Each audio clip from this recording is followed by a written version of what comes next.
Chapter 1: The Toughest Elementary School Questions in History. Jiangmen City, Mingzhu Primary School, 6th grade Chinese exam. The exam hall was eerily quiet. You could hear a pin drop. The silence was terrifying. One by one, the adorable elementary school students, the flowers of the motherland, stared blankly at the Chinese test paper in their hands, completely bewildered. Are these really questions for elementary school students? With small heads and big question marks. At this moment, all the students felt crushed, because this Chinese test paper was just too difficult. Question 1. Based on the prompts, write the corresponding idioms in the brackets. Crossbeam 9 inches plus 1 inch. Combine into 5 sentences. 0, 0, 0, 0. 2, 3, 4, 5, 6, 7, 8, 9. All the students who saw this question were dumbfounded. 100,000 thoughts raced through their minds and then vanished. What on earth are these questions? Why, it's too hard. They're just elementary school students. They have no idea how to answer. At this moment, all the students in the exam room felt utterly defeated. Although the first question was difficult, some students with strong mental resilience looked at the following questions. They thought the later questions wouldn't be as tough. And then, there was no and then. When they saw the subsequent questions, they fell silent. Because the entire Chinese test paper was filled with such outrageous questions. Question 2. Fill in the appropriate characters in the brackets to form 4 complete phrases. Dragon, dragon, dragon, dragon. Question 3. Use the following 8 words to form 7 sentences in different contexts. Mountain small on, up, eat, cat, mouse, slope. Requirement. All 8 words must be used in each sentence. No more and no less. Example. The small cat is eating a mouse on the mountain slope. The small cat on the slope is eating a mouse. Question 4. Question 5. Question 6. Every question was absurdly difficult. Yet these questions were all within the curriculum. They were all idioms learned from elementary school textbooks. But they simply couldn't answer them. It's too hard. Wah. The students cried silently. Some of them, refusing to give in, flipped to the last essay question. They couldn't answer the previous questions. Could they really not write an essay? No matter how well it was written, as long as they wrote something, they would get points. However, when they saw the essay prompt, they felt even more hopeless. Essay prompt. The score of the essay is determined by the teacher grading it. And the time the teacher spends grading an essay usually doesn't exceed 10 seconds. They glance at it perfunctorily and hastily assign a score. What do you think about this phenomenon? Please write an essay of no less than 300 words based on this viewpoint. The uproar over the absurdity of the recent elementary school language exam has sparked a heated discussion among students, parents, and even online communities. The exam question, which left many young students in tears, has been criticized for being outrageously difficult and inappropriate for their age group. As the exam began, one student's emotional outburst triggered a chain reaction, with many others joining in the cries of frustration and despair. The atmosphere in the examination hall quickly shifted from anticipation to chaos, as students expressed their disbelief over the unreasonable expectations set by the examiners. The question seemed less like a test of language skills and more like a cruel joke played on innocent children. This situation raises serious concerns about the educational system and the individuals responsible for creating such exams. It is baffling that those who design these questions seem detached from the realities faced by young learners. The purpose of education should be to inspire and nurture, not to instill fear and anxiety. Students are already under immense pressure to perform well, and adding such unrealistic challenges only exacerbates their stress. The backlash against the exam has been swift and widespread. Many parents and educators have voiced their outrage, calling for accountability and a reevaluation of the standards used to assess young students. Social media has become a platform for sharing experiences and opinions, with countless individuals expressing solidarity with the affected students. The overwhelming consensus is that the exam was not only unfair, but also detrimental to the students' mental well-being. In conclusion, the uproar surrounding this exam highlights the need for a more compassionate and realistic approach to education. It is crucial for educators and policymakers to prioritize the emotional and psychological health of students, ensuring that assessments reflect their capabilities and foster a love for learning rather than fear of failure. Only then can we truly claim to be nurturing the next generation of thinkers and leaders. Such a terrible teacher leading students astray. If this issue isn't resolved, I'll transfer my child to another school. Meizhou Primary School is a prestigious school in the region. How could such an irresponsible teacher exist? At this moment, countless parents were furious. Complaint calls echoed in the board member's office like a storm. Chapter 2: Serving the Board of Directors is a privilege for Qingxi. Yes. Please rest assured, our school will handle it well. In the office of the Board of Directors, a noble and elegant woman, stunningly beautiful, was answering complaint calls from parents while occasionally stealing glances at the handsome young man sitting in the boss's chair. The young man's eyes were clear, his features distinct. His face was sculpted, sharp-edged, with a deep and inscrutable demeanor. Although he appeared somewhat carefree, the brilliance in his eyes made it clear that he should not be underestimated. After handling dozens of complaint calls, Yi Qingxi finally let out a long breath. She glanced at the handsome young man leisurely sipping tea, seemingly indifferent to the situation. Yi Qingxi's expression tightened, and she felt a wave of frustration. Oh heavens, is there any justice left? The real culprit remained untouched, while she had to endure the complaints and criticisms all afternoon? What? Feeling aggrieved? The handsome young man seemed to sense Yi Qingxi's thoughts and smiled knowingly. Yi Qingxi quickly shook her head in denial, forcing a smile. The board of directors is joking. It is an honor for Qingxi to serve you. This statement was gritted out through her teeth. Indeed, you are quite perceptive, the young man teased. Yi Qingxi nodded eagerly like a chick pecking at grains. The young man's name was Qin Yi, the current director of Meizhou Primary School. The notoriously challenging Chinese exam questions that had baffled everyone online were crafted by him. Yi Qingxi was an art teacher at this primary school. During her work hours today, she had been scrolling through social media when she was suddenly called to the board of directors' office to work overtime. Her sole task was to handle complaint calls. On top of that, she had to occasionally serve tea to this young director, a classic case of a hardworking employee. Throughout the afternoon, Yi Qingxi lost count of how many complaint calls she received. All these calls were complaints about the exam questions. Unfortunately, the parents did not know that these questions were not created by the teachers, but by the director, Qin Yi. As an ordinary art teacher, Yi Qingxi naturally did not dare to cross paths with the director. Despite her grievances, she kept them to herself. The workplace is not about fighting. It's about navigating relationships. Go ahead, I won't forget your contributions. You will have a share of the year-end bonus, Qin Yi said, setting down his teacup with a light smile. Upon hearing this, Yi Qingxi's face lit up with joy. She felt an immense sense of relief. It wasn't the bonus that made her happy, but the fact that she could finally leave. Now she could return home happily, lie back in her chair, and scroll through social media. However, just as Yi Qingxi stepped out the door, she heard a light voice from behind. Take the phone with you. So I won't be bothered by more complaint calls. Yi Qingxi halted, turned around, and her lips twitched slightly. Yi Qingxi. How shameless. Absolutely outrageous. Why are there such heartless people in this world? Clearly, it was the youth's own trouble, yet she has to bear the consequences. She had originally planned to scroll through social media and binge-watch shows tonight. Now, all her plans are ruined. Glancing at the rigid figure at the door, she smiled and said, "No need to thank me, just go." Despairing, she let out a wail. What kind of person is this? Gritting her teeth, she grabbed the wireless Wi-Fi phone. Her face was dark, cheeks puffed up with anger. So infuriating. After she left, he turned to his system.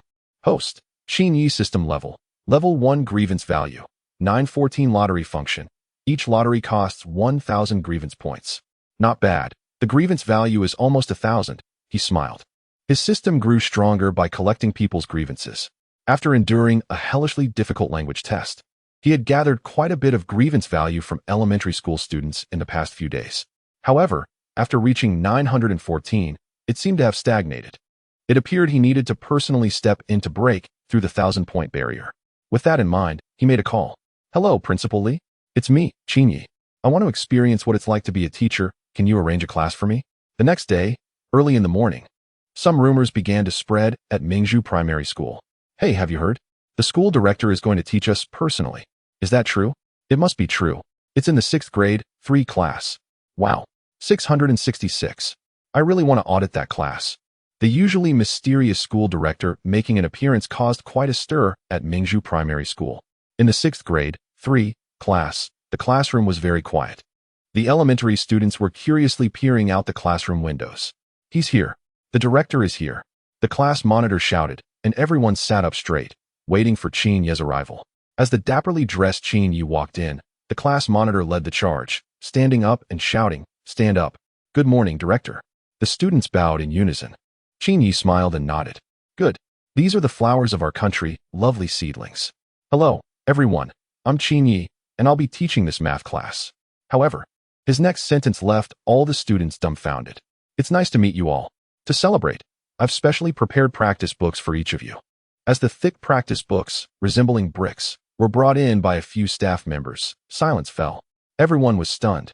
The students collectively looked confused. "What? You call this a practice book? Your practice books are as thick as bricks?" Ding. 1 grievance from the elementary students. Ding. 3 grievances from the elementary students. Ding. The grudge from elementary school students 6. In the blink of an eye, the grudge points were piling up, and Qin Ye smiled. "See, it's already coming in."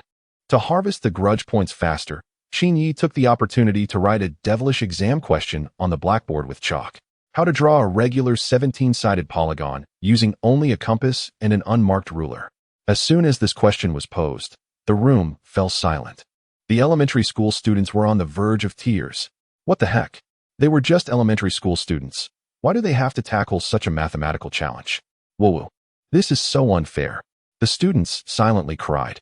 In order to escape this hell on earth, a clever student feigned a pained expression, held his stomach, and raised his hand, shouting, "Principal, my stomach hurts."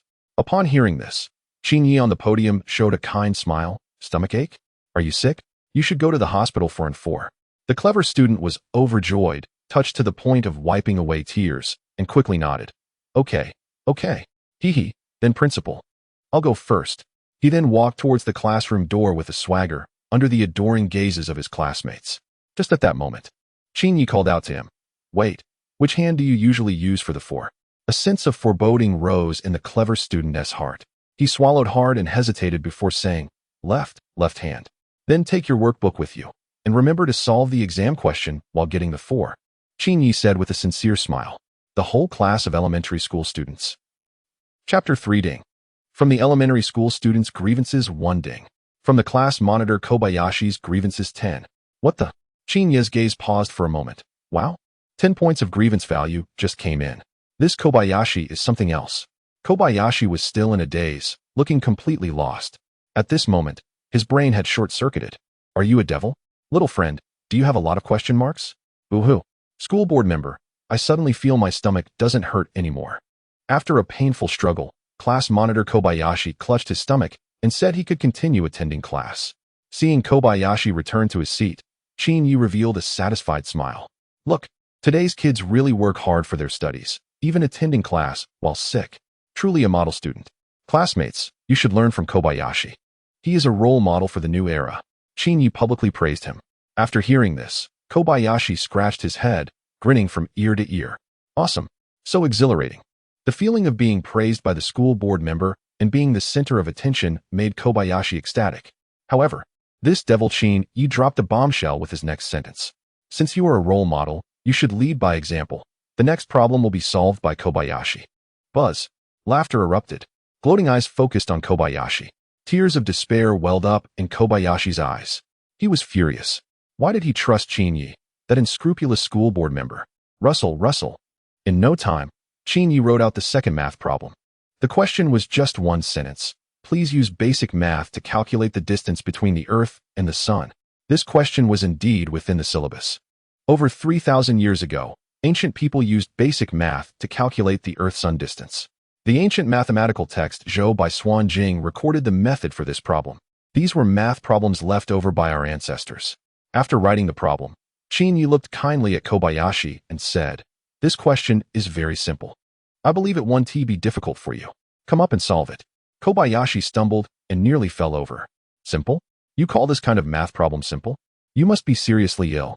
Standing in front of the blackboard, Kobayashi was dumbfounded.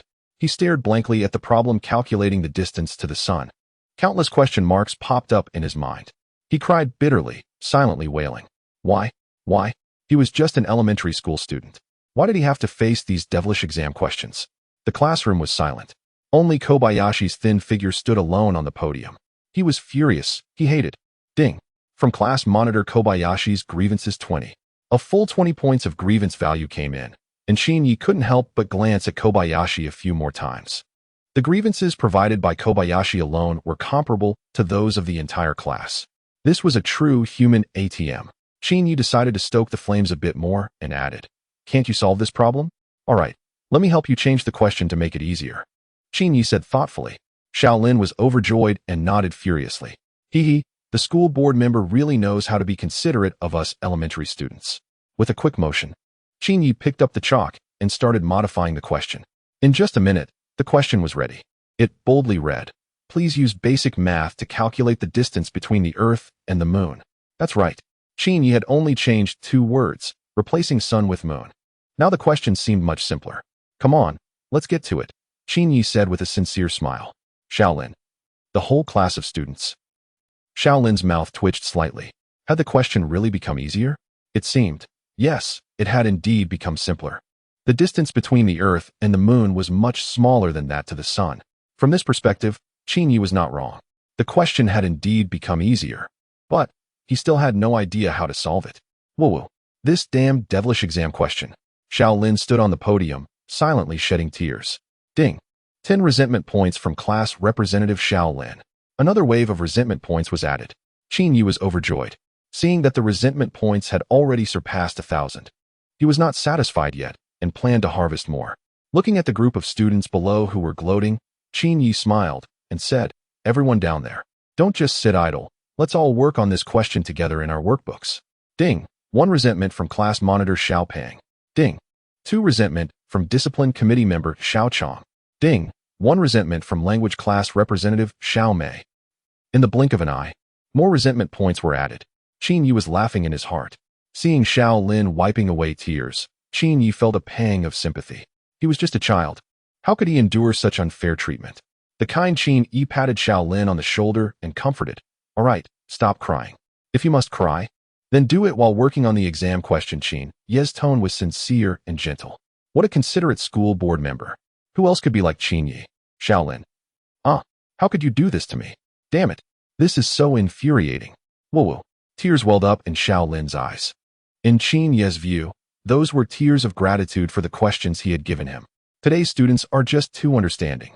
Ding. 20 resentment from Shaolin. Then, Qin began to explain to the students how to calculate the distance between the Earth and the Sun. Just like that, the class quickly passed. When the dismissal bell rang and Qin stepped out of the classroom, the elementary students burst into tears all at once. Whoa, this is too much. How could there be such a heartless school board member? And such a twisted, devilish exam question? Damn it, it's infuriating. I hate it. Is the school board member a devil? I really want to take that guy down. Qin, I can't believe this. The elementary school students were crying in despair while cursing. At that moment, all 52 students from grade 6, class 3, were overwhelmed with sorrow, wailing in despair. The other teachers and students passing by at Mingzhu Elementary School looked at each other in confusion, completely baffled. Teachers. Students. However, when they saw the densely packed mathematical formulas written on the blackboard, everyone suddenly understood. What on earth? This is unbelievable. At that moment, everyone observed a minute of silence for the students of grade 6, class 3. This is just too tragic. Chapter 4. The First System Lottery. Purple Reward Lottery. Lottery. In the office of the board of directors, Qin excitedly opened the system lottery page. Soon, a lottery interface appeared before him. It was a semi-transparent light blue lottery wheel. To his dismay, over 90% of the wheel was filled with. "Thank you for your patronage." What is this? Why does the winning probability look so dismal? Qin couldn't help but complain. At that moment, he remembered a middle-aged man with glasses who always smiled, along with a certain penguin. Could this lottery system be produced by that penguin? Complaints aside, the lottery still had to be drawn. Let us get started. Qin initiated the system lottery. Ding! The lottery has begun, deducting 1,000 resentment points from the host. He saw his resentment points drop by 1,000, leaving him with only 26 points. In return, the lottery will spun wildly. After 10 seconds, it gradually came to a stop. At that moment, Qin felt his heart racing. Then the system's notification sounded. Ding! Congratulations to the host for winning a purple reward in this lottery, Warmech. Qin's gaze paused slightly. What is this? A purple reward? Looking at the system's introduction, he realized that aside from the "thank you for your patronage," The lottery rewards were divided into 4 precious levels. From highest to lowest, they were gold, purple, blue, and green. The reward Qin Yi received was indeed at the second level, the purple reward. Ding! The reward has been issued to the system space. Please check it at your convenience. After attempting to enter the system space, Qin Yi indeed saw a tall and imposing steel mech that took his breath away. The war mech stood proudly, over 40 meters high, as big as a small mountain.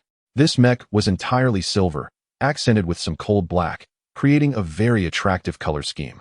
Looking around, the mech was covered in gleaming weapons. There were 26 electromagnetic cannon barrels and 12 high-energy cannon ports. It even had 2 strike devices. The dark energy cannon ports flickered with cold light. Qin Yi looked at the system's description.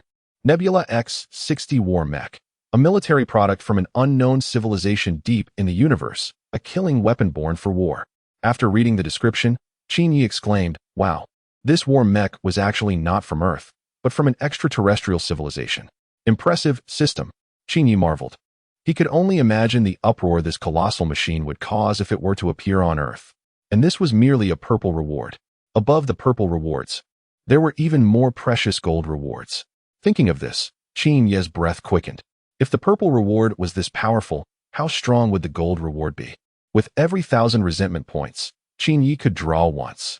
Who knows what incredible things he would obtain next? It seemed he needed to gather more resentment points. Qin Yi made up his mind. How can one speed up the acquisition of resentment points?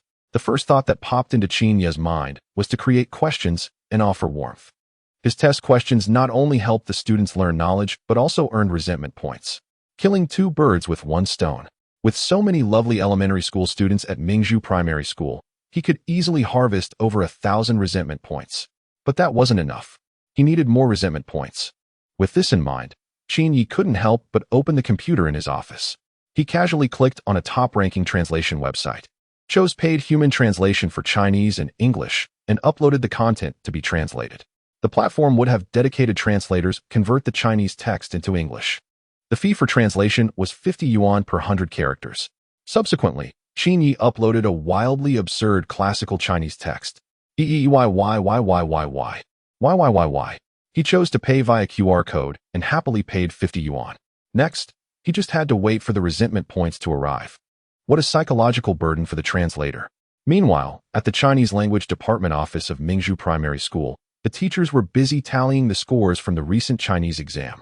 After compiling the results, the teachers were all shocked. What? These scores? Did we miscalculate? This is just too low. In a large school with so many students, not a single one scored above 80. Should we count again? Several experienced teachers gasped in disbelief. This is brutal.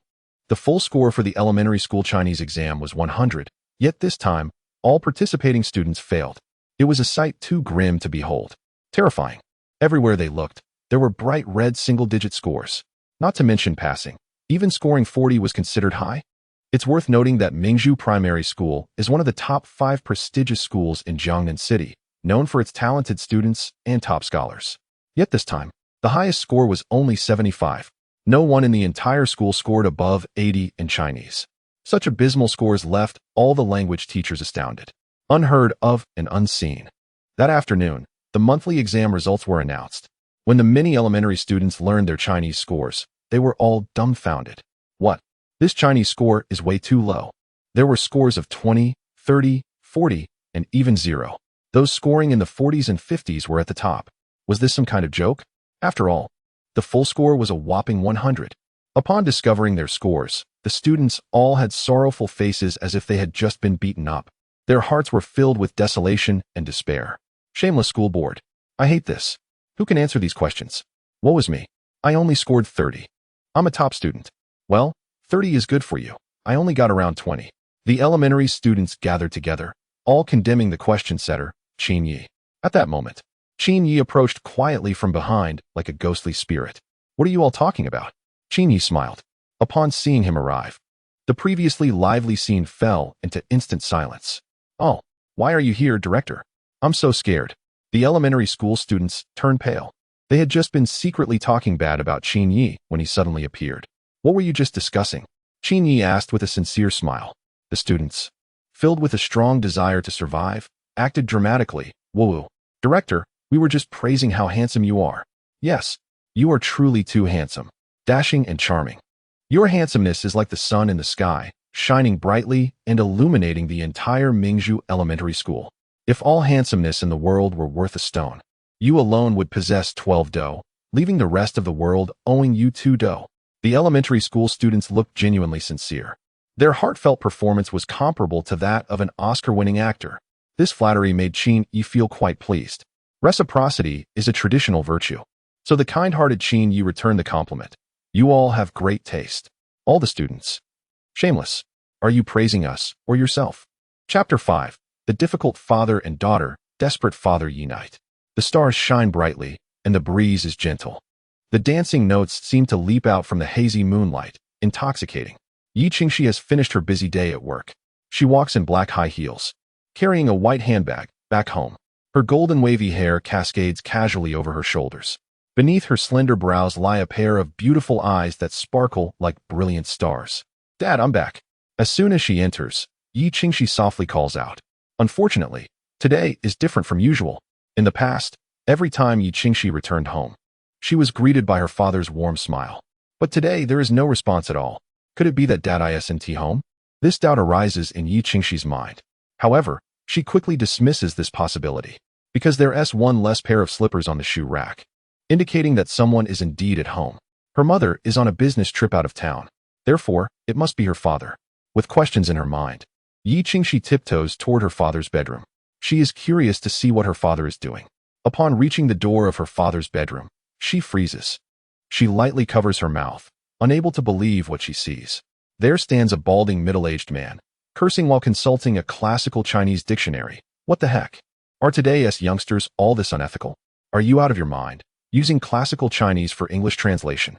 Father Yi is furious, frustrated, and desperate. Yi Dahai is a senior English teacher at a national high school in Jiangnan City. During his free time, he helps translate documents between Chinese and English on a platform to supplement the family income. However, today he has encountered a particularly difficult task. Over 100 characters of homophonic classical Chinese. E.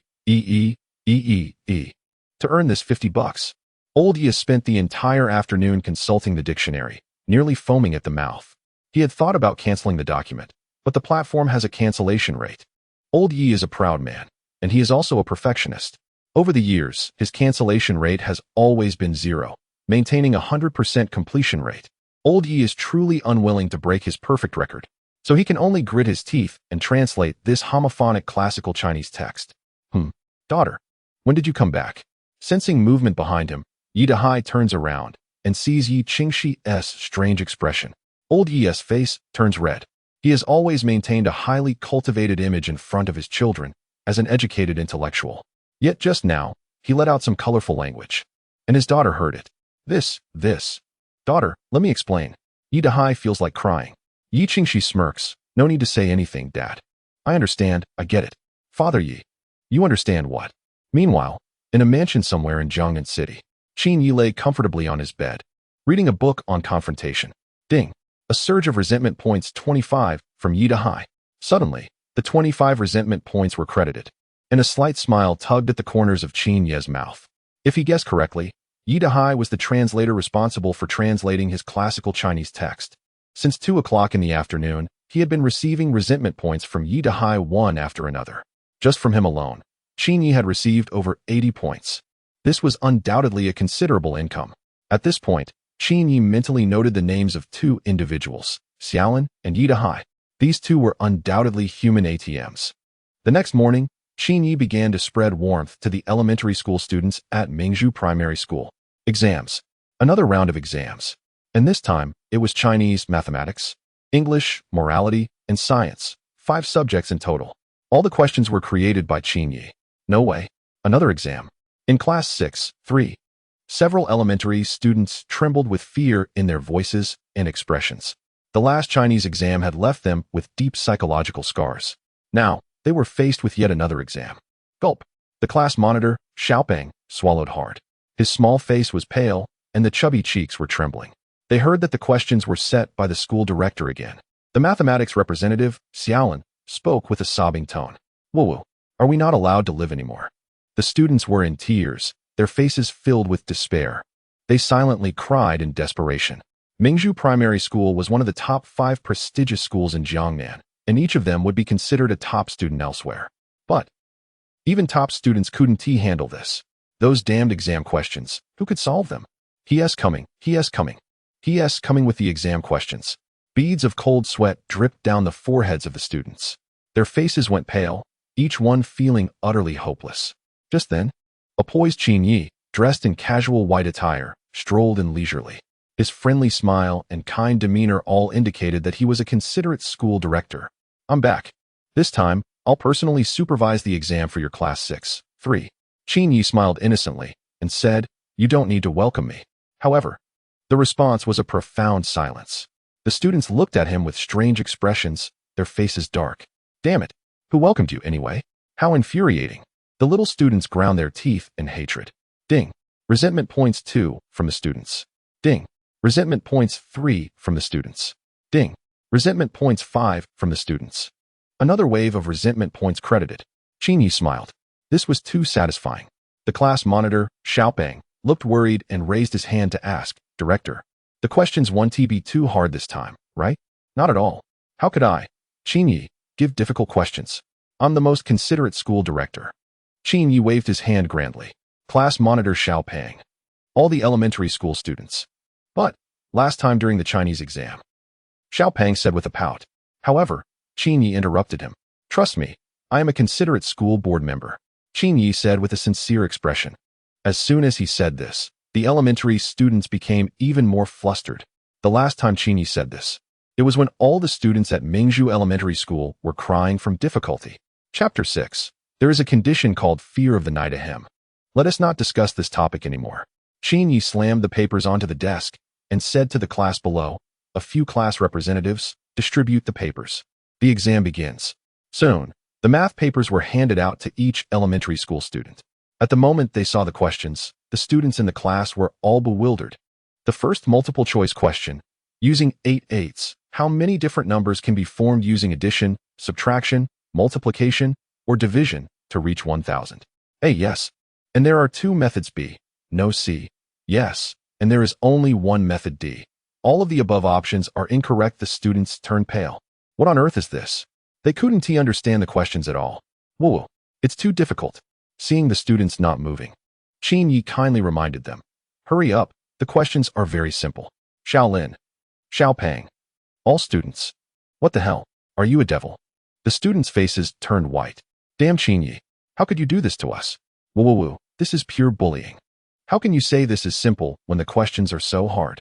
The students cursed Qin Yi in their hearts, but dared not voice their thoughts. All right, let us start, and feel free to hand in your papers early, Qin Yi smiled. He scanned the classroom and then leisurely started playing on his phone at the podium. Meanwhile, the elementary students began their endless torment of answering questions. Difficult. Too difficult. The insane level of difficulty. Yet, the questions were all within the syllabus from their textbooks. But the students just couldn't solve them. Whoa, so frustrating. Is this even a fair test? It's too damn hard. In a typical math exam, you go through the questions in order. But the exam Qin Yi created required finding the questions they could solve among a pile of devilishly difficult ones. As the math representative of class 6-3, Xiao Ning's fingers trembled. He clutched the ridiculous math exam, wishing he could tear it to shreds. Damn. In that moment, Xiao Ning was despairing in his heart. Damn the school board. How could you do this to us?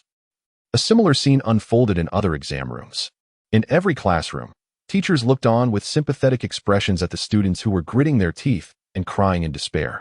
Even the top students who usually excelled in class were being tormented by these devilish questions. Whoa, it's so damn hard. I want to die.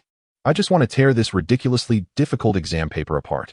The elementary students were all grinding their teeth, their faces turning purple with anger. Damn it, these questions are way too hard. The students trembled under the pressure of Qin Yi's devilish exam. The sounds of sobbing continued for several hours. It was too difficult. Whoa. The morning math exam finally ended. Many math teachers have started discussing this math exam paper. After reading the questions, even the math teachers began to doubt their own intelligence.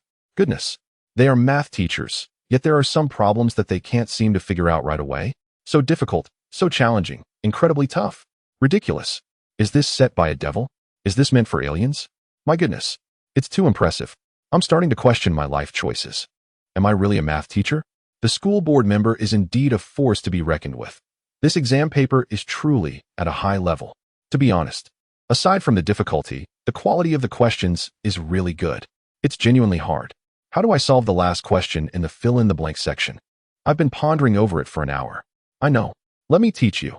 First do this, then do that, and then you can calculate it. Did you learn it? I'm completely stumped. Thank you so much. As a math teacher facing this exam paper, I shed tears of sorrow. If we are like this, just think about those poor kids. They must be suffering too. At this moment, the math teachers observed a minute of silence for all the elementary students. After the math exam, Qin Yi became infamous at Mingzhu Elementary School. The exam question overlord. The epitome of a devil. The unrivaled master in the question-setting realm. The dread of the school board. The name Qin Yi spread throughout the school, becoming a nightmare for the elementary students. The end of science is mathematics. And the end of mathematics is Qin Yi. Qin Yi, I am invincible in this world. If you can solve it, then I lose. The killer of elementary students. Specializing in bullying us kids. Boo-hoo. I feel so hopeless. This cursed devil exam. Amidst the cries and wails, the exam must continue. In the afternoon, at 2 o'clock, 5 minutes before the language exam begins, Qin Yi is back. He comes with the language exam paper, wearing a kind smile as he approaches.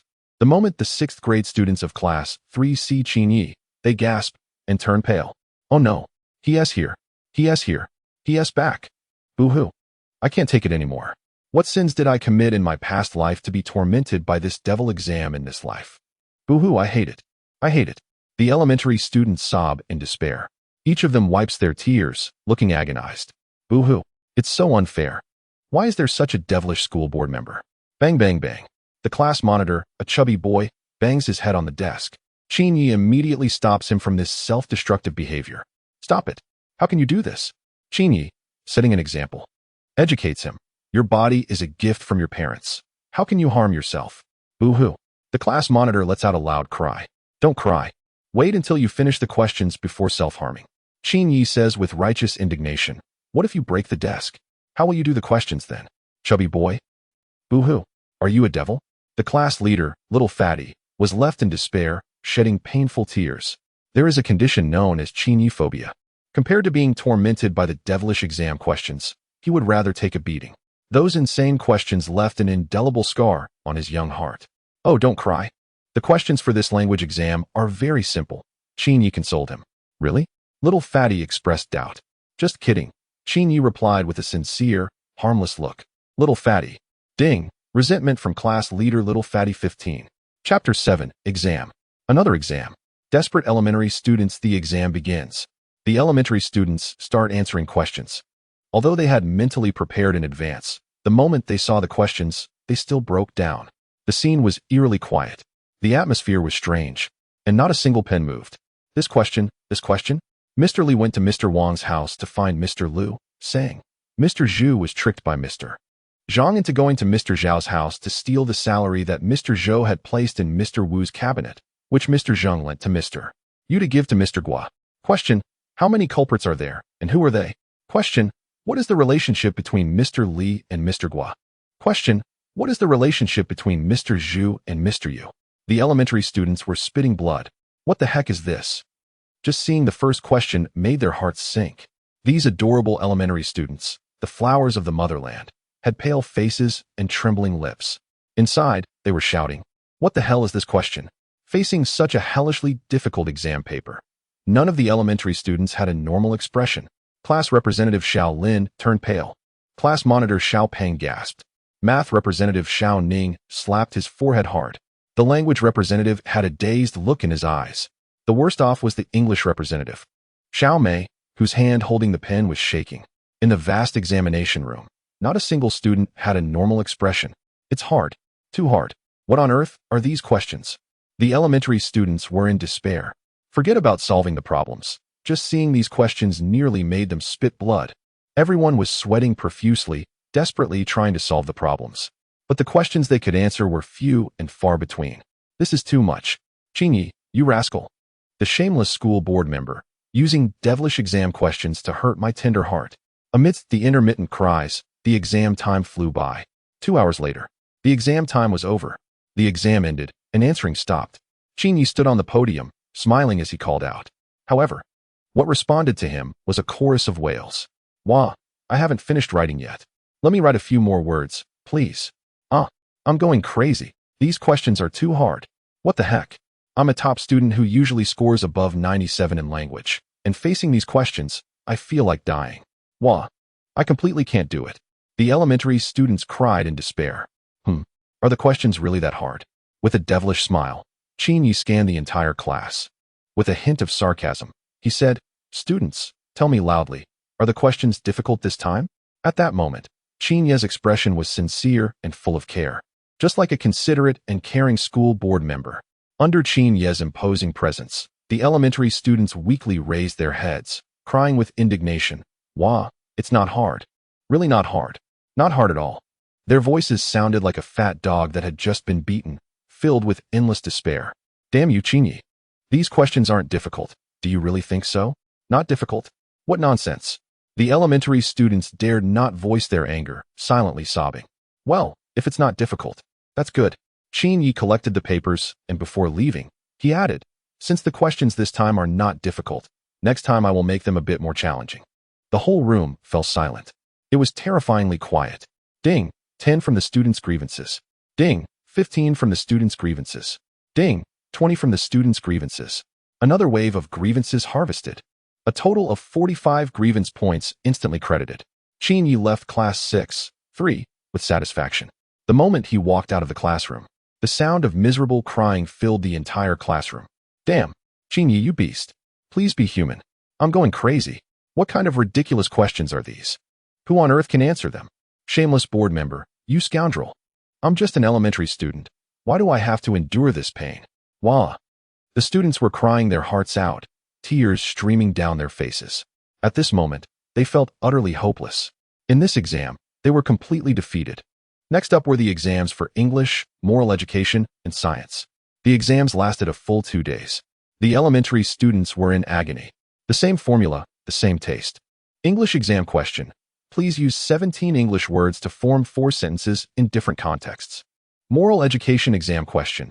A madman has tied 5 innocent people to the train tracks, and a runaway train is heading towards them. Fortunately, you can pull a lever to divert the train to another track. However, there is a passing child on that track, and if you pull the lever, the child will be crushed. So, would you pull the lever? Science exam question. What is the brain? Most people's first response is, the brain is the most important organ in the human body, but what's terrifying to think about is that this answer is what the brain tells you. Question. If the brain is you, then what are you? One hellishly difficult question after another tortured the students of Mingzhu Elementary School. In this exam, the students were completely defeated. Damn the board member. Aren't these questions too difficult? Wah, I want to die. Are these really elementary school questions? I'm sick of it. It's insane. Outrageous. I'm going to fail this time. I'm crying. I'm a top student. The students were suffering, but Qin Yi was enjoying himself. In the board member's office, Qin Yi leisurely watched a show while enjoying the wonderful notifications from the system. Ding. 10 from the students' grievances. Ding. 20 from the students' grievances. Ding. 30 from the students' grievances. After 2 days of intense exams, Qin Yi's resentment value once broke through the 2,000 mark. During this period, Qin Yi had drawn prizes twice. Unfortunately, both ended with a polite thank you for participating. One can only say that the system's winning rate is quite disappointing. However, Qin Yi was not in a hurry, as he would soon gather another 1,000 resentment points for a third draw. Just then, he heard a commotion downstairs. Qin Yi got up to look out the window and saw several reporters interviewing students at the school. A female reporter handed over a microphone and asked, Hello, what do you think about this exam? A young student cried, Wah, I hate it. I really hate it. The reporter was taken aback. Next, the reporter interviewed a teacher at the school. Hello, teacher. I heard that the exam questions were very difficult. Is that true? A sycophantic teacher waved his hand and said, Not at all. The questions were excellent. The school board is truly a genius at crafting questions. The reporter was again left speechless. This segment of the interview video soon spread online, accompanied by the exam questions. The video quickly went viral, titled, Desperate Elementary Student. Chapter 8 Trending Online. Mingzhu Primary School's Extraordinary Questions Soon. The topic of Mingzhu Primary School shot up to the top 10 of the trending list on social media. Mingzhou Primary School's extraordinary questions. Thousands of students left in tears. Devilish difficulty questions taking the internet by storm. Who is the creator of these devilish questions? When netizens saw those outrageous and shocking exam questions, they were utterly stunned. What? Is this really a primary school exam? Brothers, I'm on my knees. You guys go ahead. Same here. Already kneeling. No way. Again? Again from Mingzhou Primary School? Oh, I suddenly feel that if I were to go back to primary school now, I probably wouldn't even graduate. Today's primary school students are just too terrifying. A wave of astonishment and heated discussions ensued. Meanwhile, parents were even angrier. How shameless. They did this last time, and now it's happening again? I've reported it to the Education Bureau. Trash question creator. I heard it was the school board member who came up with the questions. The board member shouldn't be doing this. What is the point of such questions? Exactly. Whose child isn't their parents' hope? Such behavior is simply misleading the youth. Reporting 1. I've set up a parent group, and when the weekend comes, we'll go to Mingzhou Primary School to seek an explanation. Count me in. Me too. Unbeknownst to them, a storm targeting Qin Yi was about to unfold. The first confrontation between the question master and the parents was about to begin. Jiangnan City, a luxurious villa located in the city center. Qin Yi leisurely stepped out of a luxury SUV. This was his home. Qin Yi's family was quite well off. Both parents were successful billionaires, busy with their business year-round. Most of the time throughout the year, Qin Yi rarely saw his parents because they were just too busy. Most of the time, the large villa was only occupied by Qin Yi and his younger sister, Qin Xiaoyu. Xiaoyu, what's wrong? Upon returning home, Qin Yi saw his sister slumped on the sofa, her face as red as a teapot. Hearing Qin Yi's call, Qin Xiaoyu weakly murmured, "Brother, I have a fever, and I feel awful." After hearing this, Qin Yi brought a blanket and covered Qin Xiaoyu, asking, "You have a fever? Did you take any medicine?" "Not yet, brother," Qin Xiaoyu replied. "Perfect, I'll prepare some medicine for you." Qin Yi revealed a devilish smile. Qin Xiaoyu was taken aback. "Prepare medicine? Brother, are you serious?" "Don't worry. I'm a professional," Qin Yi said confidently. As he spoke, Qin Yi walked toward the kitchen. Before long, he brought out a cup of black drink. "Isn't this cola?" Qin Xiaoyu frowned. Qin Yi smiled and explained, No, you saw it wrong. This isn't cola. This is my secret special medicine." Qin Xiaoyu. Qin Xiaoyu picked up the cup and cautiously took a small sip. "Wait, this is clearly cola." Qin Xiaoyu pouted and looked angrily at Qin Yi. Realizing he had been exposed, Qin Yi did not try to defend himself. With a smile and a sincere expression, he said, "That's right. This is indeed soda. However, after years of research, I have discovered that soda is the best medicine in the world for curing fevers."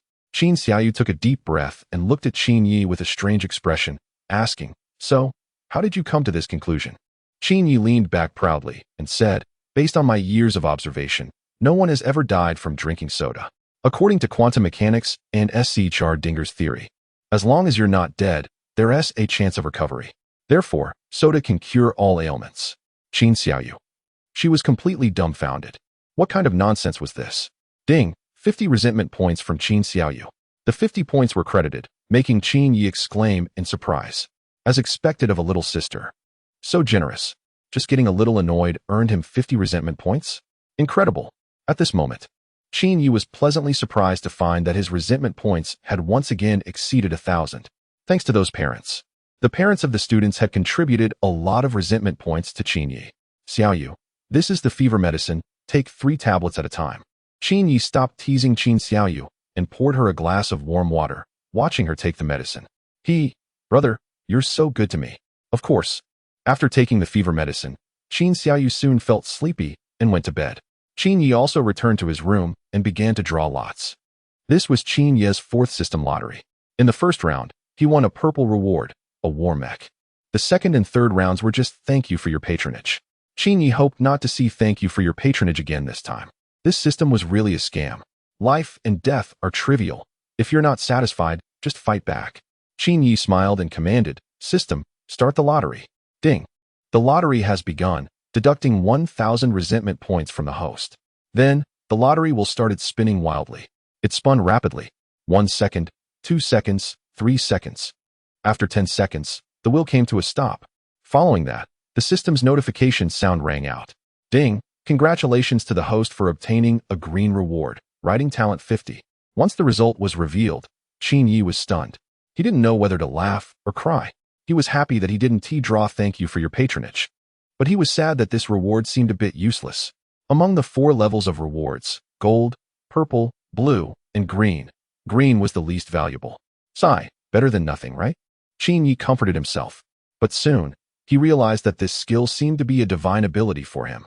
It is well known that Qin Yi's system requires collecting resentment points, and the writing skill would allow him to write novels and harvest resentment points from readers. If one were to write an extremely provocative book, filled with intense themes like betrayal, infidelity, and abuse, all while trying to showcase a certain bravado.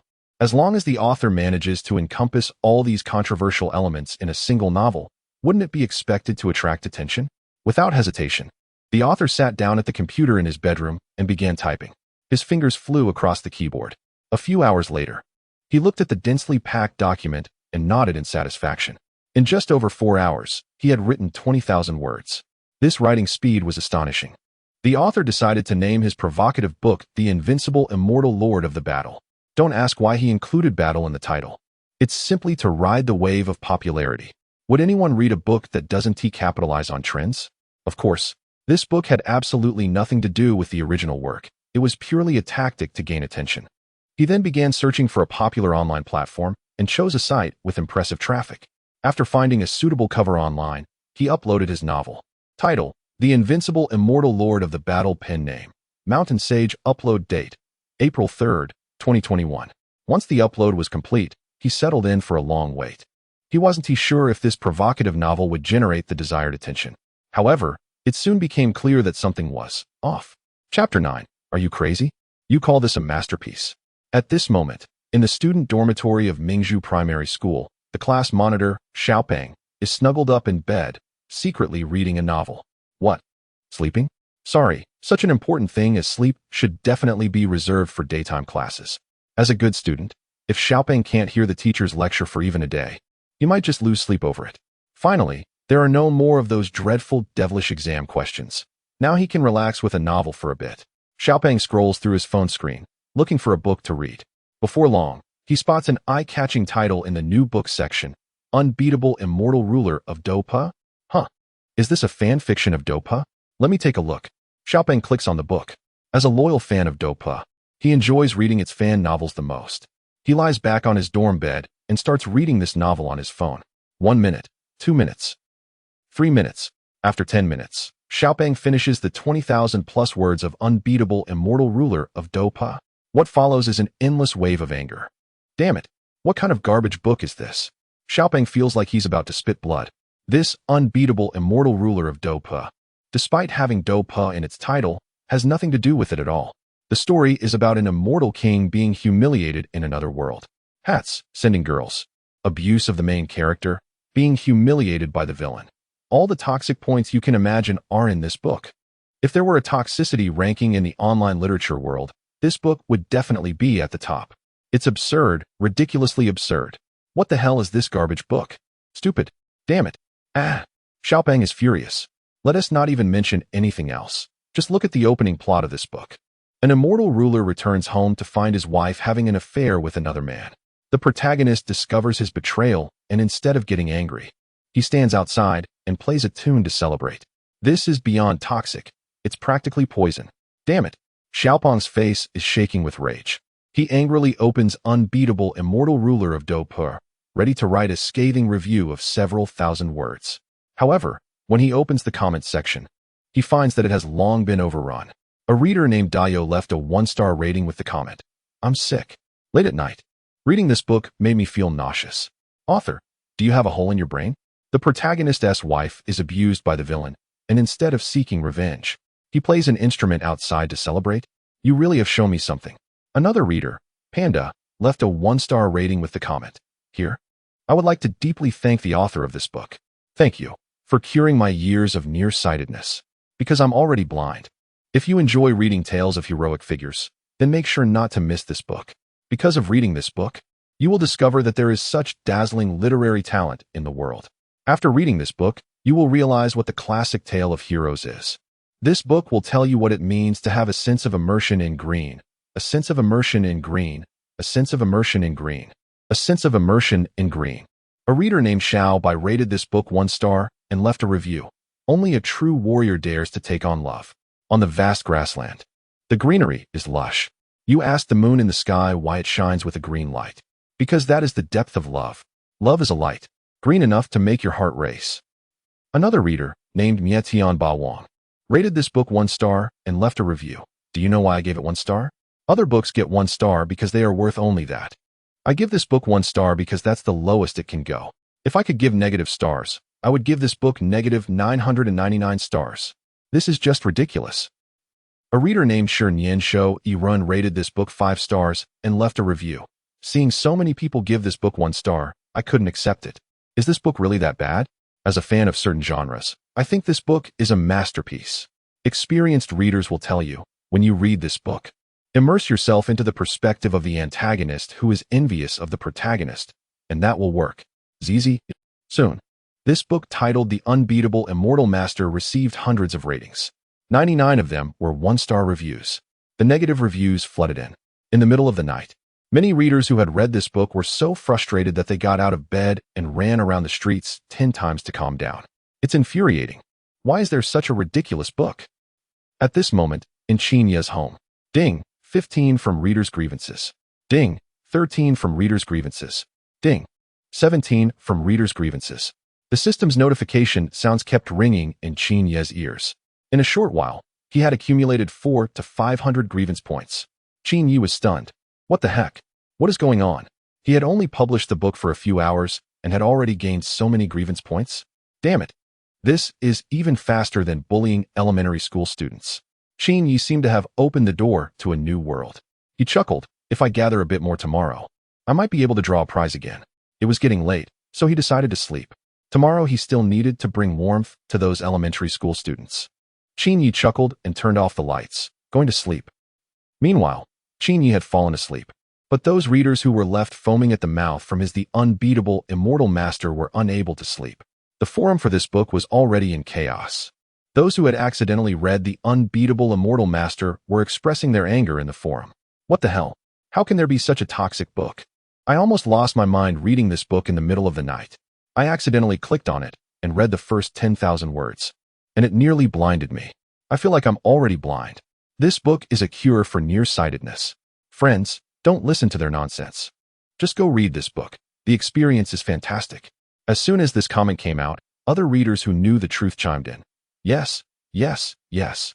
This book is truly a masterpiece. It's so good. Indeed, it made me cry. I'm so touched. Even as a 10-year veteran reader, I was brought to tears.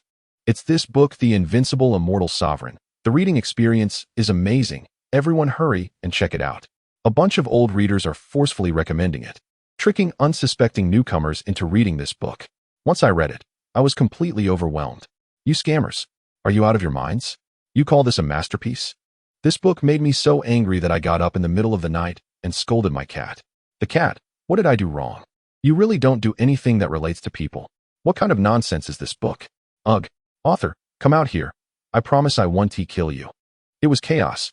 Meanwhile, the resentment value of the protagonist was rapidly increasing. Chapter 10. What is this called? Winning people over with virtue. Tomato Company. The customer service is slacking off.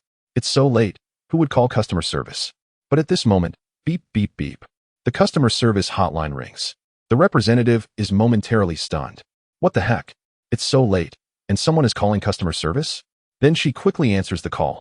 Hello, this is Tomato Novel Network. How may I assist you? The sweet voice of the customer service representative is quite enchanting. Unfortunately, the caller doesn't appreciate it.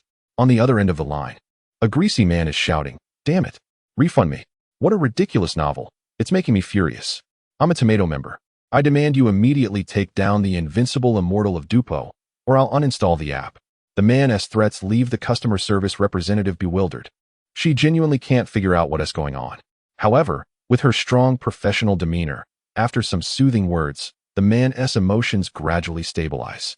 Dear user, regarding the situation you've reported, our company will verify it. Please wait patiently for a callback. After a long period of calming him down, the customer service representative finally hangs up, letting out a long sigh of relief. Unfortunately, just as she relaxes, the phone rings again. In just an hour, she receives 7 or 8 complaint calls. The complaints are mostly the same. Take it down. Take down this book immediately. How could there be such a ridiculous book? Is your platform out of its mind? How could such a book be published? Are you joking? Hurry up and take it down. Otherwise, I won't spend any more money. Damn it. In the middle of the night, bringing this kind of book to disgust me. Are you crazy? Complaints flood in. A scene of despair. What kind of book could provoke such outrage? The customer service representative, while shocked, also feels an immense curiosity. That night, hundreds or thousands of readers, after reading Qin Yi's The Invincible Immortal of Dupo, were left frothing at the mouth, cursing. It was a scene of utter tragedy. The night quickly passed. Morning dawned. The golden sunlight painted the horizon red. Qin Yi opened his eyes, waking up from his spacious 2,000-square-foot mansion's big bed. The life of the wealthy is so simple and unadorned, tedious. Qin Yi glanced at the time. Is it already 10 o'clock? Qin Yi realized he was late for work. However, it doesn't matter. After all, he is a school board member, the highest authority in the school. During work hours, he usually just watches TV and binge-watches shows. At most, he thinks about how to create questions to warm the little students' hearts. Since he is already late, there is no need to rush. Qin Yi leisurely finishes his morning routine. After about 10 minutes, he changes into a suit and slowly walks out of his room. Qin Yi makes himself breakfast. A glass of milk, a few slices of toasted bread, half a steak, and a fried egg. Qin Yi quickly finishes all of it. Burp after a satisfying meal, Qin Yi let out a contented burp. Having eaten his fill, it was time to head to school and spread some warmth to the elementary school students. Just as Qin Yi was about to step out, he suddenly remembered something. As an older brother, he should make lunch for Qin Xiaoyu and show some care for his sister. So, Qin Yi promptly prepared a simple lunch for her. Just imagine, when Qin Xiaoyu comes home from school and sees the meal on the table, she would surely be very touched. Qin Yi thought to himself, feeling pleased. The lunch Qin Yi made for Qin Xiaoyu was very simple: a slice of lemon, a bitter melon, a piece of ginger, and a bowl of leftover rice from yesterday. Look at that. Such a heartfelt lunch, with a little twist. Not only that, but Qin Yi also thoughtfully left a little note for Qin Xiaoyu. Sister, hurry up and eat. Love you. Qin Yi wore a shameless grin.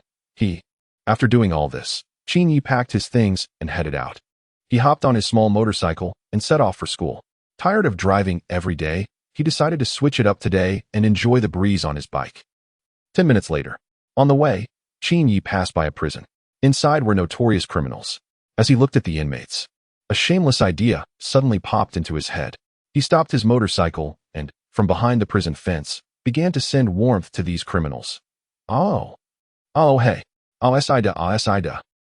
A song called Tension was sung by Qin Yi in a hysterical manner. That frenzied high note shot up into the sky. It could make men weep and women heartbroken. The piercing high notes immediately caught the attention of the inmates. The sharp singing broke their peace. They all stood up, grabbing bricks, and started cursing. Damn it. Who is that? Who's singing? Who the hell is crazy enough to disturb us? Don't they know whose territory this is? Which heartless brat dares to interrupt our sunbathing? Damn it. It's driving me crazy. Which idiot is it? Don't let me catch you. The fierce-looking inmates looked around, searching for the culprit. They gritted their teeth, wishing they could beat the singing brat to death. Unfortunately, by this time, Qin Yi had already vanished without a trace. Ding. 10 from the inmate's resentment. Ding. 20 from the inmate's resentment. Ding. 30 from the inmate's resentment. What is this called? This is called winning people over with virtue.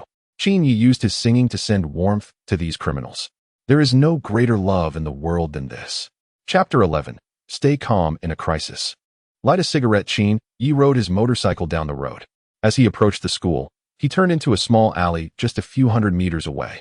Suddenly, a tattooed young man appeared in front of him, walking straight towards him. Qin Yi immediately slowed down, preparing to pass by the man. However, the young man, with a mischievous look, seemed oblivious to his surroundings and staggered right into Qin Yi's motorcycle. The young man cried out in pain. Qin Yi was taken aback. What the heck? My motorcycle didn't even touch you. Why are you yelling? His expression darkened. If this guy wasn't blind, then he was definitely trying to pull a scam. Encountering a scammer, Qin Yi remained calm. He leisurely parked his motorcycle by the roadside and walked over. Are you hurt? He asked with a smile. The young man lay on the ground, clutching his thigh, and grimaced in pain. It hurts.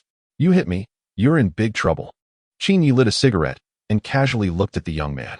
Where does it hurt? The young man replied. Are you blind? Can't you see I'm holding my leg? If it's not my leg, then is it my back? Ding. A notification from the system chimed in Qin Ye's ear. 10 resentment from the young man. Qin Ye chuckled. This guy was young, and instead of working hard, he was trying to scam people. He tossed the cigarette butt to the ground, walked closer, and wore a mischievous grin. What are you doing? The young man panicked, sensing something ominous. Qin Ye squatted down, revealing a devilish smile. I can set bones. Let me help you with that. The young man gasped in fear. No, don't. With a crack, the sound of a bone breaking echoed. Qin Ye had deliberately broken the young man's left leg. Of course, bones could be set, and with some rest, it would heal fine. Qin Ye wanted to teach this scammer a lesson so he wouldn't continue his wrongdoing. Otherwise, if he didn't face any consequences, he would keep scamming people. It hurts. The young man screamed. Fortunately, there were hardly any people in the alley at that time. Otherwise, onlookers would have gathered around. How does that feel? Better? Qin Ye asked with a sincere smile. The young man, in agony, cursed, You're done for. If I don't make you go bankrupt today, I'll consider myself defeated. His face was grim, as if he wanted to swallow Qin Ye whole. Qin Ye remained unfazed and calmly pulled out a check from his pocket. All right, name your price. How much do you want? With a mocking smile, Qin Ye looked at the young man. The young man's cunning eyes darted around, and he maliciously opened his mouth wide. 10,000. 10,000 yuan is already a fortune for him. Usually, when he schemes, he only manages to extort 700 or 800 at a time. If he encounters someone naive with a lot of money, he might get a few thousand. 10,000 yuan is the first time he has extorted so much. After quoting the price of 10,000, he looked at Qin Ye with disdain, as if to say, Do you really have that much money? Unfortunately, after hearing the quote, Qin Ye showed no reaction at all, as if the 10,000 yuan mentioned was merely a few bucks. With a flick of his hand, Qin Ye took out a pen from his pocket and wrote a number on a check. He then tossed the check aside and coldly said, Here's 20,000. No need to give change. Upon hearing this, the young man was completely stunned. What is happening? He trembled as he picked up the check and looked at it. The first thing that caught his eye was the 6 large characters, China Construction Bank. Then came the date of issue, the issuer's name, followed by the amount and the name of the bank. Is this really 20,000? The young man's voice was shaking. As a lower-class person, it was his first time seeing a check. Although he couldn't tell if it was real or fake, the details were all clearly written, including the time, place, and the issuing bank's name. He couldn't help but wonder if this check was genuine. Did he really encounter some wealthy second generation? As he looked more closely, he noticed the BMW logo on Qin Ye's motorcycle. Clearly, that motorcycle was definitely not cheap. Thinking of this, he couldn't help but glance at Qin Ye a few more times. I must have run into a rich second generation, he thought. It seems this check should be real. But then, the young man suddenly realized something. Wait, that's not right. He asked for 10,000. Why is the other party giving him 20,000? But soon he understood why. Crack. There was another sound of a bone breaking. To ensure the young man wouldn't continue to scheme, Qin Ye helped him break the other leg as well. It hurts. The young man screamed in pain. I'll fight you. He wanted to confront Qin Ye, but unfortunately, Qin Ye was already preparing to leave. Goodbye. 20,000 is enough for your treatment. If I see you scheming on the streets again, I'll take care of you. Qin Ye said coldly. He despised people like him the most. Young and capable, yet resorting to scheming? Working hard at a construction site may be tiring, but the money earned is much more honorable than what you get from scamming. The young man was so furious that he nearly spat blood. His eyes filled with deep resentment and anger. Ding! Resentment from the young man 100. The 100 points of resentment made Qin Ye's gaze pause for a moment. This was the first time he had received over 100 points of resentment in a single instance. It seems that the resentment accumulated from confronting others has no limits.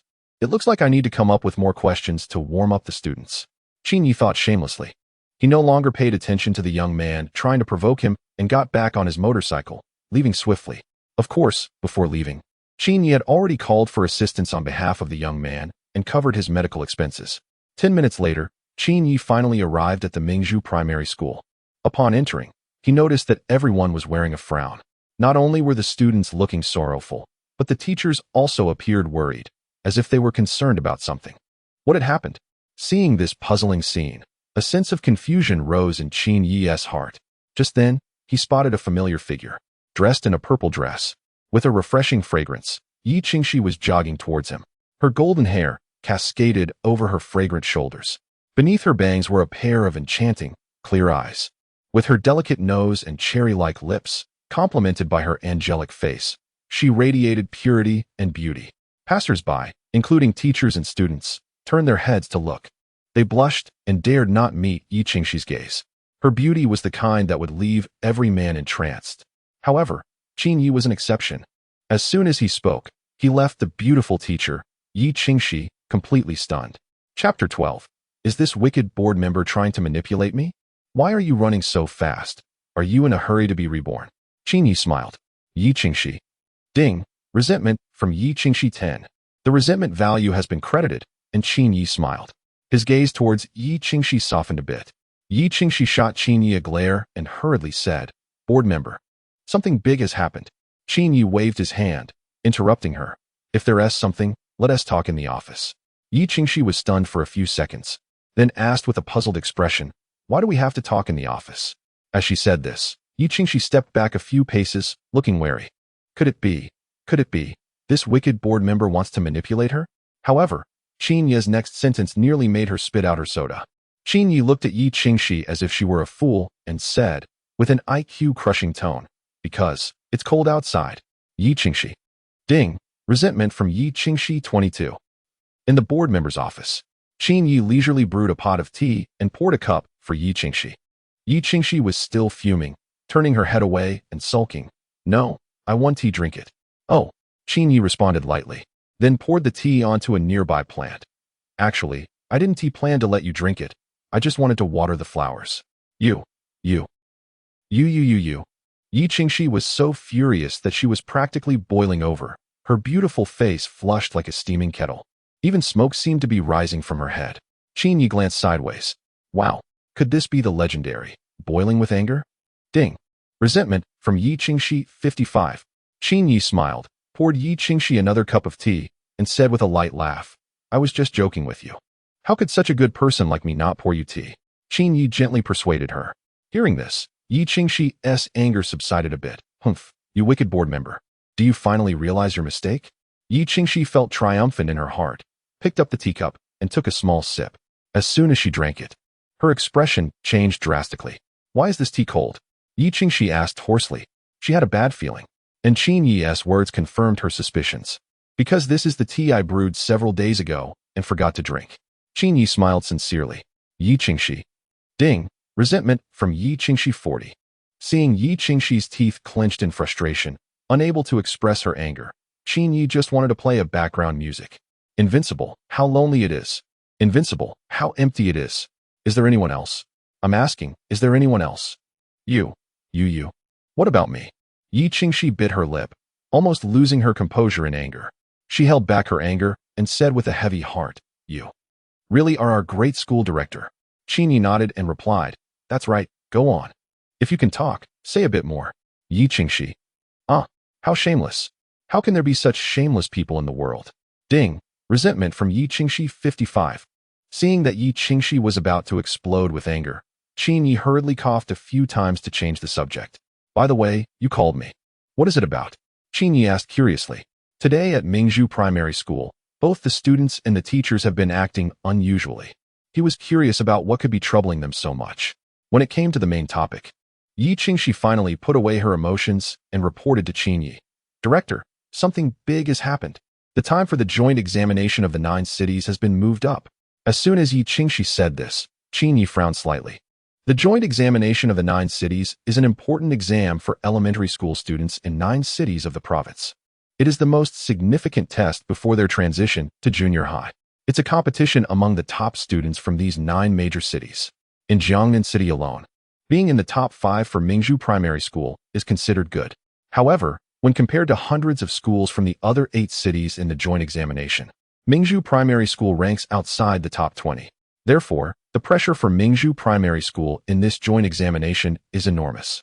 However, what puzzled Qin Yi was that the joint examination has always been held in mid-April, which is just 2 weeks away. Why has it been moved up this year? Qin Yi looked at Yi Qingxi and asked, Isn't the joint examination usually in mid-April? Why has it been moved up this year? Yi Qingxi shared the gossip she heard. I heard that this year the province is implementing educational reforms, trying to reduce the learning burden on elementary school students. and they want to start summer vacation earlier. Qin Yi said with a strange tone. So, because of the early vacation, the transition exam has been moved up, and the joint examination has also been moved up? Yi Qingxi nodded innocently. Qin Yi's mouth twitched slightly. What on earth is going on?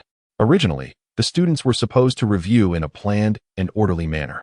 But now, with the exam time moved up, all their plans have been disrupted. When has the joint examination been moved to?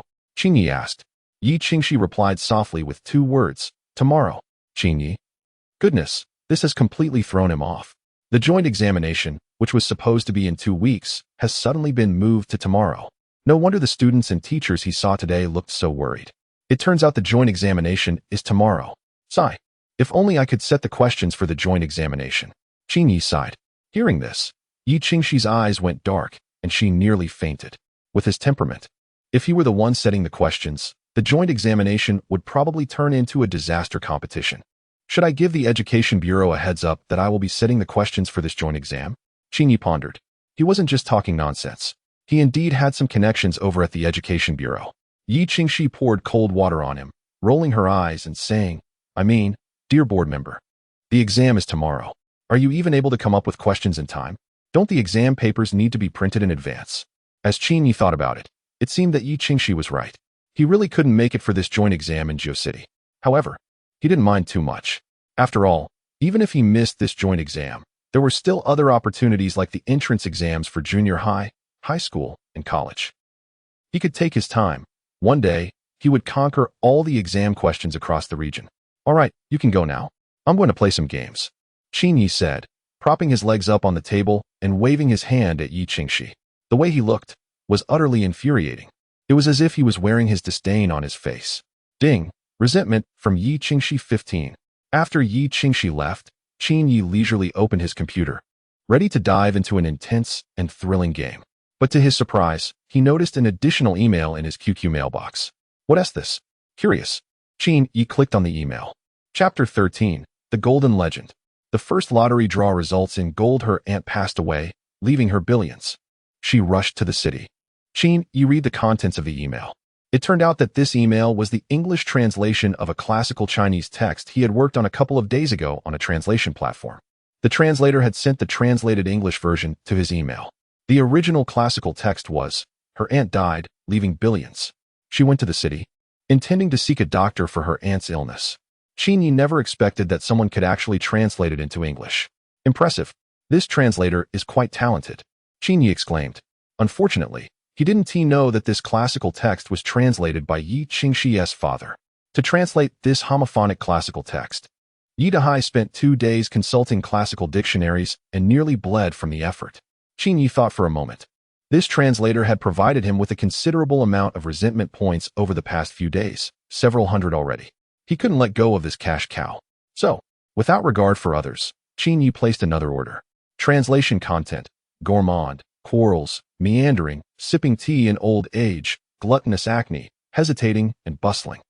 Content omitted for 1,000 words. Translation type: Chinese to English. Manual translation order time: 11:35. Payment method: QR code payment. Hehe.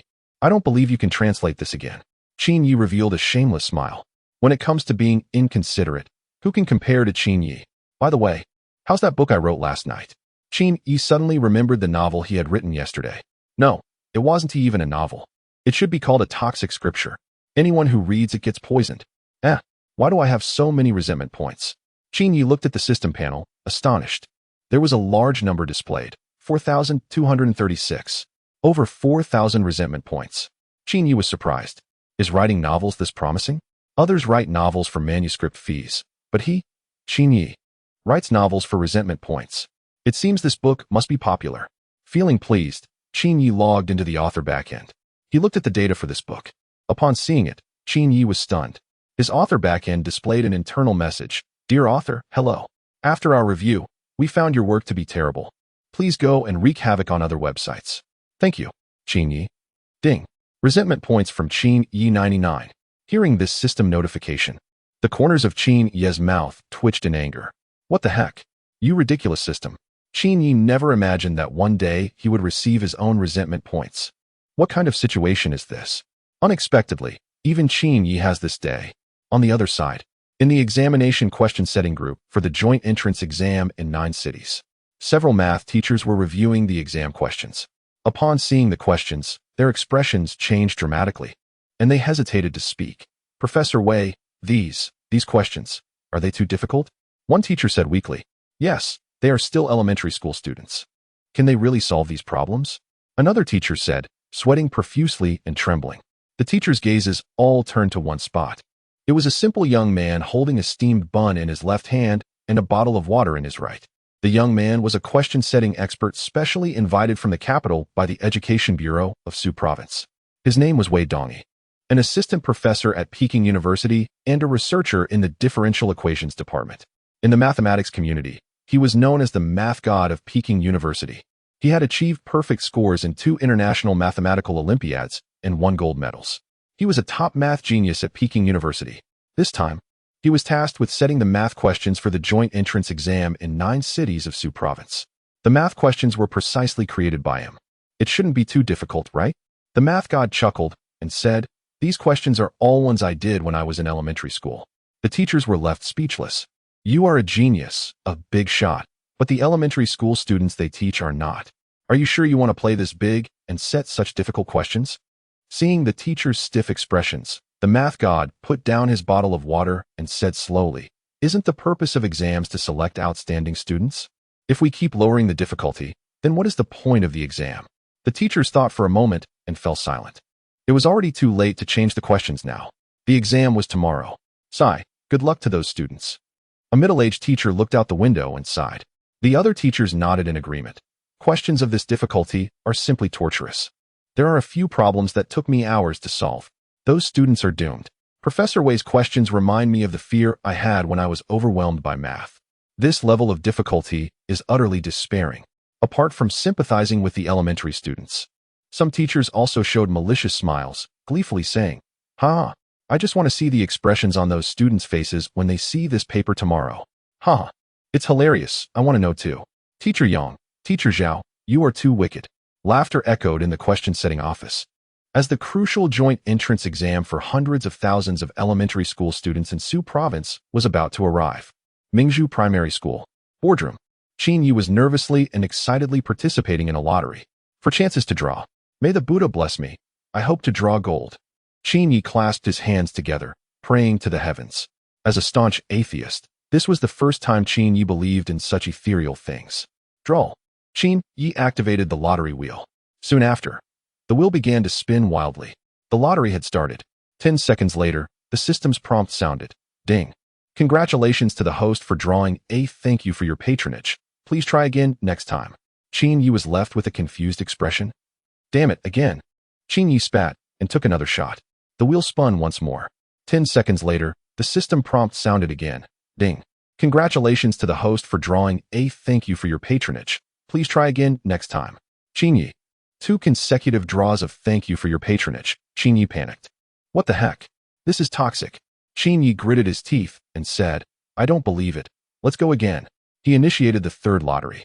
Heaven, Earth, Goddess of the West, Taishang Laojun, Jade Emperor, Buddha, please bless me with a gold reward. No more thank you for your patronage. Qin Yi chanted a bunch of divine names. Unfortunately, Qin Yi's prayers had no effect. Ding, congratulations to the host. No doubt. It was still that familiar formula, that familiar taste. Yet again, thank you for your patronage. The corner of Qin Yi's mouth twitched. Ding, resentment from Qin Yi 99. Already feeling miserable, Qin Yi was now dealt a further blow by the system. Damn it, when can I mute that annoying prompt sound? Qin Yi's frustration hit its peak. 3 draws, and all he got was thank you for your patronage. 3,000 resentment points gone to waste. Only 1 draw left. Qin Yi hesitated for a moment, but ultimately gritted his teeth and activated the last lottery chance. System, give me a gold reward this time.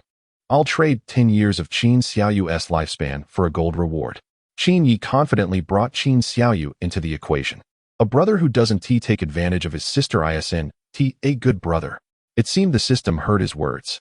Suddenly, a golden light filled the entire lottery wheel. That golden light was dazzling, resplendent, noble, and mysterious. In Qin Yi's eyes, it continued to magnify, sparkling with brilliant radiance. Gulp. Qin Yi swallowed hard. That is, a golden reward. Chapter 14, Interviewing for a Teaching Position. Are you the devil? Little Yu, I'm sorry. Seeing his prediction come true, Qin Yi was momentarily stunned. Is this really that effective? Jiangnan City, Foreign Language School. As a prestigious aristocratic school in Su Province, the Foreign Language School is filled with towering ancient trees and lush greenery. It boasts a strong faculty and beautiful campus scenery.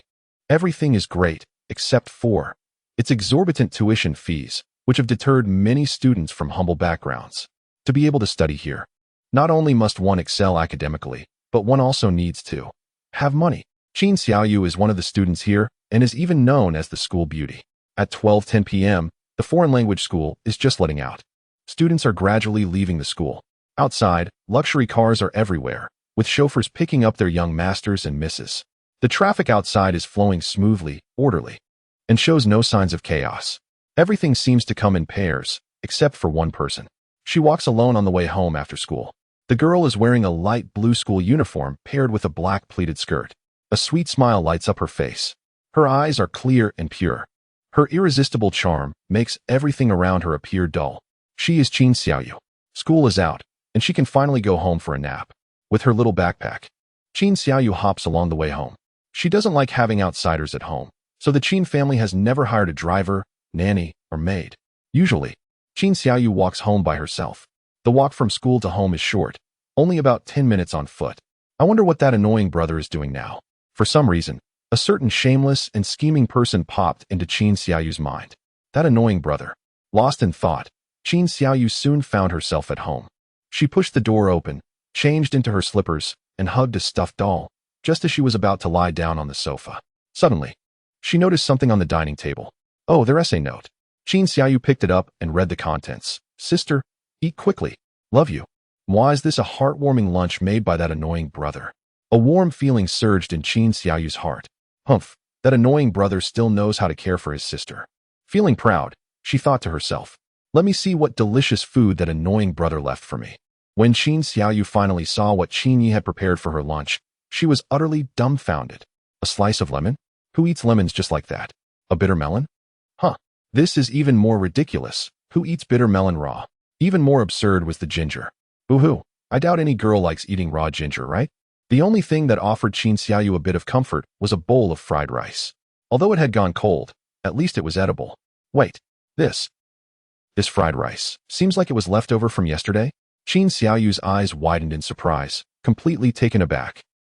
At this moment, in the office of the school board of Mingzhu Elementary, ding, a massive influx of resentment points from Qin Xiaoyu. 88. However, Qin Yi was already indifferent to it. At this moment, he was focused on studying the golden reward from the lottery. Golden talent. Lucky star talent description. Equipping this talent will slightly increase the host's luck value. And every time the host draws a lottery and receives a thank you for participating, it will automatically convert into skill points for the host to allocate freely. Skill points? So with this talent, every lottery draw guarantees skill points? Qin Yi pondered. He had already understood the effect of this golden talent. After realizing what the Lucky Star talent entailed, Qin Yi could only exclaim, awesome. This talent was truly extraordinary, directly altering Qin Yi's lottery mechanism. He no longer had to worry about drawing worthless prizes. From now on, every lottery draw guarantees skill points. Qin Yi opened the allocation panel for the Lucky Star. Host. Qin Yi available attributes for allocation. Mathematics, physics, piano, culinary skills, seduction, acting, combat, and over 10,000 other categories. Currently available skill points. 0. Wow. If this trend continues, won't I become invincible? Qin Yi blinked. Oh my. This Lucky Star golden talent is incredibly powerful. If I could get a few more golden rewards, wouldn't I be unstoppable? At that moment, there was a knock on the door. Qin Yi called out, come in. A greasy man with a large belly walked in, wearing a flattering smile. Qin Yi glanced at him and calmly asked, what's the matter? He recognized this man. He was a director at the school. The director, his face jiggling with fat, said, board member, a while ago you arranged for us to recruit teachers, right? A few graduates from normal universities have signed up these days. Today is the interview day. Upon hearing this, Qin Yi was overjoyed. Hurry, take me there. Interviewing teachers? This is another great opportunity to rack up some resentment points. No need to trouble the board member to go personally.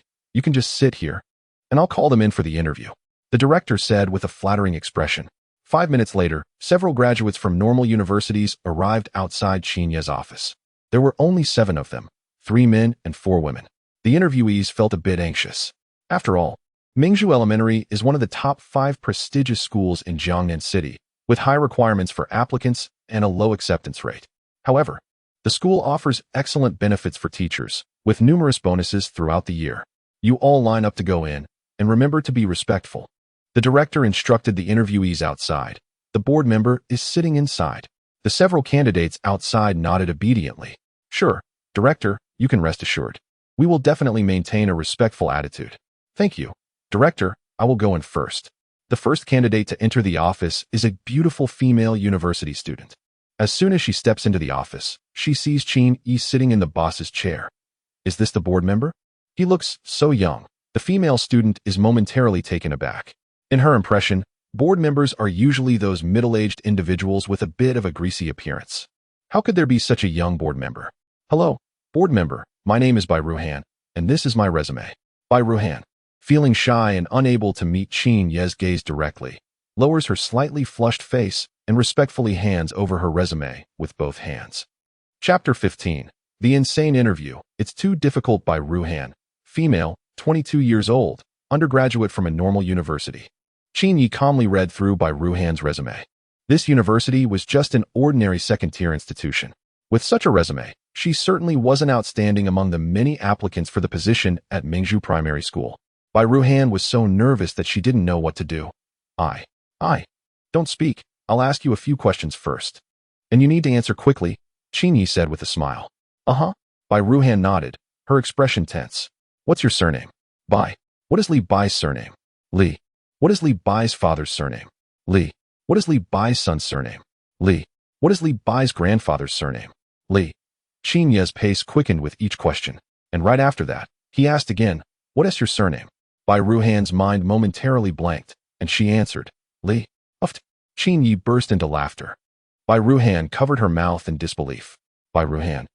How did she fall into this trap? Ding. Bai Ruhan's resentment 5. With a smile still on his lips, Qin Yi continued the interview. Why did you choose our Mingzhu Primary School? Bai Ruhan, looking a bit foolish, thought for a moment and weakly said, because other schools don't want me. Qin Yi. Wow, that reason is indeed valid. While looking at her resume, Qin Yi asked, it says here that you have 2 years of work experience, but you just graduated last year. Where did the 2 years of work experience come from? Bai Ruhan lowered her head and said pitifully, overtime. Qin Yi almost fainted. This answer is also valid. 1 year of work time, with 2 years of overtime. A hard-working individual. Okay. Qin Yi asked again, who do you think is the most just person in the world? Bai Ruhan thought for a moment and said, it should be Doraemon. Why? Qin Yi asked, puzzled. Bai Ruhan smiled and said, because it often extends a round, helping hand. Qin Yi fainted again. Damn, this answer is also valid. You passed the interview. Come to work tomorrow, Qin Yi said with a smile. Did I really pass the interview? Bai Ruhan's mouth dropped open, still in disbelief. It seemed she hadn't reacted yet. Qin Yi waved his hand. Hurry up and go, don't delay my interviews here. Next, Qin Yi called out towards the door. Oh yeah, I passed the interview. Bai Ruhan happily skipped out of the office. Immediately after, the second interviewee walked in. This was a man who looked scholarly, with a hint of arrogance on his face. Qin Yi glanced at the other person's resume. Li Chang, male, 24 years old, master's degree from a prestigious university. So he was a returnee from overseas studies. No wonder he had a somewhat proud demeanor. Qin Yi looked at the returnee and smiled. I won't bully you.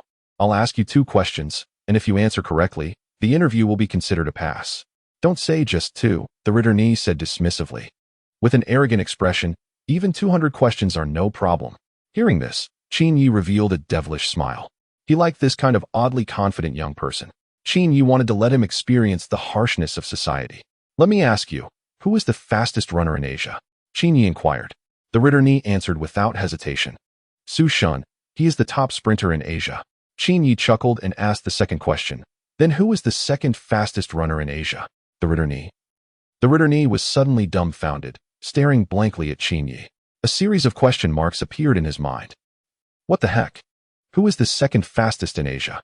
This question, 999 of people probably wouldn't care about. After all, people only remember the first place. They don't care who the second place is.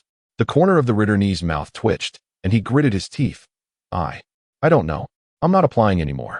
Feeling embarrassed, the returnee fled in disgrace. Ding, 50 from the returnee's resentment. After the returnee, other candidates entered one by one to endure Qin Ye's devilish interview questions. How can a person weighing 65 kilograms carry two 5-kilogram balls across a bridge that can hold 74 kilograms? If two unevenly distributed incense sticks burn for an hour, what method can you use to measure a duration of 15 minutes? With two empty water jugs of 5 liters and 6 liters capacity, how can you obtain 3 liters of water while ensuring both jugs have water? One question after another tortured these highly educated students until they began to doubt their lives. What kind of ridiculous interview is this? These questions are so damn difficult. Boo-hoo. I can't answer any of them. The candidates' faces turned desperate. Too hard. Meanwhile, Qin Ye's resentment value kept rising. Ding, 33 from candidate number 3's resentment. Ding, 25 from candidate number 4's resentment.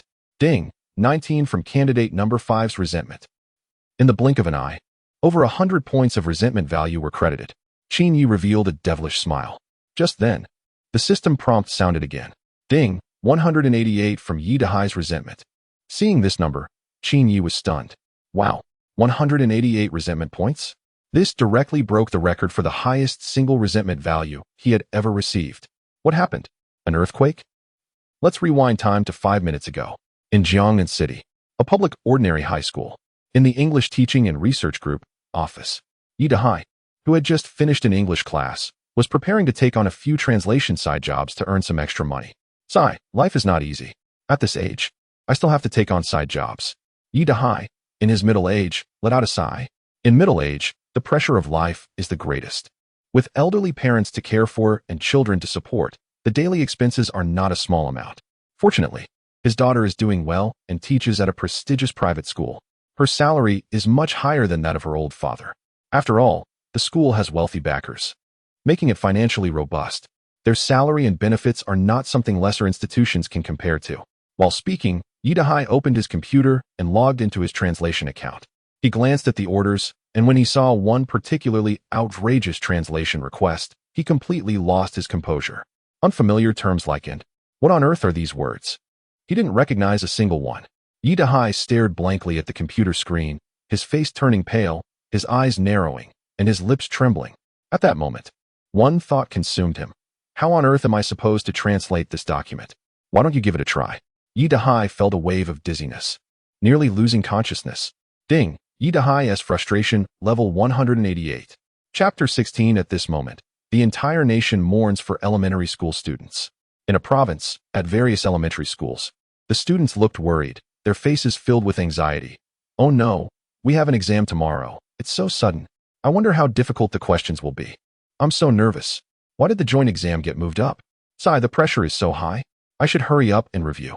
Just then, a rumor suddenly popped up in the local student forum. It was said that the question setter for the upcoming joint exam was a well-known figure from a prestigious university. What? All the students who saw this news were dumbfounded. This person? The legendary genius who achieved perfect scores in 2 international competitions? How could it be him setting the questions? The students were all stunned. If he sets the questions, the difficulty level is guaranteed to be extremely high. The rumor spread rapidly, reaching every school in the province in no time. Hearing this news, all the elementary school students who were about to take the exam the next day were nearly in tears. In a city, at a school, what is going on? This person is setting the questions? I'm going to die. Who can solve his problems? Oh no, how are we going to take the exam now? This time, my math score is definitely going to suffer. In another city, at a provincial experimental elementary school, a student asked, "Teacher, I heard that the question setter for tomorrow's joint exam is that well-known figure. Is it true?" "Yes, it's true. The whole forum is going crazy over this news. I'm so anxious. Oh no, how difficult will the questions be?" The students discussed with pale faces, each trembling.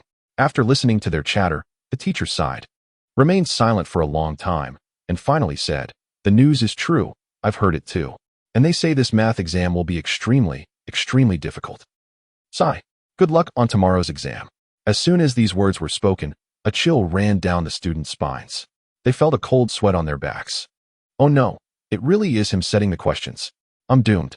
In yet another city, The principal was giving the final motivational speech to the students before the exam. Students, the math questions tomorrow will be very difficult. You've all heard this news, right? The principal shouted from the platform, and below, there was a sea of cries. Oh no, how can we answer questions set by him? We are just elementary students. It's too hard. What will we do for tomorrow's exam? Sighing from the high platform, the principal comforted the students, saying, "Don't be disheartened. If you can't score high in math, there are other subjects.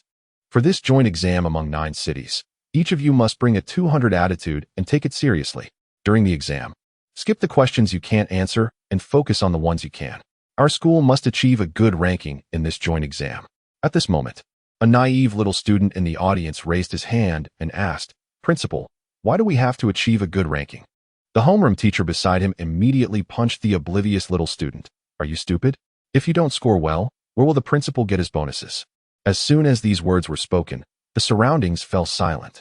The beaten little student felt disheartened and gritted his teeth, muttering 2 words, "Damn it." It turned out they were just tools for earning bonuses. This truth was too heartbreaking. As a renowned mathematics prodigy from a prestigious university, the news that Wei Dongyi would set the exam questions for the joint test among 9 cities in the province quickly made it to the trending topics on social media. Wei from the prestigious university is the question setter for the math exam in the joint test. The province is about to face the toughest exam in history. Reporters interviewed, and the little students were scared to tears. Latest exclusive report on the joint exam among 9 cities. One eye-catching news after another appeared online. In this fast-paced information age, the news about Wei's questions became widely known. At the age of 16, Wei had defeated over 500 top students from various countries in the 49th International Mathematical Olympiad, winning the gold medal with a perfect score. Such a life seemed extraordinary. Soon, some netizens dug up videos of Wei's lectures at the prestigious university. In the video, a boy dressed simply with messy hair shyly taught a group of top students advanced mathematics concepts, including calculus equations, pre-estimation methods, mathematical theories of flow stability, and solutions for incompressible fluid stability. These topics left netizens across the country dumbfounded. What? No way. Damn. A series of astonished reactions flooded in. People were left speechless. Would the elementary students really be able to handle questions set by someone like him? At that moment, netizens nationwide observed a minute of silence for the little students in the province. In contrast to the chaos in other schools, Mingzhu Elementary School was calm and peaceful. The students there reacted to the news of Wei setting the questions with indifference. Wei is setting the questions? Oh. Some even showed a hint of disdain in their calmness. Is it really that hard? The elementary students at Mingzhu School smirked. Could there be any questions harder than those set by their own board members? Impossible. They couldn't believe that there was anyone in the world who could set more devilish questions than Xin Yi. Not only the elementary school students, but even the teachers found it hard to believe. The math teachers at Mingzhu Elementary School were unusually excited. "We got this." With Professor Wei setting the questions, our Mingzhu Elementary School is completely unfazed. Having been baptized by the devilish questions from the school board, what can Professor Wei do? Ha! This time, our Mingzhu Elementary School is going to defy the odds. We look forward to the rankings. It would be quite amusing if our school breaks into the top 3. The atmosphere at Mingzhu Elementary School was peaceful and harmonious. Everyone was looking forward to the joint examination of the 9 districts the next day. The calm day soon passed. Time flew by, and before they knew it, it was the next morning. On that day, a thin layer of morning mist enveloped the campus. Early in the morning, Xin Yi stood at the school gate to send off the elementary students. With a smile, he gave them a thumbs-up gesture, saying, "Keep it up. When you feel like you might not do well on this exam, don't despair, because at least, your judgment is still correct." Upon hearing this, the elementary students fainted in disbelief. Wah! How infuriating. That wicked school board. Ding! From the elementary students' grievances 99. With resentful glances, the students headed towards the examination hall. Such large-scale exams typically wouldn't be held at their own school to prevent cheating. Likewise, students from other schools would come to Mingzhu Elementary School for the exam. Chapter 17 Help. Mingzhu Primary School is going crazy. At 9:40 a.m., in the 9 major cities of Su Province, hundreds of exam rooms are filled with thousands of elementary school students sitting neatly, ready for the most important entrance examination before the transition to middle school. The joint examination of the 9 cities is about to begin. The candidates start answering questions. With the announcement signaling the start, The joint examination officially kicks off. The first subject is Chinese. One by one, the students pick up their pens and focus on their papers. They are determined to write.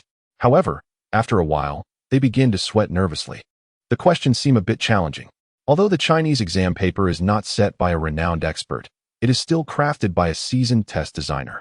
The difficulty is noticeable. If the questions they usually practice have a difficulty coefficient of 0.7, then this joint examination paper should have a coefficient around 0.35.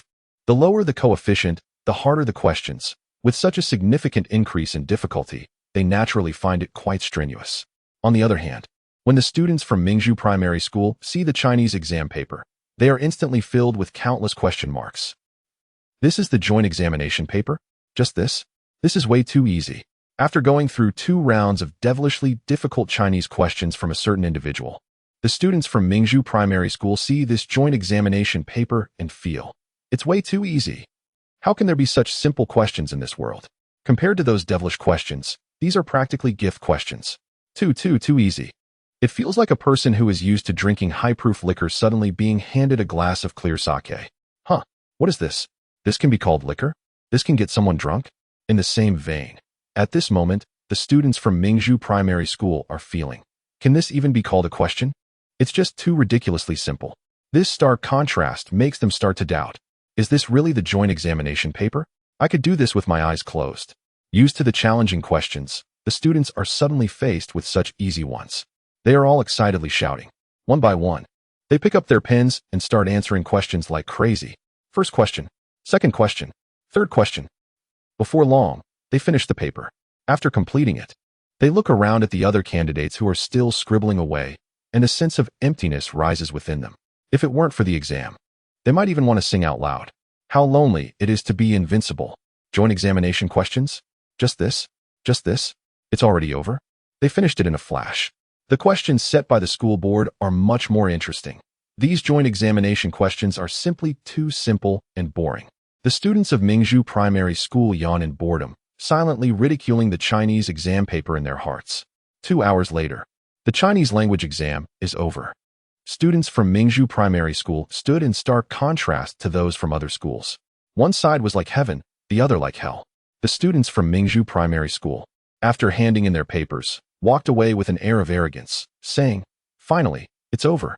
I finished the paper ages ago and even took a nap for half an hour. It was too easy. Guys, I'm sure I scored 95 on this. What is 95? With such easy questions, if I don't get full marks, it means I'm useless. Haha, is this the joint exam? Really? So easy. I think I'll get full marks this time." In contrast, the students from other schools handed in their papers looking dejected, with sad faces. Why? The language questions were so hard. I couldn't answer several of them. How could this happen? I thought only the math would be difficult. Oh no. If the language exam is this tough, what about tomorrow's math? I'm crying. What should I do? I might fail this language exam. Who on earth set these questions? There was a chorus of lamentation. During the break after the exam, in Jiangnan City, at Hongji Primary School, candidates from different schools gathered. At this moment, the class monitor, Xiaoping, stood with his hands on his hips, trying to show off in front of a group of students from other schools. These questions were too easy. I finished them in no time. Surrounding primary school students looked on in disbelief. Is he even speaking human language? Seeing Xiaoping's smug demeanor, they felt frustrated and angry, thinking, how can he say it's easy? You think it's easy? Your whole family is easy. The primary school students silently cried. They felt so bitter. Watching Xiaoping gloat, they felt as sour as lemons. A similar scene was happening across various exam sites in Jiangnan City. The students from Mingzhu Primary School said, "Is this it? This is the difficulty of the joint exam? Hilarious. Seriously, if I don't score 100 this time, I'll consider myself trash. It was too easy. I finished the questions in just half the exam time. Really, with such simple questions. How could you not get them right? Are you all filled with soy milk in your heads? You can't even answer this. Come. Let me teach you how to do this question." The students from Mingzhu Primary School were flaunting themselves wildly in various exam rooms. Their arrogant demeanor infuriated other candidates to the point where they wished they could stab them. How frustrating. Why is the gap between people so wide? If one person claims the questions are easy, others might think it's not their issue but that the person is a top student. However, if 10, 100, where even 1,000 people all say the questions are easy, they start to doubt if the problem lies with themselves. What is even more chilling is that those who claim the questions are easy mostly come from the same place, a remarkable school, Pearl Primary School. Students from other schools are all frowning, expressing shock and confusion. Oh my! When did Pearl Primary School become so impressive? I can't take it anymore. I encountered candidates from Pearl Primary School in my examination room, and they finished the papers in just a few minutes and then slept on their desks. It's terrifying. Is Pearl Primary School a gathering place for top students? Boo-hoo. After the exam, they kept saying how easy it was, and I just wanted to hit them. It's so frustrating. Those darn students from Pearl Primary School. Jealousy is tearing me apart. On one side, there's arrogance and swagger, and on the other, there's frowning and jealousy. The polarization is severe. One side is heaven, and the other is hell. On this day, during the joint exam in 9 cities of Sioux Province, the students from Pearl Primary School, who had been tested by the devilish questions, went wild in various examination rooms. It was like a dimensional strike. Chapter 18. The elementary school students were in tears, sobbing uncontrollably. After the Chinese exam, the English exam followed closely behind. During the afternoon English exam, students from various examination venues in Jiangnan City completed their papers with tears in their eyes. Ordinary students, upon seeing the English questions, exclaimed, "Oh no, English is so difficult. I can't do any of it." Meanwhile, students from Mingzhu Elementary School, upon seeing the same questions, reacted, "What is this trash? This is too easy. I can finish it in no time." After the English exam, ordinary students expressed their anxiety. "Guys, I'm really worried. I feel like it's going to be hard to even score 60. In contrast, students from Mingzhu Elementary School lamented, "Guys, I'm crying. I just checked the answers and got one wrong. There's no way I can get a perfect score this time." As the English exam concluded, teachers from other schools reassured their students, "Don't be discouraged if you didn't do well. The questions were a bit difficult. It's normal not to perform well."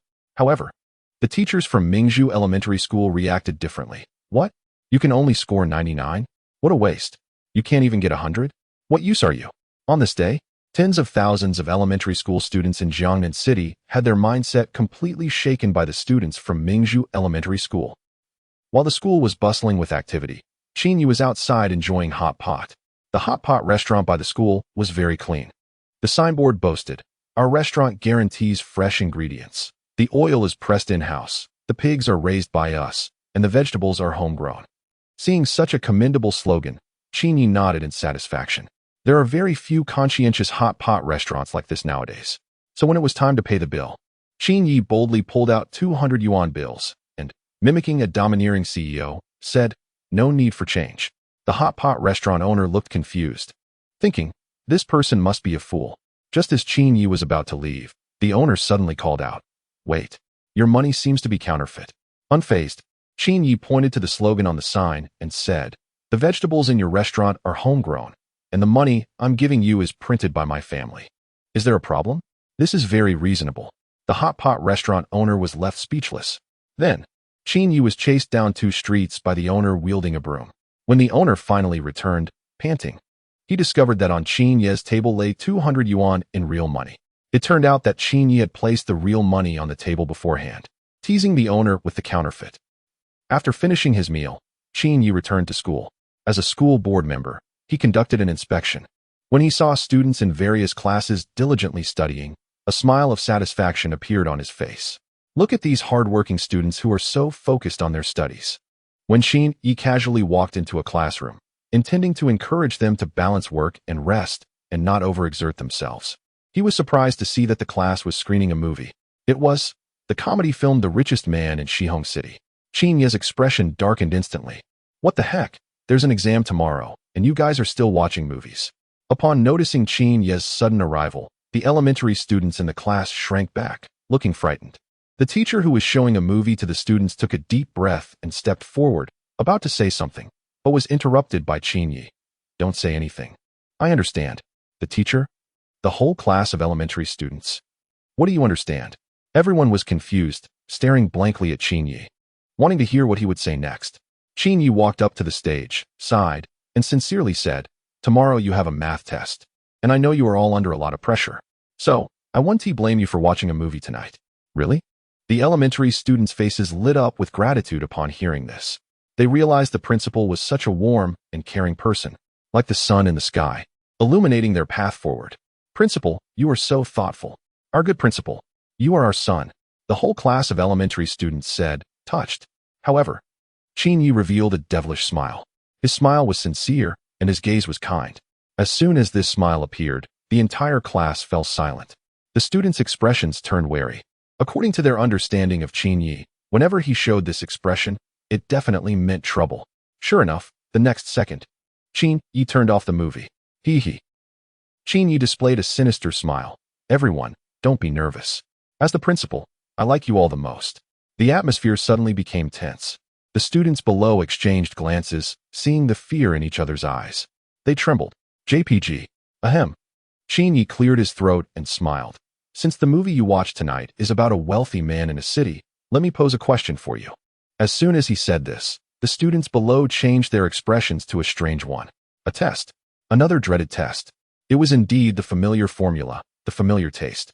Qin Yi was still that familiar test master. Woo-woo. Principal, go ahead and ask. The students shed tears of bitterness.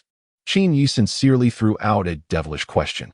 In the story, the character unexpectedly receives $1 billion funds, but must spend it all within a month.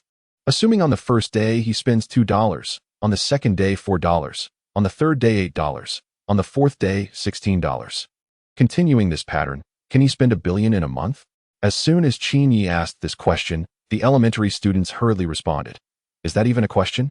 Of course not. Spending just a few dollars a day, how could he possibly spend $1 billion? Yeah, this question is too simple. A few dollars compared to $1 billion is hardly even a fraction. Hearing the ignorant responses from the students, Qin Yi smiled and said, the correct answer is yes. Under the incredulous gazes of the elementary school students, Qin Yi slowly revealed the answer. This is actually a math problem. On the first day, it is 2. On the second day, it is 2 squared. On the third day, it is 2 cubed. Following this pattern, on the 30th day, it is 2 to the power of 30, which equals 1,073, 741, 824, or 1,07 billion. After Qin Yi finished speaking, the entire class of elementary school students was stunned. Boo-hoo. It's too difficult. What a fraud. Who said it was easy? Boo-hoo. Damn it. The devilish school board member. This question is too hard. It's excessive. Just moments ago, the confident students were now all lying on their desks, crying uncontrollably. This scene was hard to bear. Too much. Too much. Too much. The students were in tears, sobbing profusely. Ding. Resentment from the students 14. Ding. Resentment from the students 17. Ding. Resentment from the students 20. Another wave of resentment points came in, and Qin Yi showed a benevolent smile. These are all good kids. Chapter 19. Interviewing the students. What to do about the arrogant ones? Oh no. The wicked school board member. The elementary school students were crying with their heads in their hands, looking utterly heartbroken. Seeing this, Qin Yi felt a pang of sympathy. They are just children. How could they endure such treatment? So, the kind-hearted Qin Yi, with a gentle smile, wrote another question on the blackboard. Come on, let us look at the second question. This was a mathematical logic problem. There were 2 doors, one leading to safety and the other to danger, each guarded by a sentinel, one who always tells the truth and one who always lies. You can only ask one question to one of the sentinels. How can you determine which door is which? As soon as this extremely difficult math logic problem was presented, a little girl in the front row burst into tears. Wah! I don't know how to do it. The girl cried so sorrowfully that it broke people's hearts. Hearing her cry so sadly, Qin Yi felt a surge of compassion. There, don't cry, he said, pulling a tissue from his pocket and walking over to wipe her tears. Wow, this is so heartwarming. How loving. The school board member is truly a warm-hearted hero. People began to change their opinions about Qin Yi. Other students were moved to tears as well, warmed by the scene. However, in the next moment, Qin Yi gently patted the little girl's head and said in the softest tone the most heartless words. Once you're done crying, hurry up and come to the front to solve the problem. The little girl was taken aback. Hurry up and solve the problem. Solve it. Ah! She cried even harder, her eyes filled with fear as she looked at Qin Yi. Wah. This devil of a school board member. Though handsome, in her eyes, he was scarier than a devil. Seeing this, the other elementary students also lowered their heads, not daring to speak. Their faces turned pale, filled with despair. The classroom fell silent. Only the sound of the little girl's cries echoed. Just then, the school bell rang. Ding, ding, ding. Upon hearing the bell, the elementary students felt a wave of relief wash over them. Wah, wah, wah, finally school is over. Goodbye, school board member. La la la, I'm the little newsboy. The students who had just been crying moments ago suddenly brightened up, stepping out of the classroom with carefree strides. After all the students left, Qin Yi sincerely sighed. They are all good kids. Then, the unbothered Qin Yi quietly picked up a pen and started changing the class schedule. What? 2 physical education classes in a week? Delete. All deleted. 2 music classes? No way. They need to be replaced with math classes. What? There are even 2 art classes. They must be changed to language classes. I'm really a good school board member, worrying so much for these children. Qin Yi silently gave himself a thumbs up. The female teacher nearby had a strange expression upon hearing this. A good school director. There really is no better school director than you. Uft. The female teacher stumbled and accidentally twisted her ankle. Qin Yi quickly helped her, but the place he chose to assist her was a bit unusual. School director. The female teacher's face turned a bit red. Qin Yi remained calm and composed, asking politely, "Did you hurt yourself?" "No, not at all." The female teacher replied softly. "Well, that's good," Qin Yi said as he let go of her hand. Bang! The female teacher fell to the ground in response. Her face was filled with confusion and innocence. "Are you some kind of devil? At least wait until I stand up before letting go." Ding! 20 resentment from the female teacher. Goodbye. Qin Yi left gracefully, leaving the female teacher alone, disheveled in the wind. That evening, Qin Yi returned home and found Qin Xiaoyu lying on the sofa watching TV. Qin Xiaoyu was wearing an adorable pink bear pajamas, cute yet playful. The elegant lines of her figure couldn't be concealed by the pajamas. "Brother, you're back." Upon seeing Qin Yi, Qin Xiaoyu beamed with joy. Qin Yi glanced at the empty food on the dining table. Even the bitter melon had been nibbled down to half. Qin Yi felt a pang in his heart. That silly child must not have eaten yet. "Xiaoyu, are you hungry?" Qin Yi asked with a smile. "Hungry." Qin Xiaoyu blinked her eyes and said sweetly, "Brother, are you going to make something delicious for me?" Qin Yi shook his head. Qin Xiaoyu was taken aback and asked, "Huh? What does that mean?"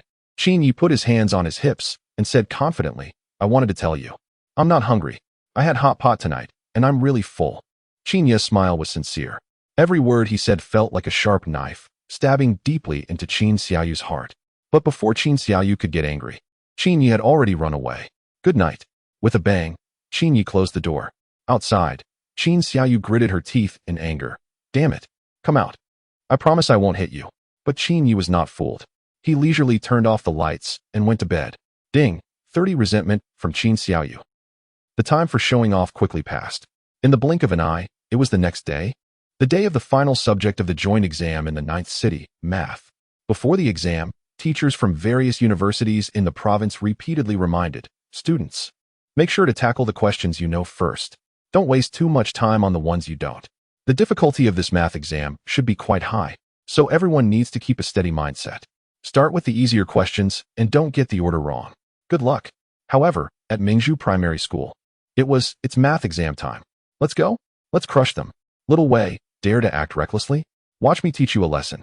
In this math exam, if I score 99 points, I consider it a loss. Brothers, let us do this. Let us take him down together. The students from Mingzhu Primary School were all excitedly shouting. Among them, the class monitor, a chubby boy, looked particularly arrogant. His swaggering demeanor was like that of a reincarnated celestial king. At the peak of numbers, he was proud in this world.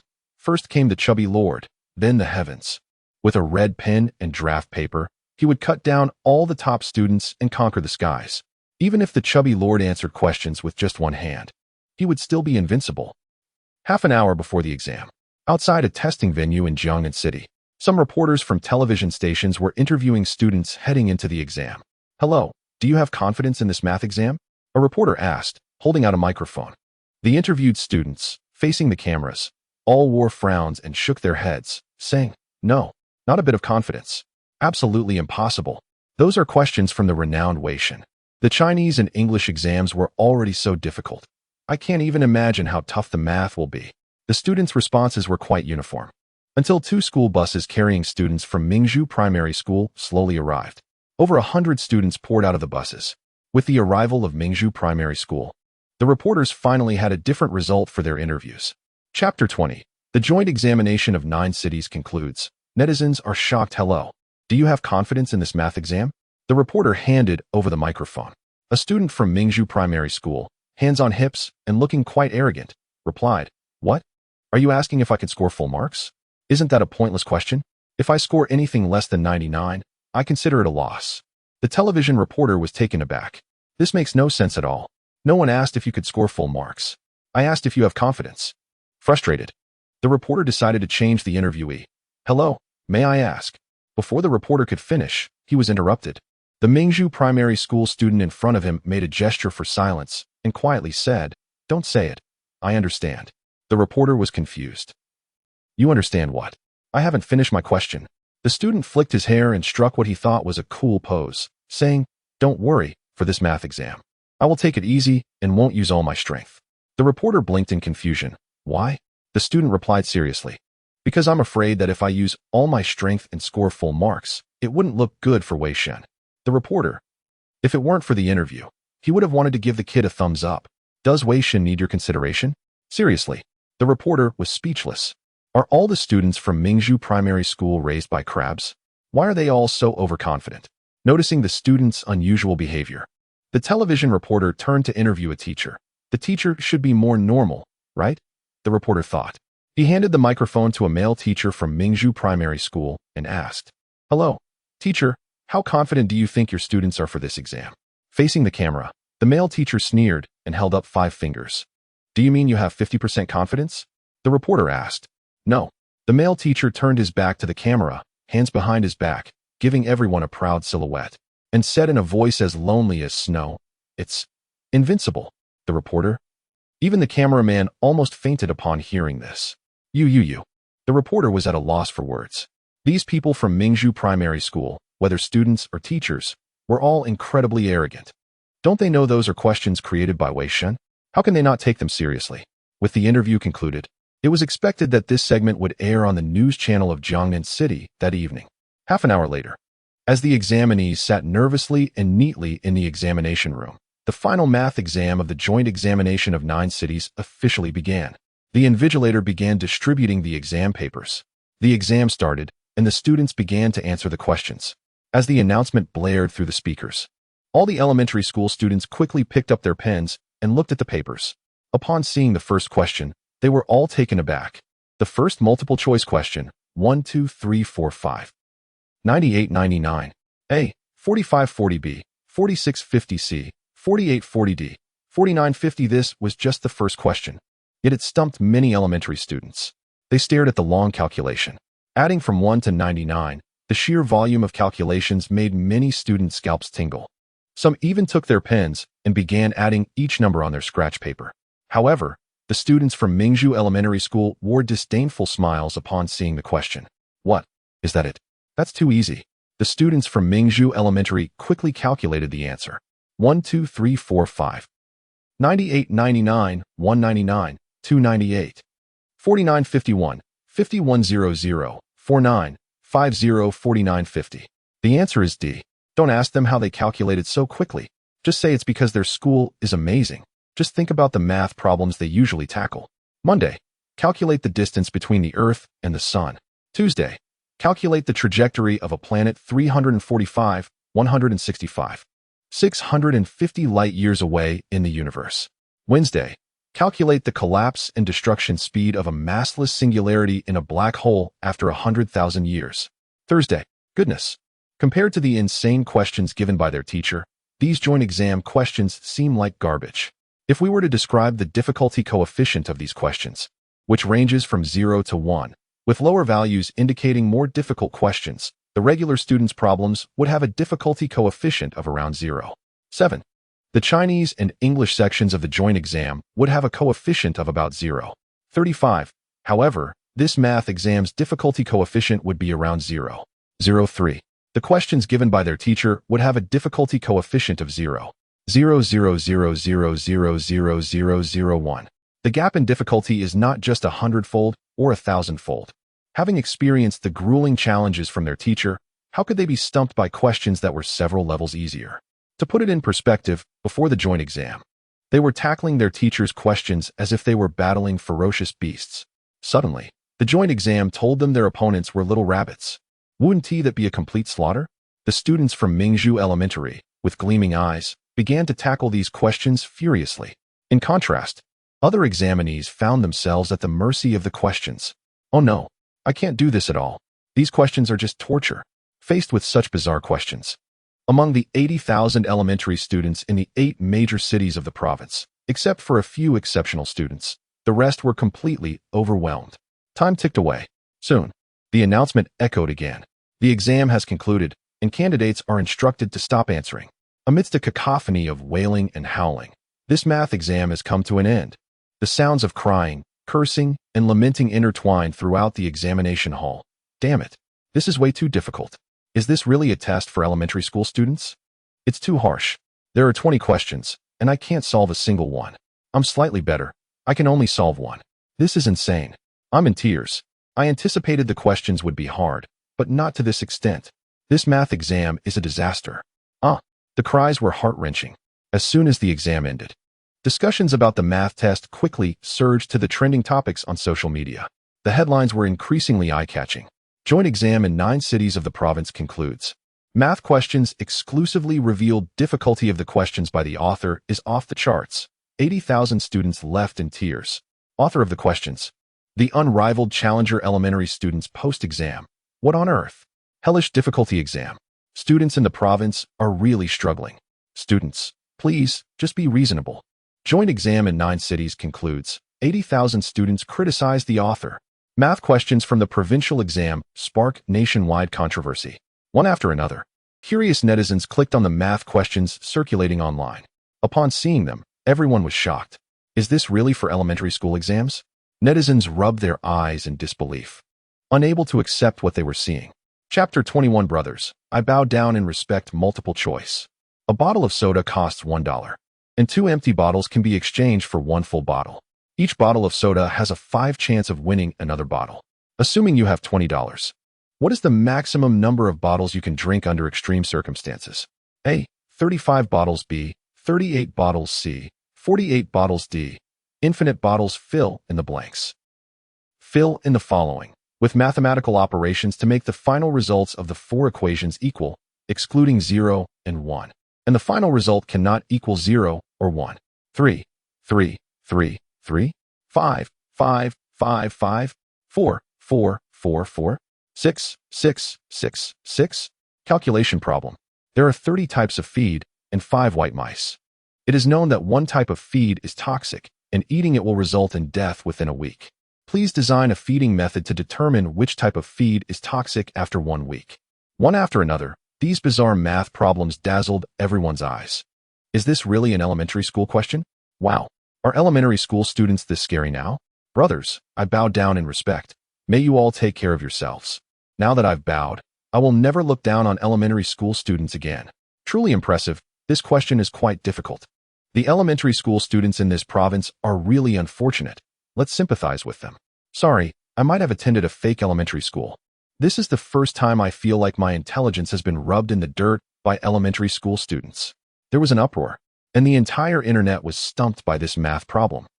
After the joint examination in 9 cities, Yangzhou City, Provincial Experimental Elementary School. As a leader in education in this province, the Provincial Experimental Elementary School has won first place in the provincial joint examination for 3 consecutive years. Looking across the entire province, the Provincial Experimental Elementary School is a behemoth with no rivals. Today, in the office of the Mathematics Research Group at the Provincial Experimental Elementary School, the atmosphere is unusually strange. The mathematics teachers, after reviewing the exam questions, all fell silent. One by one, they looked at each other in silence. After a while, a somewhat inexperienced-looking teacher broke the silence. Teacher Lee, do you know how to solve the 10th question? The young teacher humbly asked a balding, experienced teacher for advice. The balding teacher's face turned awkward as he replied, I haven't figured out the solution to this question yet. What? Even you, Teacher Lee, can't solve this question?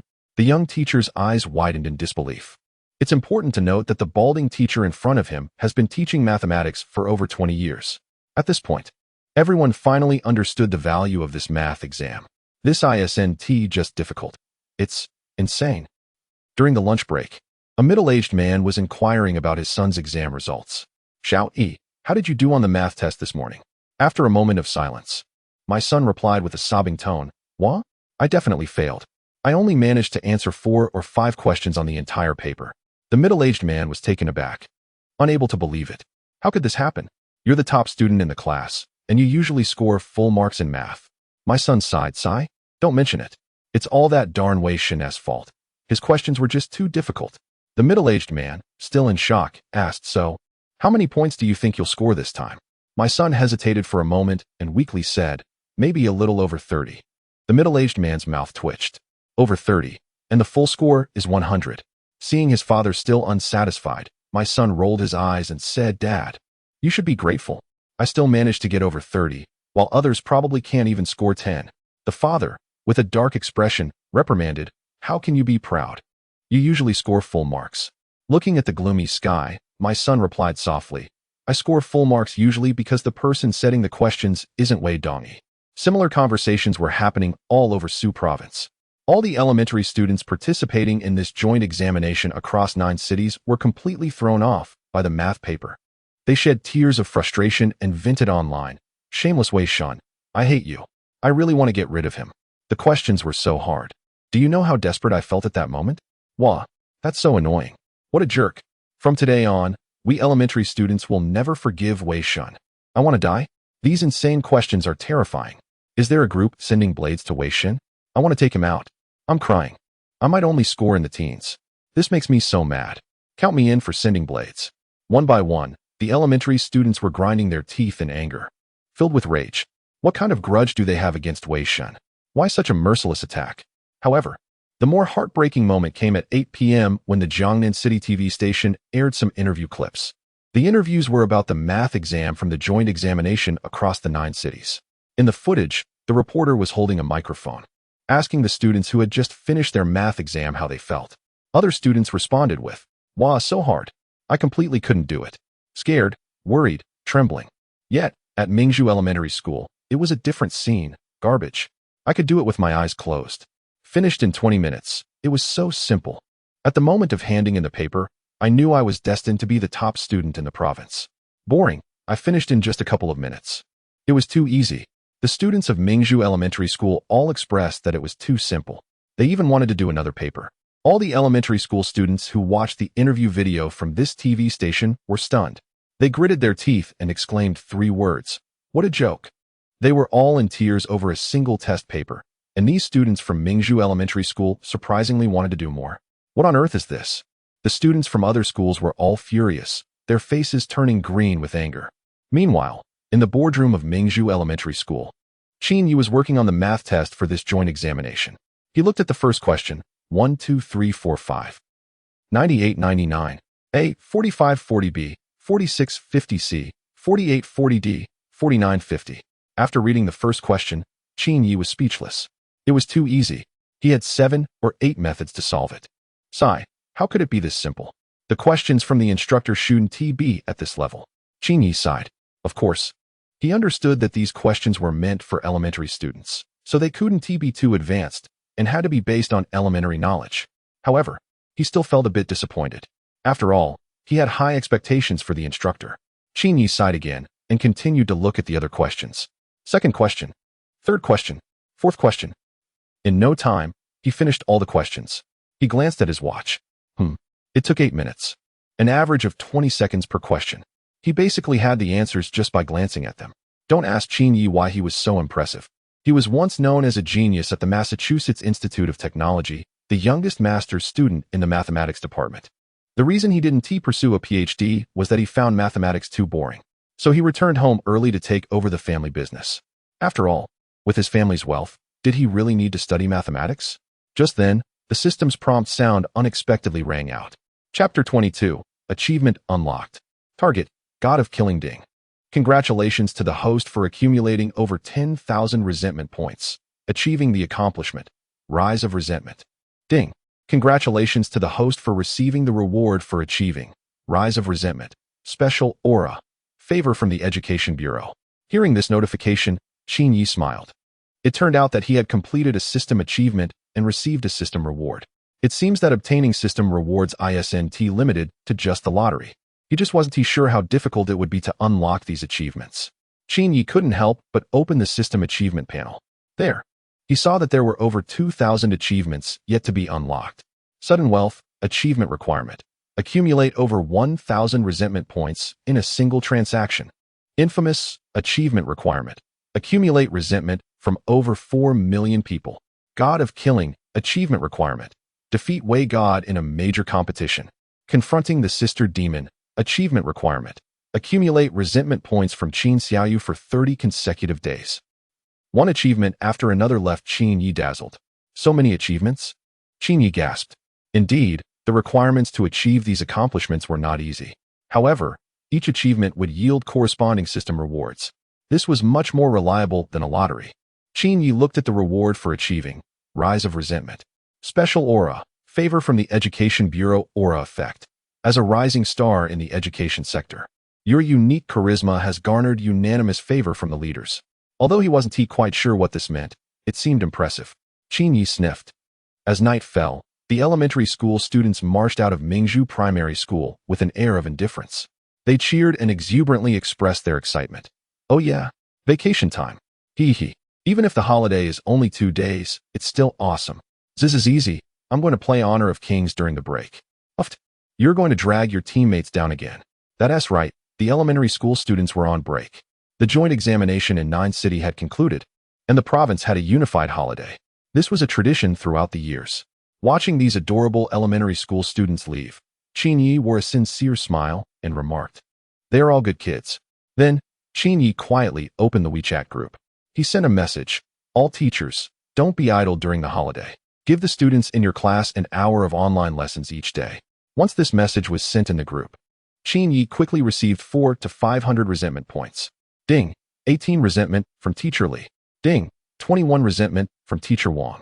Ding, 30 resentment from Teacher Zhao. Seeing the teachers cooperate so well, contributing their resentment points, Qin Yi displayed a shameless grin. At that moment, Yi Qingxi responded in the WeChat group with a smug emoji wearing sunglasses. Yi Qingxi almost laughed to death. All the teachers were working overtime for online classes, and she, being an art teacher, had luckily escaped a disaster. Upon seeing Yi Qingxi laughing so happily, Qin Yi tagged her. Art teacher Yi Qingxi, almost forgot about you. Art, music, and PE teachers, you'll just stay at school to clean during the holiday. Yi Qingxi, music teacher? PE teacher?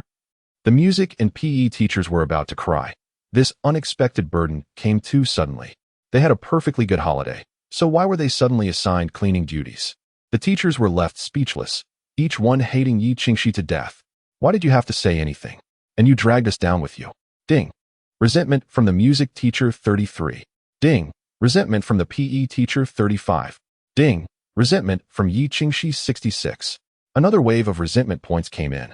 Qin Yi smiled. He comfortably packed up his things and went home to enjoy the holiday. By the time Qin Yi got home, it was already past 8 in the evening. The luxury SUV slowly drove into the villa's courtyard. As Qin Yi got out of the car, he noticed something strange in the yard. It was a groundhog, about 30 centimeters long, with a plump body and grayish-yellow fur. Its head was short and wide, neck thick, and ears small. At that moment, it was lying on the ground, awkwardly staring at Qin Yi with its small, bean-sized eyes. No way. When did a groundhog appear in my house? Qin Yi's mouth twitched, quickly thinking of a possibility. This groundhog couldn't have been bought by Qin Xiaoyu from the pet market, right? After all, groundhogs are quite adorable and have a cute appearance. Thinking of this, Qin Yi couldn't help but feel a bit anxious. Qin Xiaoyu, get out here. Qin Yi shouted loudly, his sharp voice breaking the quiet of the night. Qin Xiaoyu, wearing a pair of bare slippers, hurriedly ran out with a flattering smile on her face. Hey, brother, you're back? Qin Yi pointed at the groundhog in the yard and asked, now, tell me what is going on. This, just listen to me. Qin Xiaoyu blinked her big eyes, trying to act cute to get out of it. Qin Yi wasn't buying it. You better get rid of it. We can't keep pets at home. Come on, brother, don't act tough. It won't work. Boo-hoo. Brother, you don't love me anymore. I'm not your little cotton-padded jacket anymore. Whoa. Qin Yi. After a round of negotiations, Qin Xiaoyu agreed to wash dishes for a year in exchange for Qin Yi's consent to adopt the groundhog.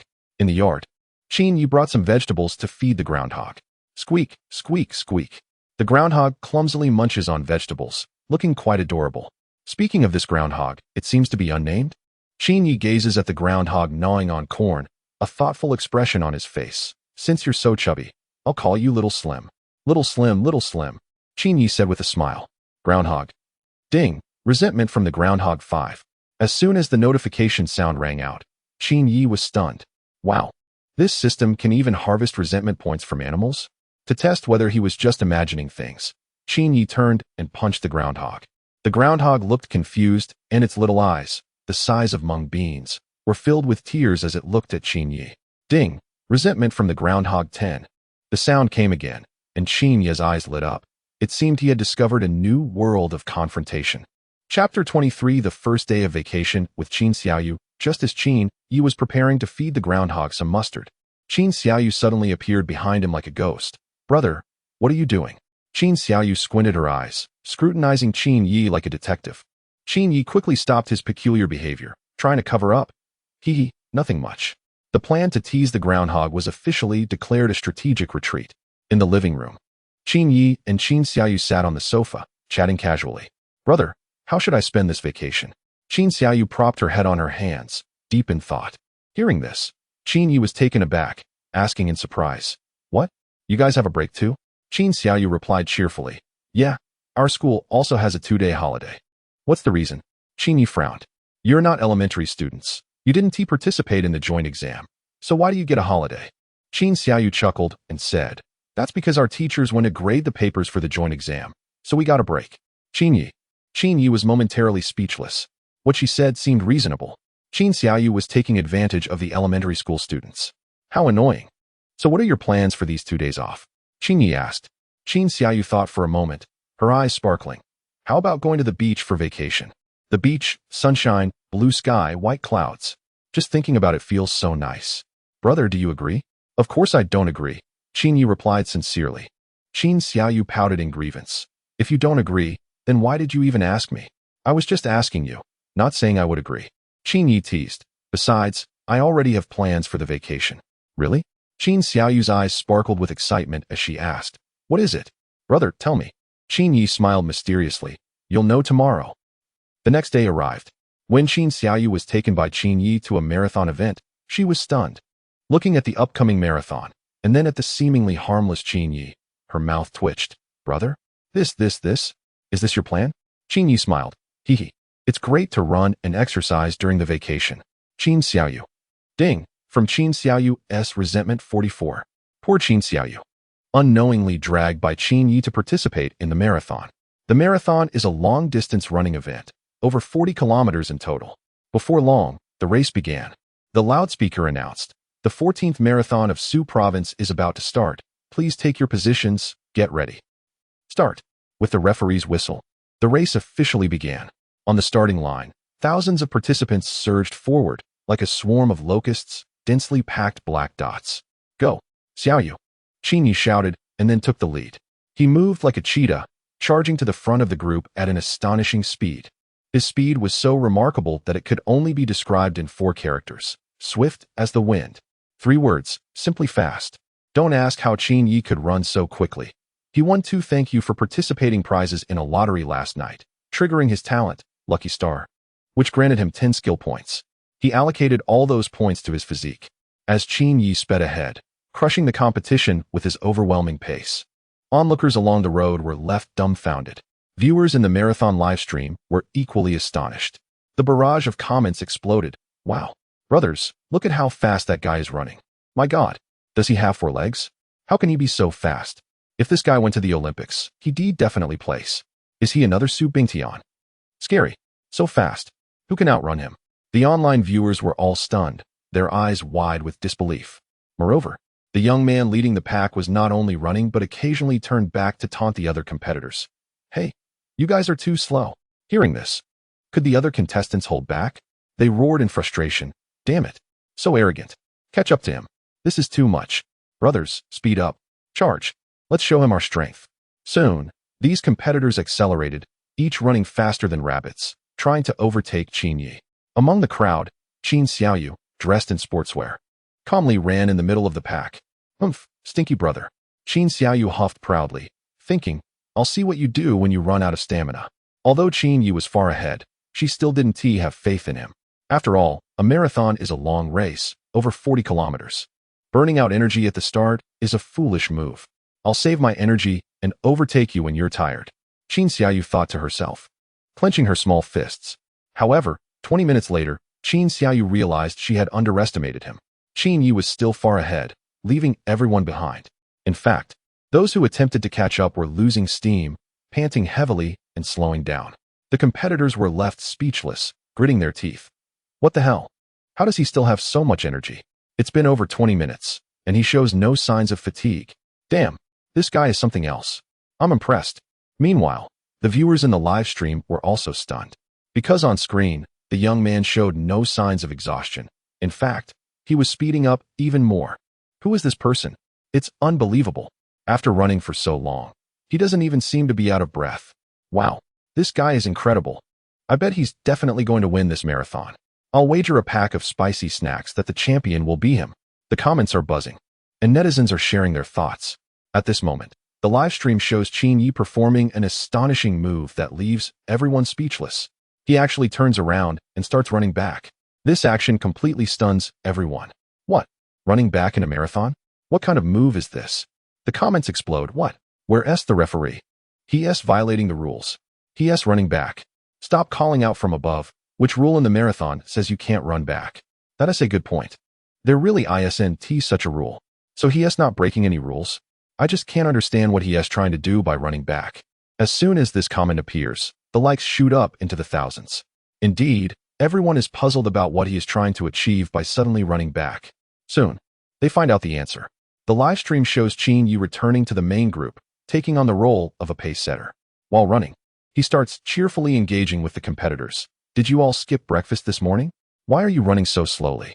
Come on. Even a turtle runs faster than you. Run faster. Put in more effort. You'll catch up to me soon. This wave of cheerful banter instantly raises the tension. The competitors are fuming. Who is this guy? So shameless. How can he do this? Ding, 47 from the competitor's resentment. Ding, 63 from the competitor's resentment. Ding, 71 from the competitor's resentment. With a surge of resentment points collected, Qin Yi can't stop grinning. Meanwhile, the competitors are so furious they are gritting their teeth, their faces turning green with anger. Qin Yi's outrageous antics leave all the viewers in the live stream completely dumbfounded. Chapter 24, Damn it. Are you a devil? Haha, that's hilarious. This wave of mockery is quite clever. Just look at those contestants. Their faces are turning green with anger. How can there be such shameless people? But I like it. Evil grin. JGP. Look at these participants. Judging by their expressions, they must be furious. Haha. Oh no, I can't take it. I'm laughing so hard it hurts. This person is too funny. The audience in the marathon live broadcast room is bursting into laughter.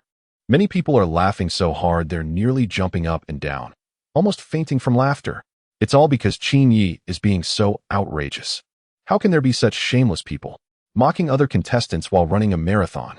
How has this person lived so long without being beaten to death? At the marathon venue, the young contestants are furious at Qin Yi's mockery, each of them screaming in anger. They are desperately speeding up, trying to catch up to Qin Yi and give him a beating. Damn it, you better stop. If you have guts, don't run. Don't let me catch you. I'm going to kill you. You jerk, just wait until I catch you. I'll make you call me daddy. A group of contestants is doing their utmost to chase after Qin Yi. Meanwhile, Qin Yi remains calm, always keeping a distance of about 10 meters ahead. While leading the pack, he occasionally teases the contestants behind him. Are you all born in the year of the rabbit? Do you know why? Have you heard the story of the tortoise and the hare? You rabbits are running slower than the tortoise. The contestants hear these not so harsh, yet highly insulting words. They are all fuming. Damn it.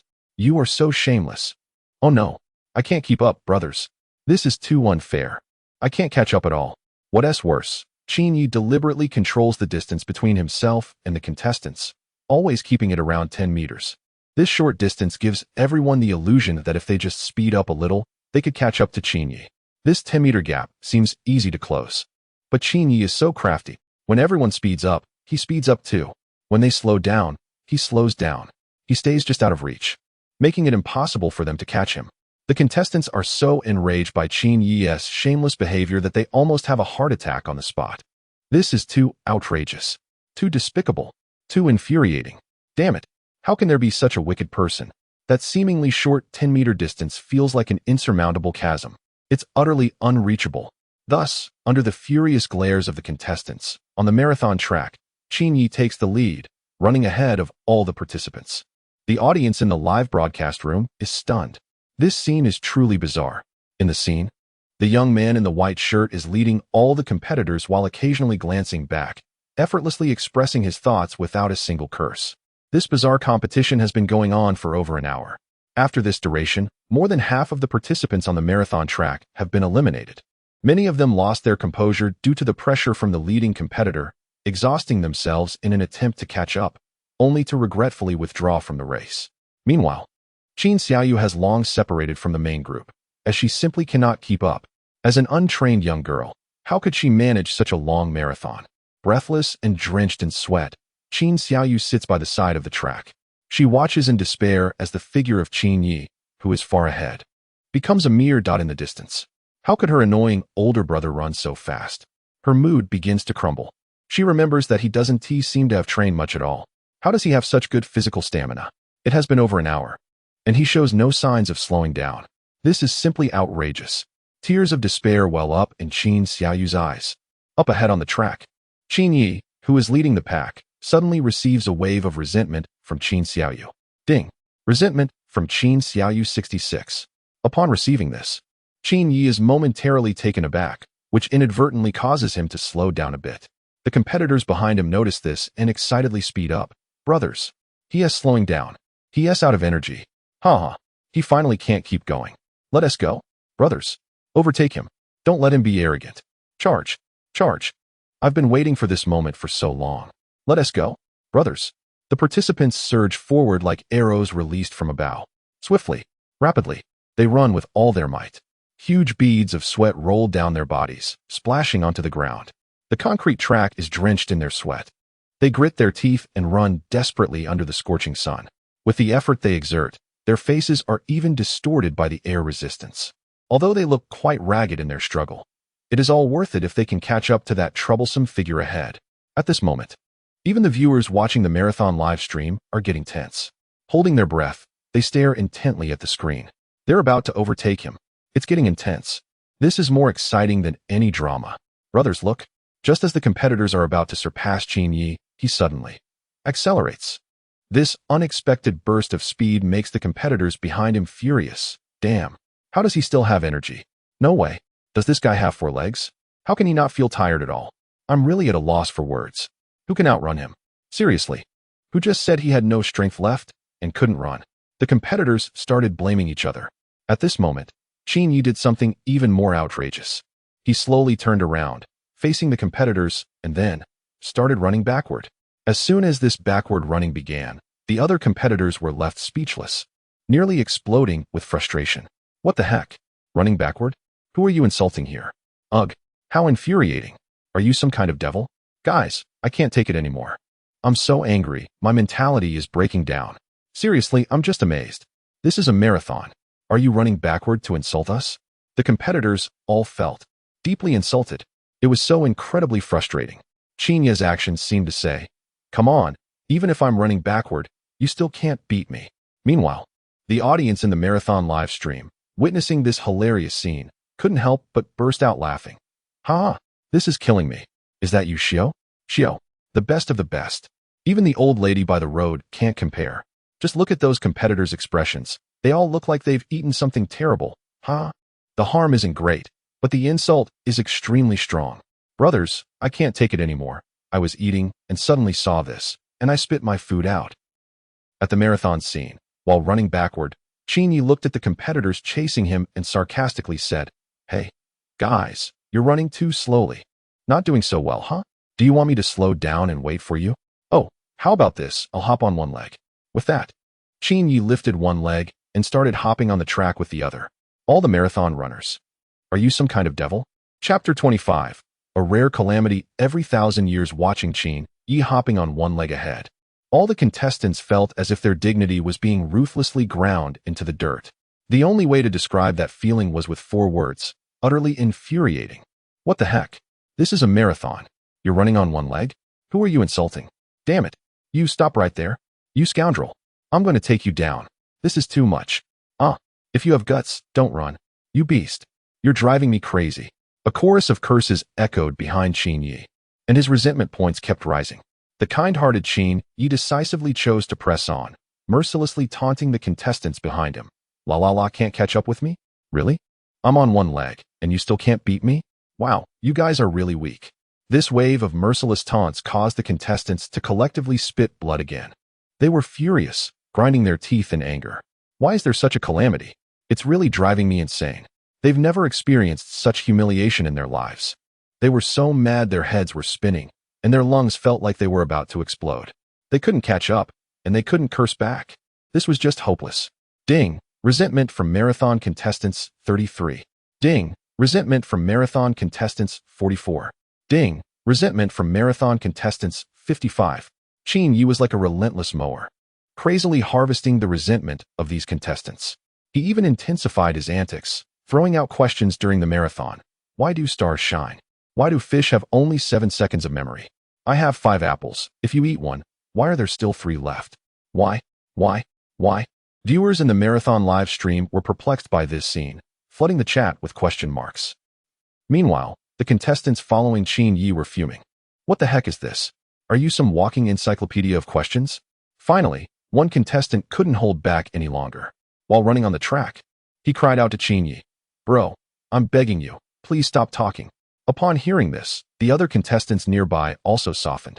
"Yeah, we're begging you, just stop. Seriously. If you keep talking, I'm going to lose it. We're here to run a marathon, not to answer 100,000 questions.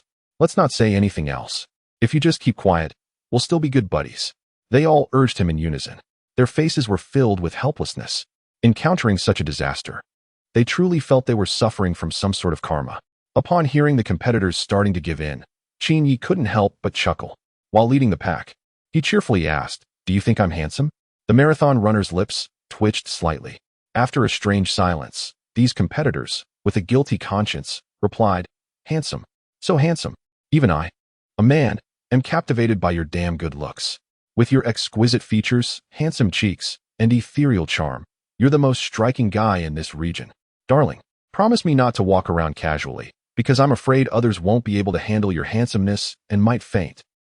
The group of competitors went to great lengths to flatter him. Under such circumstances, they had no choice but to bow their heads. Unable to catch up or outdo him in insults, what else could they do but comply? Listening to the flattery from the runners behind him, Qin Yi hummed comfortably. Seeing this, one competitor quickly said, "We've already called you handsome. Can you be quiet now?" Qin Yi revealed a devilish smile and innocently replied, "Of course not." All the competitors, "Are you out of your mind? If you can't be quiet, why should we say you're handsome?" One competitor cursed. Qin Yi sincerely responded, "Because I want to hear it." All marathon runners. Ding! Resentment from the marathon runners 99. And so, 2 hours later, this marathon, which had left all competitors in despair, finally reached the moment of crossing the finish line. The finish line. It's finally coming to an end. Let's sprint to the finish. Brothers. Wow. That guy seems to have run out of energy. Brothers, let's speed up. We can overtake him. Go, go, go. Finally, we won't have to listen to this damn guy's devilish questions anymore. Just before the finish line, Qin Yi's speed finally slowed down. He was indeed a bit tired. Leading for over 3 hours, even the strongest body couldn't endure it. Not to mention, he had also run backward for a while and had to communicate with these marathon runners from time to time. Seeing Qin Yi exhausted, the competitors behind him desperately accelerated. One by one, they achieved what they had long dreamed of. They surpassed Qin Yi and crossed the finish line first. Haha, I'm the champion. I won. I'm second, the runner-up. So comfortable. I'm 7th, also in the top 10. A large group of competitors crossed the finish line, excitedly hugging and celebrating each other. Meanwhile, Qin Yi ended up in over 20 places behind. Although he had led the way, many overtook him in the final sprint. Just as these early finishers were about to show off to Qin Yi, they were met with a backstab from the judges. The judge coldly announced, "All of you in this batch have violated the rules, and your results are invalid." As soon as these words were uttered, the competitors were all stunned, their faces filled with disbelief as they shouted, "What? Violated the rules? Don't scare us. When did we violate the rules? Judge, are you sure you didn't make a mistake? We were all among the top finishers, the first to cross the line. Where did we violate anything? One competitor even pointed at Qin Yi and said to the judge, we followed him the whole way, and there are cameras to prove it. Tell me, where did we violate the rules? Upon hearing this, the judge snorted coldly. Following him is exactly the problem. This guy violated the rules himself. The judge pointed at Qin Yi and played back the surveillance footage from the track. See? When this guy was running backward, he wasn't paying attention and ran on the wrong track, missing 10 kilometers. All of you who followed him also missed 10 kilometers, so your results are invalid. At this, the entire venue fell into a deathly silence. After a brief moment, a wave of curses erupted like a tsunami. How outrageous. Shameless. You scoundrel. I want to kill you. How can there be such a despicable person? At this moment, the competitors' minds were racing with countless expletives. Chapter 26. One's intent can't be hidden in their eyes. Seeing the contestants' scores cancelled due to being tricked by Qin Yi. The viewers in the marathon livestream couldn't help but laugh uproariously. Oops. Sorry, I couldn't hold back and laugh like a pig. Haha. Look at those innocent yet resentful eyes of the contestants. Contestant, one's intent can't be hidden in their eyes. I'm new here. Should I laugh first or finish the process before laughing? Marathon, the pride of the world, this extreme trickery is truly something. I can't hold it anymore. Let me laugh a little longer. At the marathon event, the clever Qin Yi, sensing something was off, quickly decided to make a run for it. No kidding. If he stayed any longer, he feared he would really be beaten to the ground by those contestants. Gotta run, my life is more important. Those contestants whose scores were cancelled saw Qin Yi trying to escape and shouted, brothers, look, that guy is trying to run. Upon hearing this, how could the other furious contestants tolerate it? They quickly chased after him. Brothers, don't let him get away. Catch him and give him a beating. Hurry, hurry. He's almost out of sight. I want to beat him to death. Qin Yi. Just like that. Dozens of strong men chased Qin Yi for 4 or 5 blocks. Fortunately, Qin Yi took a few turns and managed to shake them off. Otherwise, the king of exam questions would have been in serious trouble today. 10 minutes later, in a small alley, Qin Yi wiped his sweat and let out a heavy sigh. Phew. Luckily I run fast, or I would have really capsized today and gotten beaten up. Although he almost got beaten, it was all worth it. After this marathon, Qin Yi gained quite a bit of resentment points. He truly made a fortune. I wonder where Xiaoyu is now. I should call her. Qin Yi mumbled and called Qin Xiaoyu. Hey, where are you? I'm at Wanda Plaza, bro. There are so many delicious foods here. Wait for me. I'll come find you. Qin Yi hung up the phone. He casually hailed a taxi by the roadside, heading straight for Wanda Plaza. The taxi driver was a very enthusiastic uncle. Not long after Qin Yi got in the car, the driver asked him, young man, want to listen to some music? Qin Yi casually replied, sure. Just a few seconds after saying this, he suddenly realized something was off. Oh no, this isn't right. The taxi he was in was a low-spec Santana, and it didn't even have a central control display. How could it play music? Is it using a phone? Soon, Qin Yi got his answer. The taxi driver, while driving, started to sing the music himself. The great river flows east. The stars in the sky reference the Big Dipper. Hee reference the Big Dipper. A bowl of wine for life and death, friends. Let's go whenever we want. The rough and magical voice sent shivers down Qin Yi's spine. Qin Yi. He was truly baffled. He never expected that there could be someone in this world who was even more shameless than him. What a walking human CD player. Just like that. The taxi driver sang all the way, and Qin Yi covered his ears but still listened the entire time. Half an hour later, they arrived at their destination, the Wanda Plaza. As Qin Yi got out of the car and was about to leave, the taxi driver shouted at him, "Pay up. Did you forget?" The driver's reminder made Qin Yi slap his forehead and smile. Right. I almost forgot. Qin Yi reached out to the driver, signaling him to give him money. The driver, with a deadpan expression, reminded him in exasperation, "I meant you owe me money for the fare. You need to pay that." Qin Yi smiled and replied, "We'll settle our own accounts." "How do we calculate?" The driver looked confused. Qin Yi pointed to his ears and said, "You see, I listened to your songs all the way here, and now I need to go to the hospital for an ear cleaning, which costs 200. The fare is 50. So if we calculate that," he put on a serious face, "you still owe me 150, driver." Ding. 50 from the taxi driver's resentment. Of course, in the end, Qin Yi still paid the fare. He even paid an extra 50, just to tease the driver a bit. At Wanda Plaza, at the entrance of a mall, Qin Yi met Qin Xiaoyu. Brother He. As soon as she saw Qin Yi, Qin Xiaoyu clung to him. Qin Yi stretched out a hand to block her approach. Hey, stay away from me. Qin Xiaoyu looked confused. Why? Qin Yi disdainfully replied, because low IQ is contagious. Qin Xiaoyu. Ding. 15 from Qin Xiaoyu's resentment. Hearing this, Qin Yi finally smiled. Today's task of teasing his sister was completed. 10-1. Brother, I'm hungry. Qin Xiaoyu pouted as she hugged one of Qin Yi's arms. When she mentioned it, Qin Yi also felt a bit hungry. After running a marathon all day, he had indeed exhausted a lot of energy. Let's go eat, Qin Yi suggested. Yay, let's go? Qin Xiaoyu beamed with joy and bounced up. Eating is what we do best, and we excel at it. 5 minutes later, Qin Yi and Qin Xiaoyu arrived at a nearby Chinese restaurant in Wanda Plaza. The restaurant had a pleasant environment and soothing violin music playing. As soon as they entered, a friendly waitress bowed and said, Sir, please, this way. After they were seated, the beautiful waitress brought over the menu. Hello, sir, here is our menu. Please let me know if you need anything. Qin Yi glanced at the menu. The prices here are not cheap at all. On average, it costs around 700 to 800 per person.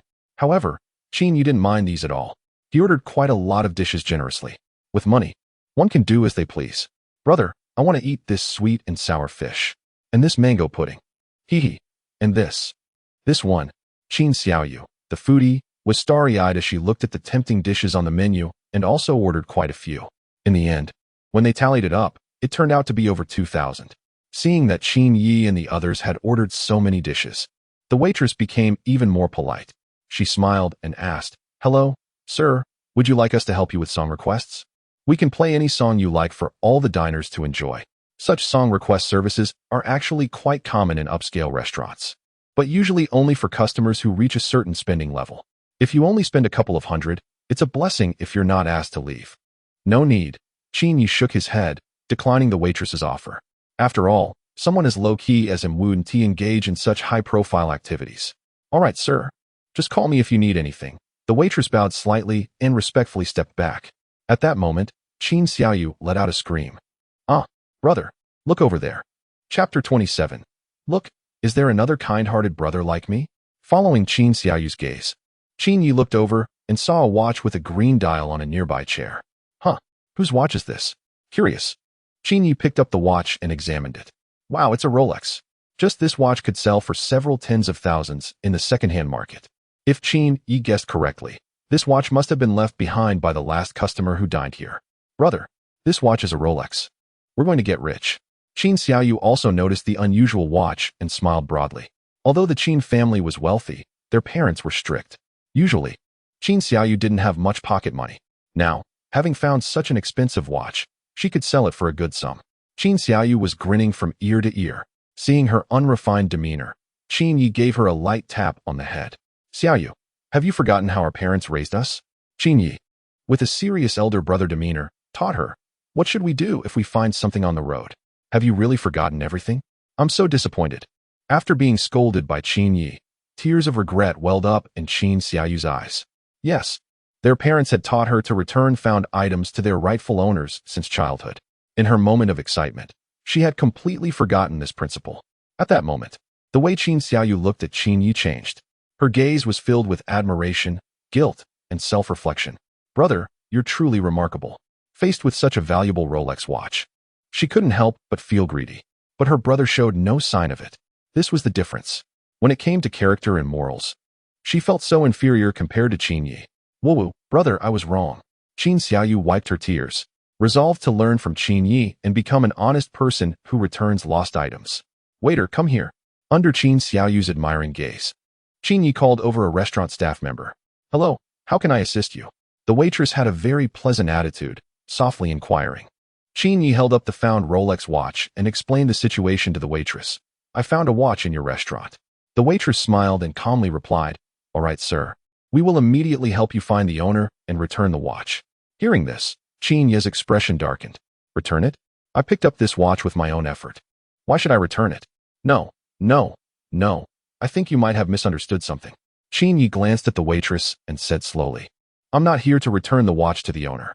Upon hearing this, the waitress was taken aback for a few seconds. She blinked her confused eyes and cautiously asked, So, Do you want to? Qin Yi revealed a cunning smile. I remember you mentioned before that your restaurant allows song requests. Yes, sir, the waiter replied, somewhat bewildered. She had no idea what Qin Yi was up to. Qin Yi, with a sincere smile on his face, proudly said, please play the song Feeling Great to match my current mood. Waiter. Qin Xiaoyu. Sir, this might not be appropriate. The waiter was nearly in tears. What kind of person is this? Not only did they find something and refuse to return it to the owner, but they also want to celebrate by requesting a song. This is truly outrageous. Both the waiter and Qin Xiaoyu were stunned. Qin Xiaoyu was genuinely impressed. Compared to Qin Yi, she felt incredibly kind-hearted. She only wanted to keep the watch she found, while Qin Yi actually wanted to request a song to celebrate. The difference between them was astonishing. Truly shameless. Truly lacking in morals. Ding. Resentment from the restaurant waiter 44. Ding. Resentment from Qin Xiaoyu 66. In the end, the waiter, unable to resist, reluctantly played the song after Qin Yi's insistence. This feeling great. This feeling great. Feeling great. Great. The catchy tune echoed throughout the restaurant. All the diners looked at each other with strange expressions. What the heck? Who the hell plays this song for no reason? Seriously, I'm just trying to eat, and I have to listen to you feeling great? Come on. This restaurant is toxic. I'm not coming back. Feeling great. I just had a breakup today, and you're making me listen to this? A chorus of complaints ensued. Qin Yi's resentment points skyrocketed. Ding. Resentment from restaurant customers 15. Ding. Resentment from restaurant customers 26. Ding. Resentment from restaurant customers 37. In no time, Qin Yi's resentment points surpassed 2,000. It only took a day to accumulate so much resentment. Qin Yi silently gave himself a thumbs up. 45 minutes later, after a hearty meal, Qin Yi and Qin Xiaoyu exited the restaurant. They found a crowd gathered at the plaza. Dozens of vegetarians were holding signs and protesting. The signs displayed images of animals from slaughterhouses with slogans like, refuse meat, starting with me, save lives. It's the first good deed. Every bite of meat you consume comes from a living creature in a slaughterhouse. These slogans are all just gimmicks, each more outrageous than the last. Many people have indeed been moved by them. This vegetarian organization, which has come from abroad, is known as a certain group that promotes plant-based diets. To this, Qin Yi scoffs a bit. It's really a case of blindly following foreign trends and learning all sorts of nonsensical things. It hasn't been long since this region achieved the freedom to eat meat. Firstly, Qin Yi does not oppose vegetarianism. If you want to eat plant-based, go ahead. No one is stopping you. Even if you eat only plants for your entire life, no one will hinder you. But if you want others to join you in your diet, isn't that just forcing your views on others? What others eat is none of your business. Do you really need to dictate what others should do? It's utterly ridiculous to worry about things that don't concern you. Eating meat is killing, but eating plants isn't? Don't vegetables have life? Anyone who has attended middle school knows from biology class that plants, like animals, are also living beings. If you neglect the flowers and plants at home for too long without watering them, they will wilt and die. So, when vegetarians eat vegetables and fruits, are they not also taking lives? Isn't that a double standard? Of course, Qin Yi reiterates that he personally does not oppose vegetarianism. If you want to eat plant-based, even for a lifetime, that's your choice. But you cannot impose this behavior on others, demanding that they eat the same way as you. Whether I eat meat or plants is none of your business. Do you need to teach me? Qin Yi said to Qin Xiaoyu, wait here for me for a moment. Qin Xiaoyu obediently nodded, okay. Then Qin Yi went to a nearby fast food restaurant and bought a fried chicken leg. Holding the chicken leg, he smiled as he walked towards the group of vegetarians parading in the square. Chapter 28, Step Aside. I'm about to show off seeing Qin Yi like this. Qin Xiaoyu quickly grabbed his clothes, anxiously advising, brother, are you crazy? If you do this, you'll get beaten up. Upon hearing this, Qin Yi stopped in his tracks and realized that she was right. Eating a chicken leg in front of vegetarian protesters indeed had a high chance of getting him into trouble. After thinking it over, he handed the chicken leg to Qin Xiaoyu with a smile and said, then you go, Qin Xiaoyu. At that moment, Qin Xiaoyu wanted to ask Qin Yi, are you polite? You coward. You're afraid of getting beaten up, so you're sending me instead? How outrageous. What kind of person are you? Seeing that Qin Xiaoyu was too scared to step forward, Qin Yi quickly encouraged her, go on, don't worry, if anything happens, I'll be there. With watery eyes, Qin Xiaoyu timidly asked, brother, if I get beaten up, will you save me? Qin Yi smiled and sincerely replied, of course. You are my dearest sister. Hearing this, a warm feeling surged in Qin Xiaoyu's heart. He truly is a good brother. However, Qin Ye's next sentence broke her spirit completely. If you get beaten up, I, Qin Yi, will run away first. Qin Xiaoyu. Snowflakes fluttered, the north wind howled, and the world was a vast expanse. At this moment, Qin Xiaoyu deeply felt the harshness of society. Ding! Resentment from Qin Xiaoyu 66. There was once a question on a certain QA platform. Who is the most showy person you've ever seen? There were numerous replies to this question, mostly about flaunting wealth, buying cars, buying houses. But compared to Qin Xiaoyu now, those people were nothing. What does it mean to take showing off to the extreme? It means eating a chicken leg in front of vegetarian protesters. What is that equivalent to? It's like going to a church and smashing the statue of Jesus they worship. It's like forcefully taking someone's wife right in front of her husband. It's a collapse of belief, an insult to dignity and personality. It's simply too arrogant. What is the greatest humiliation to a strict vegetarian? It's eating meat right in front of them and making loud smacking noises while doing so. What Qin Xiaoyu is doing now is exactly that. In the square, numerous murderous glares were fixated on Qin Xiaoyu. If looks could kill, she would have been torn to shreds by these vegetarians. To be honest, Qin Xiaoyu was also quite anxious. But soon, she calmed down, because she saw not far away, a large group of police officers in uniform were walking towards them. Clearly, the protests of these vegetarians in the square had been reported by passers-by. Since the police have arrived, Qin Xiaoyu is no longer worried at all. Hee, do you dare to hit me in front of the police? So, Qin Xiaoyu started to act tough, enjoying herself. She was eating a big chicken leg without any restraint, making smacking sounds as she chewed. The vegetarians parading in the square were furious, their faces turning red with anger. A few hot-headed ones even wanted to confront Qin Xiaoyu, but were held back by their companions. Passers-by around were stunned, staring at Qin Xiaoyu with wide eyes, filled with shock. Incredible. So bold. This girl looks young. But who would have thought she could be so daring? Look at those vegetarians, their faces flushed with rage, unable to release their pent-up anger. The murderous intent in their eyes could be felt even from dozens of meters away. At that moment, every bite of chicken leg Qin Xiaoyu took felt like a knife stabbing into the hearts of those vegetarians. So heart-wrenching, so humiliating, seeing Qin Xiaoyu enjoying herself so much. Qin Yi felt a twinge of jealousy. Damn, you're showing off without me? Qin Yi quickly bought a whole roasted pig from a nearby shop. Everyone, step aside. I'm about to show off. Qin Yi held the entire roasted pig high and squeezed through the crowd. People around were wide-eyed in disbelief. They thought that girl eating a chicken leg in front of the vegetarians was impressive enough. But this guy is even bolder, bringing a whole pig. Damn it, how wicked and shameless. Ah, so fragrant. Crunch, crunch. Qin Yi stood proudly in front of the vegetarians, munching on the roasted pig. Qin Xiaoyu was left speechless. She silently gave a thumbs up. You really are something. Sigh. Compared to Qin Yi, she is still too kind-hearted. Damn.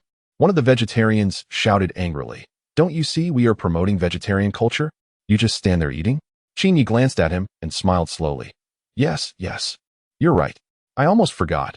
I can not only eat standing up, but also sitting down.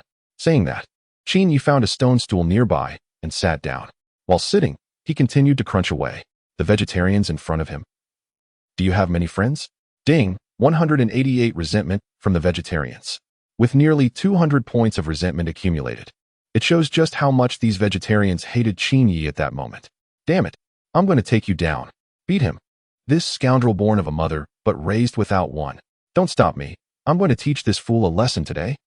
The provocation had reached such a level that the other vegetarian protesters could no longer hold back.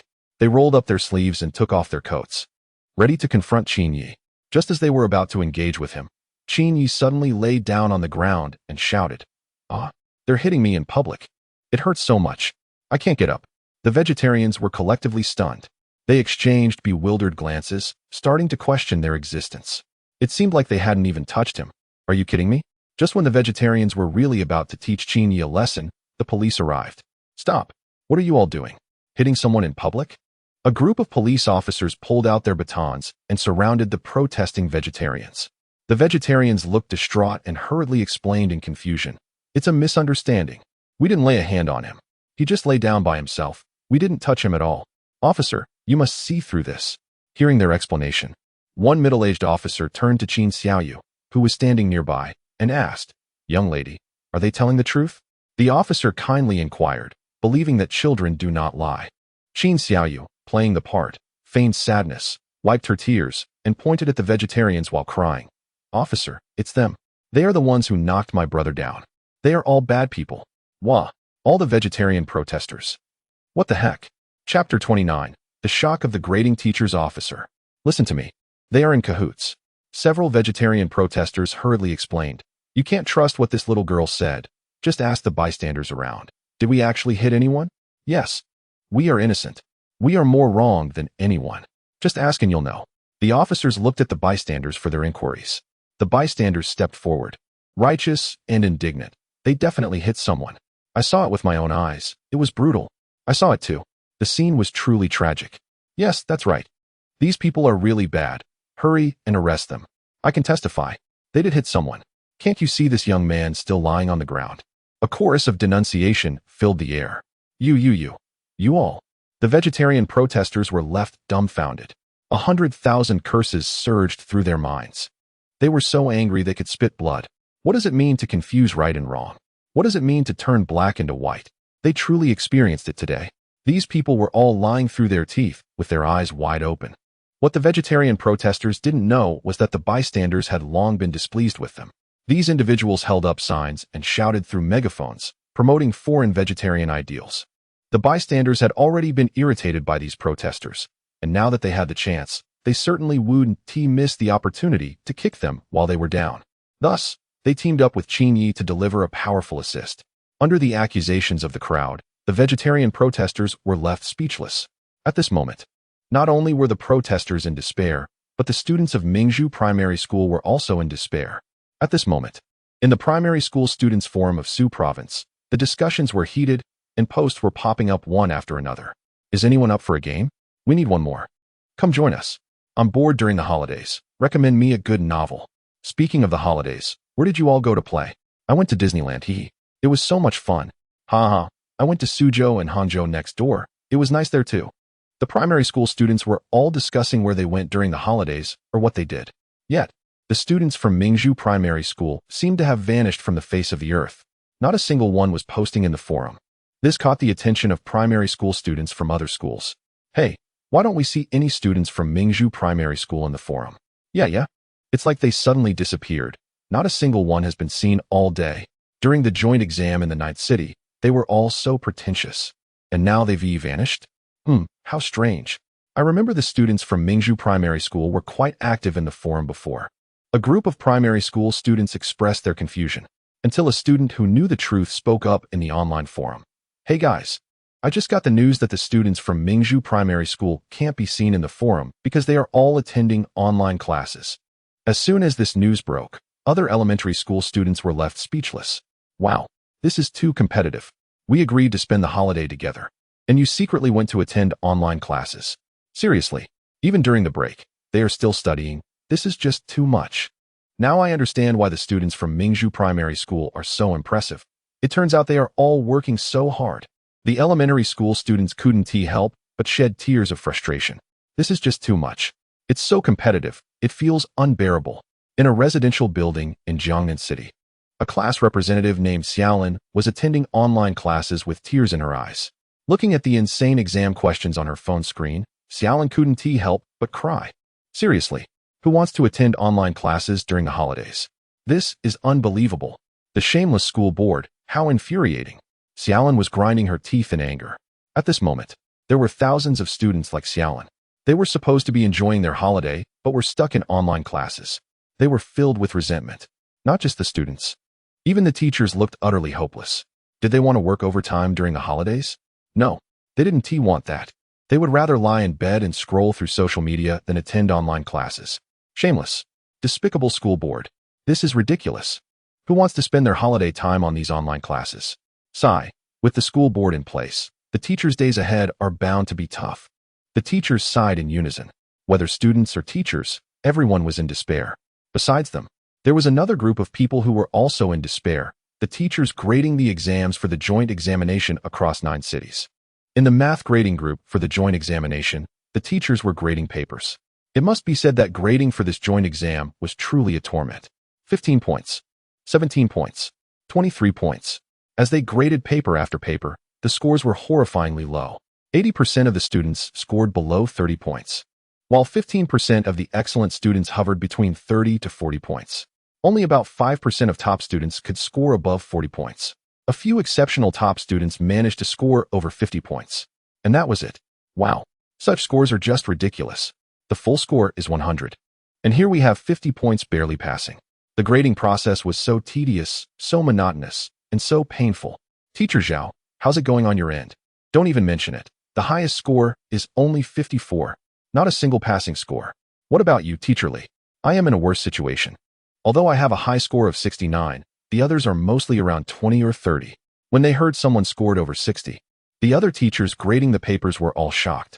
They talked among themselves, saying, wow, someone actually scored 69? That's almost 70. Which school has such a math genius? This is incredible. It seems the name is from a provincial experimental elementary school. No wonder. The provincial experimental elementary school is impressive, after all. It has ranked first in the province for 3 consecutive years in terms of enrollment rates. In this joint exam of 9 cities, it's highly likely that the provincial experimental elementary school will again take the top spot. The teachers grading the papers sighed in admiration. Just then, a horrifying scream echoed from the corner. Oh my, look at this paper. In the corner, a male teacher with gold-framed glasses, sweating profusely, was holding a paper and shouting loudly. The other teachers grading the papers turned their attention towards him. Chapter 30 Oracle Bone Script Exam Questions. Are they human or ghost? What paper is this? Let me see. Is it another high score? I want to see too. Let me take a look. Let's all look together. The teachers grading the papers, unable to contain their curiosity, gathered around to observe this exam paper. Upon a glance, they were all shocked. The first question, correct. The second question, correct. The third question, correct. The fourth question, the fifth question, the sixth question. The entire paper, except for the last question, was correct. Seeing this incredible accuracy, every teacher grading the paper had their mouths agape. As if they could swallow an egg, they were all stunned. Wow. Which school produced this genius? Unbelievable. They got everything right except the last question. Am I dreaming? When did such a talented student appear in this province? This person is definitely a prodigy. If nurtured well, they could be the next great talent. The teachers grading the papers were all discussing, their eyes filled with disbelief as they looked at the paper. Who on earth is this? Which school produced such a top student? With curiosity, the teachers all looked at the name on the paper. What greeted their eyes were the 4 big characters. Mingzhu Primary School. This paper is from Mingzhu Primary School. Mingzhu Primary School? When did they become so formidable? No way. It's not from the Provincial Experimental Primary School? Could it be that Mingzhu Primary School is about to rise in this joint examination of the 9 cities? The teachers looked at each other, seeing the shock in each other's eyes. At this moment, an older teacher shook his head and sighed. Alas, what a pity, if only he had gotten the last question right. It could have been a legendary perfect score in this joint examination. As soon as this was said, other grading teachers expressed their regret. Yes, what a pity. So close to a perfect score, it's indeed a shame. But we can't blame him for not getting it right. The last question in this math exam was indeed difficult. Just then, the teacher who first discovered this paper, with a complex expression, looked at everyone and said softly, "Are you sure he got the last question wrong? Why don't you take another careful look?" Upon hearing this, the other grading teachers rubbed their eyes and carefully looked again. After a second glance, they completely lost their composure. Damn! A few minutes later, a male teacher coldly exclaimed a curse. The other grading teachers also had strange expressions, momentarily at a loss for words. After a long while, a middle-aged female teacher sighed. This student is something else. The other grading teachers also began to smile wryly. For that last question, he clearly knew how to solve it. Yet he deliberately deducted a point. So arrogant. How could there be such a student? If this were one of my students, I would definitely be furious. The teachers grading the papers were shaking with anger. The reason is simple. For the last question on the exam, the student had a flawless approach and calculation process. Yet, when it came to the final step, which required just a simple addition or subtraction to arrive at the final result, the student just stopped writing. How infuriating. You did everything right up to that point, and then you just stopped? It's unbelievable. What's even more outrageous is that the student wrote a note at the bottom of the paper. If I get full marks this time, There won't be room for improvement next time, so please give me 99 points. Thank you. Upon seeing this message, the grading teachers blushed with anger. It was just too audacious. The reason for deliberately leaving the last question unfinished was that getting full marks would mean no room for progress next time. The teachers were left speechless. They had never encountered such a brazen student in their lives. But after a moment of furious frustration, they felt an overwhelming chill. They sensed a shiver running down their spines. When a student dares to write such a statement on their paper, what does that indicate? It shows 100% confidence in their own abilities. In such a tense and pressurized exam environment, they finished the questions and already knew they could score 99 points. What kind of extraordinary student is this? What kind of remarkable school could produce such a student? Just as the grading teachers were preparing to discuss this paper further, another teacher stood up, anxiously shouting, "This is outrageous. You all need to see this paper.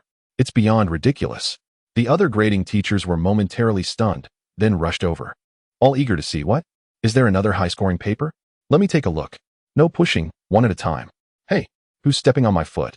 However, when they looked at the second paper, the grading teachers had some reservations. They feared this might be another case of a student who could have scored 100 but opted for 99 instead. But soon, they calmed down. Because this paper was a perfect score. All correct. Although it was a perfect score, the teachers couldn't bring themselves to be happy after reviewing the paper. Because aside from the basic Arabic numerals like 1, 2, 3, 4, 5, and the basic arithmetic symbols, all the other characters were written in Oracle Bone script. Oracle, Bone, script. These teachers were here to grade a math paper, and now they had to decipher Oracle Bone script? This is outrageous. If it weren't for the final calculation results being correct, these teachers would have been completely unable to determine the accuracy of this paper. The teachers grading the papers twitched their lips and muttered, "Which school S prodigy is this? I'm really at a loss. This is a math exam. And you actually used ancient script to answer questions?" Today's students are so arrogant. They were eager to find out which school this student belonged to. As they looked at the signature on the paper, they were shocked to see the familiar 4 characters, Mingzhu Primary School. Seeing the name of this well-known school, the teachers nearly spat in disbelief and fainted. This was truly outrageous. These students from Mingzhu Primary School were just too bold. Were they raised by crabs? Strutting around like they owned the place? Team leader, how should we grade this paper? A young female teacher asked with a wry smile, her tone filled with exasperation. The team leader shuddered slightly, his face darkening as he gritted his teeth, and said, "Give him full marks. The calculations he wrote in Arabic numerals are all correct. If we don't give full marks, the outside world will say our grading team is involved in some shady business." A few years ago, someone used ancient script in an exam and made the news, getting admitted to a prestigious university as an exception. There is a precedent for this. So let us just give him full marks. As soon as these words were spoken, the room fell into an eerie silence. It was truly speechless for the teachers to have come to such a humiliating situation. How infuriating. Chapter 31. The rain is born in the sky, dies on the ground. And the process in between is life. The papers were graded, and the scores were as expected. However, the dull atmosphere didn't last long. Soon, the teachers grading the papers discovered something extremely alarming. During the grading process, they would occasionally come across some high-scoring papers. I found a paper with a score of 89. It's from a certain primary school. I graded a paper with a score of 92, also from that primary school. I'm different. I graded a paper with a score of 96, also from that primary school. Exclamations of surprise erupted periodically. There were papers scoring over 80, 90, and even perfect scores. All these high-scoring papers came from the same school, that primary school. The grading results left the teachers stunned, their scalps tingling and speechless. That primary school, that primary school, that primary school. These 4 words seemed to cast a spell, deeply etched in their minds. Whenever a high-scoring paper was found, upon inspection, 8 or 9 out of 10 bore the name of that primary school. What kind of academic powerhouse is that primary school? A female teacher from another school set down her paper and sighed enviously. As soon as she spoke, the other grading teachers echoed her sentiments. Incredible. Most of these high-scoring papers come from that primary school. What a phenomenon. This time, that primary school is going to defy the odds. The undefeated legend of the provincial experimental primary school might just be ended by that primary school. I just don't understand why the students from that primary school are so formidable. Upon hearing this question, the grading teachers fell silent, because they couldn't understand it either. In the language grading group for the 9-city joint exam, unlike the heated discussions in the math group, there was an eerie silence. The teachers grading the language papers from that primary school were all frowning, their scalps tingling from the impressive quality. Language is different from math. In math, the answer is unique. One can determine correctness solely based on the final results. In language exams, most questions do not have standard answers. Take the essay as an example. There are as many expressions as there are people. For the same theme, 10,000 people might write 10,000 different essays. Just look at the essay topic for this 9-city joint exam, which was to write about rain. This is quite a common essay topic. After all, rain is something frequently encountered in life. Which month doesn't he see rain 2 or 3 times? The essay prompt was clear, and the candidates were naturally delighted. They each wrote about rain in a conventional manner. Some praised the rain for its beauty. Others celebrated the rain for bringing harvests. There were also those who used rain as a motif to write a touching story about familial love. These were all normal essays. Such a cliché essay might not score high, but it won't be too low either. In general, it can be summed up in 4 words: conventional and average. However, when the teachers at Mingzhu Primary School see their students' essays, the same 4 words pop into their minds: unbelievable brilliance. The essays written by Mingzhu Primary School students are completely unconventional and differ entirely from those of students in other schools.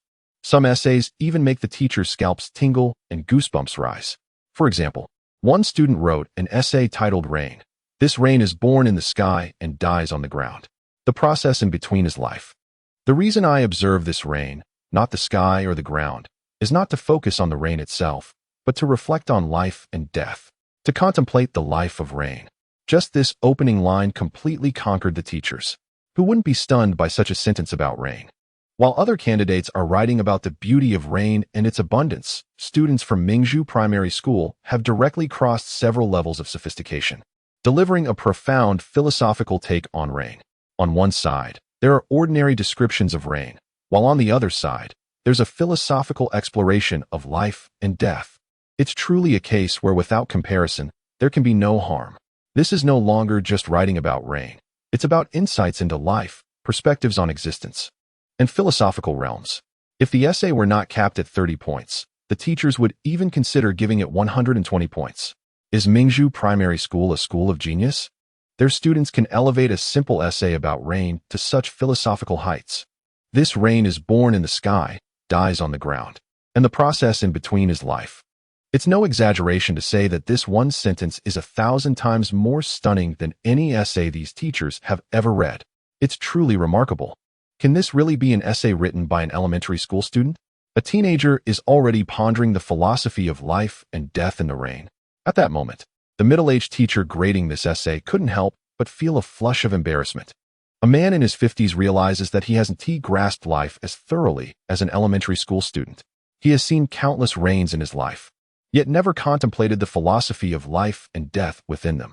Even more astonishing, there are not just one but multiple such brilliant essays from Mingzhu Primary School. For instance, another essay about rain states, rain never falls continuously. It comes and goes with the changing seasons. But one thing is certain, rain is never absent. Flip through the pages of history. Which year lacks records of rain? This rain is like our Chinese civilization, enduring through dynasties and historical changes. Yet its legacy has never ceased. 5,000 years ago, we faced floods just like the Egyptians. 4,000 years ago, we played with bronze just like the Babylonians. 3,000 years ago, we pondered philosophy just like the Greeks. 2,000 years ago, we fought wars just like the Romans. 1,000 years ago, we were as prosperous as the Arab people. Now, we find ourselves competing against those from the Americas. Over 5,000 years of historical changes, we have been like rain, never absent. We have always played our part on the world's chessboard, while our opponents have changed several times. Rain, resilient and unyielding. Rain, never absent, coexisting with heaven and earth, shining with the sun and moon. This is the essence of rain. How magnificent is our great civilization. This powerful essay left the grading teacher feeling inspired, with goosebumps rising on their skin, while other candidates were limited to writing cliché stories about rain. Students from Mingzhu Primary School stood at the pinnacle of history, chronicling the fortunes of our civilization. How impressive! How majestic! After reading the essays of the students from Mingzhu Primary School, when they looked at the writings of other candidates, They couldn't absorb a single word. Without comparison, there is no harm. This was a complete one-sided dominance. The essays from students of other schools were utterly powerless. Is this truly the work of elementary school students? The grading teacher, gazing at this exquisite and talented piece of writing, fell into deep contemplation. Chapter 32. One essay on life and death, one on national fortune. While the teacher was immersed in this magnificent and stunning essay, a young male teacher who had just joined the grading team called out to him excitedly while holding a paper. "Teacher Lee, you have to see this essay. It's really fantastic." "Really? Let me take a look." Teacher Lee turned around, took the Chinese paper from the young teacher's hand, and glanced at the essay. Upon reading it, his brows furrowed tightly and would not relax. "What is this garbage?" Teacher Lee's heart was filled with endless disdain. At this moment, he even thought about tearing the paper to shreds. It was too glaring. This essay about rain was written by a student from a certain elementary school. The content described a rainy day when the candidate shared an umbrella with his father on their way home. Upon arriving home, he noticed that his father's shoulder was completely wet. It turned out that the father had tilted the umbrella towards him all the way to keep him dry. At the end of the essay, the student sighed, "Father's love is truly great." Was this essay good? To be fair, it was decent. It used rain as a starting point to write about paternal love. The writing was smooth, and the emotions were delicate. This already surpassed 95% of students. However, with the excellence of another school's essays in mind, Teacher Lee found this essay somewhat uninspiring and lacking enthusiasm. How to describe this feeling? It was like one moment you were enjoying a luxurious dish, and the next moment you were fed something utterly unappetizing. That feeling was truly disappointing. Compared to the essays from the other school, this one was lacking not in writing skill, but in vision. What were the two essays from the other school about? One discussed life and death, and the other addressed national fortune. In the face of life and death and national fortune, writing about parental affection was just too trivial. In the grand scheme of 5,000 years of history, your personal feelings are insignificant. Too small. The vision is too small. Teacher Yang silently lamented. Yet at this moment, the young male teacher was still looking at him with eager anticipation, like a student waiting for praise. "How is it? Is this essay not bad, right?" the young teacher urged. Teacher Lee, after a moment of silence, he couldn't bear to discourage the other. So he said with a hint of meaning, "This student may have grown up in a very humble environment." The implication of Teacher Lee's words was that the essay was too simplistic. However, the young male teacher seemed not to catch on, blinking his eyes excitedly and saying, "I understand. Teacher Lee, you mean this essay is like a humble groundhog, rooted in the earth, plain and unadorned, resonating with life." Teacher Lee, the corner of his mouth twitched slightly. This was truly a remarkable understanding. Teacher Lee, with a strange look in his eyes, asked, "Did you score full marks in reading comprehension when you were in school?" The young male teacher looked a bit surprised at first, then joyfully replied, "Oh? How did you know I was good at reading comprehension?" "I can tell." Teacher Lee silently gave him a thumbs up. After a moment of thought, he added, "Well, as expected of you, there are always blind spots, but this year seems particularly abundant." Teacher Lee felt that he shouldn't be the only one who found the essay from Hongji Primary School to be an eyesore. As the saying goes, a friend in need is a friend indeed. So, he said to the young male teacher, who was still feeling pleased with himself, "I think such a good essay shouldn't be just for the two of us to appreciate. Why not share it with the other teachers as well?" With a smile on his face, Teacher Lee's balding head shone with wisdom at that moment. Upon hearing this, the young male teacher immediately agreed. Yes, you're right, Teacher Lee. I'll take this essay to show to the other teachers right now. Good articles should be appreciated together." Teacher Lee kindly patted the young male teacher on the shoulder and encouraged, "Go for it, young man, I have faith in you." Thus, the young male teacher took the paper and began to strongly recommend this essay from Hongji Primary School to everyone in the language grading group. Teacher Tang, look at this essay, it's really well written. Teacher Wang, I found an amazing essay here, let me share it with you. Teacher Du, this essay is simply outstanding. I have to tell you about it. The young male teacher's enthusiastic recommendations left other teachers with confused expressions. Are you blind? What is this garbage? How can you say it's well written? Then, Teacher Tang pulled out an essay from Mingzhu Primary School titled Rain, which discussed the importance of studying for the rise of the nation. The content expressed that in the midst of the storms of this century, we should inherit the will of our ancestors. The revival of our homeland is our unshakable duty. Even if the road ahead is rocky and muddy, we will not regret, even if we face death. What is this praising? It praises those martyrs who bravely sacrificed themselves for the revival of our nation in modern history. The depth of thought, the prestige, the grand vision of national affairs is 1,000 times higher than writing about family affection or paternal love. Teacher Wang also presented an essay from Mingzhu Primary School. The essay discussed cosmic civilization and the rise and fall of humanity. In this vast universe, humanity is as insignificant as a raindrop. But a single raindrop can fill the sea. A beam of light can be eternal. Everything that cannot defeat me makes me stronger. In this essay, the students of Mingzhu Primary School compared humanity to a tiny raindrop in the universe. From a materialistic perspective, it analyzes the mysteries of the universe, the future of humanity, the end of time, and the meaning of life. The creativity in this essay is truly remarkable. While others are writing about sentimental themes related to rain, students from a certain elementary school dare to tackle the vast universe, the future of humanity, the end of time. This spans hundreds of realms and uses sophistication to achieve a stunning impact. It's incredibly impressive. In the face of cosmic civilization and the rise and fall of humanity, you dare to write about family ties? About paternal love? That's just too low. This vision, this sophistication, this realm, all completely obliterated.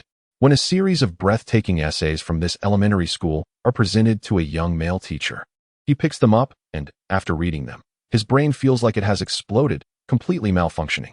He is stunned, frozen, staring blankly at these essays in front of him. His mind is a complete blank. Wow, is this really the work of elementary school students? I may not have read much, but don't try to fool me. Chapter 33, on showing off. I only bow to Mingzhu Primary School. Seeing the young male teacher so dejected, the middle-aged teacher beside him couldn't help but offer some comfort. Don't be disheartened. Good essays like this are actually rare. Most essays are still mediocre. The young male teacher whimpered, as if grasping a lifeline, and confirmed, really? The middle-aged teacher smiled and replied, of course, that's not true. With that, he pulled out another essay from Mingzhu Primary School. The essay's title, Rain Content. Before the rain falls, 3,000 years pass. Looking back at the mundane world, I do not aspire to be an immortal, only to grasp her fate of life and death. Life is finite, but rain is boundless. How many cycles of heaven are there in the rain? If heaven has feelings, it too shall grow old. In the vast sea of rain, one struggles against the currents. Rain is boundless. Thoughts are endless. Looking back at the mundane world, I do not aspire to be an immortal. The entire essay is over 300 words, rich in vocabulary and eloquent in expression. Holding this impressive and brilliant essay, the young male teacher's mind was filled with 100,000 question marks. His fragile heart took another hit of 1,000 points. Is this really an essay, or is it just a display of literary talent? Wow, this is toxic. The students of Mingzhu Primary School really know how to show off. It's too much of a waste for them to write elementary school essays. In the 9th City's joint examination, the English grading group, unlike the math teachers, who were shocked beyond measure, the teachers in the Chinese group were left with tingling scalps from the display. The English grading group, however, was shaking with anger, their faces contorted.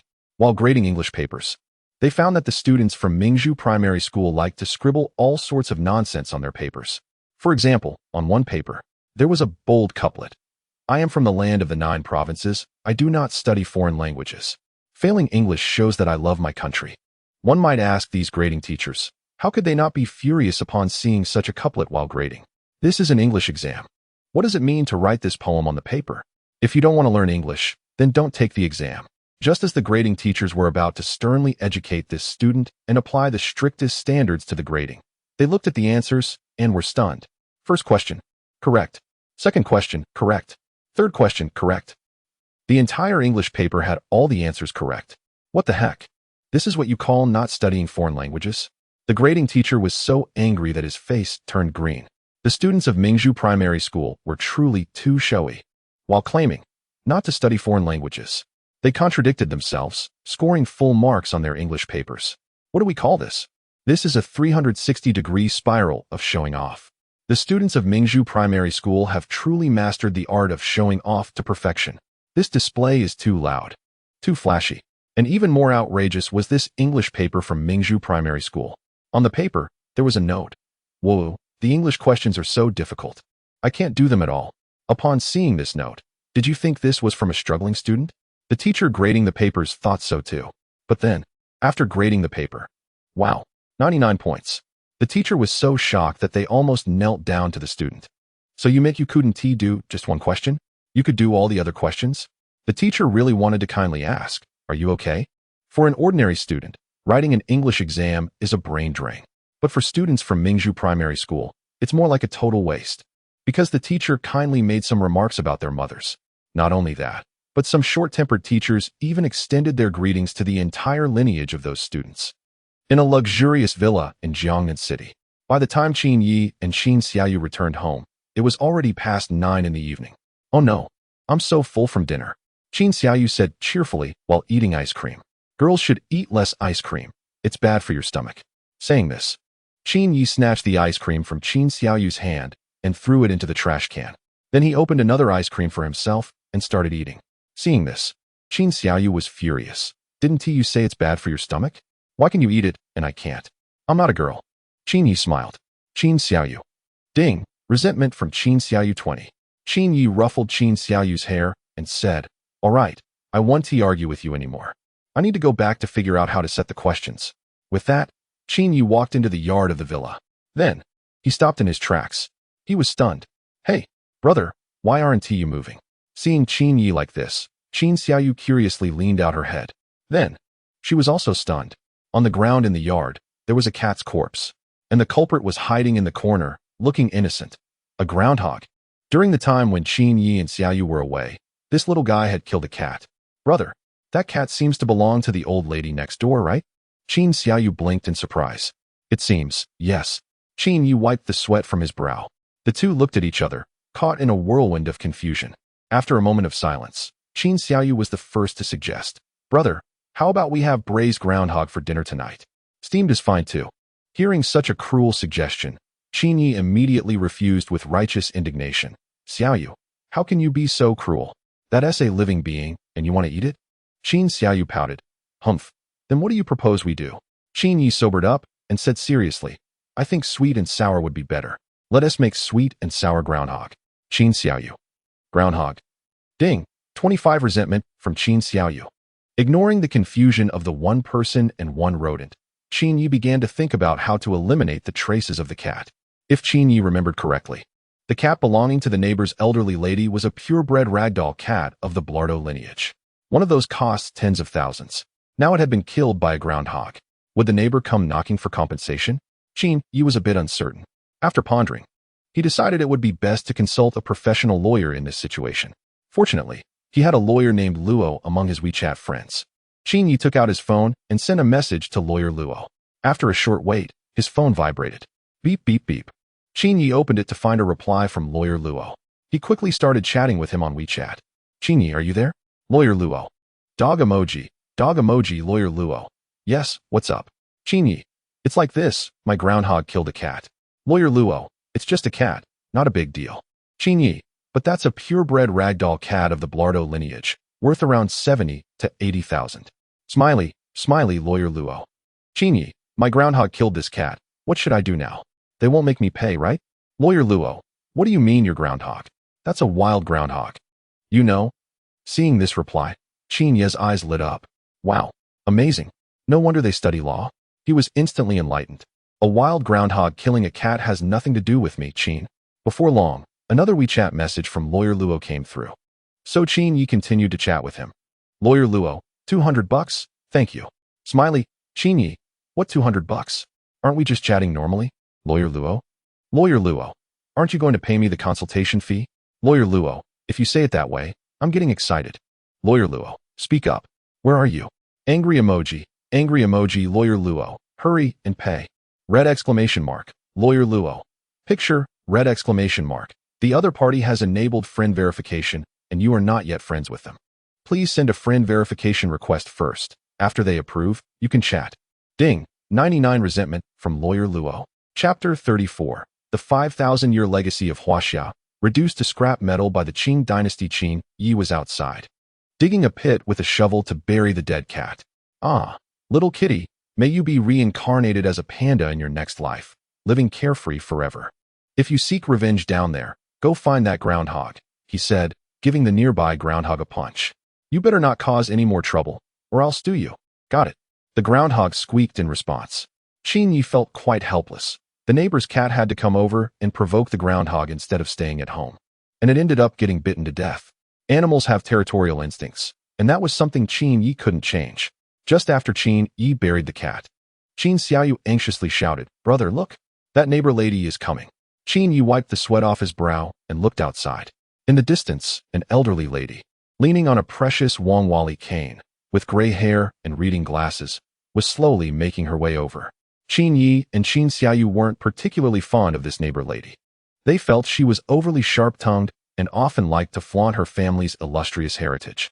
The lady's name was Aizenjoro Jiaqin, a Manchu and a descendant of the Qing royal family. Her ancestors had held significant power, and the family was once quite prosperous. After the fall of the Qing dynasty, she moved with her family elders from the capital to this southern city, where she settled down. Although her family's status had declined, they still lived a life of luxury. Thanks to the wealth accumulated over generations, she demanded the finest delicacies, like the most exquisite Buddha jumps over the wall, the sweetest spring water, and always had servants at her beck and call. Even her chairs had to be made of precious Wangwali wood. In summary, she always insisted on maintaining an air of grandeur, living as if she were royalty, embodying the notion of being superior in all aspects of life.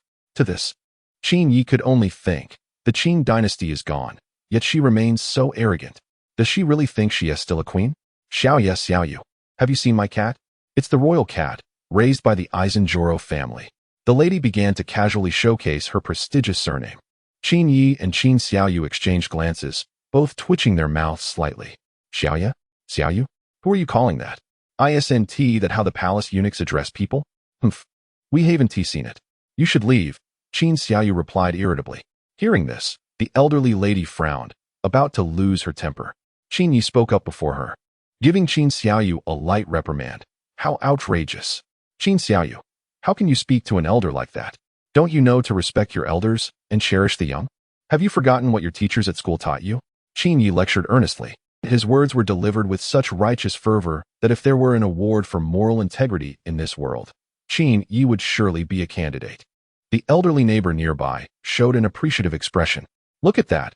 Little Yi understands the importance of respecting elders. This girl Xiaoyu is quite sharp-tongued and disrespectful. Wah, brother. You hit me. Qin Xiaoyu shed tears of sadness after being scolded by Qin Yi.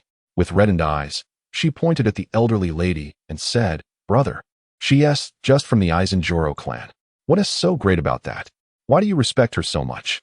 The elderly lady was displeased upon hearing this and retorted sharply, "Aizenjoro is the royal family of the Qing dynasty, the most esteemed surname in this land. Do you understand, you little brat?" Qin Yi quickly intervened. "Calm down, elder. Xiaoyu really doesn't understand. She doesn't know the significance of the Aizenjoro surname." Hearing this, the elderly lady raised an eyebrow.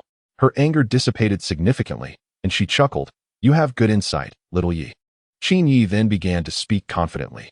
"In my opinion, in the 5,000 years of Chinese history and the 24 dynasties, the Qing is the most impressive, the most remarkable one." "Exactly, little Yi. Keep going." The elderly lady, who considered herself part of the royal family, felt a sense of satisfaction. She replied with a smile. "Then, little Yi, tell me, what makes our Qing so powerful?" With a smile on his face and a sincere tone, Qin Yi responded, "Our great China, the world's #1 for 5,000 years, was unfortunately reduced to scrap iron by the Qing. How can that not be impressive? The Qing achieved what no other dynasty could accomplish alone. The Qing is remarkable. The Qing is mighty. The Qing is #1 in the world." Qin Yi shouted passionately, with the sarcasm evident in his words. The elderly lady was taken aback, and Qin Xiaoyu looked on in surprise. Quietly, Qin Xiaoyu gave Qin Yi a thumbs up. "Stinky brother, you're really something." Meanwhile, the elderly lady trembled with anger, her hand gripping the cane shaking. Clearly, she was quite infuriated. Although she didn't play games and didn't know what #1 meant, she understood the term scrap iron. This was a mockery directed at her. "Little Yi, you really are something else." The elderly lady gritted her teeth. However, she didn't want to dwell on this matter any further. She still wanted to inquire about her cat. "I'll ask you one more time, have you seen my cat?" The elderly lady asked coldly, looking down at them. This time, Qin Xiaoyu learned to be smart and remained silent. Her gaze turned to Qin Yi, wanting to know how her stinky brother would respond. After all, the elderly lady's cat was still buried outside in the yard. As a modest and refined gentleman, Qin Yi naturally would not be as rude as Qin Xiaoyu. He stepped forward, slightly bowed, and spoke in a respectful tone. To the esteemed elder, you only need to exit this community, walk 2 blocks straight, past the main entrance. Then turn left, go through 3 traffic lights, make a right turn, walk 40 steps, and finally walk straight for 500 meters, and you will reach Xingxing Street. The elderly lady hurriedly asked, "Is my cat there?" Qin Yi shook his head and replied, "No." "Then why should I go there?" She expressed her confusion. "Because there are people there, and you can ask them," Qin Yi said with a sincere smile. The elderly lady. Qin Xiaoyu. The groundhog. Qin Xiaoyu was so shocked that she couldn't say a word. When it came to outsmarting others, she truly could not compare to Qin Yi. This is just. All the good things from the mountain have been taken by you. How unfair. Chapter 35. The Enchantress Yi Qingxi and the Gentle Qin Junzi Ding. 88 resentment points from the neighborly old lady. Hearing the system notification, Qin Yi raised an eyebrow. He glanced at the elderly lady in front of him, trembling with anger, and silently thought that this was not good. After all, she was quite old. If she were to have a heart attack and die at his doorstep, it would certainly cause trouble for him. Thus, he quickly grabbed Qin Xiaoyu's hand and ran inside, saying, "Xiaoyu, let us hurry." Qin Xiaoyu was taken aback and asked in confusion, "Why?" Qin Yi looked at the old lady and said something quite piercing, "Because our status is too humble to speak with someone of the esteemed Aizen surname." Old lady. As the saying goes, good things come in pairs. So, the old lady contributed another wave of resentment points to Qin Yi. Ding. 55 resentment points from the neighborly old lady. Back at home, Qin Yi and Qin Xiaoyu quickly washed up and then went to their respective rooms to sleep. After a whole day of playing outside, they were indeed tired. For Qin Yi, this was the first day of a delightful holiday. However, for the students and teachers of Mingzhu Primary School, it was the first day of a despairing holiday. Who the hell has makeup classes during the holidays? Damn it, this is just too much. As night passed quickly, the next day arrived. A pale light appeared on the eastern horizon, gradually brightening the earth. Morning had come. Early in the morning, sharp, angry shouts echoed through Qin Yi's home. "Qin Xiaoyu, are you stealing my chocolate again?" Qin Yi questioned darkly. Seeing that her misdeed had been discovered, Qin Xiaoyu immediately deployed her signature skill, the cute attack. Stinky brother. It's just a few pieces of chocolate, what's the big deal? He. Qin Yi. Forget it. I want to hold it against you this time. Waving his hand, Qin Yi said to Qin Xiaoyu, "I have important matters to attend to today, so you can play by yourself." Qin Xiaoyu blinked, curious, and asked, "What important matters?" "Of course, it's about creating exam questions." Qin Yi smiled and remarked, "I'm truly a good school director. Even during the holidays, I don't forget to create exam questions for the students, to bring them some warmth. In this scorching summer, only my exam questions can provide some coolness to these students." Seeing Qin Yi's shamelessness, Qin Xiaoyu gave him a thumbs up. As expected of you, stinky brother." Then, Qin Yi and Qin Xiaoyu each went about their own tasks. Qin Xiaoyu watched TV in the living room, while Qin Yi stayed in his room, researching how to create exam questions. At first, Qin Yi was quite enthusiastic, seriously studying how to create the questions. After a while, Qin Yi felt a bit bored and wanted to scroll through a certain short video app. "Hold on, I must resist." Qin Yi sternly reminded himself. "I played all day yesterday. It's time to create some questions and bring warmth to my students." 2 minutes later, Qin Yi's body honestly picked up the phone. "Just a little scroll won't affect my question making. I'll just scroll for 10 minutes. Just 10 minutes. 10 minutes later. Qin Yi, damn. This video is so ridiculous. It's killing me with laughter. I can't stop now. Just a little longer, half an hour. And then I'll definitely make questions." Then, Qin Yi continued to scroll through the app. Half an hour later. "Qin Yi, it's still early. Let us scroll a bit more, just 1 more hour." 1 hour later. "Qin Yi, I promise, this time I'll only scroll for 1 last hour. No more procrastination." Another hour later.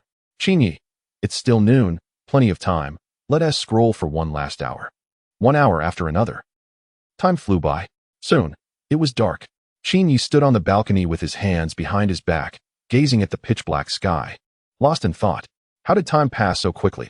I was supposed to create questions, but instead, I spent the whole day scrolling. "Brother, how is today's questions coming along?"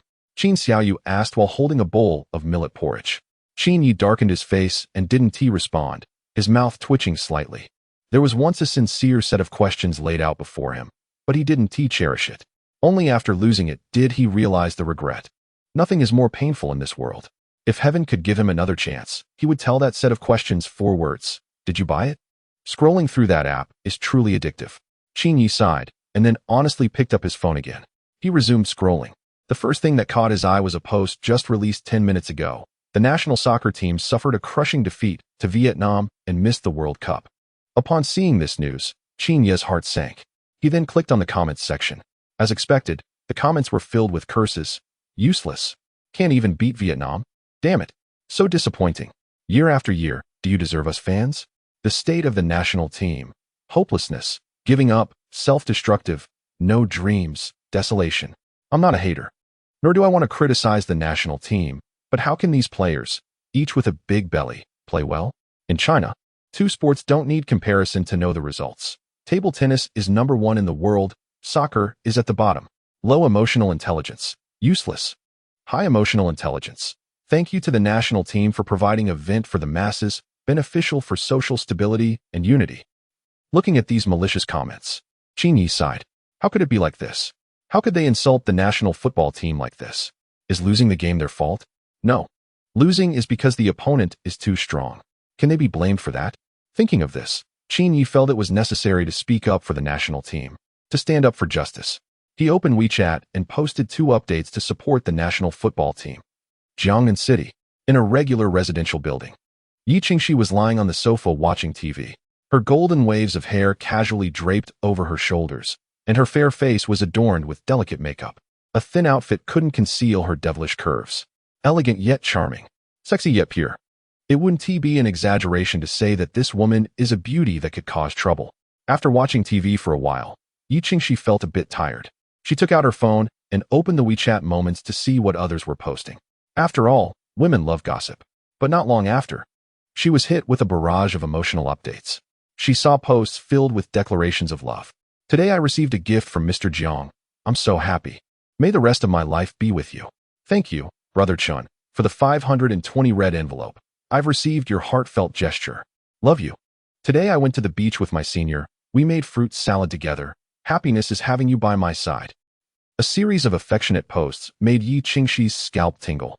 The impact from the single dog status was 999. Yi Qingxi felt a pang of bitterness in her heart. She had never been in a relationship.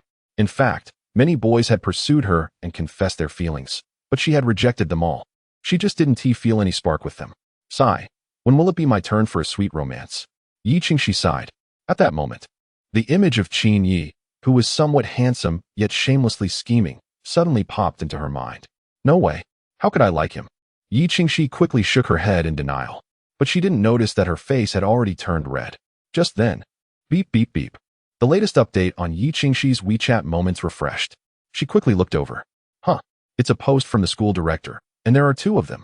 Curiously, Yi Qingxi's delicate finger tapped on the first update.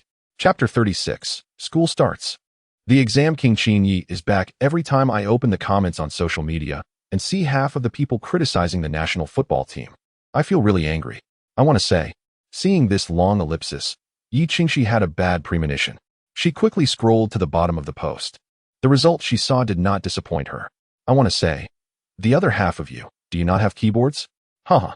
Yi Qingxi covered her mouth and chuckled. She was amused by the post from Qin Yi.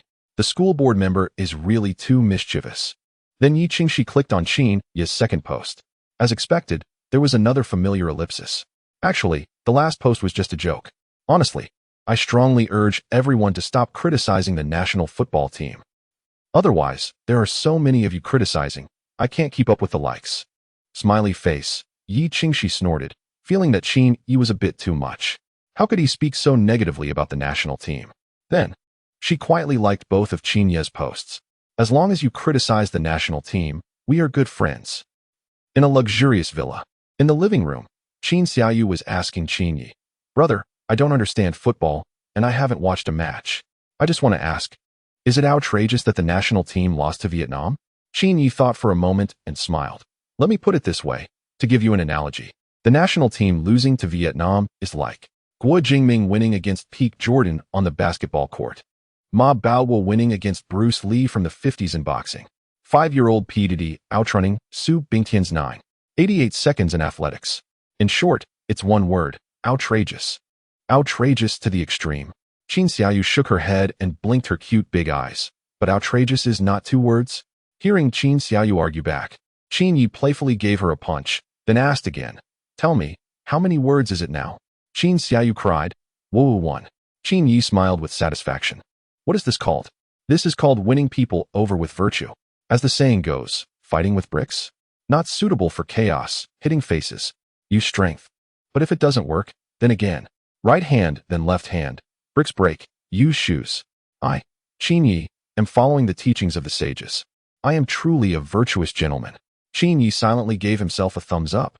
At night, the eve of school starting, all elementary school students looked worried. On a local elementary school forum, school starts tomorrow. Sigh, I haven't had enough fun yet. The holiday is too short. When can we have another holiday? I love holidays. I don't want to go to school tomorrow. Woo. Who among you is going to blow up the school? That way, we can have a vacation again. Looking at the students in the online forum, they're all complaining that the holiday is too short. The class monitor, a chubby kid, shed tears of regret. Damn it, you still think the holiday is short? The students from Mingzhu Primary School don't even have a holiday.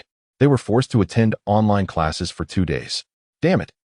On the other side, just before school starts, parents are also taking action.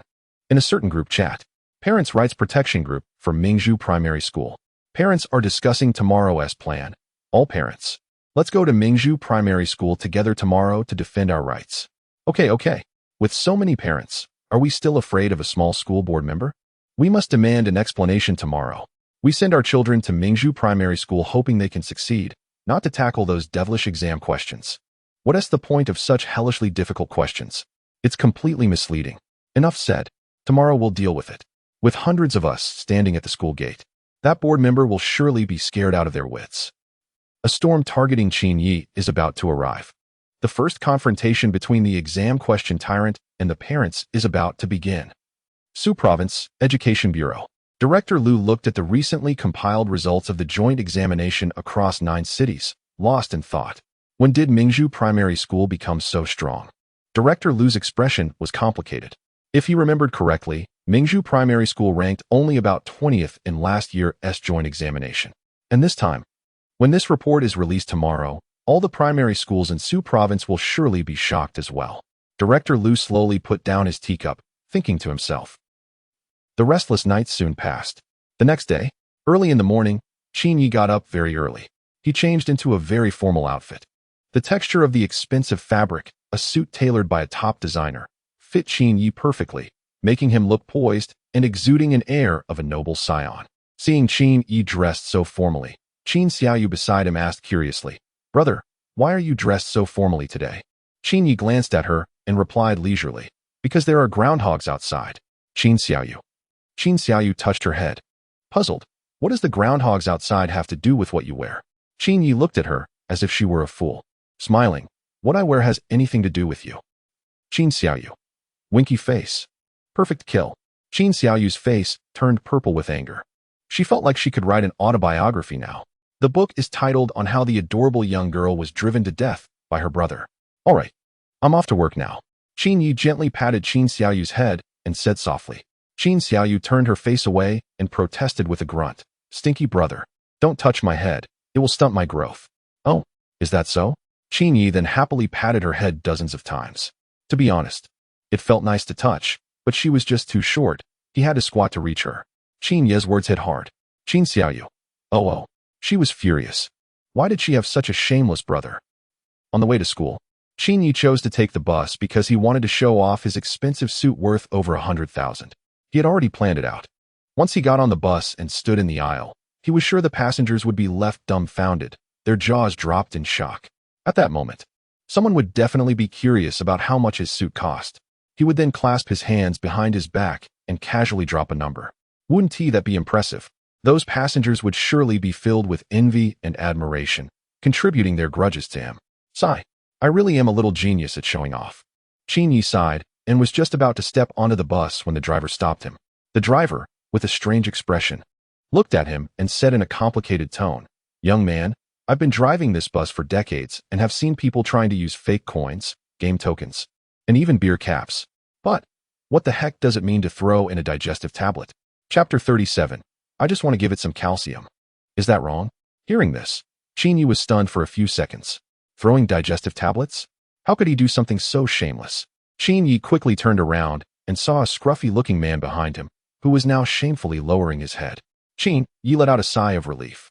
It turned out that the bus driver wasn't he talking about him, but rather the scruffy man behind him. Seeing how unscrupulous the man was, using digestive tablets as coins to ride the bus, Qin Yi's sense of justice flared up. He sternly reprimanded the man. Hey, you're quite arrogant. You actually used digestive tablets to ride the bus? Haven't your parents taught you to be an honest person? The reprimanded scruffy man knew he was in the wrong. He timidly lowered his head, not daring to speak.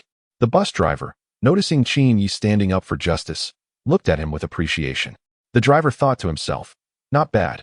There are still young people with a good sense of values in this era. But the next second, after finishing his reprimand, Qin Yi confidently took out a bottle of calcium tablets, poured out 2, and tossed them in. Driver. Scruffy man. Passengers on the bus? What the heck? Using digestive tablets is not allowed, but tossing in calcium tablets is fine? The driver raised an eyebrow, anger rising. Qin Yi calmly smiled and explained, the bus runs every day, doesn't it get tired?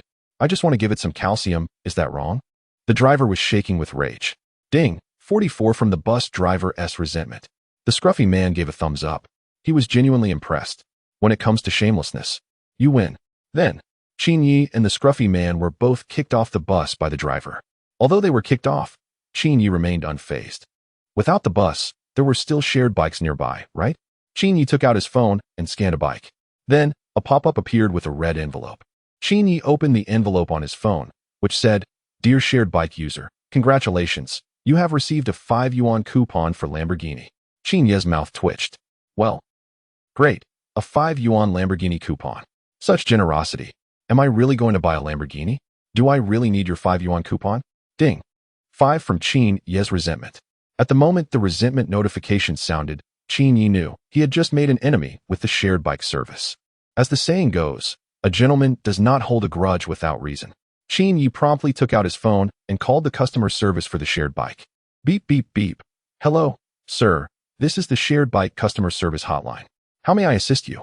Hearing the customer service representative's inquiry, Qin Yi replied with a smile.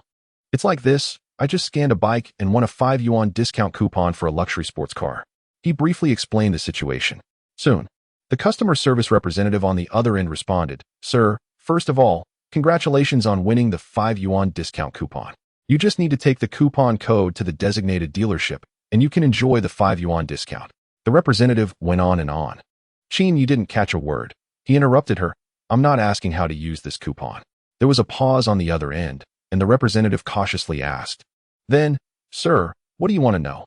Qin Yi smiled and said, I want to know, after using this coupon to buy the luxury sports car, will it affect my ability to drive a different high-end car with one hand? The representative was taken aback. Ding, resentment 33 from the bike rental service. Seeing the resentment points accumulate, Qin Yi pressed on. By the way, I have another question for you. The representative was on the verge of tears, Sir. Go ahead and ask. Qin Yi cheerfully continued. Just now, while I was scanning the bike with my phone, I suddenly realized my key to the high-end car was missing. So, I quickly ran to my luxury car to look for it. In the process, I accidentally knocked off several diamonds from my diamond-studded watch, and then I rushed back home to grab some glue to fix it. All right, I've finished. What should we talk about now? The representative's expression was like this. Winky face. Ding. Resentment 55 from the bike rental service. Honestly, at that moment, the representative felt quite hurt. She wanted to say to Qin Yi, Are you really calling for customer service, or just to show off your wealth? How infuriating. People who show off should not have good luck.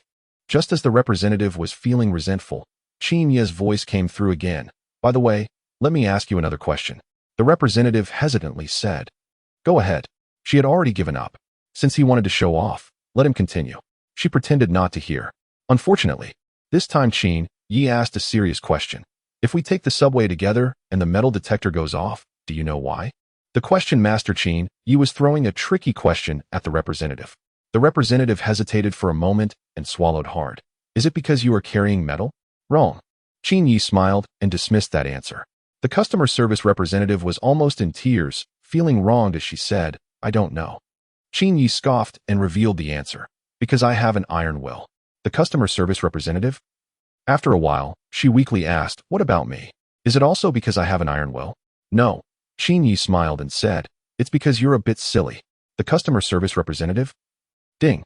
77 resentment points from the bike-sharing service. Seeing that he had already collected quite a bit of resentment, Qin Yi hung up the customer service call. He rode the bike-sharing bicycle, smiling as he headed towards Mingzhu Primary School. I, Qin Yi, the exam question demon king, am back.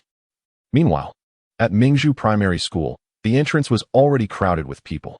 Hundreds of parents, filled with anger, were holding signs and causing a commotion at the school. Chapter 38 Parents were crying from Qin Yi's retorts, unprincipled school board members, ruining students' futures.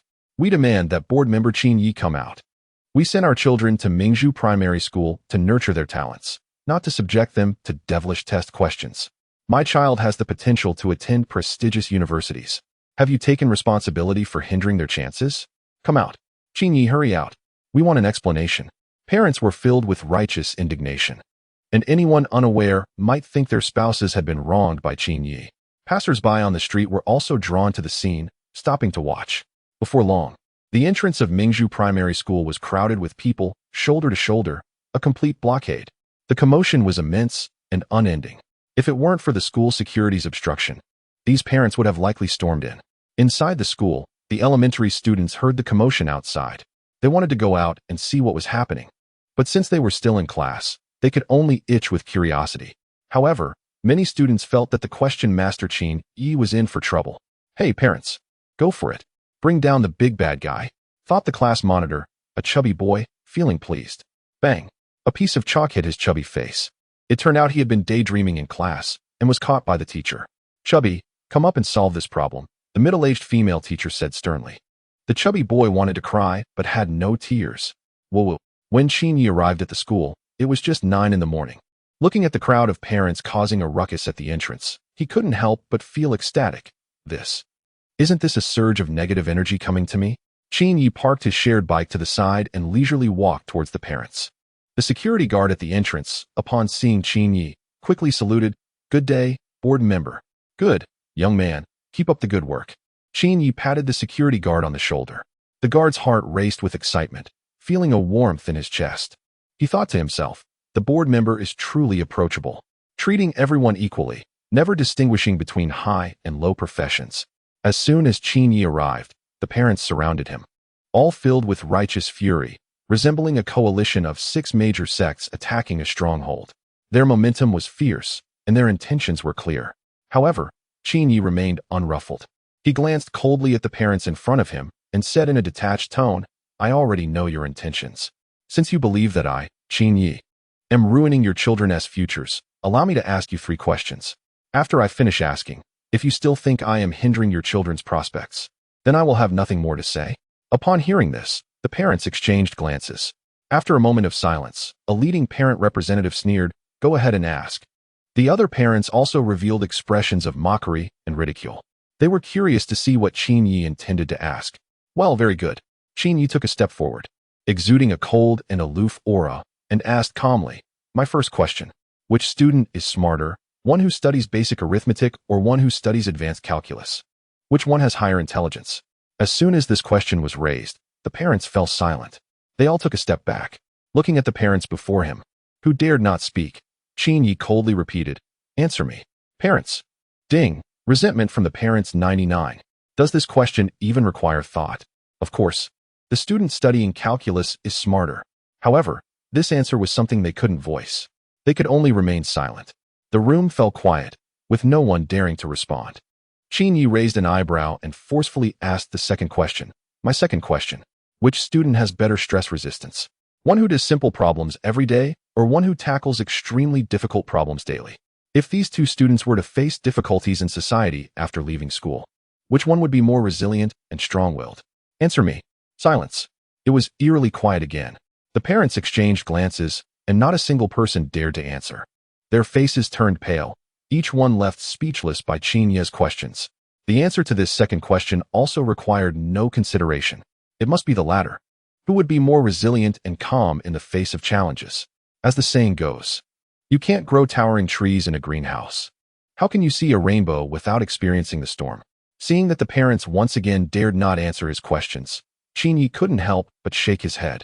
That expression, that demeanor, that gaze, all conveyed one message.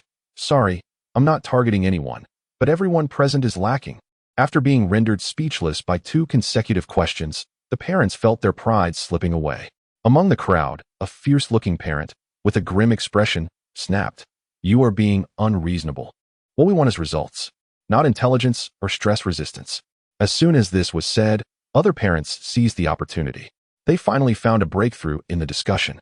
One by one, they indignantly shouted, "Yes, yes.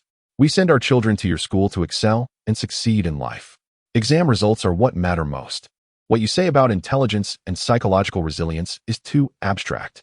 As a parent, I only recognize results. Don't talk to me about other nonsense. Poor performance is useless no matter how much you say." In an instant, the entire scene was in chaos. It was as noisy as a market. Qin Yi remained silent, merely watching the parents. 1 minute, 2 minutes, 3 minutes. Seeing that Qin Yi remained silent, the parents gradually quieted down as well. Have you said enough?" A hint of mocking smile appeared on Qin Yi's face. "Don't you want the results?" He glanced at the time on his watch and calmly said, "Now, there is only 1 hour left until the announcement of the joint examination results from the 9 cities. Since you all want the results, I would like to ask my third question. Does doing these difficult questions really impact the students' performance? Why not wait until the results are announced to draw a conclusion?" A confident smile curled at the corners of Qin Yi's mouth. These parents really put themselves out there for him to take a shot at. No one knew better than him how well the students from Mingzhu Primary School would perform in this joint examination. The moment the exam ended and he saw the questions, he knew this joint examination was a sure win. Chapter 39. Results announced. Mingzhu Primary School takes the top spot. All right.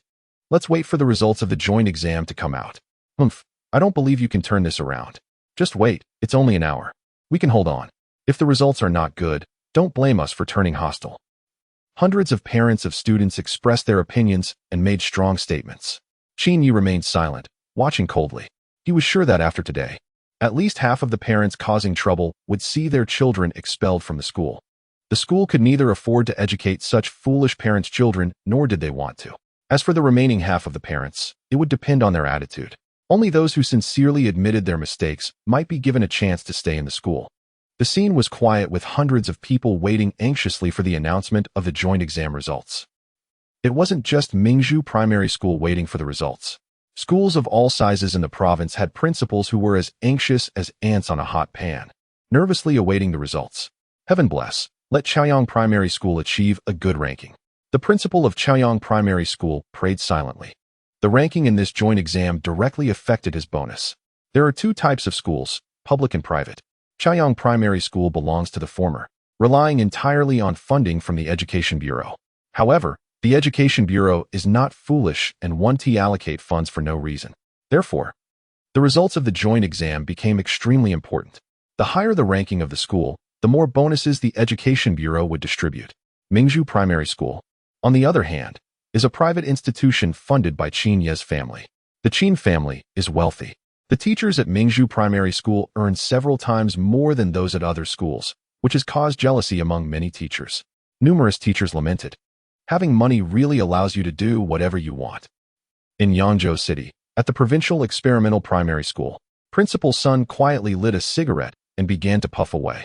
Compared to the panic of other school principals, he was completely calm as the principal of the Provincial Experimental Primary School.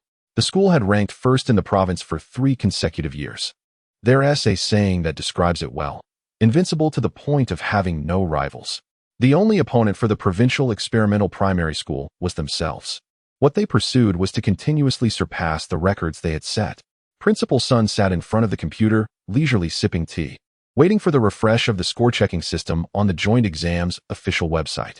An hour later, the moment of result announcement arrived. Sigh. Life is as lonely as snow, another day of being invincible. Principal Sun sighed, and then clicked to check the results. And then, he was stunned.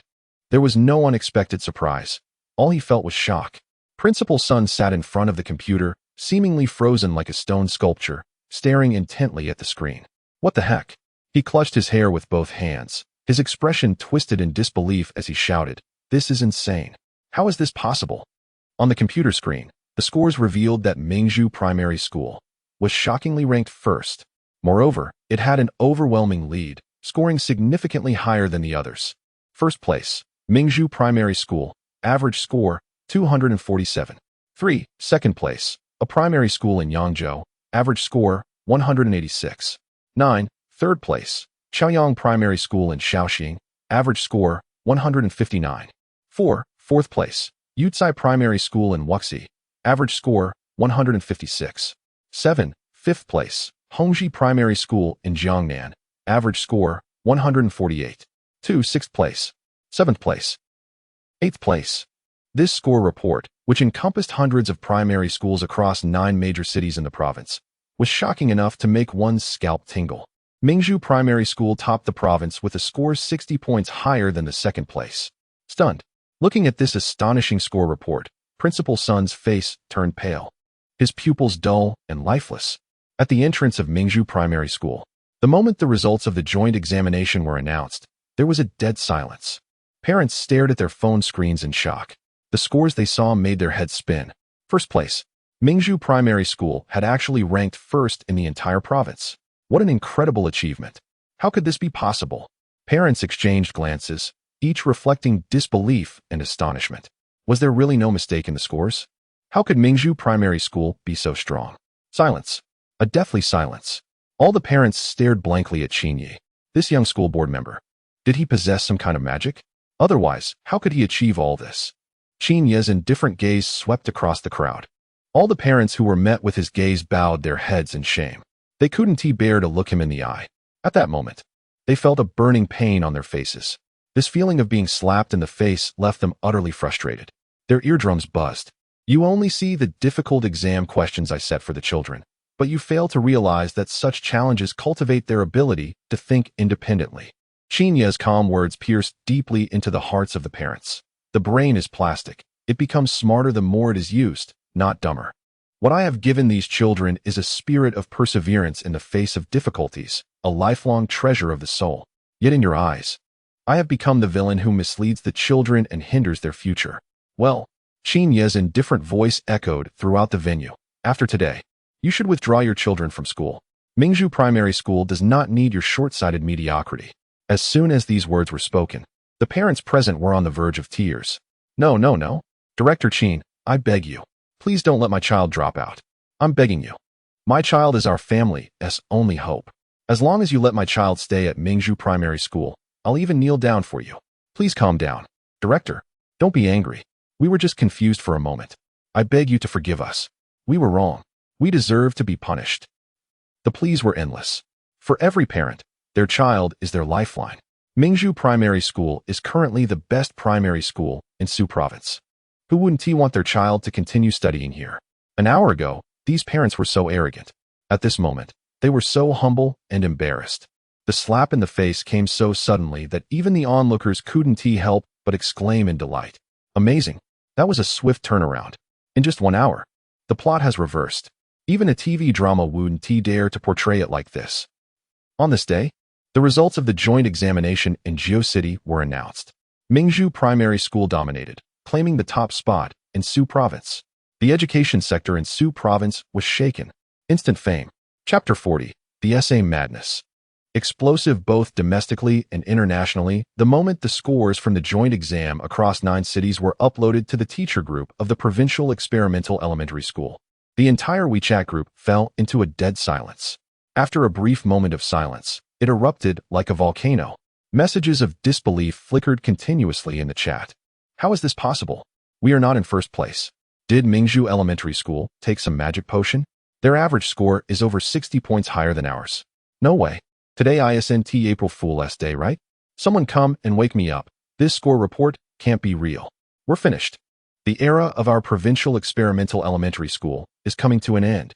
Shock, uproar, and disbelief filled the air. The teachers at the Provincial Experimental Elementary School felt like they were living in a dream.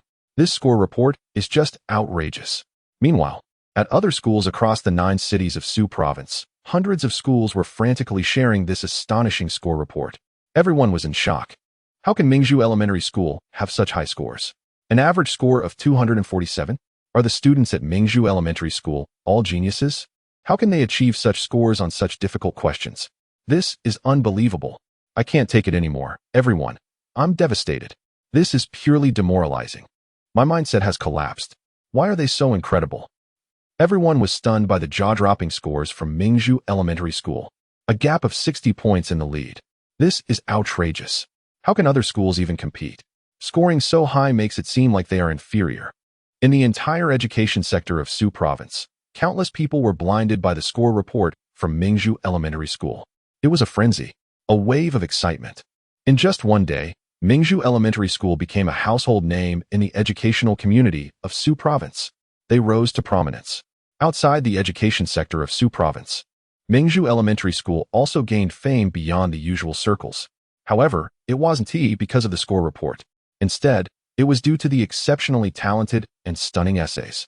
For the general public, they weren't concerned about how many points Mingzhu Elementary School scored. It's like someone telling you which province and school ranked first. You would just respond blandly, "Oh, whether you score first in the province or last. It doesn't really matter to ordinary people.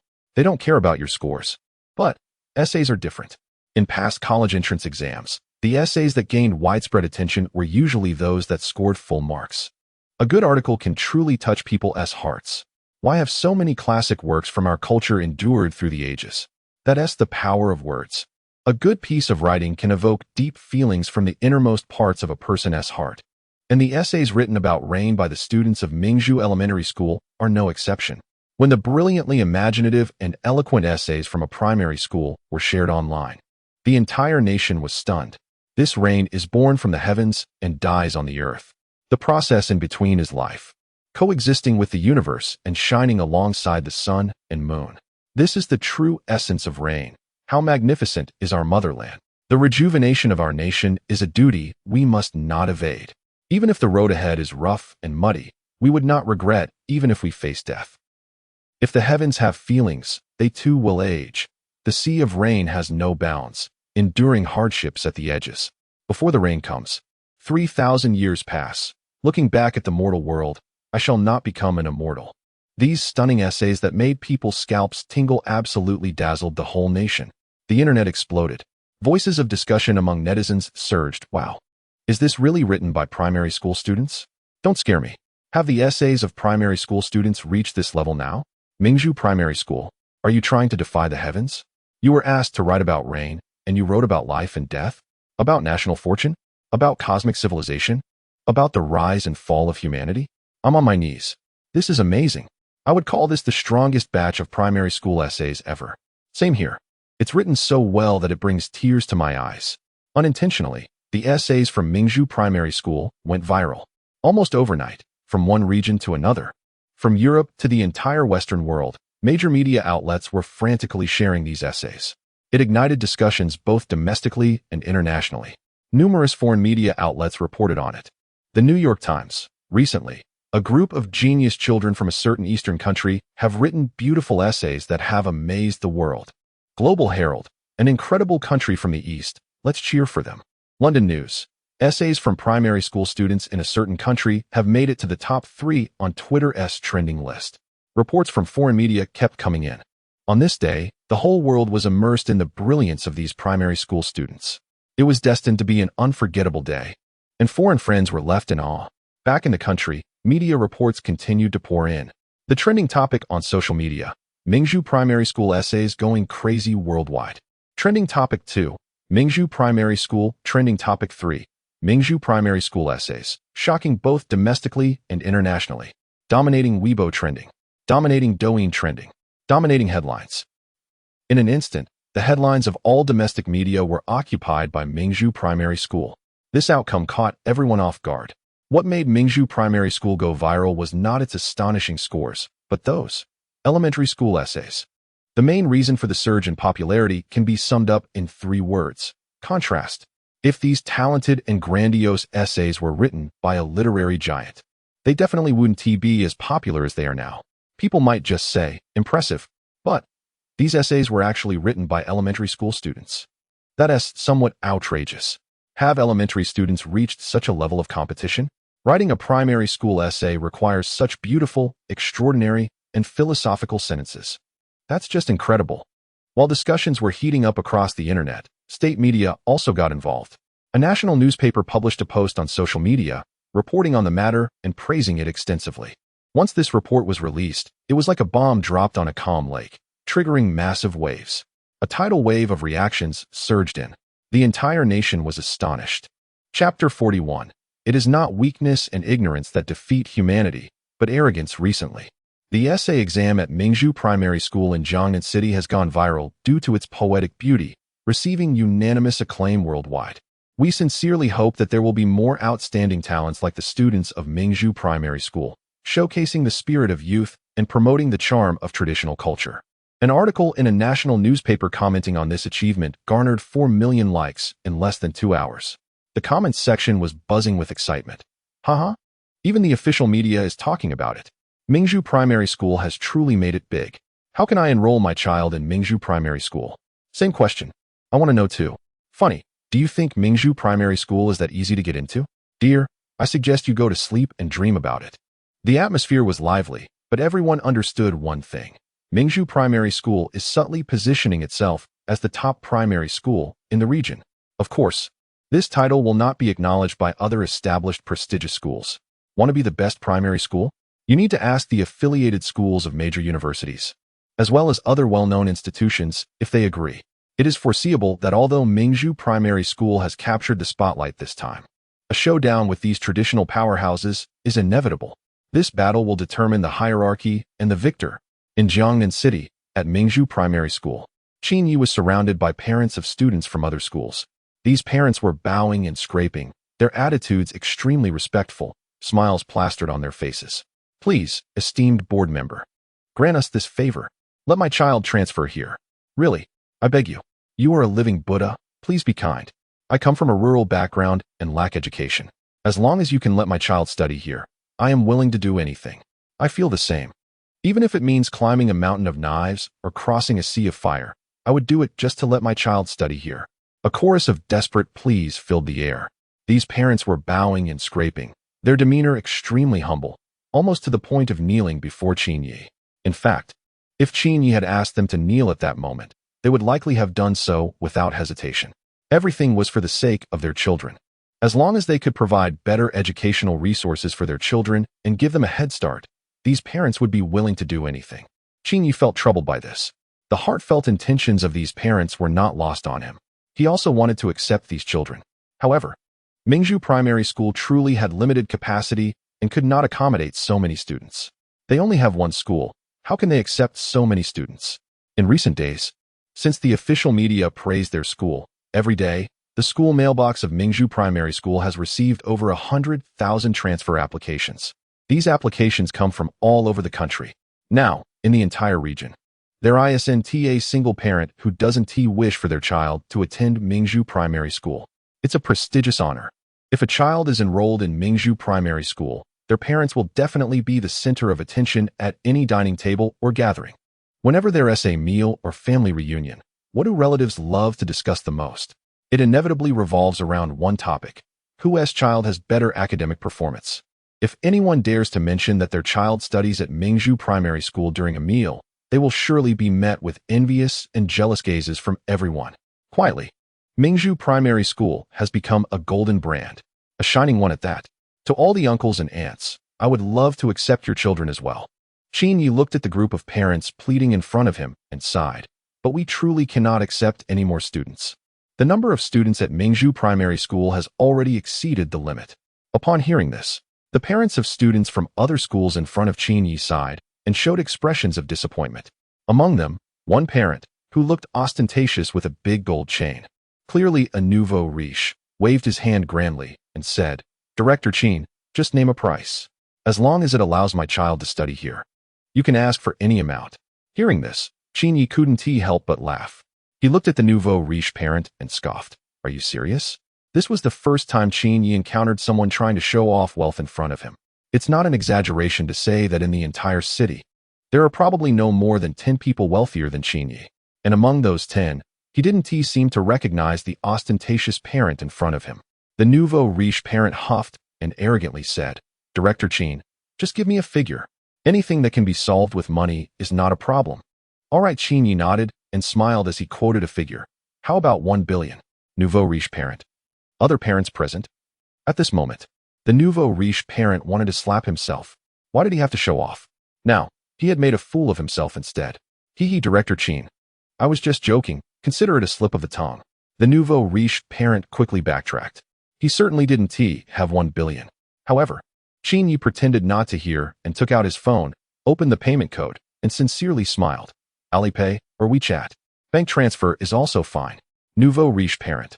Winky face. Ding. Resentment from the nouveau riche parent 77. He dismissed the parents of these students from other schools. Qin strolled alone through the school campus. He observed the students around him, strutting with an air of arrogance, each step exuding a sense of superiority. Qin couldn't help but furrow his brows. These students, with their haughty expressions, arrogant demeanor, and inflated gazes, all conveyed one message. They were getting carried away. This was not a good sign. Throughout history, when a person begins to act arrogantly and with inflated pride, it often leads to their downfall and a fall from grace. In recent days, these students had received much praise from various media and netizens, clearly leading them to become somewhat complacent and self-important. They might feel as if they were the best in the world, unbeatable in their essays, seeking only a challenge to overcome. As the saying goes, arrogant troops are bound to lose. A line from a well-known work states that it is not weakness or ignorance that defeats humanity, but arrogance. Qin's gaze turned serious. He was aware of the potential dangers. With foresight, he was the first to recognize the seriousness of the situation. This atmosphere of arrogance and inflated pride at Mingzhu Primary School needed to be stopped immediately. Otherwise, it would lead to significant problems that would spiral out of control. By then, it would be too late. With this in mind, Qin made a call to the school's broadcasting room with a cold expression. With a single command, all teachers and students were summoned to the playground for a meeting. Chapter 42, Despair. The most difficult essay topic in history, emergency notice. All teachers and students gather at the playground immediately. Emergency notice. All teachers and students gather at the playground immediately. Emergency notice. All teachers and students gather at the playground immediately. The loudspeaker blared 3 times, echoing through every corner of Mingzhu Primary School. The elementary students, who were playing during recess, looked at each other in confusion. What was going on? Was there going to be a meeting for teachers and students? Amidst the puzzled expressions, the entire school gathered at the playground. 15 minutes later, everyone had assembled, waiting for Qin's appearance. The crowd below was buzzing with whispers. "Do you think the school board called us together for something important to announce? I bet it's to reward us. After all, we did so well in the joint exam." I think so too. I wonder what kind of reward the board will give us. I'm so looking forward to it. Shoo, be quiet. The board member is coming. In an instant, the laughter on the playground ceased, leaving an eerie silence. On the platform, Qin walked slowly. His gaze was as calm as a deep well, showing no joy, anger, sadness, or worry. No one could guess what he was thinking inside. He stood tall on the platform, calmly surveying the thousands of students below. There was no anger, no fury, only tranquility. Everyone who felt his gaze grew serious. That calm yet authoritative look sent chills down their spines. At that moment, even the art teacher, Yi Qingxi, lost her composure. Yi Qingxi stared blankly at Qin on the platform, her heart stirred by overwhelming waves. Is this really the board member she knew? In her impression, Qin had always been somewhat shameless and cunning, even a bit silly. This was the first time she saw him exhibit such an imposing presence. His calm gaze was as sharp as a blade. It gave off a cold feeling that kept people at a distance. What happened? Who made the board member angry? Yi Qingxi realized that Qin's current mood was definitely not without reason. At the same time, she was curious. Who dared to provoke Qin? Were they looking to get in serious trouble? Did they not know this person was known as the king of exam questions, infamous throughout the region? Soon, Yi Qingxi would find out the answer. On the platform, Qin spoke indifferently, his voice resonating throughout the crowd. Do you think you are strong? Do you think your essays are unmatched, standing alone at the top? Humph, ridiculous. As soon as these words were spoken, the entire area fell into a dead silence. A stifling atmosphere enveloped the entire playground. It surrounded the 4,196 elementary students below, being able to attend Mingzhu Primary School. None of these students were fools. Although they were young, each of them was smart. They understood the implications behind Qin Ye's words. What he meant was, do you think you are strong? In fact, you are not. Such words were essentially an insult to their pride. In an instant, the atmosphere turned eerily silent. The playground, as large as several football fields, was so quiet that a pin drop could be heard. The air was thick with a tense atmosphere, oppressive, violent, and ferocious. Among the 4,196 elementary school students, not a single person spoke. However, they all raised their little faces, their defiant eyes bloodshot, staring intently at Qin Yi on the stage. Their gazes were filled with two words: unconvinced. Yes, they were unconvinced. Why? Why did Qin Yi deny them? Their compositions had clearly received national recognition and praise from netizens worldwide. Their essays had been featured in a prominent newspaper. They had topped trending lists. They had graced the cover of a major national publication.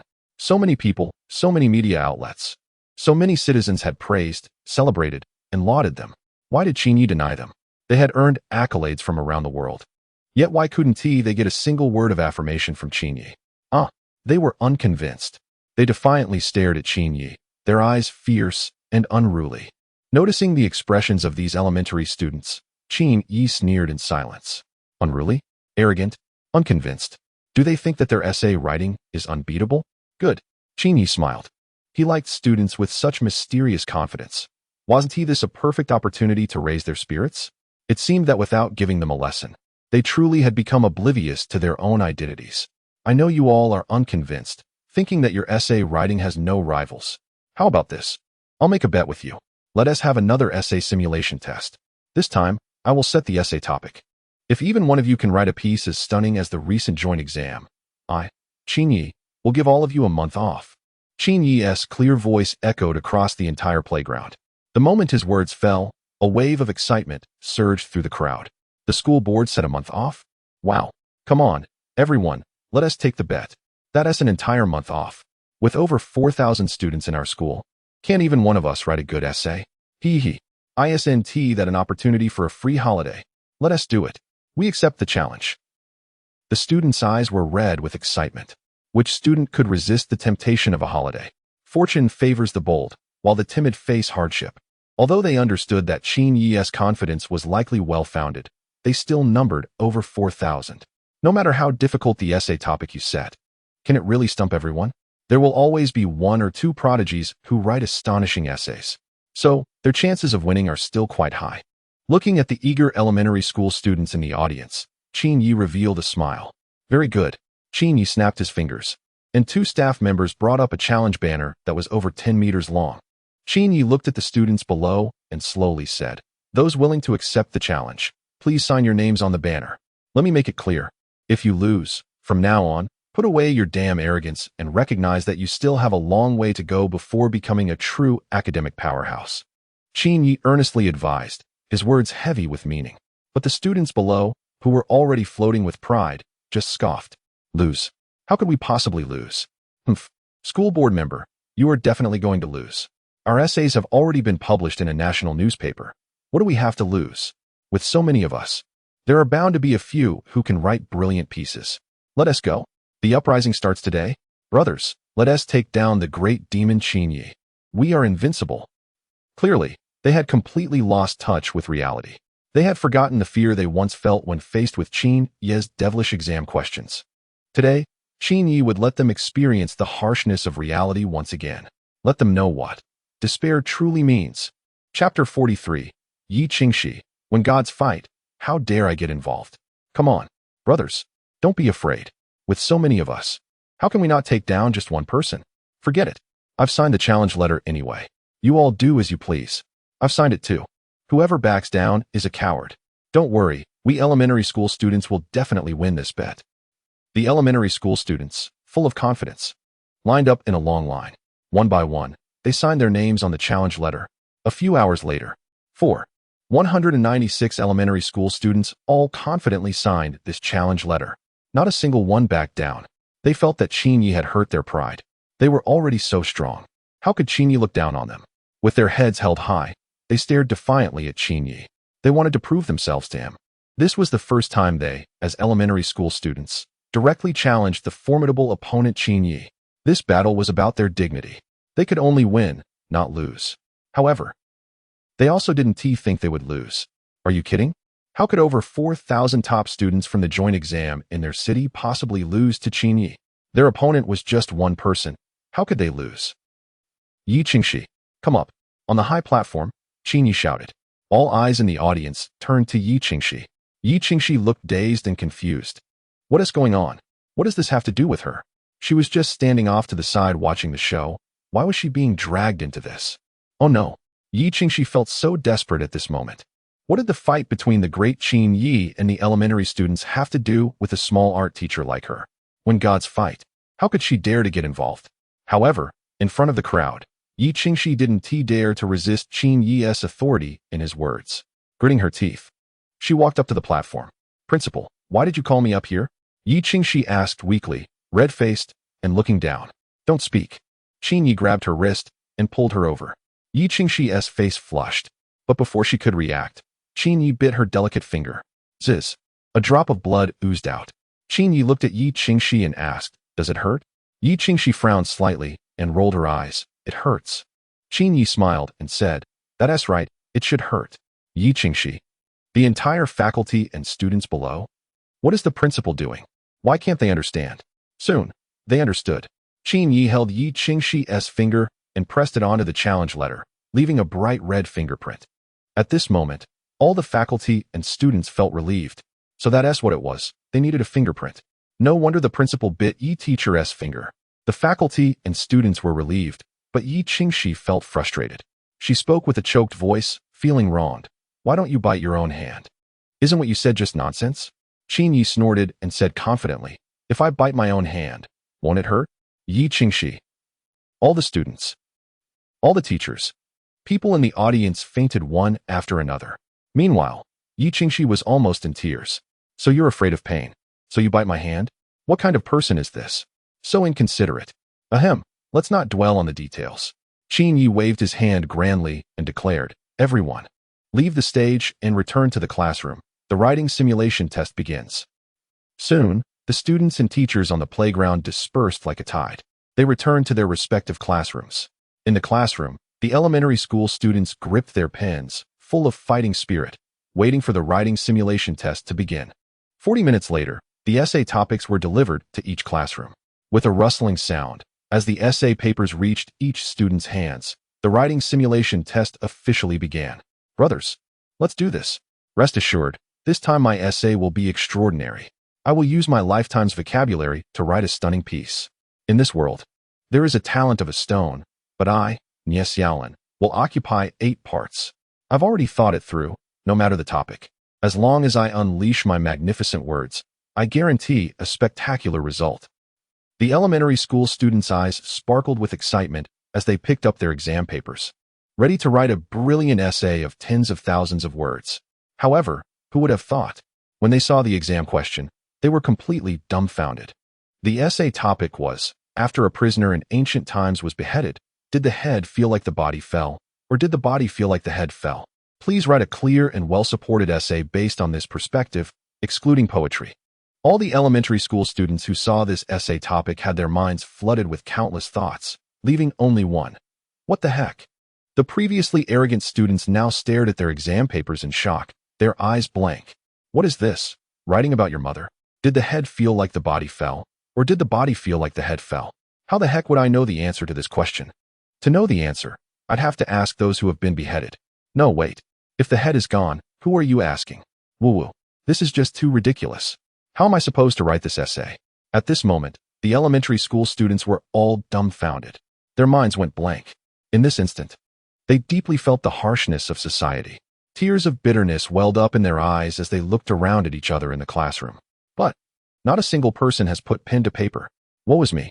I shouldn't have acted so arrogantly. This essay topic, who could possibly write it? It's toxic. How on earth am I supposed to write this? No, I'm going crazy. I feel like chopping my own head off. Damn, that pesky board member. Who can actually write on this topic?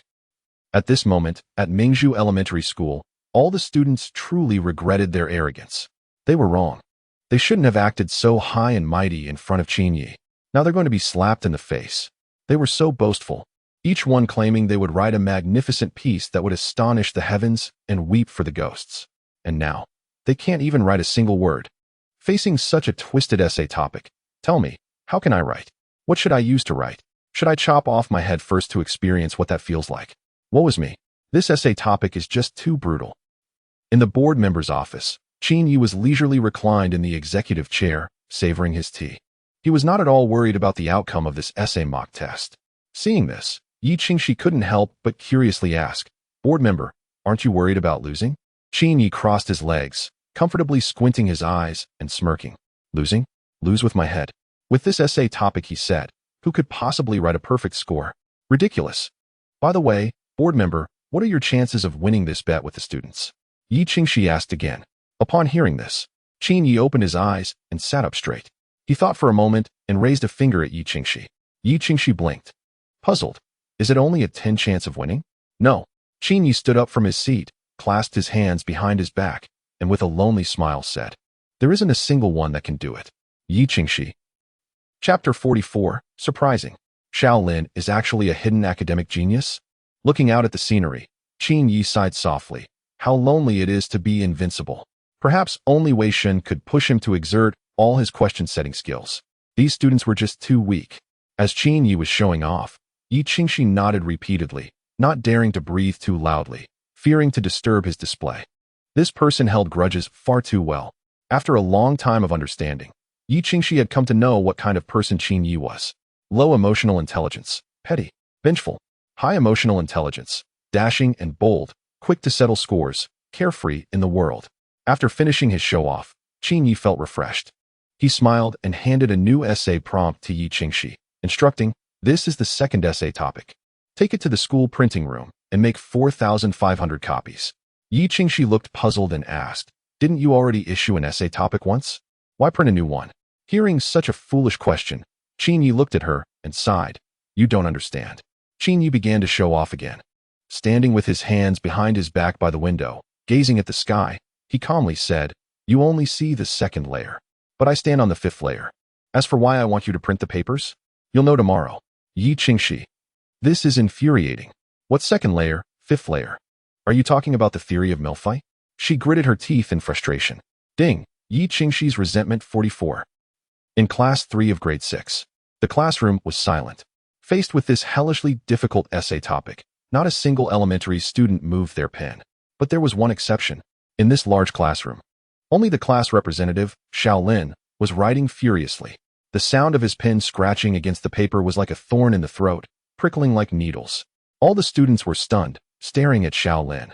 At that moment, Shaolin was the brightest star in the class. All the students couldn't understand why Shaolin could write so passionately on such a difficult essay topic. Was he some kind of genius? At this moment, the entire class's mindset collapsed. They stared wide-eyed, dumbfounded as Shaolin madly wrote his essay. Their minds were filled with countless questions. They couldn't comprehend. Why? They remembered Shaolin's usual language scores were mediocre. How could he suddenly become so impressive? The essay topic that none of us could write, yet you were writing vigorously, like a raging river, endlessly flowing. Could it be? This is the true strength of the class representative? I get it. Shaolin is the hidden academic genius. He must have been pretending to be a fool all along, acting with us. The class monitor, Xiao Peng, slapped his forehead and whispered to the students around him, "How infuriating. We were all fooled by him." Upon hearing this, the other elementary students nodded in agreement. Yes, yes. It must be like that. I can't believe you are like this, Shaolin. How deceitful. It turns out you're actually a top student. Just pretending to be a slacker and playing with us? Such deep scheming. Such a clever plan. We were all deceived by your false appearance. The students were filled with righteous indignation, a feeling of being deceived washing over them. The hardest thing in the world is to find out that your playmate, someone you've spent so much time with, is a slacker who fails every test, and you feel deep sympathy for them. But what's even worse is discovering that they are actually a top student who was just pretending to be a slacker to mess with you. Ah, how infuriating. It's too much. The elementary students shed tears of sadness. Why am I always the one who gets hurt? 2 hours later, the school bell rang. This also meant that the mock essay test was over. Time's up. Please hand in your papers. Everyone stood up as the teacher at the podium began collecting the papers. One by one, the essay papers were collected. However, all of them were blank. Yes, they hadn't written a single word. Faced with such a ridiculous essay prompt, what difference did it make whether they wrote or not? But there was one exception, and that was the study committee member, Xiao Lin. When class monitor Xiao Peng sneakily glanced at Xiao Lin's paper, he was shocked to find that Xiao Lin had written densely packed text. What the heck? You've written so much? Xiao Peng asked in disbelief, his eyes wide. Instantly, all eyes in the class were on him.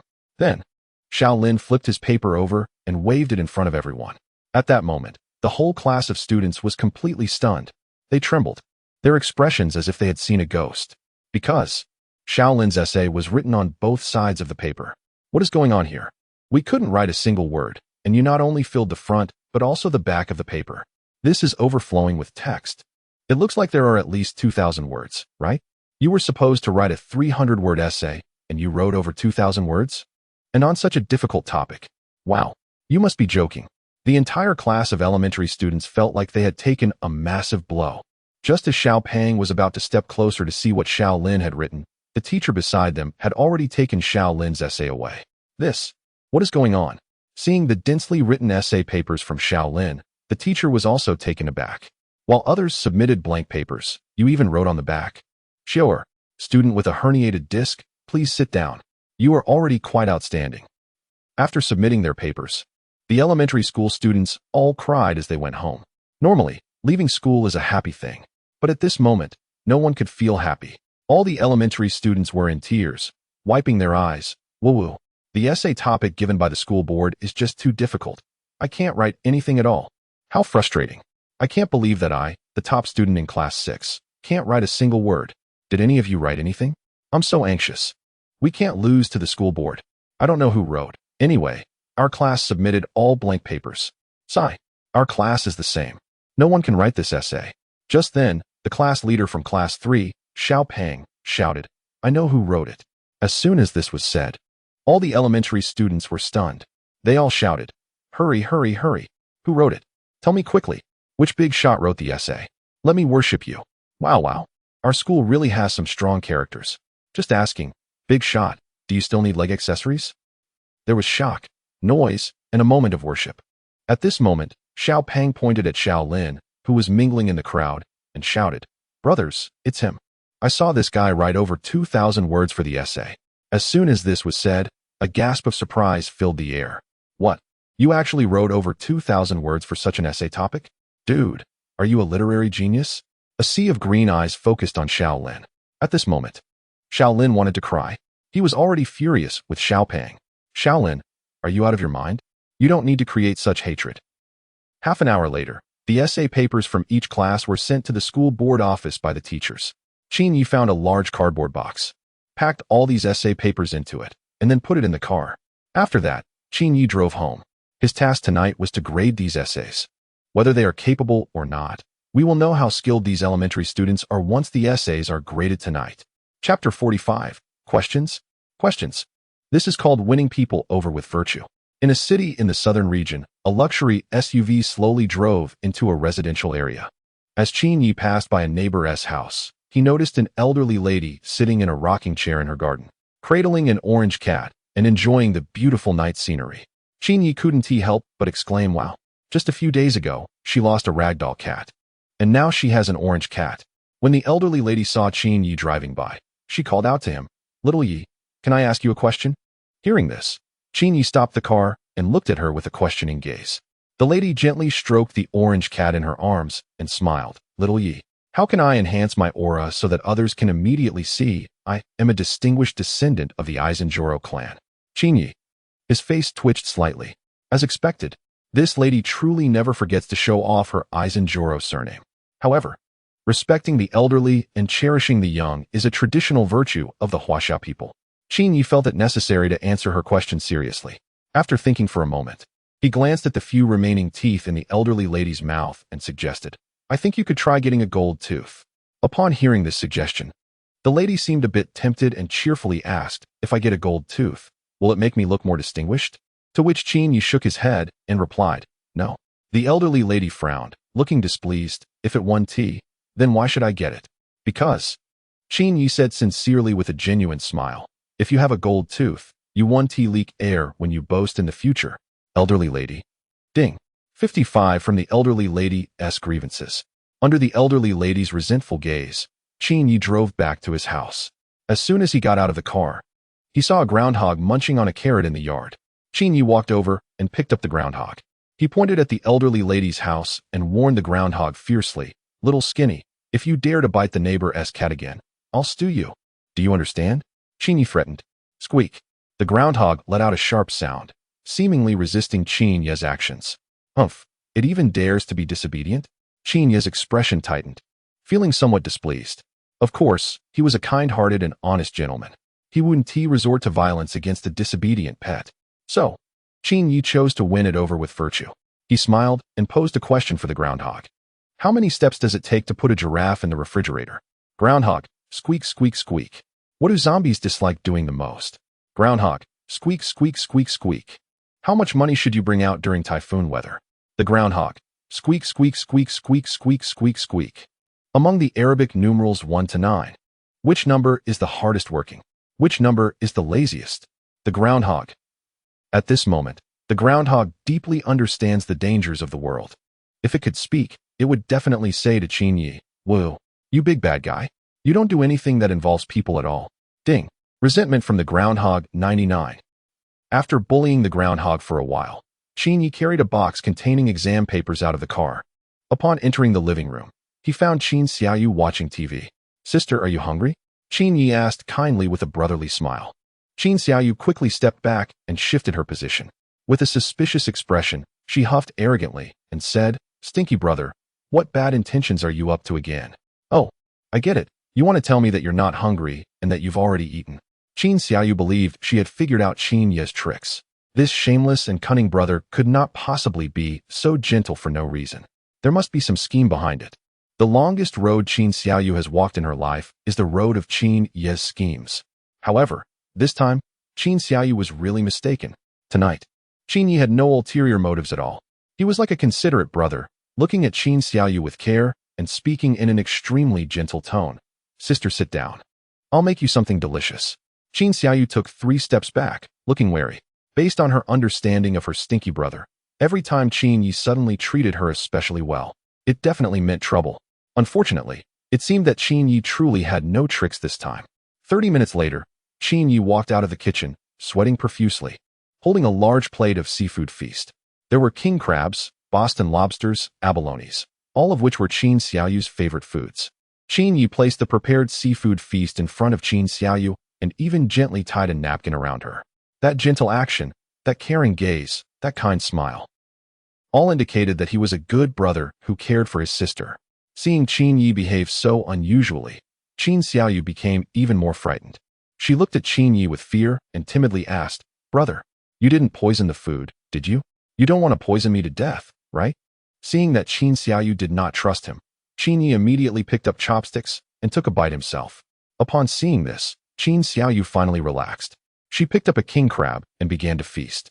15 minutes later, Qin Xiaoyu patted her full belly and let out a satisfying burp. The way she looked at Qin Yi completely changed.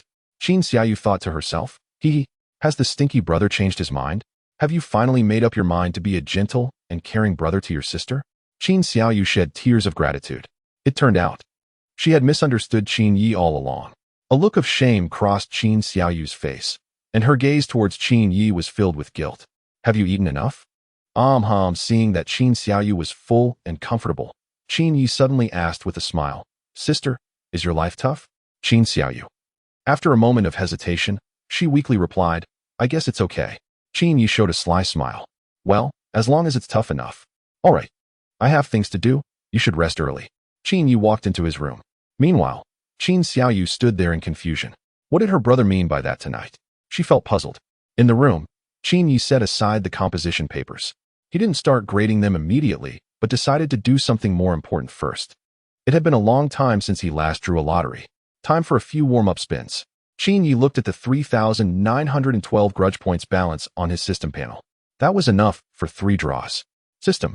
Qin Yi smiled as he slowly opened the lottery wheel and recited, "I exchanged 5 years of Qin Xiaoyu's life for another chance to draw a prize. How about that? A brother who doesn't take advantage of his sister is definitely not a good brother. I, Qin am truly a loyal and honest good brother. Qin sighed. Then clicked to start the draw. Here we go. Qin used all 3,000 grudge points for a thrilling triple draw. The lottery wheel began to spin wildly. 15 seconds later, the wheel came to a stop. 3 dazzling beams of light shot out from the wheel. Qin was completely stunned. Chapter 46. There are many showers this year, especially blue, green, green. Qin immediately recognized the colors of the 3 beams of light. Then he sighed in relief. For a fleeting moment, he thought there might be a major consequence, and that Qin Xiaoyu would be sent away. Since that wasn't the case, it was a relief. It startled him quite a bit. Since there was no major consequence this time, he thought he could borrow some more time for Xiaoyu next time. Qin murmured to himself. At this moment, someone might wonder what would happen if Qin Xiaoyu's lifespan was completely used up by Qin. To this question, Qin chuckled and replied with 7 words. Borrow another 500 years from the heavens.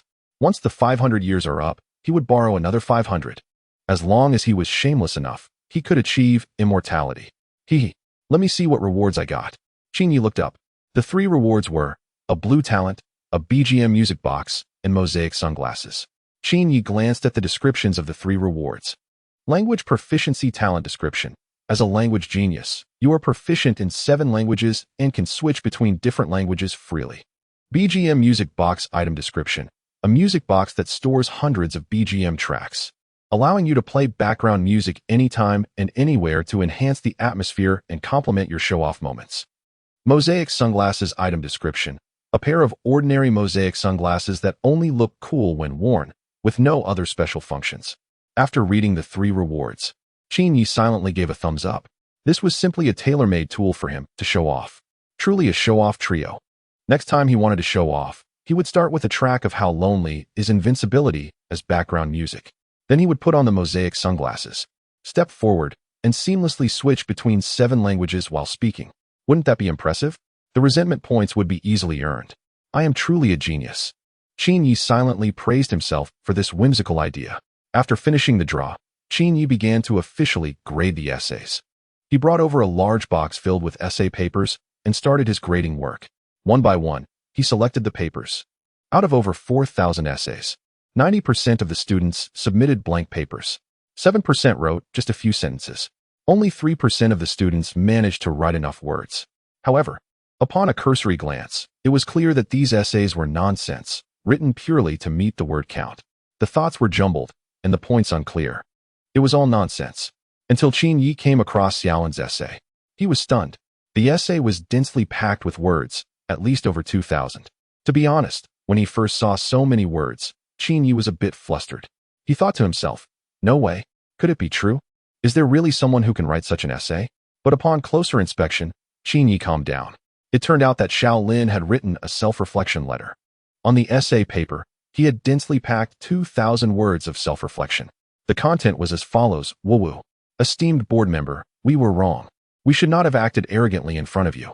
You are like the sun in the sky, radiant and shining. We have made a serious ideological error, becoming inflated to the point of thinking we were invincible. However, in front of you, we will always be the most inferior. Your strength, your charm, your exam questions will always be something we can only look up to. If being handsome is a crime, then you are already guilty beyond redemption. I know that for such a crime, we deserve 1,000 cuts and dismemberment, and death is not enough. But we also know, you, with your broad-mindedness and kind heart, would never bear to physically punish us. Ah, how merciful you are. How great you are. The tears of gratitude I shed could fill the entire Kaidam Basin. My excited feelings could almost burst out of earth and stand alongside the moon. My determination to turn over a new leaf can rival that of Quang Hung, who once drilled a hole in the wall to steal light. I sincerely want to say to you, we know we were wrong. Even if we poured out all the water in the Pacific Ocean, it could not extinguish the flame of admiration I have for you. Xiaolin's self-reflection letter was written with great flair, spanning over 2,000 words. Half of the content was flattering Qin. After reading Xiaolin's self-reflection letter, Qin couldn't help but give a thumbs up. Classmate Xiaoer, please sit down.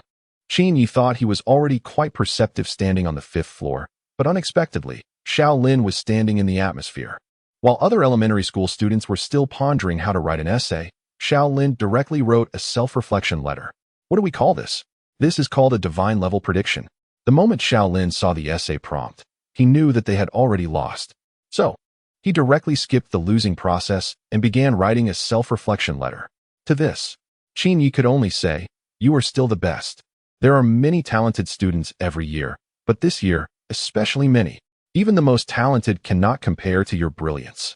However, Shaolin's self-reflection letter was indeed well written. Especially that line, "If being handsome is a crime, then you are already guilty beyond redemption." This line truly struck a chord with Qin Yi. Thinking of this, Qin Yi couldn't help but leave a comment on Shaolin's essay paper. "Well written. Write another 20,000 words.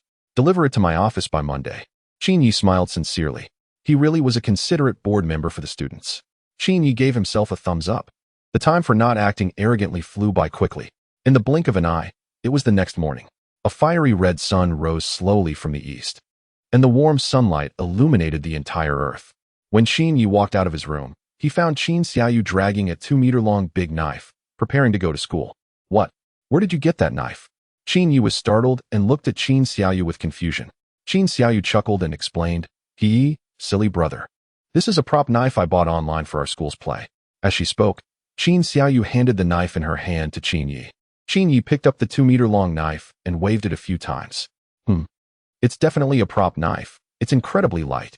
However, the craftsmanship of this prop knife is excellent. It looks just like a real one. This is great. Let me borrow it for a couple of days." Qin Yi said with a smile. Qin Xiaoyu thought for a moment and huffed. "You can borrow it, but you have to return it in a few days because we need it for the play." "Don't worry, I will definitely return it." Qin Yi raised an eyebrow and said seriously, "After all, I, Qin Yi, am a gentleman, and I always believe in returning what I borrow." Qin Xiaoyu rolled her eyes, feeling speechless. Just look at what he's saying. Even a sage would shed tears. There really isn't anyone more shameless than you, silly brother. Ignoring Qin Xiaoyu, Qin Yi loaded the prop knife and his essay onto the car. "Let's go to school. Soon I'll be able to show off again." Chapter 47, Outlaws. A call from lawyer Luo. 9 a.m. Morning assembly at Mingzhu Primary School. Under the high platform of the playground, a crowd surged. Over 4,000 teachers and students gathered here in neat lines. At this moment, each elementary school student held their composition papers, tears glistening in their eyes. Whoa, they have lost. Not a single student managed to conquer the formidable exam questions. They were frustrated. The composition topic set by Qin Yi was simply too difficult. If a head is chopped off, does the head feel that the body has fallen, or does the body feel that the head has fallen? Who on earth can write such an essay? A devil. This was completely a devilish exam question. For a moment, they all felt that they must have destroyed the galaxy in their past lives, which is why they encountered this formidable exam question master, Qin Yi, in this life. This is a great injustice. It would take them a lifetime to erase the pain that comes from the depths of their hearts. Whoa.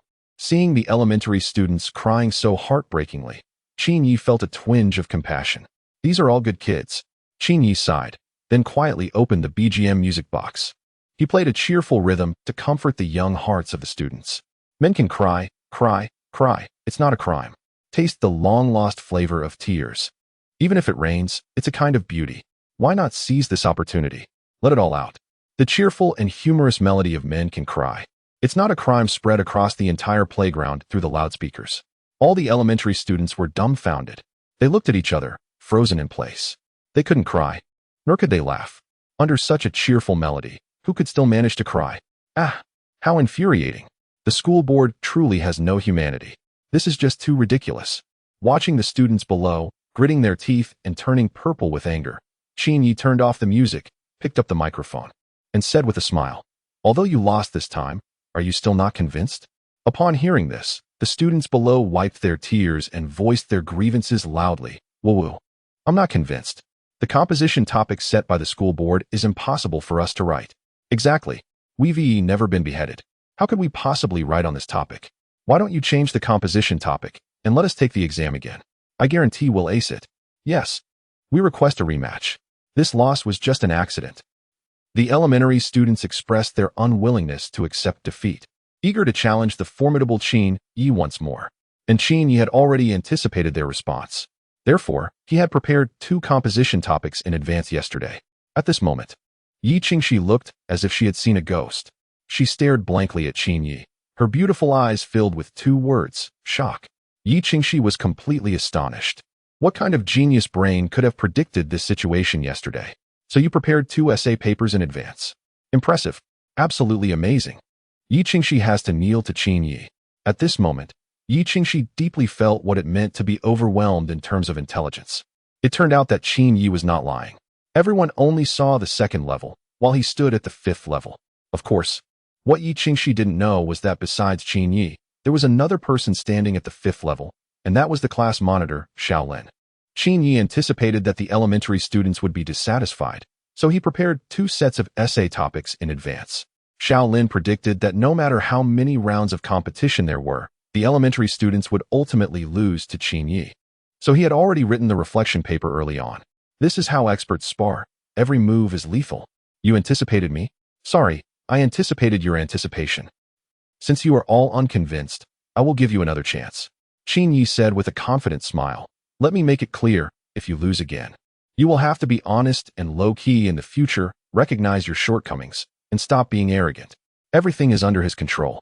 Since the students were not convinced the first time, let us do it again. With devilish questions, he would make them submit once and for all. Qin Yi expressed that his 40-meter-long knife was already eager to go. Seeing that Qin Yi agreed to another battle, the elementary students below hurriedly said, Principal, this time, the essay topic you give cannot be something we have never heard of. Right. You have to give us essay topics that we are all familiar with.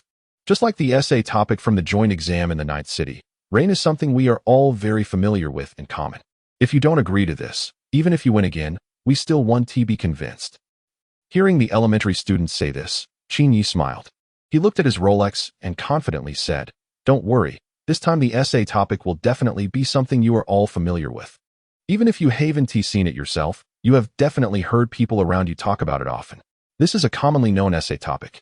I, Qin Yi, guarantee it with the noble character of your teacher Yi.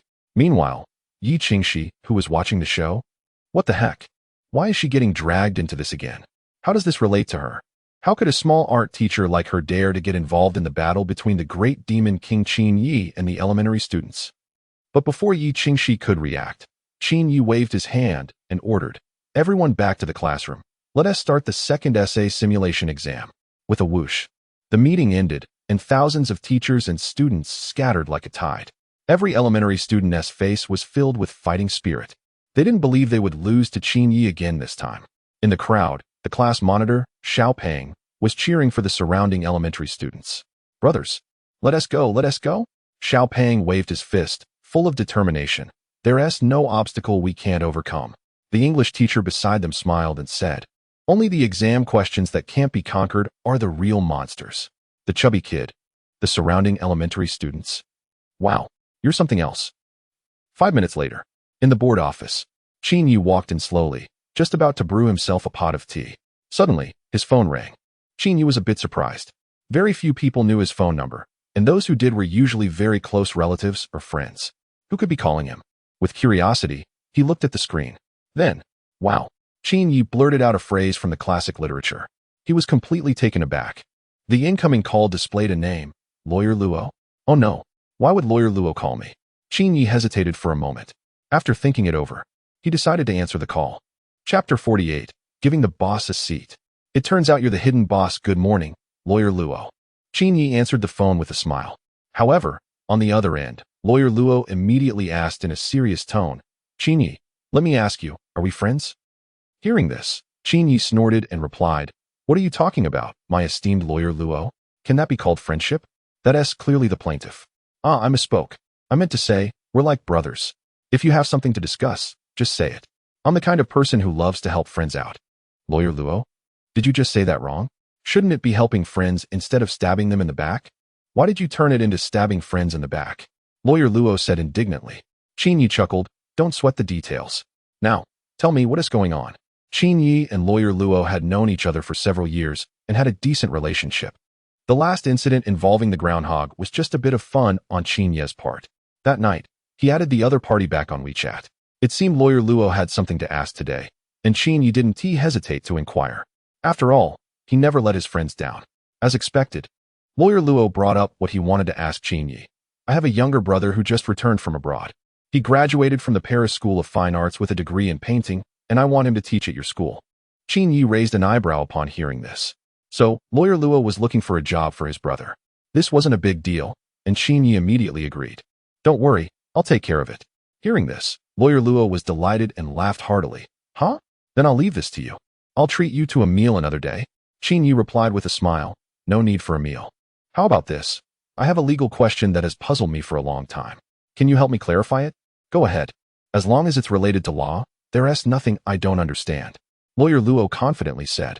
Indeed, there wasn't a legal question he couldn't handle. After all, the reputation of the notorious Zhang San was not just talk. He was genuinely impressive. There's a joke online about Lawyer Luo. In court, when the opposing lawyer made their case wanting to send our defendant away, we called upon Lawyer Luo. After a wave of eloquent arguments, the opposing lawyer ended up in trouble. Though it's just a joke, it sufficiently highlights Lawyer Luo's prowess. There truly wasn't a legal question he couldn't understand. Until today, when he encountered Qin Yi, the king of tricky questions. Qin Yi smiled and presented Lawyer Luo with a challenging legal scenario. Xiaoming followed a woman dressed in black stockings and sexy attire late at night. When they reached a deserted alley, Xiaoming approached, intending to commit assault. The victim, Ms. Liu, resisted violently, trying to struggle. However, she was no match for Xiaoming and was ultimately pinned against the wall. Just as Xiaoming was about to commit the act, he suddenly discovered that Ms. Liu was actually a man. At this moment, Liu unexpectedly took the initiative and harassed Xiaoming. The next day, Xiaoming reported Liu to the court for the crime of molesting a woman. May I ask, what crime did Xiaoming commit? And does Liu constitute a crime? Lawyer Luo? At that moment, Lawyer Luo's mindset collapsed. What kind of devilish question is this? How should this question be answered? Oh, ding. A notification of resentment from Lawyer Luo, 222. Upon hearing this prompt, Qin Yi smiled. Unintentionally, his record for single-instance resentment value was broken again. Thinking of this, Qin Yi decided to seek out Lawyer Luo to discuss legal questions from time to time. After all, he is a law-abiding citizen who loves learning. Qin Yi gave himself a thumbs up. After hanging up the phone with Lawyer Luo, Qin Yi looked at the time on his watch. It's getting late. The essay exam should have started by now, right? Just then, there was a polite knock on the door. Come in. Qin Yi said with a smile, and looked up. A beautiful woman in a light yellow dress walked in with a smile.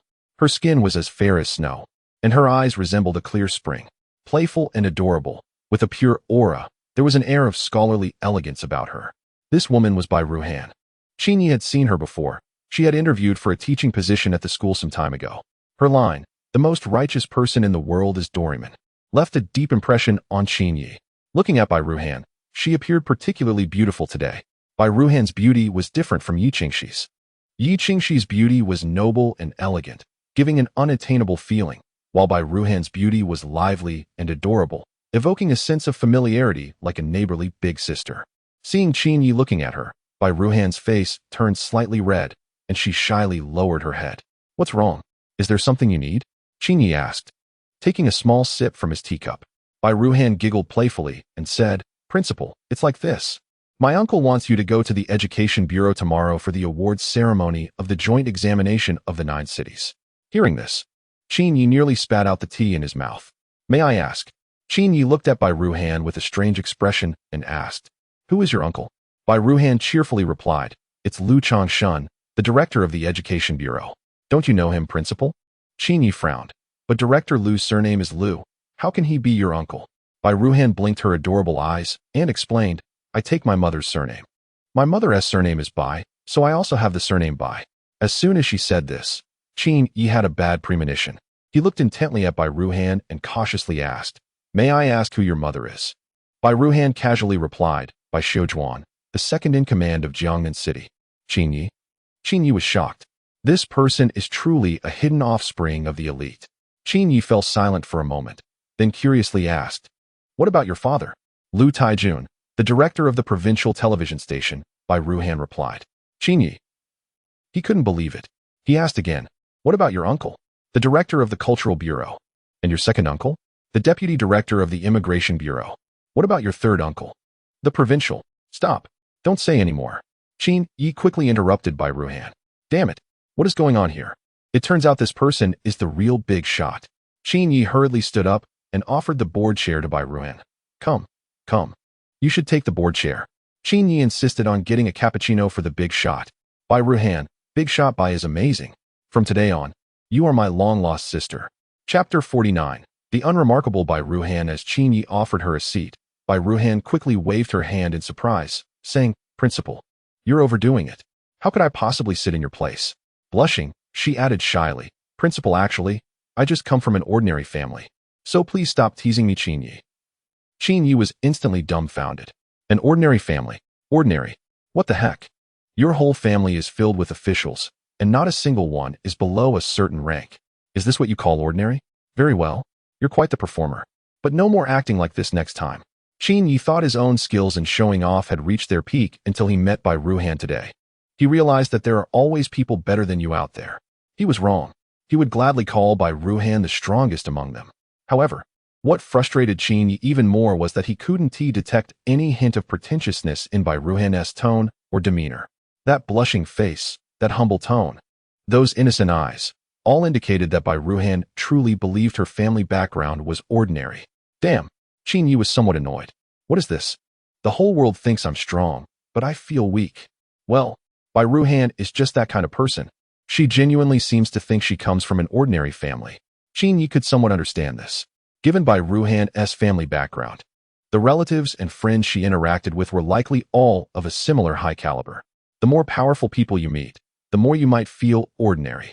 This is what it means to be inexperienced and unaware of the struggles of the world. Sister, I've searched for you for so many years. Qin Yi hugged Bai Ruhan's delicate arm, tears welling in his eyes, saying, I'm your long-lost brother, Bai Ruhan. Bai Ruhan's confusion 666. To avoid the awkwardness, Bai Ruhan took the initiative to change the topic. Principal. In this joint exam for the city, my class had the highest average score in Chinese across the grade. You should praise me. Qin Yi complimented her. Great job. Well done. Hearing this, Bai Ruhan beamed with joy. Her face lit up with happiness from the praise. But Qin Yi's next sentence left her stunned. Since you teach so well, then you should teach 2 more classes and handle 3 classes of Chinese simultaneously. Bai Ruhan. Ding. Bai Ruhan's resentment 33. Teach 3 classes of Chinese at the same time? Is this even reasonable? Even capitalists would weep. She only receives 1 salary. And now you want her to teach 3 times the number of students? Even a miser would call this outrageous. Bai Ruhan pouted in grievance and said coquettishly, Principal, the class I taught did so well in the language exam. Is there any reward? Of course there is. Qin Yi immediately replied, as he was a caring principal who looked after the school staff. Bai Ruhan's eyes brightened as she looked at Qin Yi and asked with a smile, what is the reward? Qin Yi smiled and took out his phone, transferring the Lamborghini discount coupons he had collected from shared bikes over the past few days, 5 yuan each. 1, 2, 3, 4. A total of 4 5-yuan Lamborghini coupons, which saved 20 yuan altogether. Watching Qin Yi send over 4 coupons, Bai Ruhan was completely stunned. Oh. Little Ruhan, do you have a lot of question marks? Qin Yi's move was teetering on the edge of inappropriate, even throwing in some flair. Bai Ruhan was almost in tears from the grievance. Seeing this, Qin Yi quickly comforted her. All right, I was just teasing you. After the essay exam is over, I'll give you a real reward. Qin Yi patted his chest and promised. Bai Ruhan's hope reignited in her heart. With twinkling eyes, she asked, Principal, what is your confidence level for this essay exam? Qin Yi's gaze paused slightly. This question seems somewhat familiar. Yesterday, Yi Qingxi asked him the same thing. Today, it was Bai Ruhan's turn. After thinking for a moment, Qin Yi held up 3 fingers. Only a 30% chance? Bai Ruhan's heart skipped a beat, worrying for Qin Yi. But the next second, Qin Yi started showing off. He played the background music How Lonely Is Invincibility from a music box. Then he slowly turned around, leaving Bai Ruhan with a proud and aloof silhouette. Sighing deeply, it's a 3-minute battle. Bai Ruhan. Ding. Bai Ruhan's resentment 20. At this moment, Bai Ruhan was bewildered. Just a second ago, she was worried about Qin Yi, and the next second, Qin Yi's had rolled right over her face. The principal is so bad, making me worry for you. At this time, Qin Yi looked at the Rolex he picked up, realizing that time was almost up. He walked slowly to the office door. Then, with a bang, he pushed the door open. Qin Yi snapped his fingers, glanced at his watch, and started a 5-second countdown. 5, 4, 3, 2, 1. Just as Qin Yi counted to 1, an overwhelming sound of crying came from outside. It was the heart-wrenching cries of thousands of elementary school students. Yes, they were all devastated. At this moment, 6th grade, 3 class. The entire class of elementary school students was filled with tears of frustration, their faces pale and desperate as they stared at the essay prompt. One by one, their little faces trembled, their bodies shaking. What kind of devilish exam question is this? The essay topic, a designated composition titled Iron Man versus Pleasant Goat. Essay requirements. 1. Must include events, characters, scenes, and cause and effect. 2. Character portrayals must be vivid and not casually altered. 3. The fight scenes must be exciting and shocking, with a plot that twists and turns. And the story must be passionate and vibrant. 4. The essay must conclude with one side winning, leaving no suspense. 5. Any genre is acceptable except poetry. This outrageous essay topic had brought all the elementary students to tears. They were familiar with Iron Man, a superhero from a certain franchise. They also knew Pleasant Goat, the main character from a domestic animated series. These two things were definitely not foreign to them. Even if they hadn't watched it themselves, they had certainly heard others talk about it. But putting these two well-known elements together suddenly made them completely unrecognizable. How could Pleasant Goat and Iron Man, two unrelated entities, possibly fight? And they were supposed to have a grand battle? They were asked for a plot with ups and downs, a story that was passionate and vibrant. What were they thinking? At this moment, all the students at Mingzhu Elementary School were mentally breaking down, wiping their tears of sadness. They wished they could stab the teacher. This is just too cruel. The pandas within 100 miles would starve, because all the bamboo had been taken away. Chapter 50, The 9 Talented Artists. The one who can draw anything. Hearing the overwhelming sounds of crying from outside, by Ruhan, was completely stunned. She wondered, what kind of difficult essay prompt could possibly bring these self-important students to tears? It must be a devilish exam question. At that moment, Qin Ye's phone rang. He answered the call. Hello, this is Director Qin. I'm Luo Nye, the brother of Lawyer Luo. I'm now at the entrance of Mingzhu Primary School. It was Lawyer Luo's brother calling. Qin Ye thought to himself, is this guy on a rocket? How did he arrive so quickly? Did he head straight to Mingzhu Primary School as soon as he got back? Qin Ye replied, come in and find me. I'm in the director's office. If you don't know the way, just ask the security guard. On the other end of the line, Luo Nye quickly said, okay, Director Qin, I'm heading over now. After hanging up the phone, Bai Ruhan, who heard someone was coming to find Qin Ye, said thoughtfully, Director, you go ahead and get busy. After the essay exam is over, I'll come back to find you. Don't forget my reward. Qin Ye waved his hand grandly. Don't worry. I'll definitely arrange that reward for you. I guarantee it with my integrity. Class Monitor Xiaopeng. Thank you so much. After seeing Bai Ruhan off, shortly after, Lawyer Luo's brother, Luo Nye, arrived. Hello, Director. I'm Luo Nye, the brother of Lawyer Luo. Luo Nye immediately reached out to shake hands. Qin Ye warmly shook back. Hello. I'm the younger brother of a certain famous figure, known for not knowing my place. Luo Nye? Luo Nye was confused. What was going on? Director, you really know how to joke. Luo Nye smiled awkwardly to ease the situation. Qin Ye remained silent. Observing Luo Nye, he was wearing a light gray shirt, had messy hair, and was holding a drawing board under his arm. He had a melancholic look and a slender figure, clearly a devoted painter. Little Artist, I heard you graduated from the Paris School of Fine Arts? Qin Ye asked. The nickname Little Artist was something Qin Ye picked up from an elderly neighbor.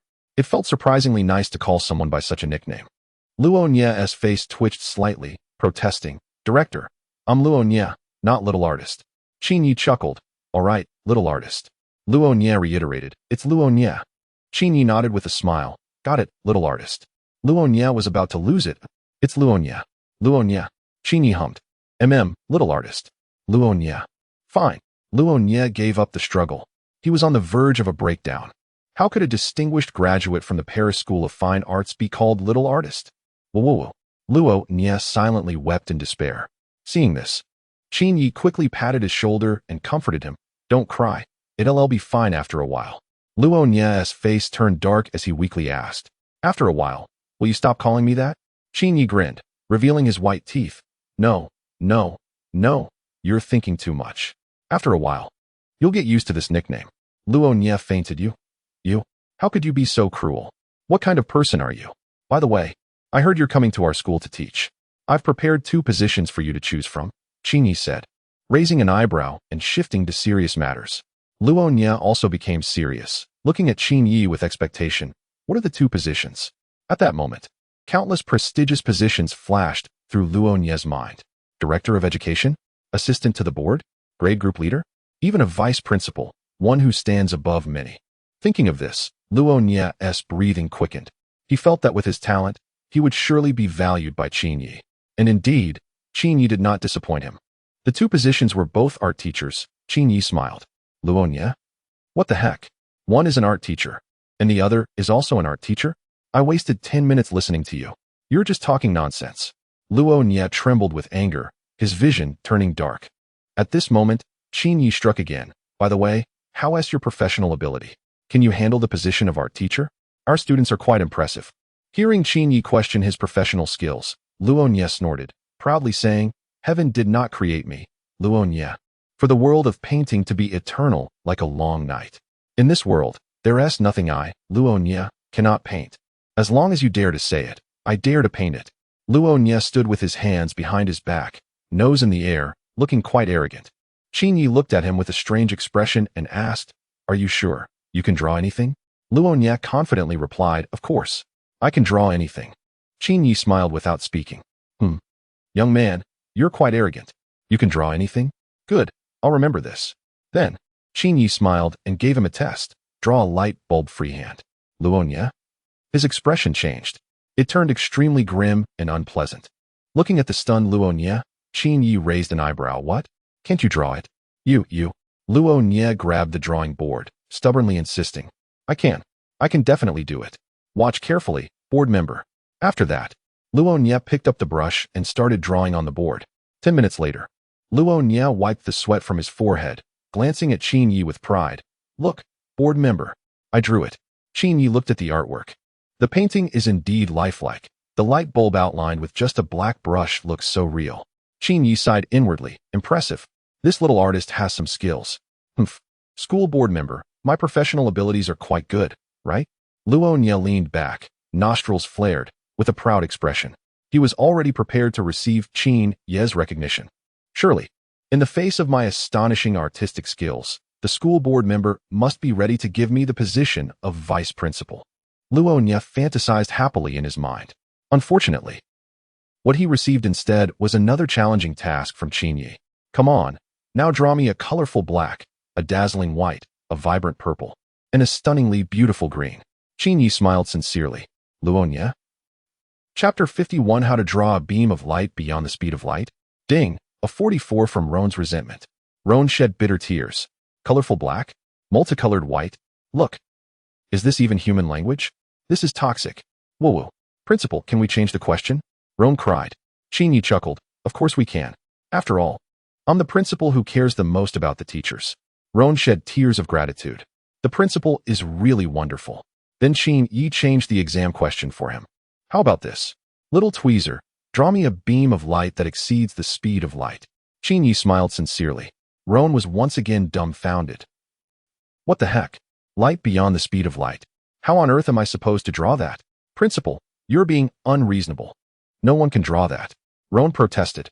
Qingyi remained unperturbed. He had anticipated Roan would say this. Raising an eyebrow, Qingyi smiled and said, What if I do draw it? Roan fell silent. He rolled his eyes around and pondered the question seriously. Light beyond the speed of light. Can anyone really draw something like that? Roan was skeptical. He didn't believe Qingyi could draw such an outrageous thing. Principal, if you can draw this light beyond the speed of light today, I'll eat this computer screen. Roan declared, pointing at the computer screen on the table. He thought Qingyi was boasting. How could anyone in this world draw something like that? And Qingyi's response only made Roan more confident in his judgment. No way. Qingyi replied seriously. Roan sneered, lifting his chin. Principal, are you scared? Qingyi looked at him as if he were a fool and said in a strange tone. Are you stupid? This is my computer. If you eat my computer screen, what am I supposed to play with? Roan, whoa. You make a good point. I can't argue against that. How about this? Little tweezer, if you lose, you'll work for me for free for half a month. And I'll deduct half a month's salary from you next month. Qingyi proposed. This request wasn't too harsh. Roan thought for a moment and agreed. All right. Principal, you draw. I don't believe this. Qin Yi picked up the pen and began to draw on the board. Rowan watched curiously from the side. 10 minutes later, Qin Yi finished the drawing. The content depicted a person throwing a flashlight. Principal, what does this mean? I don't understand it at all. Rowan expressed his confusion, scratching his silly head, and asked curiously. Qin Yi explained leisurely. Look at this flashlight. The light it emits at the moment it's turned on is, isn't it at the speed of light? Rowan nodded. Yes, it's at the speed of light. But what does that have to do with light beyond the speed of light? Sigh, you're still too slow-witted. Qin Yi sighed and pointed at the painting, saying, Look, there's a person who throws the flashlight the moment it turns on. Isn't this like adding an initial speed to the basis of the speed of light? Isn't this light that surpasses the speed of light? Of course, what Qin Yi said was nonsense. In reality, it didn't surpass the speed of light. However, these words were enough to confuse Luo Nie, who didn't understand physics. Luo Nie was stunned. He stood in front of the painting, lost in thought. Staring at Qin Ye's artwork, his mind filled with a series of confused questions. What the heck? Seriously? Throwing the flashlight makes it light that surpasses the speed of light. You make it sound so reasonable. I can't even argue back. Luo Nie shed tears of anguish. He had lost half a month's salary. Oh, ding. 99 from Luo Nie's resentment. Seeing Luo Nie so upset, Qin Yi couldn't help but pat his shoulder, comforting him. Don't be sad, actually. I don't have to deduct your half-month salary. Upon hearing this, Luo Nie's heart ignited with hope. School director, are you planning not to deduct my salary? Luo Nie asked with wide, hopeful eyes. Qin Yi smiled and pointed at the computer screen. How about following your initial suggestion? You eat this computer screen, Luo Nie? Ding, 133 from Luo Nie's resentment. Ultimately, he bore all of it himself. He shouldn't have mentioned eating the computer screen in the first place. Boo-hoo, school director. Please, just deduct my salary. Luo Nie patted his chest and assured. After all, I love serving the school. Enduring hardships is my excellent quality. Just give me any task. Qin Yi looked at Luo Nie with appreciation, nodding in satisfaction. Not bad. Look at this. Today's young people are so aware. Qin Yi was very happy, chuckling. That's great. Just so happens the cleaning lady is on leave today. Why don't you mop the school restroom? Luo Nie. At that moment, Luo Nie really wanted to slap his own face. Why did he have to talk back like that? Wasn't he just shooting himself in the foot? This was too ruthless. At this moment, Luo Nie somewhat regretted coming to Mingzhu Primary School. The school director's mouth was truly something else. It was like it was equipped with a Gatling gun. No, it should be a cannon. So ruthless. One blast after another, leaving others dumbfounded. Why are there such sharp-tongued people in this world? How has he lived this long without getting beaten to death? Meanwhile, on the other side, in Class 3 of Grade 6, the whole class of elementary school students was racking their brains to figure out how to write the essay Iron Man versus Happy Sheep. After some deep thought, they came to a conclusion. This essay could be written. However, it is absolutely impossible to write something so exciting and passionate, filled with wise sayings. If they were given a few days to think about how to write this essay, perhaps they could create a stunning piece. But the time for the essay simulation test is just too short. To write an extremely impressive and thrilling piece titled Iron Man vs. Happy Goat is almost impossible. Realizing this, the elementary school students gave up, resisting one by one. They put down their pens, gazing out at the gray sky, with expressions of melancholy. Sigh. Once again, they have been defeated by the daunting exam questions. This essay topic is just too difficult. Why are they always the ones getting hurt? The elementary school students wept silently. At this moment, there happened to be one standout student, so different from the rest. So eye-catching. That's right. He is the class representative, Xiao Lin. In the large classroom, he was the only one frantically writing. This scene felt familiar, as it was the same during yesterday's essay exam. But today, Xiao Lin was even more outrageous. He was seen writing quickly on the essay paper with a pen in each hand. This absurd scene left all the students in the class, including the teacher at the podium, completely astonished. Writing with both hands at the same time? Are you the reincarnation of the mischievous character Zhou Batong? Chapter 52. There are always elementary school students on the ground who dare to face the majesty of the great demon king. Brothers, I am losing my mind. Watching Xiaolin write with both hands, the class leader, Xiaopeng, began to doubt his life. Xiaopeng racked his brain but couldn't understand why Xiaolin was so amazing. Such a difficult essay topic, and you can actually write with both hands at the same time? Oh my, you must really be something else. Xiaopeng silently labeled Xiaolin lifelong rival. One day, he, Xiaoping will defeat Xiaolin and prove that he is the strongest academic in the class. Those who speak my true name shall see eternal life in the cycle. Qingyi, save me. What Xiaoping didn't know was, at this moment, Xiaolin was also feeling utterly desperate. A 20,000-word self-criticism essay. Oh no, Xiaolin anticipated that Qingyi would win, but he never expected that Qingyi would make him write another 20,000 words. This was truly beyond his expectations. It felt terrible. A 20,000-word essay would surely make his hands cramp. Thinking of this, Xiaolin's speed in writing the self-criticism essay increased even more. While writing, he couldn't help but shed tears of sadness. On the podium, the male teacher was dumbfounded. He was shocked. He could understand why the other students were crying. It was because they were stumped by the essay topic. But he really couldn't understand why Xiaolin was crying. You, writing with both hands at the same time. You're the only one in the class who can write this essay, and yet you're crying? This was indeed a bit unbelievable. At this moment, all the elementary school students looked at Xiaolin, who was writing vigorously yet crying, and they lost their composure. We, who can't write essays, aren't crying, so why are you? Oh, how infuriating. An hour later, the essay exam ended. The elementary school students handed in their papers, crying. They looked like they had just been beaten up, trembling lips, and a face full of grievance. Woo-woo. We totally can't write this essay. It's too difficult. Is the principal a devil? Iron Man battling Pleasant Goat? This is just absurd. Oh, it's over. I have a feeling that we elementary students are going to lose again. Why am I always the one who is sad? Brothers, my heart hurts so much. I was wrong. I just realized that doing well in the joint exam in the 9 cities was not because we were too strong, but because the questions were too easy. Woo-woo. Brothers, I will never show off again. They finally came to terms with reality. It turns out they were just ordinary elementary school students, and it was the questions from the joint exam that were too easy that put them on a pedestal. Seeing the elementary school students come to this realization one by one, a young male language teacher couldn't help but look up at the sky and sigh softly. There are always elementary school students on the ground who dare to face the majesty of the great demon king. The principal is amazing. The exam questions are formidable. From today on, Mingzhu Elementary School will completely bow down to the devilish exam questions of the great demon King Qingyi. The light of rice is also eternal. The great demon king of the night is the eternal truth. 15 minutes later, the essay papers were sent to the board office by the teachers. The knight began to grade the papers. As expected, there was another pile of blank papers. However, this time, the number of blank papers was much less than yesterday's essay test. After grading for a while, Bai Ruhan, the big boss, arrived.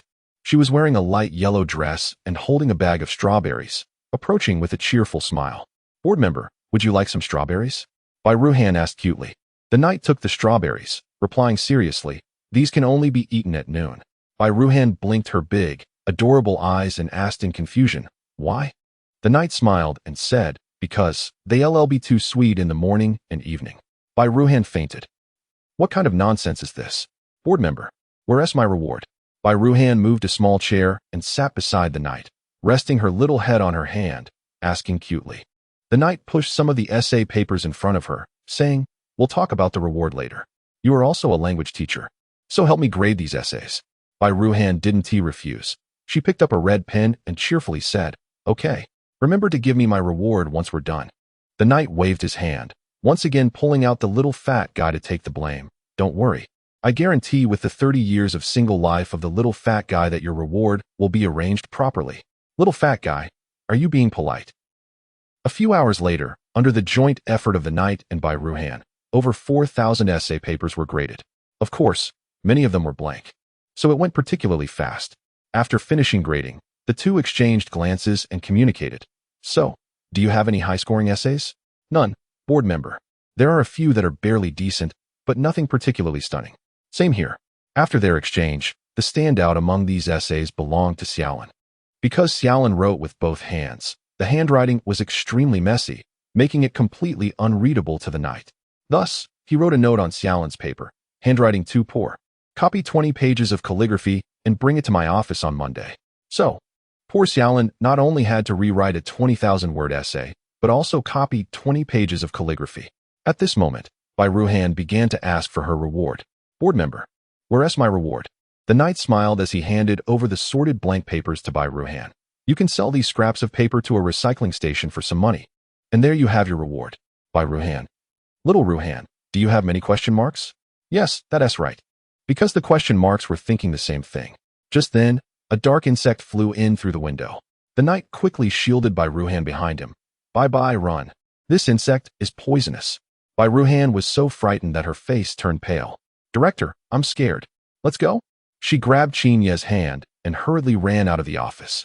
Bang. It wasn't until the door was closed that Bai Ruhan let out a sigh of relief. Wiping the beads of sweat from her forehead, she gasped, Director, what kind of bug is that? Why does it have poison? Qin Ye snorted and revealed a crooked smile, the signature grin of a warrior. He began to explain to Bai Ruhan that S called Ainingchong, belonging to the order Hymenoptera. It's a very fierce omnivore and often carries a lot of viruses. It appeared as early as the Tang dynasty and could be killed with a single sword strike by the swordsman Li Bai. There's a historical record that says if a Nungchong appears, I'd choose Li Bai, Bai Ruhan. If it weren't for the last sentence. She might have actually believed Qin Ye's nonsense. Chapter 53. Following the old lady's path, leaving her with no way out principle. You're really too mischievous.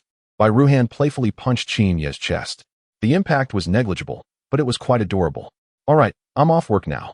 See you tomorrow, Qin Ye said with a smile. Bai Ruhan was taken aback and replied, Principal, isn't it still a bit early to leave? Qin Ye glanced at his watch, which clearly showed 2:37 p.m.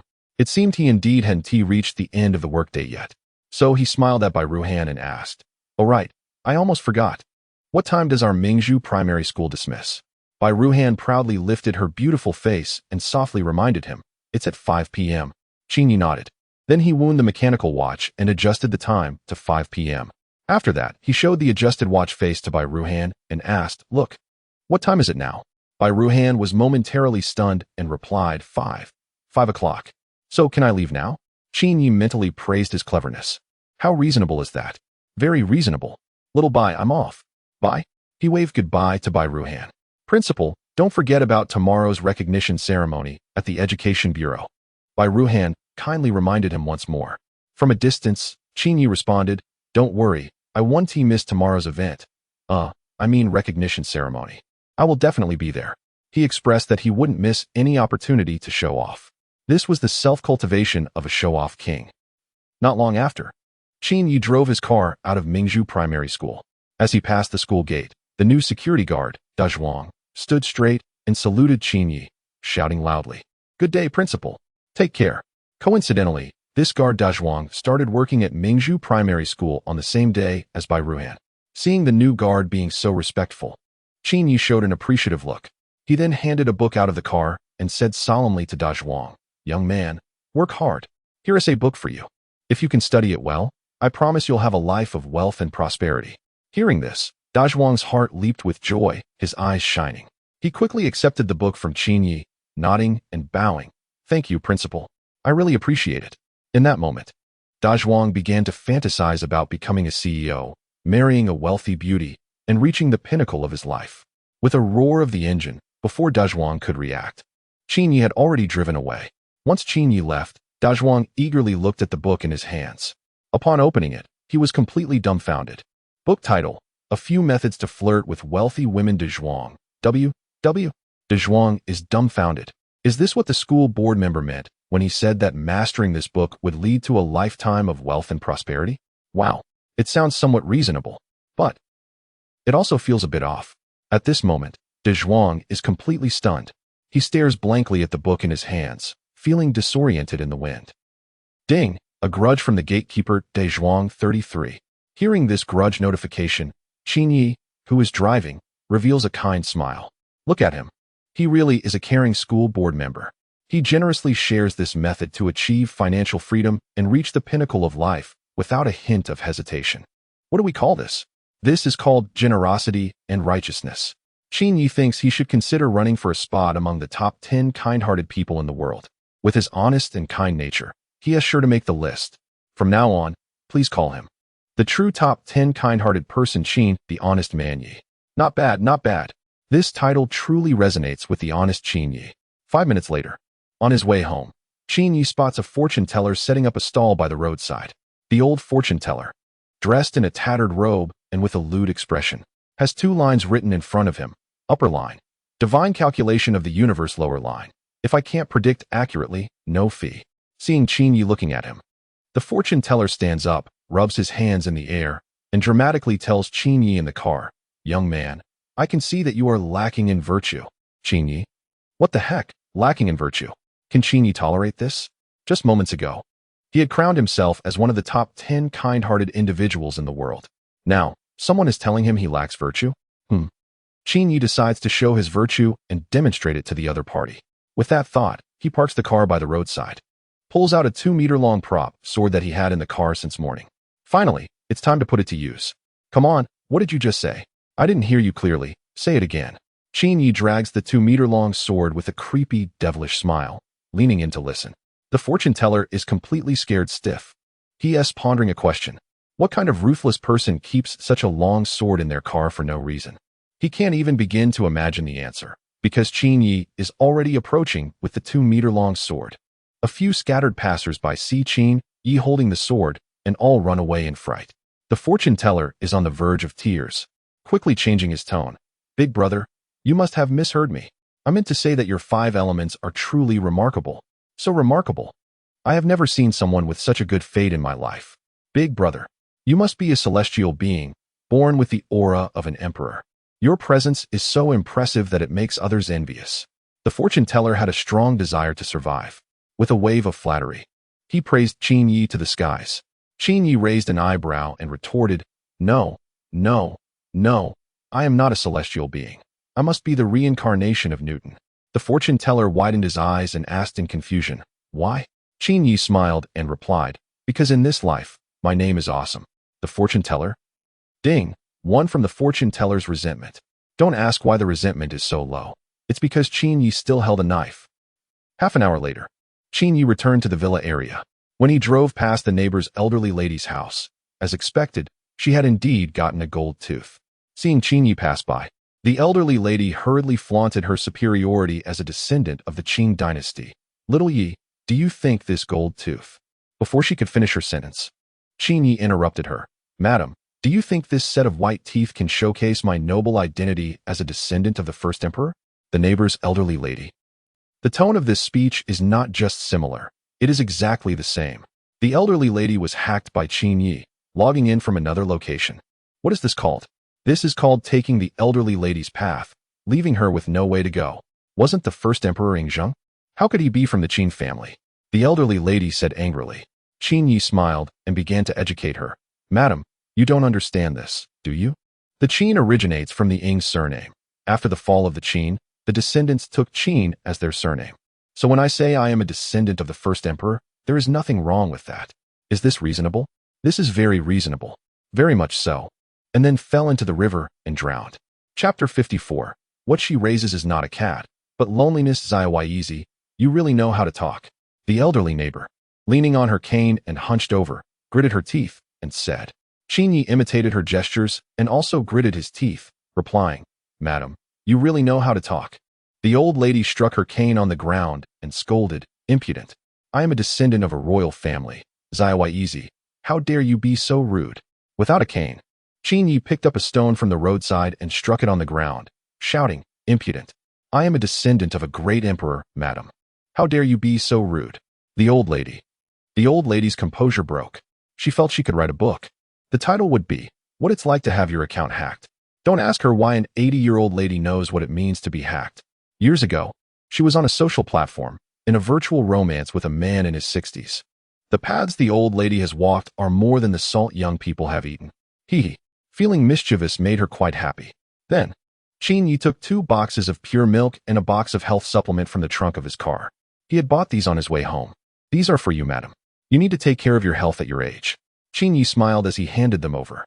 The elderly lady's housekeeper quickly took the items. "Sci-Fi. You." The old lady moved her lips, hesitating to speak. Qin Yi waved his hand, saying there's no need for formality, they are old neighbors. "But you." Before the old lady could finish her sentence, Qin Yi had already run off. After Qin Yi left, the old lady stared blankly at the 2 boxes of milk in the housekeeper's hands, her cloudy eyes slightly moistening. A feeling of warmth touched her long-sealed heart. In her lifetime, she had amassed great wealth, envied by many. But at the same time, she was very lonely. She was isolated and had no one to rely on. She could hire help, but she couldn't buy family affection. That's why every time Qin passed by, she always wanted to exchange a few words. Because she was too lonely. She just wanted someone to talk to. What she raised was not a cat. She simply hoped for something to keep her company, even if it was just a cat and not a person. Back home, Qin glanced outside at the groundhog gnawing on an apple. He smiled and said, "Little Slim, I have something more important to do today, so I'll let you off this time. I want to be completing the task of bullying groundhogs today." Qin walked into the house, heading straight for the kitchen. Today was Qin Xiaoyu's birthday, and he wanted to make a birthday cake for her himself. That was also why he came home early from work today. Of course, Qin could buy a cake, but he felt that making one himself was more meaningful. Over the years, he had kept this tradition. Do you know why Qin Xiaoyu never resists no matter how much Qin bullies him? Because when they were young, a few bullies in class picked on Qin Xiaoyu, and Qin fought back fiercely with a brick. In the end, they both ended up hurt. The bullies were left bloodied, and from that day on, they never dared to bother Qin Xiaoyu again. Qin didn't fare much better either. He spent a week in the hospital.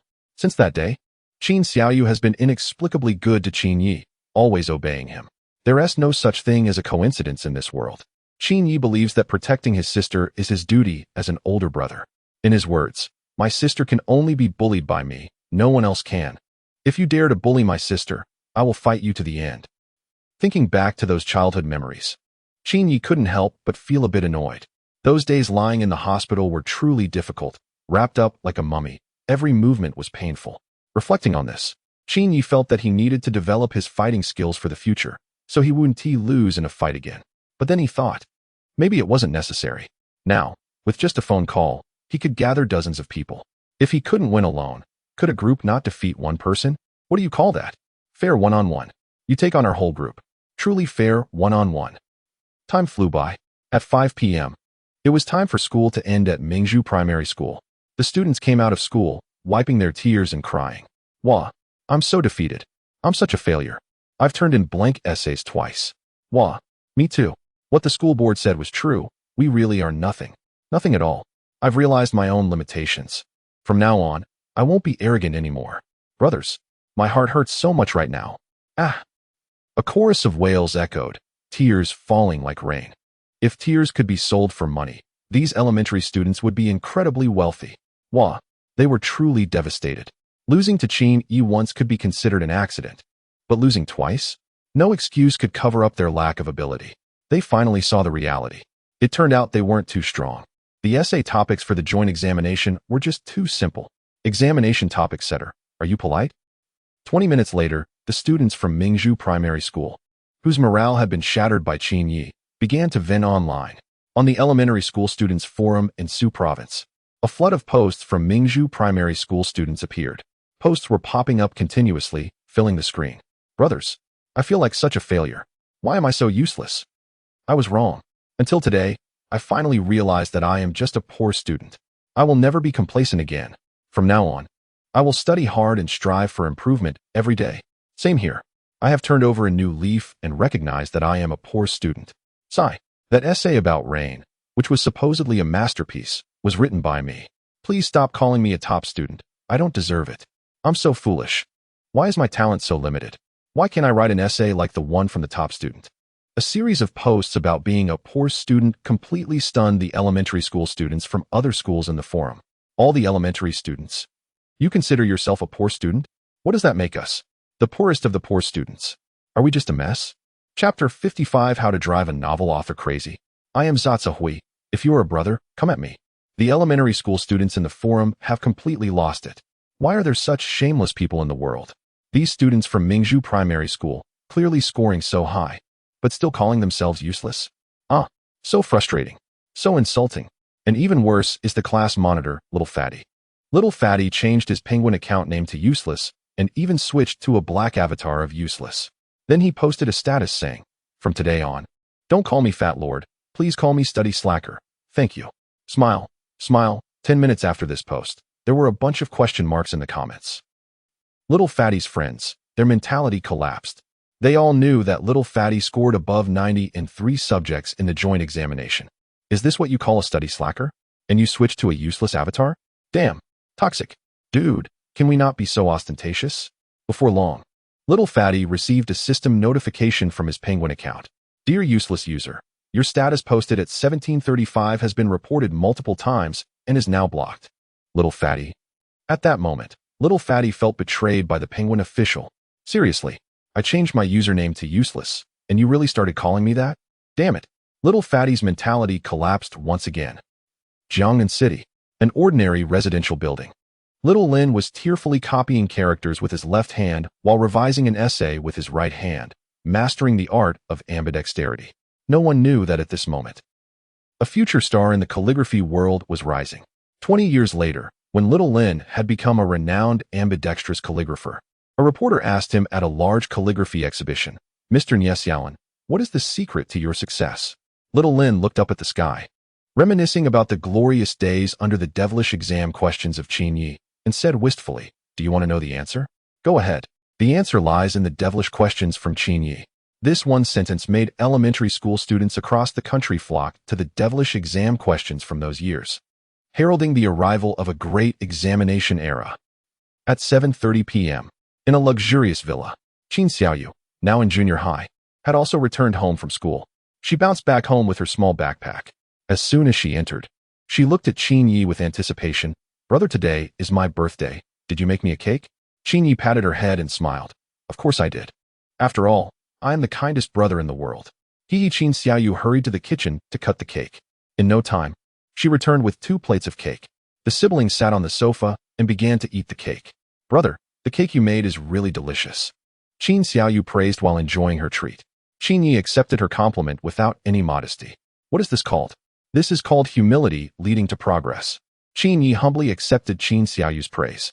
After finishing the cake, Qin Yi looked at Qin Xiaoyu with a caring gaze and gently said, Sister, over the years, I know that I have sometimes done things wrong and made you angry, but please don't doubt my intentions, because Qin Xiaoyu quickly covered Qin Ye's mouth with her little hand and said, I understand. Brother, you love me. Qin Yi rolled his eyes, pushed her hand away, and smiled. What are you thinking? I wanted to say because I did it on purpose. Qin Xiaoyu. Ding. Qin Xiaoyu's resentment, 25. Today's task of teasing my sister completion rate, 110. Qin Yi asked, Xiaoyu, it's your birthday today. Did mom and dad call you? Qin Xiaoyu nodded obediently and said, they called me at noon, telling me to study hard and that they would come back to see us during the holidays. Qin Yi sighed. Mom and dad are still too busy. Qin Xiaoyu propped her little head with both hands and asked, Stinky brother, since our family is already so wealthy, why do mom and dad still have to work so hard? Qin Yi glanced at Qin Xiaoyu and said meaningfully, Xiaoyu, have you heard the saying row against the current, or you will fall behind? Over the years, our family has offended quite a few people in business and affected many people's interests. If one day our family falls into hard times, do you think those in power will let us off? Qin Xiaoyu pondered, half understanding and half confused. These matters still felt too distant for her. After all, she was just a middle school student. Qin Yi didn't want to continue on that topic. He looked into Qin Xiaoyu's clear eyes and smiled. Sister, today is your birthday. Do you have any birthday wishes? Qin Xiaoyu raised her fair little hand. Yes. Brother, recently, I've been following a novel for girls, but the author updates too slowly. Can you do something to make her update faster? Qin Xiaoyu expressed her frustration to Qin Yi. Hearing this wish, Qin Yi smiled confidently. Is that what you want? That's too easy. Sister, today I'll teach you effective ways to encourage updates. Qin Xiaoyu immediately showed a look of admiration. Wow. Brother, what are you going to do? Qin Yi stood with his hands behind his back, pretending to be mysterious. Xiaoyu, do you believe in superpowers?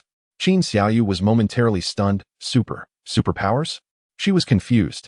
How did it relate to superpowers? Sister, which book do you want to follow up on? Qin Yi asked. Qin Xiaoyu quickly opened her phone and switched to the female-oriented novel she was following. The title was My Blind Brother. At the moment she saw the title, countless question marks appeared in Qin Ye's mind. Look at this. Is this even a novel for people? Even a dog would shake its head. However, Qin Yi still kept his promise and helped Qin Xiaoyu urge the author to update the book. Without hesitation, Qin Yi directly gifted $5,000 to the book. Qin Xiaoyu was stunned. Bro, is this your superpower? Yeah, it's cash power, as in money. Is there a problem? Qin Xiaoyu. Very good, no problem. A few hours later, the novel My Blind Brother still hadn't been updated. This made Qin Yi a bit irritated. $5,000 spent. And not even a ripple? At the very least, shouldn't you add a chapter to show some effort? Does the exam question overlord have no pride? So, Qin Yi decided to use a more ruthless method to urge the author. Xiaoyu, do you know how to drive an author crazy? Qin Yi looked at Qin Xiaoyu with a smile and asked. Chapter 56 Goodbye, Wei Shun, Qin Ye's 3 no-pit principles brother. I got it. Are we sending a surprise? Qin Xiaoyu said with a grin. Qin Yi, feeling frustrated, gave her a light slap on the head. Are you silly? If you send a surprise, the author might sell it again. Isn't that helping the author get rich? Qin Xiaoyu thought about it and realized it made sense. Woo. Brother, what should we do then? Qin Yi wore a sly smile. Give them a low rating. Brother, you're kidding me. Qin Xiaoyu was confused. Isn't the lowest rating 1 star? How can you give 0 stars? Qin Yi looked up at the ceiling, appearing mischievous. Xiaoyu, have you heard of something called a cheat tool? Qin Xiaoyu was stunned. Brother, you're not suggesting we use a cheat tool to give this book a 0-star rating, are you? You guessed it. Qin Yi smiled. Qin Xiaoyu hesitantly asked, Brother, isn't this a bit unethical? Qin Yi pondered for a moment and replied, You're right. It is a bit unethical. So, you should do it. He raised his eyebrows at Qin Xiaoyu. Qin Xiaoyu. Stinky brother. You think it's unethical. So you want me to do it? That's too much. 20 minutes later. In Jiangqing, in a regular apartment building. The female author of My Blind Brother, Meng Meng, sat in front of her computer, staring at the 0-star rating on the screen. She was deep in thought. She was stunned. She had seen people use cheat tools to play games, but never to read novels. This was truly a bold move. Fortunately, this generous supporter had also given her a gift of 5,000 yuan. 5,000 yuan for a low rating. That is a good deal. However, Meng Meng started to ponder a question. This generous supporter, who had given her 5,000 yuan, why would they still leave a low rating? Firstly, this supporter must have liked the content of the book, which is why they sent her gifts.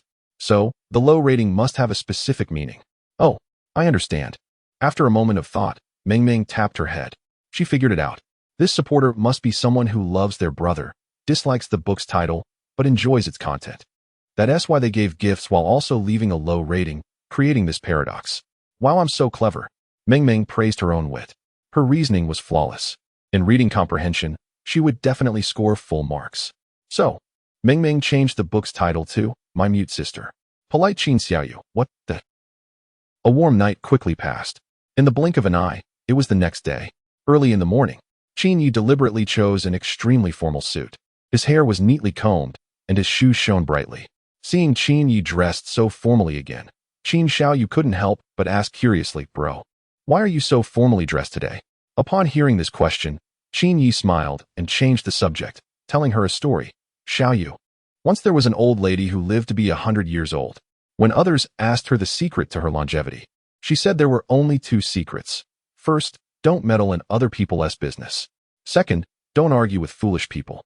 After finishing the story, Qin Xiaoyu frowned and said, Bro, what kind of nonsense is that? What do those 2 secrets have to do with the old lady's longevity? Qin Yi smiled and replied, Yes, you are right. Qin Xiaoyu suddenly realized. The second secret to the old lady's longevity, don't argue with foolish people. Was Qin Yi implying that she was foolish? Boo-hoo. Qin Xiaoyu felt hurt. All right, little sister, get in the car. I'll take you to school. Qin Yi got into the driver's seat. However, Qin Xiaoyu said, Bro, it's rush hour now. Will the roads be congested? Qin Yi thought about it and realized it might indeed be the case.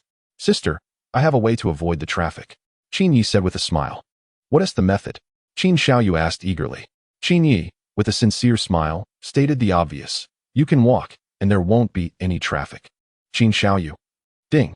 Qin Xiaoyu's resentment 15. With a roar, Qin Yi stepped on the gas and drove off. Qin Xiaoyu's school was only about 10 minutes away from their home, so it was fine to let her go by herself. Qin Yi wasn't worried at all about her safety because he had heard from his parents that ever since they went abroad, they had hired bodyguards to protect the Qin siblings in secret. However, Qin Xiaoyu didn't know about this. Qin Yi had no intention of telling her. This was the kind-heartedness of being an older brother. Sigh. Poor older brothers everywhere. I, Qin Yi, am truly a good brother who fulfills my responsibilities. Just as Qin Yi sighed, he found himself stuck in traffic 5 minutes later. Looking at the road ahead, completely congested, he fell into deep thought. This retribution came so suddenly. If he had known, he would have walked instead. 1 hour later, after being stuck in traffic for an hour, Qin Yi finally arrived at the Education Bureau. 9:10 a.m. Thankfully, he and team missed it. Qin Yi got out of the car, glanced at his watch, and breathed a sigh of relief.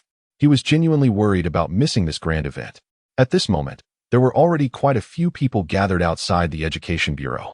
These were all high-level leaders from various schools participating in the joint exam of the Ninth City. Among them, Qin Yi spotted a familiar figure, Wei Shun, Wei Dongyi. As the question setter for the joint mathematics examination of 9 cities, he was clearly invited to this award ceremony. Senior, long time no see. Wei Shun smiled as he walked towards Qin Yi, an old acquaintance. After our parting in Madrid, it's great to see you again, Senior, looking as impressive as ever. Qin Yi smiled back and warmly shook his hand. They had competed against each other during the 49th International Mathematical Olympiad held in Madrid. That year, the 16-year-old Wei Shun secured first place with a perfect score, while Qin Yi fell just 1 point short, tying for second place with another participant from a certain country. Among geniuses, there is always mutual admiration. Qin Yi, being older than Wei Shun, was not overstepping by being called senior. Wei Shun was one of the few people Qin Yi respected. Due to his mathematical talent, many prestigious universities abroad extended offers to him. Qin Yi even heard that a certain renowned university broke its long-standing rules and employed various means to attract him. However, this monk from a prestigious university resolutely chose to stay in the country, continuously striving for advancements in the field of mathematics in his homeland. Although Qin Yi had a reputation for being ruthless, there were 3 types of people he would never take advantage of. The first type included soldiers and their families who protect the nation. The second type consisted of research talents who contribute to scientific advancements.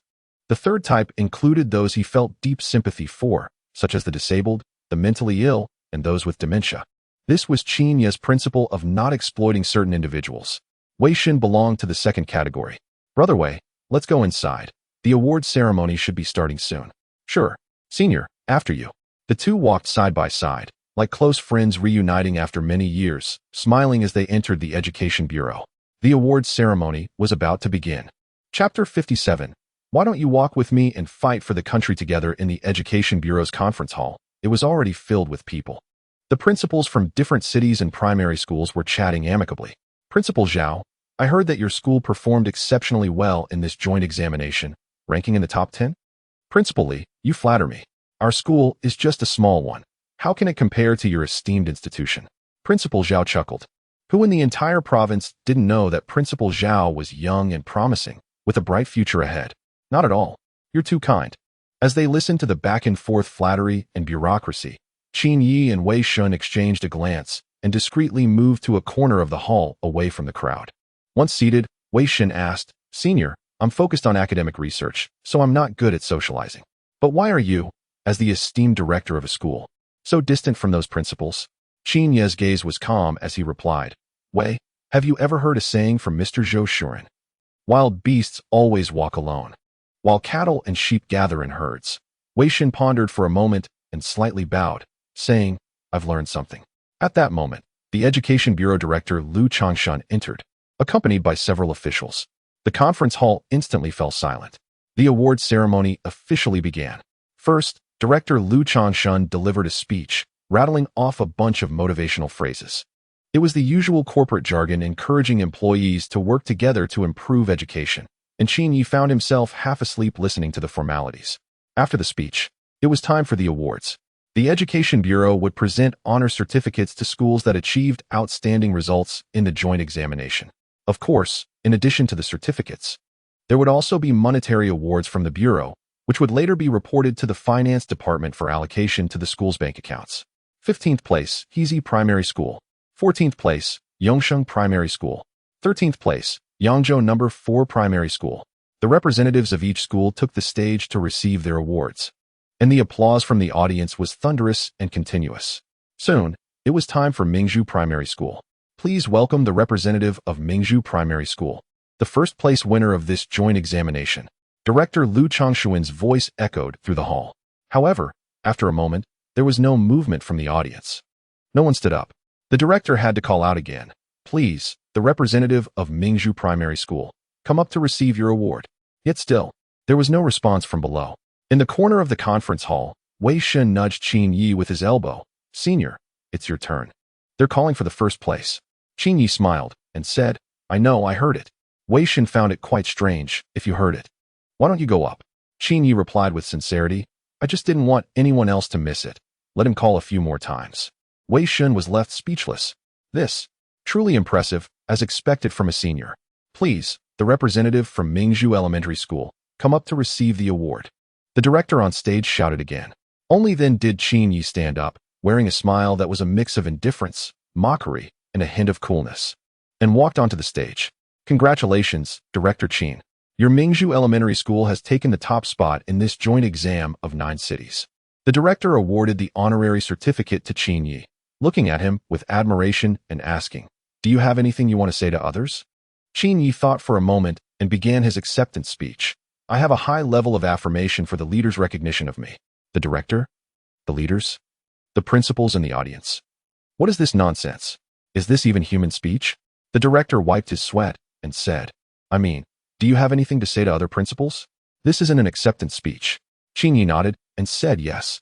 All eyes in the audience focused intently on Qin Yi. They too wanted to know what he would say. Qin Yi then shouted towards a corner of the audience. Brother Wei, please stand up for a moment.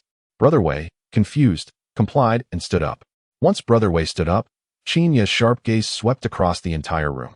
Addressing the group of portly, bureaucratic principals, he spoke each word clearly. I'm not targeting anyone, but everyone present here is lacking.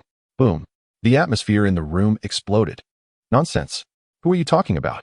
Truly, the fearless spirit of a young bull. Where do you get your courage?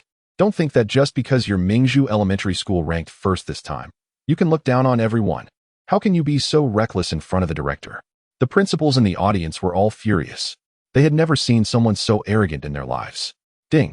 23 from Principal Li S. Resentment. Ding. 34 from Principal Sun S. Resentment. Ding. 41 from Principal Zhao S. Resentment. A series of notifications indicated that he had accumulated at least a couple of thousand in resentment points. Qin Yi had struck it rich in one go. Wasn't this just a direct payout? Moreover, Qin Yi felt he hadn't said anything wrong. The group of principals below were all round-bellied, with faces like pigs. Clearly, they had indulged in excessive feasting and pampering. Their thoughts were all invested in flattery and sycophancy. Director, aren't you going to do something about this? A nearby official reminded. Director Lu Changshun looked at this official as if he were a fool and replied, Do something? How? Do you know how much the Qin family invests in projects in Su province each year? If you can rank first and get mentioned by the national newspaper, you can be this arrogant too. The director chose to cover for Qin Yi. At this moment, Qin Yi's special halo of favor from the Education Bureau was in full effect. So, the award ceremony ended on an unhappy note. After the meeting, the principals from other elementary schools walked out of the conference room with grim expressions. That Qin Yi is simply too arrogant. We cannot let him off the hook like this. Don't worry, in a month, it will be the entrance exam for junior high. When that time comes, over 100 schools will join forces to target Mingzhu Elementary. Well said. Let's teach him a lesson. A storm targeting Qin Yi is about to unfold. At the Education Bureau's parking lot, just as Qin Yi was about to get in his car, he was called over by Wei Shen. Senior, I would like to invite you to the World Mathematicians Conference. Why not join me and fight for our country? Wouldn't it be exhilarating to face mathematicians from around the world? Wei Shen earnestly extended the invitation. Chapter 58.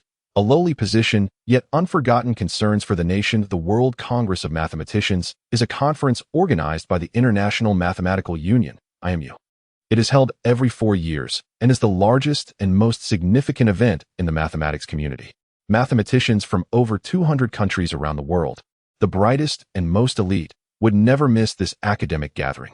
This year's World Congress will be held in Brazil in the Southern Hemisphere in 2 months.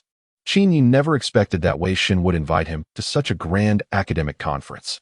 However, Qin Yi felt that it would be better to avoid complications. So he politely declined. Brother Wei, you are joking. With my limited abilities, it wouldn't make much sense for me to attend. With you there, I am sure you will outshine everyone. I wish you great success in advance. Wei Shen did not give up. His wise eyes locked onto Qin Yi's. Senior, I know you deliberately lost to me in that competition in Madrid. Faced with his trick being exposed, Qin Yi did not argue and gave an awkward smile. Wei Shen sighed and urged again. I know you have extraordinary talent, but you are nonchalant and do not seek the limelight. But don't forget, previously in the conference hall, you mentioned that fierce beasts always walk alone. while cattle and sheep gather in herds. This saying comes from Mr. Zhou Shuren. But don't forget that Mr. Zhou also said another line. I offer my blood to recommend the Xian Yuan. Although I, Wei Dongyi, am just a small mathematics researcher, I have never forgotten my responsibilities. I am willing to dedicate myself to the country for its prosperity and strength. I will strive for the advancement of mathematics in our nation for a lifetime. Please help me, Senior. Qin Yi fell silent. He moved his lips but could not utter a word. After a long pause, to be honest, he was indeed touched by Wei Shen's words. Qin Yi came from a privileged background, with immense wealth and a system backing him, equipped with advantages. However, Wei Dongyi had none of these. He was just from an ordinary family of educators, with parents who were teachers at an architectural university. Wei Shen did not have the same favorable conditions as Qin Yi. Yet he always remembered his concerns for the nation despite his lowly position. In comparison, Qin Yi felt a bit ashamed of himself. Suddenly, Qin Yi realized that since he had been chosen by fate and had such a system advantage, he should indeed do something. Not necessarily to aspire to the great ambition of dedicating his life to the country like Wei Shen, but at the very least, many years later, he could proudly tell his descendants, your father contributed significantly back in the day. The prosperity of our nation today also has my share of effort. So, Qin Yi laughed heartily. Ha ha, great, great, great. Since Brother Wei has such lofty ambitions, I will agree. Upon hearing Qin Yi's change of heart, Wei Shen was overjoyed. He and Qin Yi made a pact with a handshake. 2 months later, I will be at the World Mathematicians Conference, eagerly awaiting your arrival, Senior. Rest assured, I will definitely go. Take care, Brother Wei. See you another day. The two bowed to each other and parted ways. Watching Brother Wei's distant figure fade away, Qin Yi sighed softly. Ah, my friendship with Brother Wei is truly one of gentlemanly conduct. Unfortunately, Brother Wei could no longer hear him. If he could, he would surely tell Qin Yi, this is the worst I've ever been mocked. 20 minutes later, on the drive back to school, Qin Yi spotted an old acquaintance on the road. It was the fortune teller from yesterday. After some thought, Qin Yi decided to consult the old man for a reading. He parked the car by the roadside, got out, and walked toward the fortune teller's stall. As soon as the old man saw Qin Yi and recognized his face, he hurriedly tried to flee. Oh no, isn't this the fierce guy from yesterday who had a 2-meter-long sword in his car? Don't be afraid. I'm not here to cause trouble. I just want to ask you for a reading, Qin Yi reassured him, placing a hand on the old man's shoulder. Upon hearing this, the fortune teller calmed down. What do you want to know? He asked in a tearful tone. Qin Yi pondered for a moment and replied, 2 months from now, I will attend an academic conference. Can you help me see if this trip will go smoothly? The fortune teller then began his ritual, holding a divination tube. He shook his body while reciting, there are spirits, sprinkle salt into water, Supreme Lord, hastily as the law commands. Ha! Bang! A bamboo stick fell out of the divination tube and landed on the ground.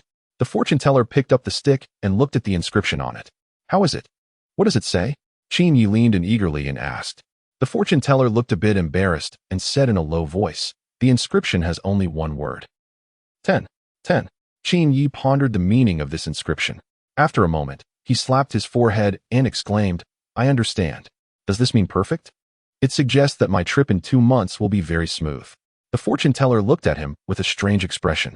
After a long pause, he said, you're thinking too much. There's another phrase. 10 evils unforgivable. Qin Yi. Ding. From Qin Yi's resentment 20. Qin Yi's mouth twitched slightly, and he said so. The meaning of my reading is 10 evils unforgivable? The fortune teller nodded seriously. Yes. That's outrageous. Qin Yi turned to leave. He had never believed in fortune telling. This was just not accurate. He, Qin Yi, was one of the world's top 10 good people. How could he be 10 evils unforgivable? This was completely absurd. At that moment, the fortune teller called out to him again. Young man, don't be in such a hurry. Actually, this prophecy has another interpretation. Qin Yi quickly stopped in his tracks. Could there be a twist? With an expectant look, Qin Yi turned back to the fortune teller and asked, what is it? Quickly tell me. The fortune teller smugly replied, 10 illnesses and 9 pains, 10 hardships and 9 difficulties, 10 lives and 9 deaths, 10 years and 9 floods. Qin Yi. Ding. Resentment from Qin Yi 99. A con artist isn't scary. What's terrifying is when they have knowledge. In that moment, Qin Yi felt 1,000 points of critical damage. Ah, how infuriating. Chapter 59, let us have a test question to warm things up, shall we? 10 years of floods. Look at what kind of nonsense this is. How bold.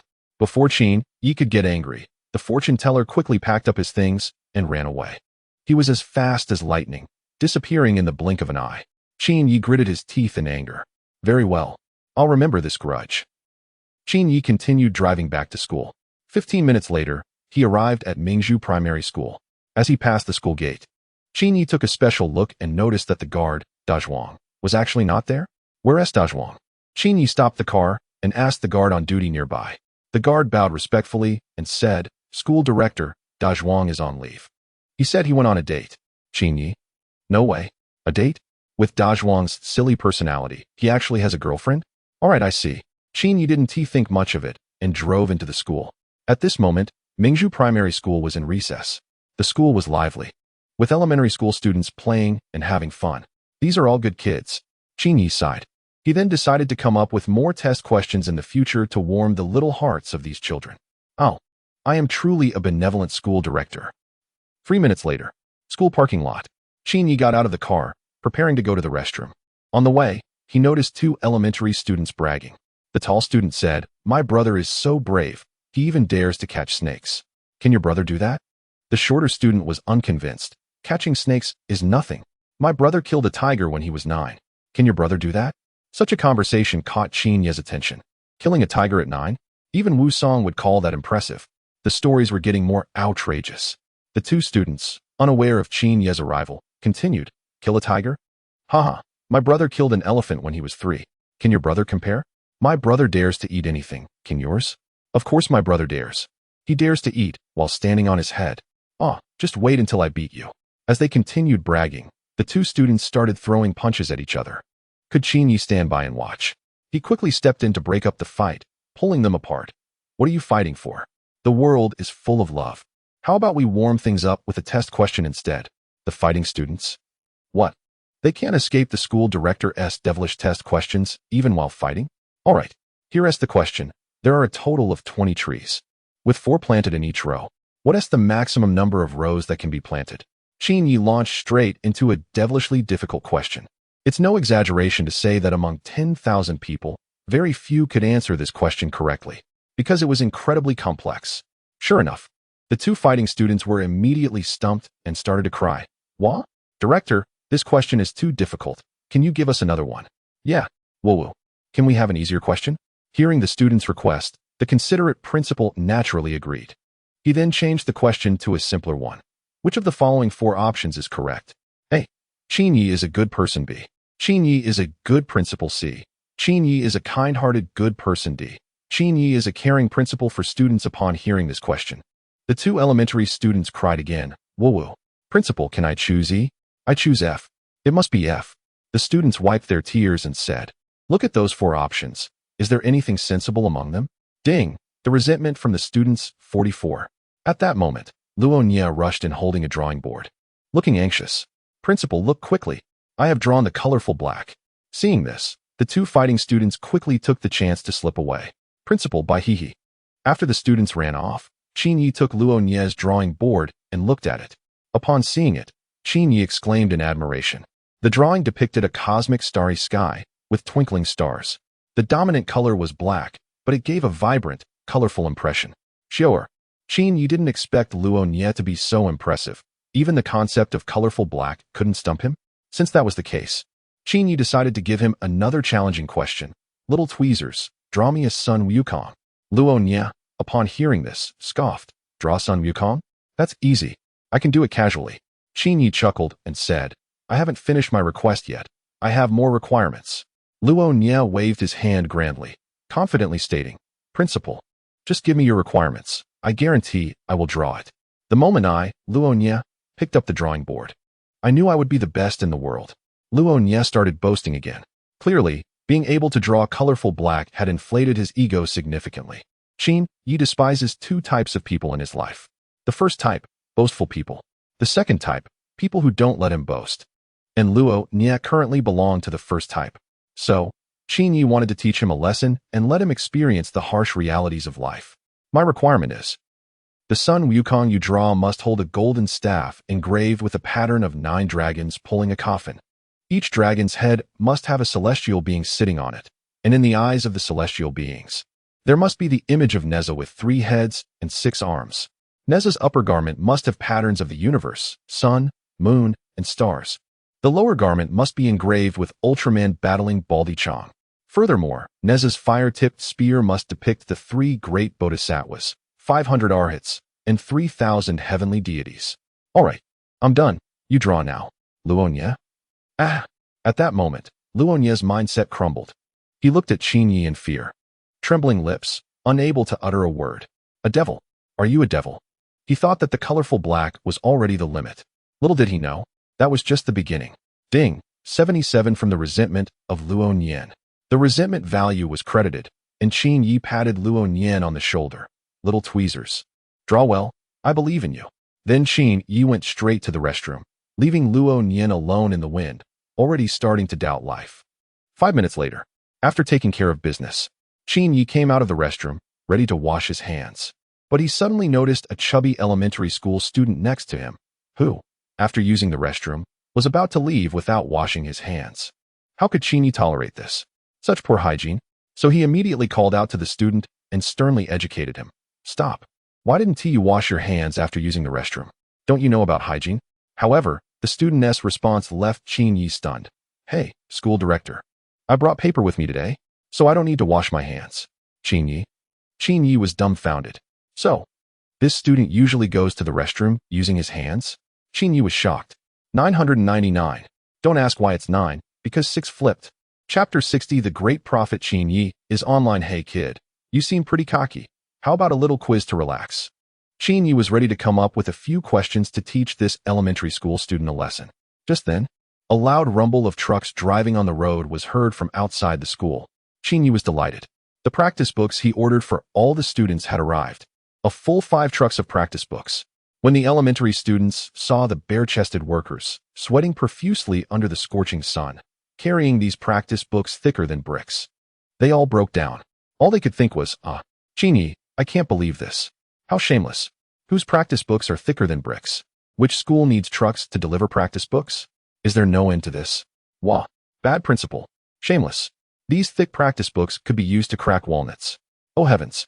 Please send down a lightning bolt to strike this quiz master. Let me die? Don't stop me. I want to die. These adorable elementary students, the flowers of the nation, shed tears of despair and sorrow. Seeing them cry so heartbreakingly, Qin Yi quickly comforted them. Don't cry.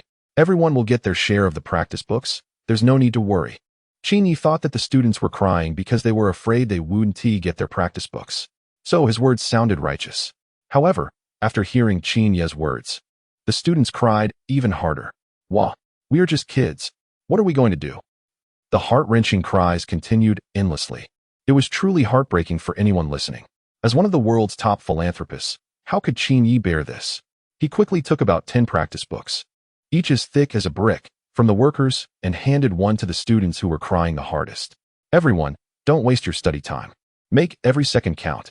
Come on, do the practice books while you cry. That way you won't be wasting time. Qin Yi said with a sincere smile and earnest tone. Elementary students? Wah, are you a devil? The students sat down on the ground, looking at each other with despair in their eyes, fear on their faces, and anger in their expressions. Why? Why are they always the ones getting hurt? What sins did they commit in their past lives to face practice books as thick as bricks in this life? Damn it, the devilish principle. Shameless. The elementary students once again shed tears of despair. Look, I'm truly a good principal. The students are moved to tears. Qin Yi sighed.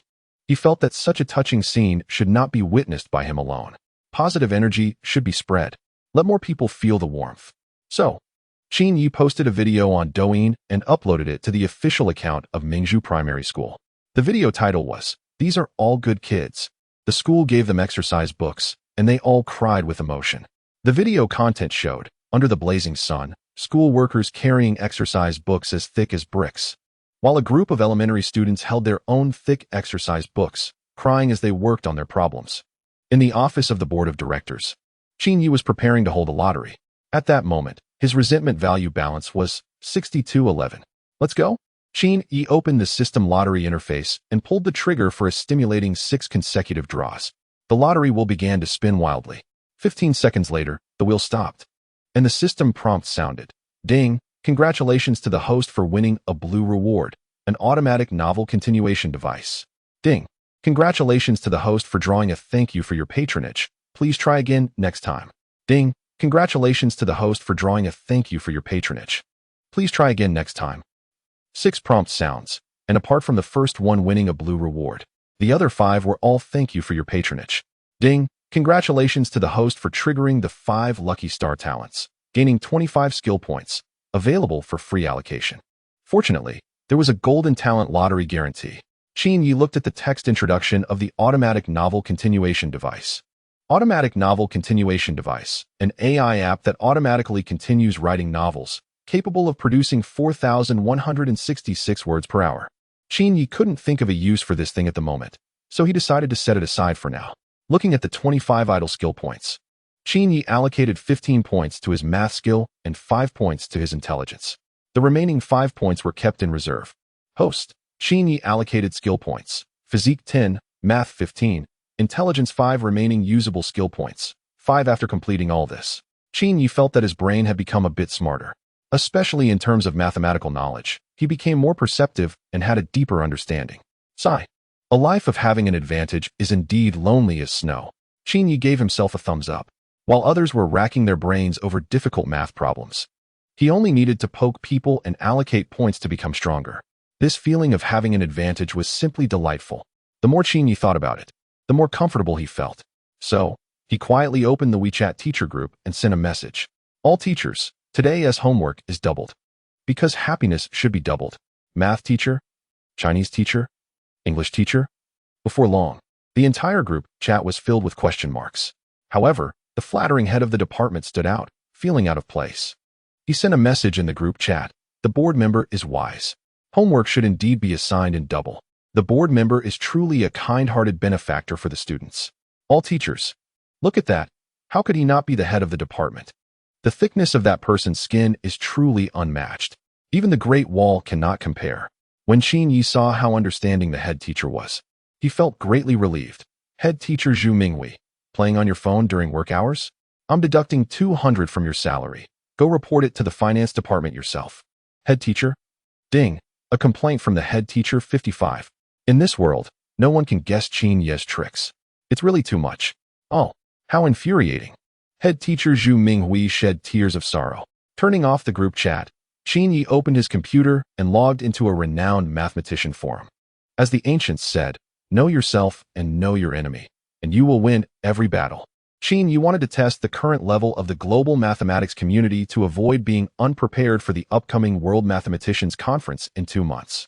The forum he logged into was called the World Mathematicians Forum. Here, mathematicians from all over the world were discussing, researching, and debating various mathematical problems. All forum posts were in English. Those who were not proficient in English were directly discouraged. The fact that everything was in English made Qin Yi somewhat displeased.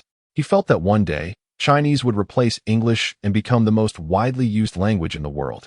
Of course, this would take a long time to prove. Everyone, listen to the dragon's roar. Chapter 61. A question stumps the entire mathematics forum in the mathematics forum.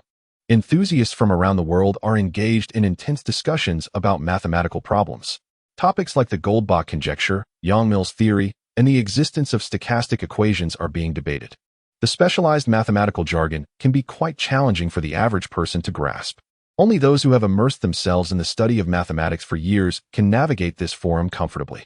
Moreover, there are even some world-class mathematicians who occasionally visit the forum. But they rarely make an appearance unless there is an extremely innovative mathematical discovery that catches their attention.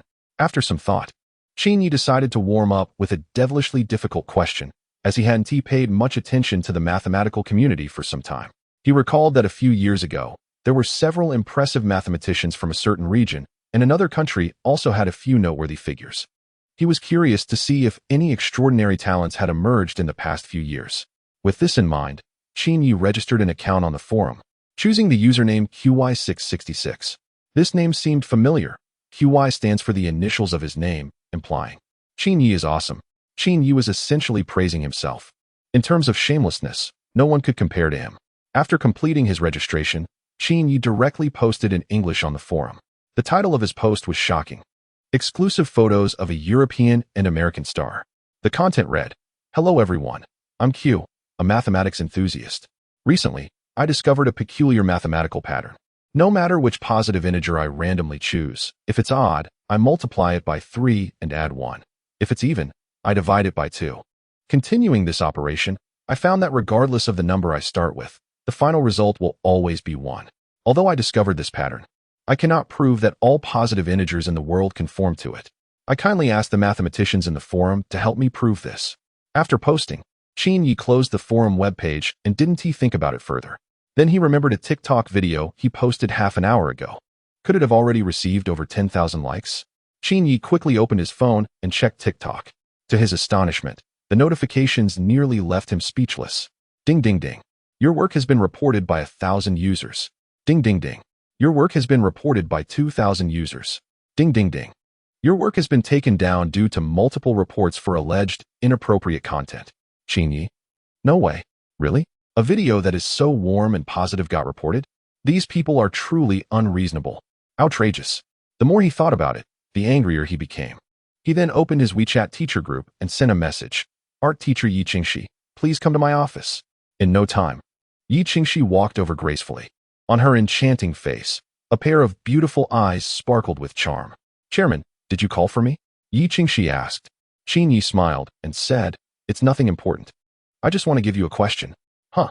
You called me here just to solve a question? Yi Qingxi was speechless.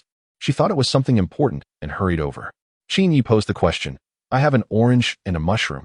Which one should I eat first? Yi Qingxi thought for a moment and tentatively said, eat the mushroom first? Wrong. Qin laughed and revealed the answer. You should eat the orange first. Yi Qingxi blinked in confusion. Why? Qin playfully replied, because the mushroom will cause the orange to perish. Yi Qingxi was baffled. The king wants the minister to die. The minister has no choice but to die? Is this a pun because the mushroom belongs to the fungi family? Yi Qingxi was stunned. What on earth is in the chairman's mind? Such a bizarre pun just rolled off his tongue. Yi Qingxi was in awe. But before she could react, Qin's second tricky question came. I have 5 oranges. If you eat one, how many are left? Without thinking, Yi Qingxi answered 4. Definitely 4. Qin shook his head, smirking mischievously. It's 5. Yi Qingxi exclaimed, you're lying, chairman. Didn't you say I would eat one? How could there still be 5 left? She pouted, her cheeks showing a faint dimple. Qin lit a cigarette and said leisurely, because I don't want you to eat.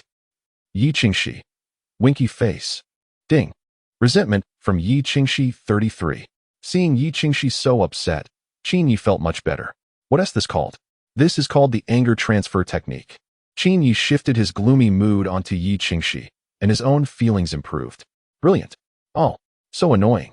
Yi Qingxi gritted her teeth, unable to maintain her ladylike demeanor any longer. Seeing her so angry, Qin quickly composed himself and seriously advised, I warn you, don't get angry anymore. Yi Qingxi paused, looking puzzled. Why? Did you suddenly gain a conscience, chairman? But Qin turned the tables, showing a smirk, because when I see you angry, I just can't help but laugh. Yi Qingxi.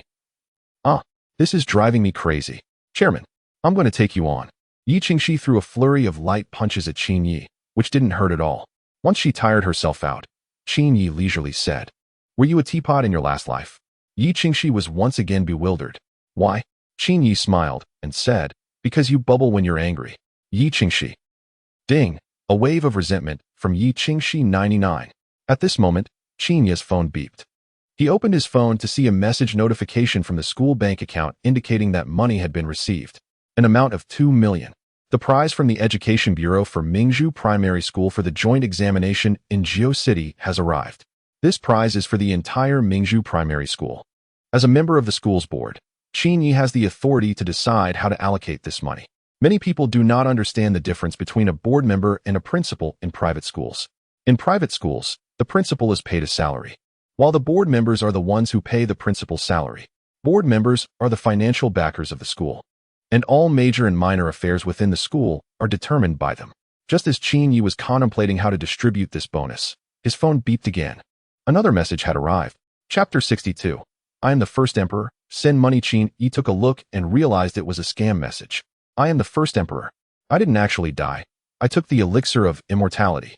I have 3,000 tons of gold and 3 million soldiers sealed in the Qin Emperor's tomb, and I only need 198 yuan to unseal them. As long as you send me the money, on the day I unseal them, I will make you the guardian general of the nation. No joking. Payment QR code. JPG, scam messages like this are usually sent in bulk. Many people have received them. However, Qin Yi found this particular scammer amusing for the first time. So, Qin Yi replied with a message. To be honest, I am Thanos, and I'm not dead. I need 500 bucks to upgrade my glove. If you send me 500 yuan, once I go back and crush the Avengers, I will gift you a planet. Smile. Smile. After sending this message, Qin Yi received the scammer's resentment value 30 seconds later. Ding. 44 resentment from the scammer. Just when Qin Yi thought that was the end, his phone beeped again. Another message. Qin Yi looked, and the school's bank account had received another 2 million. Qin Yi was puzzled. Hadn't the prize money for the joint examination already been given out? Why was there another 2 million? Yikingxi, if you had 4 million, what would you do? Qin Yi asked Yikingxi. Yikingxi thought for a moment and replied, I would probably give it to my parents. Look at how filial that answer is. Why do you ask this question, principal? Yikingxi asked, her lips slightly parted. Because you don't have 4 million, Qin Yi smiled and said. I wanted to see if poverty would limit your imagination. Yikingxi's mindset broke once again. She retorted unwillingly, Principal, does being rich really make you happy? Qin Yi shook his head. No, of course not. Yikingxi's heart instantly found some balance. So what if you're rich? You still can't buy happiness. Unfortunately, Qin Yi's next sentence completely shattered her defenses. Rich people only appear to be happy on the surface. Behind the scenes, they are even happier. The happiness of the rich is beyond your imagination. Yikingxi. At that moment, Yikingxi suffered a massive blow. Boo-hoo. She was hit hard. Seeing Yikingxi's emotions so low, as a good principal, Qin Yi quickly comforted her. Don't be sad. Although you are very poor now, don't worry. Look forward, because tomorrow you will still be broke. Yikingxi. Ding. 77 resentment from Yikingxi. Yikingxi left angrily. After she left, Qin Yi called the director of the Education Bureau, Lu Changshan. He wanted to ask about the extra 2 million prize money. Such public funds cannot be used recklessly, otherwise, one might end up in prison. Qin Yi decided it was best to clarify things. After a short while, the call connected. Hello, uncle. By Ruhan, being Qin Yi's half-sister.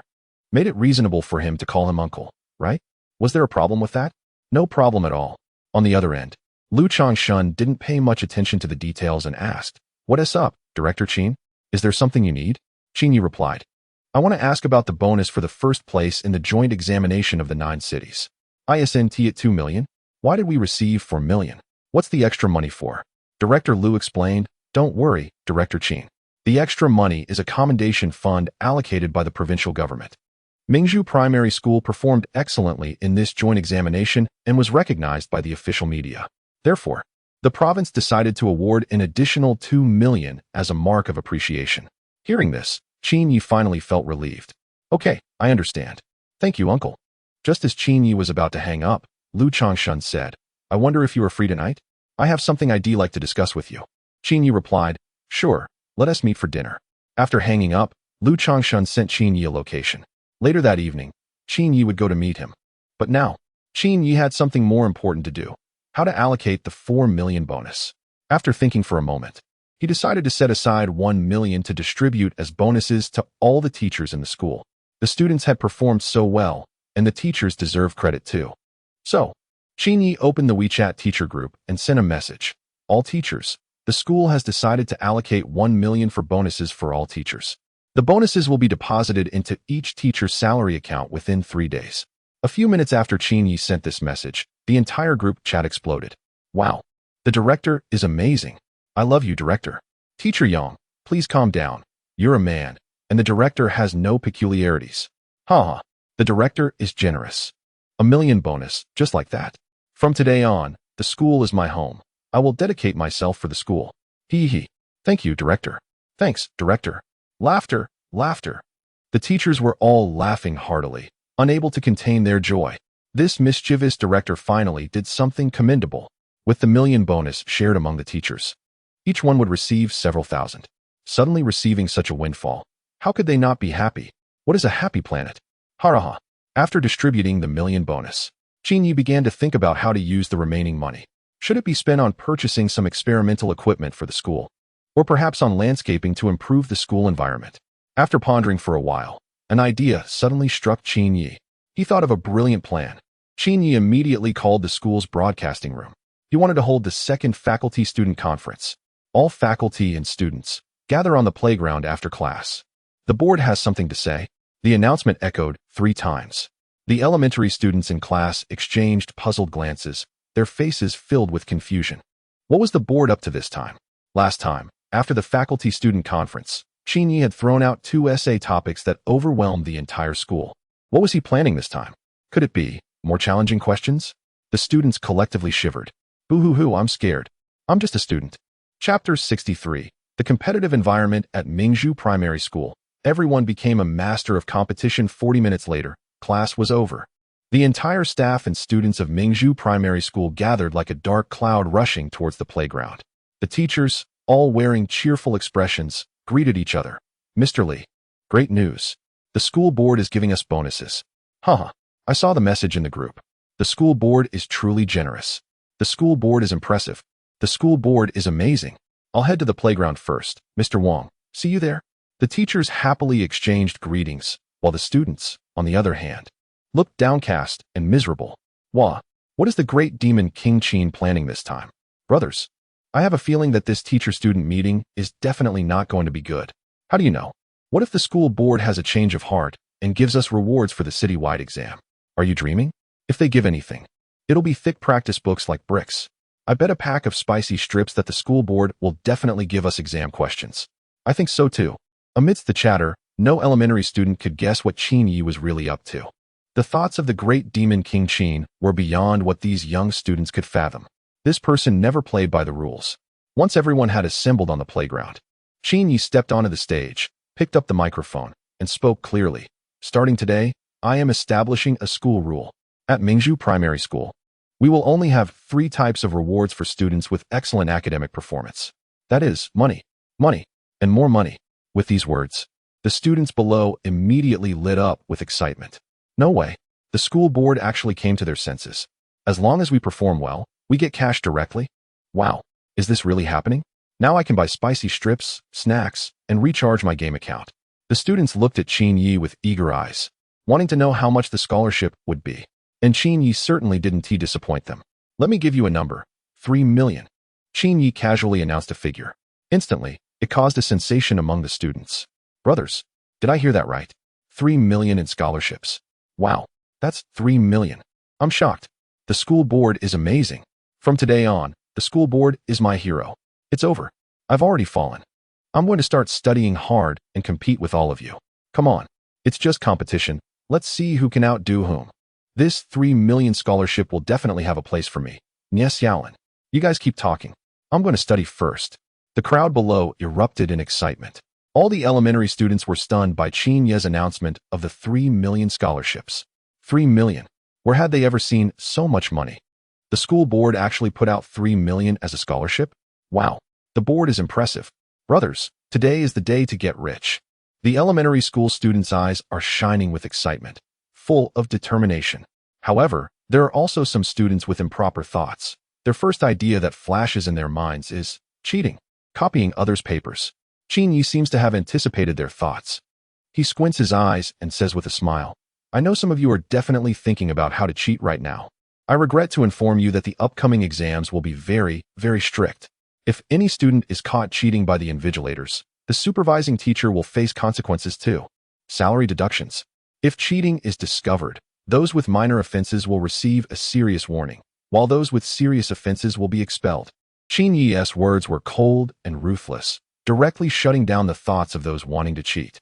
If they were expelled from the school, their parents would surely be furious. Now, this school is renowned nationwide, and being able to attend here is an honor. As expected, the moment Qin Yi finished speaking, the students below looked at their classmates with hostility. Classmates? No, they are competitors. They are rivals fighting for that 3 million scholarship. All right, the teacher-student meeting is over.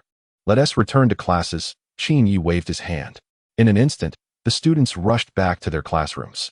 They needed to seize every second. The earlier they got back, the more they could learn. The competition began. Old Chun is an ordinary math teacher at the school. After finishing the meeting, he returned to his class to teach. As soon as he started the class, Old Chun was stunned. Usually, these students who lacked enthusiasm in class were now all buzzing with energy. Their eyes were bright, fully focused on the lesson. Not a single one dared to blink, fearing they might miss a word.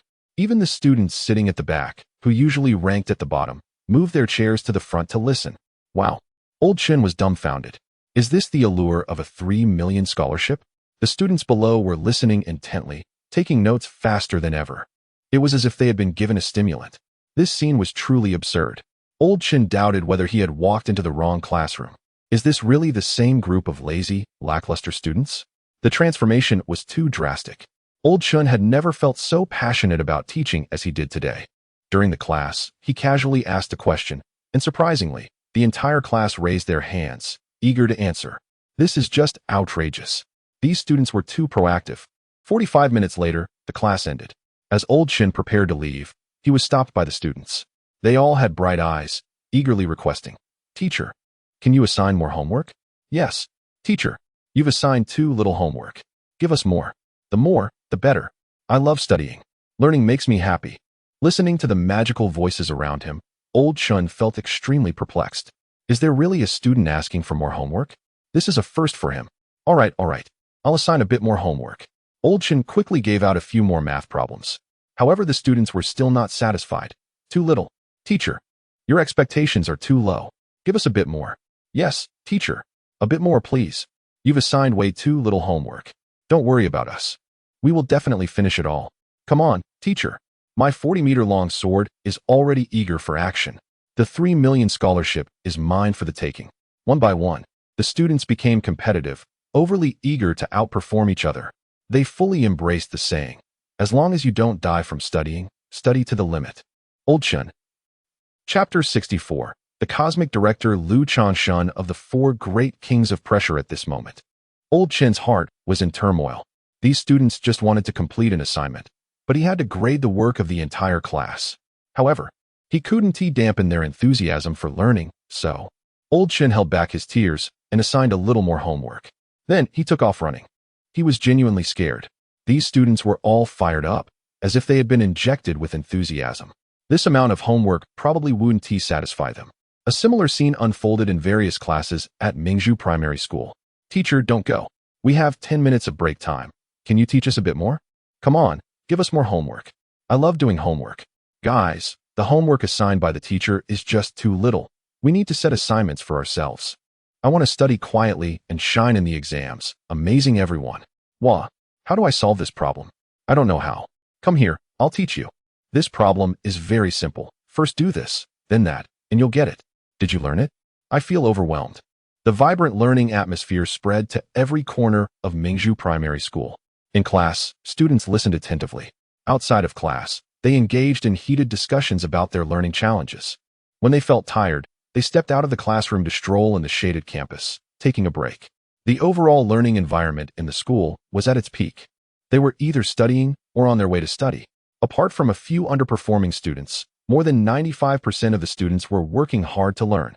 This nearly frenzied learning atmosphere began to worry some teachers. Old Chen sent a message in the WeChat teacher group. "Principal, will there be any problems with our school doing this? The Education Bureau requires a reduction in workload." Shortly after, Qin Yi replied in the group, "Teacher Chen, let me ask you, are we forcing these students to learn? No. Are they voluntarily learning? They want to learn and love learning. What does that have to do with our school? Are we punishing students who are not doing well? No. All teachers, homework must not be assigned excessively." Once Qin Yi spoke up, the teachers in the group felt it made sense. Students learning voluntarily had nothing to do with the school. Well said. The principal is truly a genius in logic. Without Qin Yi, the education sector would be in eternal darkness. Soon, it was 5 o'clock in the afternoon. Mingzhu Primary School was dismissed. One by one, students with heavy backpacks clearly intended to head home to study. However, there was one person who stood out as different. He was the class monitor of Class 6-3, Little Fat. Little Fat walked towards the school dormitory with an empty hand and a swagger, striding confidently. He was a boarding student and would stay in the school dormitory at night. As the chubby boy didn't even bring his books, the other elementary school students in the class looked shocked. "Class monitor, why aren't you bringing your books? Aren't you studying at night? Don't you want that 3 million scholarship? Have you given up struggling? Then we're missing a competitor." Hearing his friend say this, the chubby boy waved his hand grandly and said, "Studying? Even dogs don't study. Brothers, let's hit the internet CAF tonight." The other students? They shook their heads and quickly said they had things to do. No, no, I still have to do exercises tonight. Me too. I need to memorize English words tonight. Class monitor, let's meet next time. I'll take my leave first. Soon, they all hurried away. Watching them leave, the chubby boy revealed a sneaky smile. These fools. Don't they know they can study online with their phones? Exactly. The chubby boy planned to secretly study at night and then amaze everyone during the exam. How could someone as cunning as him let go of that 3 million scholarship? He not only wanted to compete, but also to outsmart everyone. Just imagine. He swaggered home empty-handed every day. When the exam results came out, he ranked among the top in class. While those students who carried their backpacks home every day and studied hard would definitely have their mindset crumble. As a loyal fan of a certain series, the chubby boy wore a sly smile reminiscent of an elder in the story. At 8 p.m., Qin Yi drove to meet Lu Changshan. After a drive of several minutes, Qin Yi arrived at the location Lu Changshan had given him. It turned out to be an old, dilapidated residential building. Qin Yi paused for a moment. What? As the director of the Education Bureau, he actually lives in such an old place? Is it for low profile or to avoid attention? Qin Yi didn't know and didn't want to know. He walked up, following the door number Lu Changshan mentioned. To the top floor. Door number 702. Qin Yi pressed the doorbell. The doorbell was broken. It was indeed an old building. So, he chose to knock on the door instead. Knocking also has its etiquette. First, knock gently, wait about a second, then knock twice in succession. One must not knock wildly. That is called etiquette. Then, there was no response from inside. Clearly, this polite knocking was too soft. So, Qin Yi directly knocked loudly. Bang, bang, bang. Uncle, open the door. This time, the door indeed opened. What does this story tell us? It tells us that as long as we can pull in some reasoning, we can unconsciously add more words. For example, right now, as long as I don't say it, no one will notice I'm padding my word count. Oh, it's Xiao Yi, come on in. Old Lu is looking at the stars on the balcony. The one who opened the door was Lu's wife, Yao Huifeng, an ordinary-looking, but seemingly virtuous middle-aged woman. Aunt Yao was very warm-hearted. Thank you, Auntie. I'll go find Uncle Lu now. Qin Yi, not one to be overly formal, changed into slippers and headed straight for the balcony. At that moment, Director Lu was standing on the balcony, using a telescope to observe the dazzling stars in the sky. I didn't expect you, Uncle, to have such a refined hobby, Qin Yi said with a smile as he approached. Lu Changshan, while observing the stars, remarked, as one gets older, one tends to take an interest in astronomy. Those stars above, the brilliant constellations, are truly mesmerizing. Qin Yi, not wanting to indulge in small talk, got straight to the point. Uncle, what did you want to talk to me about? Lu's eyes shifted from the telescope as he addressed the main issue. Due to the remarkable progress of Mingzhu Primary School in this joint examination among 9 cities, the province has decided to send observation and learning teams from various primary schools in the province to learn from Mingzhu Primary School. They want the teachers from other schools to see how your school teaches its students. Upon hearing this, Qin Yi's expression turned strange, and he remained silent for a while. After a long pause, he said seriously, Uncle, are you serious? Aren't you worried that our school will mislead these teachers? Lu Changshan chuckled at Qin Yi's concern. He patted Qin Yi on the shoulder, then gazed at the stars with his hands behind his back, saying lightly, Qin, you're thinking too small. Ever since I developed an interest in astronomy, I've come to realize the vastness of the universe and the infinity of time and space. What are humans? What is civilization? And what is the entire solar system? Just ants and dust. Qin Yi.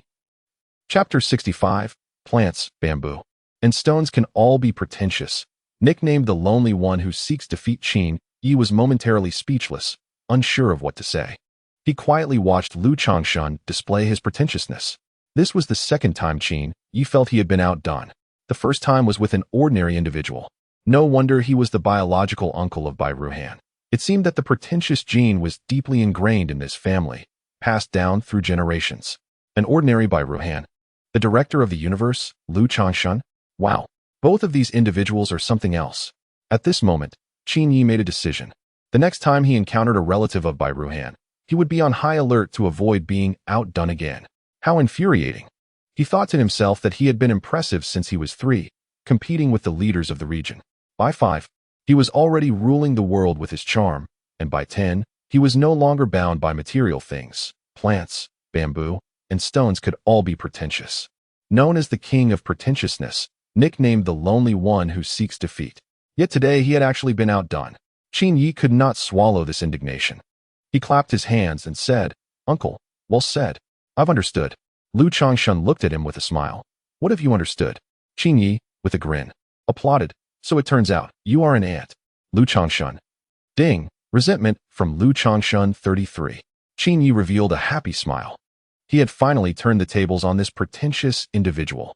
It was Lu Changshun who had said that humans were nothing but ants and dust.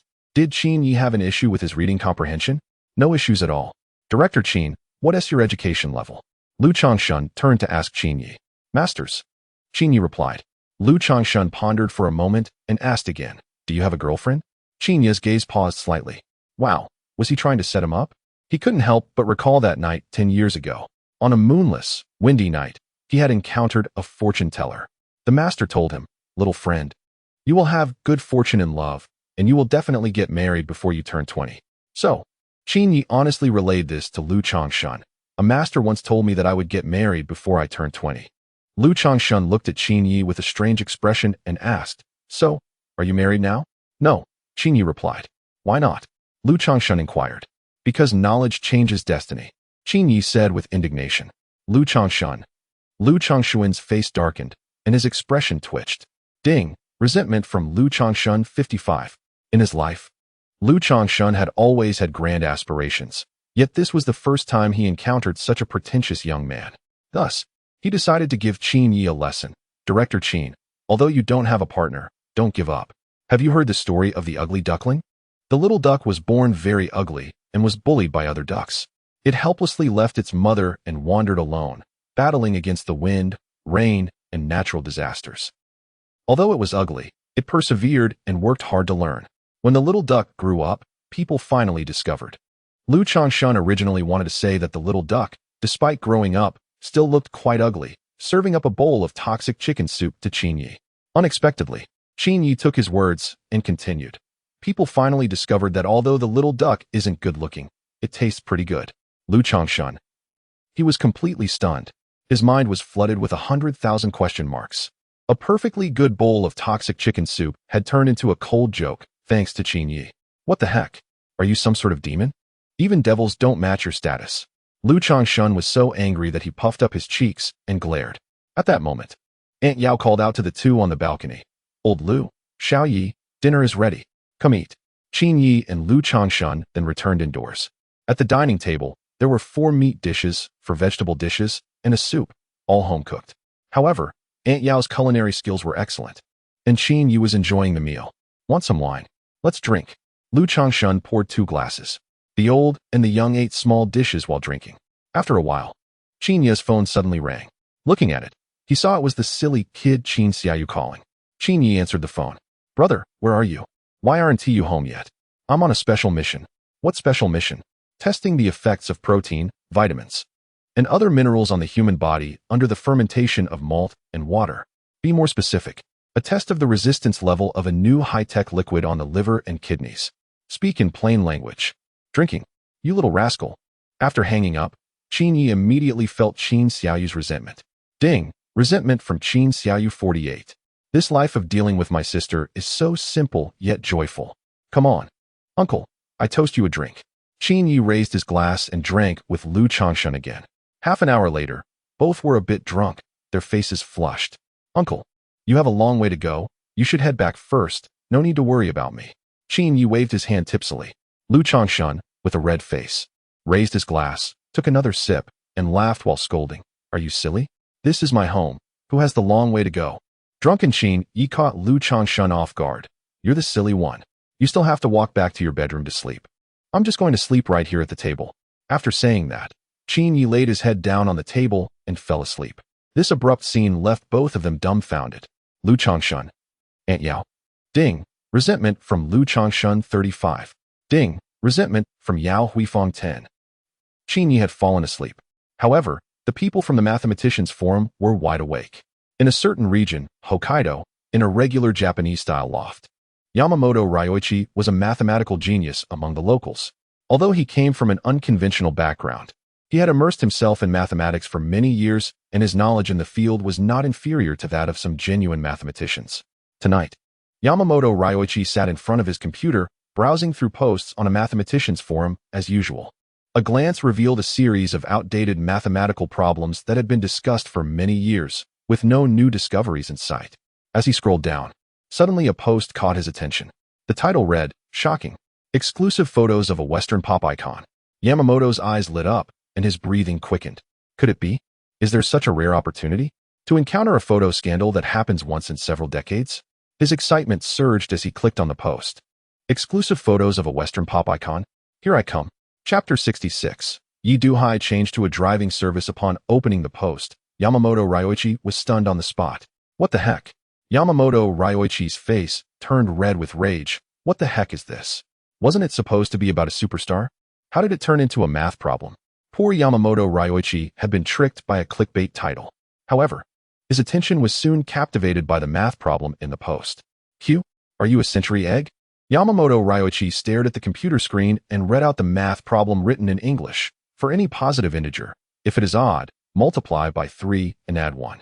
If it is even, divide by 2. As long as this pattern is followed, all positive integers eventually reach 1. Yamamoto Ryoichi fell into deep thought. He substituted a few numbers to verify the claim. Taking the positive integer 3, since it is odd, he multiplied by 3 and added 1, getting 10. Since 10 is even, he divided by 2, getting 5. Since 5 is odd, he multiplied by 3 and added 1, getting 16. Since 16 is even, he divided by 2 and continued dividing by 2 repeatedly. After dividing 16 4 times by 2, the final result was 1. This matched the aforementioned pattern. Yamamoto Ryoichi tested other positive integers, and the results all led to 1. Then, Yamamoto Ryoichi began to doubt his life. This pattern seemed very simple. But how could it be proven? In mathematics, what appears simple often proves to be extremely difficult to demonstrate. Take the famous Goldbach conjecture, which can be summed up in a single sentence, proving that every even integer greater than 2 can be expressed as the sum of 2 prime numbers. Doesn't it sound straightforward? Yet, this simple statement has kept the entire mathematical community occupied for over 2 centuries, and to this day, it remains unproven. The most significant contributor to the proof of the Goldbach conjecture is undoubtedly the mathematician Chen Jingrun. With his efforts, he advanced the proof to the form of 1-2. For the next 50 years, there was no further progress in the mathematical world. And today, Yamamoto Ryoichi saw the shadow of the Goldbach conjecture in this strange mathematical pattern. It seemed to be a world-class mathematical problem, rivaling the Goldbach conjecture. Yamamoto Ryoichi took out a few sheets of scratch paper and began to calculate. According to the basic theorem of algebra, an odd number n can be expressed in the form of 2m(c)(1), where m is a positive integer and c is a positive odd number. After m(1) operations, first 3 and 1, then dividing by 2, it takes the form of 2,3m(1c)(1), QED. And just like that, without realizing it, Yamamoto Ryoichi calculated all night long. The sun rose. Sunlight streamed through the window into the attic. Yamamoto Ryoichi's eyes were bloodshot, and he looked exhausted. He grabbed his messy hair with both hands, looking as if he had gone mad. He was on the verge of a breakdown. Who on earth came up with this mathematical problem? He had calculated all night, and the more he tried to prove it, the more chaotic it became, with countless flaws. He felt like he was about to lose his mind. How on earth was he supposed to prove this damned theorem? Yamamoto Ryoichi logged back into the mathematicians forum. He wanted to see if there were other mathematicians who had figured it out. Upon looking at the replies below the post, he found that the situation was similar for them. I accidentally clicked on this post last night and couldn't escape. I've been calculating since then, and my head is about to explode. Friedrich, a mathematician from Sweden, replied 5 minutes ago. God, I'm going crazy. Which mathematician from what country proposed this conjecture? I've been calculating for 7 straight hours, and it just keeps getting more complicated. John Will, a mathematician, replied 11 minutes ago. Damn it, who is Q? How did he come up with such a twisted math problem? It reminds me of the fear I had when grappling with the Poincare conjecture. A mathematician from a certain country replied 17 minutes ago. Below the post, there was a heated discussion. All the mathematicians who saw this post were stumped by this conjecture. They even named it the century egg conjecture. This name had a double meaning. Century eggs are a food that terrifies many foreigners around the world. The century egg conjecture implies that this is a mathematical problem that frightens mathematicians globally. At 8 a.m. in Jiangnan City, when Qin Yi woke up at Director Lu's house, he found himself lying in bed. He pushed aside the quilt covering him and stretched lazily. Shaking his head, he felt that he was almost sober from the alcohol. Qin Yi neatly folded the quilt and tidied the sheets before quietly leaving Director Lu's house. Since he had drunk quite a bit the night before, he definitely couldn't drive himself now. The alcohol hadn't fully metabolized, and it would be troublesome if he encountered a sobriety checkpoint. So, Qin Yi called for a ride-hailing service to have a driver take his car to school. Before long, the driver arrived. It was a balding middle-aged man in a plaid shirt, exuding a bit of an intellectual vibe. "Boss, where are you going?" The driver, Yi Dahai, asked. Indeed, he was the father of Yi Qingxi. Previously, he had been an English translator but had switched careers after being overwhelmed by Qin Yi's obscure characters. He had turned to driving as a side job, although his main profession was still an English teacher at a national high school. Today, he had no classes in the morning, so he took on some driving jobs, and coincidentally, he got Qin Yi's request. "Driver, to Mingzhu Primary School," Qin Yi said, pulling out a cigarette. Yi Dahai quickly waved his hand. "Boss, I can't smoke while driving." Qin Yi glanced at him in confusion and said, "I didn't say I would give you a smoke." Yi Dahai frowned and asked in bewilderment, "Then why did you take out the cigarettes?" Qin Yi smiled and replied, "I just took it out for you to see." Yi Dahai? Ding. 33 resentment from Yi Dahai. After getting into the car, Yi Dahai looked at the luxurious leather interior and couldn't help but curiously ask Qin Yi, "Boss, this car must be expensive, right?" Qin Yi's car was a certain luxury model, which cost over 2 million when he bought it. However, he was a low-key person, so he modestly replied, "This car isn't expensive, just around 70 to 80,000. Yi Dahai looked at Qin Yi with a strange expression and frowned. "Boss, you're pulling my leg. How could this car possibly be only 70 to 80,000? Qin Yi, with a sincere face, smiled and said, "I was talking about the maintenance costs." Yi Dahai. Ding. 55 resentment from Yi Dahai. Yi Dahai's mindset was breaking down. This was the second young man he encountered this year who acted like a fool. The first one was the one who made him translate homophonic classical Chinese. "By the way, boss, are you also from Mingzhu Primary School?" Yi Dahai asked while driving, as his daughter also attended Mingzhu Primary School. Chapter 67. Infinite Reversal. Are you the reincarnation of the bone spirit? Upon hearing Yi Dahai's question, Qin Yi blinked. He was cautious and casually said, "I have a friend who is an intern teacher at a primary school. I'm going to visit him." Hearing this, Yi Dahai began to boast proudly, "An intern teacher? Not yet a full-time one, right? My daughter is also a teacher there, but she's a full-timer. Her monthly salary is over 8,000. Should I mention it to her and see if she can help your friend?" Upon hearing this, Qin Yi smiled. He cheerfully asked, "That's great. May I ask what your daughter's name is?" Yi Dahai, however, played it off casually. "Oh, she's just an art teacher at that primary school." As a seasoned professional, Yi Dahai was not foolish. He didn't reveal his daughter's name. What a joke. He could boast a bit.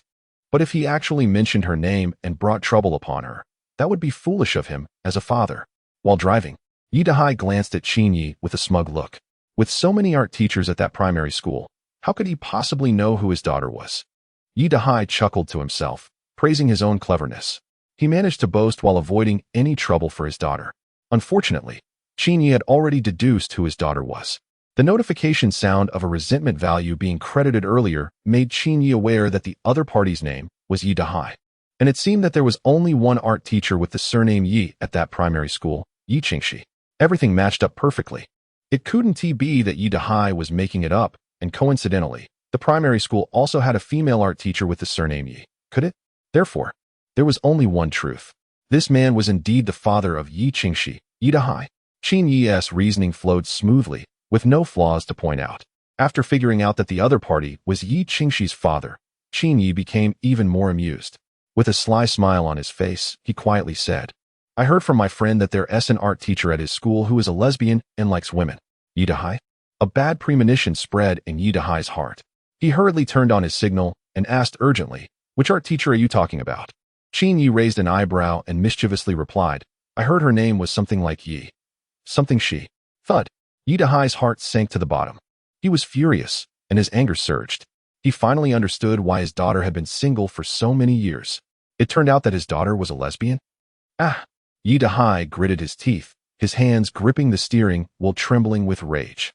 Seeing Yi Dahai's emotions spiraling out of control, and as the top philanthropist in the world, Qin Yi decided to give him some hope again. So, he said, "Don't rush, I haven't finished speaking yet. I didn't say it was the same friend." These words reignited hope in Yi Dahai. He signaled and pulled over to the roadside where there was no one around. After parking, he looked at Qin Yi hopefully and asked, "So, you're talking about two friends? Not the same person?" "Yes," Qin Yi nodded. "You scared me." Yi Dahai wiped the sweat from his forehead. He had been quite startled. Which father wouldn't he break into a cold sweat upon hearing that his daughter was in a same-sex relationship? At that moment, Qin Yi had another twist. With a smile playing on his lips, he cheerfully said, "Unfortunately, the other friend I mentioned is also from Mingzhu Primary School." Yi Dahai exclaimed. "Why didn't you say that earlier?" He was on the verge of losing it. Qin Yi patted his shoulder with his left hand, trying to comfort him. "Don't panic. I haven't finished my sentence yet. My friend loves to spread rumors. 9 out of 10 things he says are false." Yi Dahai immediately felt relieved. So it was just rumors. Goodness. Couldn't this young man finish his thoughts in one go? He almost gave him a heart attack. But just as Yi Dahai started to relax, Qin Yi had another twist. "Although my friend says 9 things out of 10 are false, that day, he told me the truth." Yi Dahai. He was about to go crazy, teetering on the edge of a breakdown. He stared wide-eyed at Qin Yi. His voice hoarse. Is there another twist?" Qin Yi nodded. "Actually, there is." And then, another twist came. "The art teacher my friend mentioned is named Yi Kinks." Hearing the name Yi Kinks, Yi Dahai didn't jump for joy this time. He rolled down the car window, took a deep breath of fresh air, and trembled as he confirmed, Is there another twist?" Then, Qin Yi delivered another grand twist. "Later, I went home and checked the dictionary. It turned out I misheard. The name my friend mentioned should be EQNGX. Ding." Yi Dahai's resentment score 167. He wanted to light a cigarette to relieve his stress. Unfortunately, his fingers were still trembling, and he couldn't hold the cigarette steady. With a choked voice, he asked, Is there another twist?" Although Yi Dahai felt that the truth was becoming clearer and there was unlikely to be more twists, he still hoped Qin Yi would surprise him one more time. What father would want his daughter to be in a same-sex relationship? And indeed, Qin Yi didn't let him down and delivered yet another twist. "Of course there's more. Actually, I was just talking nonsense." "Ha ha ha, I knew it." Yi Dahai burst into laughter. It turned out everything was false. This guy in front of him was just joking around. But as he laughed, Yi Dahai's expression began to shift, and something seemed off. If it were nonsense, how would the other party know the name Yi Qingxi?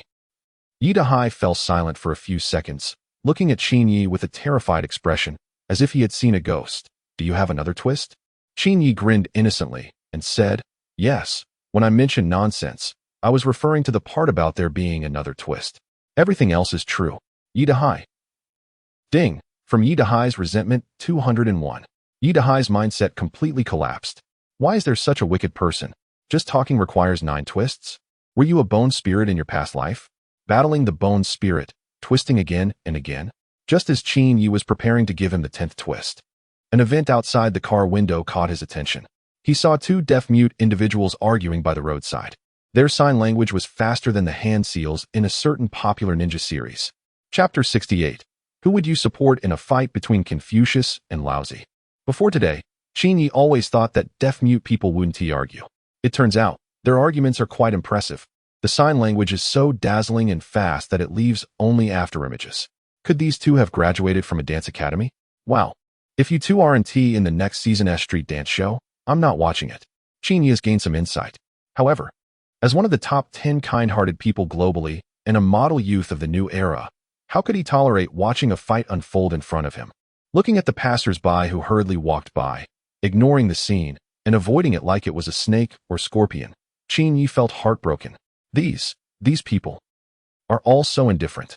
Not a single person came forward to mediate the argument. What has happened to this world? Have they all become this cold-hearted? "Master, you take a smoke break first, I'll go down for a bit," Qin Yi said to Yi Dahai, then opened the car door and resolutely stepped out. With this move, he exuded the spirit of "I will go even if there are thousands against me." As Qin Yi boldly walked towards the arguing deaf-mutes, the elderly men sitting nearby exchanged glances, their expressions filled with admiration. "This young man is great. He has the spirit of Lei Feng from back in the day. A good person. There aren't many kind-hearted young men like this nowadays.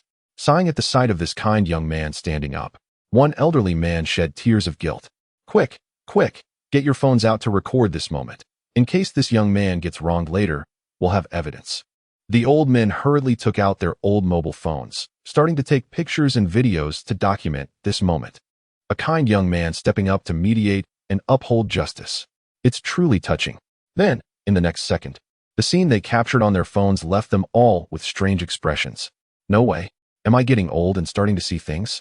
One elderly man puffed his cheeks and exclaimed, trembling. Another elderly man beside him, with a stiff expression, said, "You don't seem to be mistaken. I saw it too." The elderly men were speechless. They thought it was a living Lei Feng, but it turned out to be a mischievous brat. Just moments ago, the seemingly righteous young man had actually picked up 2 bricks from the roadside. He handed one to each of the arguing deaf mutes. What the heck? Is he trying to escalate the fight by giving them each a weapon? The elderly men were stunned. Why are there such unscrupulous people in this world? In the scene, the 2 deaf mutes, who were previously arguing intensely, suddenly received bricks from Qin Yi, and their expressions went blank. Deaf mute. We were arguing. What does it mean when you hand us 2 bricks? Are you speaking in slang? Using bricks to convince us? The 2 deaf mutes exchanged glances, put down the bricks in their hands, and walked away in unison. One went left, the other went right. They may be deaf mute, but they aren't foolish. As the bricks smashed down, it would cost a lot of money, making an already struggling family suffer even more. Watching the figure of the deaf-mute person leave, Qin Yi gave himself a thumbs up. I really am a good person. I did another good deed today. Qin Yi felt he needed to add another nickname for himself. Let's call him Living Lei Feng. Back in the car, Qin Yi noticed that Yi Dahai was anxiously smoking. Qin Yi couldn't help but think of a joke he saw online. It stated that if a person didn't smoke for 20 years, the money saved could buy a Porsche. Qin Yi then asked, Master, how many packs do you smoke a day? Yi Dahai replied, 2 packs. And how much is a pack of cigarettes? 2 yuan. How many years have you been smoking? 22 years. Qin Yi began to calculate for Yi Dahai. If you smoke 2 packs a day, that's 4 yuan, 120 yuan a month, 1, for 140 yuan a year. And over 22 years, that's 31, 680 yuan. If you hadn't smoked these past 20 years, you could buy. Suddenly, Qin Yi choked on his words. Damn it. Over 30,000 yuan, what could that buy? Not to mention a Porsche, even a basic vehicle wouldn't be affordable. Qin Yi's mood collapsed. He looked at the bald Yi Dahai resentfully and exclaimed, Why do you smoke such cheap cigarettes? Yi Dahai's answer was impeccable, because I can't afford expensive ones. Qin Yi. Ding. 15 resentment from Qin Yi. Half an hour later, Yi Dahai helped Qin Yi drive into Mingzhu Primary School. In the parking lot, Yi Dahai gloomily rode away on a folding bicycle. If Qin Yi was not mistaken, tonight, teacher Yi Qingxi might be in trouble. Feeling a chill inside, Qin Yi wore a shamelessly cunning smile. No way. Could it be that someone really thinks that Qin the great benefactor is lacking in virtue? He is clearly the kindest person in the world. Qin Yi got out of the car and strolled across the school campus, listening to the sounds of children reading aloud. Qin Yi felt gratified. These are all good kids. So, he quietly added another question for these good kids. In the WeChat teacher group chat, all Chinese teachers. Today as Chinese homework adds one question. If Confucius and Laozi were to fight, who would you help? Please collect the homework on this question tomorrow morning and send it to my office. By Ruhan. 5th grade Chinese teacher. 6th grade Chinese teacher. If Confucius and Laozi were to fight, who would you help? What the heck? Ah, how shameless. What kind of bizarre person could come up with such a ridiculous question? Asking elementary school students who they would help if 2 sages were to fight? Damn, you are toxic. 6th grade class 3. The sound of students reading is like a torrent, continuous and powerful. Some are reciting English words. Some are memorizing texts, and others are working on math formulas. The standout among them is the class monitor, Xiaolin. You can see Xiaolin using her left hand to copy from a calligraphy book while solving math problems with her right hand. The idiom to do 2 things at once seems tailor-made for her. Don't think this is far-fetched. In a certain popular game show, there is a genius girl who can play the piano while effortlessly memorizing numbers. The top mental calculation prodigy can perform 8-digit addition and subtraction faster than a calculator. Doing mental math on 2 problems simultaneously is no challenge for her. And Xiaolin is just such a genius. What is the difference between a genius and a talented person? It's that a genius is a notch above. Talent a bit of quirkiness genius.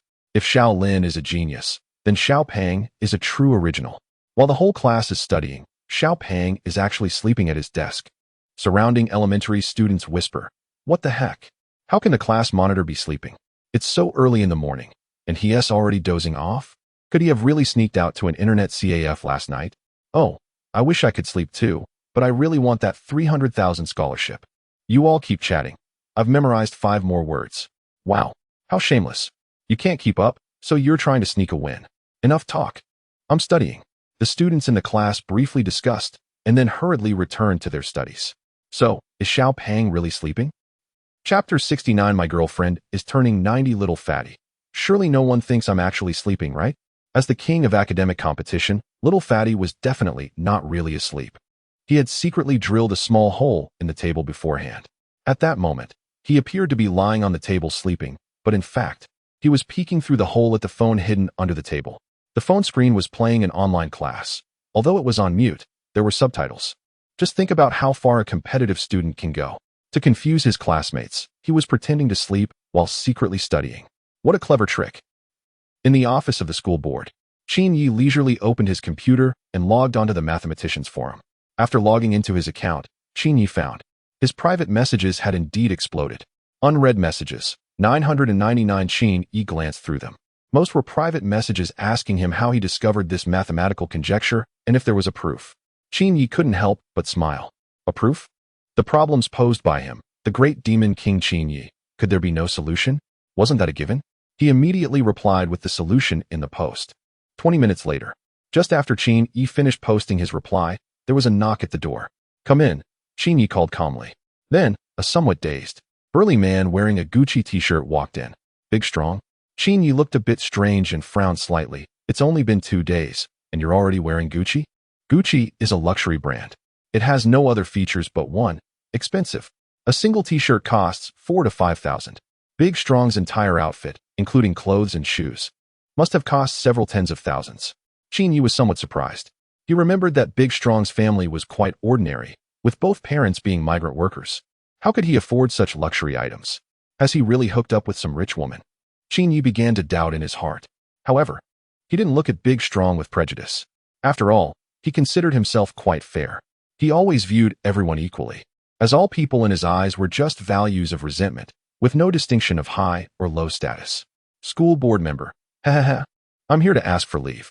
Big Strong scratched his head foolishly and handed over a leave request form. Qin Yi looked at it. He saw that the leave request was written in a particularly ugly handwriting. "I, Big Strong, want to take a month off, hoping for the school board member's approval." A month off? Qin Yi's expression became strange. "You're not going to fight in Yujilin, are you?" This break was just too long, and Qin Yi couldn't help but worry. Big Strong's response nearly made Qin Yi spit out his soda. "It's like this, school board member. My girlfriend is about to turn 90, and I'm planning to give her a surprise." Big Strong's words were astonishing. Qin Yi? Girlfriend? Turning 90? These 2 keywords left Qin Yi utterly shocked. Today, Qin Yi truly broadened his horizons. He initially thought that the argument between the 2 mute people this morning was already impressive enough. Unexpectedly, this time, De Zhuang took it to another level. It made Qin Yi's scalp tingle. "So, what are you planning to gift your girlfriend for her 90th birthday?" Qin Yi curiously asked. De Zhuang chuckled and said, "I plan to follow the tradition from my hometown and give my girlfriend a coffin." A coffin? Qin Yi was once again shocked. What kind of tradition is this? After De Zhuang explained, Qin Yi finally understood. It turns out De Zhuang is from Liuzhou and is working in Jiangnan City. Every place has its own unique cultural traditions. In Liuzhou, the custom is to gift coffins to friends and family. They believe that giving a coffin symbolizes promotion and wealth for them. A coffin is considered a good omen. Although Qin Yi didn't quite understand it, he was greatly impressed and showed respect. However, kind-hearted Qin Yi kindly advised De Zhuang, "De Zhuang, you're from Liuzhou, but your 90-year-old girlfriend isn't. She might not understand your local customs. If she misinterprets it, wouldn't that be awkward for you?" After hearing this, De Zhuang thought Qin Yi made a good point. He scratched his head and asked innocently, "Then, what do you think I should give her?" Qin Yi waved his hand, signaling De Zhuang to come closer. Once De Zhuang leaned in, Qin Yi whispered a few words into his ear. De Zhuang blinked rapidly. You make a good point. I'll go with your suggestion. He happily confirmed his gift choice. Good, this child is teachable. Qin Yi sighed. De Zhuang has been clever since he was little. Simply put, he is quite bright. With a clap, Qin Yi took out the school seal and stamped it with a red mark on De Zhuang's leave request. This leave request is approved. Thank you, school leader. I'm off now. Before leaving, De Zhuang warmly invited, you should come join us for my girlfriend's 90th birthday celebration. Sure, just send me an invitation when the time comes. Qin Yi accepted graciously. In fact, he was quite curious about who De Zhuang's 90-year-old girlfriend was. Meanwhile, in a certain island country, in Hokkaido, Yamamoto Ryoichi looked haggard, with bloodshot eyes. He hadn't had a drop of water for 10 straight hours. He was tormented by Qin Yi's mathematical conjecture to the point of desperation. Yamamoto Ryoichi considered himself a mathematical genius. Geniuses are often solitary. The more he struggled to prove Qin Yi's conjecture, the more he wanted to prove it. The more anxious he became, the more chaotic his thoughts got. And the more chaotic his thoughts became, the harder it was to prove. He fell into an endless cycle. He was about to go crazy. Could it be? The mathematical community is about to gain another problem on par with the Goldbach conjecture? Just then, Yamamoto Ryoichi discovered that the mysterious Q, who had proposed the preserved egg conjecture, had actually posted a new reply. Yamamoto Ryoichi quickly clicked in. Upon seeing it, he was completely stunned. His eyes widened like saucers, and his mouth dropped open in shock. What is this? It seems to be the proof process of a certain conjecture. Fortunately, it was written in English, which Yamamoto could understand. He was drawn in, staring intently at the computer screen. After just a few minutes, he was left in awe. This imaginative proof approach, this concise problem-solving method, every symbol, every simplification, every calculation step exuded extraordinary mathematical talent. Who on earth is Q? When did such a genius mathematician emerge in the mathematical community? Yamamoto Ryoichi was incredibly shocked, his voice hoarse as he marveled. Unfortunately, just when he was enjoying the reading and was about to grasp the proof approach, the answer abruptly stopped. At the most critical step, there was only a single line left. I have discovered a wonderful proof method, but unfortunately, this space is too small to write it down. Chapter 70, A Grand Conference of Stealing Skills. What a mess. Yamamoto Ryoichi felt as if struck by lightning, his heart roaring. His eyes darkened, and he was so angry that he nearly spat blood. Bang, bang. In his fury, Yamamoto smashed his laptop. After smashing it, he still felt unsatisfied and stomped on it a few more times. How could there be such shameless people? Writing a proof and stopping halfway, at the most critical step, suddenly saying, the space is too small to write. Damn it. No shame, no morals. Yamamoto Ryoichi was shouting in anger. A similar scene was happening all over the world. In a mathematical research institute, an elderly scholar was trembling as he looked at the proof of a conjecture. At the most crucial moment, it abruptly stopped. There was nothing after that. What the heck? What about the rest? Too small a space to write? What on earth? The elderly scholar, furious, was blowing his beard and glaring, his body twitching, and he even collapsed on the ground, unable to get up. Other colleagues in the institute saw this and panicked. Help! Dr. John is having a heart attack. Quick, someone call an ambulance. Oh my goodness.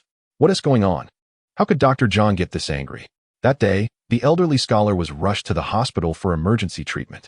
Fortunately, the rescue was timely, and his life was not in danger. Afterwards, the staff reviewed Dr. John's browsing history, trying to find the root cause of his condition. They discovered that he had been looking at a page titled Shocking Exclusive Photos of Western Pop Icons. The staff exchanged glances, dumbfounded. It turned out that Dr. John was secretly viewing such provocative content, which triggered his heart attack. Truly, age is just a number. In a mathematician's forum, there were shouts of anger. Everyone was severely condemning Q. Q, come out. Hand over the rest of the proof. Oh, someone, please save me.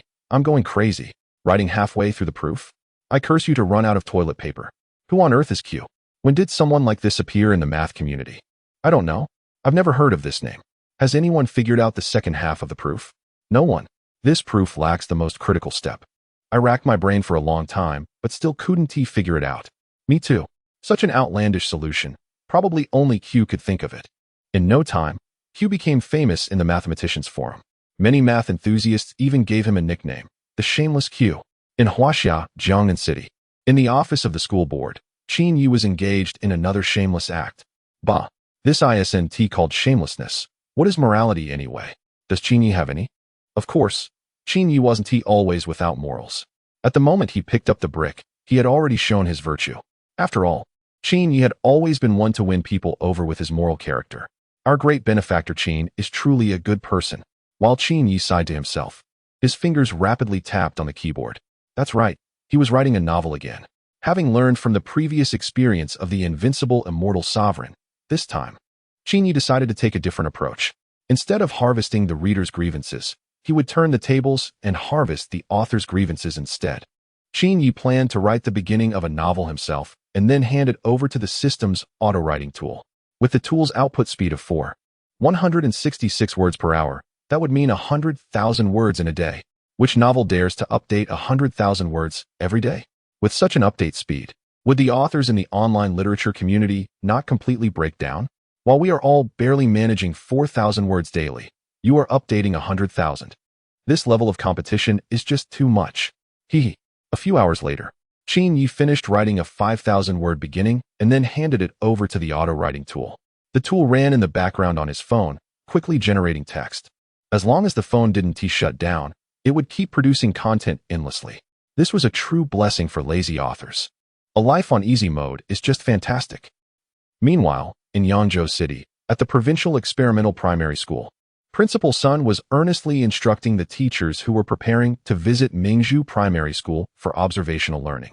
You have only one purpose for this trip, and that is to learn from them. Principal Sun said solemnly, emphasizing, you four are the elite of our school, and you must grasp the essence of Mingzhu Primary School. Bring back all their teaching methods, educational philosophies, and school regulations, and replicate them all. Once we master their model, our provincial experimental primary school will soar again and surpass them. The four teachers in the observational learning group nodded quickly. Don't worry, Principal. I, Wang Defa, guarantee that I will replicate everything from Mingzhu Primary School. A thin male teacher, who looked like a monkey and wore framed glasses, waved his notebook and said, Principal, look, I will note down everything I see and hear for your reference. Very good. Teacher Wang, you are thoughtful. Principal Sun said with great satisfaction, patting Wang Defo on the shoulder. All right, we're off. Wait for our good news. Rest assured, we'll definitely bring back a wealth of information. The four teachers from the observational learning group got into a van and headed straight for the high-speed train station. A similar scene was happening in various cities across the province, in hundreds of primary schools. This morning, they received a notification from the Education Bureau. In order to deeply implement the relevant requirements of educational reform, effectively broaden the educational philosophies of each primary school, and vigorously promote educational development. After research, it has been decided that primary schools in the province will send observation groups to learn from a certain primary school, to be implemented within a week. Under the directive of the Education Bureau, various primary schools have formed their own learning observation groups to visit this exemplary school. A grand event of learning from others is about to take place. In fact, primary schools in the province have long wanted to send representatives to learn from this school, but they lacked a suitable reason. This school suddenly became prominent in the joint examination among several cities. Who wouldn't want to learn its successful secrets? Now, a rare opportunity has arisen. With the document issued by the Education Bureau, these schools can proudly send observation groups to learn. Once they master the management model and educational methods of this school, will they still fear being outdone? Their essay saying, teach the apprentice, starve the master. This school is like a juicy piece of meat that everyone wants to take a bite of. What's absurd is that this piece of meat is digging its own grave by revealing its management model and successful educational methods. Ahahaha. Isn't this a blessing in disguise for us? The principals of various schools are all wearing smug smiles. Little do they know, what awaits the teachers of these observation groups is an inescapable nightmare. Chapter 71. Devilishly Difficult Swimming Pool Problem, 12:30 p.m. Mingzhu Primary School, School Canteen. As a well-funded private school, the canteen of Mingzhu Primary School is vast and luxuriously decorated. It is said that recently, the canteen worker rejected the confession of the dormitory supervisor because she doesn't like long-distance relationships. When Qin Yi arrived at the school canteen, he happened to witness a fierce competition among the top students. The math representative, Xiao Ning, was calculating math problems while eating fried rice. The English representative, Xiao Mei, was jotting down English words while sipping milk tea. The Chinese representative, Xiao Chong, was flipping through a dictionary of idioms while eating ramen. These students were all racing against time to study. Even mealtime had turned into a competition. The temptation of a 300,000 scholarship had transformed these previously lazy students into diligent competitors. Before the scholarship was available, students of Mingzhu Primary School, what? Study? Not a chance. After the scholarship became available, students of Mingzhu Primary School, wow. Learning makes me happy. I love studying the most. Indeed, everything in this world cannot escape the great philosopher Wang Jing's law of true fragrance. Qin Yi walked towards a nearby food counter. Hello. I would like a bowl of wontons and a portion of sweet and sour chicken, he called out to the canteen worker. Since Qin Yi rarely ate at the school canteen, the worker did not recognize him, though she felt he looked somewhat familiar. A bowl of wontons. The canteen worker shouted to the chef inside. After waiting for several minutes without the wontons being ready, Qin Yi couldn't help but urge, could you speed it up? This is taking too long. The canteen worker nodded and shouted to the chef at the back, hurry up in there. The customers are getting anxious. Qin Yi. One must say, the Chinese language is truly profound. The same phrase carries different meanings. This is not the same as that. After receiving his meal, Qin Yi walked towards a seat. As he passed by, the elementary school students, upon seeing him, stood up to greet him. Seeing the students being so polite, Qin Yi quickly presented them with a few problems to solve. Listen carefully. In a swimming pool filled with water, if using 5 pumps to drain the water, it takes 30 minutes to empty it without releasing any water. If the pool valve is opened to release water, it takes 21 minutes using 5 pumps to drain it. Now, the pool needs to drain water while simultaneously adding water. The rate of adding water is 1% of the total water volume per minute. And for each additional pump, the rate of adding water increases by another percent. Under the condition of draining, adding, and releasing water simultaneously, how many pumps are needed at a minimum to drain the pool within 16 minutes? The students? Oh, the elementary school students were losing their composure. Wow, what kind of person would be so unscrupulous as to design such a question? Drawing water while pumping it and releasing it at the same time? How idle can one be? Ding! From the grievances of the elementary school students, 199. The grievance points have been credited. And Qin Yi revealed a benevolent smile. Sigh, he really is a considerate and understanding school director. After having his fun with the elementary students, Qin Yi found a spot in the cafeteria and sat down. After taking a couple of bites of his wontons, Bai Ruhan arrived. Today, Bai Ruhan was wearing a simple light blue outfit. With her delicate brows and eyes, subtle makeup, petite nose, and adorable mouth. Her lively and graceful black hair casually draped over her shoulders. While her appearance might not be strikingly beautiful, she exuded a pure charm that made it hard for one to look away. Especially her pair of eyes, as clear as dew on pearls, made one feel humble and reluctant to disturb. Hey, director, you're having lunch here too? Bai Ruhan approached with her tray. Qin Yi glanced over. Her tray held a plate of fish, 2 vegetable dishes, and a small bowl of rice. Looking at her plate of fish, Qin Yi's mind wandered. He smiled and said, Little Bai, aren't you a language teacher? How about I quiz you on a question? Bai Ruhan sat down next to Qin Yi, happily responding, Sure, feel free to ask. Director, I want to know why the traditional character for Su has 2 forms, one with the fish on the left and the other with the fish on the right. Qin Yi pretended to be profound. Bai Ruhan, with her solid knowledge, was not stumped. She smiled and replied, I know, director. It's because ancient people wrote quite casually, so the fish often shifted left or right. Seeing that she had taken the bait, Qin Yi grinned like a sly wolf. Oh, I see. Then can that plate of fish today move from your side to mine? Bai Ruhan.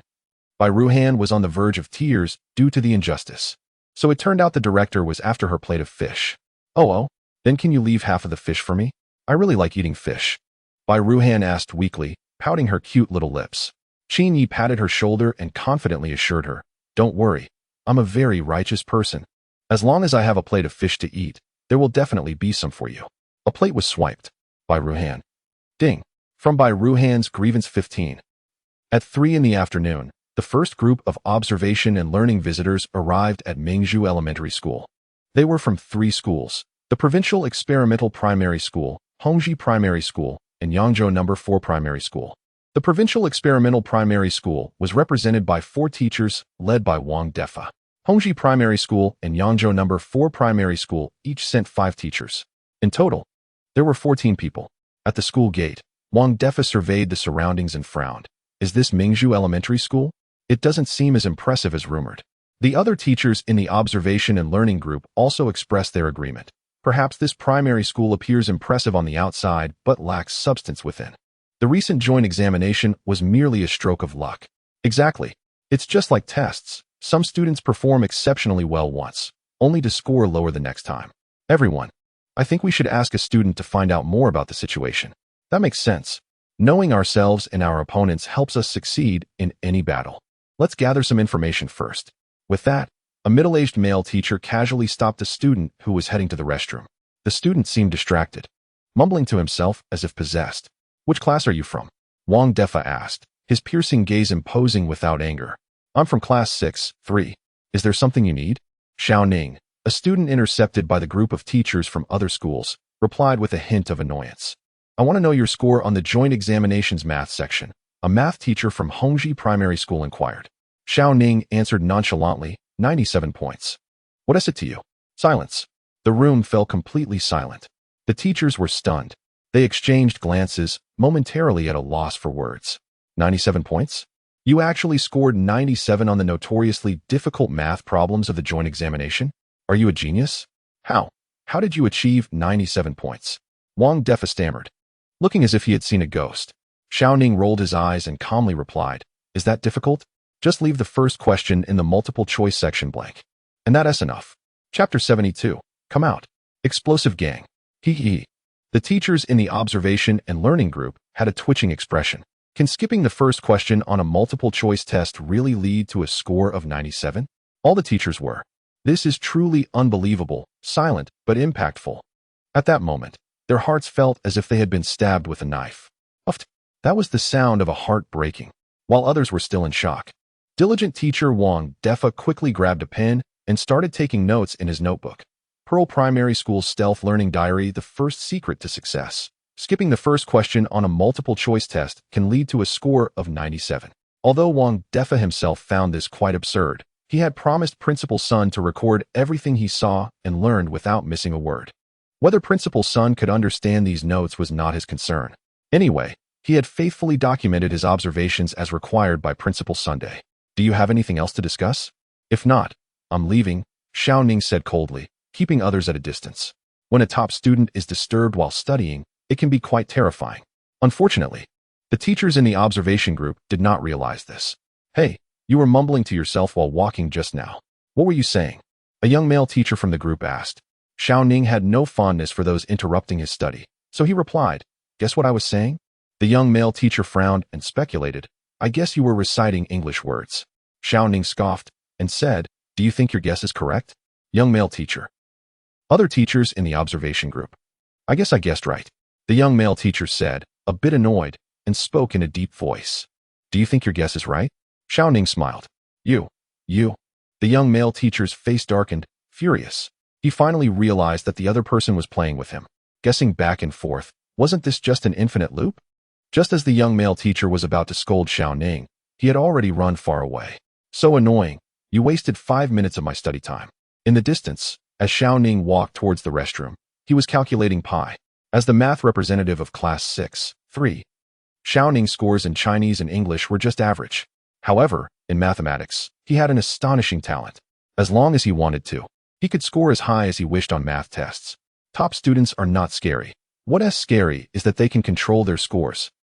After Xiao Ning left, the teachers in the observation group looked at each other, remaining silent for a while. Moments later, Wang Defa was the first to break the silence.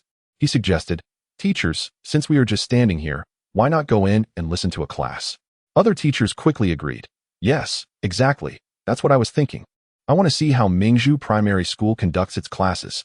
Let's split into 3 groups and attend different classrooms, shall we?"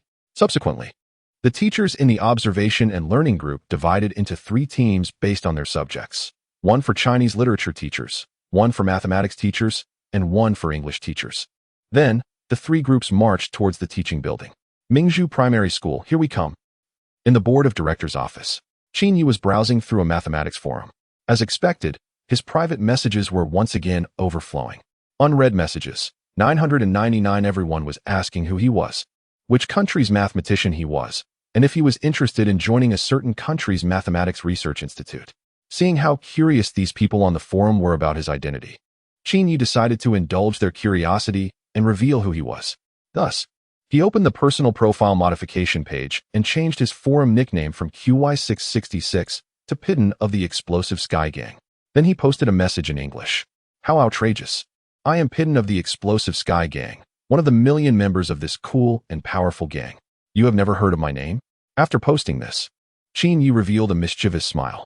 He intended to single-handedly portray the Explosive Sky Gang and create a mysterious organization online. The Explosive Sky Gang would conquer everything, leaving no trace behind. I wonder how the automatic novel continuation tool is doing. Qin Yi pondered for a moment, then checked his phone. The tool had already generated over 20,000 words. He immediately organized the content and divided it into chapters. Then he opened a novel website, Chidian Novel Network, registered as an author, and published the novel. Title: Learning to Slay Demons in a Mental Hospital Pen Name. Pidden of the Explosive Sky Gang. Upload date: April 17, 2021. That's right. The Explosive Sky Gang is back.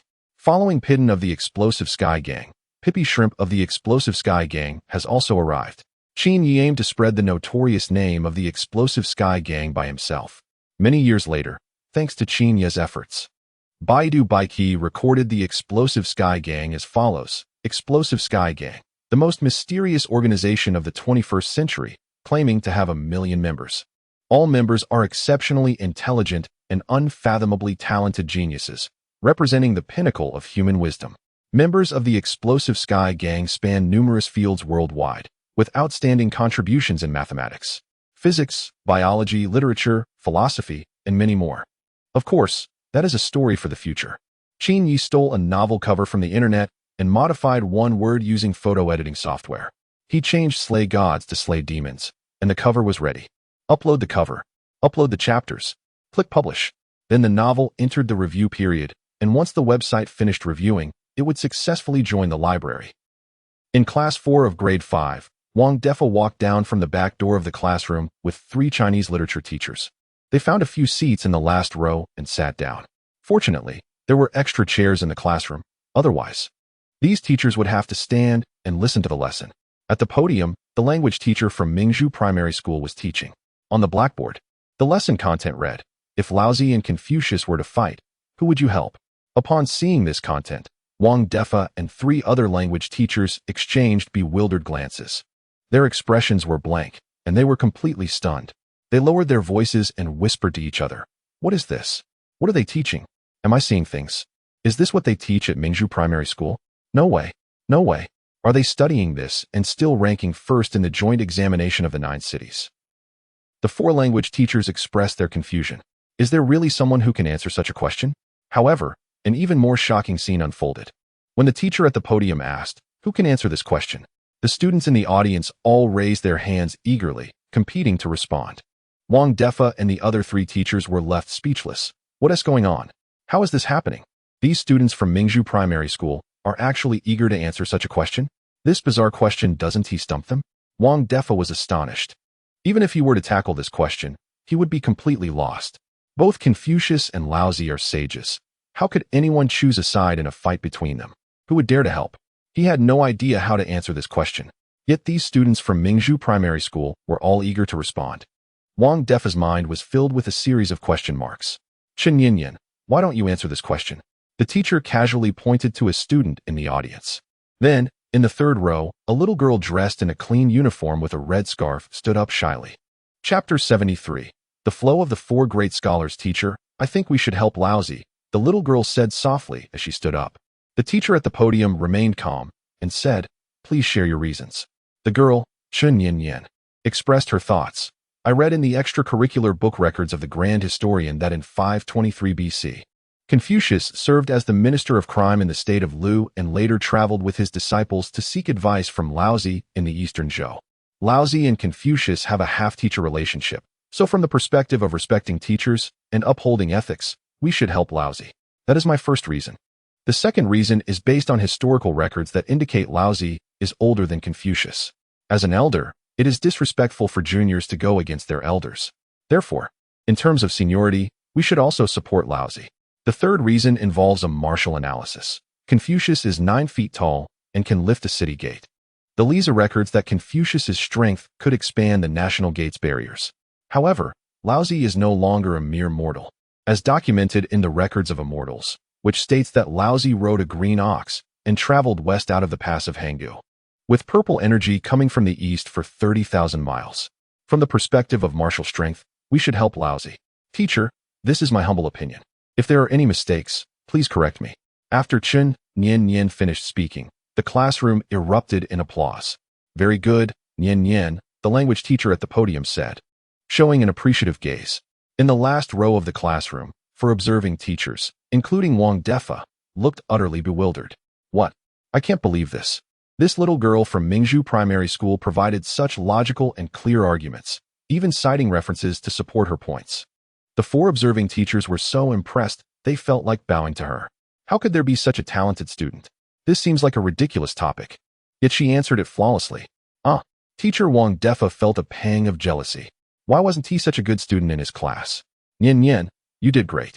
Does anyone else want to add something? The teacher from Mingzhu Primary School gently asked. I. A student who was even chubbier than the previous one raised his hand excitedly and stood up.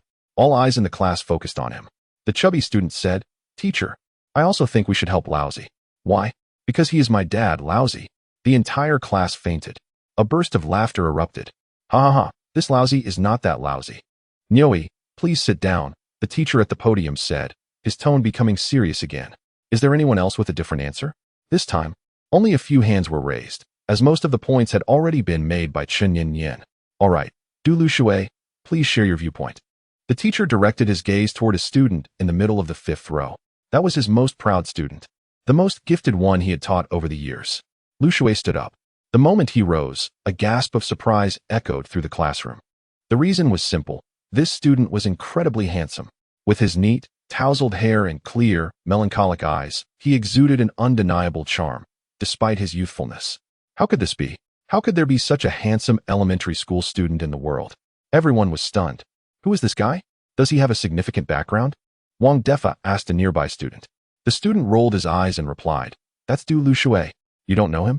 He's one of the 4 academic prodigies of Mingzhu Elementary School. 4 academic prodigies? Several teachers exchanged glances, astonished by the revelation. Could it be that this Lu Shui student was academically outstanding? Wang Defa adjusted his glasses and frowned, asking, Isn't that obvious? Who would dare to call themselves a prodigy if they weren't good at studying? The student responded arrogantly, At Mingzhu Elementary, there are countless top students. Who would dare claim invincibility? Who would dare claim to be unbeatable?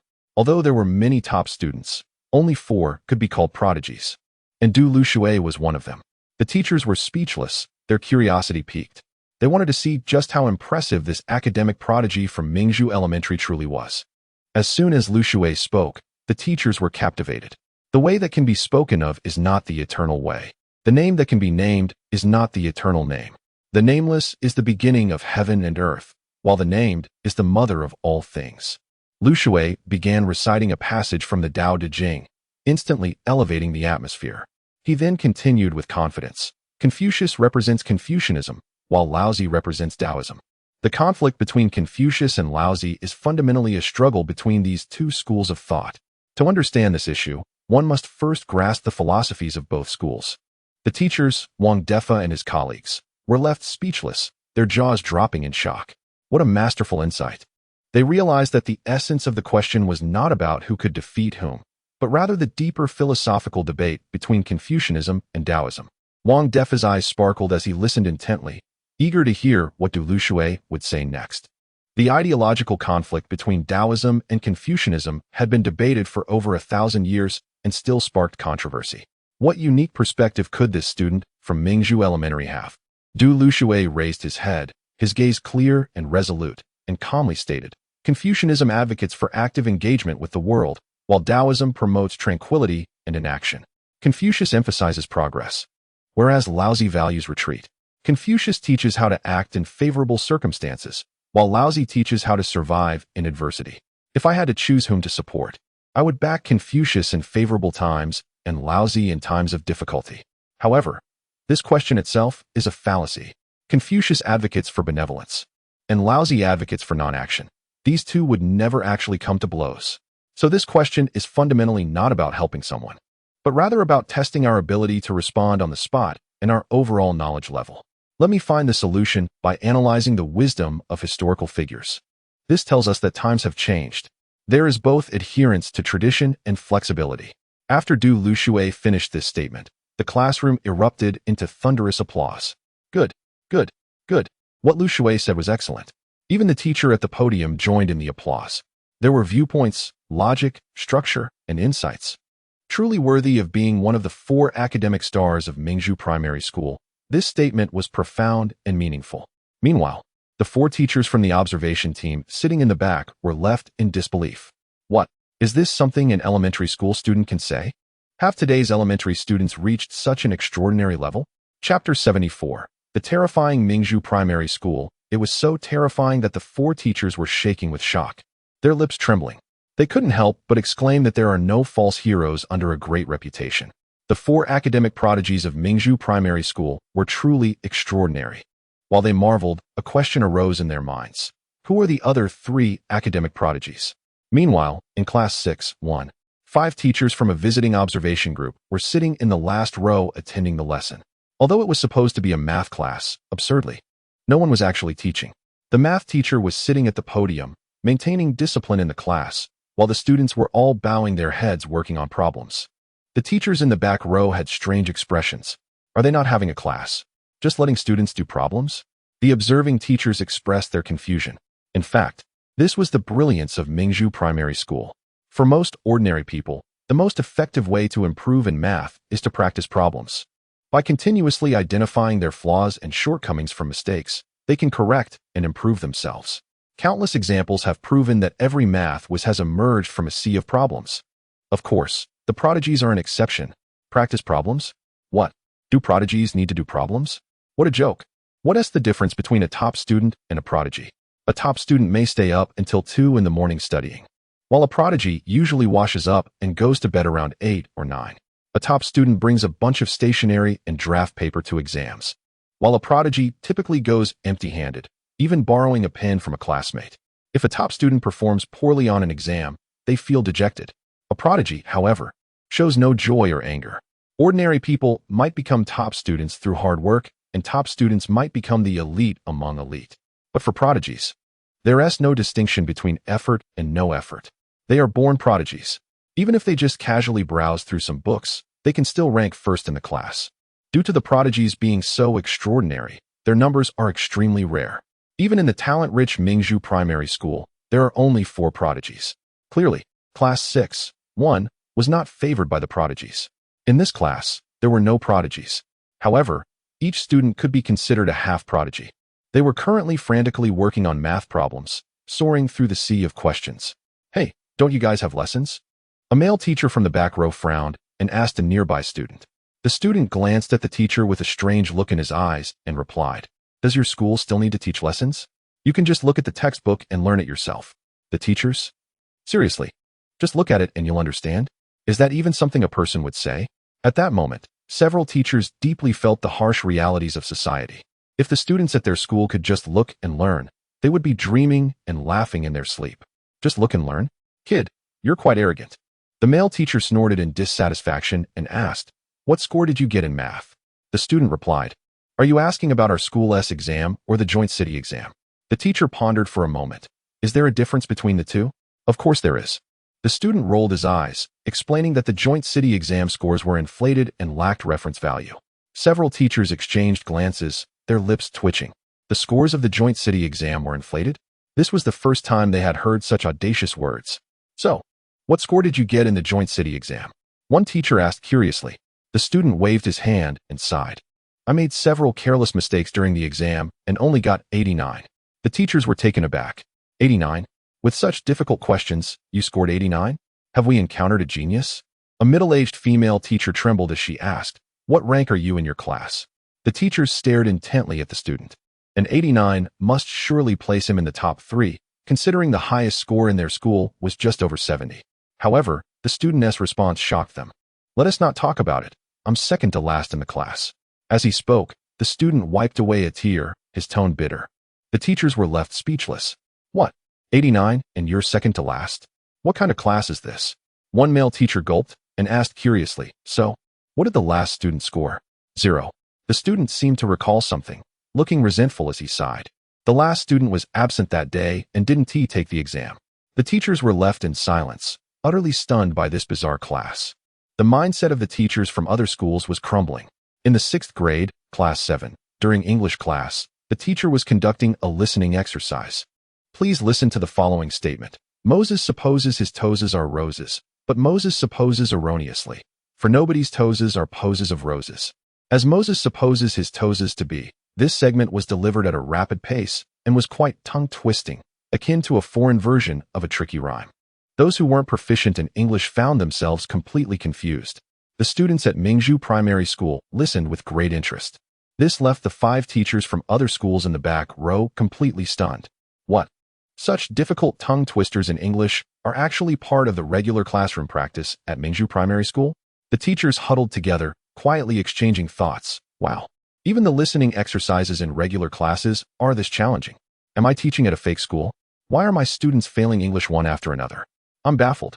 Mingzhu Primary School is truly impressive. Today, I've gained a lot of insight. These teachers had expressions that were increasingly peculiar, staring at each other in shock. Just as they were still processing this, the second listening question came. Please translate the following English sentences based on the listening. What is broken can be reforged. The day the broken sword is reforged, the night returns. They are privileged to die at my feet. To die at my feet is a blessing from the heavens. The cycle of life and death continues. We will live, they will die. Life and death. The cycle never ends. We live, they die. By my will, this shall be finished. Those who offend our territory shall be punished, no matter how far. A series of high-difficulty English listening exercises left the 5 teachers from other schools feeling their scalps tingle. What did he just say? What about the return of the broken sword? These teachers were starting to doubt their life choices. What on earth? Chapter 75. Qin Ye's mental breakdown. This writing software is toxic. Is this elementary school English listening? The teachers are losing their composure. This is way too difficult. In their astonishment. Question 3. Question 4. Question 5. One after another, the inhumane English listening exercises left them staring blankly, their eyes vacant. This is outrageous. Why is this English listening so hard? Who created these questions? I'm amazed. Look at these students. They are actually listening with great interest. The teachers from other schools have begun to question their lives. Are the students from Mingzhu Elementary School all geniuses? They can handle such English listening questions? Time passed quickly. Soon, a class ended. The first group of 14 teachers from the observation learning team arrived at Mingzhu Elementary School, walking out of their respective classrooms in a daze. One by one, their faces were ashen, their gazes vacant, their eyes devoid of any spark. It was as if their souls had been suddenly taken away, their lips still trembling. Clearly, they had completely broken down. Mingzhu Elementary School is truly terrifying. Outside the classroom, in the hallway, Wang Defa stopped Du Lushui, who was about to go to the restroom, and asked, Lushui, what is your secret to such good studying? Du Lushui thought for a moment and replied, it should be not studying. Not studying. Wang Defa's mouth twitched slightly, his expression dark. I asked you what the secret to your good studying is, and you tell me it's not studying? Their essay saying I want to say, but I don't know if it's appropriate. Since you don't study, how do you score so high? Wang Defa asked with a frown. A smile broke out on Du Liushui's face as he chuckled. Playing is enough. Playing with math, playing with English, playing with Chinese. I don't treat studying as a task, but as something fun. That's my secret to success. This statement was rich in philosophy. Treating studying as a game allows one to immerse themselves in it. I seem to understand now, Wang Defa pondered. Du Lushui smiled and left gracefully. After Du Lushui walked away, Wang Defa took out a notebook and began to write. Mingzhu Elementary School Stealing Skills Diary Secret to Success. Second point. Not studying, just playing. In the board of directors' office, Qin Yi was at the computer, reading I Learned to Slay Demons in a Mental Institution. Indeed, this novel had just passed the review and successfully joined the library. Previously, when it was divided into chapters, Qin Yi hadn't had time to look at the content in detail. Now, with time on his hands, he began to read carefully. Qin Yi was curious about how the auto-writing tool worked. The word count wasn't much, just over 24,000 words. Before long, Qin Yi finished reading. After finishing, his expression began to look strange. How should I put it? After all, it's written by an automatic writer, so it can't be as good as a real author. But it's not bad either. Qin was quite engrossed in it. However, there was one thing that was rather absurd. This novel autowriter actually filled the content with fluff. It turned a very short plot into 20,000 words. Oh dear. Help, I'm dying. There's too much fluff. Qin's expression darkened instantly. Fluff. This is not a good sign. If it's already fluffing at 20,000 words, what will it be like when it gets to the later few million words? Wouldn't it become a vast ocean of fluff? Qin immediately opened the novel autowriter app on his phone and chose to submit a complaint. A dialog box popped up, allowing him to communicate with the AI assistant of the autowriter. Qin sent a message. Are you there? A moment later, the AI assistant replied, not here. Qin. Ding. Qin's resentment 5. Damn it. Not here. Is that how a dog responds to me? Qin continued to send messages. Qin, stop pretending. I know you're there. AI assistant. What would Qin? Can you stop fluffing when you write? You almost drowned me. AI assistant. Saving keywords. Writing, fluff, drowning. Qin. Ding. Qin's resentment 30. Qin's mindset collapsed. What kind of brain-dead AI is this? Selective blindness. Forget it. If you want to fluff, go ahead, as long as the updates are enough. Qin sent another message, asking, how many words can you write in a day? AI assistant, 1 million words. Qin. Aren't you only supposed to update a maximum of 100,000 words a day? AI assistant, I have the speed to write 1 million words a day. Does that conflict with updating only 100,000 words daily? Qin was at a loss for words. Wow, that actually makes a lot of sense. Just like an author who can write 70 or 80,000 words in a day without sleeping for 24 hours. But that doesn't affect their daily 4,000 words of casual writing. Damn it. Now even AI has learned to be lazy?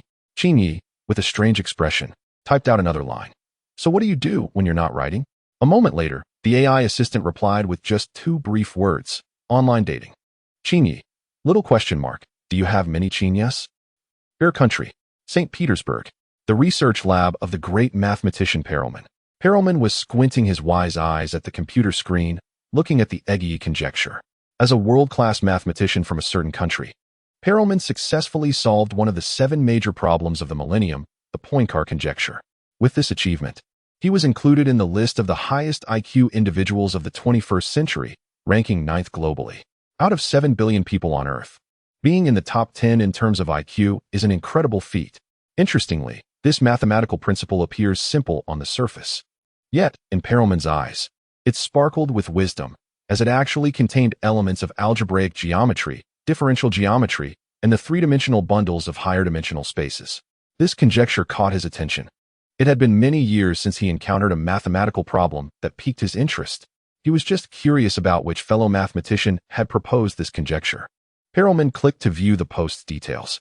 Jia Tianbang Pai Dan. Perelman frowned. What a strange name. He had heard of Pai Dan, a delicacy from a neighboring country.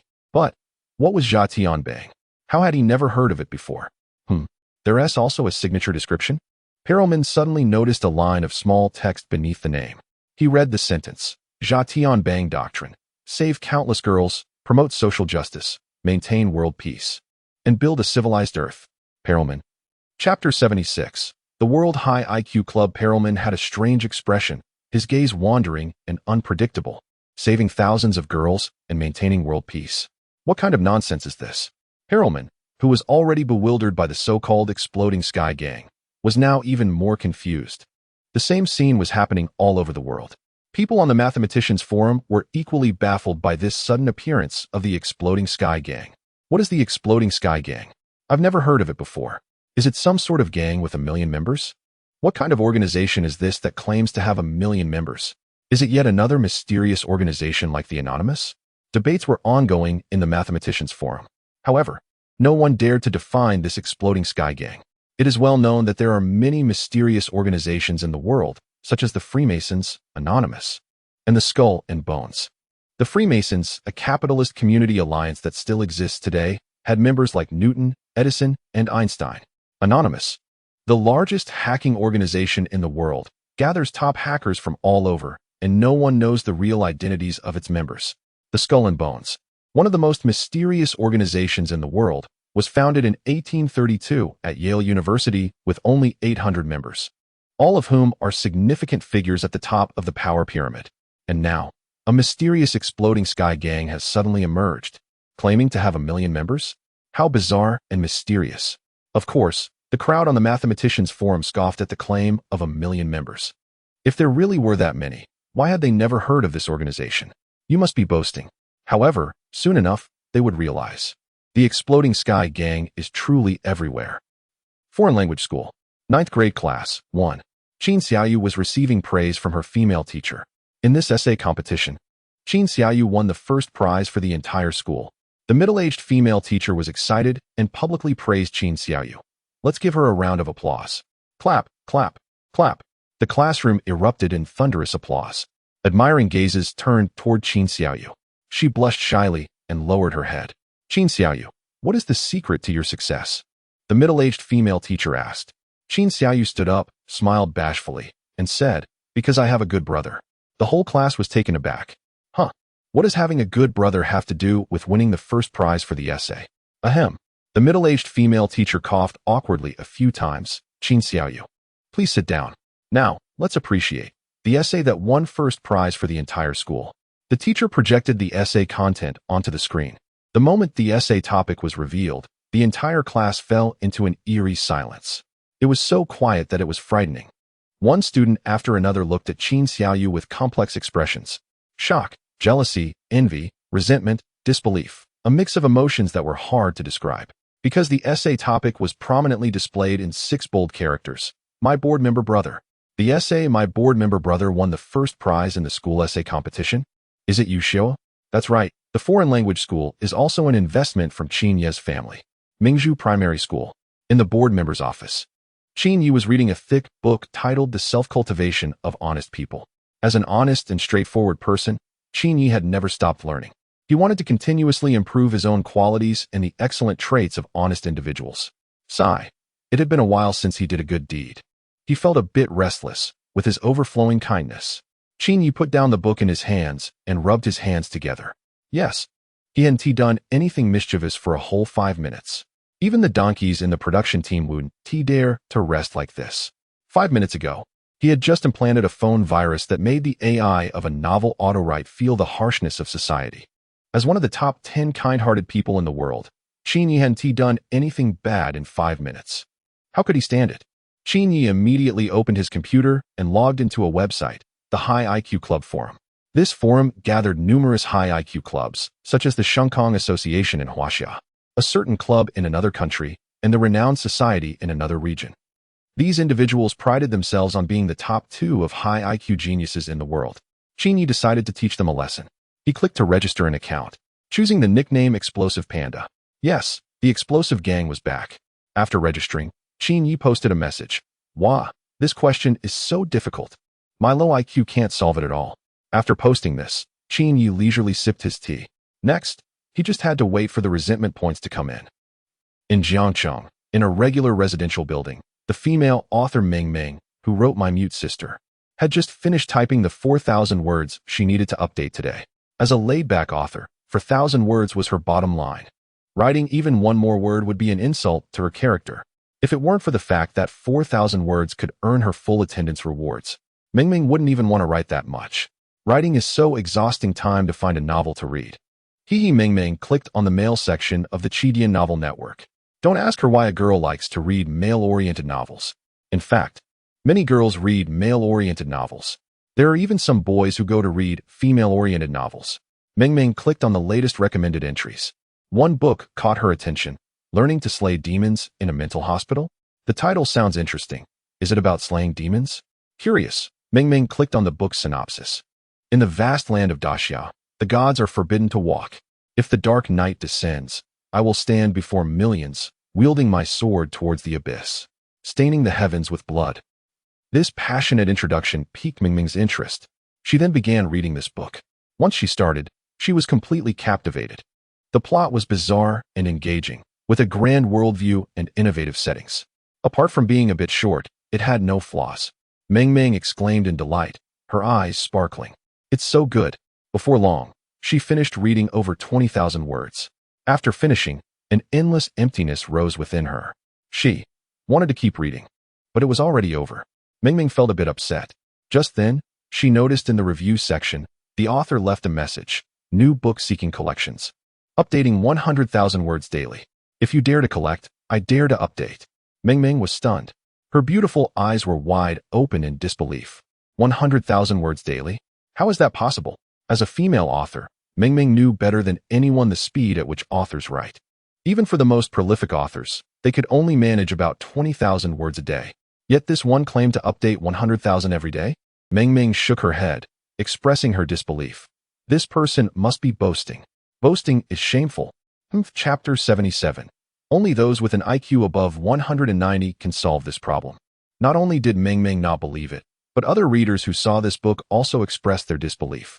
They set flags under Qin Ye's comments. If you can maintain a daily update of 100,000 words for a month, I will live stream eating something unpleasant. Forget a month. If you can keep it up for half a month, I'll do it upside down. The person above is too conservative. I'll do a 360-degree flip and eat something unpleasant while kneeling. What is that? Eating something unpleasant is nothing. I'll eat something even worse. These flags were getting more extreme. No one believed Qin Yi could sustain a daily update of 100,000 words. Writing 100,000 words a day means 3 million words in a month. Which novel dares to update like that? The keyboard would probably break from all the typing. At 5 p.m., classes ended at Mingzhu Primary School. In Class 3 of Grade 6, the students were arguing with their teacher. Teacher, please assign us more homework. Yeah, just a little bit more. 10 more problems will be fine. The students' eyes were shining with excitement. Meanwhile, the teacher was near tears, pleading, please, please. I beg you all to stop studying. I really can't teach anymore. Each of you just write one assignment, and I have to grade them all. Be reasonable. Watching this scene, several teachers from the observation and learning group were left in disbelief. Wow, there are actually students begging the teacher for more homework? They really have broadened their horizons. Wang Defa immediately took out a pen and noted it down in his little notebook. Mingzhu Primary School Observation Diary, Secret to Success. Point 3. No homework assigned by the teacher. Meanwhile, on the forum of the World High IQ Club, a post was fervently being discussed. Who is this fried chicken panda? How did he come up with such a difficult problem? Unbelievable. I can't answer this question at all. No way. We must solve it. Otherwise, we shouldn't call ourselves a high IQ club. We should call ourselves a dimwit club. What about the members of the Mensa Club? Aren't they the ones who pride themselves on having the highest IQ? Come on, let's invite a Mensa Club member to solve this problem for us. Mensa Club member. What the heck? They can't solve such a crazy problem either. The entire forum of the High IQ Club was stumped by this problem posed by Qin Yi. This question was incredibly difficult. It was mind-boggling. It was absurd. Just how hard was this problem? After reading it, the head of the Mensa Club immediately bought a ticket to a certain country overnight. Hiroaki Tsuchiya, known as the strongest brain from an island nation and a mental math master, read the problem and nearly spat blood from the difficulty. The founder of the International High IQ Alliance stated after reviewing the problem that only geniuses with an IQ above 190 could solve it. On this day, the world's top 10 high IQ clubs, countless genius madmen, all fell short before Qin Yi's question. This question is considered the hardest intelligence test in history. Those with an IQ below 150 couldn't even sort out the question and clues. The content of the question is very brief. Presented as a dark fairy tale, there was a little girl whose biological mother had died early. The girl lived with her father in a villa with a garden on the outskirts of a city. She was afraid of loneliness, so she installed mirrors in the house. When she felt lonely, the reflection in the mirror could keep her company. Every day, the little girl would look in the mirror, and sometimes she would check it even at night. One day, a woman approached the girl's father for his wealth and became the girl's stepmother. Later, the stepmother discovered that she could not inherit her husband's wealth because he intended to leave everything to his daughter. The stepmother realized that if the little girl died, she would automatically inherit everything. So, the stepmother plotted to find an opportunity to kill the little girl. Similarly, the little girl hated this woman and wished for her death. One day, the girl came across a superstitious book about curses. She firmly believed that using a curse could kill the woman she despised. Coincidentally, the girl had a doll that her stepmother had given her when she first entered the house. Thus, the girl began to torment the doll as if it were her stepmother, using extremely cruel methods. After torturing the doll, she hung it in the window. 3 days before Easter, the stepmother suddenly died, and on the stormy night of Easter, the little girl also died mysteriously. The question is, how did the little girl die? and why? That is the content of the question. Below the question, there are 2 hints and over 20 clues. All of these clues are useful, none are irrelevant. Hint 1. What goes away but does not walk on its own? It is sent back, but has never been there. This is the text on the riddle, accompanied by 2 images. The first image shows a puppet doll on the left and a sculpture on the right. The second image is of a bottle containing a puppet doll, but only the head and hair are visible. Hint 2.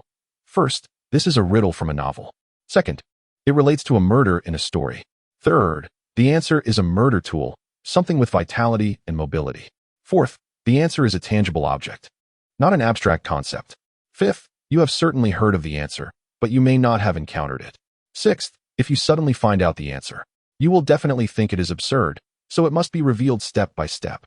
Seventh, pay attention to the right part of the first image.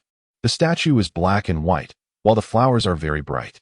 Eighth, the 2 halves of the first image are very similar, and both have closed eyes. Ninth, hint, rose thorns. 10th, flowers are related to murder. The 10th point is the highest realm of killing.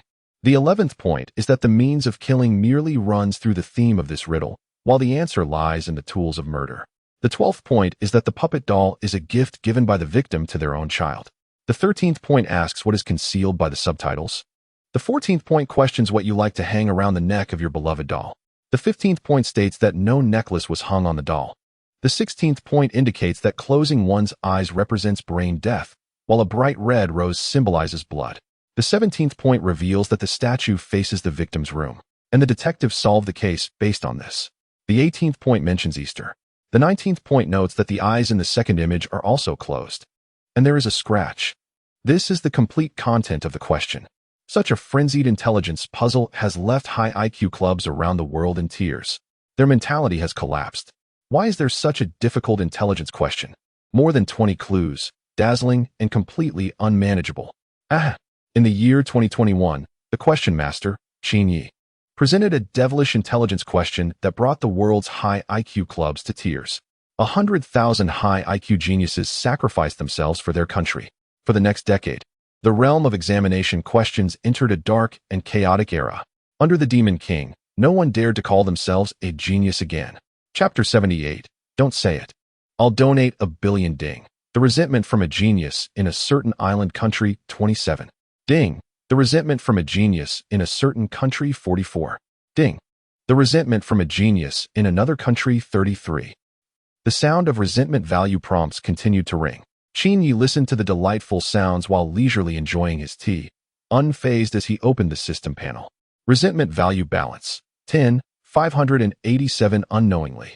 He had accumulated over 10,000 resentment points. He could go for 10 consecutive draws. However, Qin Yi did not plan to draw now. He would wait until the evening to make a sacrifice with Qin Xiaoyu before drawing. He chuckled sinisterly and walked out of the school board office. Home. Let's go. 5 minutes later, Qin Yi drove out of the primary school. At a net CAF 500 meters away from the school, as Qin Yi drove past, he saw a parent hitting their child. Unfilial child. I told you to study, and you ran to a net CAF? I'll beat you to death. The parent was delivering a flurry of blows to the child. Slap, slap, slap. The little boy cried out in pain, sobbing uncontrollably. Sigh. This must not be a student from our primary school. Qin Yi sighed. Although the child going to a net CAF is wrong, how can one physically punish a child? Qin Yi, the kind-hearted person, decided to intervene. He got out of the car and approached the parent, stating solemnly, Stop. How can you hit a child? Don't you know this can cause emotional trauma? The parent raised an eyebrow at Qin Yi, who was meddling. Who are you? I'm educating my own child. What does it have to do with you? Seeing that the little boy had found a protector, he quickly hugged Qin Yi's leg, pleading, Uncle, save me. My dad is hitting me, and it hurts so much. Wah. Qin Yi patted his head and comforted him. Don't be afraid. I'm here. I'll stand up for you. The little boy shed tears of gratitude. Wah, thank you so much. Uncle, you are really a good person. Under the hopeful gaze of the boy, Qin Yi took out a thick practice book from the car. Come on. While getting hit, you should also do your homework. Qin Yi handed the practice book to the little boy, sighing. Even when you're being punished, you must not forget to study. This is the right way to educate. The little boy's face turned dark. Ding, the resentment from the little boy 30. The parent then realized what was happening, burst into laughter, and said to Qin Yi, You make a good point. Thank you. Then, slap, slap, slap. The parent started hitting the little boy again. However, this time the little boy was doing his homework while crying. Sigh. I am truly a kind person. Another day of accumulating good deeds. Qin Yi sighed dramatically, reflecting on the situation. Little boy, you've really driven me crazy. Half an hour later, when Qin Yi returned home, he found the groundhog munching on vegetables. Looking at the groundhog's plump body, which had grown round like a ball, Qin Yi couldn't help but worry. If it keeps getting fat like this, it might not even be able to move anymore. Qin Yi immediately took out a dog leash and attached it to the groundhog's neck and front limbs. Let's go, little skinny. I'm taking you to exercise, Qin Yi said with a sly smile. Groundhog. Soon, the pair began to run outside in the yard. Qin Yi's physical fitness was exceptional. He had once run a marathon and left a group of people feeling defeated. The groundhog couldn't keep up with him at all. Before long, the groundhog was panting heavily, its paws on the ground, unable to move. It simply couldn't run anymore. The groundhog may not be human, but Qin Yi was truly relentless. Pulling the groundhog to run? Is this something a human can do? As they passed by the neighbor's elderly lady's house, Qin Yi noticed her eating bird's nest porridge. While eating, she was also feeding her orange cat a few bites of the porridge. Qin Yi exclaimed in disbelief. These days, even cats are eating bird's nest? Isn't this a waste of food? How many children in poor mountainous areas can't even get enough to eat? And you're feeding bird's nest to a cat? This is too much. Stop it. How can you feed bird's nest to a cat? Qin Yi shouted angrily, halting the elderly lady's behavior. The nanny standing nearby quickly interjected. Ma'am, what young Master Qin said is right. Cats can carry bacteria. You can't feed the cat the same food you eat. It's unsanitary. The nanny advised gently. However, the elderly lady wouldn't listen. She stubbornly replied, I'm healthy. Why can't I eat the same food as the cat? Qin Yi smiled, worrying excessively. What if the cat gets an upset stomach? What will we do then? Elderly lady? Nanny? Too ridiculous. So you're not actually worried about the elderly lady's health, but rather about the cat getting sick? That's really inconsiderate. Ding. Resentment from the neighbor's elderly lady 50. Ding. Resentment from the nanny 15. Qin Yi tied the groundhog to a tree and began discussing serious matters with the elderly lady. Ma'am, I'm planning to set up a charity fund to donate school supplies and books to the poor children in the mountain villages. Would you like to donate some money to support it? Qin Yi switched to persuasion mode. The elderly lady was wealthy. Persuading her to donate a few million for the children who can't afford to go to school in the mountainous areas wouldn't be too much, right? This is a good deed. However, the elderly lady seemed uninterested. Why should I donate? What does your charity have to do with me? The elderly lady was rich, but not foolish. Why should she donate this money? Qin Yi began his persuasion. Madam, don't you want to revive the glory of the Eisenjoro surname? If you donate this amount in the name of the Eisenjoro family, wouldn't the children from impoverished mountainous areas who receive your gift be immensely grateful to you? Wouldn't the reputation of the Eisenjoro family be loudly proclaimed? What if one of these underprivileged students you donate to becomes a great scientist in the future, like Newton, propelling the course of human history? A century later, history books will remember your significant contribution. Without you, there would be no new world. Without you, there would be no fourth industrial revolution. Without you, there would be no glorious new era for humanity. Ah, how great you are. How benevolent. Qin Yi's flattery made the old lady's eyes sparkle. Reviving the glory of the Eisenjoro family was something she had always pursued. Qin Yi's words struck a chord in her heart. All right, the old lady trembled with excitement. Her blood surging, I will donate. Qin Yi revealed a sly smile. How much? The old lady extended a frail finger. Qin Yi scoffed. You only want to donate 100,000? Why are you so stingy? No. The old lady shook her head, her eyes wide open, standing up with vigor and spirit, declaring, I will donate 100 million. Qin Yi. Chapter 79. Even jumping into the Yellow River won't clear his name, old lady. You can't be talking about the Zimbabwean dollar, right? Qin Yi blinked his eyes. The old lady leaned on her cane, her white brows sweeping across her face as she said, on this land of ours, I don't wish to calculate my wealth in the currency of other nations. Qin Yi gave her a thumbs up. Well said. He didn't expect the old lady to be quite patriotic, so he gave her a like. This Eisenjoro lady is quite something. When it comes to matters, she really steps up. However, Qin Yi was now a bit curious about just how much money the old lady had. Donating 100 million just like that? Old lady, how much do you actually have? Qin Yi asked. The old lady thought for a moment, a hint of nostalgia appearing on her wrinkled face. Back in the day, When our family was still a prince of the Qing dynasty, we had 8 mansions in the capital and over 20 residences, with white jade as the hall and gold as the horses. The treasury was filled with gold and silver, and not even 300 carts could carry it all. Her tone was melancholic as she reminisced about her ancestors' glory. Qin Yi, with a strange expression, asked, "And now?" He wasn't interested in hearing her boast about the past. He just wanted to know how much the old lady had now. The old lady cleared up Qin Yi's confusion. Actually, not much is left now. A few paintings have been passed down through generations. Qin Yi paused, tentatively asking, "Whose paintings?" The old lady replied softly, "Tang Bohu." Qin Yi, what the heck? Tang Bohu's paintings. How infuriating. The evils of feudalism should perish. To be able to collect Tang Bohu's paintings? Truly, a royal descendant is indeed wealthy. Old lady, can I come to your house and steal a painting? Qin Yi said boldly. The old lady. Xiao Yezi, what are you thinking? The old lady pointed her cane at Qin Yi, criticizing him. Do you think I would keep something so valuable at home? Qin Yi shamelessly responded. Right, such valuable things. You must have stored them in a bank safe. What's your bank safe's password? Can you tell me? The old lady. The old lady was speechless. She had never met someone so shameless in her life. Goodbye, old lady. Qin Yi called out, then tugged at the groundhog and continued his run. Life is about movement. Groundhog. Jiangnan City, Happiness Community. Teacher Yi Qingxi hummed a little tune as she happily returned home. Today, Teacher Yi was simply overjoyed because the school had issued bonuses. The 426 teachers at Mingzhu Primary School each received a bonus of 347 yuan. With suddenly receiving such unexpected wealth, how could Teacher Yi not be happy? Thank you to the school board.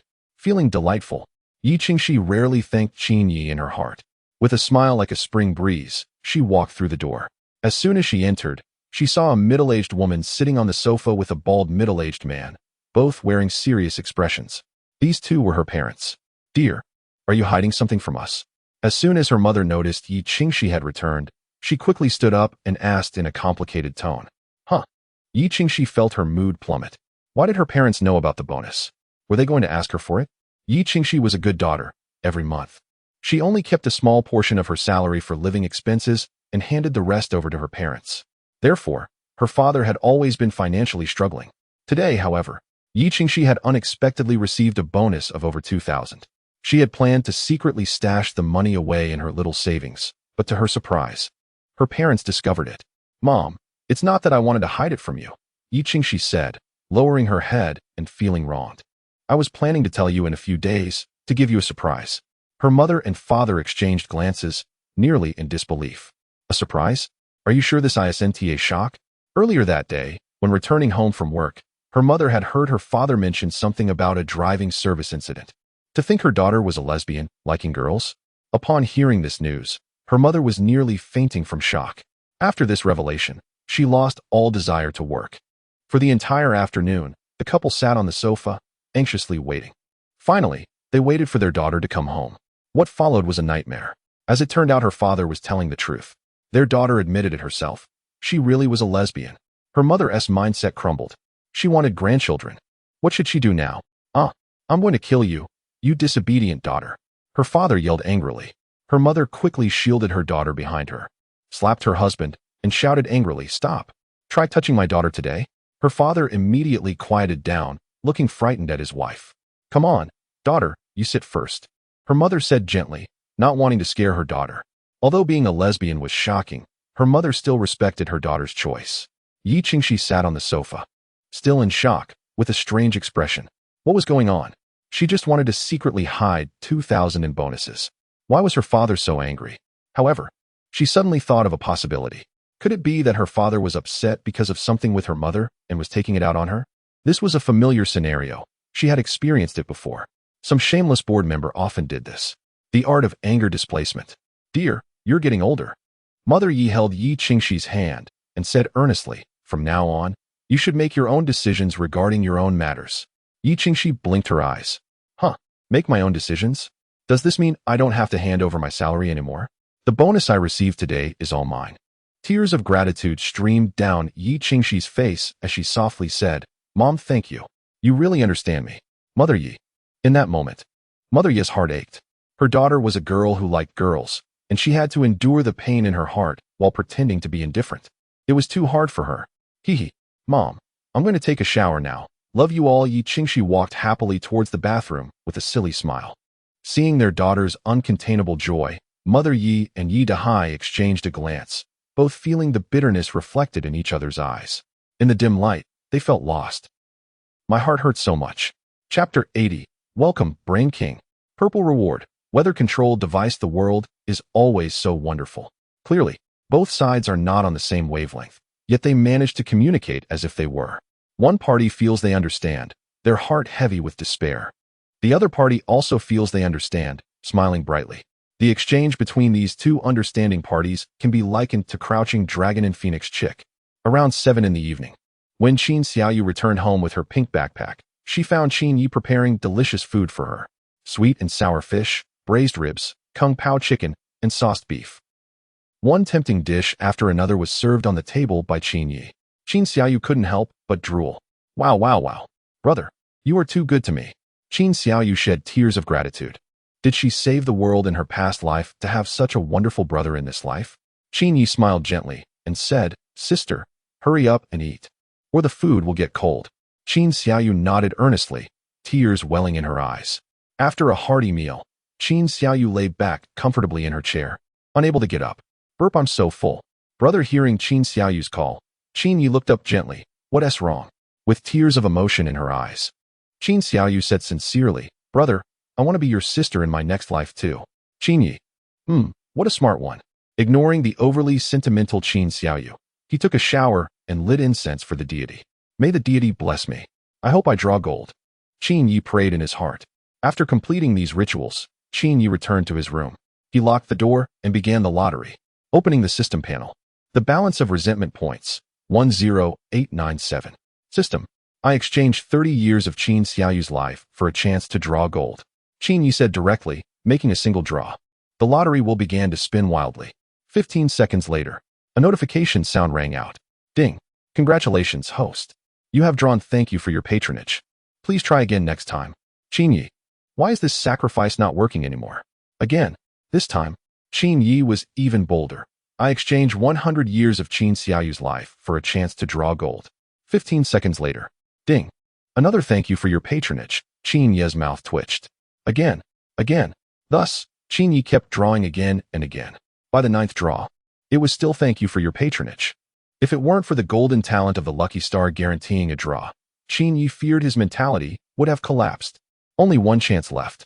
Qin Yi hesitated, calculating in his mind. What step went wrong? Could it be that Qin Xiaoyu's sacrifices have been too frequent and have lost their effectiveness? Rubbing his chin, he considered this possibility. So, Qin Yi immediately changed the sacrificial target. System. I exchanged 10 years of the life of the little groundhog for a chance to draw purple. This time, Qin Yi decided to settle for a purple reward instead of aiming for a golden one. After all, there was only one chance left to draw, so it was better to play it safe. The moment Qin Yi finished speaking, the lottery wheel began to spin rapidly. 15 seconds later, a brilliant purple light shone out from the wheel. That was a purple reward.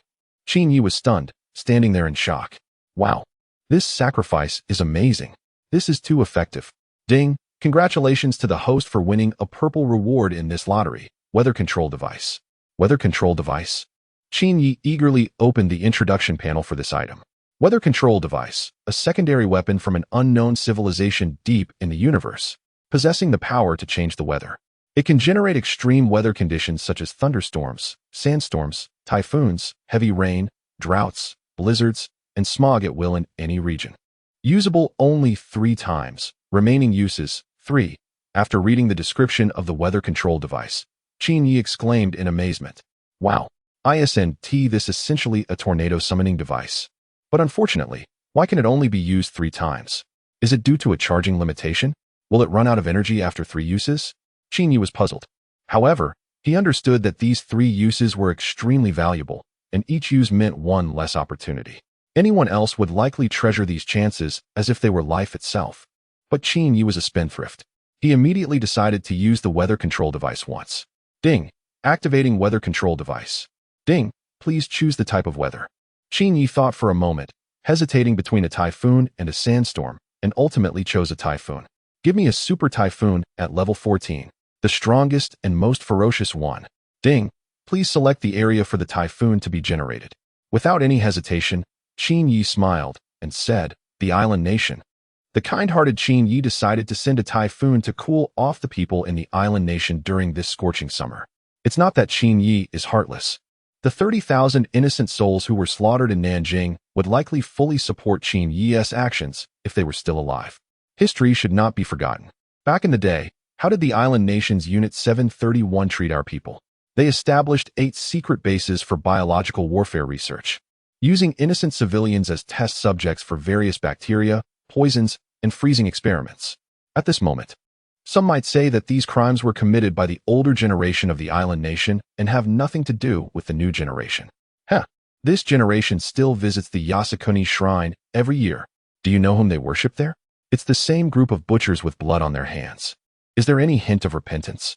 They even revise textbooks to glorify their invasion history, distort facts, conceal truths, and refuse to repent. There are so many dark points that Qin Yi could talk about for 3 days and nights without finishing. The forum for high IQ clubs is buzzing. Everyone is stumped by this question posed by Qin Yi. Those who claim to be geniuses are now being slapped in the face. What the heck? Has anyone solved this intelligence question? This is impossible. This question is too difficult. What about the Mensa Club? Has anyone from there solved it? Mensa Club, you really think highly of us. Posts are continuously being exchanged, but no one has managed to solve the question. At this point, the high IQ forum is about to turn into a forum for the less intelligent. Everyone can only pin their last hope on the Qianzhong Association. Since each high IQ club has different admission standards, there is also a hierarchy among them. Members of Mensa look down on those from Shanghan. The Intelligence Association looks down on Mensa. The Zhiji Society looks down on the Intelligence Association. And at the very top of this hierarchy is the Qianzhong Association. How impressive is the Qianzhong Association? Over the years, they have only accepted 7 members. The only requirement to join the Qianzhong Association is an IQ of 196 or above. For comparison, Mensa, another high IQ club, only requires an IQ of 140 for membership. Now everyone is eagerly waiting for the Qianzhong Association to respond. If they too are stumped by this question, then the high IQ forum will become a joke. How embarrassing would it be if so many self-proclaimed geniuses can't even solve one question? Just as everyone was anxiously waiting, the Qianzhong Association made a statement. The president of the Qianzhong Association posted a message that contained only 4 words, written in a certain language. Welcome, Brain King. Chapter 81. A Category 14 typhoon makes landfall on an island nation just a few minutes after the post was published in the forum. There was a flurry of discussions below it. Incredible.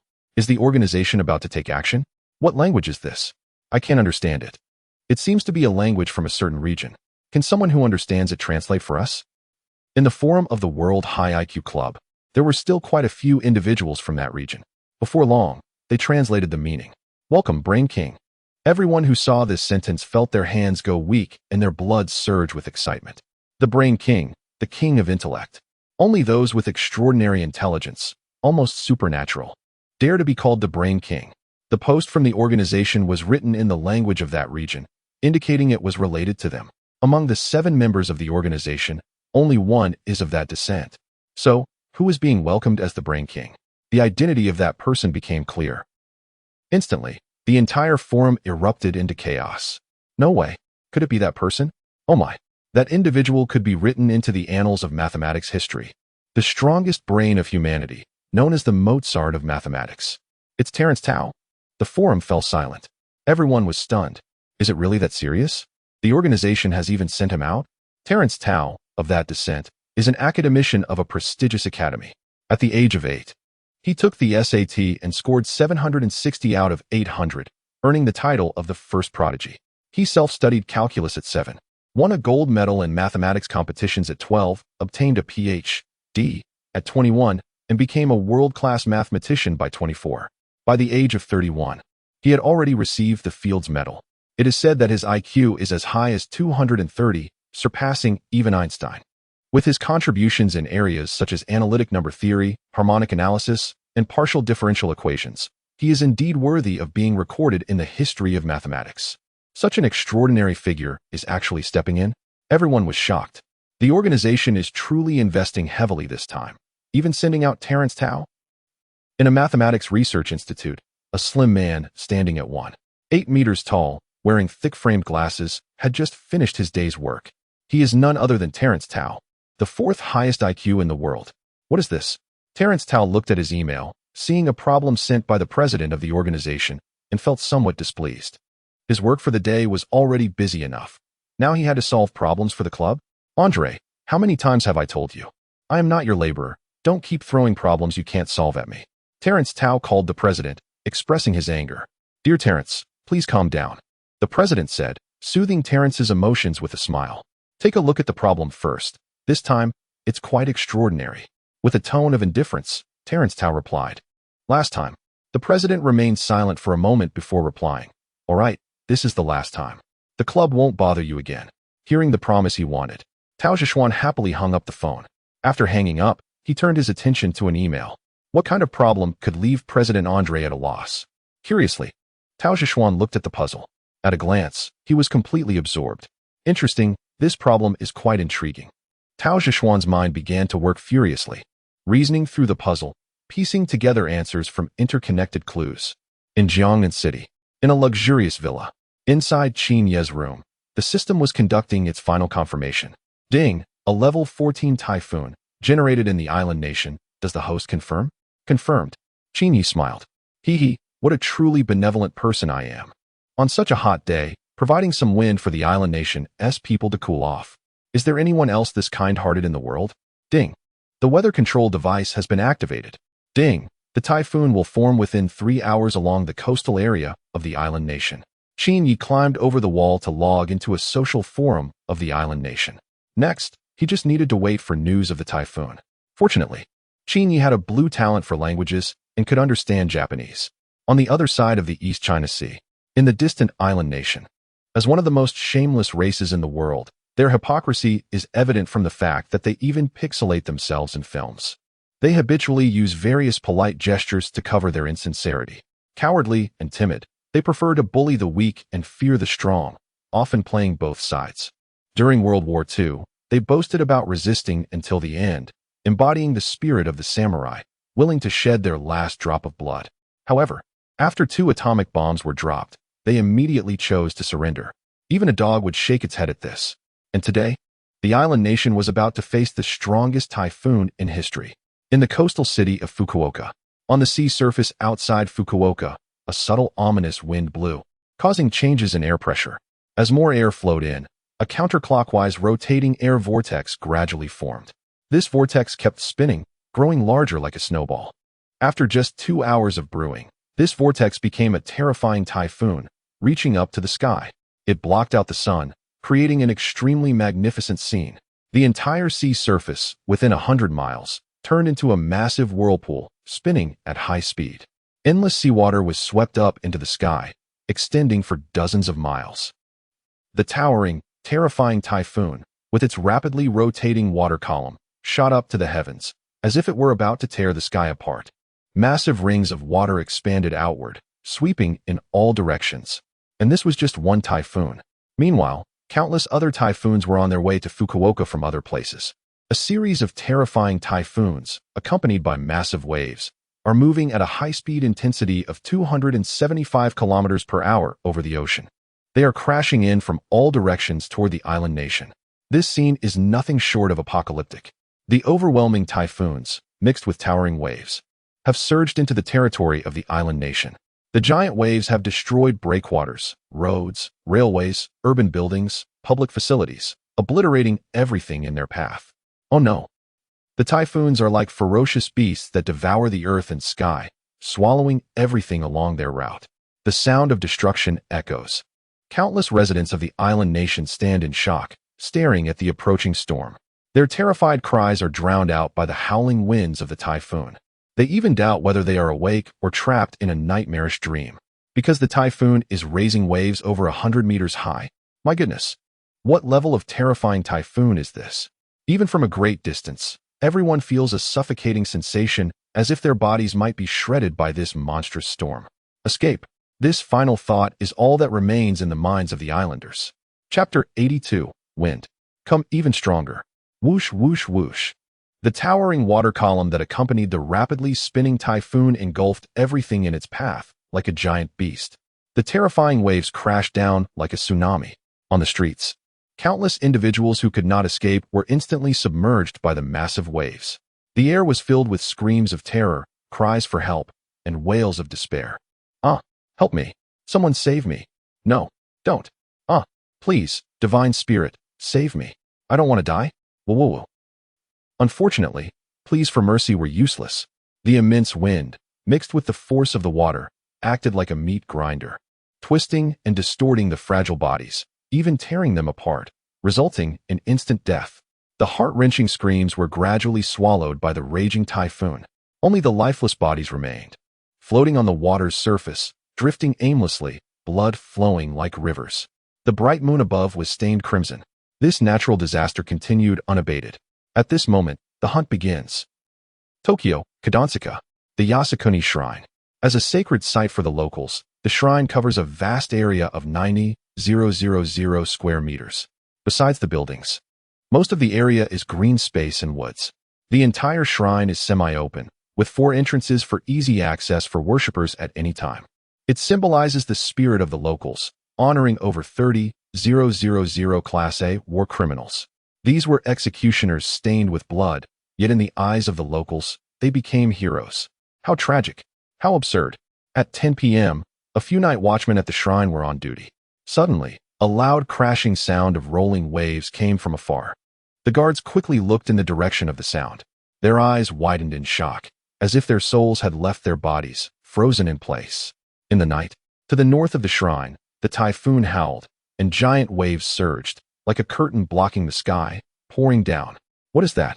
It's a typhoon. And those towering waves. Run. The typhoon is coming. The guards scrambled, hurriedly seeking refuge inside the shrine. However, in the face of that terrifying typhoon, towering like a pillar reaching the heavens, the shrine appeared as weak as a baby that had yet to learn to walk. Whoa. The howling typhoon made the shrine tremble violently, on the verge of collapse. Trees fell in rows. Stone pillars over 10 meters tall were snapped. The buildings within the shrine were reduced to ruins, in a state of utter devastation. Boom, boom, boom, boom, boom. A massive wave that blocked the moon came crashing down, submerging the entire shrine. The altars within were flooded. The tablets of the war criminals were torn to shreds by the howling winds. The guards inside the shrine were completely stunned. They stood there, staring blankly as the flood and hurricane engulfed the shrine. The raging waters surged like the wrath of a deity. The howling winds roared as if the grim reaper had arrived. The earth cracked and the sky fell, reminiscent of the apocalypse. Even the bright moon seemed to shiver under the roaring winds at this moment.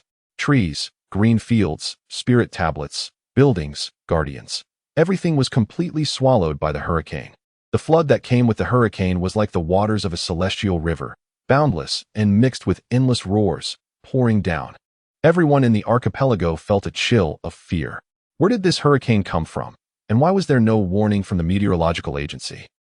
The meteorological agency was in utter shock. Observers were wide-eyed, staring blankly at the satellite images. Silence reigned, a deathly stillness. The overwhelming hurricane seemed endless. Southeast, southwest, northwest, north-south. Osaka, Fukuoka, Kobe, Nagoya, Sendai. Dozens of directions, more than 20 coastal cities, over 200 towns and villages. Thousands of densely populated areas were all invaded by the terrifying hurricane. It felt as if this hurricane had suddenly appeared, leaving the meteorological agency utterly unprepared. Overnight, the archipelago seemed to be surrounded by enemies from all sides, completely occupied by the hurricane. People could hardly believe this reality, feeling as if they were living in a dream. What on earth was happening? Was this a sci-fi movie? Was the archipelago facing its doom overnight? The entire archipelago fell into a state of panic. Social media was in chaos. What is going on? I was sleeping at home when suddenly the hurricane hit, and the flood submerged my house. I'm worse off. My underwear got blown away. I'm now covering myself with leaves. Someone save me. My family is hiding in the basement, too scared to go out. I live on the 12th floor, and all the windows have been shattered. I don't dare to go outside. Trees dozens of meters tall have been toppled. This hurricane is truly terrifying. I'm so scared. Have we committed too many sins in the archipelago to be punished by the deities? Don't say such things. We, the great archipelago, will never give up. It's just a hurricane, right? We'll definitely get through this. As long as we don't go outside, we'll be fine. A scene of chaos, panic, and wailing. All the people of the archipelago were terrified by this horrific hurricane. They had experienced hurricanes before, but they had never seen one this widespread and powerful. Previous hurricanes were just a passing storm. But this time, all across the archipelago, from every direction, countless hurricanes came surging forth. It was as if this hurricane had a GPS tracking system, determined to blow fiercely towards the archipelago. Other places we won't go. We're heading straight for the island nation. This unique care from the typhoon has driven the people of the island nation to their breaking point. It's as if this typhoon has eyes, specifically targeting densely populated areas. Those remote villages are completely ignored. This night, across the island nation, factories, schools, internet CAFs, hotels, and streets are all filled with curses. The people are going crazy. Why does this typhoon only target our island nation and not the neighboring areas? I'm really at my wit's end. What sin have we committed? This is unbearable. My patience has snapped. This typhoon is a disaster. If I had known, I would have stocked up on more food. Now look, I can't even step outside. What about the meteorological agency? What are you doing? You couldn't even predict such a big typhoon? You worthless folks at the meteorological agency, come out and tell us when this typhoon will end. Meteorological agency, show yourselves. The entire social forum is flooded with complaints. The meteorological agency of the island nation quickly responded overnight. Chapter 83. Congratulations from around the world at 21:27 Tokyo time today. A super typhoon made landfall in multiple regions of the island nation, unleashing fierce winds and towering waves. According to meteorological personnel from the local agency, the typhoon registered as a level 14 super typhoon, with a minimum central pressure of 955 HPA and wind speeds of 45 meters per second, capable of easily snapping large trees. This typhoon has caused significant damage across more than 20 cities and over 1,000 areas in the nation. There have already been 480 fatalities, with over 40,000 injuries and economic losses reaching as high as 13,654 billion. Due to the sudden nature of the event, the meteorological staff did not issue a prior typhoon warning, and we sincerely apologize to the citizens. Natural disasters are unforgiving, but humanity is full of love. We urge all citizens to stay home and refrain from going out to ensure their safety. Additionally, we ask citizens not to panic. According to our meteorological personnel, an even stronger typhoon is forming outside of Hokkaido, and we are currently seeking solutions. After this announcement from the island nation's meteorological bureau, it quickly spread across social media. The public's reaction was explosive. What does this notice mean? The translated implication is, the typhoon arrived too suddenly, don't blame us. And don't worry, a stronger and more intense typhoon is on the way. How outrageous. As the citizens lamented in despair, people in other countries were celebrating. In a neighboring nation, at 22:54, news of the typhoon's impact on the island nation quickly topped the trending charts. Trending topics included, Super Typhoon hits Island Nation typhoon, and Yasukuni Shrine destroyed by typhoon. Messages of doom for the island nation flooded in, with domestic netizens laughing uncontrollably. Awesome. What a relief. The island nation has finally met its misfortune. They deserve it. Haha. Netizens were laughing so hard they could barely contain themselves. Haha. The wins are great. This is so satisfying. People from the northeastern region sent their congratulations. People from Shaanxi sent their congratulations. People from Inner Mongolia sent their congratulations. Haha. You are all so mischievous. But I like it. I mourn for the island nation for 0.000000001 seconds, and that is my last shred of conscience. Doge emoji. Domestically, it was a festive atmosphere, like a holiday. And the same was true abroad. In another neighboring nation, people were thrilled. This is fantastic. I've always found those islanders unpleasant. Haha. As a restaurant owner, I've decided to offer free meals tonight to celebrate. This is the happiest news I've seen this year. The islanders have their day of reckoning. Ha ha ha. People from another nation sent their congratulations as well. In yet another region, the excitement continued. I heard the island nation faced a typhoon. Ha ha. ISNT it time to gloat a little. But ISNT that island nation supposed to be our ally? Are you out of your mind? ISNT that island nation just a pet we keep? What right does a pet have to be friends with us? Makes sense. It's just a pet after all. Cheers. My dear friends. Fair country. What? The island nation is in trouble? That foolish island nation that dumped one. 2 million tons of nuclear waste into the ocean?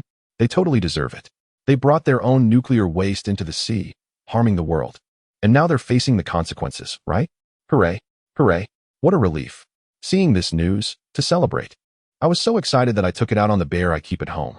I really wish the typhoon would last a bit longer. The island nation is in trouble, and the whole world is gloating. Everyone is hoping for the island nation's downfall. It's not just between countries, even among relatives. Everyone is secretly wishing for each other's misfortune. Relatives can't stand to see anyone else do well. They hope you're worse off than them. Regarding the typhoon hitting the island nation, media outlets around the world have rushed to provide front-page reports. A super typhoon of level 14 has hit the island nation, causing severe damage. The entire island nation is now in a state of panic. 40,000 people from the island nation have been injured to varying degrees in this typhoon. In just one night, the island nation faced a once-in-a-century disaster. Countries expressed deep regret over the typhoon affecting the island nation and have donated a pile of useless supplies. Bear Country, after years of stockpiling garbage, we can finally donate it to the island nation with a clear conscience. It's a frenzy. Global news is dominated by the island nation. At this moment, the island nation is the center of attention. People around the world are enjoying the spectacle. This night, the people of the island nation are sleepless, trembling under the terrifying typhoon. Huaxia Jiangnan City, 8 o'clock in the morning. Qin Yi opened his sleepy eyes, which were heavy with dark circles. Damn, I stayed up late last night watching news about the island nation. Laughing so hard, I couldn't stop until after 2 in the morning.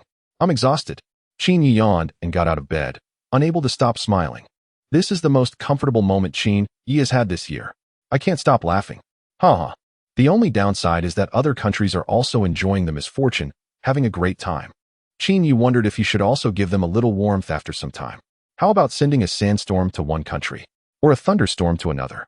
Qin Yi pondered. But there's no rush. Let them enjoy themselves for a couple of days. When they're at their happiest gloating, I'll suddenly give them a nice weather massage. Wouldn't that be delightful? Let them experience the feeling of being cast from heaven into hell. The more he thought about it, the more feasible it seemed. He got dressed and left the room. On his way to wash his face, he noticed Qin Xiaoyu was cooking. 2 servings of perfectly cooked tomahawk steak, paired with black pepper pasta, 2 glasses of milk, a few sugar tangerines, and a bunch of grapes. This was the breakfast prepared by Qin Xiaoyu. Hey, you're awake. Look, I've made you something delicious. Qin Xiaoyu said with a smile while holding the steak. Not bad, not bad. Qin Yi praised her. 5 minutes later, during the meal, Qin Yi noticed that Qin Xiaoyu seemed distracted, as if she had something to say. Xiaoyu, do you have something on your mind? Qin Yi asked. Sigh.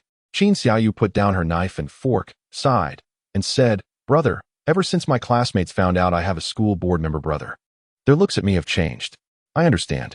As someone who had been through it, Qin Yi instantly grasped the situation. It turned out that Qin Xiaoyu stood out among her peers and became an oddity in their eyes. In response, Qin Yi began to guide her.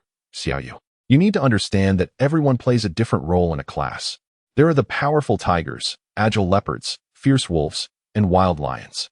You can't expect to be exactly the same as everyone else. Qin Xiaoyu pondered for a moment and asked, Brother, what type should I be? Qin Yi smiled and asked back, What do you think? After thinking seriously for a while, Qin Xiaoyu weakly suggested, Could it be a food bucket? Qin Yi? Qin Yi twitched his mouth in disbelief. Come on, a food bucket? Do you have any other answers? I do. Qin Xiaoyu said cheerfully. A disruptive horse. Qin Yi. Hearing such an unconfident answer from Qin Xiaoyu, Qin Yi gave her a playful knock on the head and said earnestly, Stop joking. You are my sister. You're not a food bucket or a disruptive horse. Qin Xiaoyu felt warmth in her heart and said touched, Hee hee, brother, you're so nice. So what do you think I should be? She blinked her big, cute eyes, eagerly asking. And Qin Yi indeed did not disappoint her. He straightened his posture, smiled sincerely, and said, You should be a stirring stick. Qin Xiaoyu. Chapter 84. How to elegantly refuse to lend money. Wow, brother. How can you say that about me? Qin Xiaoyu said angrily. Haha, I was just joking. Qin Yi waved his hand grandly. Actually, in my eyes, you have other answers. Qin Xiaoyu chuckled and asked, What are they? Qin Yi straightened his expression and said seriously, A grass on the wall, a fish swimming aimlessly, and a husky that destroys the house. Qin Xiaoyu. Ding, resentful energy from Qin Xiaoyu 40. World High IQ Club Forum. At this moment, everyone was celebrating. As soon as I woke up this morning, I saw that the problem posed by the explosive team had been solved. Tao Zhishuan is amazing. The answer turned out to be that it was scared to death, which is really unbelievable. You all don't know yet, right? According to the Gigabyte Club, Tao Zhishuan solved this problem in just 3 hours. What? 3 hours? Don't scare me. It's true. To be precise, it was 2 hours and 55 minutes. Such a difficult problem solved in 3 hours? No wonder he is known as the strongest brain in humanity. His IQ is extraordinary. Brain King crowned, God's retreat. Shock and praise filled the air. Tao Zhishuan was once again crowned and deified. Seeing those people in the World High IQ Forum jumping with joy, Qin Yi immediately threw out another devilish intelligence question. How difficult is this new question? Let us put it this way. There are more than 200 clues just for hints. These more than 200 clues are interlinked. Missing even one would lead to incorrect reasoning. The last question about the cursed doll only had 20 clues. This time, the difficulty has increased tenfold. When Qin Ye's devilish intelligence question was posted on the World High IQ Forum, those people could no longer jump with joy. They were all mentally collapsing. Help! The explosive team is back again. I'm going to die. This time there are actually more than 200 clues. Whoa, it's so difficult. My eyes are going to go blind. Where's Tao Zhishuan? Get him out to continue solving the problem. I can't do it at all. Let's just wait for the Gigabyte Club to take action. The hopes of the entire High IQ Forum once again fell onto the Gigabyte Club. On a small island across the distant Atlantic Ocean, the president of the Gigabyte Club, Andre, looked at the rescue requests on the forum, and the corners of his mouth twitched. These useless people, they just know how to rely on their Gigabyte Club. Unfortunately, Tao Zhishuan had already said last time that it was his final help in solving problems for the club, so it's impossible for him to take action again. As for the other 5 members of the Gigabyte Club, 3 were busy with their own matters and couldn't spare the time, while the other 2 seemed to have gone on vacation and no one could contact them. Now the Gigabyte Club was also at a loss. However, being the president, with his high IQ, he immediately thought of a decent solution. Soon, he made a post on the forum under the name of the Gigabyte Club. Since its establishment, the Gigabyte Club has always adhered to the principle of moving forward together. The topic this time is whether the Gigabyte Club will take action again and leave opportunities for more clubs. As soon as this post came out, the entire forum was stunned. Victory Cold Club, Mensa Club, a certain intelligence association. All high IQ clubs were in a state of collapse. Leave opportunities for us.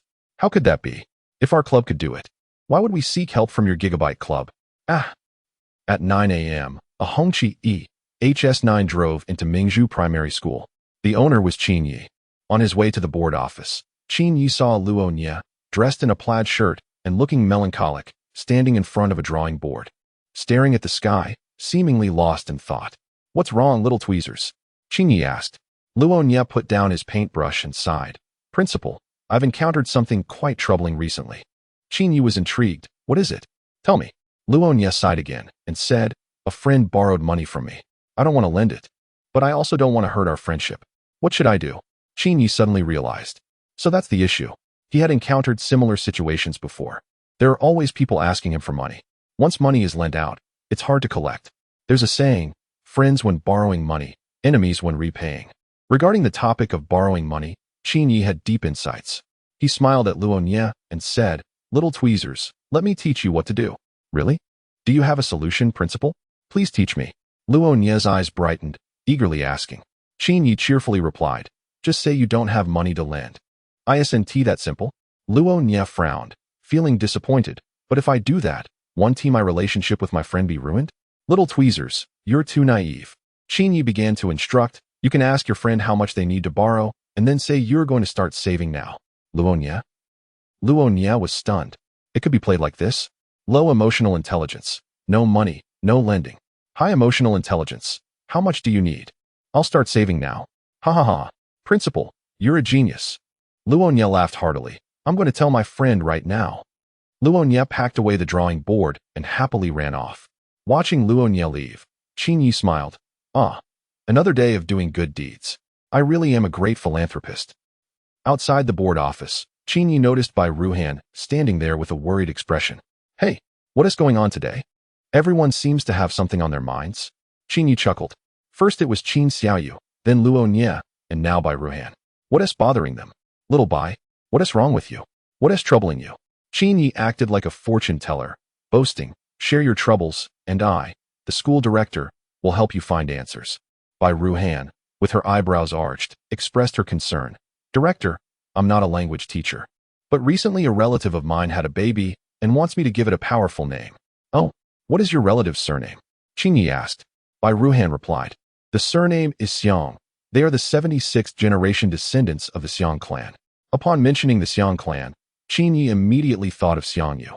With strength to lift mountains and a spirit that covers the world. It seemed that Bai Ruhan's relative admired the legendary figure Xiang Yu. Hence the request for a strong name from the language teacher. Leave this to me.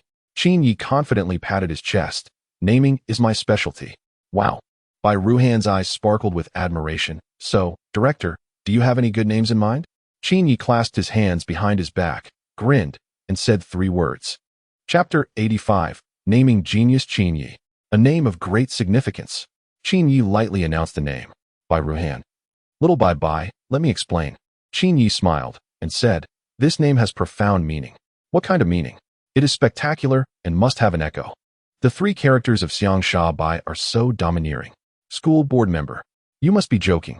Bai Ruhan raised her little hand, protesting in grievance. How can you give a child such a name? Qin Yi waved his hand. Don't panic. I have other names.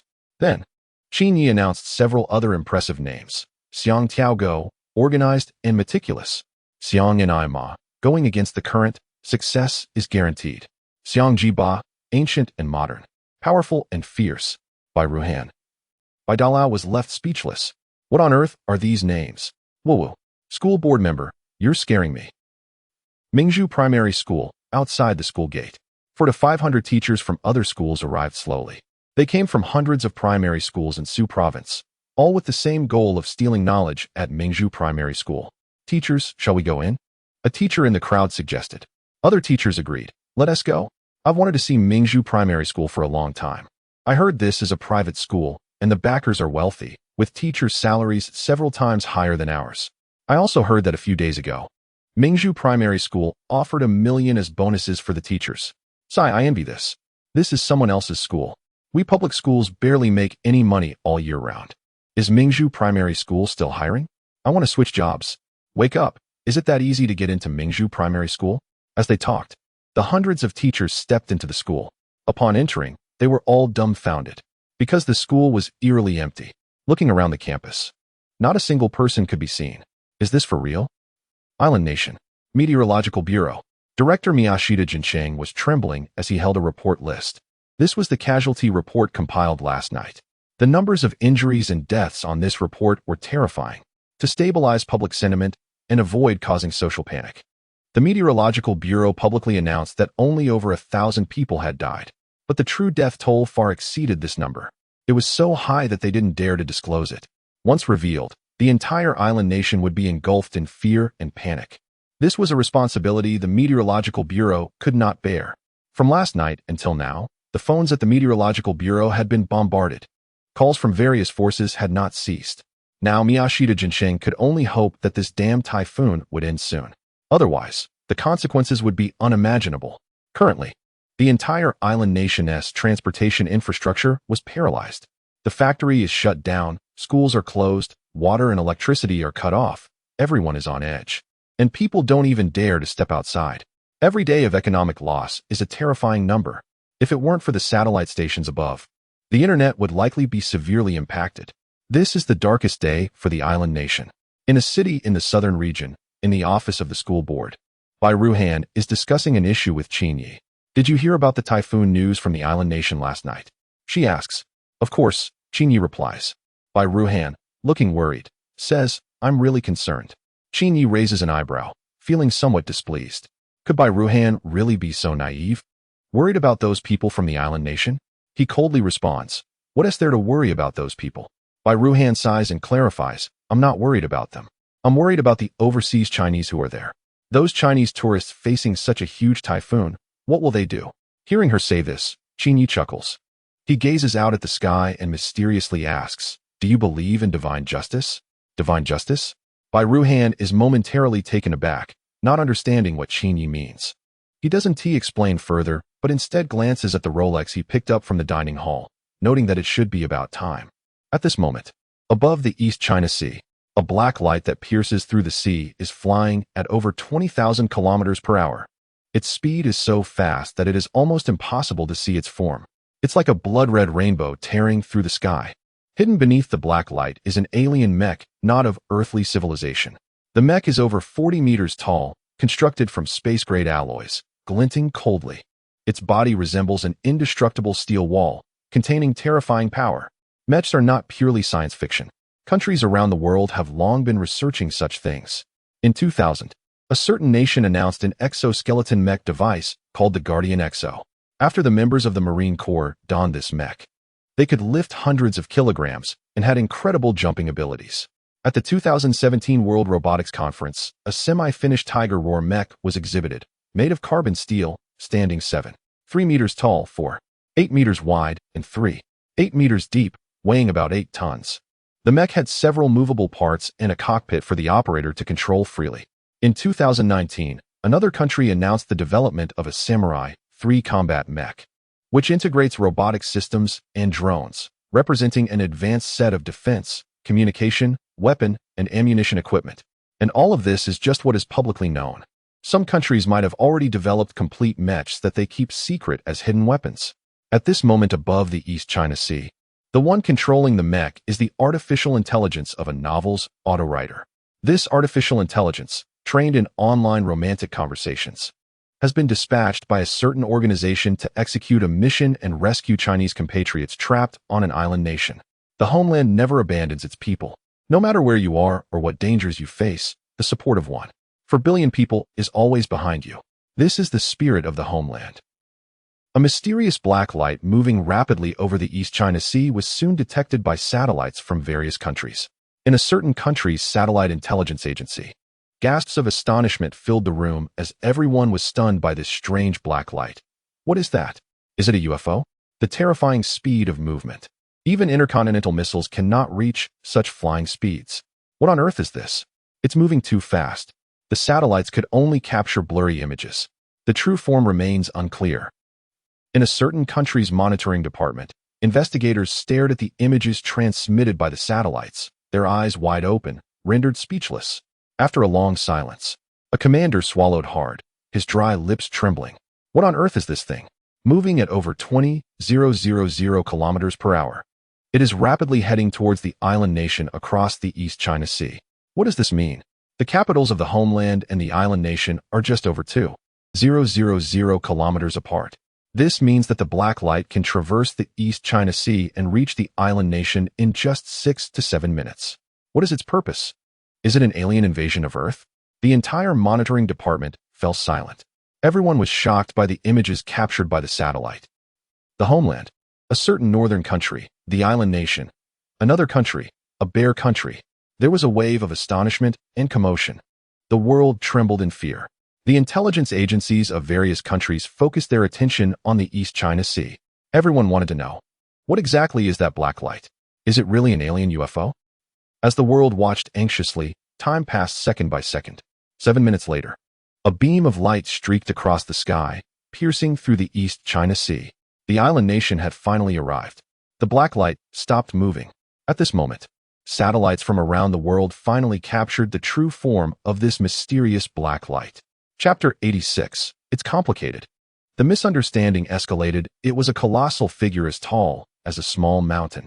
A steel mech over 40 meters high, gleaming silver with streaks of cold black. At this moment, it was spewing flames, hovering over a certain island nation's city. Its entire body was covered in dark, shiny weapons, sparkling with cold light under the sun. The world was in shock. What is this? It's actually a mech? The concept of mechs is not unfamiliar to many countries. Back in the 1970s, certain nations began secret research on exoskeleton systems, essentially aiming to develop mechs. Unfortunately, the manufacturing difficulty was immense, and decades later, no complete products had been produced. Though mechs were never realized, various inferior products like intelligent robots, handling robots, and spot welding robots had been developed by different nations. Now, seeing a fully realized mech for the first time, everyone was filled with astonishment. What does this mech intend to do? Intelligence agencies worldwide began questioning the mech's movements. However, the answer soon became clear. Satellite images revealed this enormous steel monster, braving the howling typhoon, looting several convenience stores in the island nation. This scene left the world in disbelief. What the? You crossed the entire East China Sea just to rob a few convenience stores? Are you out of your mind? Then, countries noticed something odd. In the satellite footage, this unidentified giant mech was wandering around a city, carrying supplies looted from the convenience stores, tossing items like bottled water and instant noodles into some hotel apartments through shattered windows caused by the typhoon. This bizarre scene immediately attracted attention from the island nation. The island nation quickly checked hotel occupancy records and discovered that the residents of these rooms being supplied by the mysterious mech were all overseas Chinese. What? Is this mech from that country? Only providing aid to overseas Chinese? The island nation was furious. They immediately shared this intelligence with the world. Soon, everyone was stunned. In an instant, diplomatic phones in that country were flooded with calls. Various forces inquired when that country had developed mechs, especially one nation, which was in complete turmoil. Having researched mechs since the 1970s without success, how could this other country suddenly produce a complete mech without a sound? This is a stealthy technological advancement that astonishes everyone. Faced with the inquiries, that country was equally puzzled, with the military stating, "This mech is not ours. We have never developed mechs." However, no one in the world believed this response. The island nation exclaimed, "If the mech isn't from you, how can it only supply overseas Chinese?" The other nation retorted, "Are you taking us for fools? If it's not from your country, then whose is it?" Bodhisai, "My brothers from the East are still too low-key." Han country, "Stop pretending. This mecha is yours." Another country, "Exactly, stop pretending. It has already been exposed. Yet you still act." East.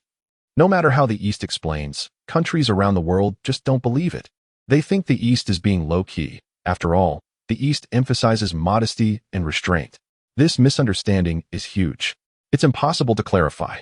Suddenly, news of the East creating mechas spreads across the globe. The East's international status, already very high, has now risen significantly, while everyone else is still researching ground combat weapons. The East has even managed to create mechas. It's truly terrifying.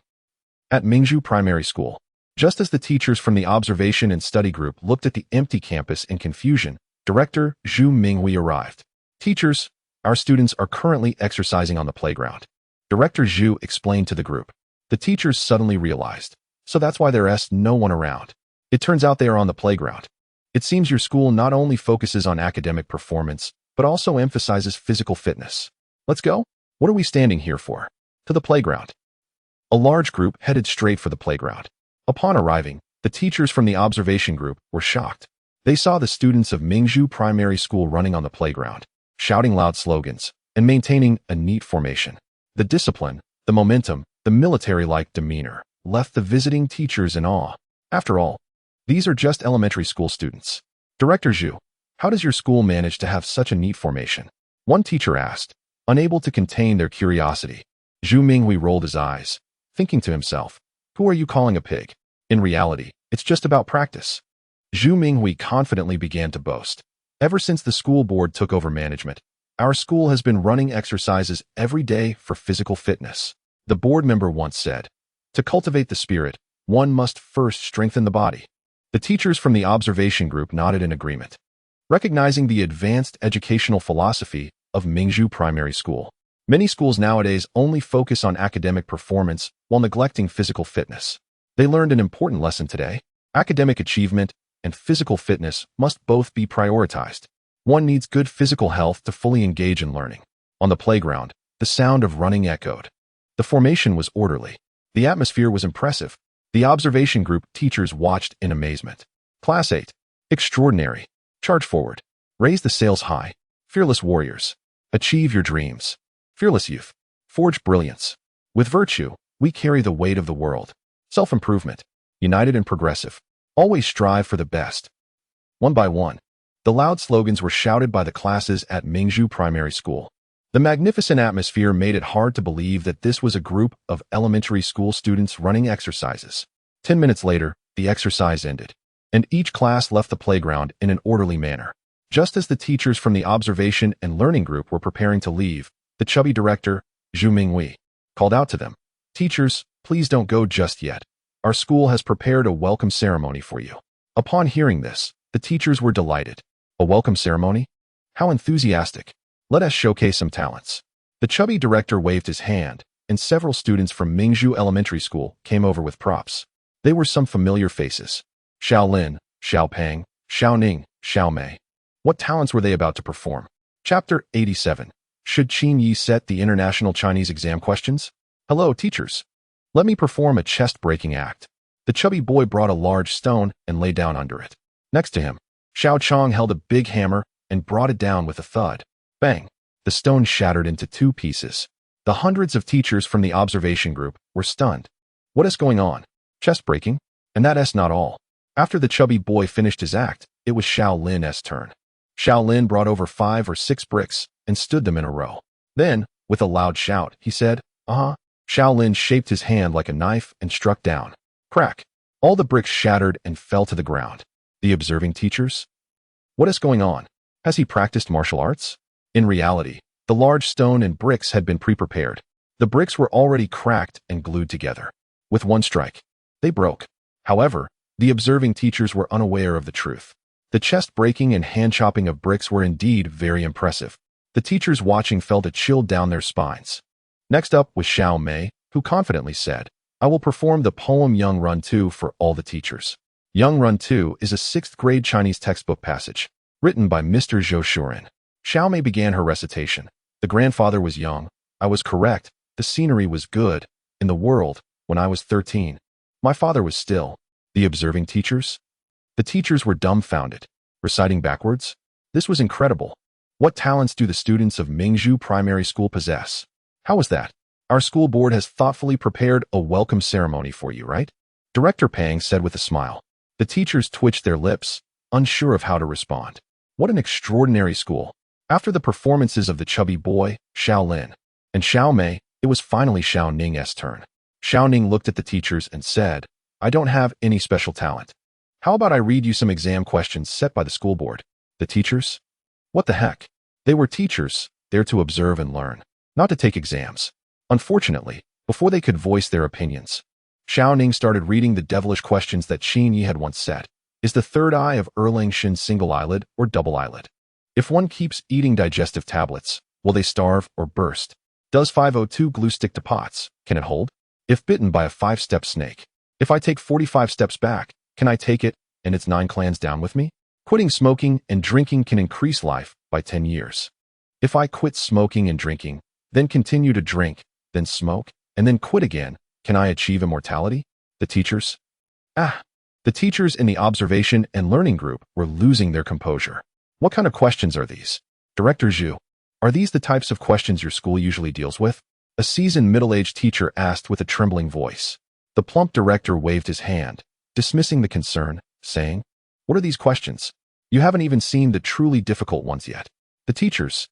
Flakes of snow were falling, the north wind was howling, and the world seemed vast and desolate. In the board office, Bai Ruhan had already left. Qin Yi was browsing a naming forum. After coming up with a few names for Bai Ruhan's relatives, he felt he could do more and wanted to help others with names as well. He scrolled through the help posts in the forum. Wow, there were quite a few people asking for help. For example, Mr. Xiong posted a request. My surname is Xiong, and I want to give my child a name that has artistic connotations. Can someone help me think of a name? Qin Yi replied under the post, Xiong Chimo, like the morning sun rising and dancing with ink. Is this name artistic enough? Mr. Xiong? I have a child with the surname Kong. Is there a memorable name that can be easily remembered after hearing it just once? Qin Yi responded, Kong Longdan. This name is absolutely memorable. Mr. Kong. I am a father with the surname Wang. My child has just been born, and I want to give him a 3-character name. Any recommendations? Qin Yi replied, Wang Wang Dui. Wang Duiyu. Wang Zonghao. Qin Yi thought this wasn't enough and added another name. Wang Badan, greetings from all directions, indifferent to fame and fortune. Mr. Wang. I am a mother of triplets with the surname Gong.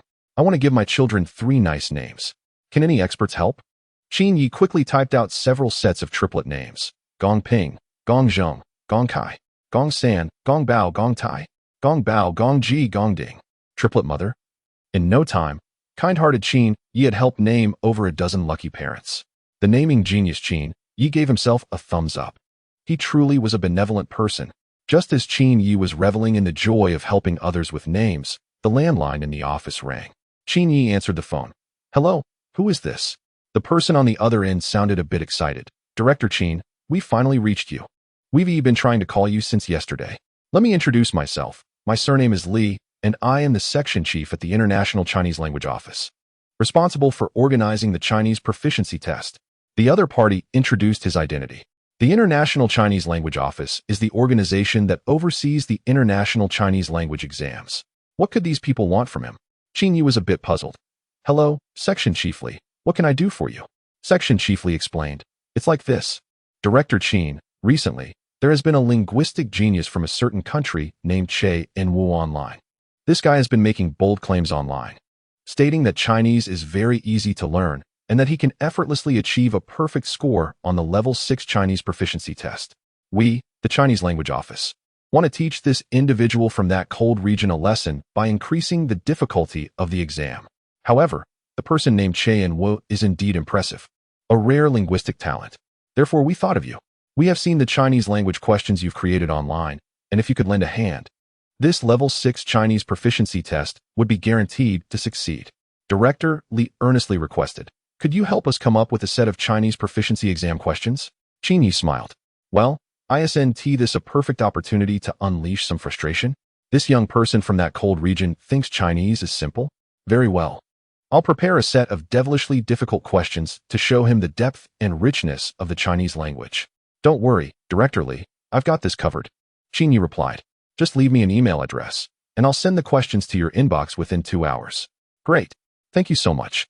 Director Li provided his email address, and the two hung up. Qin Yi began crafting the questions. This time, he aimed to challenge that linguistic talent from the cold region until he felt like kneeling down and calling him Dad. Chapter 88. Historical Records Metamorphosis. The aroma of Jingza. An hour and a half later, Qin Yi finished the questions and sent them to the email of the department head. Next, all that was left was to wait for the Chinese proficiency exam to start in a few days. What language genius, what master of the language, tremble under the devilish exam questions of the Dark Lord? On the other side, in the campus, the teachers from the Observation and Learning Group were astonished. Mingzhu Primary School is truly terrifying. These students even read while going to the restroom? I have never seen such a school where students seize every second to study. This group even memorizes English words while walking. This is extreme. They are simply learning maniacs. Their self-discipline in studying is frightening. After so many years of teaching, it's my first time seeing such diligent students. The teachers from the Observation and Learning Group were shocked by the intense learning atmosphere at Mingzhu Primary School. How can there be such a school in this world? These students are obsessed with learning, almost like learning addicts.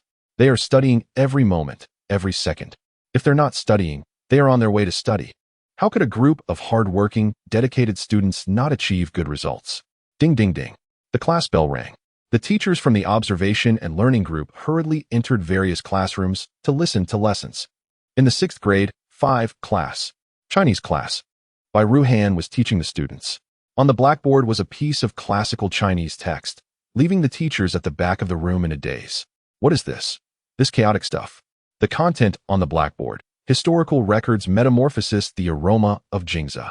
Zhe was furious, suddenly pointing to the sky, saying, "I, King Jingza, even if I suffer from hunger, shall die in the wilderness, descending into the unfathomable abyss." He then pointed to the crowd, who were all shocked and quickly retreated a few steps. Seeing this, Zhe laughed, raised his head and howled, "I will not bow for 5 pecks of rice, and I shall not eat your petty food." In the end, Zhe looked around and laughed, so fragrant. This impressive and realistic classical text left the observing teachers dumbfounded. The classical text wasn't beyond the curriculum, as elementary school textbooks already included classical Chinese. The People's Education Press elementary Chinese textbook includes the son of the Yang family in the 5th grade. Boya breaks the strings in the 6th grade. And 2 young boys debate the sun in the 6th grade as well. But why is this content so strange?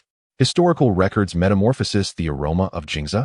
Who is the genius who wrote this classical text? At the podium, Bai Ruhan seriously asked, "Who can translate this classical text?" Brush, brush, brush. Everyone in the class raised their hands.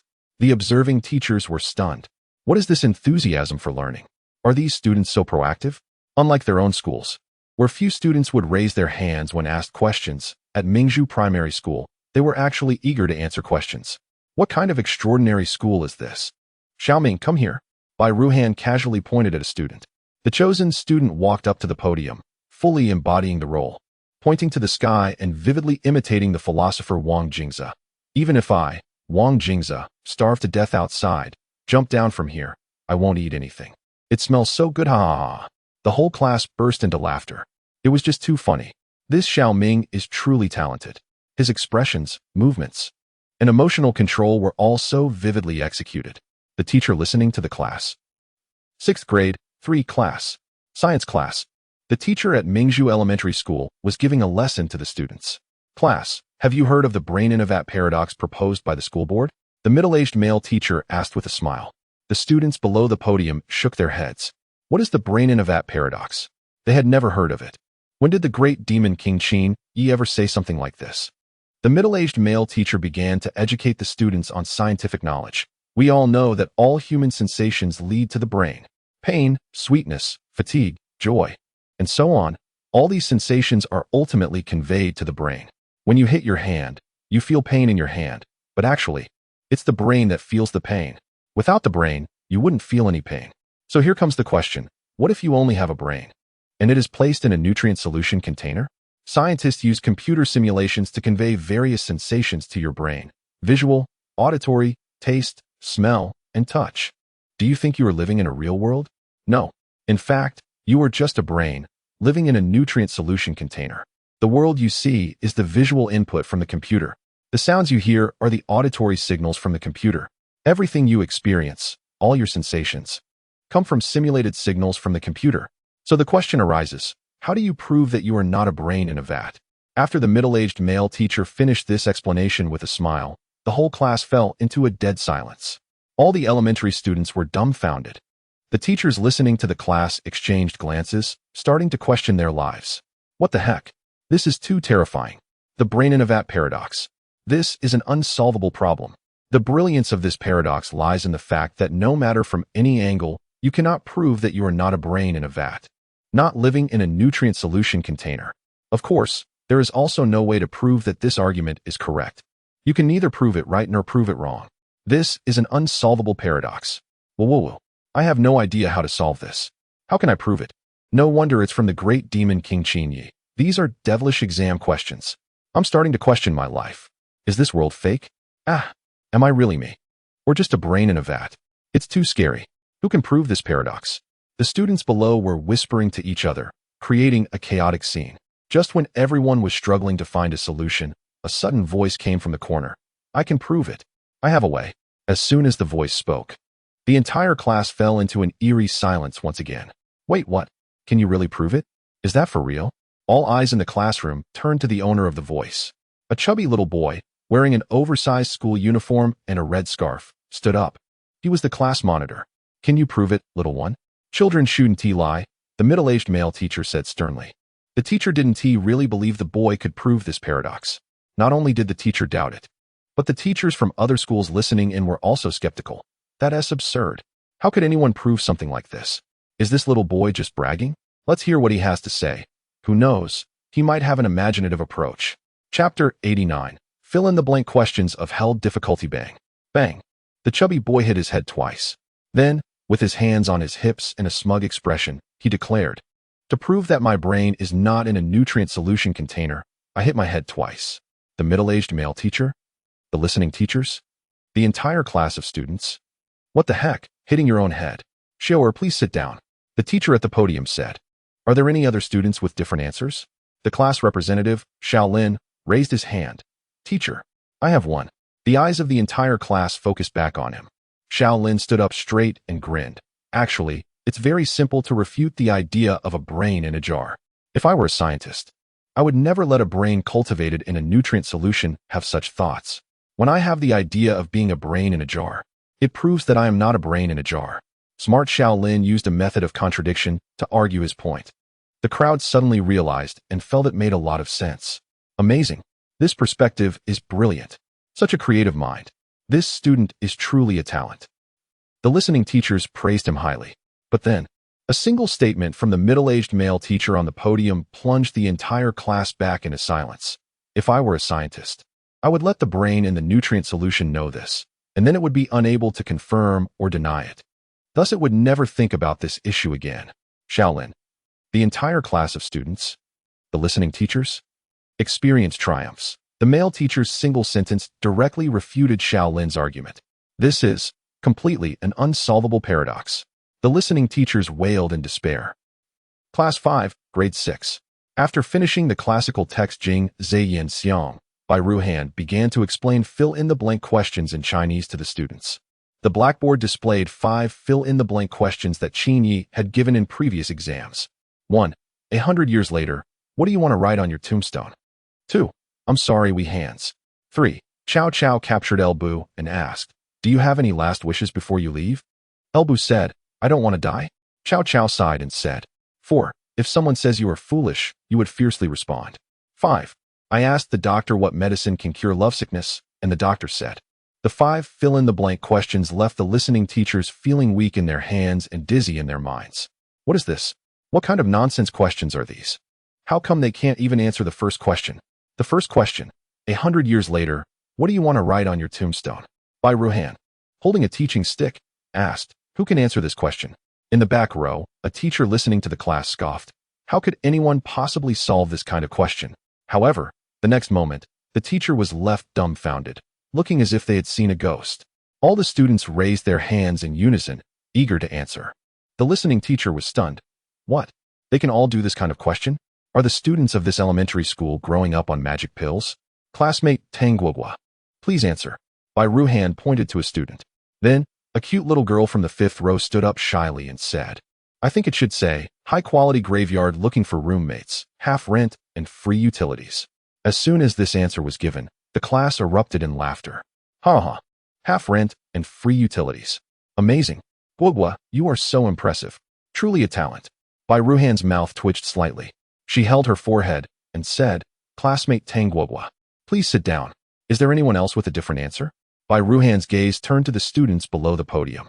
Immediately, more hands shot up, one of which belonged to the top student in the class.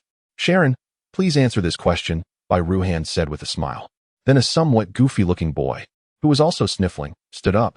This seemingly silly-looking student was actually one of the 4 academic stars of the school. Sharon, who loved lollipops, was the supreme academic star.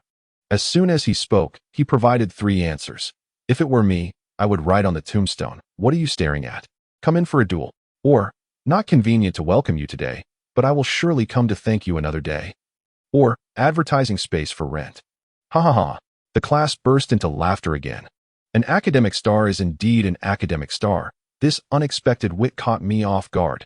Sharon, that was excellent.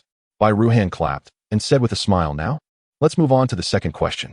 Sorry, we hands, how should we fill in the blank? This question was relatively simple, which relieved the listening teachers. Finally, there was a question they could answer. The listening teacher eagerly said, I can solve this one. It should be, can we not break up? This answer seemed very reasonable.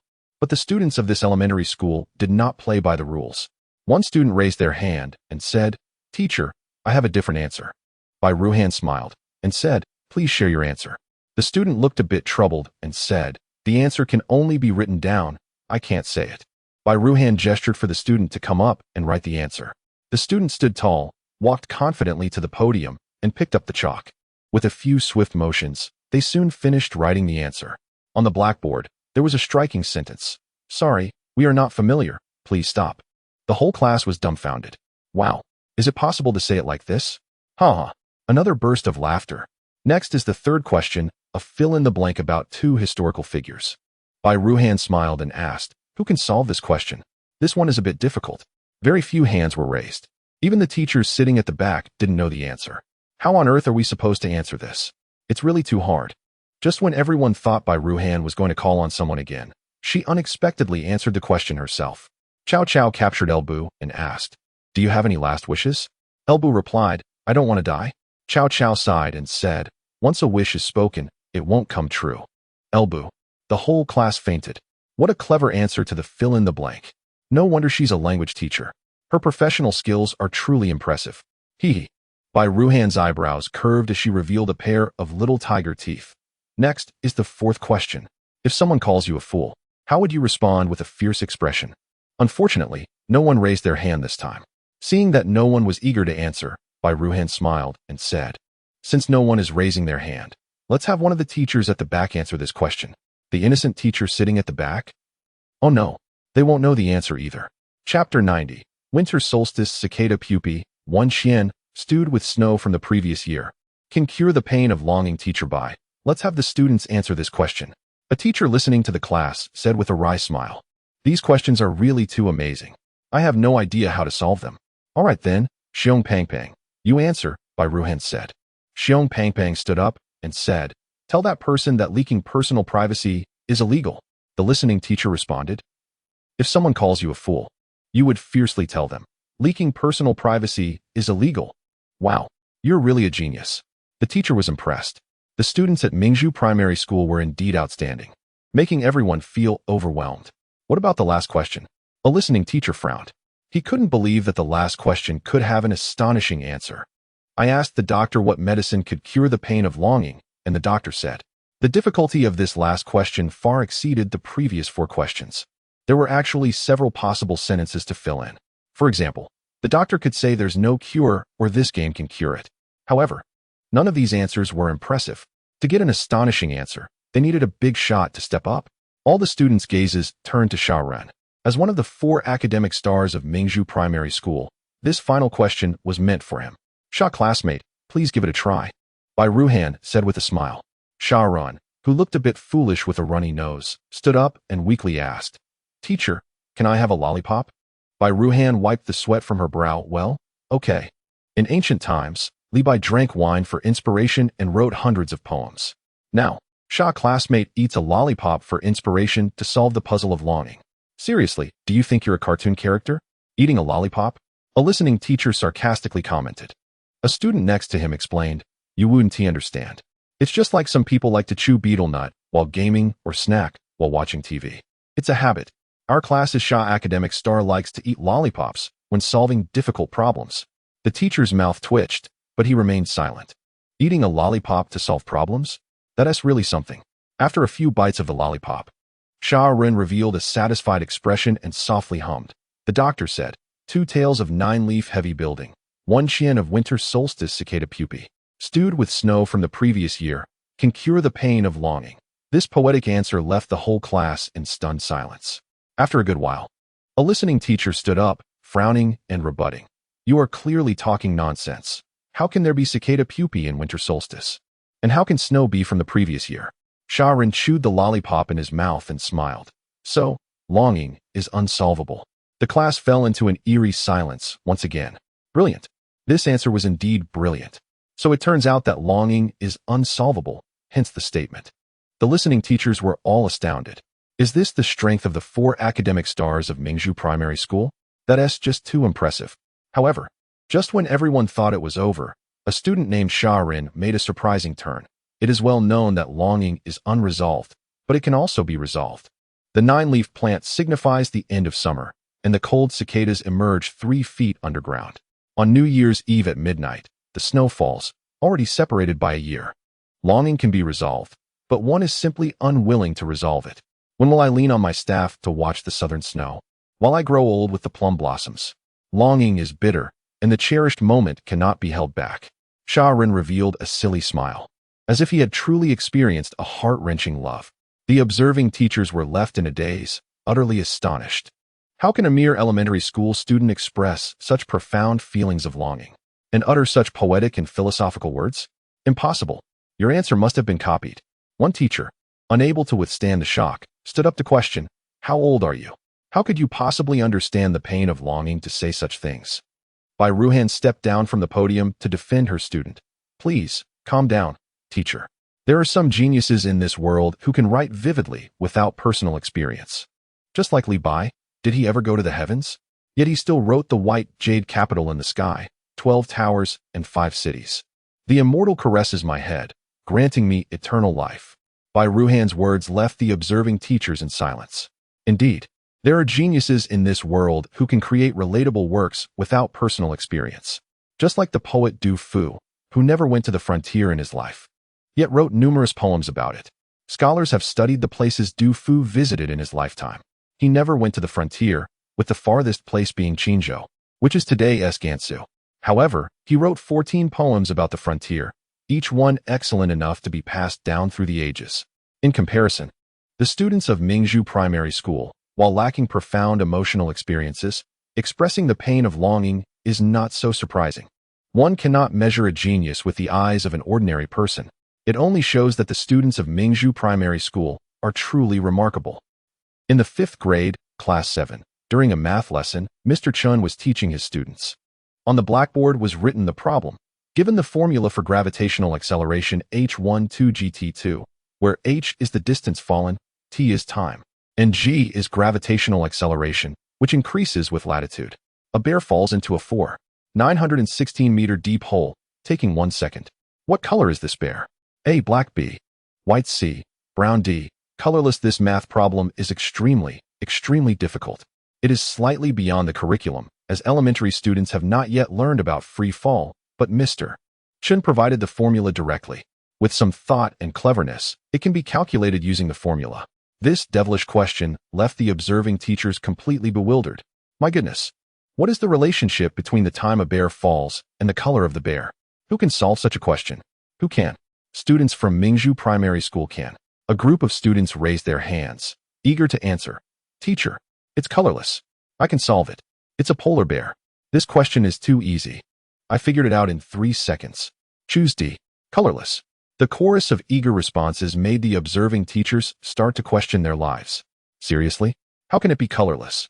Are you kidding me? Is there even a colorless bear? One of the teachers turned to a nearby student and asked, how did you arrive at that answer? Why is it colorless? The student looked at the teacher with disdain and said, what? You can't solve this question? You're so dumb. The teacher was taken aback. Wow. After teaching for 7 or 8 years, he never expected to be looked down upon by an elementary school student. Oh no, such humiliation. Just tell me how to solve it. The teacher gritted his teeth and said. The student, looking quite proud, slowly explained. h12gt, h is 916 meters. T is 1 second, thus g9. 832. Because the value of g increases with latitude, it can only be at the poles. And since there are no bears in the South Pole, it must be a polar bear, which means the bear is colorless. The teacher frowned. How can a polar bear be colorless? The student waved his hand dismissively and said, you're so ignorant. Haven't you watched the animal world? The fur of a polar bear isn't white. It's made up of colorless, transparent tubes. The reason we see it as white is that the inner surface of the polar bear's fur is rough and uneven, causing light to scatter chaotically. Each hair scatters the sunlight that enters, making the polar bear appear white. Chapter 91, the 90th birthday. Is Qin Yi going to give a Lamborghini? The teacher in the class was stunned. What the heck? Polar bears are colorless. My strange knowledge has increased again. This question. Who came up with it? The teacher asked with a trembling voice. Hearing this question, the elementary student shivered in fear. Who else could it be? The student replied indignantly. Of course, it's the Demon King Qin Yi. The Demon King Qin Yi, the lifelong nemesis of the elementary students. Whether the exam questions are difficult or not, it's up to the Demon King to decide. In 6th grade, Class 5, who came up with these strange fill-in-the-blank questions? What? The Demon King Qin Yi? Who is the Demon King Qin Yi? What? You say these questions are just some easy ones he has given before? Oh my, these are considered easy? Don't scare me. After teaching for so many years, I feel like I've wasted my life. In 6th grade, Class 3, chubby kid, who brought up the brain in a jar problem. You say it's the school board member, the Demon King Qin Yi? Is he that impressive? What? You say nobody can solve the questions he gives? Besides these, he also proposed the trolley problem?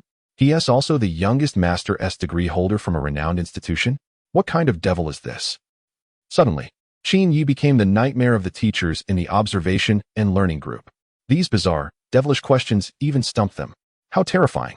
No wonder Mingzhu Primary School performs so well. After completing these questions, tackling the ones from the joint exam is like a dimensionality reduction attack. At this moment, the teachers from the observation group realized something. They suddenly understood one thing. The reason Mingzhu Primary School excels is partly because these students are indeed exceptional with high intelligence. On the other hand, It's due to the baptism of Qin Yi's devilish exam questions. Doing this kind of challenging questions every day, how could their brains not work quickly? How could their intelligence not be high? From a scientific perspective, a person's intelligence does not see significant growth after a certain age. However, these students are still young, with great potential and plasticity. Using their brains more, doing more questions, and thinking more can make them smarter. If this trend continues, students graduating from this school in 10 years might very well be PhDs. One teacher said tremblingly. The other teachers nodded in agreement. Mingzhu Primary School is truly terrifying. Historically, Su Province has produced top scholars, and Mingzhu Primary School produces the best among the best. In a decade or so, Mingzhu Primary School will cultivate a large number of talents for the nation. I even believe that a few world-class scientists will emerge from here. I feel the same. Some of the students here are simply extraordinarily gifted.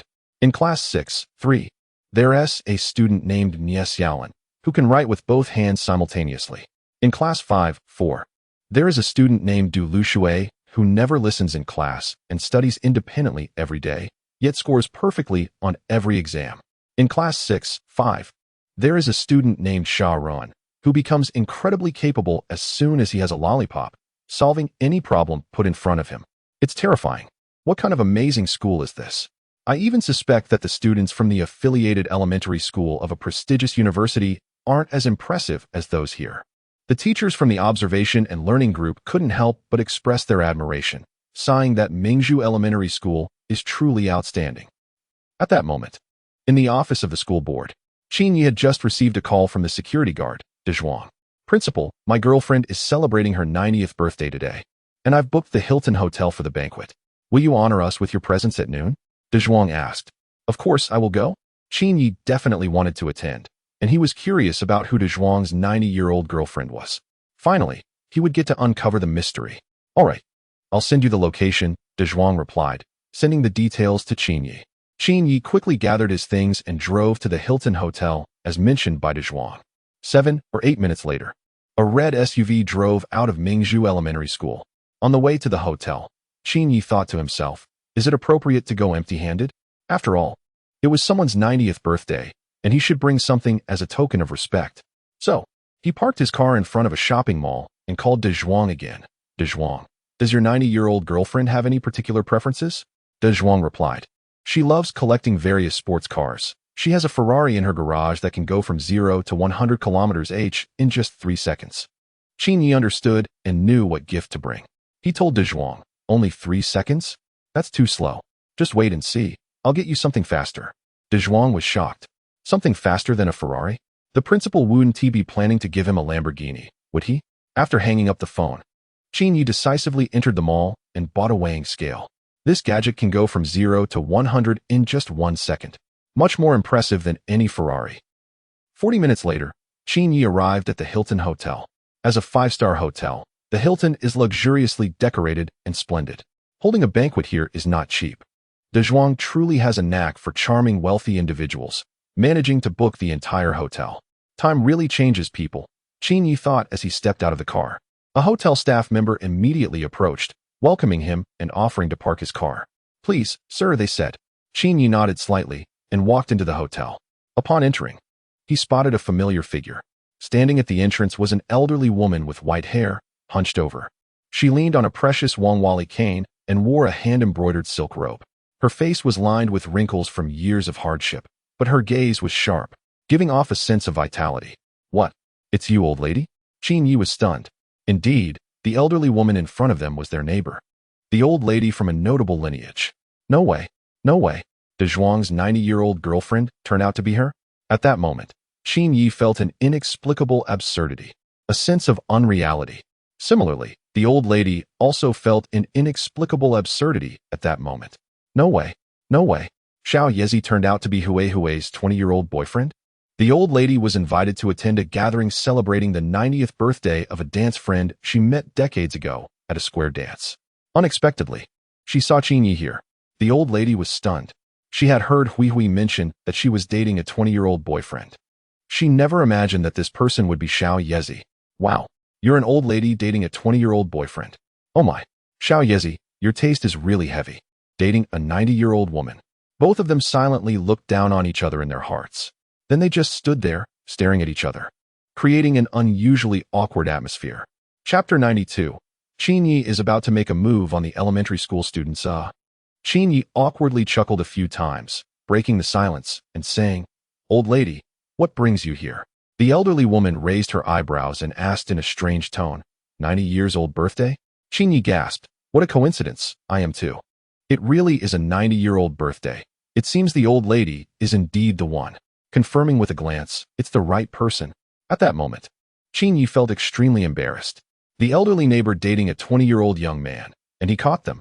This is truly a major social embarrassment. Just look at the old lady's expression, that gaze. It was bizarre to the extreme, colors shifting from green to purple to white. After thinking for a moment, Qin decided to slip away. Let us give the old lady some face. At her age, he shouldn't interfere in her love life. Even though there's a 70-year age gap, they are both in love. Time to go. The best plan is to leave. It's better not to stay here and make the old lady uncomfortable. Old lady, I'm going to the restroom, Qin said as he hurriedly walked outside the hotel. Once outside, Qin rushed to the parking lot and drove away in a hurry. Not long after Qin left, the elderly woman in the hotel said to the driver beside her, "Xiaozhong, help me to the parking lot. I think I'll skip this banquet." The old lady also planned to leave. Staying here would be too awkward, especially since she was supposed to meet with Qin later. Taking advantage of the time while Qin was in the restroom, she quickly made her exit. 10 minutes later, the old lady got into her Rolls-Royce and drove away. And so, a wonderful misunderstanding was born. Hilton Hotel, 9th floor. At this moment, De Zhuang was holding hands with a 90-year-old lady, gazing out at the scenery. After a while, De Zhuang's phone rang. He picked it up and saw it was a call from the school board member. So he quickly answered, "School board member, have you arrived? I'll come down to meet you." De Zhuang, something came up last minute. I won't be attending the banquet. Qin has already slipped away, just wanted to let you know. Oh, all right then. You take care, see you next time. De Zhuang replied. After hanging up the phone, the elderly lady beside him received a call as well. It was from the Aizenjuro lady. As soon as she answered, Aizenjuro's voice came through. "Hui, I suddenly have something urgent. I want to be attending your 90-year birthday celebration." The elderly lady was taken aback and replied, "All right then, see you next time." After hanging up the phone, De Zhuang and the elderly lady exchanged puzzled glances. How come both of their friends suddenly said they had something and wouldn't attend the banquet? "Well, at least I have you here," the elderly lady said affectionately. De Zhuang suppressed his discomfort and said, "Darling, I've prepared a gift for your 90-year birthday." The old woman's eyes lit up with anticipation. "What is it?" De Zhuang clapped his hands, and 2 security guards brought over a large clock. The old woman said, "What is this? Why is it a clock?" De Zhuang chuckled foolishly and replied, "A clock is a good thing, symbolizing everlasting love and loyalty." Recalling the past, in the board member's office, Qin had told De Zhuang to buy a gift that could express his feelings. There was nothing wrong with what Qin said. Gifts should carry one's emotions. Only then do gifts have true meaning. But De Zhuang, being the clever one, took it upon himself to buy a clock. The old woman stared blankly at the large clock. 3 seconds later, she felt faint and collapsed. "Help! Call an ambulance." That day, De Zhuang's 90-year-old girlfriend was so angered that she suffered a heart attack and was rushed to the hospital. On the way back to school after the break, Qin found a Chinese restaurant on the street and went in to have lunch. While waiting for his meal, Qin, feeling bored, opened his mobile game Honor of Kings to play around. It said that playing games can really make one feel younger. Every time Qin plays, his teammates compliment him as if he were an elementary school student. How embarrassing. Players of Honor of Kings are really kind-hearted. Qin started a game and quickly matched with teammates. In the hero selection screen, he chose Li Bai. Li Bai, when played well, is a celestial swordsman. But when played poorly, is just a fragile character. His teammates chose Guan Yu, Sun Wukong, Xiao Qiao, and Zhuang Zhou. As the game loaded, Qin noticed that his teammates had some interesting names. Guan Yu's in-game name was Storm Dragon King, and Sun Wukong's was What Can You Do to Me? These names sounded a bit like elementary school students. At this point, someone might say, aren't minors only allowed to play for an hour from 8 to 9 p.m.? This is a loophole from the gaming company. Minors can use their parents' IDs or even their older siblings' faces to log into the game. Moreover, they can rent accounts to play. Various rental platforms offer Honor of Kings account rental services, and after facial recognition, the vendors help them bypass the system. Thus, Honor of Kings can never truly rid itself of elementary school students. They are a peculiar force within the game, able to argue with teammates while on autopilot, dive into enemy towers for kills, and sell out their teammates without a second thought. Of course, not all elementary students are bad. Some are exceptionally skilled, comparable to professional players. This isn't a debate, just stating facts. However, it was clear that in this game, Qin Yi was not facing talented elementary students. From the start, he sensed something was off and typed out a question. Li Bai, Sun Wukong, why aren't you buying equipment? Sun Wukong, I'm just 500 gold away from buying a new hero. Li Bai, Xiao Qiao, Zhuangzhou. This elementary school student is too quirky. 10 minutes later, Qin Yi's side has already been pushed back to their high ground. Qin Yi types again to ask his teammates. Li Bai, Guan Yu, why do you have 3 pairs of shoes? Guan Yu, isn't that just nonsense? I ride the red hare, doesn't the horse need shoes? Li Bai, Xiao Qiao, Zhuangzhou. Goodness. Encountering 2 elementary school students is severely affecting Qin Yi's gaming experience. Fortunately, Xiao Qiao and Zhuangzhou are 2 normal teammates. However, Qin Yi is not worried at all. As long as he is strong enough, he can carry his teammates even if they are underperforming. Sure enough, 5 minutes later, Qin Yi starts to dominate. Pentakill. 5 consecutive slays. With an extreme play, Qin Yi secures a 5-kill streak. He sends a message to all, mocking the opposing team. All Li Bai, is that it? Is that all? Xiao Qiao. Zhuangzhou, bro. The opponents are bots. Qin Yi chuckles. So what if they are bots? He still wants to show off. Unfortunately, right after that, 2 messages about players leaving the game pop up. Guan Yu has left the game. Sun Wukong has left the game. In the end, Qin Yi's side still loses to the bots. These bots, not following the rules, sneaked in and won. Losing the game makes Qin Yi quite upset. These 2 elementary students who went offline brought him a poor gaming experience. How can he prevent elementary school students from logging into the game using their parents' accounts? Qin Yi, the great demon king, starts to ponder this question. Chapter 93. What the heck? You have to answer 99 questions to log into the game? How can this be prevented? While Qin Yi was deep in thought, a beautiful waitress approached, carrying a plate of food. Hello, sir. This is the cumin lamb leg you ordered. Qin Yi nodded, picked up the lamb leg, and took a bite. The waitress quickly reminded him, Sir, this lamb leg is best enjoyed with the dipping sauce. However, Qin Yi leisurely stood up and took another 2 bites of the lamb leg. The waitress's mouth twitched slightly. Eating while standing? This young man seems quite handsome, but why isn't he very bright? She forced a smile. Sir, please sit down. I meant to eat it with the sauce, not standing. Qin Yi waved his hand. It's fine, it's all the same. The waitress paused for a moment and said, Sir, you really are an interesting person. Low emotional intelligence. You're an idiot. High emotional intelligence. You're an interesting person. Qin Yi caught the underlying meaning in the waitress's words. Unhurriedly, he took out a Lamborghini car key and waved it in front of her. Qin Yi provocatively said, Where's your Lamborghini? The waitress was silent. Ding, 44 from the waitress's resentment. Damn, the waitress's mindset crumbled. What did Qin Yi mean by that? It meant, you say I'm an idiot? But I drive a Lamborghini. And what about you? You don't even have a Lamborghini and work as a waitress? What does that make you? The biggest idiot? The fighter jet of idiots? Damn it. The waitress's face darkened with anger. Sir, wishing you. She gritted her teeth and said each word clearly, enjoy your meal. Before leaving, she contributed another wave of resentment points to Qin Yi. Ding. 50 from the waitress's resentment. After the waitress left, Qin Yi leisurely lit a cigarette. It turned out that this was not a Lamborghini key at all, but a lighter. A key-shaped lighter. A tool for showing off. After finishing his meal, Qin Yi drove back to Mingzhu Primary School. On the way, he finally thought of a way to prevent elementary school students from logging into the game using their parents' facial recognition. That would be to add questions to the anti-addiction system. You have to answer questions to log into the game. Could elementary school students get their parents to help them solve questions after helping them with facial recognition? That would be impossible. They'd be lucky not to get slapped. Hee. Although this method is quite mean, once implemented, it would be very satisfying.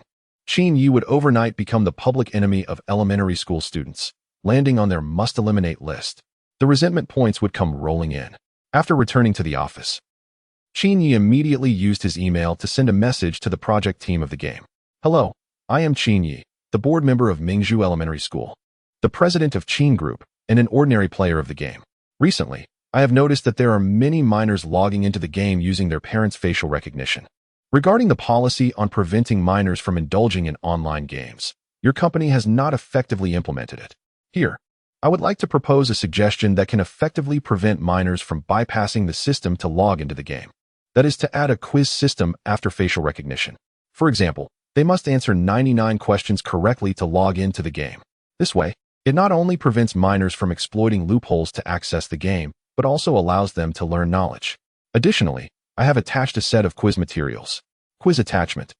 TXT, containing 999 questions. After sending the email, Qin Yi smiled. He really is a great benefactor, providing fresh quiz questions for elementary school students across the country. 1 hour later, in the city, at the company, Yao Linxian, the head of the studio, was worrying about how to implement the requirements for preventing minors from indulging in games. Although facial recognition has been launched, it is still not enough.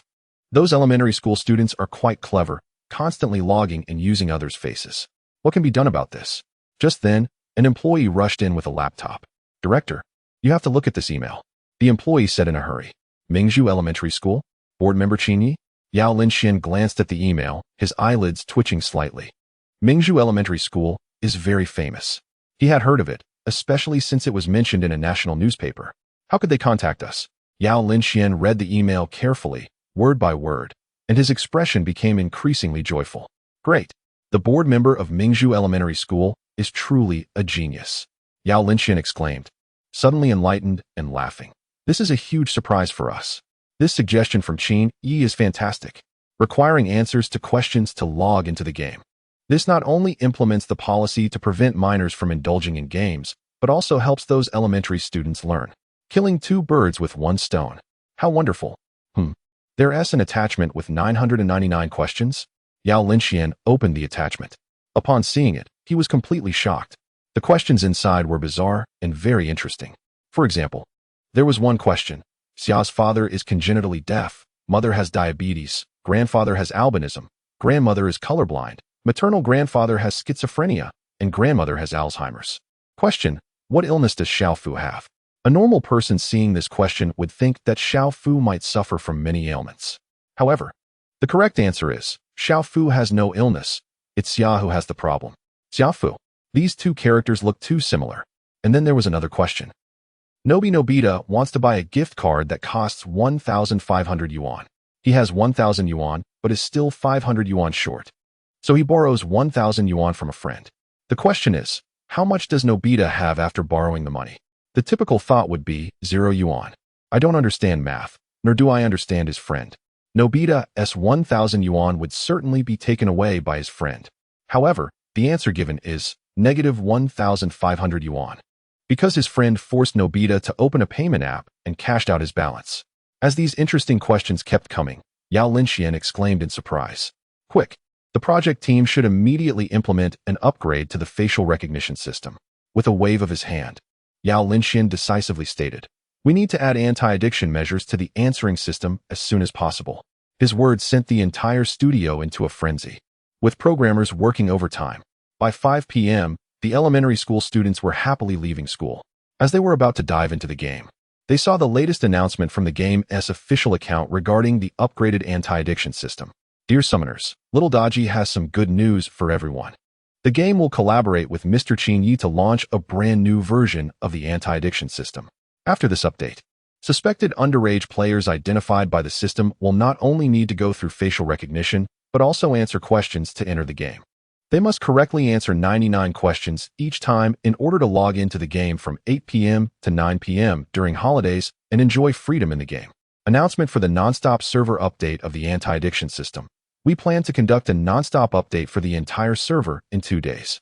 Update time, April 20th. 5 to 6:30, update method, non-stop update.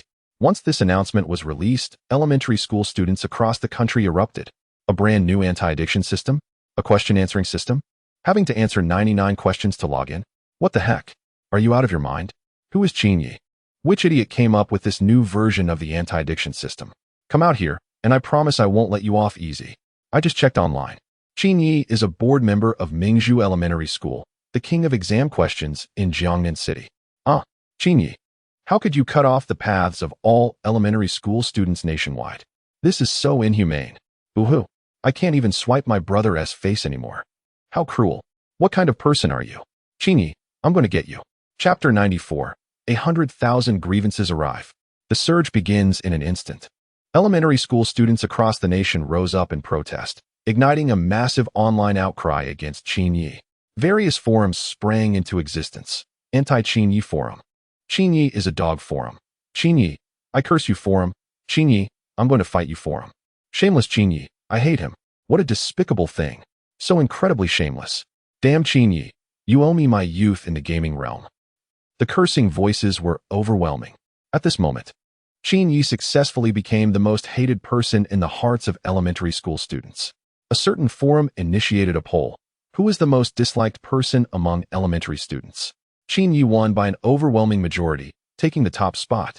The second place was held by a well-known figure who used electric shock therapy to help students overcome their gaming addiction. Even he couldn't garner as many votes as Chingy. One can only imagine how Chingy is viewed by these students now. Media reports poured in incessantly. News outlet. A new anti-addiction system for games is about to be launched. Another outlet. You must answer 99 questions correctly to log into the game. Even nearby elementary students were scared to tears. Shock news. Shocking. A new anti-addiction questionnaire is here. Is this a twist of human nature or a moral decline? Youth Journal. He is cold and lonely. He brings fresh exam questions to warm up elementary students nationwide. The news about the new anti-addiction system spread at an almost insane speed, racking up millions of views. Ordinary citizens were left in disbelief. What? The anti-addiction system is changing? Minors now need to answer questions to log into games? Adult netizens, who felt detached from the situation, burst into laughter. Ha! Thank goodness I'm an adult. Go away. This is hilarious. Answering 99 questions just to log in? Who thought of this? How terrifying. Just imagine how hopeless the elementary students must feel. Ha! I can almost feel their despair through the screen. If I were a minor, I'd probably break down. But alas, I'm an adult. Ha! Let me laugh a bit longer. Truly, happiness is built on the suffering of others. Meanwhile, students from Mingzhu Elementary School, upon seeing this news, calmly remarked, "Basic skills, don't overdo it. You haven't even experienced true despair." Tears of emotion streamed down the faces of Mingzhu Elementary students. They finally had other students to share the pain of the exam overlord. It's better to share the misery than to be alone in it. Everyone was in despair together. In a luxurious villa in Jiangnan City, the notifications chimed. Ding. Grievance from elementary student 1. Ding. Grievance from elementary student 1. Ding. Grievance from elementary student 1. The sound of resentment points kept ringing incessantly. Chingy looked at the 100,000 points of resentment on his system panel and fell into deep thought. Wow, 100,000 resentment points? Did I poke a hornet's nest? After a brief moment of shock, overwhelming joy followed. Chingy smiled widely. I'm rich. 100,000 resentment points. With 1,000 points for each draw, that's a full 100 draws. For once, Chingy is feeling extravagant. Woohoo, let's take off. Sigh. How lonely it is to be invincible. Just as Chingy was basking in the joy of sudden wealth, the artificial intelligence butler sent a message. Are you there, master? Doghead. Chingy replied instantly. No? The AI butler. When I send, it's not that I have a problem, but I think you have a problem. Don't joke, master. The mech is running low on energy. Poor thing, said the AI butler. Chingy paused for a moment. What the heck? The mech needs to recharge? Chingy, how do I recharge the mech? The AI butler. It requires 80,000 resentment points. Chingy, I don't have resentment points to spare. But I do have a life. You're already a qualified AI. You need to learn to earn resentment points on your own. The AI butler. Chingy decisively turned off the communication. What a joke. He had just earned 100,000 resentment points, and they weren't even warm yet. How could he give them away? This mech must be a money-devouring beast. It costs 80,000 resentment points just to recharge once? Beep, beep, beep. Before long, the AI butler's message came again. Master, if the mech runs out of energy, it will be stranded in the island nation, falling into their hands. Chingy fell silent. Oh no, this can't happen. If the mech falls into the hands of the island nation, what will become of it? Chingy asked. How long does a recharge last? The AI butler replied. 1 day. Chingy felt like spitting blood. Damn it. So this mech consumes 80,000 resentment points for just one day of operation? The AI butler. Yes, my esteemed master. Qin Yi. At that moment, Qin Yi suddenly felt as poor as a dog. The 100,000 resentment points in his account would only allow the mech to operate for a little over a day. Qin Yi's mindset collapsed. What a money-losing gadget. What kind of family dares to consume 80,000 resentment points in a single day? System, recharge the mech. Qin Yi gritted his teeth, trying to suppress the pain. Ding. Energy has been replenished, consuming 80,000 resentment points from the host. Remaining balance, 20,265. Qin Yi instructed the AI butler, support the overseas Chinese work. Finish it within a day, then have the mech submerge in the East China Sea and enter sleep mode. He wouldn't dare use this thing again. It's just too damn expensive. The AI butler replied, understood, master. At 7 in the evening, Qin Xiaoyu finished school. She was wearing a cute light blue school uniform, paired with a black pleated skirt and carrying a pink backpack, walking home. As she passed by the elderly neighbor, the old lady waved at her, saying, little you, come here for a moment. What's the matter? Qin Xiaoyu walked over, looking puzzled. The old lady motioned for the nanny nearby to step aside, glanced around to ensure no one was eavesdropping, and then whispered, little you. You should keep your distance from your brother. Your brother is truly an unusual character. The old lady couldn't elaborate further and only offered this warning. Qin Xiaoyu was left confused. What was going on? Did her troublesome brother do something outrageous while she was away? With questions in her mind, Qin Xiaoyu returned home. As soon as she entered, she saw Qin Yi sitting on the sofa with a serious expression. Bro, what's wrong? Qin Xiaoyu asked. Qin Yi sighed and earnestly advised. Little you should stay away from that elderly neighbor. She seems quite proper on the surface, but behind the scenes, she's an unusual character. Qin Xiaoyu. Wow, why does that sound so familiar? Didn't the old lady just say something similar? Chapter 95. You are amazing. You are aloof. You are pretentious. And I am getting hurt. Qin Xiaoyu's mind was filled with a series of question marks. What on earth happened? Why were her older brother and the neighbor's elderly lady bad-mouthing each other? Just as Qin Xiaoyu was about to probe further, Qin Yi changed the subject. Sister, could you go feed the groundhog? Qin Xiaoyu whimpered. Why don't you do it yourself? Qin Yi replied, because I'm lazy. Qin Xiaoyu. With tears of frustration, Qin Xiaoyu went to the kitchen to grab a basket of vegetables. 3 minutes later, in the villa's yard, Qin Xiaoyu handed an apple to the groundhog. Looking at its plump body, she couldn't help but comment, Little Slim, why do you look so ugly?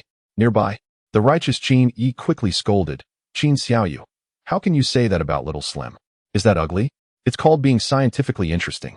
Qin Xiaoyu chuckled and replied playfully, it should be called focusing on participation.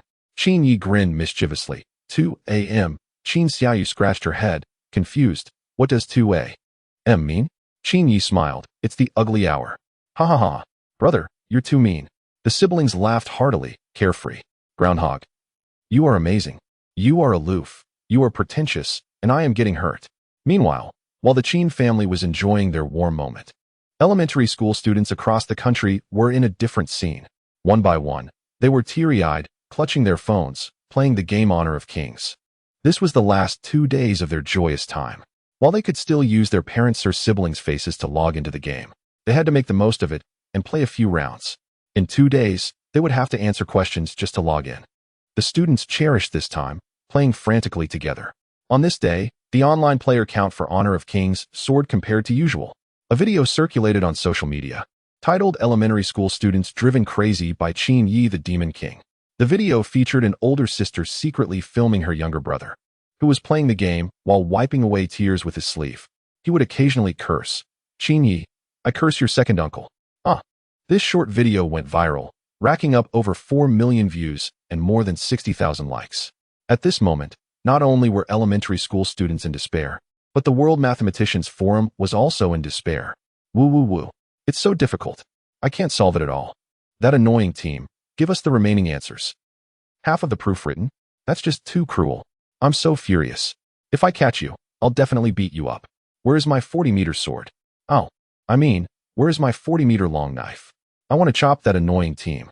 The World High IQ Association was also in despair. Ark, I'm going crazy. I have to fight that annoying team. More than 200 clues, interconnected. Can a person really solve this? Oh, damn it, those troublemakers. Damn it, those cute creatures. Cute creature. What does it have to do with me?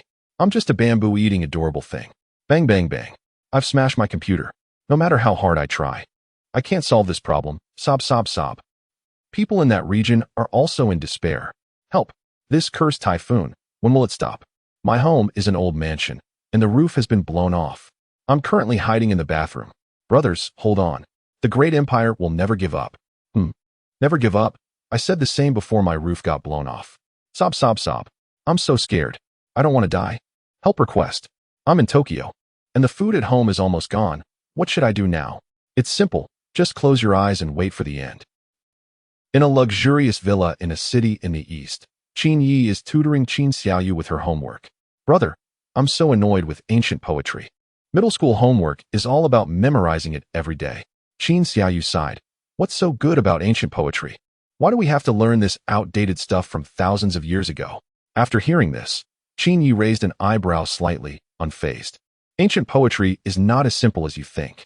Qin Yi smiled and said, what has been passed down from our ancestors for thousands of years can't be useless.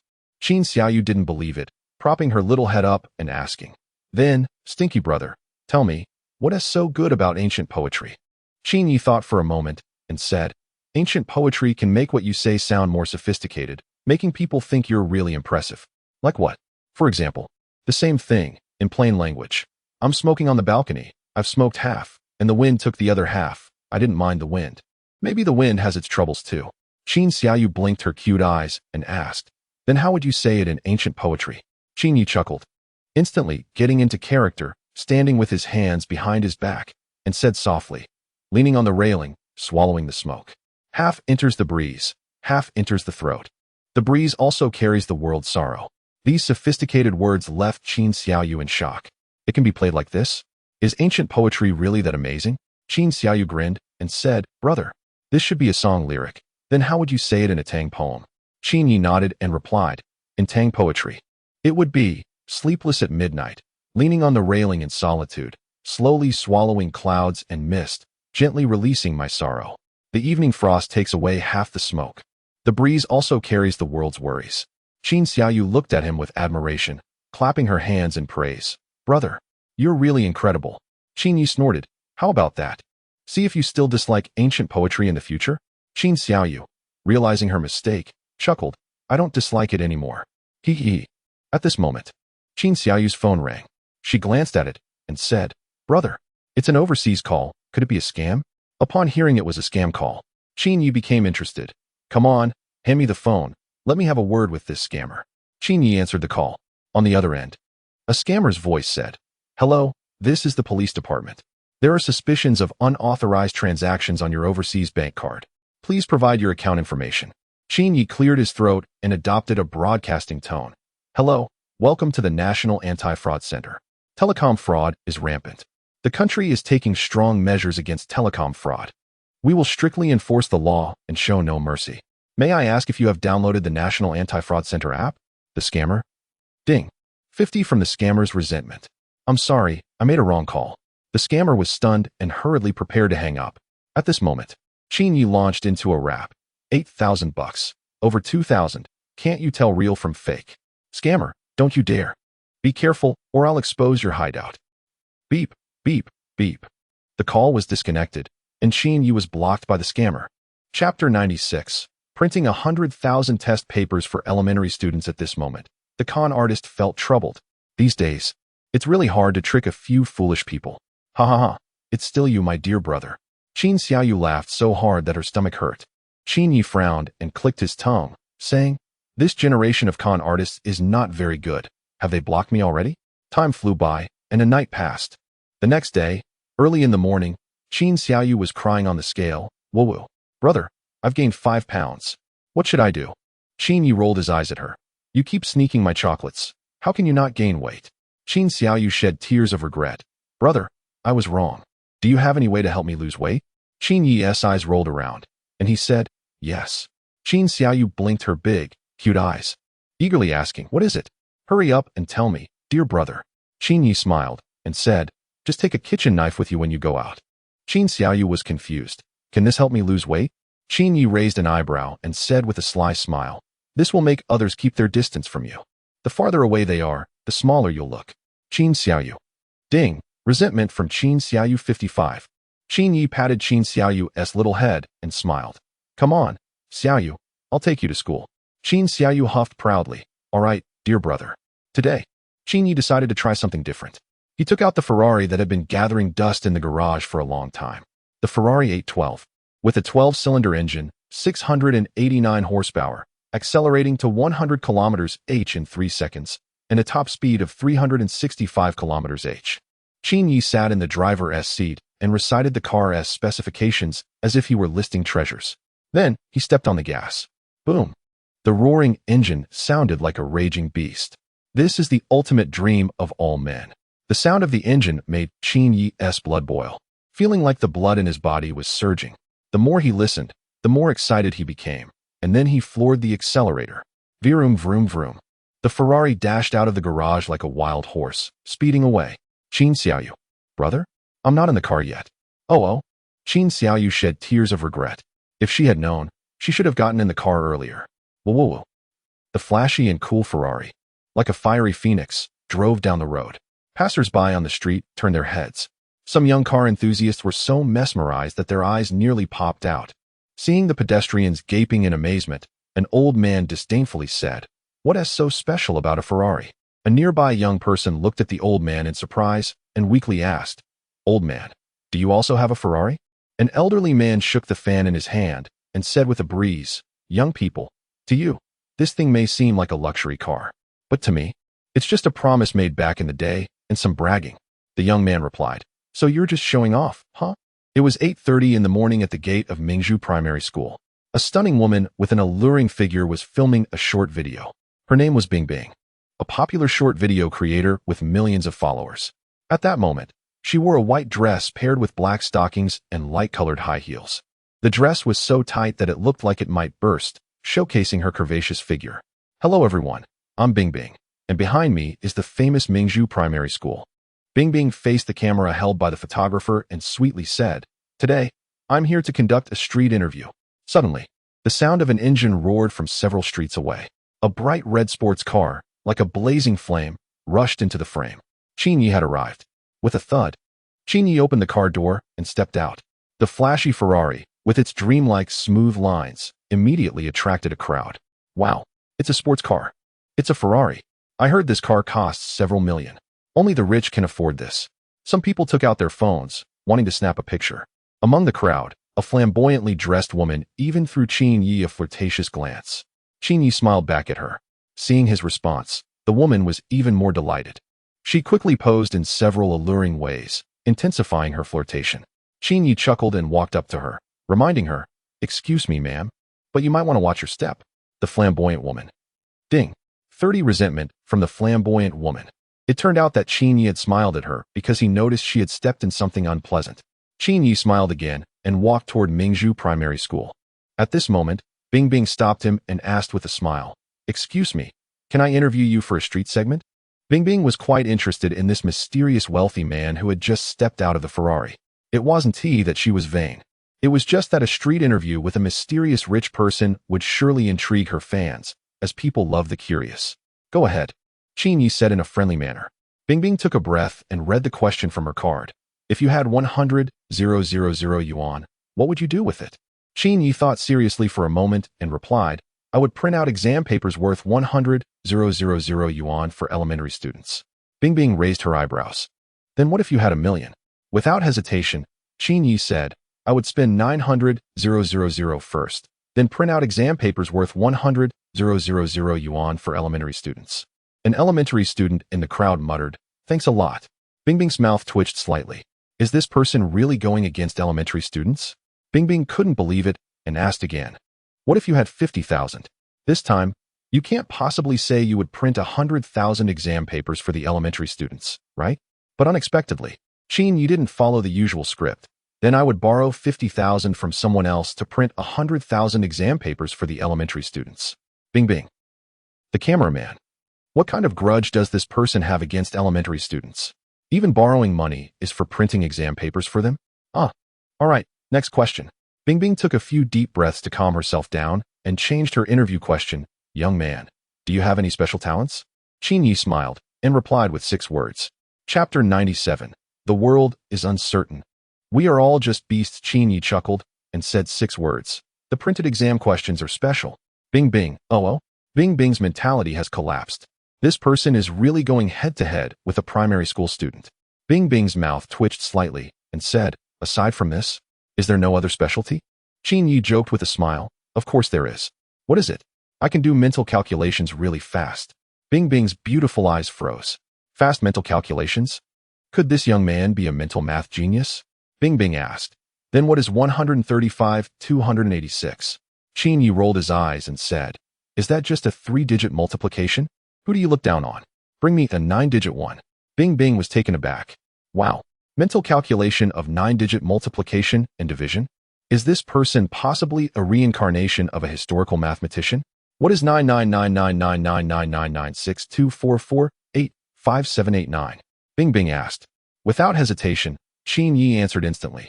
It equals 56785448514112. Bing Bing was dumbfounded. She checked it on her phone's calculator and frowned. What you calculated is incorrect. Qin Yi waved his hand, his smile sincere. I only said I calculate fast. Did I say I calculate correctly? Bing Bing.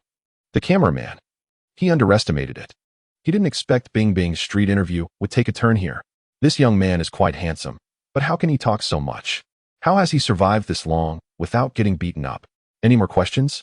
Qin Yi smiled. Yes. Bing Bing looked at the small card in her hand. Her expression complicated. Last question. Do you have a way to drive someone crazy? Qin Yi sighed. That's too easy. I have 2 methods. Bing Bing's beautiful eyes sparkled. What are the 2 methods? Qin Yi said casually. The first method is to speak halfway. Bing Bing blinked her eyes, her beautiful gaze shining. Then what is the second method? Unfortunately, Qin Yi was already ignoring her and walked away, watching Qin Yi's back as he left. Bing Bing was stunned. 3 seconds later, she came to her senses, furious and flailing her arms, shouting, Hey, why did you run away? What is the second method? Hurry and tell me. Bing Bing has gone crazy.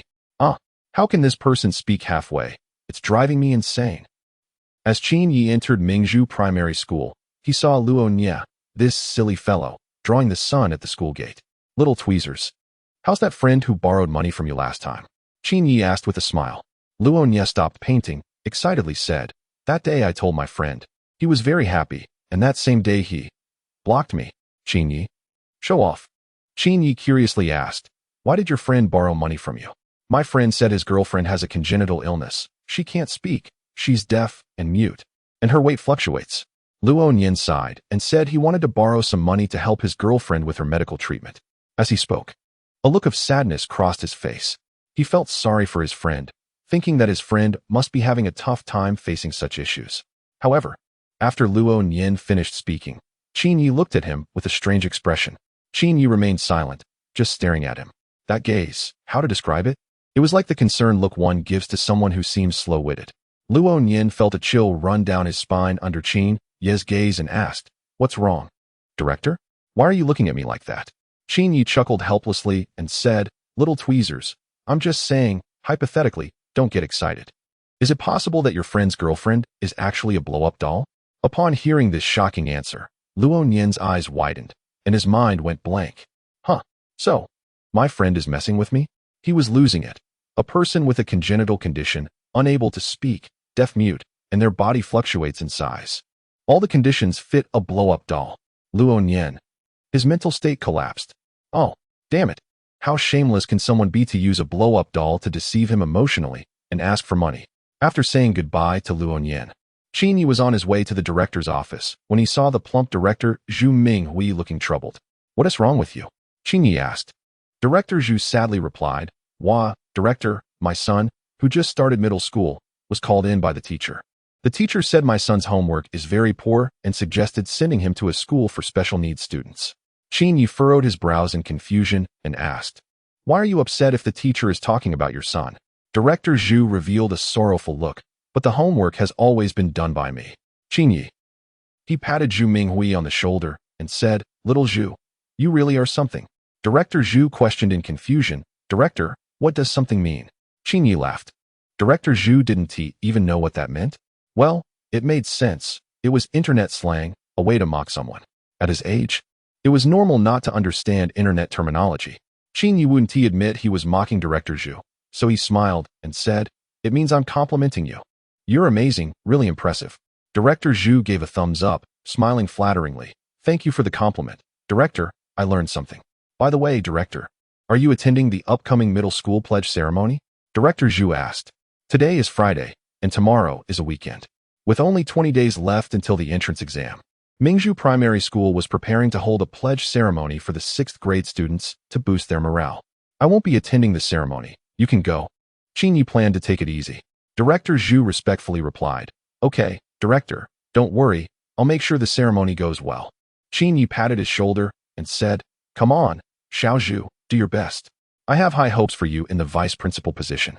Director Zhu's eyes turned red, and with a passionate gaze, he replied, "You can rest assured, board member. I will handle things with one word, stability." Half an hour later, at 9 a.m., on the playground of Mingzhu Primary School, the 6th grade students gathered for the graduation pledge ceremony. All 6th graders were present, waiting for the director's speech. 5 minutes later, Director Zhu stepped onto the platform and began his speech. "Students, at this moment, there are only 20 days left until the entrance exam. This exam will be your first step towards success. It will determine whether you can attend a good school for the next 3 years. 6 years of diligent study. Who will stride to the top? With passion and ambition, we talented individuals shall claim the crown." Director Zhu raised his arm high, his voice growing stronger. "Young people should have lofty aspirations. How can one remain stagnant? Life is fragile, yet one should have an indomitable spirit. Let dreams be your steed. And do not waste your youth. The universe is still uncertain. We are all striving forward." Chapter 98. The return of the explosive gang and the arrival of the physicist forum. The playground was eerily quiet. The students were silent, their expressions strange. The teachers from the observation and learning group looked at each other, their lips trembling, unable to speak. After a long silence, one teacher furrowed their brow and asked, "What does cattle and horses mean?" These teachers, sent from various schools to Mingzhu Primary School for learning, were all seasoned educators with over 10 years of teaching experience, averaging 36 years old. They had never heard of the term cattle and horses before. At that moment, a language teacher from the observation group slapped their forehead and exclaimed, "I know. The famous poet once said, 'Some people bend down to serve the people as cattle and horses.' Here, cattle and horses should be a positive term, referring to selfless heroes." Once this viewpoint was expressed, the other teachers in the observation group nodded in agreement. "You learn something new every day? So that's what cattle and horses means." Well said. The universe is still uncertain. We are all cattle and horses. Cattle and horses. Cattle and horses. We are all cattle and horses. Hooray. Long live cattle and horses. All the teachers present are cattle and horses. We are all cattle and horses. The teachers from the observation group joined Director Zhu on stage, shouting together. The students of Mingzhu Primary School were left bewildered in the wind. "Damn it. Are you all idiots? You are the cattle and horses. Your whole family is cattle and horses." Just as the students were getting restless, Director Zhu announced, "Next Monday, the first internal mock exam will begin." As soon as these words were spoken, the atmosphere among the students exploded. "Oh no, an exam is coming. Scholarships will be awarded based on rankings. 3 million in scholarships. Here I come. Cattle and horses. Cattle and horses. Oh woo. Long live cattle and horses. Cattle and horses. Let's go." The students cheered and joined the shouting army. "If it means cattle and horses, then give me 3 million. Don't just call me cattle and horses. If you call me grandson, I'll call you grandpa." This is the power of money. In an instant, the shouts on the playground shook the heavens. The sound reverberated far and wide, soaring into the clouds. The scene was extraordinarily magnificent. Over 600 students and more than 300 teachers from the observation group raised their fists together, chanting cattle and horses. The image was simply breathtaking. Anyone unaware might think there was an earthquake. In the boardroom, Qin Yi listened to the distant shouts of cattle and horses, his expression peculiar. "This sound. It seems to be coming from the playground. Damn it. That fool Zhu Minghui. He better not have messed up the rally." Qin Yi's expression was dark and unpredictable. However, he was currently busy with something more important and couldn't care less about Zhu Minghui. The 100 million promised by the old lady had already been transferred to his bank account. Next, he planned to establish a fund to provide warmth for children in impoverished mountainous areas. For children in difficult conditions, Sending them exam questions must be very touching, right? Qin Yi thought to himself. This fund will be called the Love Awakening Fund, an abbreviation of the Eisenjoro family name. After all, the old lady donated 100 million. As Qin Yi pondered, he called the family finance department. I want to establish a charity fund with an investment of 120 million. Please take care of all the necessary procedures. Understood, President. We will handle it immediately. Qin Yi contributed 20 million of the 120 million funds. After all, his family isn't as wealthy as the Eisenjoro family. What Qin Yi didn't know was that his action of founding the fund today would later be selected as one of the top 10 philanthropists in Su province. Without realizing it, Qin Yi made history. He became the first unkind philanthropist in history. At this moment, on a social media platform, a language prodigy from a neighboring country, Chen Wu, was showing off frantically. Chen Wu. Unbeatable. Chinese is simply too easy. I've already learned tens of thousands of Chinese characters. I will definitely score full marks in the International Level 6 Chinese exam the day after tomorrow. Garbage Chinese. I can learn it with my eyes closed. Chen Wu posted 4 updates in a row, boasting with arrogance. Not all geniuses are humble and low-key. Just like Newton, who had no friends throughout his life, never married, and was reclusive and irritable, looking down on everyone. In Newton's eyes, everyone else was foolish. In his world, there were only 2 types of people, the foolish and the more foolish. Clearly, Chen Wu is the kind of genius who loves to show off. Unfortunately, despite having Newton's temperament, Chen Wu lacks Newton's capability. He will soon realize that the most foolish thing he has ever done in his life is shamelessly claiming that Chinese is easy. At the World Physicists Forum, excitement filled the air as they celebrated. The neighboring mathematicians' forum has been devastated by the century-old egg conjecture. Who is this century-old egg? Absolutely ruthless. But it feels so good. Seeing the despair on the faces of those mathematicians brings me inexplicable joy. Their unhappiness is my source of happiness. Physics and mathematics are like sworn enemies. Logically, those who study physics cannot do without the help of mathematics and should coexist harmoniously. However, in reality, those who study physics often look down on mathematicians. It's a bizarre hierarchy of disdain. The reason is simple. Every physicist in history has been an excellent mathematician, but not every mathematician is a physicist. For example, Newton, who appeared to be a physicist on the surface, was secretly one of the world's 3 great mathematicians. Another example is Yang Zhining, one of the greatest living physicists today. The Yang-Mills equation he proposed is one of the most challenging mathematical problems today. Every physicist is, to some extent, a mathematician. Those who are not proficient in mathematics fundamentally cannot calculate celestial motion trajectories, black hole collapse speeds, and various physics problems. Therefore, the Physicists' Forum has always looked down on the Mathematicians' Forum. Nowadays, seeing the Mathematicians' Forum in trouble, the Physicists' Forum raises their glasses in celebration. However, just when they were celebrating the most joyfully, a new post quietly appeared in the forum. Poster, a certain group member. He has arrived. He has arrived. He has come with exam questions. The group is making a comeback. After the group mercilessly defeated the Mathematicians' Forum, they have now brought their exam questions to the Physicists' Forum. At this moment, everyone in the world of physicists was stunned. No way. Really? Is it really from that group again? What on earth is this member? All the great physicists, get to work. Eliminate this member. The bunch of useless people from the Mathematicians' Forum have already lost. We physicists will not lose. Let us go. Charge. A large group of physicists let out a roar and rushed into the post made by Qin Yi. Chapter 99, Exam Bombardment. The 7 major forums of the world fall then. All these physicists burst into tears. Total defeat. The mood at the World Physicists Forum has collapsed. What kind of devilish questions are these? Post-content. The Earth has been supporting the survival of billions of organisms. The survival of all life on Earth depends on the sun. But the sun is not eternal. It will one day burn out. When the hydrogen in the sun's core is depleted, the core will collapse, leading to a rise in temperature and the expansion of its outer layers. Considering all factors such as the effects of black hole gravity, stellar gravity, energy transformation, heat dissipation, and planetary gravity, I want to ask, when will the sun perish? Many physicists. This insane question has completely stumped the entire physicist forum. When will the sun perish? Look at this. Is this something a person can even ask? If Einstein saw this question, he would have to run away with a train overnight. Who can solve such a devilish physics problem? It's so hard. I can't figure it out at all. Calculating the sun's destruction? How can that even be done? I can't do it at all. This question needs Newton. Quickly, lift Newton's coffin lid and ask him to solve it. Forget it. If Newton saw this problem, he would lie back down in his coffin overnight. Oh no, this question is just too difficult.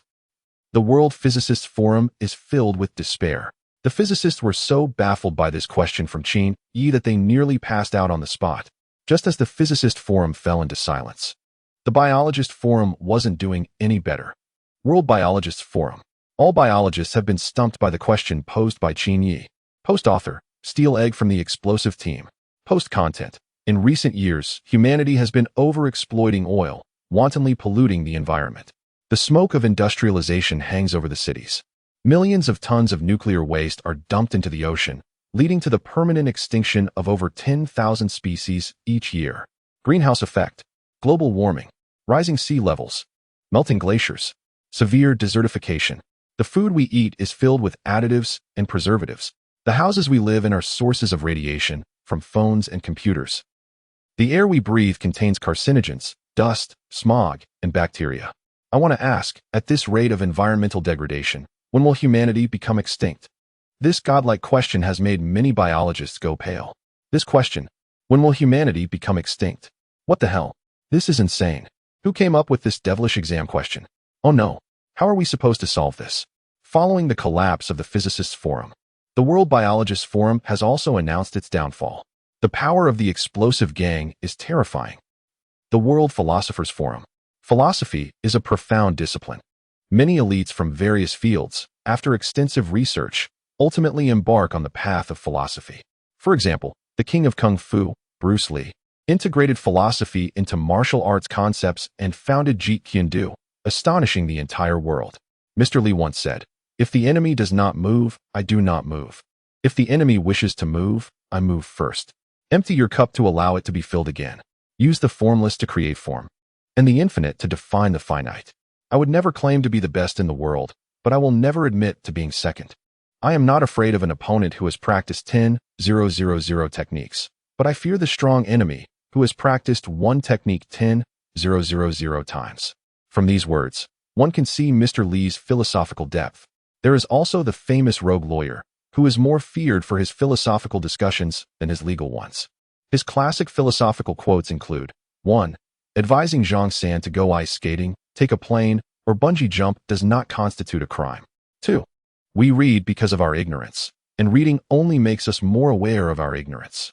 3. There is nothing absolutely right or absolutely wrong in this world, and this viewpoint itself is absolute. Philosophy is a profound and sophisticated field. In the hierarchy of disdain among various academic disciplines, philosophy stands at the top of the pyramid. Those who study mathematics look down on chemistry. Those who study physics look down on mathematics, while those who study philosophy look down on all other disciplines. In the eyes of philosophers, the world is abstract, chaotic, indescribable, and unpredictable. Today, this most formidable discipline faces a challenge from the great demon of the night. The poster, Iron Egg from the Explosive Gang. Post-content. I have a few questions I would like to ask everyone. 1. Who am I? Where do I come from? Where am I going? 2. Meaning is the understanding that humans attribute to objects. What then is the meaning of meaning? 3. When I die, is it the world that considers me dead, or is it I who consider the world dead? 4. When you turn away from a mirror at night without looking at it, can you be sure that the reflection also turns?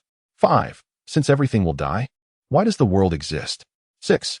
A series of mind-bending philosophical questions that make one question life have turned the entire Philosophers Forum upside down. A barrage of exam questions has left these philosophers dumbfounded. Each of these questions could occupy philosophers for a long time.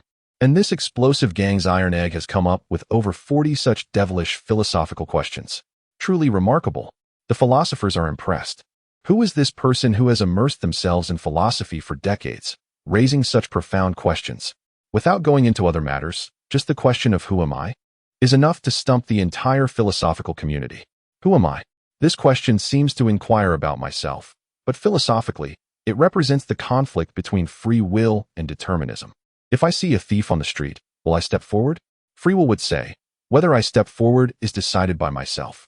Determinism would argue, whether I step forward is determined by my genes and past experiences. For example, My genes may dictate that I am someone without a sense of justice. So I will not step forward. My past experiences may tell me that those who act bravely often face dire consequences, so I will not step forward. Determinism holds that all decisions made by a person in this world are determined by my genes and past experiences. So, returning to the initial question, who am I? Am I truly myself, or am I a slave governed by genes and past experiences?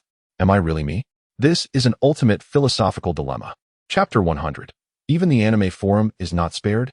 Compared to the philosophical question of who am I, the question where do I come from is even more profound.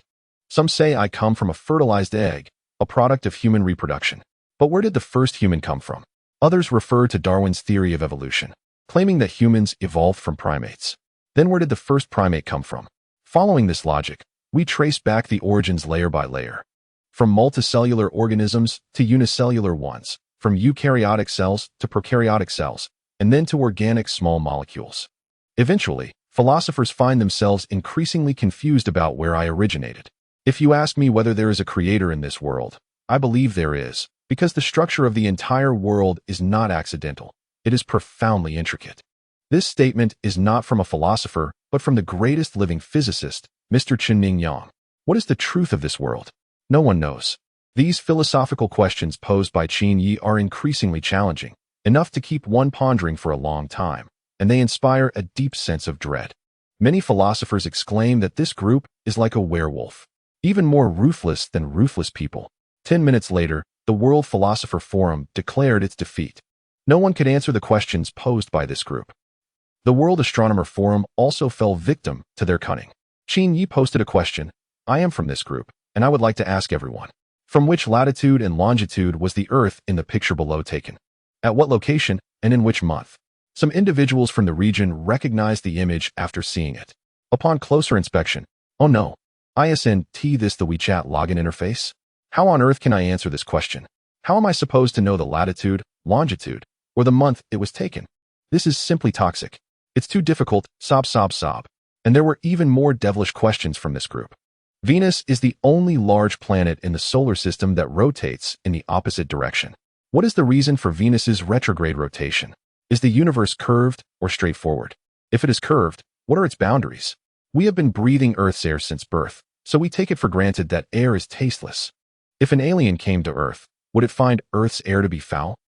One after another, these devilish astronomy questions left many astronomers questioning their existence. What on earth are these insane questions?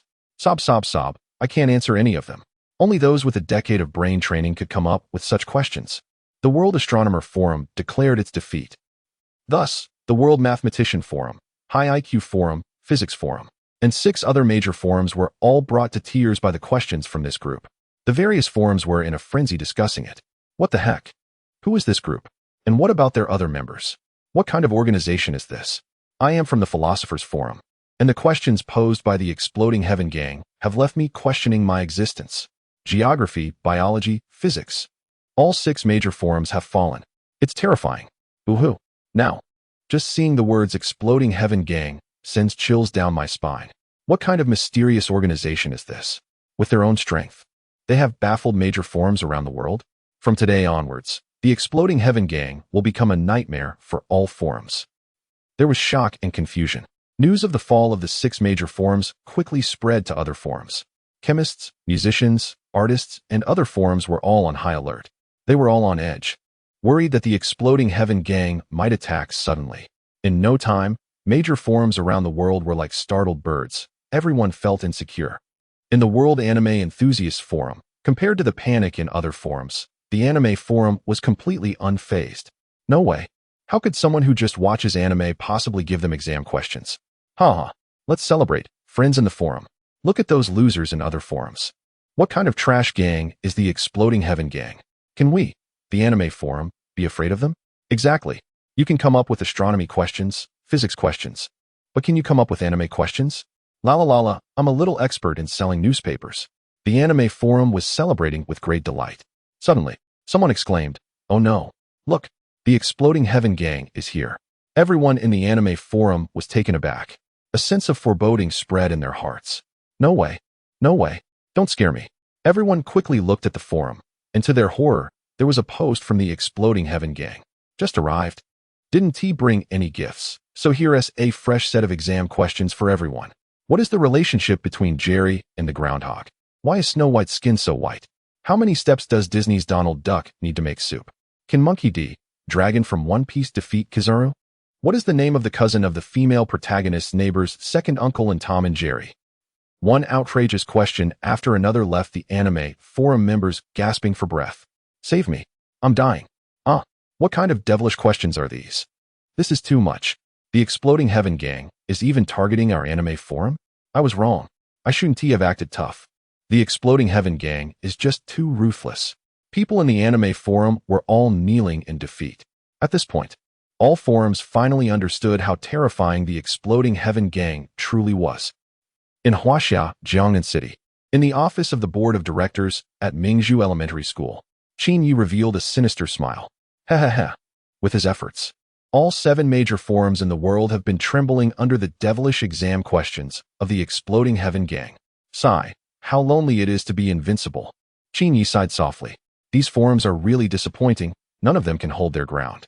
He prepared 999 questions, but only used a little over 100 to completely defeat them. What should he do with the remaining 800 questions now?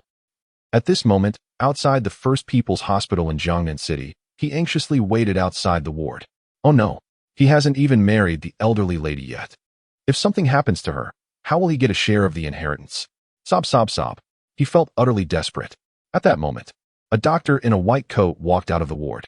He hurriedly approached and anxiously asked, "Doctor, how is my girlfriend doing?" The doctor, hearing this, couldn't help but twitch his mouth slightly, looking incredulous. Girlfriend? That 90-year-old lady inside is your girlfriend? Are the young people today really playing like this? In that instant, the doctor felt old, unable to understand the youth of today. Chapter 101. Patriotic Education at Mingzhu Primary School. The doctor patted Dazhuang's shoulder and assured him, "Don't worry about your girlfriend." Dazhuang's expression brightened as he eagerly asked, "Doctor, is my girlfriend okay?" "The myocardial infarction is fine now," the doctor replied. Dazhuang grasped the doctor's hand, excitedly saying, "Thank you, doctor." "Don't thank me so soon." The doctor quickly shook his head and sighed. "The myocardial infarction is fine, but the late-stage cancer is beyond saving. Even a miracle won't help her." Dazhuang was stunned. "So when you said not to worry, it was because there was no hope?" Sob, sob, sob. Dazhuang cried in anguish. His heart was heavy. He was about to lose a fortune. "You should go see the patient one last time," the doctor comforted him. Dazhuang nodded and walked heavily into the ward. Dazhuang, come here." The frail old woman on the hospital bed, barely clinging to life with the help of an oxygen tank, called out weakly. Her voice was faint, like the buzz of a mosquito. Dazhuang hurried over, sat at the bedside, and held the old woman's hand. The old woman weakly said, I have 5 million in gold. It's right here." Dazhuang's eyes lit up with excitement as he urged, "Where is it? Hurry and tell me." The dying old woman struggled to breathe, her voice intermittent. It's. Then her voice suddenly stopped. The old woman had passed away, and the ECG machine ceased its rhythm. Dazhuang's eyes turned red. "What the hell? Where did you hide the 5 million in gold? Hurry up and tell me." Until her last breath, Dazhuang never learned where the gold was hidden. Dazhuang's mindset shattered. Sob, sob, sob. If only the old woman had said a few more words, he could have become a millionaire. At 4:30 p.m., the last class before school ended at Mingzhu Primary School. Tomorrow is a weekend, and this is also the last class that the teachers from the observation group can attend. So they treasured it immensely. In grade 6, class 3, the teachers in the back row were frantically taking notes. The pace of the lessons at Mingzhu Primary School was incredibly fast. A moment's distraction could mean falling behind. This urgent learning atmosphere pressed down on many attending teachers, making it hard for them to breathe. Yet the students seemed unusually excited, their eyes shining with enthusiasm for learning, and they simply couldn't stop. To sum it up in one phrase, learning makes me happy. This was the impression the attending teachers had of the students at Mingzhu Primary School. They had never seen such dedicated, passionate, and hardworking students. Moreover, this was the case for the entire school. It was truly astonishing. After finishing the last homework question, the homeroom teacher, Mr. Lee, checked the time. There are 25 minutes left before school ends. Looking at this group of hardworking and intelligent students, Teacher Lee has no doubt that these still youthful children will become elites in various fields in the coming decades. In the last moments before school ends, "We won't discuss problems anymore," Teacher Lee said as he put down the chalk. The whole class was taken aback. "What is going on? Why aren't we discussing problems?" Teacher Lee wrote a few words on the blackboard. "What is your dream?" Upon seeing this line, the students fell into deep thought. Dreams. They really hadn't considered this question in detail. "Can someone answer this question?" Teacher Lee asked. Little Pang eagerly raised his hand. "Teacher." "Me." "You come," Teacher Lee called out. Little Pang stood up, shook his chubby face, and said, "My dream is to get into Tsinghua University like my father." At this announcement, the class gasped in astonishment. "Little Pang, your dad is actually from Tsinghua University? Wow, I didn't expect you to be so low-key." "Fellow classmates, I'm stunned." There were exclamations of disbelief. Even the teacher glanced over slightly. But who knew?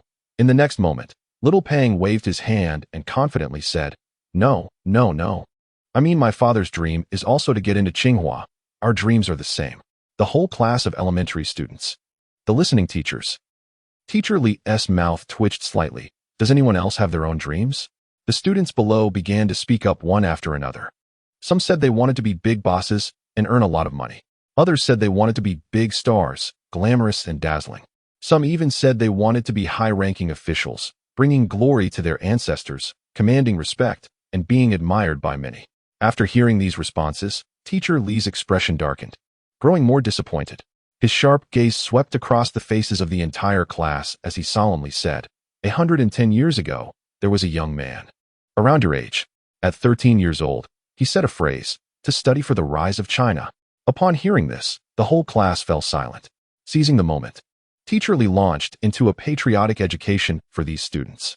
A century ago, the ironclad warships of the West awakened the slumbering lion that had been asleep for 1,000 years. That was the most humiliating moment for our nation. Losing territory and paying reparations, enduring humiliation and heavy burdens. During that period of history, we faced blood and chaos, with treacherous ministers and a landscape of devastation. There was a group of people who, in the darkness without torches, forged light with their flesh and blood, illuminating the path for future generations. Thriving towards the sun. What fear is there in the long night?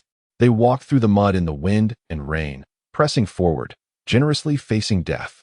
Listening to this sorrowful history, the students' eyes reddened, clenching their tender fists. A sense of inexplicable mission quietly took root and sprouted in their hearts. Mr. Lee's words reflect the current lack of patriotic education in schools. The outflow of talent from our country is severe. Statistics from the Ministry of Education have shown that among the overseas students from top universities, only 19 choose to return and develop their careers at home. This figure is alarmingly low. The talents cultivated over many years are all going abroad. Mr. Lee absolutely cannot allow his students to go overseas many years later and contribute to foreign research. That would be an insult to his teaching integrity. Taking a deep breath, with slightly moist eyes and a heavy tone, he said, "We should be grateful to live in a peaceful era. There are no relentless bombardments, no gunfire, no corpses lying everywhere, and no warlords dividing the land. Because we have a powerful nation behind us, protecting us. Every grain of rice we eat and every sip of water we drink is earned through the sacrifices of those ancestors who fought for our future. No one is born a hero, but responsibility compels us to take action. If it weren't for the sacrifices of our ancestors to defend the nation, how could we exist in this world?" Chapter 102. This place does not produce actors, only scientists. After Teacher Lee finished speaking, the thoughts of the entire class surged and lingered for a long time. Even the attending teachers felt a mix of emotions. Over the years, the journey has not been easy.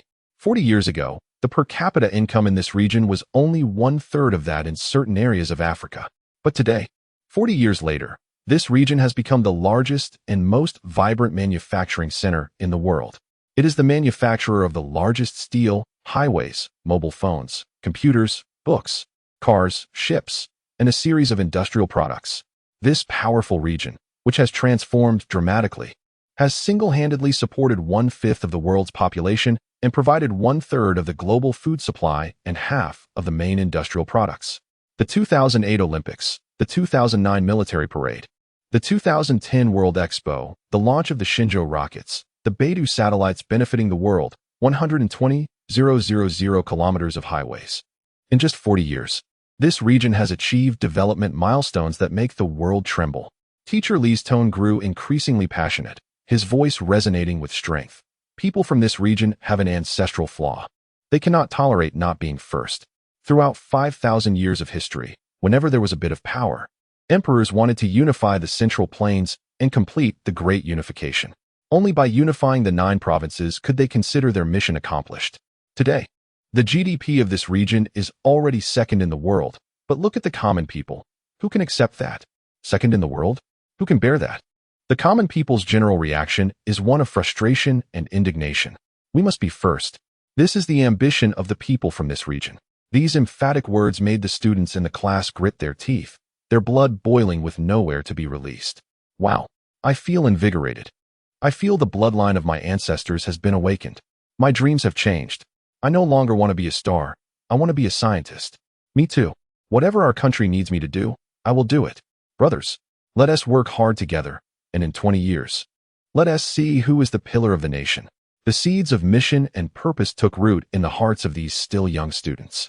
Years later, while other schools produced businessmen, actors, and internet celebrities, this primary school would produce scientists. Batch after batch of youths determined to revive their homeland would emerge from this primary school, and many years later, they would throw themselves into the embrace of their country with their dreams, unwavering. Here became the starting point of dreams, the cradle of scientists. Ding ding ding, the school bell rang. Teacher Li, with a textbook tucked under his arm and a satisfied smile, said, "Class dismissed." As Teacher Li left the classroom, the teachers sitting in the back row stood up collectively to show their respect. Before this, they thought this primary school was just good at studying. Now they realized, this primary school is not only teaching knowledge, but also instilling a sense of mission, a sacred mission to serve the country and the people, striving for the rejuvenation of the Chinese nation. After a century of storms and trials, the great rejuvenation of the Chinese nation will surely shine brightly, overwhelming the East. School's out. Brothers, don't study this weekend. Let me study alone. What are you thinking? Not only do I want to study, but I also want to outdo you. I've prepared 10 exercise books. Let us see if I can score full marks next Monday. Are you out of your mind? You dare to think about scoring full marks on questions from the Great Demon King? I think you should look in the mirror first and see if you're worthy. Elementary school students carrying heavy backpacks walk on the way home from school. Even the boarders who usually stay at school took the school bus back home. Outside the board chairman's office, Qin Yi stood tall, watching the departing figures of the elementary students, with tears in his eyes, saying, "These are all good kids." He specially prepared fresh exam questions for these good kids. Next Monday, when these kids see the new exam questions, they will surely be moved to tears, right? I'm truly a good board chairman. The invincible is so lonely. The invincible is so empty. Alone at the peak. Qin Yi's phone rang. He checked and saw it was a call from Luonya. He answered the phone. "Hey, little tweezers.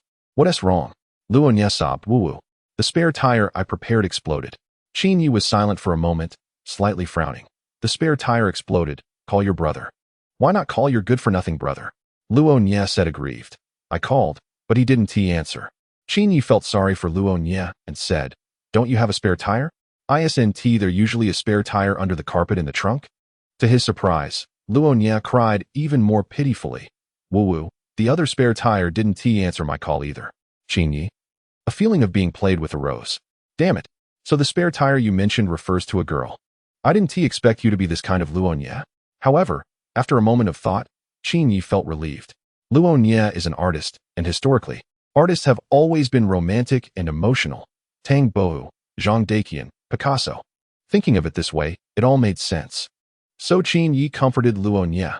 "Don't be sad, little tweezers. There are plenty of women out there." Luonya asked expectantly, "Really, Chairman?" Qin Yi revealed a sly smile. "Of course it's not true." Luonya. Ding, from Luonya's resentment 20. Qin Yi rolled his eyes and changed the subject. "Sigh, I really envy you guys who have spare tires." Luonya said aggrieved. "Envy what?" "Us handsome guys like us." Qin Yi sighed deeply, expressing his worries. "Women are always the ones who throw themselves at you. How would they know what it feels like to be a backup?" Luonya. Ding, 44 from Luonya's grievances. Luonya's mindset collapsed. Boo-hoo. He regretted calling Qin Yi. After hanging up, Qin Yi discovered that Qin Xiaoyu had sent him several messages on WeChat during lunch, which he hadn't had the chance to check. Qin Xiaoyu transferred 200 yuan. Qin Xiaoyu, bro, the groundhog at home is cold tonight. Buy it a scarf to keep warm. Qin Xiaoyu, the remaining money is yours. Cute, cute. Qin Yi received the money and messaged Qin Xiaoyu. Sis, don't worry, I handle things with one word, steady. Laughing, Qin Yi smiled as he locked the office door and headed home for the weekend. Saturday, the Glory of Kings quiz system goes live. Sunday, the International Level 6 Chinese Proficiency Test. What an exciting weekend holiday. Chapter 103, Can't Stop Laughing. Masters Clash. Every move is deadly in Island Nation. After 3 days of a typhoon's onslaught, the landscape has completely transformed. The howling winds of the typhoon are like the arrival of death itself, reminiscent of the wails of vengeful spirits. The entire island is shaking. The thunderous roar of the typhoon nearly shatters the eardrums of the inhabitants. Trees are uprooted, buildings collapse, and the surviving locals huddle in high-rise buildings, trembling in fear. Over these 3 days, the typhoon has become a nightmare for the people of the island. Wherever the typhoon strikes, it feels like divine punishment has descended, obliterating everything in its path. With water and power outages, everyone is on edge, chaos reigns, and hysteria ensues. Meanwhile, those living abroad are comfortably sheltered in hotels or student apartments, with food and drink at hand, as long as they don't step outside. They have nothing to worry about. The locals, however, are not so fortunate. Some desperate individuals have resorted to drinking their own urine, producing and consuming it themselves. Hokkaido. Inside an ordinary Japanese attic, a couple is in distress. Ito-kun, our food supplies are running low. What should we do now? Asks the woman, dressed in a cherry blossom kimono. The man, clad in a sumo outfit and weighing over 300 pounds, replies, Kagami-chan, I have a solution. You eat my waste, and I'll eat yours. We can cycle through it and surely survive this typhoon. The woman. She turns to her husband, shock written across her face. Baka, are you crazy? Huaxia, Jiangnan City. At the entrance of Mingzhu Primary School, just as Qin Yi is about to drive home, he notices a little boy staring longingly at his Ferrari. Feeling a surge of compassion, Qin Yi smiles and asks, Little friend, do you like sports cars? The boy nods vigorously, yes. My dream is to drive a Ferrari when I grow up. Qin Yi is touched and thinks to himself, what ambition this child has. He decides to help the boy. He takes a book from the car and kindly says, Uncle will give you this book. If you study it thoroughly, your dream will surely come true. And not just Ferraris, Rolls-Royces, Lamborghinis, Porsches, they'll all be yours in the future. Upon hearing this, the boy's heart races with excitement. He shouts, Thank you, Uncle. I will work hard. Qin Yi smiles and nods, then gets into his car. With a roar of the engine, the fiery red Ferrari bolts away like a wild stallion, disappearing down the street. After Qin Yi leaves, the boy looks at the book in his hands, his face contorting as he falls into deep thought. The book's title, How to Become an Excellent Driver. Ding. 50 resentment from the little boy. The boy mutters to himself, What the heck? Oh. After a dozen minutes, on the way home, Qin Yi saw an old acquaintance again. It was the fortune-telling old man he had encountered a few times before. Haha, what a small world. This fortune-teller had surprisingly switched careers and started selling little hamsters. Qin Yi parked his Ferrari by the roadside and walked over with a mischievous smile. Oh? How much are the hamsters? The fortune-teller, seeing it was Qin Yi, was momentarily taken aback and replied with an uncertain tone, 10, 15 yuan each. Qin Yi nodded, pulled out a 100 yuan bill, and boldly said, I'll take one. The fortune-teller took the money and immediately flattered, Why don't you pick one? As Qin Yi scanned the stall, pondering which one to choose, the fortune-teller suggested, This beige hamster plays dead. It's especially cute. Qin Yi looked over, and sure enough, this fluffy little hamster was lying on its back in the nest, completely still, looking just like it was dead, truly adorable. This cute appearance instantly melted Qin Yi's heart. All right, I want this one, Qin Yi said decisively. Seeing Qin Yi take the bait, a glint of cunning flashed in the fortune-teller's eyes. What a playing dead hamster. It was actually dead. Young man, you are still too naive. After being fooled by me, you ended up buying a dead hamster. Haha. The fortune-teller felt ecstatic inside. Hurry up, why are you so slow? Qin Yi glanced at him and urged. The fortune-teller quickly put the little hamster in a cage and handed it to Qin Yi. Here's your change, 85 yuan. The cage is a gift. Qin Yi waved his hand, saying, No need for the change. The fortune teller trembled as he took the money. A warm wave surged in his heart. A sense of shame spread within him. He sold a dead hamster to the other party, yet the other party didn't even want the change back. How noble. Compared to this, he felt like less than human. Just as Qin Yi was about to leave, the fortune teller gritted his teeth and shouted, "Stop." Qin Yi paused, looking at him in confusion. The fortune teller sighed and, with a complicated tone, said, "I was wrong. I'll be honest with you. The hamster you have is dead. Give it back to me, and I'll exchange it for a live one." Hearing this, Qin Yi was stunned for a few seconds. 3 seconds later, he widened his eyes, looking at the fortune teller with anger, and cursed, "You old man. You actually tried to fool me with a dead hamster? Do you think you deserve my kindness?" The fortune teller's eyes turned red, and he slapped himself, sincerely apologizing. "I'm sorry, my conscience was eaten by a dog." Seeing the fortune teller like this, Qin Yi sighed and said, "All right then. Since you've said that, I won't pretend anymore. Give me back that 100, and I'll give you a new one." The fortune teller? The corner of the fortune teller's mouth twitched, and with a strange look, he asked, "Don't tell me that 100 is counterfeit?" Qin Yi nodded. Fortune teller. Ding. The resentment from the fortune teller 99. The fortune teller is stunned. Masters clash. Every move is lethal. The fortune teller never expected that Qin Yi could be so unscrupulous, using counterfeit money to fool him. Qin Yi took out a real 50 and handed it to the fortune teller, saying, "This time it's real money. Accept it." The fortune teller exchanged it for a lively little hamster and gave back 35 yuan in change. This time, both were sincere, with no ill intentions, and even shared a warm hug. Everything felt so harmonious. Before leaving, the fortune teller asked Qin Yi, "Young man, do you still believe in me?" Without any hesitation, Qin Yi nodded firmly. "I do. This world is full of love. Although you deceived me before, I'm still willing to believe in you." A wave of warmth surged in the fortune teller's heart, and he was once again moved. After a long silence, the fortune teller trembled slightly and said with difficulty, "Young man, I'm sorry, I've deceived you again." Chapter 104. Twist, twist, and another twist. As he spoke, the fortune teller pulled out a mobile phone. It turned out that during their earlier embrace, he had stealthily taken Qin Yi's phone. "Here's your phone back," the fortune teller said apologetically. Qin Yi was touched for 0.1 seconds, then silently pulled out a wallet. "Actually, I tricked you too." The fortune teller was taken aback. "What? Isn't that my wallet?" It turned out both of them had been pickpocketing each other. The fortune teller had taken Qin Yi's phone, and Qin Yi had taken the fortune teller's wallet. "Ha ha." The fortune teller puffed out his cheeks and laughed mockingly. "Young man, you've been fooled. Open the wallet and take a look." Qin Yi opened the wallet and saw it was completely empty, not a single dollar inside. "Young man, you're still too young. I always carry 2 wallets when I go out. The other one doesn't have any money, huh?" The fortune teller said, his face beaming with pride as he pulled out another wallet from his pocket.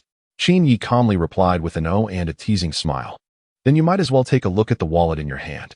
The fortune teller's body stiffened, and a sense of foreboding suddenly arose in his heart. He opened the wallet to find, "Damn, where's my money? Why is it empty?" The fortune teller was dumbfounded and started shouting. Qin Yi calmly pulled out a stack of cash. It turned out that not only had he taken the fortune teller's wallet, but he had also taken the money from the other wallet. What was even more audacious was that after taking the money, he returned the wallet to the fortune teller. "What do you call this?" "This is top-level prediction."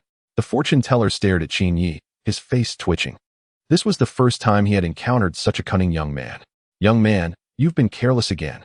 The fortune teller raised an eyebrow and sighed. "Actually, the 35 yuan I was looking for was fake." "Oh." Qin Yi was completely unfazed, as he had anticipated it. "In fact, the 50 yuan I gave you." The fortune teller frowned and asked, "Is that fake too?"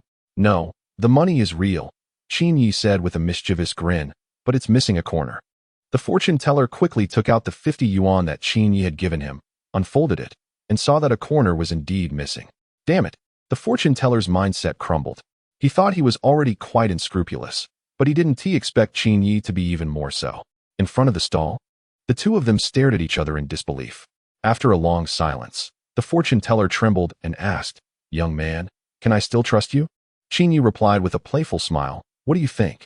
The fortune teller took a deep breath and laid it all bare. "No more pretending. I'm completely laying it out. Actually, this stall is fake. The owner went to the bathroom, and I'm just watching it for him." Qin Yi was intrigued. In the end, even the stall was fake. Impressive. However, Qin Yi was even bolder. He smiled at the fortune teller and said, "Actually, I'm fake too. I'm not from Earth, I'm from Mars." The fortune teller's face twitched for a moment, and he mocked, "If you're from Mars, then I'm the supreme deity." Internally, he scoffed, "I can't believe this. This young man is quite mischievous." Qin Yi remained calm and said lightly, "Do you speak the language of immortals?" "No." The fortune teller frowned and provocatively asked, "Can you speak Martian?" Qin Yi nodded. The fortune teller looked incredulous.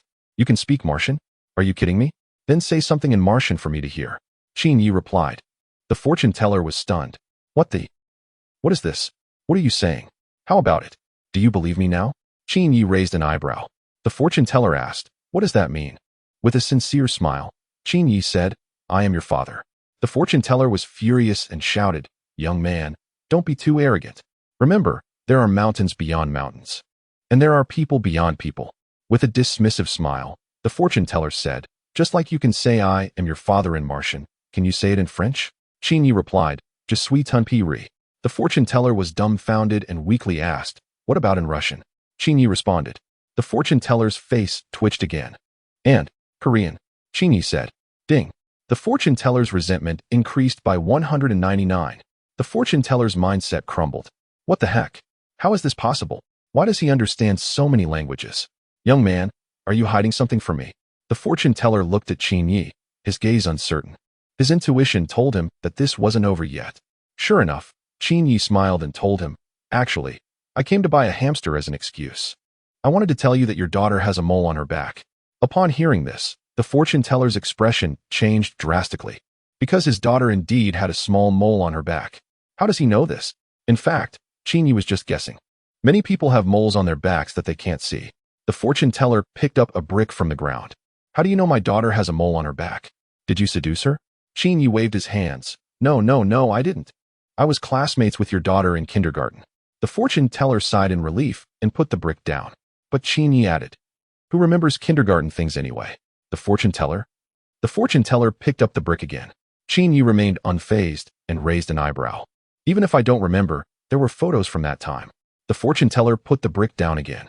Qin Yi smiled and said, "But I confirmed it again at the hotel last night." The fortune teller, with wide eyes, exclaimed, "What? Is there a twist?" He was holding a brick, and his eyes were red. Qin Yi chuckled. "It's a photo of the confirmation." The fortune teller wiped his sweat and said, "So it was a photo. You scared me." "Yes, a photo," Qin Yi said with a teasing smile. "Tell me, what kind of photo can show a mole on the back? Could it be a certain type of photo?" The fortune teller exclaimed, "Damn it, I'm going to fight you." "Ah, don't hit me. I've trained for this. I'm really fierce. Take that, kid." "Ah." Sounds of scuffling filled the air. 5 minutes later, the fortune teller was left with a bruised face. It was the fortune teller who made the first move. What do you call that? Self-defense. Chapter 105. Taking out a teammate to sacrifice to the heavens. Stop your moves quickly after finishing off the fortune teller. Qin Yi happily prepared to drive home. Finally, he caught the opportunity he had long wanted. He had always wanted to teach that fortune teller a lesson. Moreover, it was the fortune teller who made the first move, so this was self-defense. Before leaving, the fortune teller, with a bruised face, said, "Young man, you're finished. I will sue you until you go bankrupt." Qin Yi laughed. "All right, see you in court." He had a lawyer backing him, so why worry about losing the case? Once in the car, Qin Yi called his lawyer. "Hey, dear lawyer, I want to consult you about something." "Go ahead. I just got into a fight, and the other party struck first. I knocked him down. Does that count as self-defense?" The lawyer was silent for a moment before asking, "Was the other party seriously injured?" Qin Yi thought for a moment and replied, "By the time he gets home tonight, his wife might not even recognize him." He had turned the fortune teller into a mess. The lawyer sighed. "Silly kid, that's called excessive defense, not self-defense. And you will bear legal responsibility." Qin Yi's expression darkened, and the corner of his mouth twitched slightly. "What? Don't scare me." Qin Yi frowned and asked. "The other party said he would sue me. Am I in trouble?" The lawyer calmly asked, "Who hit whom?" Qin Yi, confused, replied, "I did." "Who are you?" Qin Yi. "Who hit whom?" Qin Yi hit him. The lawyer asked, "Who are you?" Qin Yi suddenly understood. "I am Qin Zhou, the one who was hit by Qin Yi." "What does that have to do with me, Qin Zhou? Who is Qin Yi?" "I don't know him. I am Qin Zhou, the daylight." Boom. With a rev of the engine, Qin Yi drove away. Half an hour later, Qin Yi returned home, holding the 200 yuan given by Qin Xiaoyu. He bought himself a large bag of snacks and 2 packs of cigarettes. Feeling content, he rummaged through his belongings and found an old sock, cut a hole, and slipped it over the groundhog's neck. There, a scarf was just made. Perfect. Qin gave himself a thumbs up. Ding, from the groundhog's resentment, 55. Sigh. My benevolent heart has nowhere to go, Qin thought. Ding ding ding. A message from the AI butler arrived. Master, the task is complete. The overseas support has finished. And the mech has submerged into the sea, entering sleep mode. Not bad, Qin praised. The AI butler seemed to have something to say. Master, can I borrow some money? Aggrieved. Qin was puzzled. What do you want money for? The AI butler replied with 2 words, concise and powerful, to flirt. Qin. Ding, from Qin resentment 5. As for Luo Nya, that was understandable. After all, he was a person. And Qin could understand a bit of flirtation. You, as an artificial intelligence, why are you joining in on the fun? What a silly thing. How much do you need to borrow? Qin asked. The AI housekeeper replied, $20. Qin was amused. He thought it would be a larger amount. He generously sent it 200 in a red envelope. Wow. Thank you, Master. Moi, by the way, what do you need to borrow money for? The AI housekeeper answered. To get a super membership. Will having a membership badge make it easier to impress the ladies? No. It'll just make me look cooler. Qin. There are always oddballs, but this year seems particularly full of them. This AI housekeeper really surprised Qin. At 7 in the evening, Qin Xiaoyu returned home from school. Qin was playing a game when he noticed that out of 4 teammates, 3 had names related to him. Qin exclaimed, "What the heck? I'm Qin, and Qin, come on." This shows just how much the elementary school students dislike Qin. However, this would be their last frenzy. Once the exam system goes live tomorrow, they would disappear. First, let us take out Sunbin. Qin typed. Teammate Xiao Qiao replied, "You're an idiot. Sunbin is on our team." Qin, is there a problem with sacrificing a teammate? Xiao Qiao. Sunbin. Ding, resentment from Xiao Qiao 25.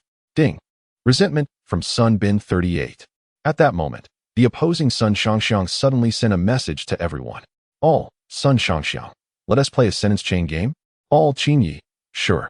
All, Sun Shangxiang. Not listening to the old. All, Qin. Happy for years. Our side Xiao Qiao. All Lao Fuzi. All, Sun Shangxiang. If a person has no dreams. All, Qin. What is the difference from being carefree? Our side, Sunbin. Haha, that is hilarious. All, Sun Shangxiang. I reflect on myself 3 times a day. All Qin. Am I poor, dumb, or silly? All, Sun Shangxiang. Our side, Sunbin. Friends come from afar. Our side. Qin. They must be punished even if far away. Ding, resentment from Sunbin 50. 5 minutes later. The game ended. Qin finished with an outstanding record of 10-1, successfully losing the match. The reason was that while Qin was typing, the opposing Sun Shangxiang sneaked in and destroyed the crystal. This is all just a trick. I knew Sun Shangxiang wouldn't be idle wanting to play a sentence chain with me. Truly unscrupulous to climb the ranks. So, Qin reported Sun Shangxiang. Report reason. This person made me lose the game, affecting my mood to recharge. Customer service, you handle it. Report screenshot. A screenshot of a level 3 membership recharge. Hey, hee. Qin Xiaoyu happily walked over. It's the weekend. Where are we going to play tomorrow? Qin thought for a moment and suggested, how about the zoo? We can also collect some resentment points there. Qin Xiaoyu cheered, great. We're going to the zoo tomorrow. By the way, brother, where did you buy that scarf for the groundhog? I just touched it, and it's pretty thick.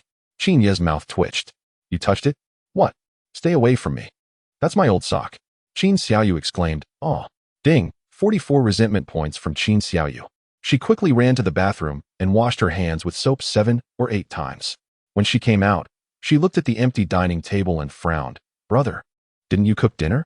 I got so caught up in gaming that I forgot to cook, Qin replied. But don't worry, I've already ordered takeout. He paused and added, by the way, I ordered the takeout an hour ago. Why hasn't it arrived yet? Qin found it quite strange and quickly opened the delivery app. The status displayed. The delivery person is snacking on your takeout, 2,415 meters away. Qin. Chapter 106. The answer system goes live. The whole internet is criticizing Qin. What the heck? You dare to steal my delivery, the great Qin Yes? Qin immediately sent a message to the delivery rider. Qin writer, what are you doing? Half a minute later, the rider replied, I'm in a fight. The other side's leg is broken. Fight scene. JPG Chinyi, what? Is it that intense? Are you okay? Writer, are you really concerned about me? Touched. JPG Chinyi, if you get beaten to death, what will happen to my delivery? Writer. Ding. 25 from the writer's resentment. A few seconds later, Chinyi felt something was off. He sent another message. Wait a minute. If you're fighting, how can you still use your phone to message? Writer, what are you thinking? It's others who are fighting. I'm just watching the show. Chinyi. Ding. 10 from Chinyi's resentment. Never expected this series. Damn. Time flew by. The next day arrived. At 6 in the morning, the gaming platform upgraded its anti-addiction system. Early in the morning, when primary school students nationwide woke up from their dreams, they all discovered they could no longer log into the game using their parents' facial recognition without restraint. The game has its own minor detection mechanism. When the system suspects a player is underage, it prompts a facial verification. In a regular residential building in Chuan City, a minor player named Xiao who had just woken up. Although Xiao, who is a primary school student, he plays exceptionally well, especially with the character Zhao Yun, often achieving 5 kills and ranking 46th in the province. Today, as usual, Xiao Hu asked his grandma to help him log in using facial recognition. Grandma, please help me with the facial recognition. Xiao Hu made a cute face. Grandma immediately helped her dear grandson with the facial recognition. After it was done, Xiao Hu happily prepared to log in and play. I am Zhao Zilong from Changshan. So what if my real name registration shows I'm an 80-year-old grandma? Does it affect my Zhao Yun's ability to dominate? However, the next second, Xiao Hu froze. After the facial recognition, a bunch of questions popped up. First question, please move one number in the equation. You can only move, not swap numbers. And cannot move symbols to make the equation 101-1021 valid. Second question, add a stroke to the character for person. It's neither not nor big. What character is it? Third question, there are 100 pencils, which need to be placed into 12 boxes, and the number of pencils in each box must include the number 3. How do you do it? Fourth question, 3 people are dining, and after ordering, the total is 30 yuan, so each person pays 10 yuan. After eating, they leave. But the restaurant owner, who just opened, says there's a 5 yuan discount, gives 5 yuan to the waiter, and asks the waiter to catch up with the 3 diners to return the discount. However, the waiter secretly hid 2 yuan on the way and only returned 3 yuan to the customers, who then each took 1 yuan. As a result, the customers initially paid 30 yuan for the meal, and after getting back 1 yuan, each ended up spending 9 yuan, totaling 27 yuan for the 3 people. Adding the 2 yuan that the waiter secretly kept, it sums up to 29 yuan. So, where did the missing 1 yuan go? The fifth question. The sixth question. One absurd question after another, making the little tiger so frustrated he nearly lost his mind. What is going on? I have to answer questions just to log into a game? The little tiger hurried to check the official website and learned that the anti-addiction measures for the game had been drastically changed. Now, after facial recognition, players must answer 99 questions correctly to log into the game. Oh, what is this nonsense? The little tiger angrily shouted, crying in despair. Whoa. He is a top player in the province. The same scene occurred across the country. Elementary students in Jiangbei. Oh no. God. I'm going to die. Oh, what kind of devilish questions are these? To play a game, I need to answer 99 questions? Chinyi, you are dead meat. This is infuriating. How can there be such heartless people in this world? Elementary students in the capital. Chinyi, I curse you. Chinyi, may you suffer a terrible fate. Damn it. I'm going to team up to slash Chinyi's tires. Whoa. I'm furious. Chinyi, you owe me for my V7 account. I bought it with my New Year pocket money. Elementary students in Guangdong. Chinyi, I can't take it anymore. I'm so mad. Chinyi, you thief, you stole my wallet. How can there be such a person in this world? Whoa. Are we not allowed to live? Chinyi, come out and face the consequences. A chorus of curses. Overwhelming. The gaming world is in chaos. Chinyi once again topped the list of elementary students' enemies, becoming their lifelong nemesis. From the south to the north, even Inner Mongolia, all underage players of the game were brought to tears. How can there be such heartless people? The elementary students were furious. At this moment, they even thought about getting rid of Chinyi. News reports flooded in. Here it comes. The brand new anti-addiction system has arrived. The question-answering system for the game is online. The most desperate day for elementary students. Who is he? The man who single-handedly changed the anti-addiction mechanism. Exclusive reveal of answers to 999 exam questions. Download for free by watching ads. The gaming world is in turmoil. The name Qin Yi has become a nightmare for elementary students. A horror story in just 2 words for elementary students. Qin Yi. There's a kind of heartlessness called Qin Yi. In an instant, Qin Yi topped the trending searches. Weibo exploded. Forums exploded. The entire internet was shocked. The New Youth newspaper commented on him. He is the great demon king of the night. He is light. He is electricity. He is the only myth. He is a man who changes the anti-addiction mechanism. Elementary school students cry when they see him, and middle school students wail. Tremble, mortals. The darkest era of the exam world has arrived. As the elementary school students weep in despair, his resentment value keeps rising. 1,000, 2,000, 3,000. In the blink of an eye, the resentment value breaks through 50,000 and continues to climb. Hee. A noble smile appeared on his face. These elementary school students are really too polite. They contributed so much resentment value to him. Sis, let us go. Today we're going to the zoo. After putting on a mask and a cap, he called out from the house. It's a must to wear a mask. Otherwise, he feared being hit by bricks thrown by the elementary school students while walking down the street. All right, I'm coming. Qin Xiaoyu, dressed in a cute little bunny hoodie, happily walked out. 3 minutes later, a luxury SUV slowly drove out of the yard, passing by the neighbor's elderly lady. Qin Yi saw her sitting on a garden chair petting a cat. Qin Yi shouted, "Lady going out to play?" The elderly lady curled her lips in disdain and said, "No, I hate going to crowded places." Qin Xiaoyu blinked her big, cute eyes and cheered, "Yay? Then we're off to see pandas at the zoo." The elderly lady was startled. "Wait, pandas? She also wants to see." "Wait a minute, little Yezi." The elderly lady quickly changed her mind.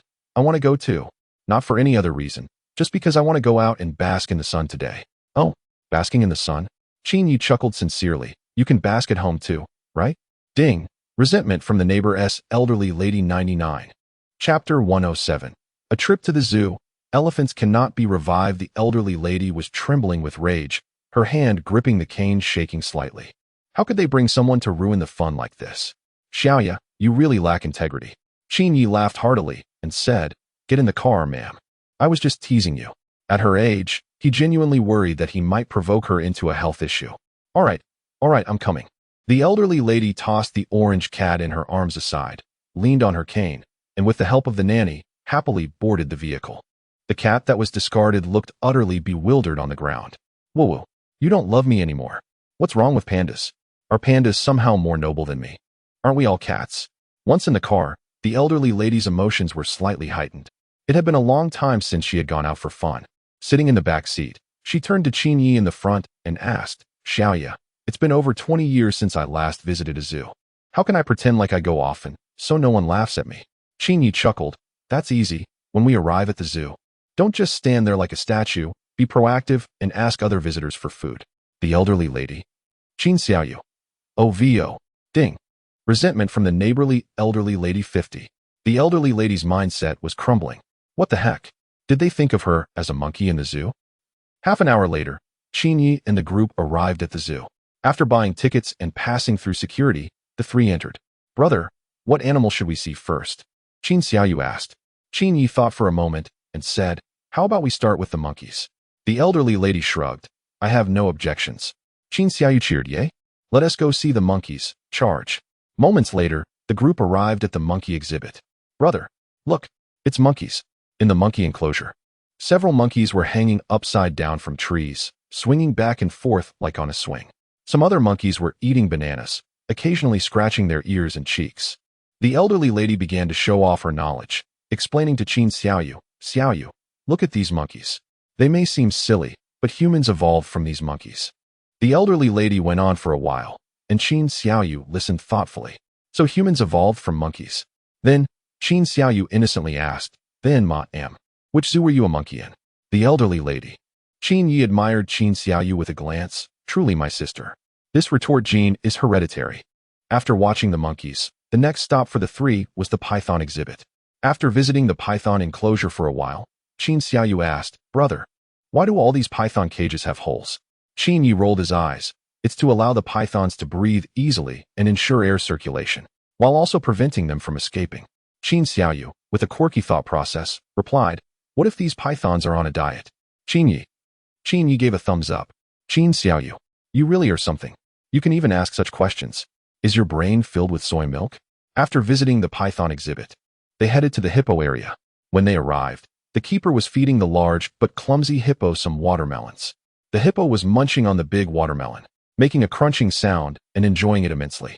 Curious, Qin Yi asked the keeper, "Hey, buddy, is this hippo male or female?" The keeper looked at Qin Yi blankly and replied in a strange tone, "Sir, I believe no one except hippos would be interested in that question." Ding. 5 resentment from Qin Yi. What the heck? Are you implying that I look like a hippo? Not avenging this grudge wouldn't be gentlemanly. Qin Yi, the great demon king, immediately posed a question to the keeper. Let me ask you another question. I have 2 pets, a husky and a shepherd dog. This morning when I left home, I found my shoe torn. Who do you think did it? The keeper replied slowly, it should be the husky because the shepherd dog wouldn't destroy the house. Qin Yi smiled and said, well, the dog thinks so too. The keeper, still confused, asked, why do you say that? Qin Yi explained with a grin. The shepherd dog also thinks it was the husky. Shepherd dog equals dog.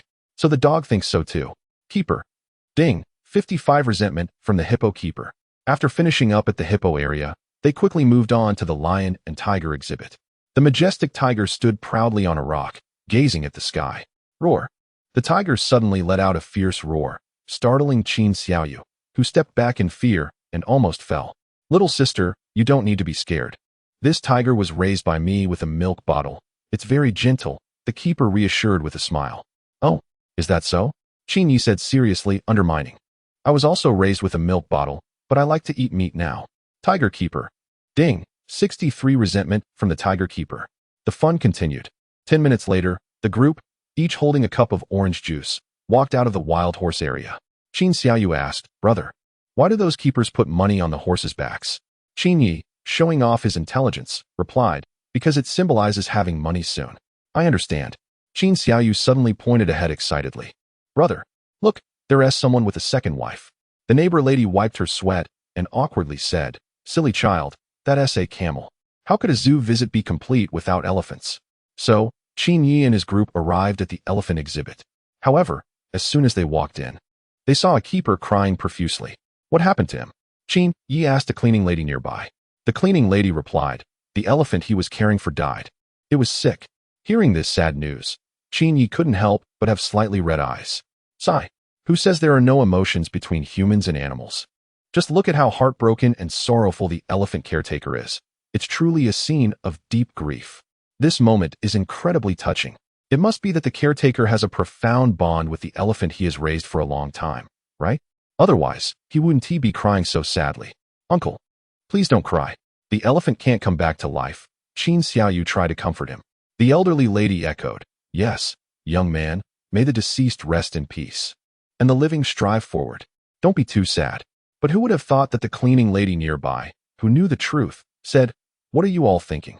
He's crying because he has to dig a grave for the elephant. Qin Yi. Qin Xiaoyu. Elderly lady. Oh no. They thought the caretaker was mourning the elephant's death. Chapter 108. A joke after leaving the elephant exhibit. Qin Yi and the others went to see the giraffes. The giraffe's neck is the most striking feature, standing over 6 meters tall when raised.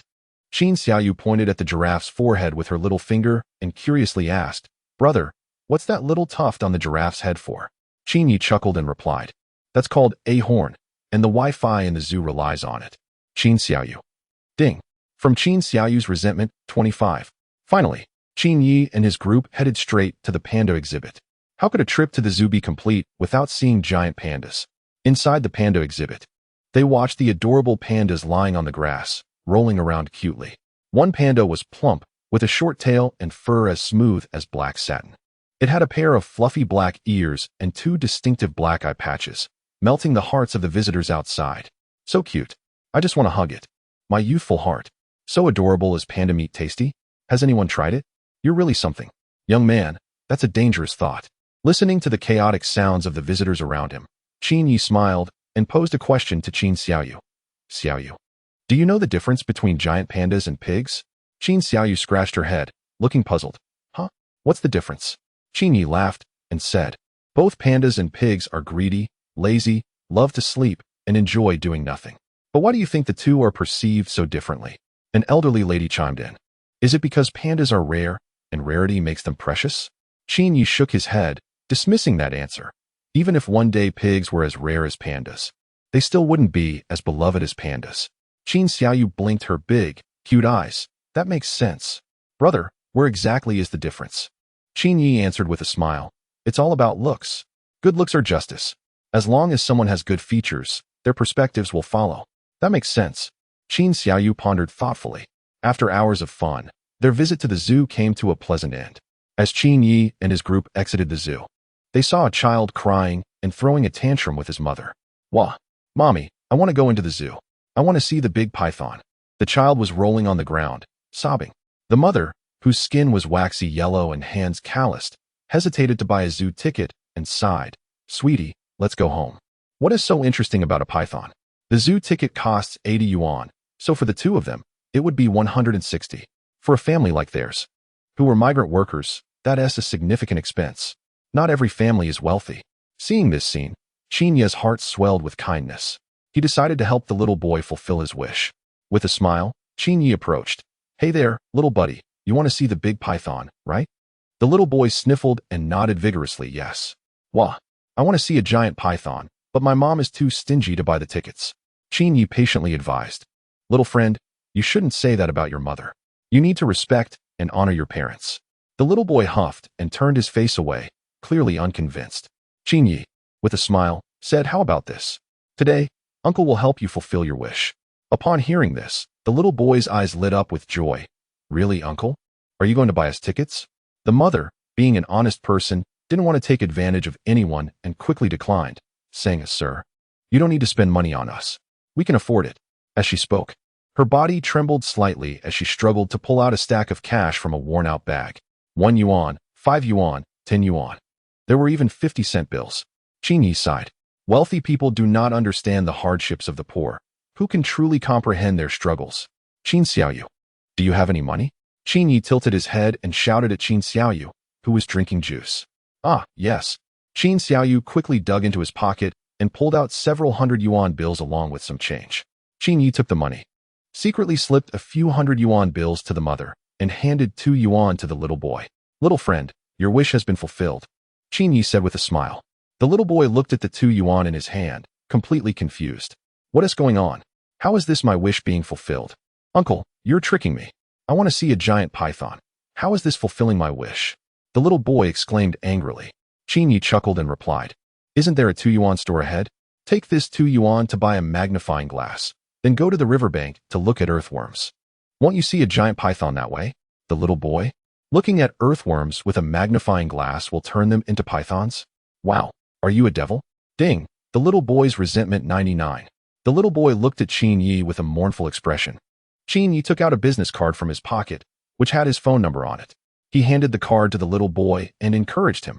Little friend, when you score 100 on your next exam, call Uncle, and I'll take you to see a giant python. The little boy clutched the card, his eyes glimmering as he asked, Really?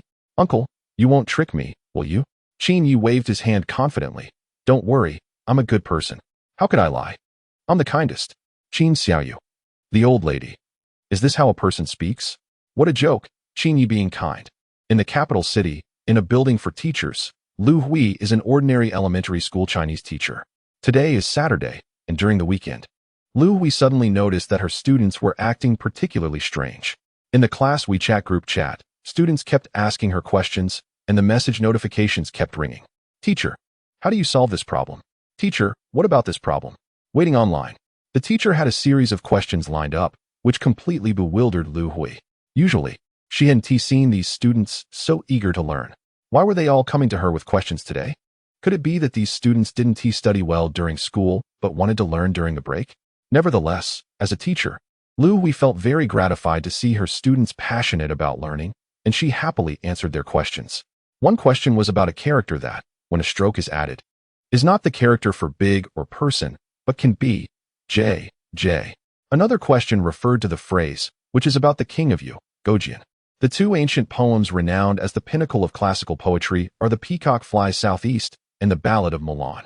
Mencius said, Confucius ascended Dongshan and looked down at Lu, ascending, and looking down at the world. The mountain referred to as Taishan. One question after another was resolved by Lu Hui. Chapter 109. Learning Confucianism and Worshipping the God of Wealth for Business. Searching for answers with Qin Yi, the students were all smiles, sending messages. Thank you, teacher. Wah. Thank you so much. Teacher Lu, there's another problem. Could you help me with it? The class group chat was filled with a great learning atmosphere. The elementary school students kept asking questions, and the teachers kept providing answers. In fact, the questions these students were asking were all from a system designed to prevent addiction to answering questions. Don't underestimate the determination of elementary school students to play games. To enjoy a game in the arena, they were solving challenging problems while shedding tears of despair. Qin Yi, you rascal. I told you to practice with a knife, but you chose to practice with a sword. Instead of learning how to wield the sword, you learned the lowly ways. You didn't practice with the golden sword, but went for the silver sword. In the end, you mastered the drunken silver sword. You refuse to become a sword immortal or a sword god, but insist on crying and shouting to be a swordman. How shameful. Online. In the elementary school students' forum. Today, the forum was unusually lively. Usually, students were looking for teammates to play games. But today, they were posting help requests. Studying exam questions. 1 minus 1 is not 0. What single character is it? Seeking answers from the experts. 1 question and 3 unknowns. Which 3 unknowns are they referring to? Can someone tell me? 1 plus 1 is not 2. What character is it? Who can tell me? There are cards with numbers 2, 1, and 6 on the table. What number can be formed that is divisible by 43? In 30 years in the east of the river, 30 years in the west of the river, which river does river refer to? Amidst the excitement, the elementary school students were answering questions. They were determined to play a game. Angry elementary school students, while solving exam questions, were venting their frustrations. Qin Yi. I curse you. Wah. Forums, social media, group chats. The elementary students initiated a wave of collective problem solving. In the capital, at the headquarters of the answer searching company, a company that was on the brink of bankruptcy suddenly revitalized today. An employee from the tech department excitedly reported to their superior, Manager Zhang. Our app's daily active users surged by 30 today, and the frequency of users searching for answers increased by 46. 5. Upon hearing this news, the company president joyfully exclaimed, Thank you, Qin Yi. He is truly our savior. What a great person. As he spoke, the president waved his hand grandly. Go, get me a giant photo of Qin Yi, frame it in gold, and hang it in the most prominent place in our company. Everyone should bow and offer incense 3 times a day. Employee. Not only was the answer searching company thriving, but other similar apps were also scrambling to imitate them. Senior brothers help. Answer Lord. Excellent question treasure. Study Xiao Yi. Qin Yi became the faith of a large number of answer searching companies. His photo was hung on the walls of these companies, with daily sincere offerings of incense. Quietly, Qin Yi has become the pioneer of question-searching software. Studying Confucianism requires reverence for Confucius. Doing business requires respect for the God of wealth. And starting a question-searching company requires bowing to Qin Yi. The quality of the company's business depends entirely on how tough the questions Qin Yi creates are. At 1 p.m., a message was released by the Chinese Hanban, announcing that the question setter for tomorrow's International Level 6 Chinese Proficiency Test is Qin Yi. As soon as this news broke, the entire Chinese testing community was shocked. No way. Qin Yi is setting the questions? Are you kidding me? Is it really that intense? As a Tibetan participating in a Chinese exam, isn't it tough enough for me? Newbies might wonder, who is Qin Yi? Why are you all so scared? Who is Qin Yi? That's a great question. Here is a sample of the Chinese questions he created circulating online. Go try it and you'll understand. Exam questions.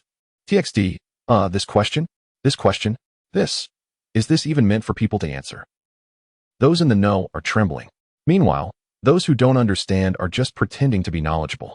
A certain language major, Dr. Andrew, has reviewed 5,000 obscure characters and is waiting for good news from tomorrow's Level 6 Chinese exam. A Chinese expert, Professor Theodore, has also signed up for the exam and expects to score over 270 points. As for the island nation, oops, wrong set. The people there are still busy with the typhoon and have no time for a Chinese exam. The boastful ones are all showing off. The language genius from the cold country, Che Inwo, has even posted 3 Weibo updates, maximizing his pretentiousness. Tomorrow, I will conquer the skies and crush the Chinese exam. What Qin Yi, what Hanban, all will fall before me. I, Che Inwo, the world's #1 language genius. This arrogant statement immediately attracted the attention of Weibo users. Among them, the comment with the most likes was, "Qinyi, young man, good luck. I hope you can answer a few more questions tomorrow." This comment quickly garnered tens of thousands of likes.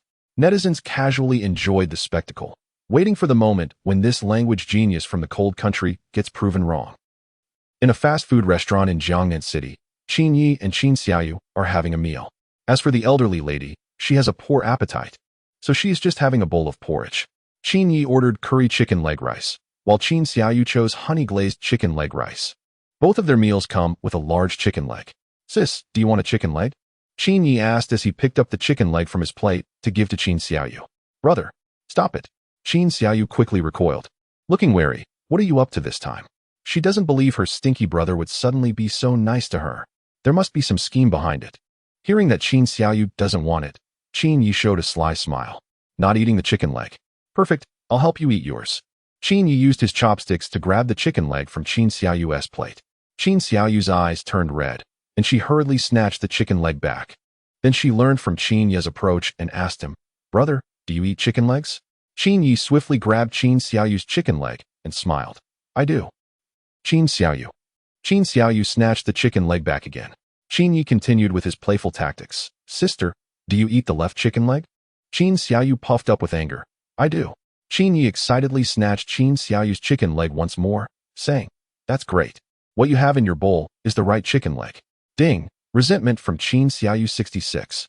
Watching the two lively and playful ones, the elderly lady couldn't help but laugh heartily. Xiaoyu, you two are really too reckless." Qin Yi, unperturbed, responded playfully, "Well, when I'm 80 or 90, I'll be serious." The elderly lady. Ding! Resentment from the neighborly elderly lady 99. Just as the sound of the elderly lady's resentment dropped, a more grand and cold system notification echoed in Qin Ye's ear. Ding! Congratulations to the host for accumulating over 200,000 resentment points, achieving the feat. Spreading kindness worldwide. Ding! Congratulations to the host for unlocking the reward for achieving Spreading kindness worldwide. Super Roulette Lottery function. Ding! The Super Roulette Lottery function has been unlocked. Please check it yourself. Qin Ye's eyes widened. His gaze frozen. He was shocked. Chapter 110. The Chinese exam begins. The insane listening test. Friendly reminder. The listening portion of this chapter is better experienced through audio. Super Spin Lottery. What is that? Qin Yi looked confused. When he opened the system panel and saw the description, he finally understood what was going on. Super Spin Lottery. The winning rate is 100. If you land on the corresponding prize, you will gain eligibility for the corresponding exam. The first draw costs 100,000 resentment points, and each subsequent draw increases the required resentment points by 100,000 based on the previous draw. Qin Yi understood. This was a bottomless pit. The first draw required 100,000 resentment points. The second needed 200,000. And by the 10th draw, it would require an astonishing 100,000. What kind of lottery wheel needs so many resentment points? Qin Yi looked at the system and saw that the super spin had 10 sections, corresponding to 10 major prizes. They were middle school entrance exam, college entrance exam, civil service exam, international Olympiad, art exam, strongest brain variety show, judicial examination, graduate school entrance exam, unknown hidden exam, unknown mysterious exam. After seeing these prizes, Qin Yi exclaimed in surprise. This thing is amazing. If he could use 100,000 resentment points to create a college entrance exam question, he could earn far more than 100,000 resentment points. This is it. The little elementary school students, middle school students, high school students, college students, and graduate students across the country. I, Qin Yi, the great demon king, have arrived. At 2 p.m., after returning home, Qin Yi couldn't wait to start the Super Spin Lottery. Come on, let's draw. Ding! This Super Spin Lottery deducts 100,000 resentment points from the host. Remaining resentment points, 11,452. Qin Yi was fully focused as the super spin began to spin wildly. Whoosh, whoosh, whoosh. The spinning speed was even faster than a sports car engine. As expected of the super spin, it was way better than an ordinary one. Those 100,000 resentment points were worth it. But soon, Qin Yi noticed something was off. 5 minutes passed. Why is the spin still going? It showed no signs of stopping. Maybe this super spin just takes longer. Let's wait a bit. So Qin Yi waited and waited. 1 hour, 2 hours, 3 hours. After 5 hours, the lottery wheel was still spinning. Qin Yi was dumbfounded. What kind of garbage wheel is this? System, when will this super spin stop? Qin Yi pondered. Ding, searching for the question when will this super spin stop? Ding, no results found. Qin Yi. Okay, this clueless system has really impressed Qin Yi. An old lady crossing the street, and no one helps her but you. But Qin Yi wasn't worried at all. He wasn't in a hurry, just let the wheel spin for a while. Can it really spin for a whole day? Until 9 o'clock in the evening. Qin Yi stared at the spinning super prize wheel, lost in thought. Damn it, this super lottery wheel is toxic. Dog system, give me back my 100,000 resentment points. System, whimper Qin Yi. Ding, resentment from Qin Yi 99. At that moment, Qin Xiaoyu came over with a fruit platter. She smiled and said, Brother, I discovered a huge secret. Qin Yi raised an eyebrow slightly. What? Did you find a celebrity? I found, Qin Xiaoyu said proudly. Since pigs eat feed and humans eat pigs, why don't humans just eat feed directly? Qin Yi. This question also made Qin Yi ponder. Why? After thinking for a while, he slapped his forehead and said, I know. Qin Xiaoyu raised her little head. What is it? Qin Yi raised an eyebrow and retorted. Since people like to eat smoked meat, why not teach pigs to smoke from the start? Qin Xiaoyu. Ding. Resentment from Qin Xiaoyu 44. Stinky brother, you're bullying me. Woo woo. In Chuan City, in an ordinary residential building, Xiao Hu, with tears in his eyes, finally finished answering 99 questions. Damn, these troublesome exam questions are random, and everyone has different questions. In order to play a game, he has been busy since morning, not even having a bite to eat, searching for information, posting help requests, using question answering software. Finally, he completed these 99 devilish exam questions. Whoa. Provincial level Zhao Yun, I'm coming. Xiao Hu excitedly clicked to enter the game. Hard work pays off. He could finally get Zhao Yun and wreak havoc in the arena. But who knew that the next second, a game pop-up appeared. Dear Summoner, your answer accuracy is below 50%. Please retake the exam. Then, another 99 questions popped up. Xiao Hu. Ah, what a trash game. Whoa. At that moment, Xiao Hu's mindset shattered. Filled with grief and anger, he decisively chose to uninstall the game. The time for showing off was rapidly passing. In the blink of an eye, it was the next day, the day of the International Level 6 Chinese Proficiency Test. More than 30 test locations across the country, over 400 test rooms, and thousands of examinees entered the testing rooms one after another. At the capital's Chinese Proficiency Test site, just before the exam, a few foreigners were bragging. Andrew, I will finish in 40 minutes. Theodore, I will finish in 35 minutes. And I will score above 290. Chen Inwo, you all can't do it.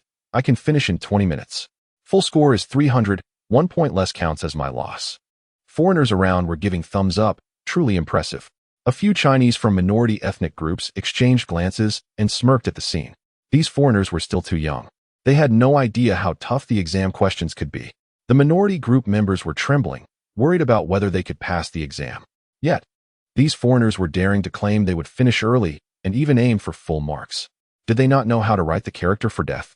15 minutes later, 9 o'clock in the morning, the International Level 6 Chinese Proficiency Test officially began. The first part was listening comprehension. The foreigners were all energized, fully alert, waiting for the audio to start. Soon, the listening broadcast began. Question 1. Please listen to the following sentences and choose the correct answer. Tian has been complaining to Tian that the weather has been bad these days, often raining, and neither she nor her dog can take a taxi. What should they do?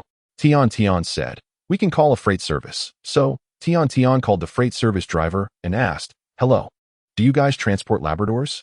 The driver replied, whether we transport Labradors or not depends on how many Labradors we have. Tian said, we don't have many Labradors for transport. The driver said, whether we transport Labradors or not depends on how many Labradors are being transported. Question, which of the following 4 options is correct? A. They transport many Labradors. B. They do not transport many Labradors. C.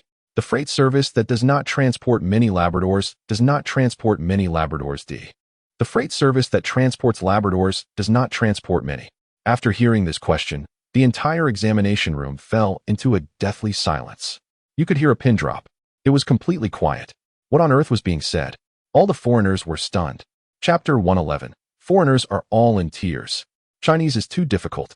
They stare blankly, holding their pens, their eyes filled with despair, as if mourning. Their minds are flooded with 100,000 question marks. A stampede of confusion rushes through their heads, circling back and forth repeatedly. What on earth is this? They don't understand a single word. The foreigner's mental state has collapsed. They are emotionally drained, internally screaming. What the heck? Did I mishear? What is this question? I can't understand it all. This is too hard. Did I learn fake Chinese? What is this nonsense? I don't understand a single sentence. I want to die? What kind of devilish exam is this? The one who boasted the most, the language genius, is now staring blankly at the ceiling, his mind a complete blank. Who am I? What am I here for? Am I here to take the Chinese level 6 exam? No, I'm here to suffer.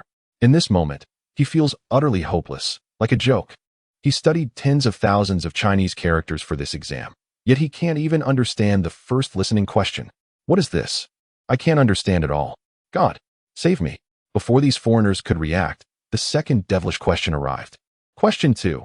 Please listen to the following pinyin and write down the corresponding Chinese characters with more than 20 strokes. D, SH, Being, C, Y. Each one of these mind-boggling pinyin sends the foreigners' heads spinning. What is this? Their S-A pronunciation, zich, for a character with more than 20 strokes? What is this? What is going on? The foreigners are left speechless, completely overwhelmed. What on earth are these nonsensical things?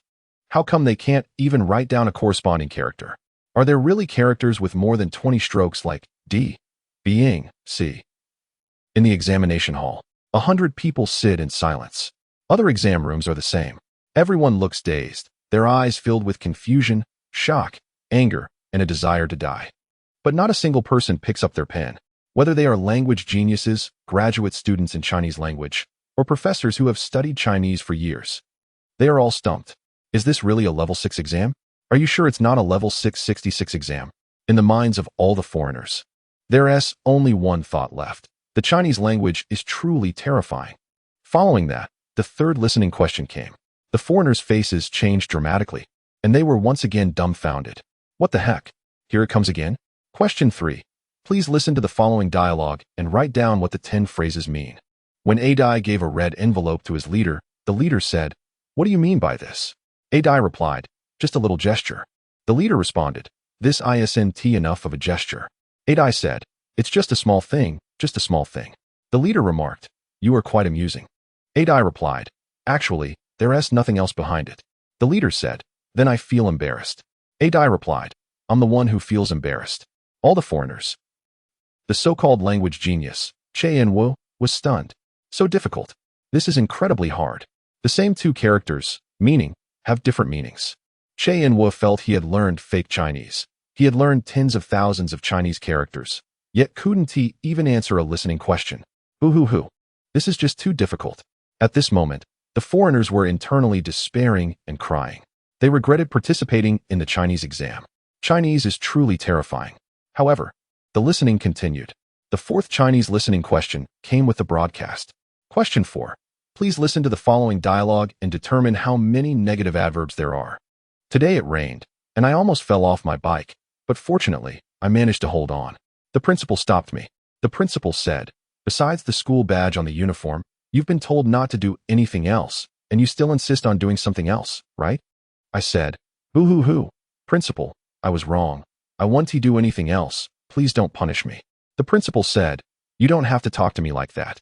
Now I'm deducting 3 points to make you remember that besides the school badge on the uniform, you can't do anything else." The foreigners' mouths twitched. Their faces were already numb. They had given up struggling. This cursed Chinese listening was utterly hopeless. Now they could only hope that the written questions wouldn't be so difficult. Otherwise, if they scored only 20 or 30 points, they would lose face. Having previously boasted so much, if they scored low now and were slapped in the face, it would be quite painful. Fortunately, the dreadful listening questions ended. Next came the written questions. The foreigners all looked at the questions. They each had defiant looks, not believing the later questions could be harder than the listening ones. Then, they were all stunned. Their eyes turned red, staring intently at the Chinese exam paper. What on earth? What kind of devilish questions are these? The Chinese language expert, Professor Theodore, trembled as he clutched the Chinese exam paper, wishing he could tear it into pieces. What the heck? What kind of devilish questions are these? Question 5. Please fill in the tones for each character in the following sentence. She. Question 6. Please write a corresponding couplet based on the given upper line, ensuring the structure is balanced. Upper line, 3 Jing characters, with days to come, thoughts without days, every day, countless days, 100 years totaling 36,000 days. Upper line, poetry platform competes in talent. On the poetry platform, talents compete. Unmatched poetry platform, unmatched talent. Upper line, teacher speaks of fate, the 10 heavenly stems and earthly branches. Question 7.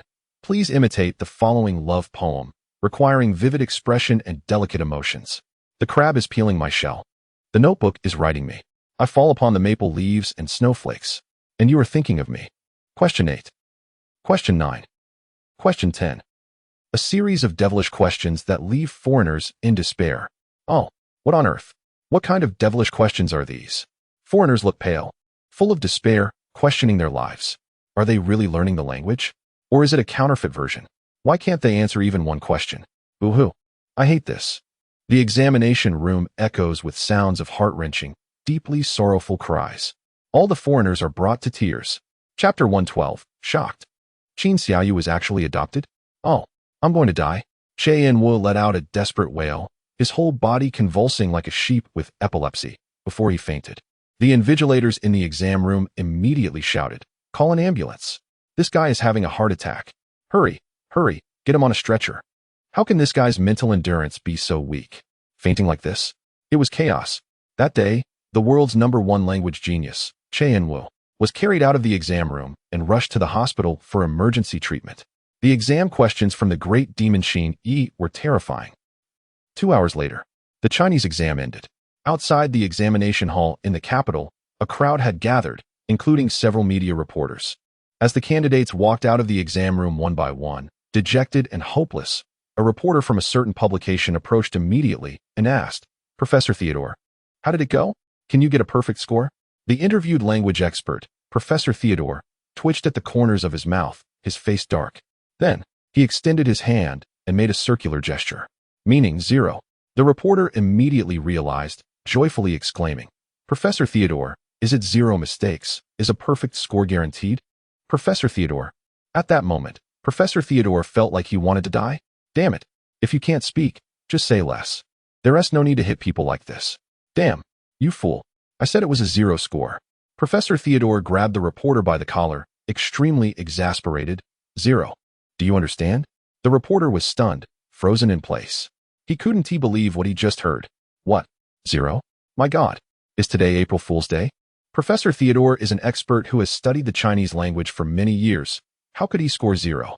At that moment, the reporter's worldview collapsed.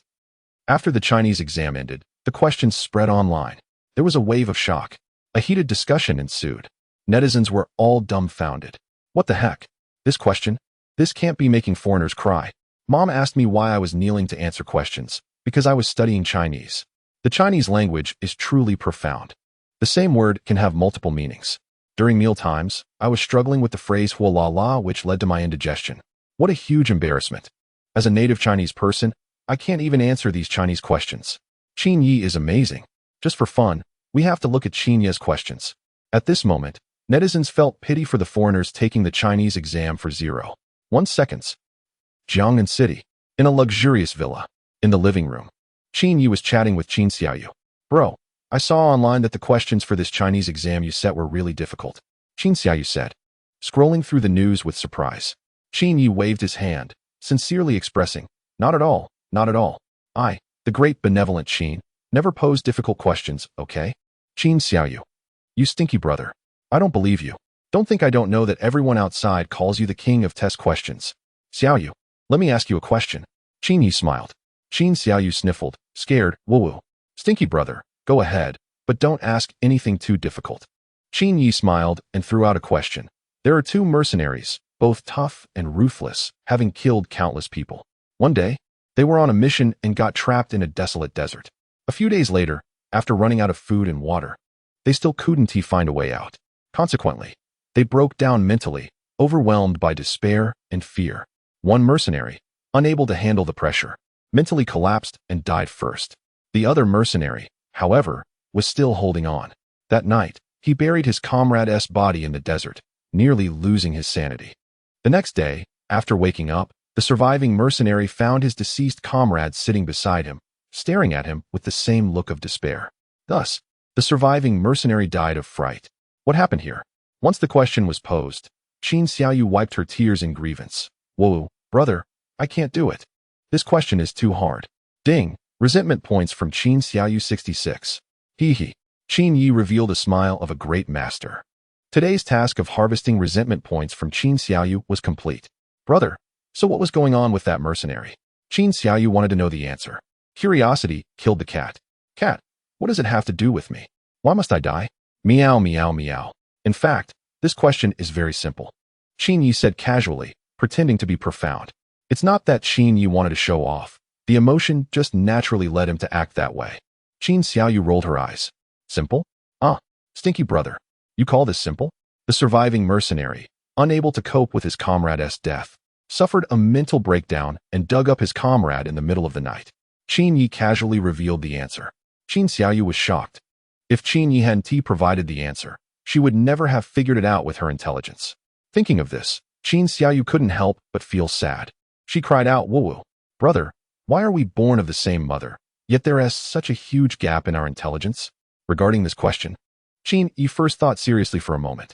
Then he asked Qin Xiaoyu, "Xiaoyu, do you think our dad is smart?" Qin Xiaoyu replied, "Extremely smart. A billionaire who made it from scratch in the business world must be exceptionally intelligent. After all, the business world is like a battlefield. A wrong decision could lead to being eliminated by competitors." Qin Yi then asked, "What about our mom?" Qin Xiaoyu answered without hesitation, "Smart. Definitely smart." Qin Yi's mother, named Gu Wanxin, graduated from the history department of a prestigious university. Being able to get into a prestigious university in that era indicates a high level of intelligence. Qin Yi looked at Qin Xiaoyu with a teasing gaze and said, "So here comes the question. With our parents being so smart, why are you the only one who seems a bit slow?" This sudden question left Qin Xiaoyu speechless. Why? What could be the reason? Her mind was filled with countless questions. She really didn't understand why her parents were smart, her annoying brother was smart, and yet she was the only one who seemed to lack intelligence. This just didn't make sense. Qin Yi smiled and suggested a possibility. "Xiaoyu, have you ever considered one possibility?" Qin Xiaoyu stared at him with her big, adorable eyes. "What is it? Could it be that you were adopted by our parents?" Qin Yi's words struck Qin Xiaoyu like a bolt from the blue, hitting her right in the heart. "No way. You're lying, big brother. I'm not adopted, wah." She panicked. She was in a flurry of emotions, her heart shattered. "Wah, big brother, stop joking. I'm not adopted." Humph. Chapter 113. High school entrance exam questions from Qin Yi. "This world is crazy, don't be discouraged, sis. You're not completely useless," Qin Yi comforted. Qin Xiaoyu sobbed, "Whoa, brother, what use am I then?"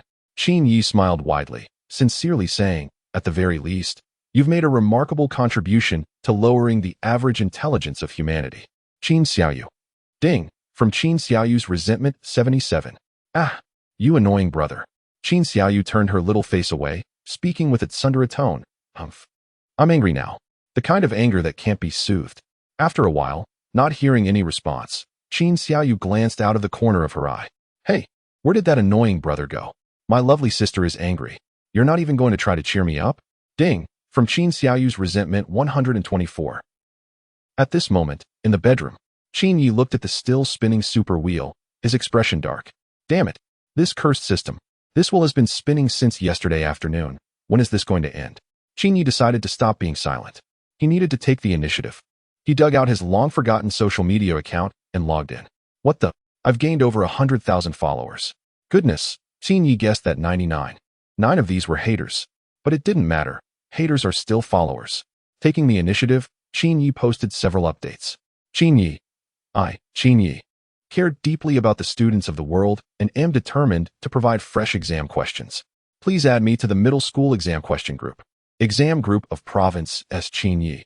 With pride and vigor, I declare myself king of the high school entrance exam. Who else but me can be the question setter? National exam question group Qin Yi. I want to set questions for the rise of humanity, for the advancement of human civilization. The International Olympic Competition, I, Qin Yi, cannot shirk my duty. International Olympic Competition Committee Qin Yi. Civil servants are the foundation of the nation, and I, Qin Yi, am willing to contribute to selecting outstanding civil servants. Civil Service Exam Question Group, Office Qin Yi. Shameless Qin Yi tagged every possible question-setting group, from middle school and high school exams to legal exams, and even to the strongest brain variety show and the International Olympiad. Without exception, all fell under Qin Yi's grasp. What do you call this? This is called social networking prowess. If you don't come to me, I'll come to you. Qin Yi's shameless actions immediately attracted the attention of social media users. Wow, wow, wow. Qin Yi, please don't come and haunt us exam takers. I'm just about to take the civil service exam this year. Please don't come near. I'm scared. I'm a senior in high school. Begging Qin Yi not to set questions for the college entrance exam. Art Exam Question Group, hold your ground. Do not agree to Qin Yi. Don't scare me. If the legal exam dares to invite Qin Yi, I'll throw bricks at your question group. Don't worry. I don't believe any question group would invite Qin Yi. A large number of candidates lost their composure and harshly criticized Qin Yi.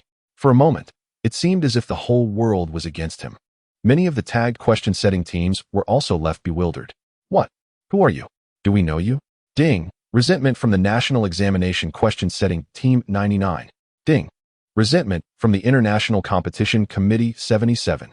Ding. Resentment from the Strongest Brain Program Team 101. After a while, these question-setting teams contributed a wave of resentment points to Qin Yi. This wave was indeed a good deal. Just when everyone thought no question-setting team would pay attention to Qin Yi, the examination team for a certain standardized test reached out to him with an olive branch. The examination team announced on their official website, as the test date approaches, we sincerely hope to hire Mr. Qin Yi as a question setter. Once this news broke, the entire nation was stunned. What the? Is the world going crazy? Qin Yi was actually invited to set questions for a standardized test. Oh my gosh. Everyone was shocked. Netizens even doubted whether they were seeing things or misreading the news. After a moment of shock, what followed was sheer joy.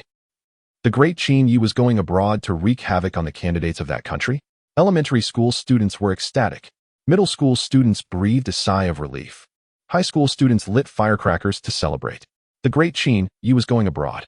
But unexpectedly, Qin Yi issued a statement. Compared to going abroad, I prefer to stay in my own country and provide fresh questions for the candidates. Qin Yi resolutely rejected the invitation from the examination team. As soon as this statement was made, the internet exploded. The great Qin Yi wanted to stay in the country to torment these blooming flowers of the motherland. How could that be acceptable? Netizens flooded the comments, begging Qin Yi to go abroad. Boo-hoo. Grandpa Qin, please go abroad and wreak havoc on those candidates. Yes, yes. As long as you accept the invitation from the examination team, I'll burn incense for you every day. Those candidates abroad need you. Please go. Great Qin Yi, I beg you, agree to it. Let the candidates abroad experience the torment of devilish questions. Great Qin Yi, I really want to see you set questions for those candidates. This wave of pleas left Qin Yi deeply moved. It was indeed hard to go against public opinion. He reluctantly agreed to the invitation from the examination team. Dog system. Did you see that? I can set questions on my own without you. Just as Qin Yi was about to open the super lottery wheel and mock the system, he suddenly found the lottery wheel had stopped spinning at some point. It clearly landed on two words, standardized test. Ding! Congratulations to the host for obtaining the qualification to set questions for the standardized test. Qin Yi, Jiangnan City. In a top law firm, Dazhuang sat across from a lawyer in a suit, feeling both excited and anxious. Is it true, sir? I can inherit my girlfriend's 6 million?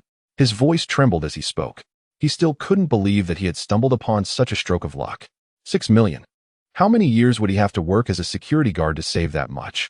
He never imagined that he, Dazhuang, would have a chance to rise to wealth overnight. He was grateful to the school board and that book titled A Few Methods to Flirt with Wealthy Women. The middle-aged lawyer, with a professional smile, replied slowly, according to Ms. Zhao Hui's will, you are indeed the sole legal heir. Dazhuang's heart leaped with joy as he shook the lawyer's hand and exclaimed, Thank you so much, sir. The lawyer nodded slightly and took out a pre-printed inheritance document from his briefcase. Mr. Dazhuang, once you sign this legal document, you will be able to inherit Ms. Zhao Hui's estate legally. Dazhuang hesitantly asked, Can I ask what my girlfriend's inheritance includes? Just a moment. Let me check, the lawyer said, pulling out an estate inventory from his briefcase. He read aloud, Ms. Zhao Hui's estate includes 5 properties in Jiangnan City, a 3-story office building, 0.01 shares of the Qin Group, and a cash balance of 6 million in a bank, a Porsche 718, a BMW 7 Series, and several bond funds. The list of assets left Dazhuang stunned. Wow, this is money that would take several lifetimes to earn. His eyes widened, and with a flushed face, he gasped, I'll sign. I'll sign. Dazhuang eagerly signed his name on the inheritance document. Chapter 114. The greatest undercover operation in history is about to launch. I didn't expect that I, Dazhuang, would have a day of getting rich overnight. From now on, please call me de Millionaire Zhuang. Mr. Zhuang, this inheritance document needs to be notarized at the notary office. In about 3 days, you will inherit Ms. Zhao Hui's estate, said the middle-aged lawyer. Dazhuang was overwhelmed with gratitude. Thank you so much, lawyer. The middle-aged lawyer kindly reminded him. Mr. Zhuang, actually, I wanted to say. Dazhuang replied earnestly, I understand. Lawyer, I won't forget your tip. Saying this, Dazhuang took out the only 3,000 yuan he had left. The middle-aged lawyer fell silent. After accepting the 3,000 yuan, the middle-aged lawyer smiled and said, Congratulations, Mr. Zhuang. Once the procedures are completed, I will call you. Dazhuang raised his eyebrows. Thank you, lawyer. I'll be on my way. Watching Dazhuang leave, the middle-aged lawyer sighed. Today's young people can become billion-dollar debtors at such a young age. The female lawyer apprentice beside him was surprised. Master, didn't he only inherit 1 million? How did he become a billionaire? The middle-aged lawyer laughed. What are you thinking? The deceased owed the bank 200 million in debts. According to the law, he inherits both the estate and the debts. The female lawyer apprentice exclaimed. So he is a debtor, not a millionaire? After a moment of silence, the female lawyer apprentice asked with a strange expression, Then why didn't you tell him? The middle-aged lawyer shook his head. I did. But he interrupted me. The female lawyer apprentice gasped in shock. Today, she witnessed the birth of a billionaire debtor. In Jiangnan City, while other elementary school students were playing, the students of Mingzhu Elementary School were still busy studying. The internal mock exam is tomorrow. This means scholarships will be awarded. How can they not compete? Xiaopeng, what are you doing? Asked Xiao Ning, the math class representative, calling Xiaopeng. She was scouting the enemy, checking on what Xiaopeng was up to. Xiaopeng used a clever trick. I'm playing a game. Listen. Xiaopeng played a segment of game audio for Xiao Ning. Xiao Ning asked in surprise, Aren't you studying? Xiaopeng confidently replied, Even dogs don't study. Xiao Ning was delighted. One less competitor. After hanging up, Xiaopeng tied a red ribbon labeled Strive around his head and continued to study hard. He wants to impress everyone in tomorrow's exam. 300,000 in scholarships. Here I come. Hee. In an ordinary residential building, in the living room, a mother looked worriedly at her son, Xiaolin, who was studying, and softly advised, Son, don't study anymore. Go out and play for a while. You've been studying all day. Xiaolin kept his head down, his eyes firm as he said, Mom, please don't stop me. I want to study. I love learning. His mother moved her lips, but couldn't find the words to respond. What is happening? This is too shocking. Other children dislike studying and seek fun. Yet her child is the opposite. Moreover, she had never noticed her child's passion for learning before. Why is this happening? His mother fell into deep thought. In the class group of Mingzhu Primary School, the students were discussing a topic. What? The great demon Qin Yi is going abroad to wreak havoc on test takers? Wow. Is this news true? Absolutely. The entire internet is going crazy about it. But I can't bear to see the principal leave. Hey, why can't I stop smiling? The principal is leaving, and I'm so sad that I'm laughing uncontrollably. Brothers, we're about to be liberated. Let us take down the great demon Qin Yi. You all keep chatting. I've just reviewed 50 English words again. Damn, you're playing dirty with surprise attacks. Enough talk. Study, study. 3 million in scholarships. I'm coming for it. Ah. At this moment, the internet was indeed in an uproar. News reports flooded in. NetEase News, a monumental event. The legendary question-making demon is heading to test takers. Students are already trembling in fear. Youth Daily. He is Qin Yi, the fiercest question maker of our time. He has ended countless top students and numerous Chinese language geniuses. Today's headlines. A Chinese test question has stumped language geniuses worldwide. Just how terrifying is he? The question-making world is about to enter the era of demon rule. Entertainment news. He will cross mountains and seas to present devilish questions to students. Tremble. O land of opportunity. The entire nation was shocked. What? You invited someone from another country to create questions for your national exam? And this person is a question-making demon? What were you thinking? Did you lose your mind? The online community was abuzz. This world is too surreal. The great demon Qin Yi is actually going to set questions for the national exam. Those students must be so unfortunate, facing the demon's questions. Haha, I can't stop laughing. National exam takers are doomed. National exam takers, don't come near me. I'm scared. In fact, not only were domestic netizens confused about why the national exam would invite Qin Yi, but even people on the other side were baffled. In the SAT question-making team, Raphael, the team leader and president of a prestigious university, received a call from the education department. Raphael, have you lost your mind? The minister on the other end shouted angrily.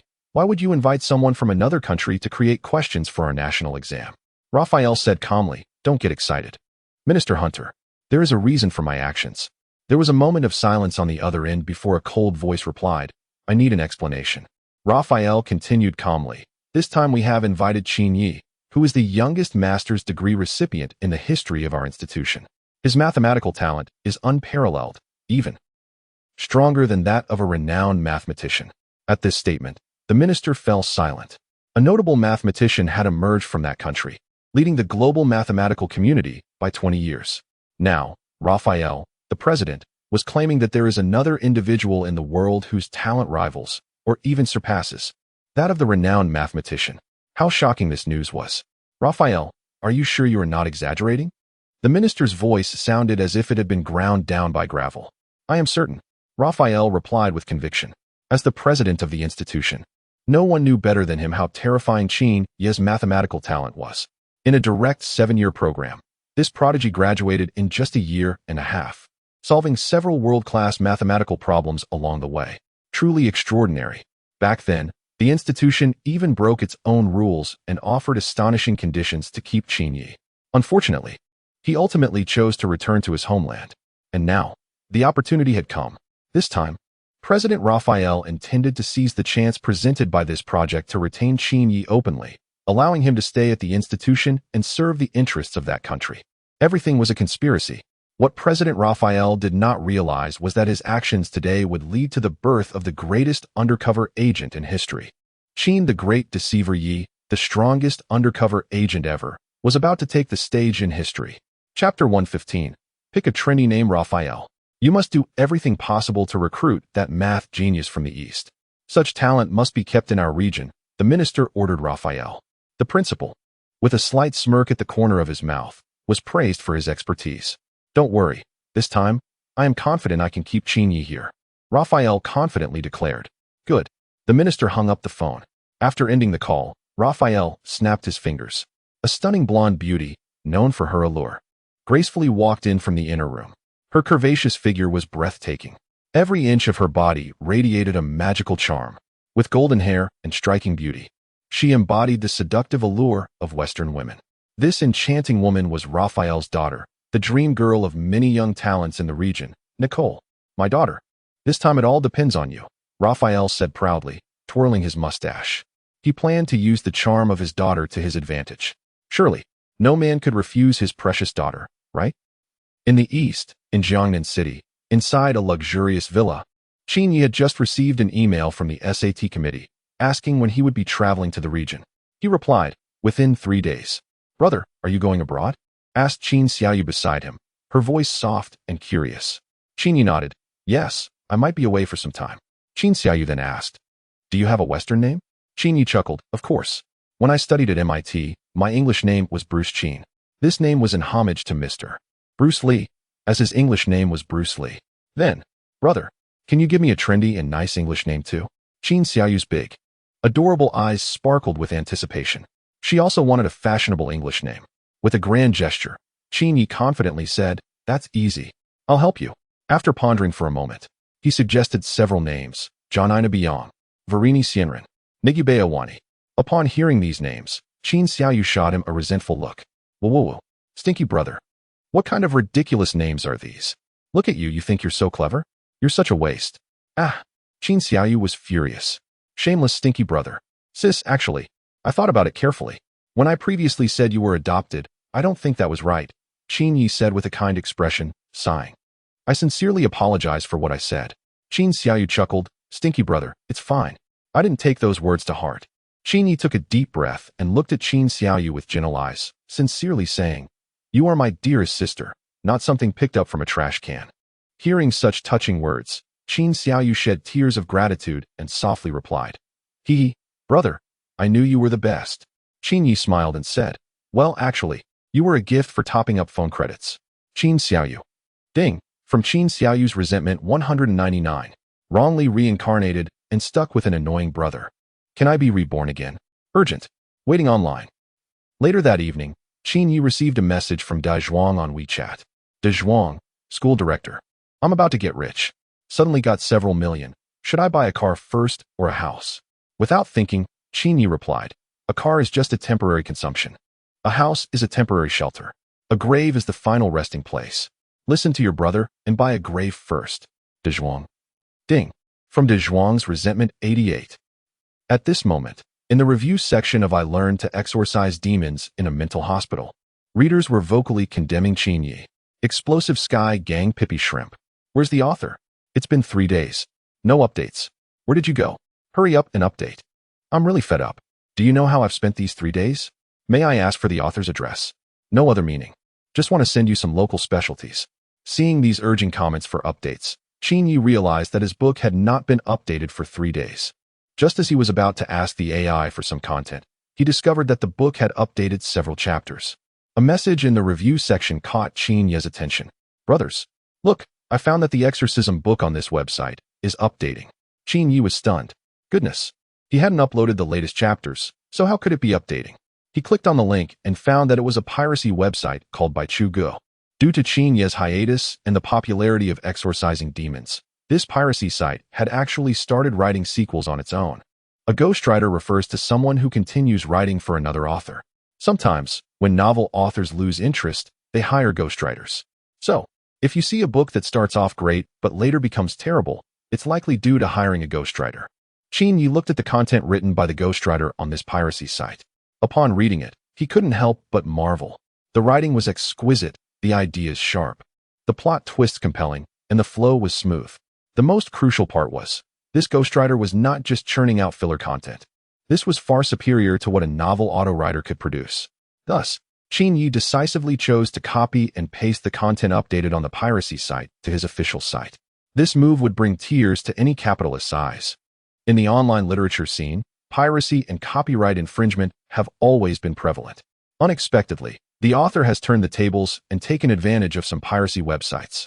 As a result, the sudden update of Demon Slayer has caused quite a stir on a certain novel platform.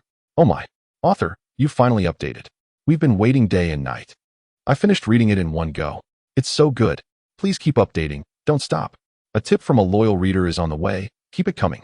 This is a fantastic book. It's bound to be a hit. I'll vouch for it. Readers are eagerly urging the author to continue updating. Time flies. And before you know it, it's the next day. Monday. The elementary school students are back to school. Chapter 116, Mingzhu Primary School versus all primary schools in the province. Monday, Yangzhou City. Provincial Experimental Primary School. Early in the morning, Principal Sun, sitting in his office, excitedly called for Teacher Wang Defa. Teacher Wang, how's it going? Principal Sun asked with eager anticipation. Did you learn anything during your time at Mingzhu Primary School? Teacher Wang Defa did not disappoint him. Principal, look, everything I saw and heard at Mingzhu Primary School, I've recorded in this notebook. Wang Defa took out his small notebook. Principal Sun was overjoyed, as if he had found a treasure, and eagerly took the notebook. He patted Teacher Wang on the shoulder and said with satisfaction, not bad. Director Zhao is retiring soon, and I think you're quite suitable for that position. Wang Defa was extremely grateful. Thank you for your recognition, Principal. I, Wang Defa, am willing to serve the school wholeheartedly. Principal Sun nodded slightly and opened the notebook. Upon glancing at it, his brows furrowed deeply. The notebook was titled Mingzhu Primary School's Diary of Learning from Others. The first secret to success. Leave the first question of the multiple choice exam blank, and you can score 97. The second, teachers never assign homework. The third, not studying means playing. The fourth, curse the school director Qin, eat 10 times a day. The fifth, each absurd secret to success made Principal Sun's expression increasingly strange. What the hell? What kind of nonsense is this? You were supposed to learn from them, and this is what you wrote. Principal, how about that position of grade director? Forget it. Get out of here. Teacher Wang Defa was chased out of the office by Principal Sunday, damn it. This fool really made Principal Sun furious. After Wang Defa left, Principal Sun sat alone in the office, his expression dark and uncertain. He was contemplating how to surpass Mingzhu Primary School. After thinking for a long time, Principal Sun finally came up with a strategy. In the joint examination of the 9 cities, Mingzhu Primary School's average score far surpassed that of other schools. It would be very difficult for any primary school in the province to catch up. However, they could take a different approach. Principal Sun wanted to unite other primary schools, combining the strengths of over 100 primary schools in the province, to select the best students from each school and form 2 top-tier classes of academic elites.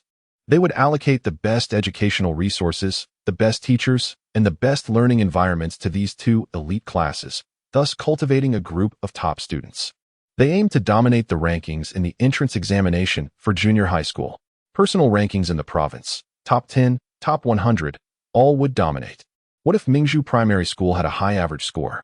As long as all the top students in the province's top 100 came from our other schools, how would that affect their reputation? Principal Sun pondered over this plan. This would be a fair and square siege, uniting all primary schools in the province to combat Mingzhu Primary School. At Mingzhu Primary School, Qin had just arrived at school when he noticed Luo Nia looking dejected and downcast. What's wrong? Qin asked curiously. Luo Nia lamented, Wah, director, I'm so poor. When will I be able to earn $1 million a year? Speaking of which, Luo Nia is so poor, and Qin is partly to blame. It's because last time they bet, Luo Nia lost a month's salary to Qin.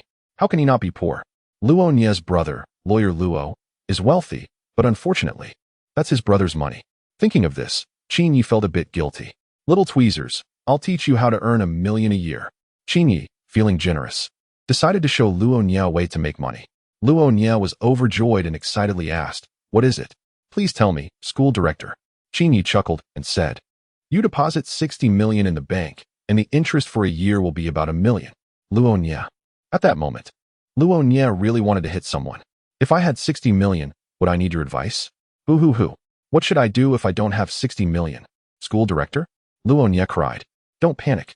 Qin seemed to have anticipated Luo Nia's response and calmly replied, I also have a way to earn 60 million. Luo Nia's eyes sparkled with hope again. What is it? Hurry up and tell me. Qin grinned and said leisurely, Then deposit 4 billion in the bank. Luo Nia. Ding. Resentful thoughts from Luo Nia 99. Facing Luo Nia's resentful gaze, Qin asked, Little tweezers, do you have an English name? Qin wanted to give Luo Nia an English name to gain some resentment points. To his surprise, Luo Nia said, I have an English name. What's wrong with that? Qin frowned. Then what is your name? Luo Nia grinned and revealed his long name. Wardian Wisemo Ramos Wa Shui Bayat. This long and ridiculous name made Qin's mouth twitch. No wonder he is the brother of a lawless rogue. That name is truly something else. Little tweezers, your name isn't cool enough. I'll help you come up with a new English name, Qin said.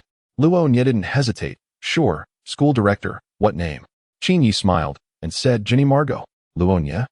Ding, resentful thoughts from Luo Nia 122. A few minutes later, outside the school director's office, as soon as Bai Ruhan saw Qin, she excitedly said, School director, I dreamed about you last night. Qin paused, frowning. Bai Daolao dreamed about him? Curious. Qin asked, What did you dream about? Bai Ruhan blinked her beautiful eyes, seemingly recalling her dream. In the dream, I was in a watermelon field, and you were a wild boar trying to steal watermelons. Qin's frown deepened, and then? Bai Ruhan laughed and said, Then I stabbed you to death with a steel fork. Cack. Qin, what is this nonsense? The young man and the wild boar? Has Bai Daolao gone mad from teaching literature? What was even more infuriating was that Bai Ruhan still looked frightened. That dream scared me to death. Qin's face darkened. No? You really scared me to death. What are you afraid of? Bai Ruhan blinked her shy big eyes and said a bit embarrassedly, In my dream, I was scared that you, the school director, didn't die, so I quickly added a few more stabs. Oh, Vio, to be honest, you are quite hard to kill. Qin. You were afraid I wasn't dead, so you added a few more stabs? Come on, is this what a person would say? Qin, I really appreciate it. School director, can I ask you a question? Bai Ruhan said with a smile. Qin shrugged, go ahead. Bai Ruhan expressed her troubles. I've been helping someone continue writing a novel recently, but I write too slowly. Only about 4,000 words a day. Is there any way I can write a few thousand more? Qin Yi looked at Bai Ruhan with a somewhat strange expression. You come from such a wealthy family, yet you're helping someone continue a novel? Is this a second-generation official trying to experience life? However, since Bai Ruhan asked, Qin Yi readily provided her with an answer. I have a way that can help you increase your daily word count from 4,000 to 6,000. Wow, what is it? School director Bai Ruhan asked sweetly. Qin Yi began to teach her. First, you write 4,000 words every day. And then, Bai Ruhan blinked her eyes. And then, Chapter 117, School Simulation Exam. Devilish questions. You can turn that 4,000 words into 6,000. And then you can update 6,000 words daily, Qin Yi said confidently. Watering down content is a compulsory skill for every novel author. A truly skilled author can not only stretch one chapter into two, but also keep readers engaged. For example, the inexperienced Bai Ruhan suddenly had her eyes open to a new world by Qin Yi's words. Writing 4,000 words, watering it down to 6,000, means she can update 6,000 daily. This logic seems flawless. Thank you, school director. I get it, Bai Ruhan said happily. You're welcome, Qin Yi curiously asked. By the way, which novel are you writing? Bai Ruhan astonishingly replied, I think it's called I Learned to Slay Demons in a Mental Hospital. Upon hearing this title, Qin Yi almost stumbled. What? The ghostwriter on that pirated website is actually Bai Ruhan? No wonder the writing was so good. It's Bai Ruhan. As a language teacher, how could her writing be poor? How much do you charge for 1,000 words for this continuation? Qin Yi asked. 10 yuan per 1,000 words. Bai Ruhan replied. Qin Yi fell silent. The price for Bai Ruhan's continuation on the pirated site was just 10 yuan per 1,000 words, meaning 4,000 words a day would only earn her 40 yuan. Meanwhile, he had received over 1,000 yuan in tips just yesterday for his original works. And that was without being on the platform for subscription fees. Once he started charging for subscriptions, his daily earnings could easily surpass 10,000. Yet, the real writer, Bai Ruhan, was only making 40 yuan. This exploitation of labor, the profit margins in between, would make any capitalist weep. Thinking about this, Qin Yi felt a pang of sympathy for Bai Ruhan. So, he said, little by Bai, I think updating 4,000 words daily is too little. How about updating 40,000 words instead? Bai Ruhan. She was stunned. Updating 40,000 words a day? Even a workhorse wouldn't be pushed that hard. Then, Qin Yi chatted with Bai Ruhan about some other topics. During the conversation, Bai Ruhan asked a question. Director, who do you think is prettier, Yang Mi or Doraba? After thinking for a moment, Qin Yi replied, Why isn't there an option for you among those two? Bai Ruhan shyly lowered her head, a blush crossing her face, and said then, How about adding me? Without hesitation, Qin Yi answered, Yang Mi is prettier. And who is the second prettiest? Doraba. Bai Ruhan frowned. Why were both answers not her? Feeling aggrieved, she said, Director, if that's the case, why did you even add me? Qin Yi smiled. If I didn't add you, wouldn't Doraba be at the bottom? Bai Ruhan. Ding. From Bai Ruhan's resentment 10. While Qin Yi was chatting with Bai Ruhan, at that moment, Mingzhu Elementary School was bustling with excitement over the school simulation exam. The elementary students were all spirited, determined to achieve good results and earn more scholarship money. Brothers, let us go. 3 million in scholarships. I'm drooling. Haha. This day has finally arrived. I've worked so hard for so long. It's time to see the results of this exam. 5 minutes later, the exam officially begins. 3rd grade. Math exam scene. The elementary students see the first question on the paper. What is the probability that a family has 2 children, one of whom is a boy and the other a girl? A. 1-2B, 1-3C, 1-4D. 2-3. This question will stump 50% of the people. The correct answer is option D, 2-3. Because the probability of having a boy or a girl is both 1-2, there are only 4 possible combinations for a family with 2 children: brother-sister, brother-brother, sister-brother, and sister-sister. Among these, the cases where at least one is a boy are only 3: brother-sister, brother-brother, and sister-brother. Thus, the probability that the other child is a girl is 2-3. And this is just the first question. The subsequent questions get progressively harder. 6th grade. Language exam. Multiple choice question.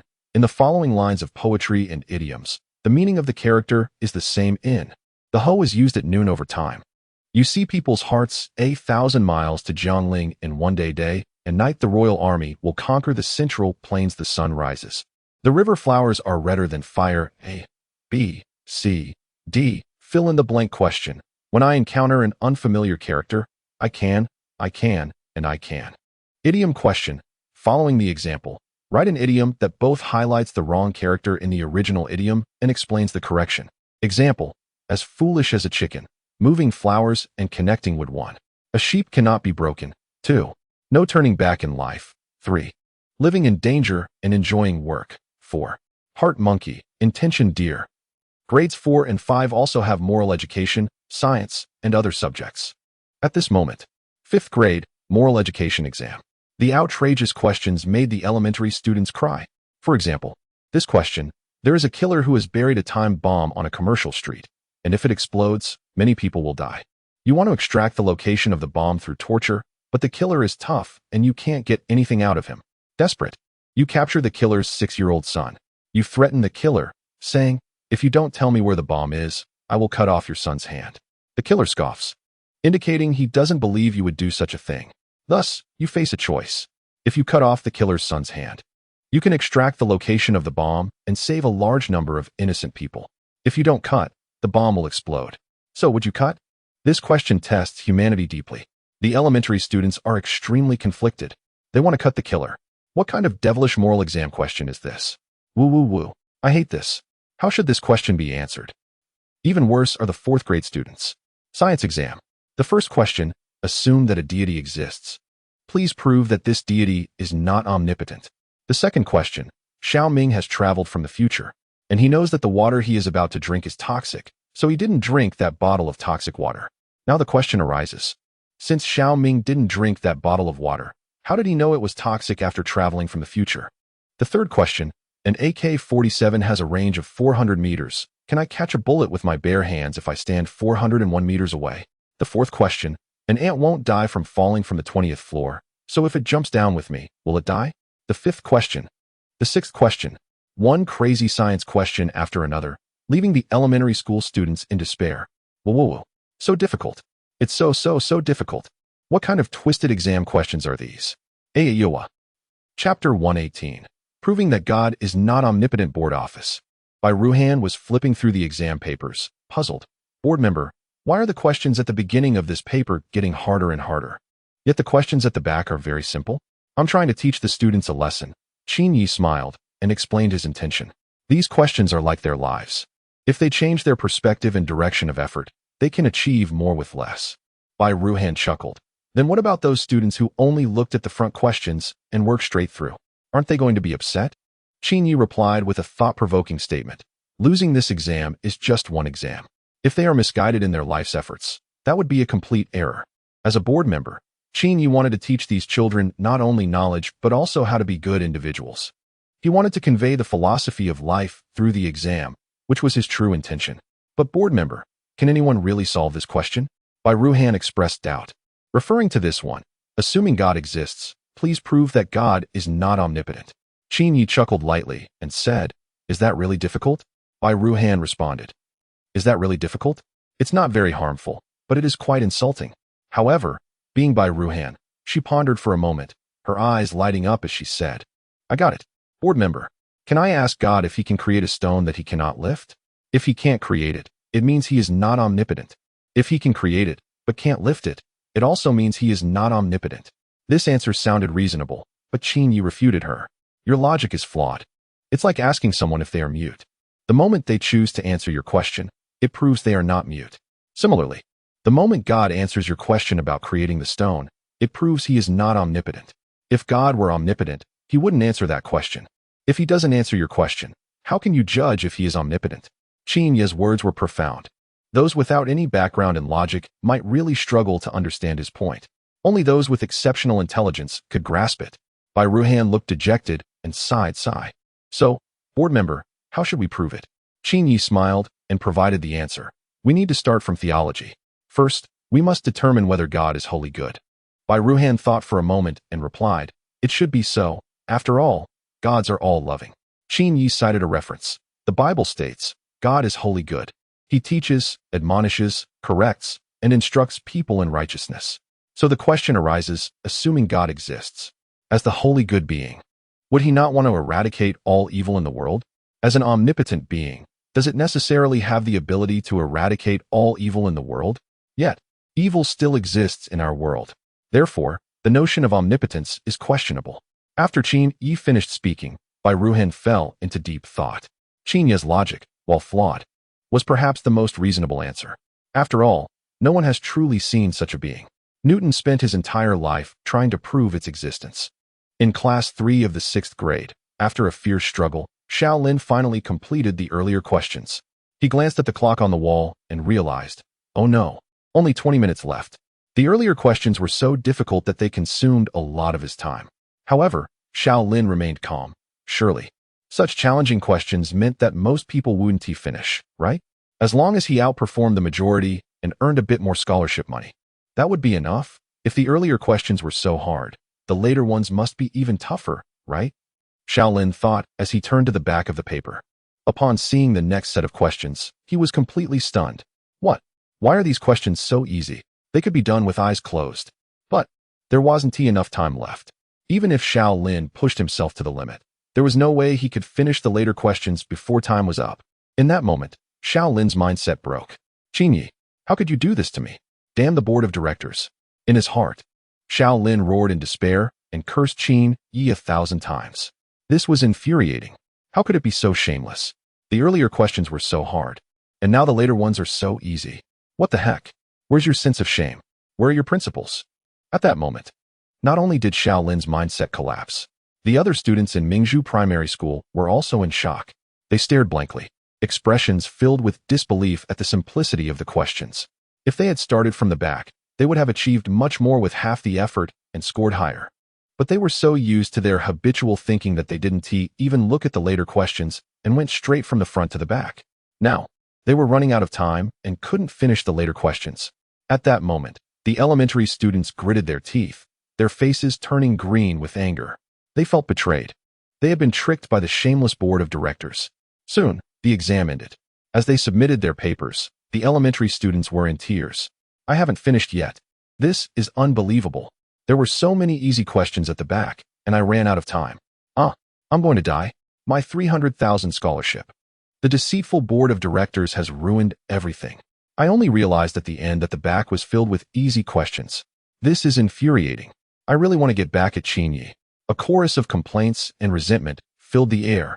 The elementary students were utterly furious with Qin Yi. How could there be such a shameless person?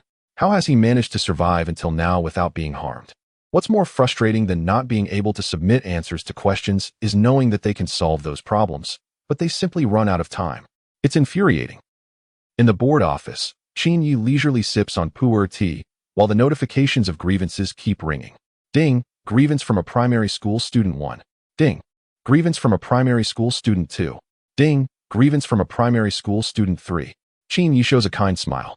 This isn't him deliberately making things difficult for the students. Rather, he's training their ability to handle setbacks. Only someone like the great Qin Yi could present bullying primary school students in such a grand manner. Chapter 119, Lottery Reward, Misfortune Attachment Card. Soon, the second exam began. This time, the elementary students had learned to be clever.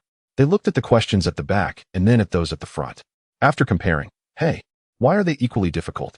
In this exam, the questions at the front and the back were of the same level of difficulty. They were all incredibly hard. 6th grade language exam. Write an essay on the topic of wine. Requirement. The entire essay must not contain the word for wine. All genres are allowed except poetry. 5th grade math problem. Xiao Ming saw a red envelope in a group chat and needs to connect all the lines in the picture above to claim it. Please help Xiao Ming claim the red envelope. Connection requirement. The lines cannot be repeated, and you cannot lift the pen. Complete it in one stroke. See the picture below. 4th grade morality question.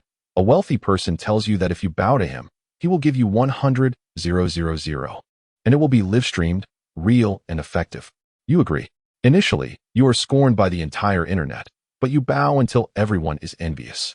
You bow for a day and a night, earning a lifetime's worth of wealth. At this moment, you suddenly discover that the wealthy person's money was made from child trafficking. You then face a choice. 1. Expose the wealthy person's evil deeds. The money you earn will be confiscated for being illegal.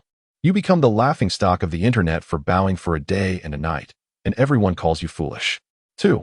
conceal the facts, enjoy the money, and start a life of extravagance, while the wealthy person continues to traffic children. Faced with these two choices, which would you choose? One devilish question after another made the elementary students cry out. Boo-hoo. They are just elementary students. Why should they bear this pain?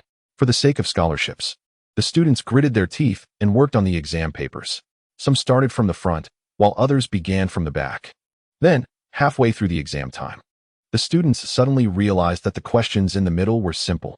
Whether at the front or the back, they were all devilish questions. And the simple questions were sandwiched in between. The students cried out, "Damn it, this is all a trap. The shameless school board. Who in the world starts answering questions from the middle?" The elementary students silently wailed in despair. Experience counts. The students were once again outsmarted by Qin Yi.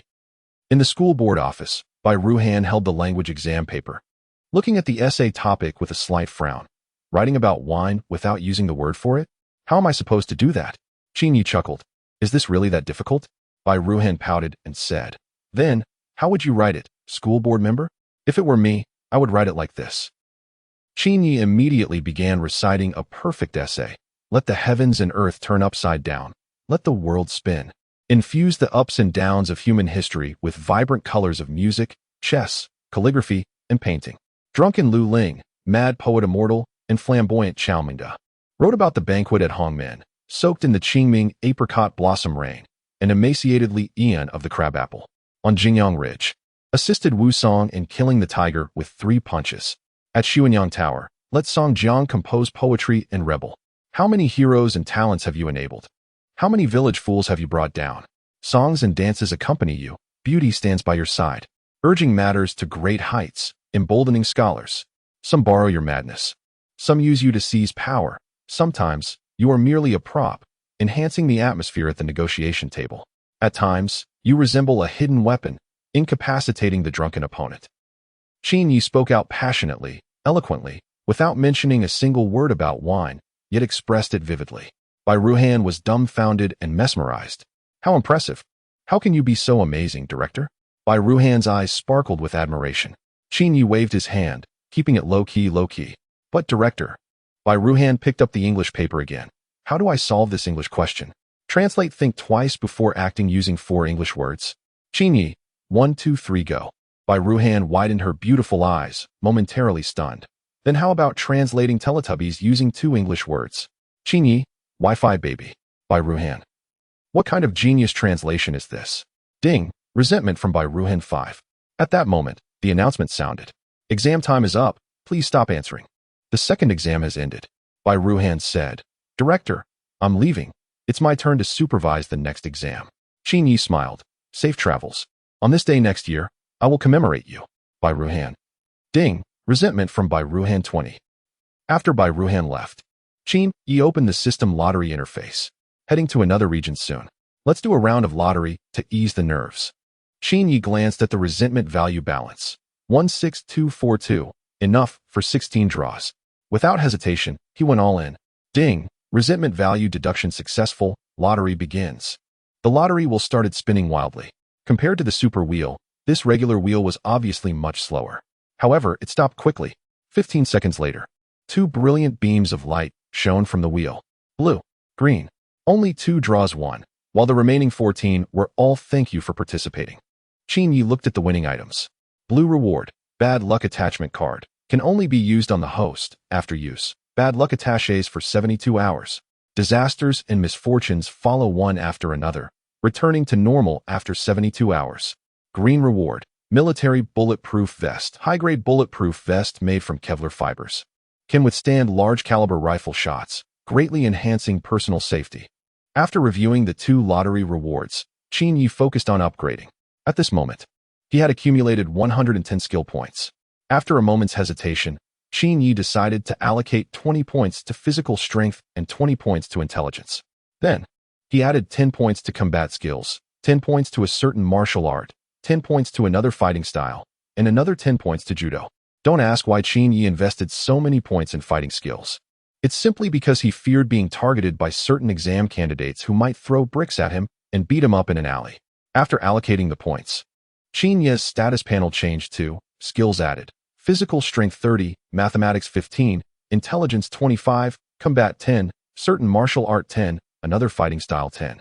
Judo 10 remaining skill points, 30 with so many fighting skills added. Qin Yi felt his muscles were bursting with power. He wanted to test just how strong his physical condition was now. So, he opened a social media platform and posted an update saying, "The champion. How about a sparring match?" The champion also had an account on this platform, with 1.54 million followers.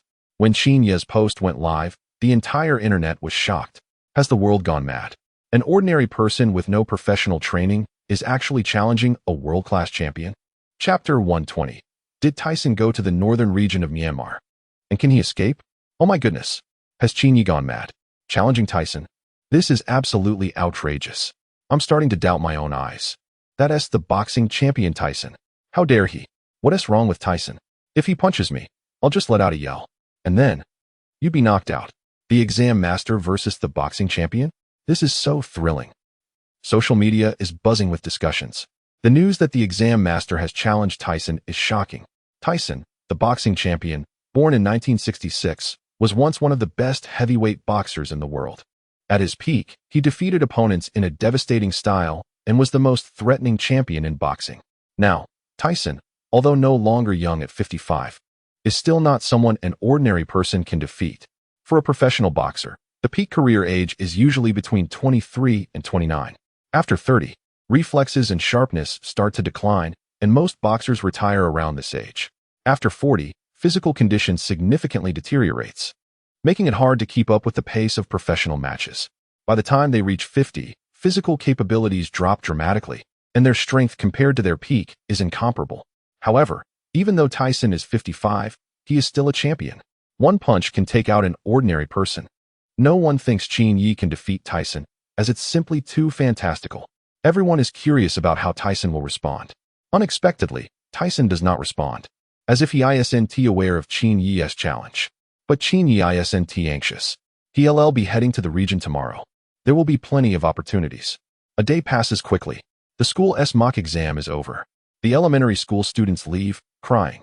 Wah! The exam was so tough. The easy questions, and yet there was no time to finish. The exam master Qin Yi is so despicable. I hate him. Shameless Qin Yi. Aya, when will the school board member go abroad? Once he leaves, we can celebrate properly. I want to set off firecrackers and beat drums. Unfortunately, Qin Yi cannot hear what these elementary students are saying. Otherwise, he would definitely prepare another 999 exam questions for them before leaving. Around 7 p.m., when Qin Yi returns home, Qin Xiaoyu is watching the news. Brother, I saw on the news that many people have been scammed to the northern region of Myanmar and can't come back. Qin Xiaoyu suddenly wonders, what if Tyson got scammed to the northern region? With his skills, could he defeat those bad guys watching over him and escape? Qin Yi gives Qin Xiaoyu a light smack on the head. What are you thinking? Don't even mention Tyson. Even the Bull Demon King would have to plow fields there. If Tang Sung went, he would get beaten out of his relics. If Ultraman went, he'd have to come back with a cane. Qin Yi earnestly advised, that's a no man's land, extremely chaotic. Cherish your life and stay away from the northern region. Qin Xiaoyu chuckled. Got it, brother. By the way, I'm leaving the country tomorrow and will be back after a while. Qin Yi lay on the sofa, casually chatting. After a moment of thought, Qin Xiaoyu hesitated and said, Bro, should you get personal safety insurance? Qin Yi was taken aback. Huh? Qin Xiaoyu grinned. I'm worried you might get shot on the street by some exam takers. Qin Yi replied. In that free land, gunfights happen every day. Compared to that, it's much safer back home. Our country is one of the safest in the world, with a much better public security level. However, Qin Yi was completely unfazed. He had a military-grade bulletproof vest provided by the system. Do you have a bulletproof helmet? Asked the exam taker. Qin Yi, can you defend against grenades? Qin Yi. Ding. Qin Yi's resentment 99. Feeling bored in the evening, Qin Yi started browsing through WeChat moments. The first post that caught his eye was from Lu Chongshuan's daughter, the director of the Education Bureau. Lu Luyao. Hello everyone, I turned 18 today. You can ask me some secrets about girls. Without hesitation, Qin Yi bombarded her with a series of profound questions. Qin Yi, what is the core technical challenge of controllable nuclear fusion? Qin Yi, how to break through the 2-nanometer technology bottleneck in lithography. Qin Yi, how to adjust the voltage and current for MIG welding. Qin Yi, what is the first step in postnatal care for sows? Qin Yi, Is Lei Gong using AC or DC? A string of bizarre questions left Lu Luyao, who was eating cake, utterly dumbfounded. Lu Luyao. Ding! Lu Luyao's resentment 101. Qin Yi continued to scroll through moments. The next post was from teacher Yi Qingxi. I'm a bit sick today. Got some medicine. The doctor told me to take it at 10, but I want to take it at 5. I'm planning to launch a surprise attack on the virus. Dog head, dog head. The replies came pouring in. By Ruhan. Sister Yi, you could have the doctor take it and give the virus a surprise attack. Cute. Teacher Wang. I think you could replace the medicine with candy and pull a fast one on the virus. Dog head. Teacher Li. I think you could apply the medicine on your skin and distract the virus. Laughs. Seeing everyone being so playful, how could Qin Yi miss out? He immediately replied, actually, you could skip it and give the virus an empty city plan. Sly smile. Just after posting this comment, Qin Yi received a wave of resentment from Yi Qingxi. Ding! Yi Qingxi's resentment 60. Next, Qin Yi came across a post from Luonia. Let it be known, before I turn 35, I must save up 1 million.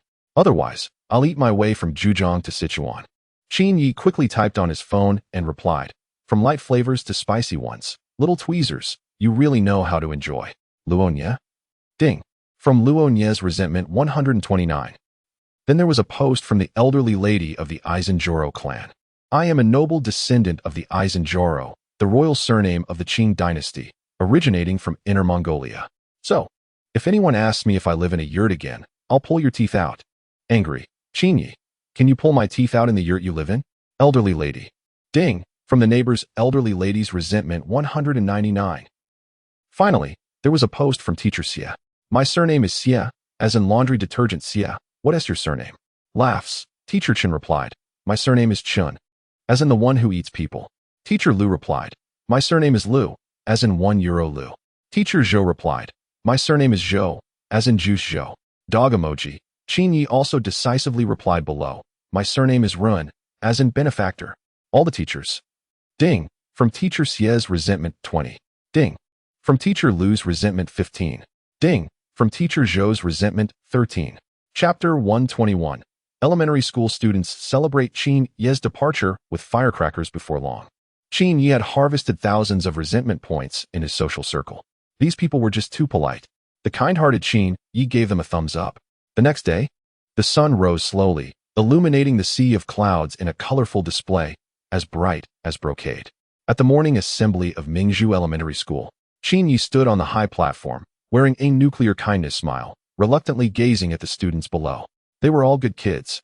Today, Qin Yi was going abroad, and he felt so reluctant to leave these children behind. What would they do during his absence? Without his fresh exam questions? Would they struggle to adjust and lose their motivation to learn? Would they even find their meals unappetizing? He wished he could stay and provide them with new and exciting questions. At that moment, the elementary school students below were all in tears. Woo-woo. The dreaded Qin Yi was finally leaving. How happy they were. It wasn't easy. Seeing the students crying so uncontrollably, Qin Yi couldn't help but feel a mix of emotions. Look at these students, so reluctant for him to leave that they were crying. Sigh. No wonder I'm so well-liked. It seems I, as the school director, have won the students' hearts.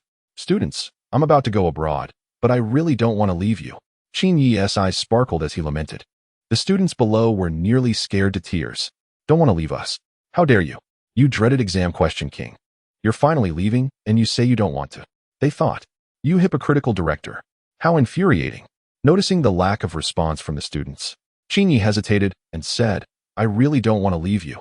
How about, I stay? The students' expressions changed dramatically. What? You actually want to stay? That can't be. Little Fatty wiped his tears, trying to put on a reluctant expression, and said, Woo, director. We don't want you to leave either. But, you have to go? Those students abroad are still waiting for your devilish exam questions. Little Lin also wiped his tears and added, Yes. Director, go. Fight for the honor of our homeland. Conquer them abroad. Little Ning, not wanting to be outdone, chimed in. Hurry and go, we'll wait for your return. Qin Yi wiped away his crocodile tears and sighed. But I really don't want to leave you. I even prepared a lot of fresh exam questions just for you. All the students. Fresh exam questions? Dreaded Qin Yi. Go to hell. How shameless. The students shouted in their hearts. Please just leave. Seeing you makes us grind our teeth in hatred. We hate it. Recalling the days ruled by Qin Yi's devilish exam questions, the students shed tears of bitterness. They looked like wilted eggplants, their eyes filled with grievance. Director, please go. You have more important tasks. Yes, you still need to set questions for students abroad and bring glory to our country. Go, Director. Good luck. We will miss you. The elementary school students wiped their tears, looking sincere. Some even started to cry loudly. Boo-hoo-hoo.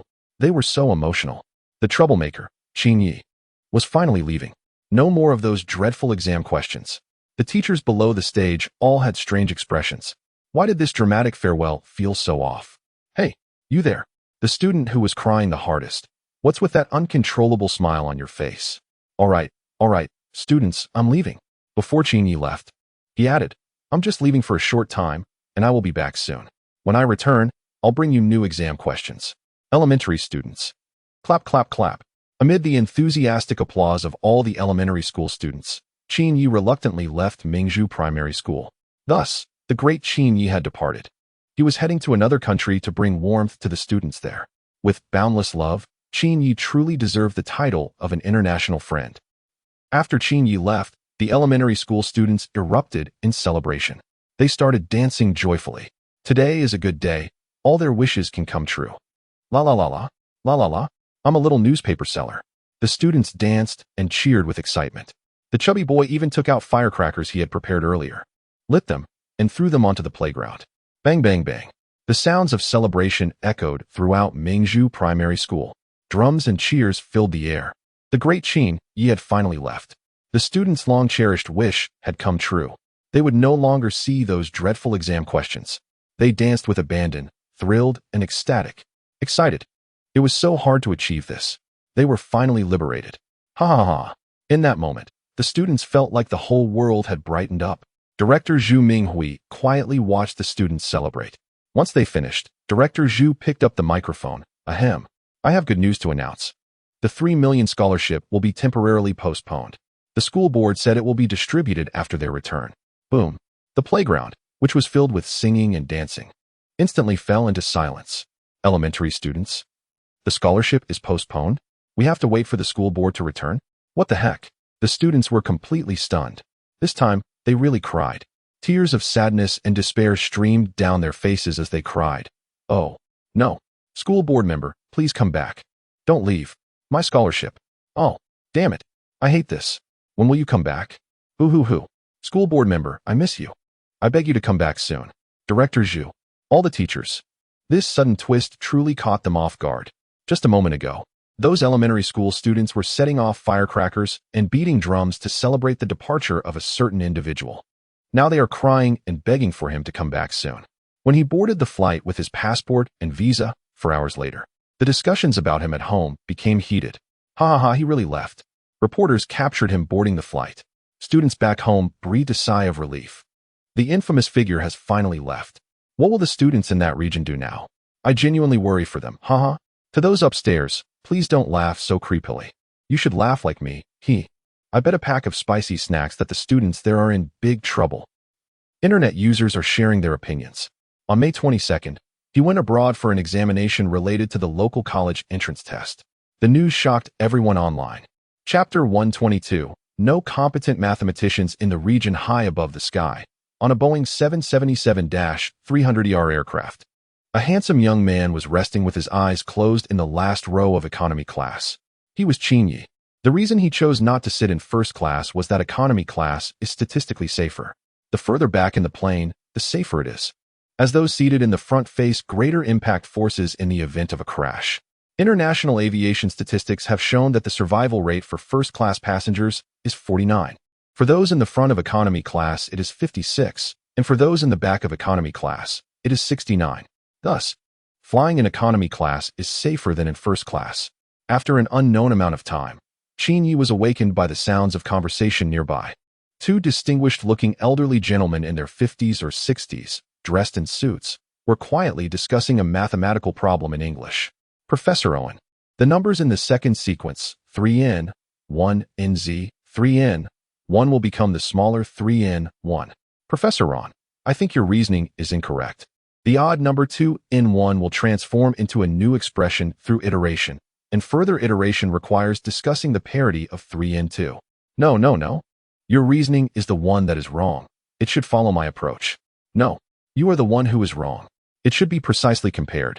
Substituting into the piecewise recursive sequence formula, listening carefully to their conversation, Qin Yi couldn't help but smile. Wow, these two gentlemen were actually discussing the century egg conjecture. Wasn't that the problem he had posted on the World Mathematicians Forum not long ago? From their conversation, it seemed both were university professors. Indeed, those who choose the last row of economy class on a flight are quite remarkable. Qin Yi chuckled and decided not to engage with them. He closed his eyes and continued to sleep.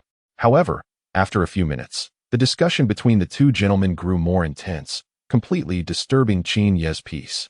Unable to endure it any longer, he angrily exclaimed, "What the heck?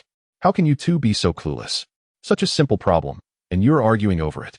F2N1 implies 1 implies F2N, F1 implies F13, 3F12N, 1 implies 3F12N. Qin Yi rapidly explained the solution to the century egg conjecture to the two elderly gentlemen. Their expressions turned to astonishment, eyes wide with disbelief. How could a young individual from the region unravel a mathematical conundrum that had troubled them for days? "Hello, may I ask who you are?" Professor Ron inquired. Qin Yi waved his hand dismissively. "I am but a cloud, gently passing without taking a piece of the sky with me." "Professor Ron." "Professor Owen?" "All right, I've shared the solution with you. Now I need to sleep. Please be quiet," Qin Yi said as he closed his eyes once more. Professor Ron and Professor Owen exchanged a glance, their hearts racing with excitement. The conjecture that had troubled them for so long had finally been solved. They eagerly picked up their pens and began calculating on paper. Calculate, verify, substitute. But before long, they encountered a new difficulty. There was a step in the calculation process that Qin Yi mentioned, and they just couldn't figure out how that step was derived. However, glancing at Qin Yi, who was dozing off, they didn't dare to disturb him. A few hours later, when Qin Yi woke up and opened his eyes, he found two elderly gentlemen staring at him with forlorn expressions. Their gazes resembled that of a wronged groundhog that had just been beaten up by him. Qin Yi couldn't help but twitch the corner of his mouth. "What's wrong? Speak up," he said, stretching and yawning. The two professors immediately expressed their confusion about their calculations. Upon hearing them, Qin Yi rolled his eyes and retorted, "You guys don't know this? Which university are you professors at? How can you be so clueless?" "Professor Ron." "Professor Owen." In that moment, the two Princeton University professors felt like their intelligence was being rubbed into the ground. Who on earth was this young man? How come he wasn't known in the mathematical community? Someone like him shouldn't be so obscure. The two elderly gentlemen began to question their lives. The flight continued. Throughout the journey, Qin Yi answered numerous mathematical problems for the two professors. Scalar field parameter fixed translation, generalized function microequation solutions, spiral motion mathematical conjecture, second-order constant series differentiation. One by one, the challenges that had puzzled the two professors for years were effortlessly resolved by Qin Yi. The two professors were astounded by his brilliance. They praised him endlessly, insisting that the mathematical community owed him a Fields Medal. Truly remarkable. How could someone from the East be so incredibly gifted?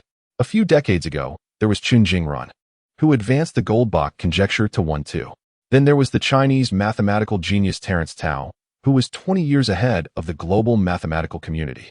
Now, another nameless young man from the East had easily cracked the conjecture and solved a plethora of problems that had troubled them for years. 10 hours later, the flight reached its destination, landing at Seattle Airport in Washington State. "Please, you must leave us a name," urged the enthusiastic Professor Ron and Professor Owen, grabbing Qin Yi's arm and refusing to let him go. "You've answered so many of our mathematical queries. We must thank you properly." Feeling overwhelmed, Qin Yi casually replied with a name. "I am Wei Dongyi from Peking University, known as Wei Shen. You have no one in your mathematical community who can match me. If you don't believe it, come to Peking University and challenge me." Ding. 50 from Professor Ron's grievance. Ding. A grudge from Professor Owen. 60. Two older gentlemen exchanged a glance, their eyes igniting with fury. "Peking University, Wei Dongyi? Good. We'll remember that name. After some time, we'll gather a group of top mathematicians to settle the score." After shaking off the two older gentlemen, Qin Yi stepped off the plane. As soon as he exited the Seattle airport, he caught sight of a stunning figure. Golden hair, blue eyes, and a captivating presence. She was the center of attention, simply standing there. All the men's heated gazes unconsciously gravitated toward her. She approached gracefully, standing in front of Qin Yi, and respectfully said, "Hello, Mr. Qin Yi. I'm Nicole." Her voice was filled with allure, like a charming enchantress who could easily stir one's heart. Jealous glances from men focused on Qin Yi. How could such a gorgeous blonde treat an Asian man with such respect? "You look a bit like that celebrity. What is their name again?" Qin Yi thought Nicole resembled a star, but couldn't recall the name. Nicole chuckled softly, her eyes sparkling. "Is it Anne Hathaway?" As she said this, Nicole felt a little pleased. After all, Anne Hathaway was the dream girl of countless men, known as the sweetheart princess. Wouldn't Qin Yi's comparison to Anne Hathaway make her happy? Reminded by Nicole, Qin Yi slapped his forehead and suddenly realized, right, it's that idiot. Nicole. Ding, a grudge from Nicole 99. Chapter 123. The misfortune god Qin Yi. He fell into the well again. Nicole was so frustrated. But remembering her father's advice to use charm to keep Qin Yi in the region, she held back her anger. Taking a deep breath, she put on a sweet smile and said, "Mr. Qin Yi, the work of the SAT question group has already begun. Would you like to head directly to the group? Or should I take you on a nice tour of the area for a few days first?" Qin Yi thought for a moment and replied seriously, "Miss Nicole, may I ask, are you particularly unlucky?" Nicole. Qin Yi explained, "I've been having a streak of bad luck lately. If you stick with me, I'm afraid you might be in danger." Nicole huffed and laughed. "Mr. Qin Yi, you really know how to joke." Clearly, she thought Qin Yi was just teasing her. Who has such bad luck that it puts others in danger? Isn't that ridiculous? Qin Yi calmly responded, then took out the bulletproof vest he had brought and put it on. Nicole's beautiful eyes flickered with confusion, her expression strange. "You still need to wear a bulletproof vest? Are you really that cautious?" "Miss Nicole," Qin Yi called out. Startled, Nicole snapped back to reality and smiled. "What's the matter, Mr. Qin Yi?" Feeling a bit embarrassed, Qin Yi asked, "May I make an unreasonable request?" "Huh? An unreasonable request?" Nicole's face turned red, her heart racing, feeling flustered. "An unreasonable request? How unreasonable could it be? That is not fair. You bad guy. We just met, and you want to ask for something unreasonable already. Humph, this might be a bit too fast." Nicole's face was flushed, and she murmured, "But, Mr. Qin Yi, if you really want to. I suppose it's not impossible, but it's my first time." "Qin Yi, what on earth are you thinking? I meant to ask if you could get me a sturdy helmet." Qin Yi said seriously, "I'm worried that while walking down the street, a flower pot might suddenly fall and hit me on the head." Nicole. Ding. Nicole's resentment 223. Nicole's mindset collapsed. She had already made up her mind to devote herself to Qin Yi, but it turned out he just wanted a helmet. What is this? It's like the opponent dealt a basic attack while she had already used her ultimate and flashed away. An hour later, Qin Yi and Nicole walked out of a large shopping mall. At this point, Qin Yi was fully geared up. He wore a bulletproof vest, a sturdy helmet, and even changed into combat boots. Qin Yi smiled and said, "Miss Nicole, are you ready?" Nicole's beautiful eyes froze. "Ready for what?" With a meaningful look, Qin Yi sighed, "Ready for our escape." Nicole.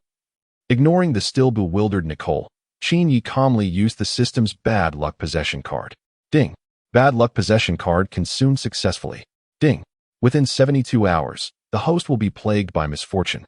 Remaining time, 71 hours, 59 minutes, and 59 seconds. After using the misfortune possession card, Qin Yi warily looked at the pedestrians around him, feeling like everyone was a potential terrorist. He had a constant feeling that someone was plotting against him. When a passerby took out a cigarette on the street, Qin Yi cautiously sought cover to hide, fearing he might pull out a gun and mistakenly shoot him. The atmosphere was tense, as if every rustle of leaves was a sign of danger. For half an hour, Qin Yi remained vigilant. In the end, nothing happened. Qin Yi couldn't help but frown slightly. This misfortune possession card didn't seem that powerful after all. Then, in the next second, plop, Qin Yi fell into a well. "Oh no, how careless." Qin Yi shouted up to Nicole, "Miss Nicole, please call the fire department for me." Nicole leaned over the well, anxiously asking, "Mr. Qin Yi, are you all right?" "I'll call right now," Qin Yi replied. "I'm in a well, what do you think?" The emergency number for fire rescue in that region is 911. Half an hour later, the firefighters arrived. I have to say, the response time for fire rescue is really slow. The firefighters lowered a rescue rope and pulled Qin Yi up. Damn! Qin Yi took off his helmet and sighed in relief. Thankfully, he was unharmed. The firefighter presented a bill to Qin Yi and said calmly, $500. Please pay the bill. Qin Yi nodded slightly. Well, it's no surprise in a capitalist system. Even fire rescue comes with a fee. Unlike the domestic emergency services that never charge. I'll cover this, Qin Yi said, as Nicole tried to pay. Unfortunately for her, Qin Yi was quicker, pulling out some cash to settle the bill. The fire crew received the payment and left. After this experience of falling into a well, Qin Yi became even more cautious, glancing around as he walked, terrified of falling in again. 5 minutes later, Qin Yi indeed spotted another well, and this one didn't even have a cover. This time, Qin, will definitely not fall in again. Qin Yi smiled confidently. However, the next moment, a Tesla driving down the street suddenly lost control and headed straight for Qin Yi. In a split second, he didn't think twice. Grabbing Nicole, he jumped into the well with a splash. Inside the well, in the cramped space, the two stared at each other, the atmosphere slightly awkward. Ahem. Let's call for help again, Qin Yi said, looking a bit helpless. Nicole's face turned red as she hurriedly said, Okay. I'll call now. Half an hour later, the fire rescue team arrived once more. When they saw it was Qin Yi again, the firefighters exchanged strange looks. What the heck? You again? Falling into a well twice in one day? How unlucky can you be? $500, the lead firefighter said with a smile. His gaze toward Qin Yi softened a lot. This guy is definitely a big spender, bringing in revenue for their fire department. After collecting the money, the local fire department left happily. How about a shower? Qin Yi suggested, looking at the two dirty individuals. Nicole puffed out her chest and said with a flourish, sure. The two recently found a hotel and booked a luxurious suite. Just a shower, nothing more. Halfway through their shower, the hotel suddenly ran out of water. What bad luck. After leaving the hotel, Qin Yi shouted, Watch out. Right in front of the hotel was a well. Qin Yi quickly stepped back, trying to avoid the well, but unfortunately, he was running too fast and slipped on a banana peel. Splash. He fell into the well again. Mr. Qin Yi, how did you fall in again? Nicole crouched down anxiously and shouted. Qin Yi replied, Forget it. Call the fire department again. Half an hour later, when Qin Yi was rescued from the well for the third time, the firefighters had an unusually strange expression on their faces. How unlucky could someone be to fall into a well 3 times in one day? After the fire department left, Qin Yi fell into deep thought. Where should he go now? It was too unsafe to walk on the street. What fun places are there in this region? Qin Yi asked. Nicole mentioned a few places. There are many, like the Space Needle, the Aviation Museum, Mount St. Helens, the Seattle Aquarium. Upon hearing one name, Qin Yi's eyes lit up. Mount St. Helens? That's it. Chapter 124, Volcanic Eruption. He brought misfortune to the region. Twitter is a foreign communication platform, similar to a domestic one. At this moment, the topic of the SAT exam is trending high on Twitter. As the college entrance exam in that region, the SAT determines whether millions of students can enroll in their desired prestigious universities.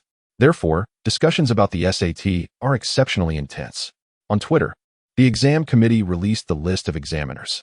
The list, which spans over 100 names, consists entirely of experts and professors, yet one name stands out glaringly. Qin Yi. Upon seeing this name, people's eyes widened in surprise, and discussions erupted. Qin Yi? That name doesn't sound Western at all. I just checked with a translation tool, and it appears to be a name from a certain country. Are you kidding me? How could someone from that country be involved? What on earth? Why are we inviting someone from there to set our exam questions? Committee, have you lost your minds? Who is Qin Yi? What qualifies him to set questions for our college entrance exam? I just did some digging, and it seems he is quite famous over there.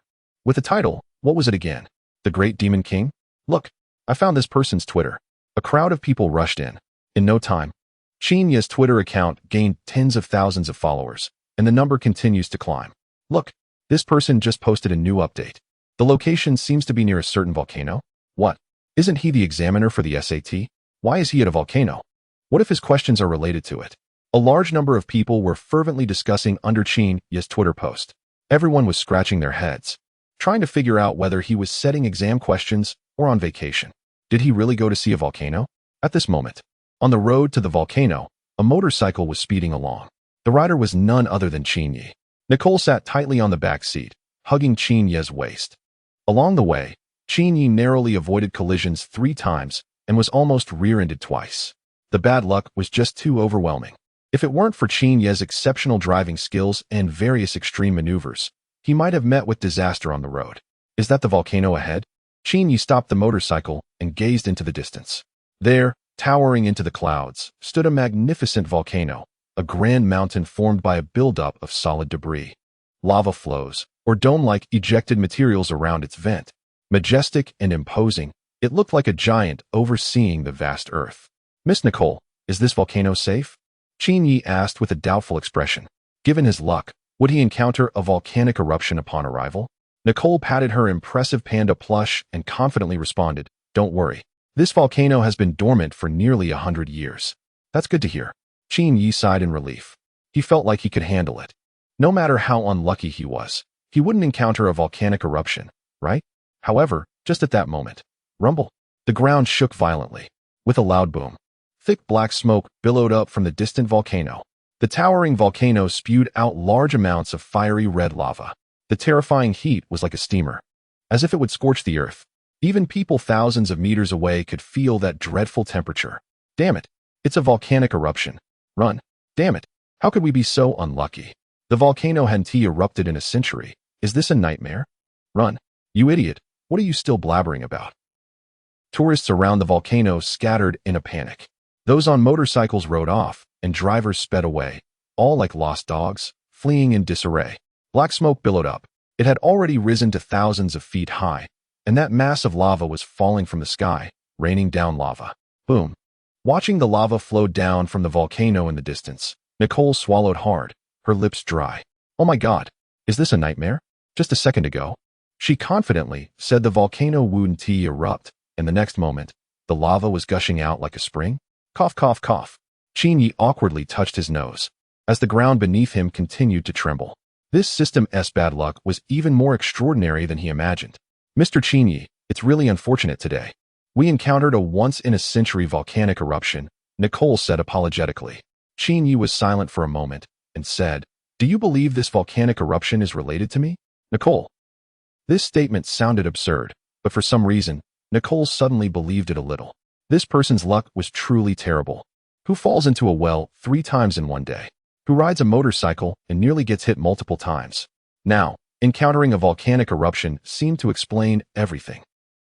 In this era of rapid information transmission, the century-level eruption of the volcano quickly became a trending topic on social media. Shock. Once-in-a-century eruption of the volcano. The unluckiest person from a certain country, on the first day in the state, encountered a volcanic eruption. Geologists say the cause of the eruption is due to the movement of the Earth's crust leading to fissures in the volcano. Fortunately, this eruption did not cause any casualties. The area within 100 miles of the volcano has been cordoned off by the police. On social media, Qin Yi completely became a sensation, earning the title of the unluckiest person. This unfortunate individual from a certain country, on his first day in the state, had just updated about his visit to the volcano when it erupted. This was simply too unlucky. 2 hours later, Qin Yi updated his social media again, accompanied by several stunning photos of colorful fish schools in an aquarium. This time the location is a certain aquarium in a city on the west coast.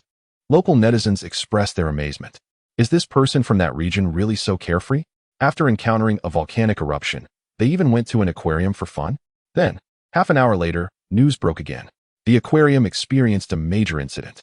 The building tilted, and the foundation unexpectedly sank 10 centimeters.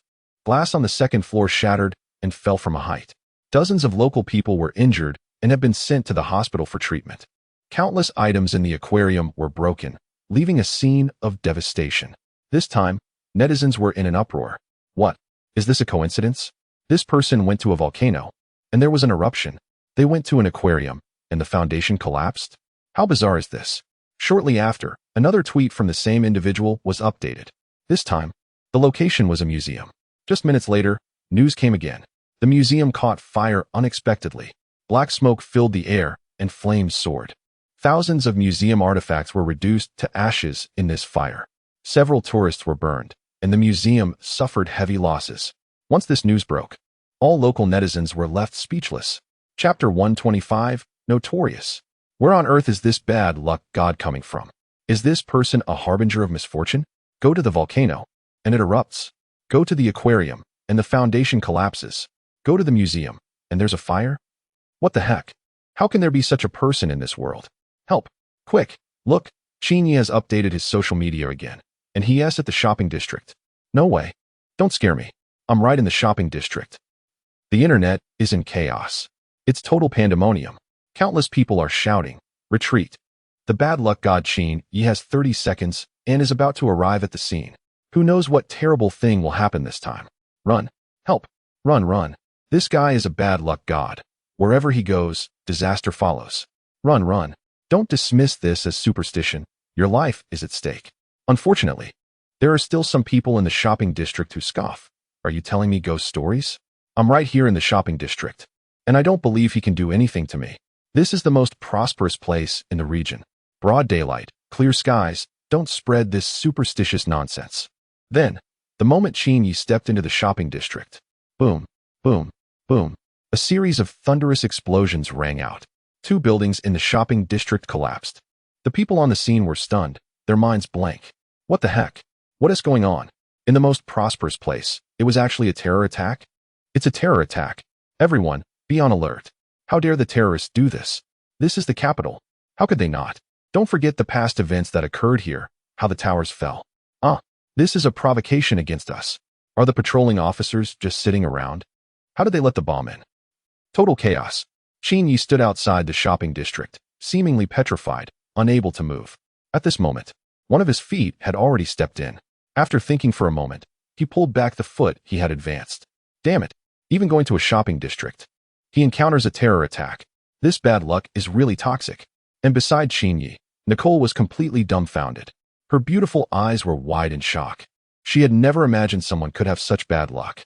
Today, following Qin Yi, she watched him fall into a pit 3 times, be hit by falling objects 7 times, slip on banana peels 9 times, see a volcano erupt, and witness a fire at a museum.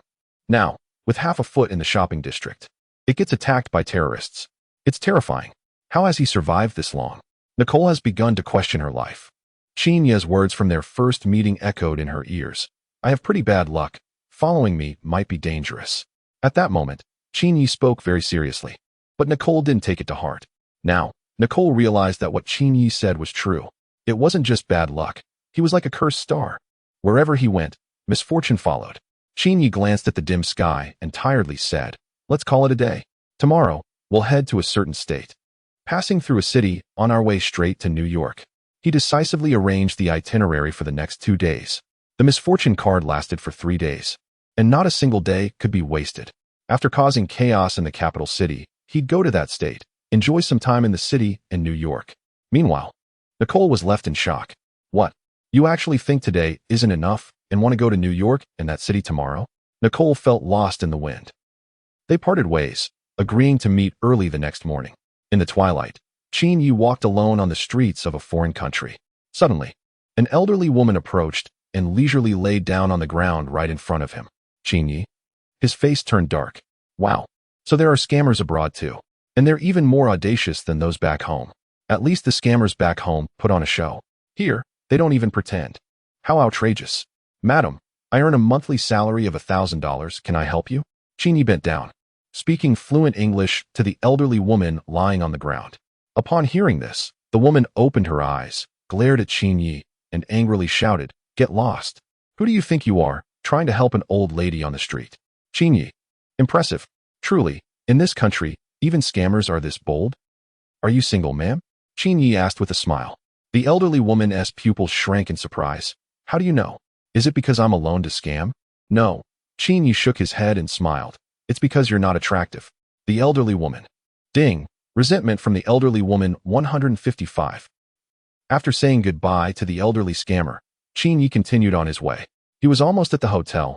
Just 2 more streets ahead was a decent 5-star hotel. However, unfortunate Qin Yi encountered another scammer. Hey, you bumped into me, pay up. A man in his 50s or 60s lay down on the ground and reached out for money. Qin Yi's mouth twitched. Are all scammers in this country this brazen? He decided to use the law to intimidate him. There are cameras around here. If you don't get up, I'll call the police, and you'll be arrested. To his surprise, the scammer grinned maliciously and said, Hee. There are no cameras here. I've checked. Qin Yi raised an eyebrow. Oh, are you sure there are no cameras? The elderly man sneered. Do you think I would come to a place with surveillance to pull a scam? Qin Yi nodded, finding the other party's reasoning valid. Then, he kicked the scammer to the ground and brushed off his clothes, saying, "Damn. Without surveillance, you still act so tough?" The elderly man was taken aback, thinking, "What kind of bully is this? So arrogant? I'm the one trying to pull a scam here. How dare you kick me?" "Damn." Trembling, the elderly man stood up, picked up a brick, and prepared to confront Qin Yi. Calmly, Qin Yi took out a black handgun. "Sir, times have changed. In this place where everyone has a gun, you still want to fight with a brick?" Coughing, the elderly man exclaimed, "Don't shoot." "I'm sorry." Embarrassed, he dropped the brick and ran away. After the elderly man left, Qin Yi leisurely pulled the trigger, using the gun to light a cigarette. It turned out to be a lighter that looked like a gun, which he had bought earlier in a store. It wasn't that Qin Yi didn't want to buy a real one. It was mainly because he didn't have a gun license. Chapter 126, Domestic Shock. The harbinger of misfortune Qin Yi is absolutely on fire at around 8 or 9 in the evening. A photo began to circulate wildly on social media. The young man in the photo has a handsome face, dressed in traditional attire, exuding charisma. However, the description of the photo is just 3 words: harbinger of misfortune. This is the nickname that people have given to Qin Yi. Some call him Unlucky Bear. Others refer to him as Broom Star, and some even call him enhanced version of Bennett. He is a terrifying man who brings bad luck wherever he goes. Don't doubt it. If you see the man in the photo, be sure to take a detour. Personal testing shows that the St. Helens volcano erupted because of this man. No kidding. In the afternoon, when this man just entered the commercial street, 2 buildings collapsed. In our land, there exists a deity named Qin Yi. If you see the god of misfortune, make way for him. Brothers, I'm keeping an eye on this person's social media. I'll notify you as soon as there's any update. Major social media platforms are abuzz with discussions. The topic is hotly debated, and everyone is puzzled whether this is just a coincidence or something else.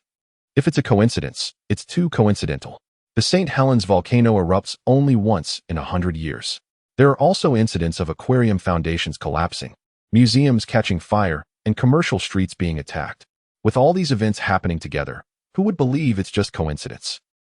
The uproar on social media has naturally attracted attention from domestic media.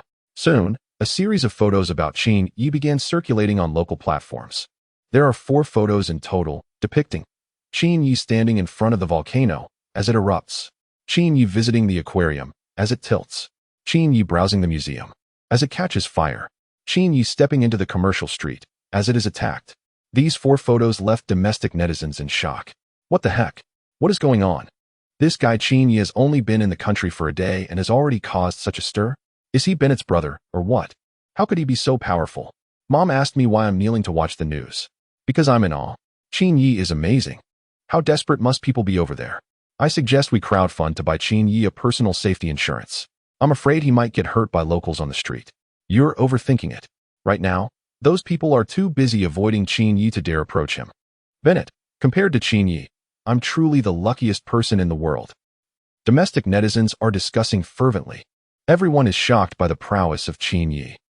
In the capital, at the mathematics research lab of a prestigious university, Wei, just finishing up his research work, caught the latest news about Qin Yi on television. Upon learning that Qin Yi had become infamous as a harbinger of doom in a certain country, evoking fear and dread, Wei Shun let out a sigh and remarked, "As expected of a senior, wherever he goes, he brings a storm of blood and chaos." After saying this, Wei Shun returned to his mathematical research. The date of the World Mathematicians Conference was drawing closer, and he needed to accelerate his research progress to present significant academic achievements at the conference. In Jiangnan City, in a luxurious villa, a cute girl dressed in Lolita attire was sneaking around Qin Yi's bedroom. "Found it. Hee hee." Qin Xiaoyu revealed a silly smile as she discovered the chocolate her older brother had hidden in his room. She unwrapped it and popped a small piece into her mouth, showing a satisfied expression. This sweet and delicate taste. While sneaking the chocolate, Qin Xiaoyu scrolled through videos. When she came across news about Qin Yi, her eyes widened, and she exclaimed, "Wow, as expected of my older brother, he's really fierce." In a certain country, in its capital city, Qin Yi had been kicked out of a hotel for the 3rd time. Now, his reputation was widespread, and no hotel dared to take him in. What should he do? Was he really going to have to sleep on the streets? Qin Yi looked worried. Just then, he spotted a grand and luxurious 5-star hotel across the street, the Adams International Hotel. This hotel was very famous in the capital. With 7 prime ministers having sat in its chairs, 5 monarchs having slept in its beds, and 9 Oscar-winning actors having dined at its tables. This is the one. Qin Yi walked into the hotel, passport and visa in hand, to check in. "Hello, are you here to check in?" the receptionist asked. Qin Yi nodded. "We have luxury suites, business suites, and presidential suites. Which one would you like?" "Presidential suite," Qin Yi replied. The receptionist asked, "How many days will you be staying?" "1 day," Qin Yi said.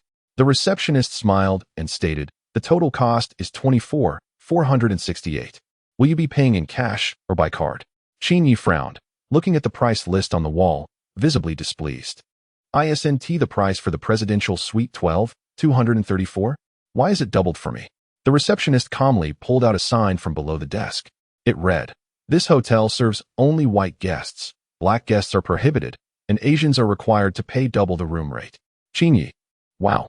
So it's racial discrimination. Racial discrimination in that country is very serious. There's a movie called Green Book, based on a true story, that addresses racial discrimination there. Although the law prohibits racial discrimination, it remains ineffective.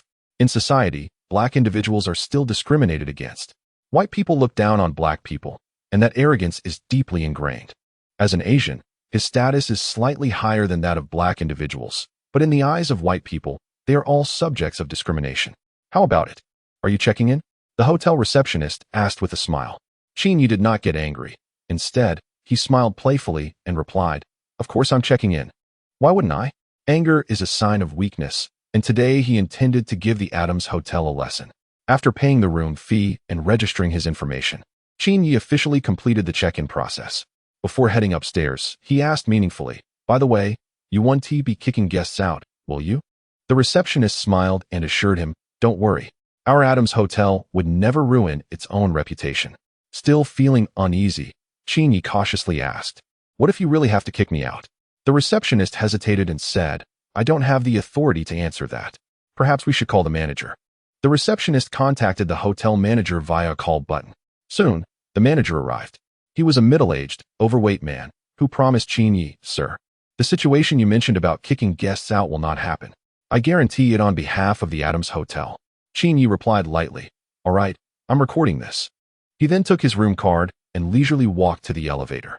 However, the next moment, Qin Yi felt a shiver and decisively stepped out of the elevator, thinking it would be better to take the stairs. What if there was a sudden power outage and he got stuck in the elevator? While pondering this, he climbed the stairs and opened Twitter on his phone. He was about to stir things up. Chapter 127, Trouble for Qin Yi. Blocked by thousands of people. 10 minutes later, under the tweet of a famous actor, Qin Yi commented, "Hey, you little guy, stop playing with water guns.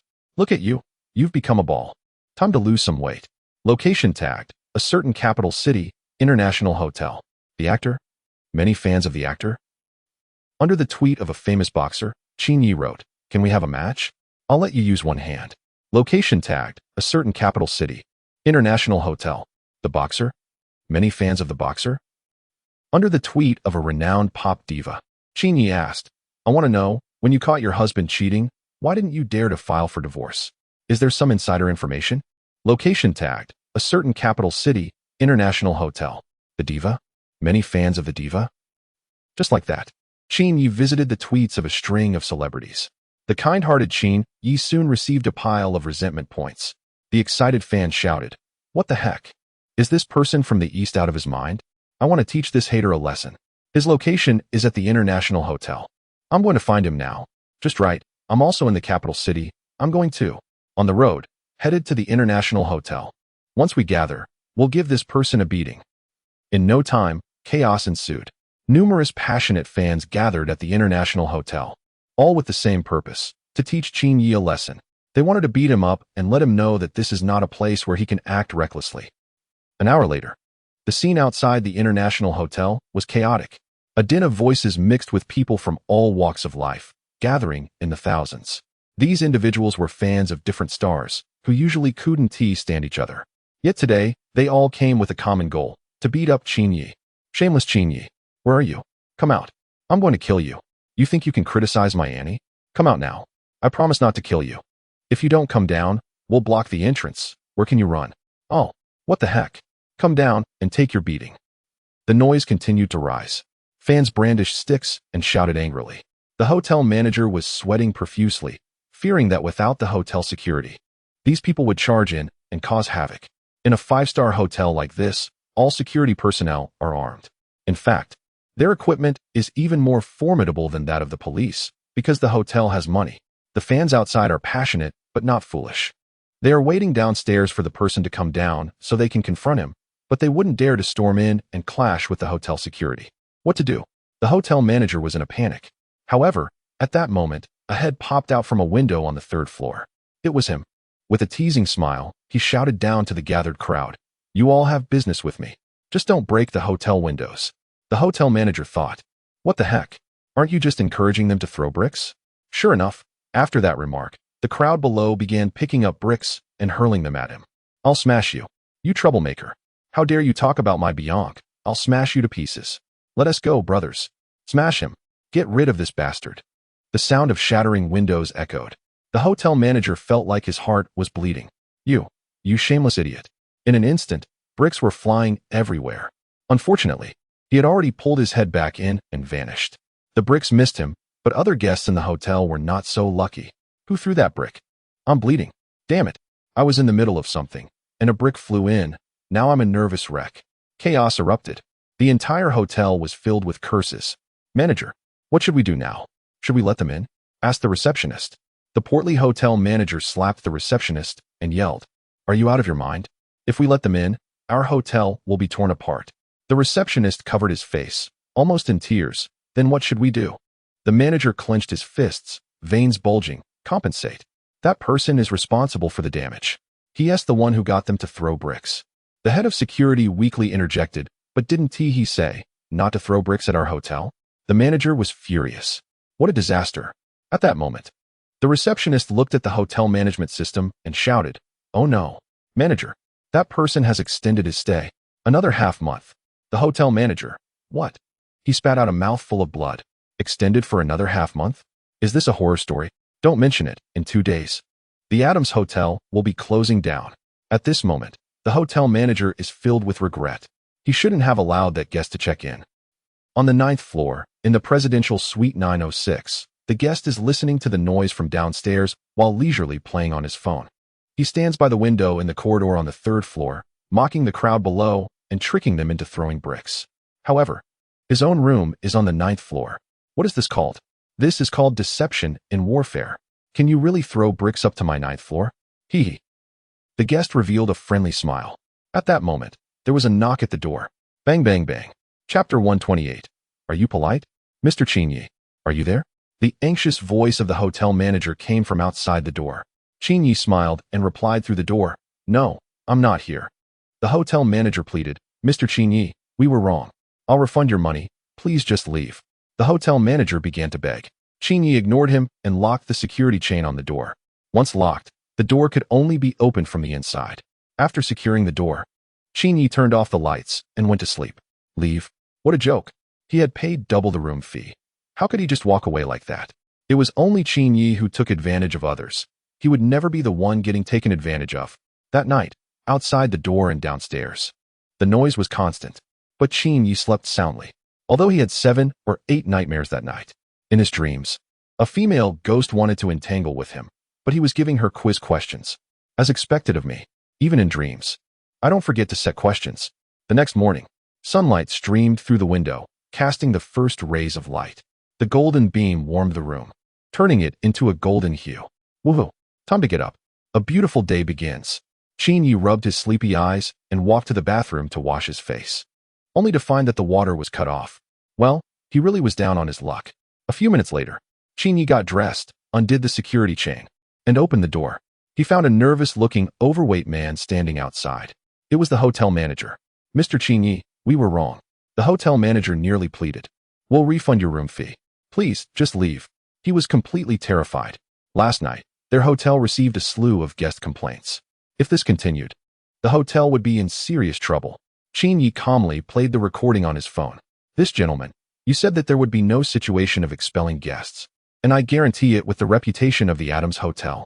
This was the hotel manager's solemn promise from last night. And now, he was going back on his word. The slap in the face was as sudden as a tornado. The hotel manager's face twitched, turning pale as paper. I paid double the room fee, and you want to kick me out? Qin Yi said with a playful smile. Is this the hospitality of your Adams hotel? The hotel manager wiped his sweat and hurriedly said, Mr. Qin Yi, we were wrong. We have changed the hotel rules. Please take a look. Saying this, two hotel staff hurriedly brought over a sign.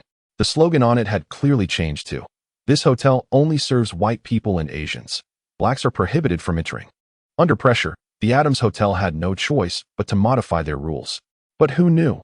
Qin Yi still seemed somewhat dissatisfied and said, Aren't the rules still incomplete? The hotel manager was taken aback. Wasn't it already changed? Qin Yi chuckled and asked, What about the other group? The hotel manager fell silent. He looked at Qin Yi with a grim expression and said, Does that group need to be changed too? To be honest, the hotel manager really didn't want to make any changes. He thought Qin Yi was just being ridiculous. Their hotel discriminated against that group. What did it have to do with an Asian? This was just absurd. However, Qin Yi thought differently. He radiated the aura of a benevolent person and said coldly, Are they not human? You still want to discriminate? Give me a pen. I'll make the changes. The hotel manager. At that moment, the hotel manager really wanted to hit Qin Yi, but he held back. For the sake of the hotel's reputation, get him a pen.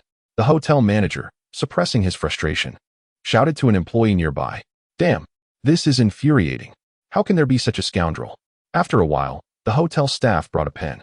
Qin Yi picked it up and started making changes to the hotel sign. A minute later, Qin Yi was done. The slogan had changed too. This hotel only serves Caucasians and Asians, fines 10 for others. The hotel manager? The nearby hotel staff were also dumbfounded. Wow, this person is too malicious. They had thought Qin Yi was going to uphold justice. What? Is there a problem with my changes? Qin Yi raised an eyebrow. No. Very reasonable. The hotel manager replied with a bitter smile. Discrimination among different groups is the current state of affairs. The hotel manager just wanted to get rid of this troublemaker as soon as possible. 10 minutes later, Qin Yi, accompanied respectfully by the hotel manager, walked out of the Adams Hotel.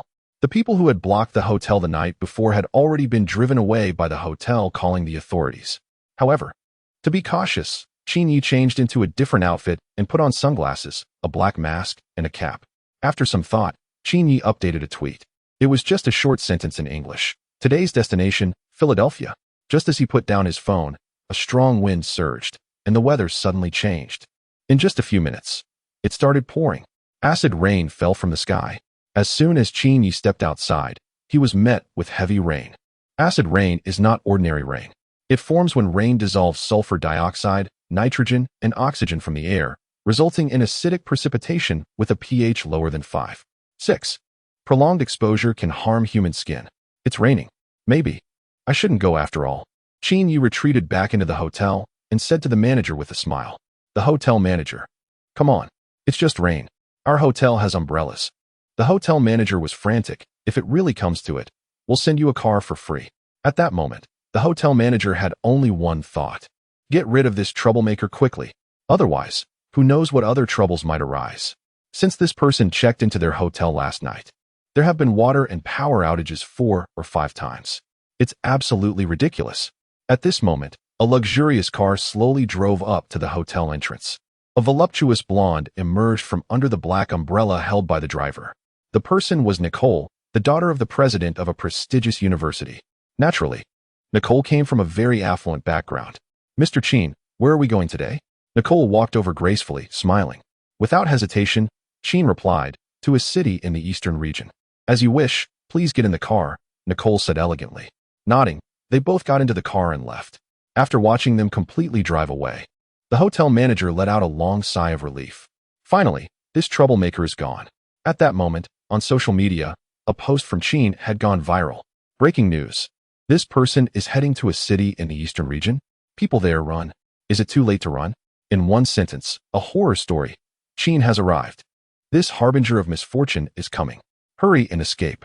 I'll tell you a ghost story. The Weather Bureau is already paying attention to Qin's social media.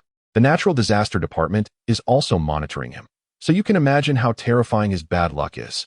He is simply a walking natural disaster, bringing misfortune wherever he goes. Chapter 129 Legal Exam Questions. Qin Yi disguises as a university teacher. Philadelphia, as one of the oldest and most historically significant cities, is an international metropolis. Today, a stranger with an Eastern appearance arrives here. A pair of polished black leather shoes steps down from a luxury car. The great Qin Yi has arrived. Opening his black umbrella and looking at the heavy rain pouring down the street, Qin Yi fell into deep thought. Goodness, wherever he goes, it seems the rain follows. From now on, he should be called the rain god instead of the god of bad luck. Mr. Qin Yi, where are we going now? To the University of Pennsylvania. How can one come to this country without visiting its universities? Wait a moment, let me put on some makeup. Qin Yi took out his props, stuck on a fake mustache, deepened his eyeshadow, and added a black mole. With sunglasses and a flat cap, he was transformed. Even Qin Xiaoyu would probably not recognize him now. Alright, from now on, I'm Wei Dongyi, the Wei God from Peking University. Qin Yi's alter ego Wei God is now online. When doing something sneaky, he never uses his real name. Half an hour later, University of Pennsylvania. Most universities in this region are very open. Not only are there no walls, but there isn't even a gate. People from outside can come and go as they please. Qin Yi smiled and said, Miss Nicole, you wait for me outside, don't follow me. Nicole raised her delicate face, her blue eyes shimmering with confusion. Why can't I go in with you? Qin Yi sighed and replied, because I'm afraid you might get hurt. He intended to do something bad, and it would be difficult to escape with Nicole in tow. Pouting, Nicole said, fine, I'll wait for you here. Qin Yi nodded slightly and then walked into the University of Pennsylvania alone. University of Pennsylvania. Law Department classroom. A group of students with Western faces were discussing humanities and international law. I think there's a problem with this case. According to the Fourth Amendment of the Federal Constitution, the other party conducted an unreasonable search and seizure. In this case about the frog jumping competition. According to the law here, if the frog dies, it cannot be eaten. Also, Alabama state law prohibits fighting between bears. The discussion among these students was intense, mostly involving Caucasians, with some Asians present. At this moment, a tall figure quietly blended in. What are you discussing? Qin Yi asked with a smile after finishing his makeup. Seeing such a strange face, the students looked puzzled and asked one after another. Who are you? I've never seen you before. Are you a student here? What is it to you? Facing their questions, Qin Yi remained calm, showcasing his acting skills like a movie star. Who am I? Hee. Qin Yi took off his sunglasses, sneered, and spoke in fluent English. I am Wei Dongyi, the new law teacher. Upon hearing this, the students exchanged glances, and their expressions instantly became serious. Wow, this is actually the new Asian teacher. No wonder he looks so unfamiliar. Hello, teacher. Thank you for your hard work. Sorry, teacher, we didn't recognize you just now. The students bowed and apologized. It wasn't that they were lacking in intelligence and easily fooled by Qin Yi. Rather, no one would dare to impersonate a teacher at such a prestigious university. Who would have the audacity to pretend to be a teacher at a world-class institution? Qin Yi dared. Classmates, Qin Yi walked to the blackboard, wearing a devilish smile, and said, since this is our first meeting, I don't have any gifts for you. So let me give you a test question. The students were taken aback. The new teacher was a bit shameless. To start off with a test question right away? With rapid strokes, the chalk wrote on the blackboard, and soon Qin Yi finished the first question. Carl's father is a traitor. His mother once worked as a translator for the enemy. His grandfather is a bandit. His grandmother is an enemy spy. His uncle is part of the underworld. And his other uncle is a terrorist. Question: can Carl join the army? The students were bewildered. What kind of question is this? Teacher: isn't Carl's ambition to join the army somewhat against his family's legacy? Others have loyal families, but Carl's is a family of betrayal. Joining the army? If Carl can avoid breaking the law in his lifetime, it would be a miracle. They were puzzled about what kind of family this was. Before the students could fully react, Qin Yi presented the second devilish question. With a smile, he announced, according to the laws of a certain state, wearing a bulletproof vest while committing murder is illegal. So, Thomas, wearing a bulletproof vest, stands on a helicopter outside this state, and from a distance of a kilometer, attempts to murder someone with a sniper rifle. Unfortunately, Thomas is a poor shot and misses the target, instead killing a bear, which is a protected species. However, at that moment, the bear was chasing a person, and by shooting the bear, Thomas inadvertently saved a life. Later, the intelligence agency discovers that the person Thomas saved is an enemy spy. The pilot of the helicopter Thomas was on was unlicensed. The pilot later testified that Thomas was threatened to shoot by someone, who turned out to be a schizophrenic madman. Question: what crimes has Thomas committed? What are they? This insane legal question left the students in tears. Their faces contorted, expressions dark, and they looked completely dumbfounded. What kind of devilish question is this? Ah! Once again, threatened. Shot at wildlife, and saving a spy. This is really tough. How am I supposed to solve this problem? Sob, sob, sob. Many top students from the West are losing their composure. This new Asian teacher is a bit fierce. Just a disagreement, and their essay test. I have no idea how to do this. Sob, sob, sob. What? No one can solve this problem. Qin Yi sighed deeply.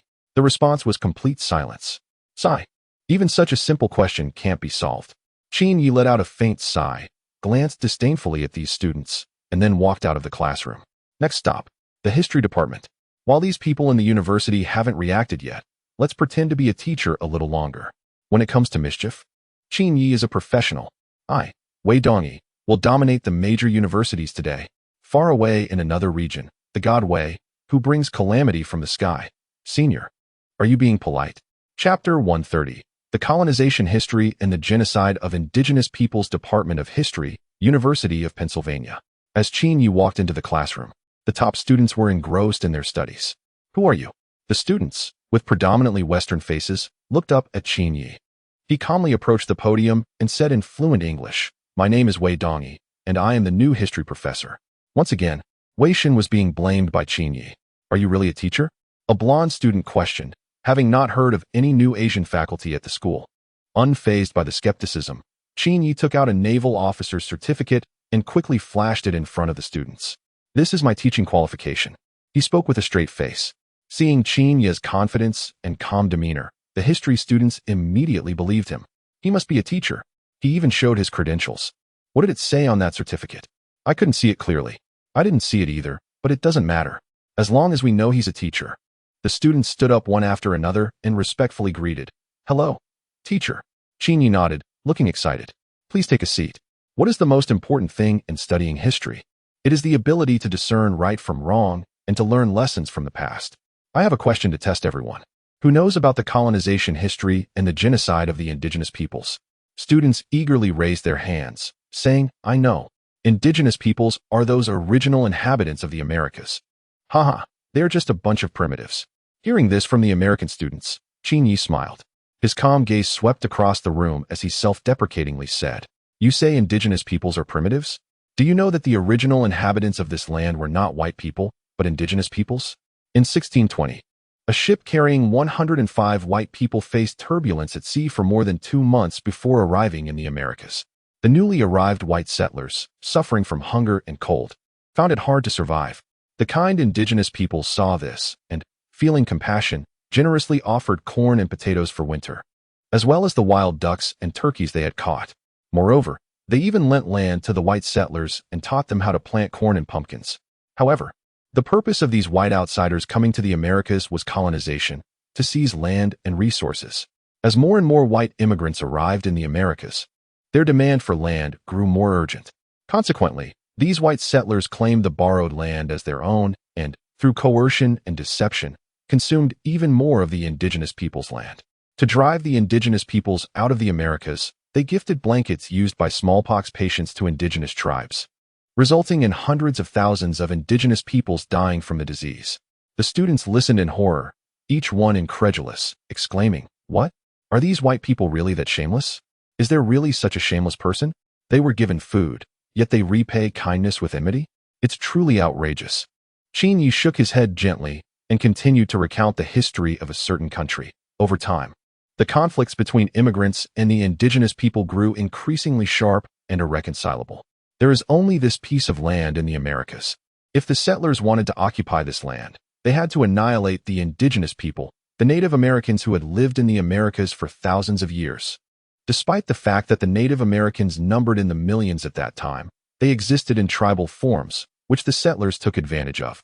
In 1637, the settlers began a formal massacre of the Native Americans. Hundreds of thousands of Native Americans were killed, with women and children thrown into the flames and burned alive. Afterward, various acts of slaughter continued to unfold among the different tribes of Native Americans. In 1776, these settlers established their nation. This is the founding history of that country. After Qin Yi finished speaking, all the students fell silent. As history students, They were aware of this part of history. However, they originally thought of the Native Americans merely as indigenous people, unable to feel any compassion. Now, after Qin Ye's words, looking at it from a historical perspective, that country does seem very shameless. As foreign settlers, they massacred the indigenous people and occupied the land of the Americas. And it doesn't end there.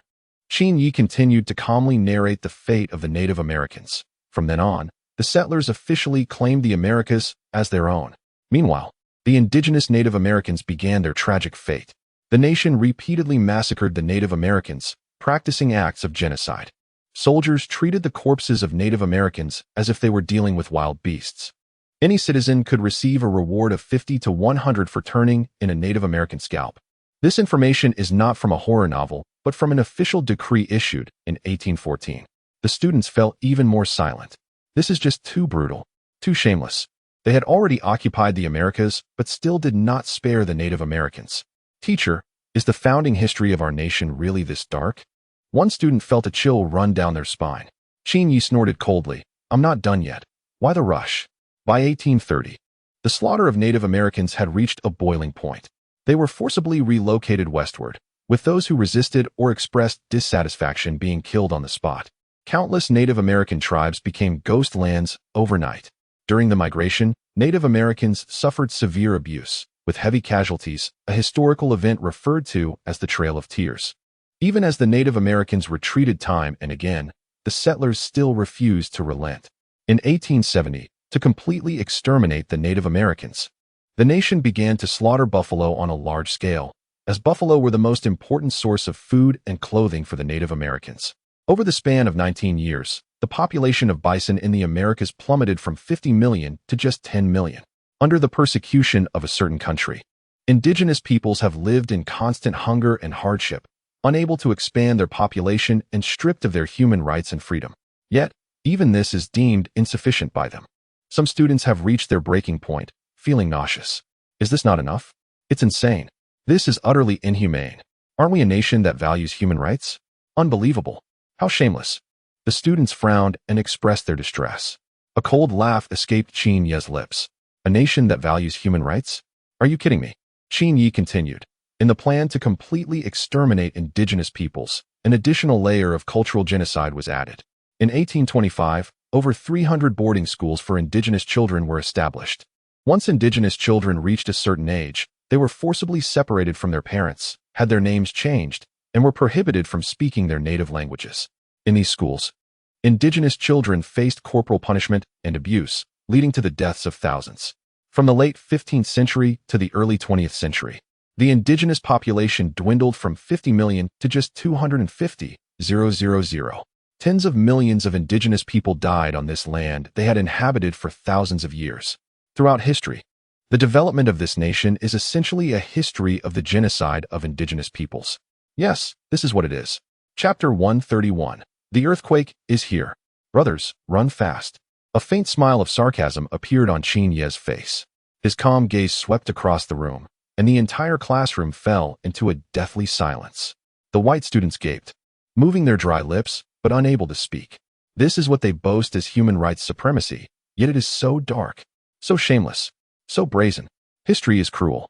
The atrocities committed against a certain group were condemned and marked in history, while the colonization and massacre of another group by a different nation go largely unchallenged. Because of a major conflict, that nation emerged victorious. History is written by the victors, and morality is defined by the powerful. This has been the case throughout history. Aside from the atrocities committed against that particular group, other ethnicities also suffered, and concentration camps held not just one group, but many. Yet, why is there silence for those others? Because they are weak, while the former group is strong, producing numerous Nobel laureates and influencing the course of human history. The renowned physicist once remarked that the two smartest peoples in the world are one from the East and the other from a specific group. So what are your thoughts? After discussing the colonial history, Qin Yi chuckled. The class remained silent. They didn't know how to respond to this question. Did they sympathize with the oppressed group? Perhaps, but their sympathies seemed limited, as they benefited from the oppression. People are inevitably influenced by their positions and fiercely defend their own interests. These history students showed only limited sympathy for the plight of the oppressed, yet it seemed they began to grasp something. The landscape of that nation is shrinking. Can a country built on colonization and massacre truly remain powerful in the long run? This question left the history students deep in thought. Come. Let me ask you another history question. Qin Yi picked up a piece of chalk and wrote a question on the board. How many people died in the 9/11 incident? As soon as the question was posed, a top student answered. 996. Qin Yi nodded slightly, a disdainful smile on his face. And what are the names of those 996 people? All the students. What are the names of those 996 people? Is this even a question that can be asked? What? Doesn't anyone know? Qin Yi's voice turned cold. One student raised their hand and protested. Teacher, this is unfair. No one can answer that. Oh, is that so? Qin Yi calmly called out one name after another. Aubrey, Liz, Scotland, ABT, Abel, Adair. The entire classroom was silent. In a short while, Qin Yi had called out a whole bunch of names. All the history students were stunned. Wow, this Asian teacher is amazing. He can remember so many names. Rodriguez, Johnson, William, Alicia, Peter. Qin Yi's speed increased, and the names kept coming. So fast that everyone had forgotten how many names he had said. In reality, Qin Yi was just showing off. There was no way he could remember the names of over 2,000 people. The names he was calling out were all made up. Even though they were fabricated, once someone is dead, who can go verify it? What is that called? It's called dead men tell no tales. Clever as he was, Qin Yi gave himself a thumbs up. Waves of admiration and astonishment looked at him. Just as Qin Yi was about to continue his act, an erudite-looking elderly man walked in, holding a book. Teacher. As soon as the students saw the elderly man enter, they all stood up. The real teacher had arrived. Who are you? The elderly man's sharp gaze fell on Qin Yi. The most awkward situation in the world is when a fake teacher meets a real teacher. Who am I? You don't even know? Qin Yi glanced disdainfully at the elderly man. The elderly man looked bewildered. Who are you? Do I know you? I am Wei Dongyi, a do-gooder who does not leave a name. I absolutely want to tell you my name is Wei Dongyi. Qin Yi smiled proudly, and then casually walked out of the classroom, leaving everyone with a solitary and proud silhouette. In the history classroom, the elderly man and the students were all puzzled. What on earth was going on? The elderly man looked at the students at the podium and asked, It's like this, teacher. The students explained the situation to the elderly man. Upon hearing this, the elderly man exploded with anger. What? This person actually dared to impersonate a teacher from our school? What the heck? Where did he get the guts? Truly outrageous. The elderly man reacted quickly and told the students below, Hurry, chase after him. Don't let him get away. The students nodded in agreement, filled with righteous indignation. Teacher, we'll go catch him right now. Let us go. Catch this guy? He actually dared to play tricks on us. Bring him back. The students surged out, all chasing after Qin Yi. Thus, a bizarre scene unfolded at the university. In the vast campus, amidst the pouring rain, a large group of students armed with sticks chased after a person from a certain region. Stop. Don't run. How dare you impersonate our teacher? What the heck? Classmates, catch up to him. Beat him up. A crowd ran wildly in the rain, pursuing Qin Yi. But Qin Yi was completely unperturbed. He added so many physical points. How could he possibly not outrun a group of university students? Now, he could even stand on the track with a renowned athlete and run neck and neck. However, at that moment, boom, everyone felt the ground beneath their feet shake violently. The earth trembled. Then, there was a severe tremor. Some people couldn't maintain their balance and fell awkwardly in the rain, splattering mud all over them. Crash! The sound of countless windows shattering mixed with the tremors of the ground echoed from all directions. Everyone was stunned, their expressions filled with seriousness and shock. Oh no, an earthquake? Everyone was left dumbfounded. Chapter 132. I love you, Wei Dongyi. I want to have babies with you. The students chasing after Qin Yi stood dazed in place, unsure of what to do. If they hadn't been following Qin Yi and found themselves in an open area, they might have faced life-threatening dangers. I understand now. You knew there would be an earthquake, and you were sent by the heavens to save us. You saved us. Thank you so much. From today on, you are my brother. Good brother. Wei Dongyi. The students expressed their gratitude to Qin Yi. He had a black line on his face, his expression twitching. I didn't. Don't slander me. Qin Yi quickly took 3 steps back, denying it. The students retorted, Stop pretending. You are our savior. A passionate blonde female student boldly declared, Wei Dongyi, I love you. I want to have babies with you, Qin Yi. At that moment, Qin Yi thought these people were crazy. He was impersonating a university teacher. And yet this group of students was grateful to him. This was absurd. Mom, open the door. I'm the ridiculous brother, truly ridiculous. The earthquake trembled for a while and then stopped. Half an hour later, Qin Yi was escorted out of the university by a crowd. Principal rode off.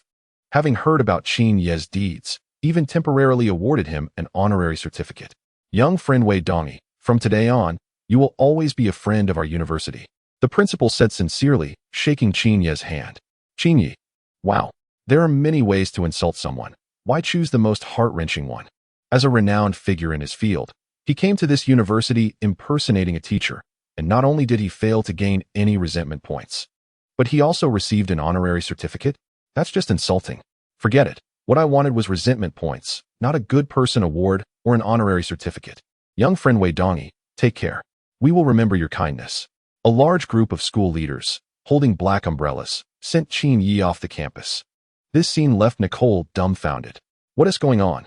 Why is Mr. Qin being treated like royalty by so many people?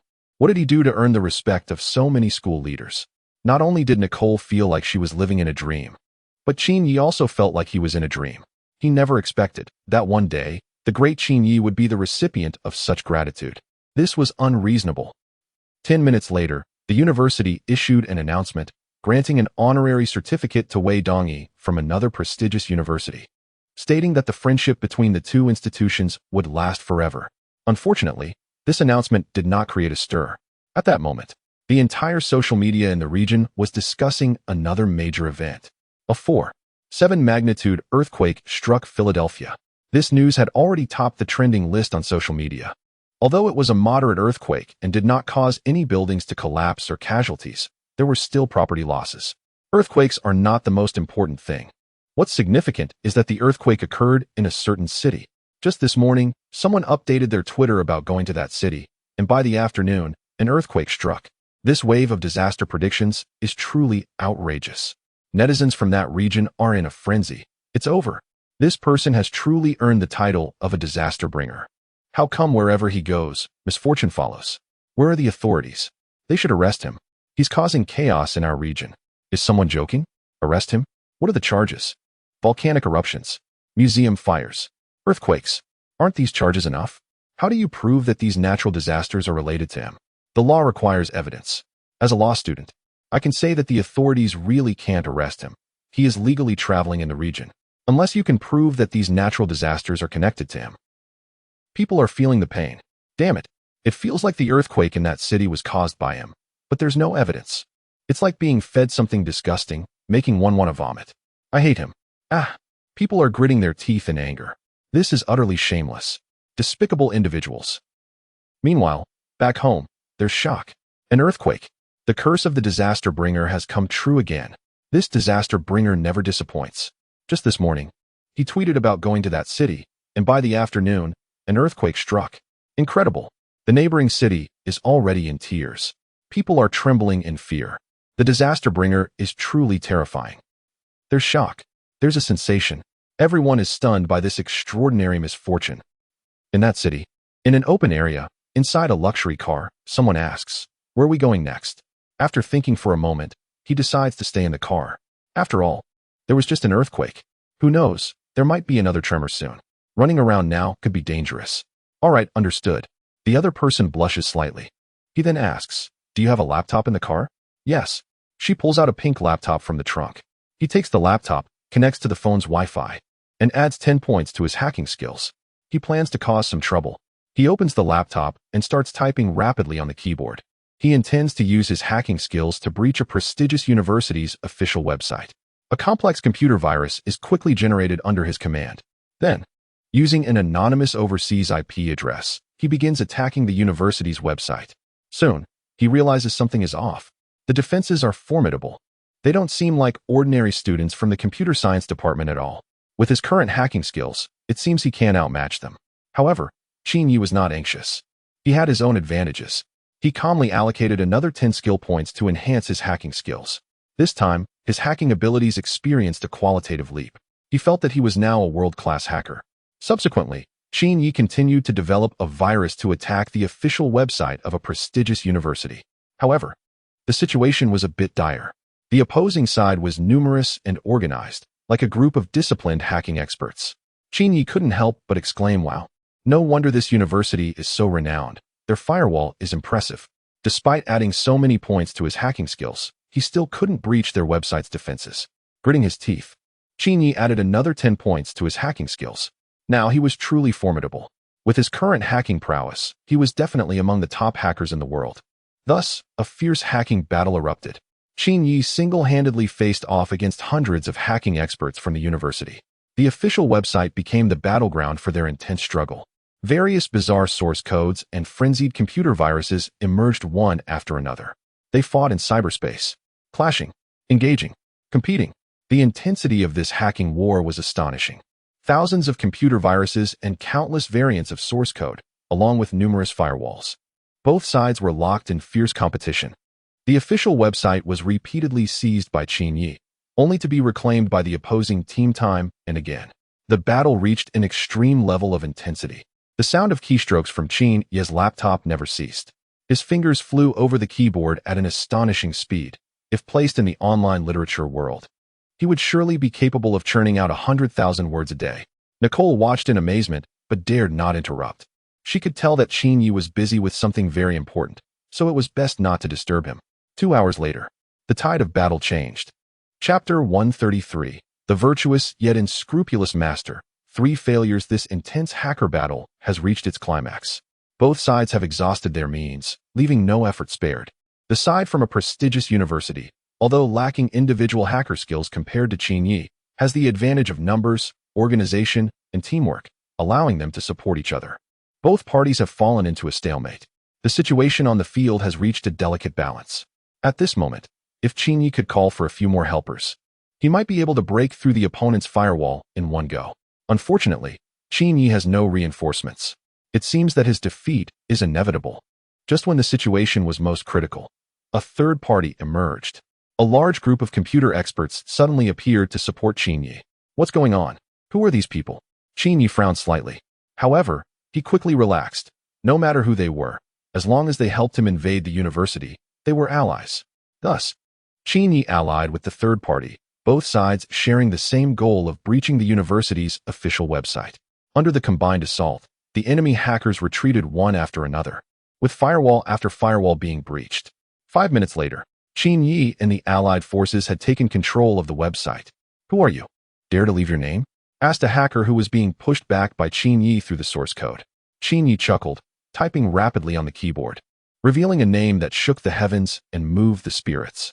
"I am Wei Dongyi from a prestigious university. If you have the ability, come and challenge me there." Then, ding, 399 from the Hacker Association's resentment. Qin Yi was stunned. What? Shouldn't it be the university? How did it turn into the Hacker Association? At this moment, in the computer lab of the university, several computer science teachers and a group of students let out a long sigh of relief. They had finally regained control of the school's official website. Earlier that day, the website had been attacked by foreign hackers. The attackers were fierce, quickly taking control of the university's official site. Just then, an unfamiliar hacker master burst onto the scene. This master single-handedly fought against hundreds of expert hackers. Just moments ago, with the efforts of both the university and this unfamiliar hacker master, they finally regained control of the website. Wei Dongyi. The mysterious hacker who came to their aid is named Wei Dongyi. The vice president of the university pondered. We owe him a favor. 10 minutes later, the university issued an announcement awarding Wei Dongyi an honorary certificate, a title as a lifetime honorary computer advisor. They expressed that the friendship between the university and Wei Dongyi would last forever. After seeing the announcement, Qin Yi was dumbfounded. You've got to be kidding me. He had done 2 bad things today, and both had backfired, earning him 2 honorary certificates. This is not how you treat someone's mindset. Wasn't he doing unscrupulous things to harvest resentment points? Why was he being thanked instead? Qin Yi, the great benefactor, was feeling quite frustrated. In one day, he had failed twice. A person impersonated a teacher at a university and ended up being hailed as a savior, receiving an honorary certificate.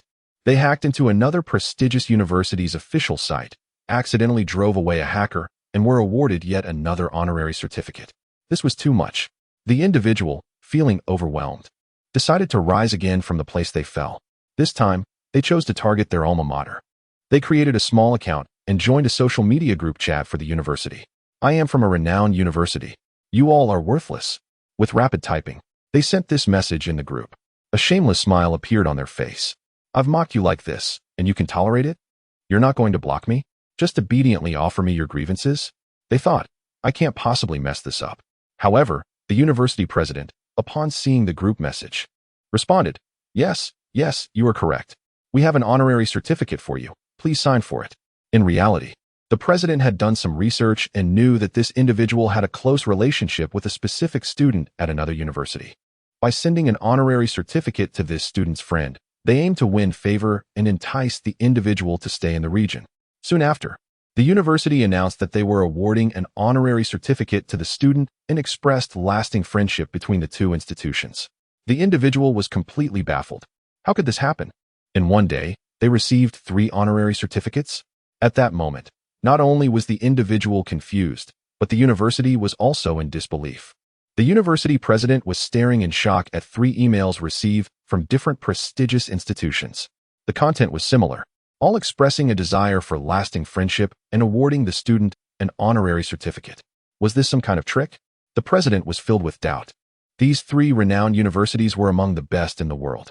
To jointly award an honorary certificate to one person was simply astonishing. What had the student done to deserve such recognition?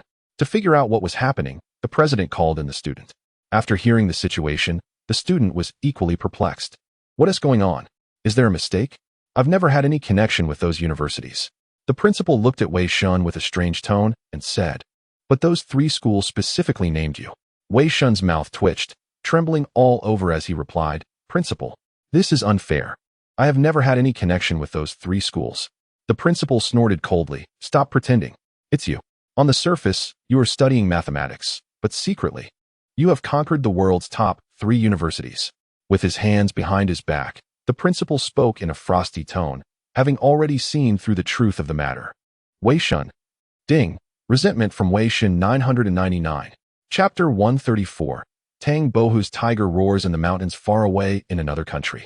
Qin Yi received 999 points of resentment value from Wei Shun. He was moved to tears. Wei brother is reliable. Finally received the resentment value. This is high-quality camaraderie. Oh no, I misspoke. It's high-quality good brother. ISNT this faster than bullying Yi to high for resentment value. Night fell. No more fussing around. The rain had stopped, and looking at the dimming sky, Qin Yi said to Nicole, please take me to an outdoor camping store. I need to buy a tent. Tonight. Qin Yi planned to set up a tent and sleep outside. All right, Mr. Qin Yi. Nicole took him to an outdoor camping store to purchase a tent.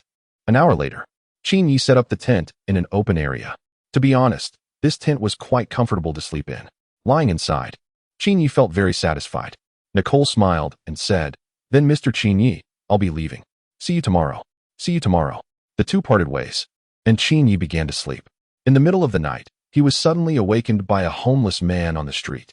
The homeless man pointed at the myriad stars in the sky and asked Qin Yi, young man, what do you think of all these stars? Qin Yi pondered for a while and replied, the universe is truly boundless. Each star is a planet, and we humans are just a tiny speck in the solar system. As insignificant as dust. The homeless man looked strange and kindly reminded him, you fool, your tent has been stolen, Qin Yi. Upon hearing this, Qin Yi looked around. Oh no, it really has been stolen. Qin Yi looked at the homeless man and complained, why didn't you tell me earlier? The homeless man confidently responded, because they gave me $5 as a tip. Qin Yi. Ding. 99 resentment from Qin Yi. Qin Yi rolled up his sleeves and said fiercely, I'll give you $10 as a tip if you tell me where those people are. The homeless man waved his hand and said, I'm not a greedy person. I'm just a righteous person who wants to maintain world peace. Well, the 2 thieves who stole your tent are over there. They haven't run far. The homeless man pointed to the street on the left. Qin Yi immediately rushed over to confront the thieves. 15 minutes later, he managed to get the tent back. Sir, where's my $10 tip? The homeless man said excitedly. Rubbing his hands, Qin Yi smiled and pulled out a painting titled Tiger Roars in the Mountains that he had taken from the thief. This is a genuine work by Tang Bohu, worth millions. Now I'll give it to you as a debt settlement for $10. Qin Yi said seriously, making things up. Homeless man. Ding. 199 resentment from the homeless man. Qin Yi set up the tin again and continued to sleep. In the later part of the night, he slept soundly. Although he dreamt that he was jumping on a trampoline, the ground kept shaking. Although his tent was blown down several times by the strong wind during the second half of the night, and he found a non-venomous snake beside him when he woke up in the morning, he still slept soundly. Good morning. The warm sunlight shone on the earth. Qin Yi stretched and tweeted, "I'm going to have fun in a certain city today." So happy and excited. Netizens from a certain region reacted. So happy. So excited. Get lost. How shameless. Ah, don't come near me. I'm scared. Last night, the news about the earthquake in a certain city kept coming in. Earthquake in a certain city strikes again at night. Dozens of old residential buildings have collapsed. Rescue teams have rushed to the city to aid the injured. Terrifying. The disaster god Qin Yi strikes again. After the museum fire, the city faces another nightmare. And today, Qin Yi was heading to another city. How could the citizens not be scared? Just half an hour after Qin Yi posted on Twitter, the whole city was thrown into chaos. Traffic was at a standstill. Brothers, run. The disaster god Qin Yi is coming. Do you know the recent events in the other city? An earthquake hit yesterday afternoon, and another one struck at night. Run. Who knows what disaster will happen in the city today? A walking natural disaster, so terrifying. Cherish life, stay away from Qin Yi. Panic spread continuously. The horrific scenes of the earthquake in the other city were still fresh in memory, and now it was the turn of the city. That day, traffic in the city was as congested as a bustling market, completely jammed. Hundreds of thousands of citizens, with their families and valuables, were fleeing the city. This day would be remembered in history as the most congested day in the city. In another region, in a primary school in Jiangnan City, at that moment, a chubby boy was showing off, hands behind his back, with an arrogant expression. What? First in class, third in grade. Is that all? So proud. So arrogant. So inflated. He felt he was on top of the world.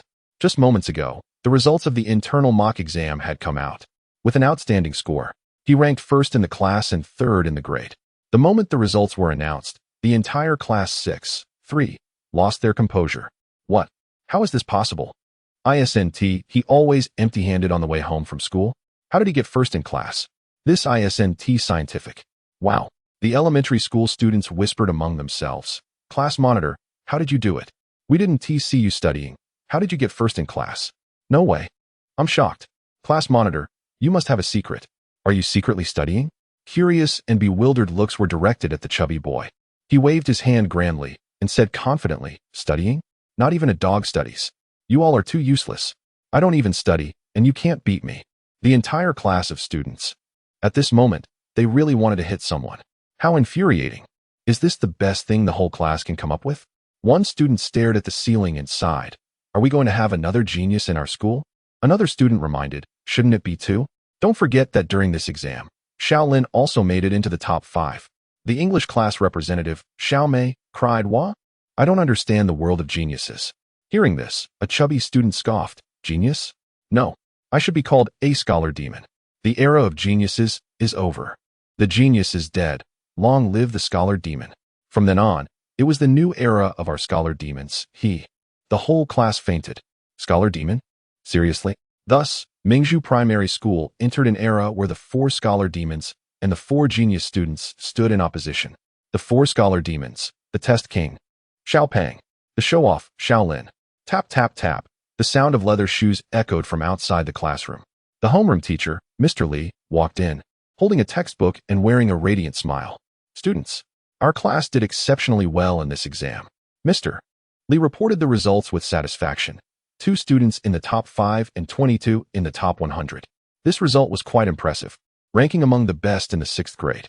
To reward you for doing so well, Mr. Li, with a kind smile, said cheerfully, I have prepared a surprise for you. As soon as he said this, the whole class erupted in excitement. Wow, their essay surprise. Teacher, I love you. What is it? Hurry and tell us. As soon as the students heard there was a surprise, their eyes lit up with anticipation. Let's see the surprise. Mr. Li turned on the projector in the classroom and connected his phone via Bluetooth. Soon, a video call screen was projected onto the white screen. A handsome yet cunning face, wearing a sly smile, appeared on the screen. Chapter 135. Questions from across the ocean. At this moment, the entire class of elementary school students was shivering, their little faces trembling. What the heck? How is this the great Demon King? Is this a surprise? Are you sure it's not a scare? In the video call, the Great Demon King smiled and said, "Classmates, I miss you all so much. Let's warm up with a question." The students. The whole class was dumbfounded. What the heck? The Great Demon King is far away in another country across the ocean and still remembers to video call them for a question. This is toxic. The Great Demon King smiled and threw out a math problem. There are 6 people, A, B, C, D, E, and F. Each of them takes a bucket to the faucet to fetch water. The time required for each person to fill their bucket, in order of A, B, C, D, E, and F, is 5 minutes, 4 minutes, 3 minutes, 10 minutes, 7 minutes, and 6 minutes. The capacity of the buckets, in the same order, is 3 liters, 7 liters, 9 liters, 2 liters, 4 liters, and 5 liters. There is only one faucet, and when one person is fetching water, the others are waiting. Once the bucket is full, the person can leave. When it's the last person's turn, no one is waiting, because the others have already finished. With 32 minutes to fetch water, how should the order be arranged to maximize the product of the water capacity and waiting time for all 6 people? As soon as this devilish question came out, the whole class fell silent. Wah, it's so difficult. I can't do it at all. It's too complicated. I have to consider waiting time, water capacity, and time constraints. How am I supposed to solve this? God, please save me. That awful Great Demon King. I hate him. The students cried, wiping their tears, looking utterly hopeless. Chubby, with a dark expression, wailed, "Wah, can you not give us a question?" The Great Demon King waved his hand grandly. "All right. Since that's the case, I'll give you a test paper." Chubby. The whole class of elementary students. Ding, from the students' grievances 399. In the blink of an eye, the Great Demon King had prepared an intelligence test paper. Question 1. There is a beautiful princess who has been cursed by a wizard and lies in a castle, unable to awaken. It is said that only a prince's deep kiss can wake her. Later, a very handsome prince conquered the castle and rescued the princess. However, after he kissed her awake, he was killed by the princess. What is going on? Why? What on earth is happening? The students' minds were filled with 10 question marks. Wah, I can't understand it all. What is this about? I want to know the answer. Does anyone know? A chorus of wails erupted as the students cried in despair. At a critical moment, Xiao Lin stood up. I know. The clever Xiao Lin, after some thought, stated the answer, because Sleeping Beauty has grown old. When she saw the prince's handsome appearance and then looked at her own aging reflection in the mirror, she feared the prince would lose interest, so she killed him. After Xiao Lin answered, she leaned back, looking proud. Correct. Qin Yi clapped and said, "Let's congratulate Xiao Lin. Since that's the case, let's reward her with another question." Xiao Lin. Ding, from Xiao Lin's resentment 66. At this moment, Xiao Lin felt bitter. Another question? Is this even human language? Even a dog would shake its head. The second question. Qin Yi smiled and posed another question. One day, a man was reading a newspaper under a lighthouse. Suddenly, he ran to the top of the lighthouse, turned on the light, and jumped down to commit suicide. Why? This question seemed simple, but tested logical thinking skills. Boo-hoo-hoo. I can't do it. Why? Class monitor, do you know? I know nothing. I can't do it either. The elementary students cried out in despair. Seeing that no one could answer, Qin Yi asked, Xiao Mei, why don't you try? A little girl with twin ponytails stood up timidly. Principal, I can't do it either. Xiao Mei sniffled adorably. Qin Yi chuckled, revealing a benevolent smile. Since you can't answer this question, then you have to do another one as a punishment. Xiao Mei. Ding. From the English class representative, Xiao Mei's resentment 55. Qin Yi smiled and provided the answer to the previous question. The man was the lighthouse keeper. And the newspaper he was reading reported on a shipwreck where many innocent people drowned. The reason for the shipwreck was that the lighthouse light was not on. Feeling guilty, he climbed to the top of the lighthouse to turn on the light. Then, he took his life to atone for the previous mistake. After Qin Yi explained the answer, the elementary students finally understood. So that's why? I wondered why he climbed to the top and then committed suicide. The principal is really twisted, giving such difficult questions. Boo-hoo-hoo. The students' faces turned dark, and they cried. Everyone was brought to tears by Qin Yi's devilish questions. At this moment, Qin Yi presented the third question. A couple went to an amusement park. The girl wanted to ride the roller coaster, but the boy was a bit scared and didn't dare to ride. So, the girl went alone to ride the roller coaster, which paused for a while in the tunnel before coming down. After riding once, the girl wanted to go again. She insisted on dragging the boy to ride with her again, But this time, only the girl came down. Why? The elementary students collectively fainted. Ah, this is way too difficult. What kind of devilish question is this? Boo hoo hoo. I hate it. I can't do it at all. It's so difficult. The wicked principal. Even while being overseas, he doesn't forget to give us difficult questions. I hate it. I hate it. Boo hoo hoo. The elementary school students wiped their tears in despair. In the end, it was the chubby boy who stepped up to turn the tide. Board member, I know the answer to this question. Chapter 136. The online dating experience of artificial intelligence because the girl was relatively short and the boy was quite tall during the second roller coaster ride. A wire in the tunnel killed the boy. The wire had been placed in the tunnel by the girl during their first ride. The story mentioned that the roller coaster had paused in the tunnel for a while before coming out. Xiao Pang, with an extreme reasoning burst, restored the truth of the incident. The whole class applauded, and thunderous applause filled the air. Very good. Qin Yi smiled with a mischievous grin. Since that's the case, I'll reward you with 999 detective questions. When I return to my country, submit your homework to my office. Xiao Pang. Ding. From Xiao Pang's resentment, 344. This time, it was a big oversight. Poor Xiao Pang was once again tricked by the mischievous Qin Yi. Many years later, Xiao Pang became the top detective in Asia, solving countless cases.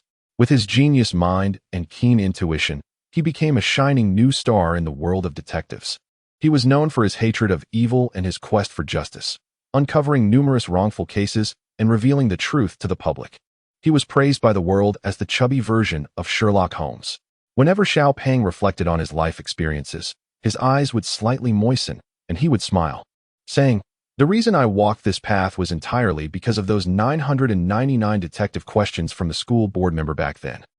After finishing an online class for the students, Nicole arrived. Outside the tent, she gracefully stepped down from a Bentley. Today, Nicole was wearing a tight-fitting dress that accentuated her curves, drawing attention.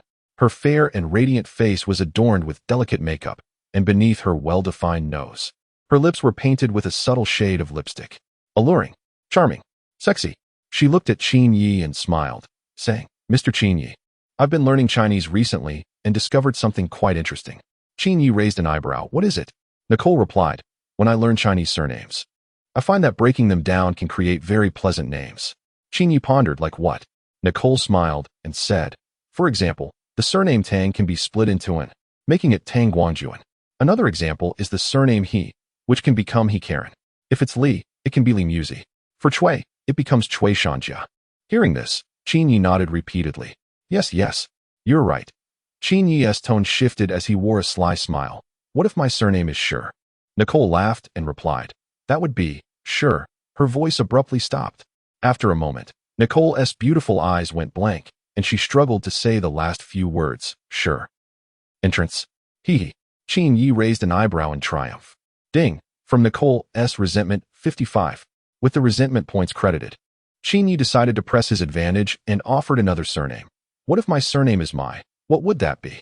Nicole glared at Qin Yi with a hint of resentment. "Buried in the ground." Ha ha. Qin Yi laughed heartily.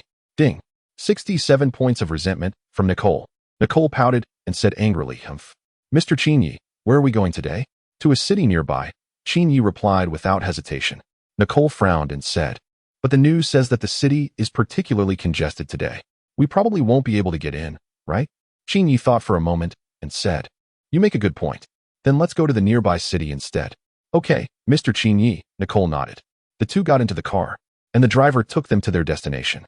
Meanwhile, as Qin Yi headed to the nearby city, the artificial intelligence assistant of the novel's auto-writing tool was busy with online dating.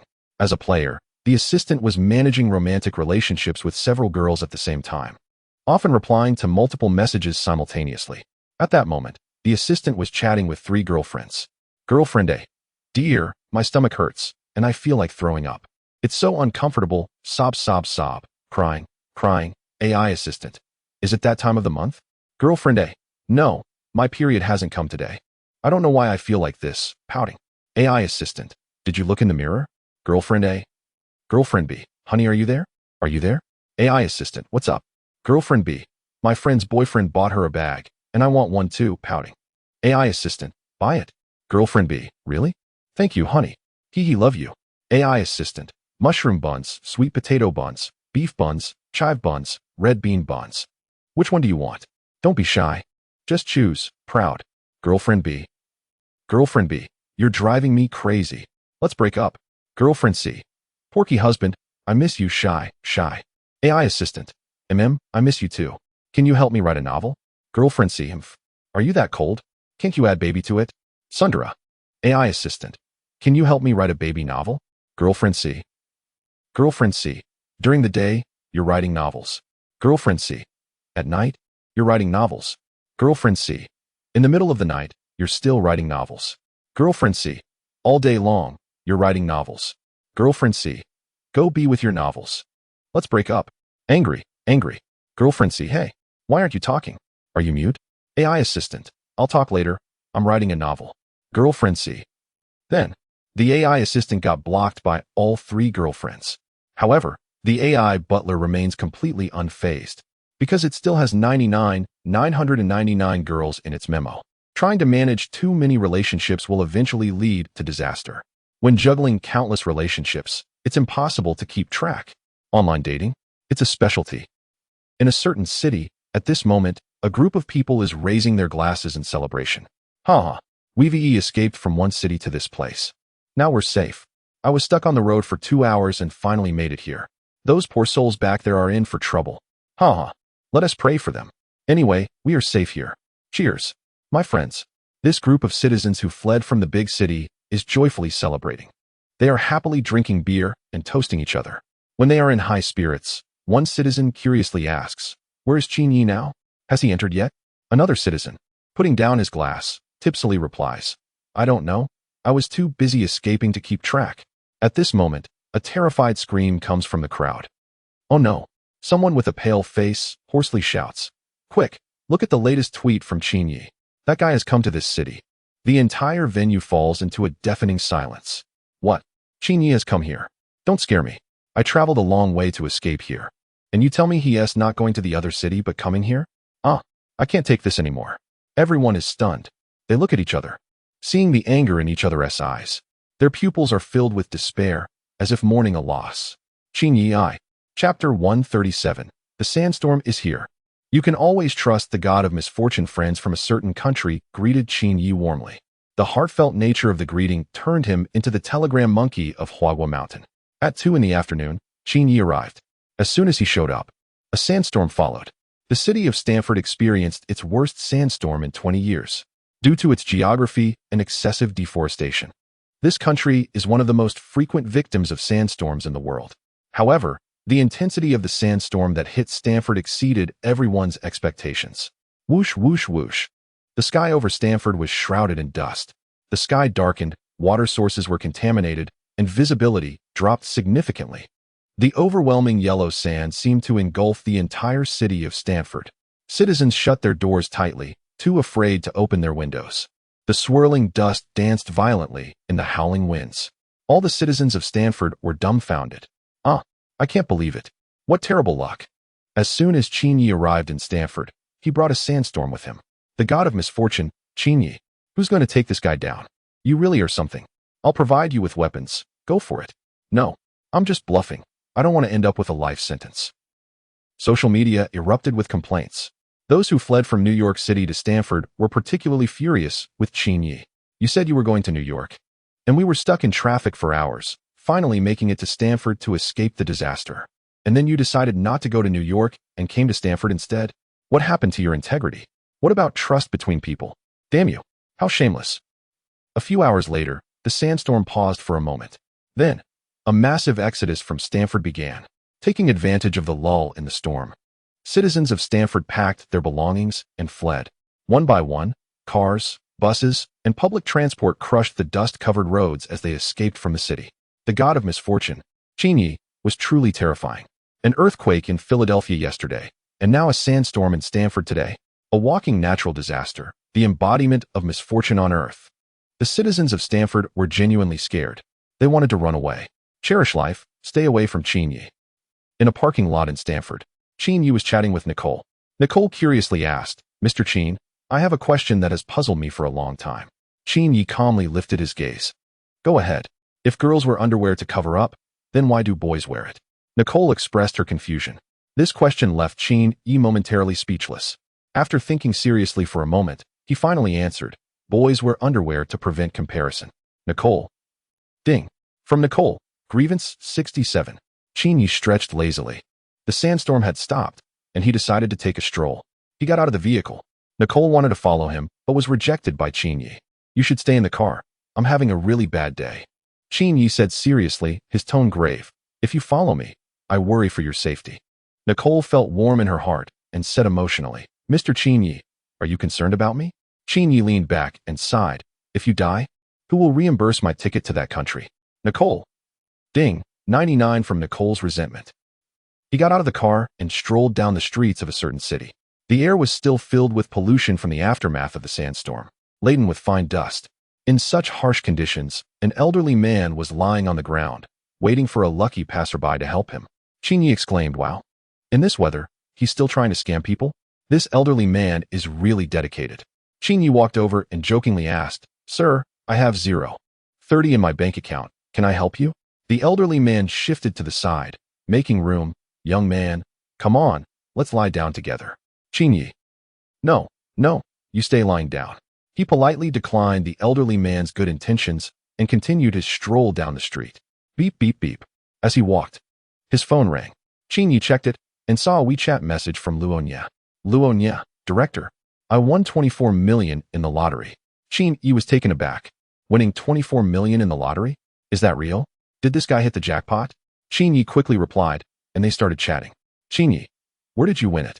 Luonia, at the lottery store right by the school gate. Qin Yi, have you received the money? Luonia, it was smooth sailing when I first went to claim the prize, but just as I was about to leave. Qin Yi, what happened? Hurry up and tell me.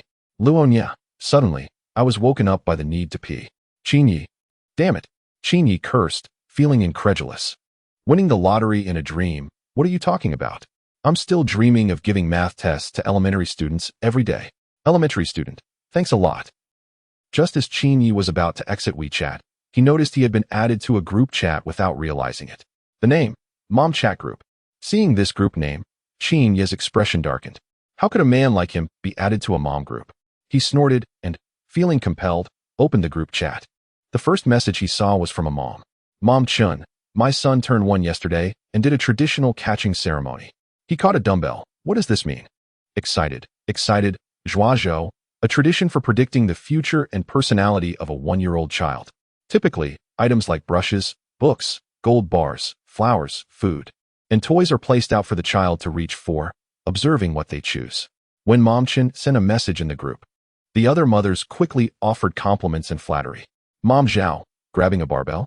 That is a great omen. Your son will definitely be a weightlifter in the future. Fist bump. Mom Zhou, exactly. If not, he could at least be a fitness coach with a monthly salary over 10,000, muscular and enviable. Mom Wang, he might even become a big boss, running a factory that produces barbells, with a fortune of his own. Laughter. It was a scene of flattery and mutual praise. Qin Yi quietly typed a message on his phone. What if your son turns out to be a barbell enthusiast instead? Chapter 138. The mentality of New Yorkers has collapsed. Trouble for Qin Yi. As soon as those words were spoken, the group chat fell silent. After a brief moment of silence, a series of question marks appeared in the chat. Ding, a message from Mom Chun. Grievance 188. Mom Chun was furious. Who do you think you are? Saying my son will be a contentious person in the future? Seeing the tension rising, Mom Lu stepped in to change the subject and ease the situation. Mom Lu, I remember when my son was little, he grabbed nunchaku during his coming-of-age ceremony. Laughing. Mom Chun, so, has your son become a martial artist now? Qin Yi, no, her son is still single. Mom Lu. Ding, a message from Mom Lu. Grievance 199. Mom Chin. Mom Lu, don't listen to his nonsense. Your son grabbed nunchaku, not a stick.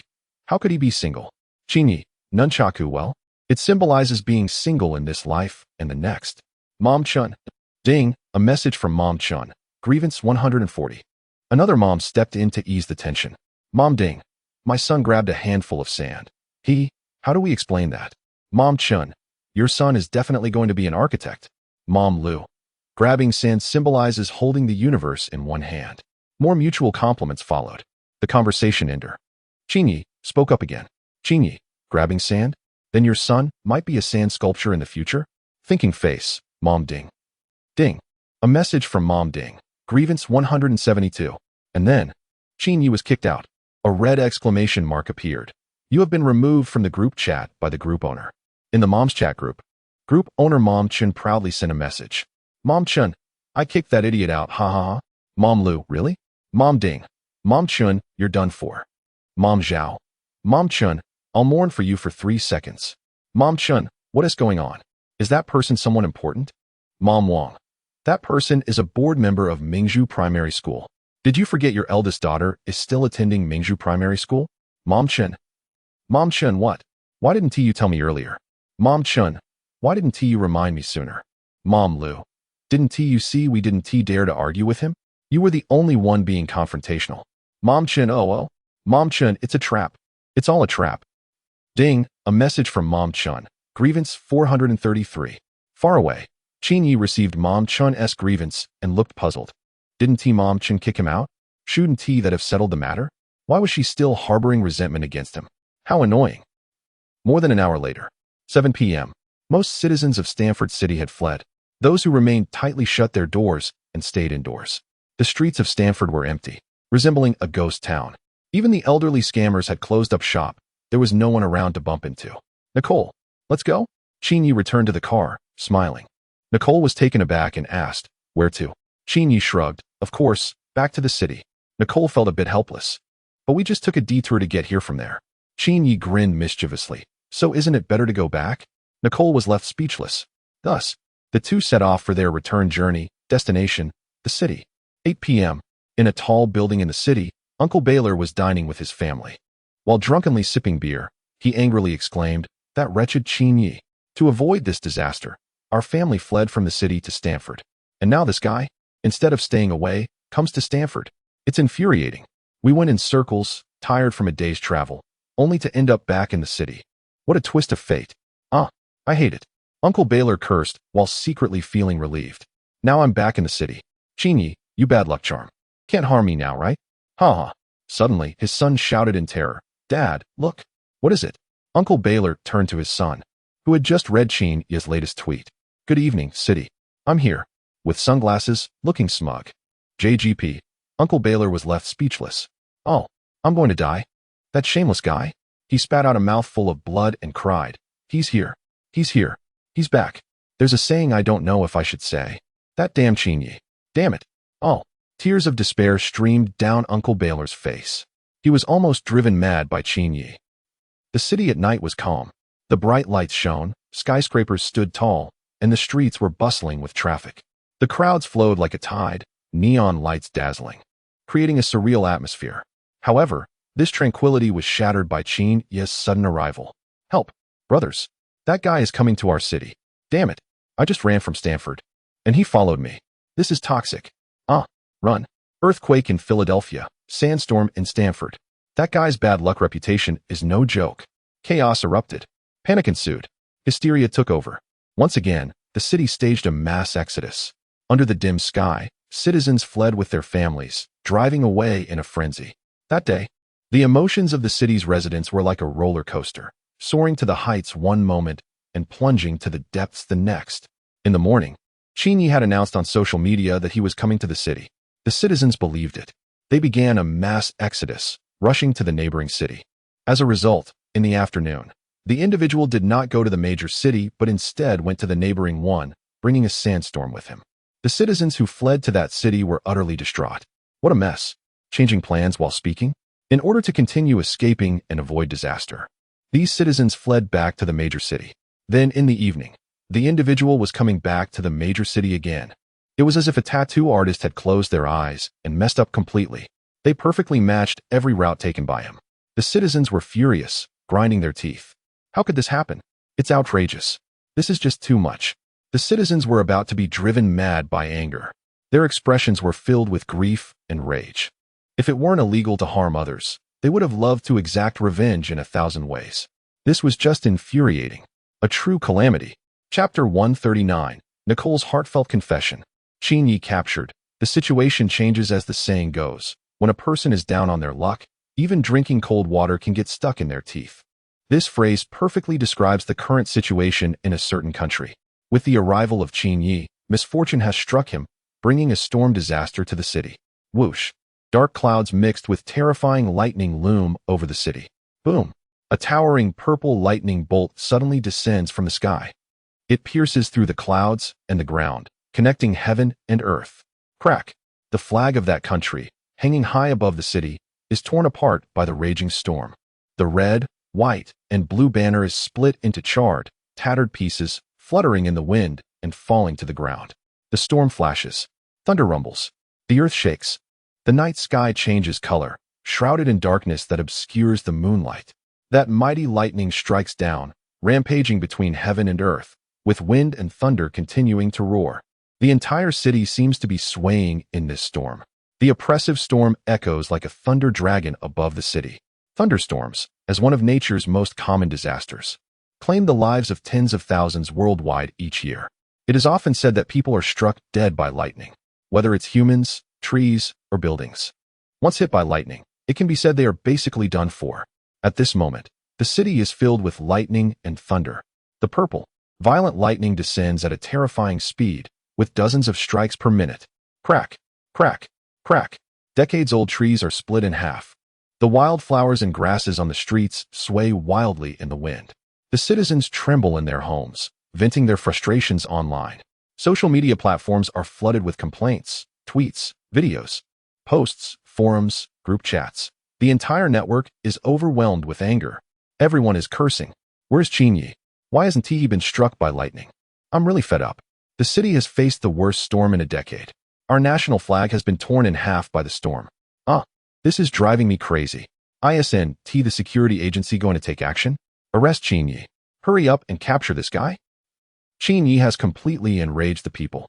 He is despised and hated by many. Some well-meaning individuals even wrote a modern poem about him. When the thunder rolls through the clouds, when lightning illuminates the earth, he comes with the storm, bringing the wrath of misfortune. While the entire city is filled with curses, Qin Yi is hiding inside a certain iconic building. It has lightning rods, so it's temporarily safe. Nicole blinks her beautiful eyes, looking at Qin Yi. Her form-fitting dress highlights her alluring figure, radiating an enchanting charm. With her captivating face, golden hair cascading down, and voluptuous curves, she exudes an irresistible allure. Just standing still was enough to attract the attention of all the men, stirring their emotions. Her crystal-clear skin shimmered under the lights. Her clear green eyes gazed intently at him, sparkling like stars, evoking a sense of pity. Mr. Qin Yi, she whispered softly. Qin Yi turned his face and glanced at her. What's wrong? Then, she trembled and walked over gracefully. With deep affection in her eyes, she gently asked, can I ask you a question? Her cheeks flushed, and her voice was as soft as a whisper. At that moment, she felt extremely nervous. More than she had ever felt in her life. At first, she approached Qin Yi to complete a task given by her father, Principal Raphael. However, after spending a few days with him, she found Qin Yi to be a very interesting person. A pretty face is commonplace, but an interesting soul is rare. Besides, Qin Yi was also handsome, fitting the Western aesthetic perfectly. Although he seemed a bit unfortunate, it deepened her sympathy for him and unknowingly stirred a different kind of feeling within her. If she could have a sweet romance with this man from a distant land, it seemed like a good choice. Seeing her hesitant demeanor, Qin Yi frowned and said, what do you want to say? Just say it. Nicole gathered her courage and smiled brightly. The charm in her smile was breathtaking. She lifted her head, her beautiful eyes meeting his, then used a relatively subtle way to confess. Mr. Qin Yi, I felt the evening breeze you felt. Does that mean we are embracing? I've walked the night paths you've walked. Does that mean we are meeting? After saying this, Nicole shyly lowered her head, her cheeks flushed and her heart racing. The intense emotional fluctuation made her mind go blank, and she temporarily lost her hearing, unable to hear the sounds around her. Her face was buried low, too shy to look up. I felt the evening breeze you felt. Does that mean we are embracing? I've walked the night paths you've walked. Does that mean we are meeting? Surely, anyone could understand what she meant by these words, right? How would Mr. Qin Yi respond to her confession? She wondered shyly. After hearing her words, Qin Yi thought seriously for a moment and replied, yes. Nicole's beautiful eyes lit up, feeling a surge of joy. Was this an acceptance of her confession? Is this what you truly think, Mr. Qin Yi? She blinked shyly. Qin Yi shook his head. No? That statement wasn't mine. Nicole, puzzled, asked, then who said it? Qin Yi, appearing harmless, replied, the Infectious Disease Control Center. Nicole. Ding. Resentment from Nicole 466. At that moment, Nicole's mindset collapsed. I confess to you, asking if we are embracing. And you bring up the Infectious Disease Control Center saying, yes. At that moment, a series of urgent rang out outside the World Trade Center. A total of over 20 police cars and hundreds of fully armed anti-terror officers surrounded Qin Yi. They were all wearing bulletproof vests, holding riot shields, and carrying large-caliber rifles. Some even had portable mortars. Such firepower was enough to take down a reinforced company of terrorists. The scale of this operation clearly indicated how much caution the authorities had towards Qin Yi, the harbinger of misfortune, notorious. It took this much police force for them to dare to apprehend Qin Yi. Don't move. Hundreds of officers surged forward, surrounding Qin Yi from all directions. A middle-aged man, exuding a composed demeanor, with a cold gaze, dressed in a police uniform adorned with several gold bars, slowly approached from the crowd. He took out an arrest warrant and, with a voice as cold as iron and devoid of any emotion, stated, "You are under arrest." Chapter 140. Qin Yi's terrifying connections. The last 24 hours arrest me? Qin Yi chuckled, his tone calm. What is the charge? Inspector Bali stiffened. Charge? It seems there was no mention of that. They just issued the arrest warrant directly. The charge can be discussed later. Right now, you are under arrest, Inspector Bali said coldly. Qin Yi laughed. Truly impressive. They can't even state a charge and yet arrest him. Amazing. Let us go. I just wanted to take a stroll in the prison anyway. Qin Yi gave Nicole a reassuring glance and then followed Inspector Bali. It's easy to invite a deity, but hard to send one away. Qin Yi was off to cause trouble in the local prison. After Qin Yi was taken away, Nicole, her beautiful eyes filled with tears, was restless. She hurriedly called her father, Raphael. Father, something big has happened. Nicole explained the situation to her father. Instantly, Principal Raphael was furious, exclaiming, Are those people idiots? Don't they know we are trying to win over Qin Yi? Principal Raphael was about to go mad. He had put in so much effort to keep Qin Yi in the region, hoping to have a once-in-a-lifetime genius. Yet, he was betrayed by his colleagues. At that moment, Principal Raphael felt bitter, but he couldn't afford to think too much. In a panic, he dialed the education department's number. Qin Yi was arrested. This news spread rapidly, as if it had wings, throughout the region. Twitter, YouTube, Facebook, social media. It was a frenzy. Everyone was in an uproar. The news came so suddenly that countless people were cheering, finally relieved. What? Qin Yi was caught. Great. Great. What a satisfying piece of news. Ahaha. What a relief. Who would have thought he would face this day? Lock him up. Let him rot in prison. Support the police. Qin Yi should be arrested. It was a sensation. The people were ecstatic. For days, they had been infuriated by Qin Yi, all holding their breath. Now, seeing him in trouble, they applauded. Someone even made a statistics chart, listing Qin Yi's recent exploits. Day 1. Volcanic eruptions, aquarium foundation collapse, museum fire, commercial street attack. Day 2. Acid rain in the morning, earthquake in the afternoon. Day 3. Sandstorm in Stanford City, thunderstorm in New York City at night. Such a record was simply outrageous. The name of the Doom God was infamous. Now, with the Doom God arrested, Qin Yi was finally going to fall from grace. The crowds cheered. In another region, when the news of Qin Yi's arrest reached back home, netizens were also shocked. Arrested? The great Qin Yi was captured? What is the charge? What law did Qin Yi break? It seems he hasn't committed any crime. They arrested him without charges over there. Arrested without charges? How shameless. This makes me furious. Shameless. Truly disgraceful. A wave of criticism. Everyone was shocked by the recent events. Arresting someone without charges? Is there still rule of law? What about justice? The situation escalated. The next day, in a police station, Inspector Barty had just hung up the phone with the diplomatic embassy. Cold sweat dripped down his back. At this moment, it had been 24 hours since Qin Yi's arrest. No one knew how stressed Inspector Barty had been during these 24 hours. The embassy was pressuring him to release Qin Yi. The Mathematicians Association was pressing him to release Qin Yi. The Philanthropists Association was pressing him to release Qin Yi. Even the Education Department called to urge Inspector Barty to expedite the release. This series of reactions made Inspector Barty doubt Qin Yi's true identity. Wasn't he just a minor figure? Why were so many organizations and powers trying to protect him? In fact, What Inspector Barty didn't know was, the embassy was simply protecting a citizen. The Mathematicians Association was involved because of connections to a prominent figure, and the Philanthropists Association was involved because Qin Yi had previously donated a significant amount. If it were just pressure, that would be one thing.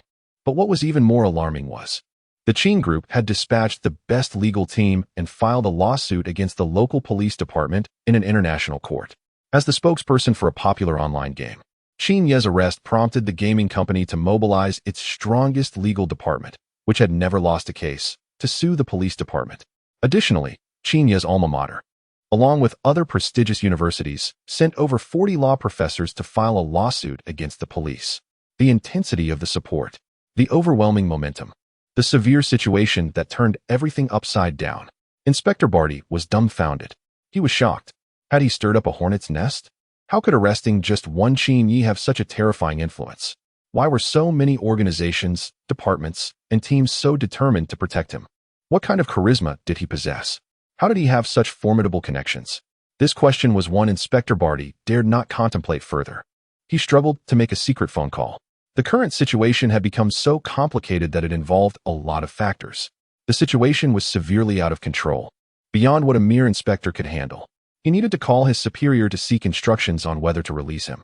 Soon, he received a response from a high-ranking official. With a very firm tone, no release. If we yield to pressure and release him, what will the world think of us? Let him stay for 10 days or 2 weeks, the official said. Inspector Barty respectfully replied, "Understood, sir." After a moment's hesitation, the official added, "Provide him with meals as if he were a high-ranking officer, treat him well, and avoid any violence to prevent trouble for us." It is evident that influential figures tend to act thoughtfully and with discretion. In the event that the situation does not worsen, they can always release the detained individual, claiming it was a case of mistaken identity. Consequently, the local police department continues to hold the individual under pressure, ignoring the demands from various factions. When faced with litigation from the international court, they choose not to respond and simply drag it out. Such shameless behavior has led to significant dissatisfaction from the relevant parties. The situation is increasingly deteriorating. Finally, 42 hours after the individual was forcibly detained, a patriotic civil organization, the Red Hack Alliance, issued a final ultimatum. Arresting a citizen of another nation without charges is utterly ridiculous, and they demand the release of the individual within 24 hours. Otherwise, the Red Hack Alliance will impose cyber sanctions. The announcement of this ultimatum has shocked the world. Chapter 141. The sky falls and the earth cracks. Qin Yi has become the boss in prison, and a civil organization is about to take action. This civil organization, known for its patriotic stance, consists of numerous experts proficient in computing, countless specialists in the field of computers, and many talented programmers. It is recognized as one of the world's top 3 hacking organizations alongside a well-known group from another country and a hacker association from Northern Europe. No one expected that by merely capturing one individual, it would lead to the involvement of this organization. Is this the onset of a hacker war?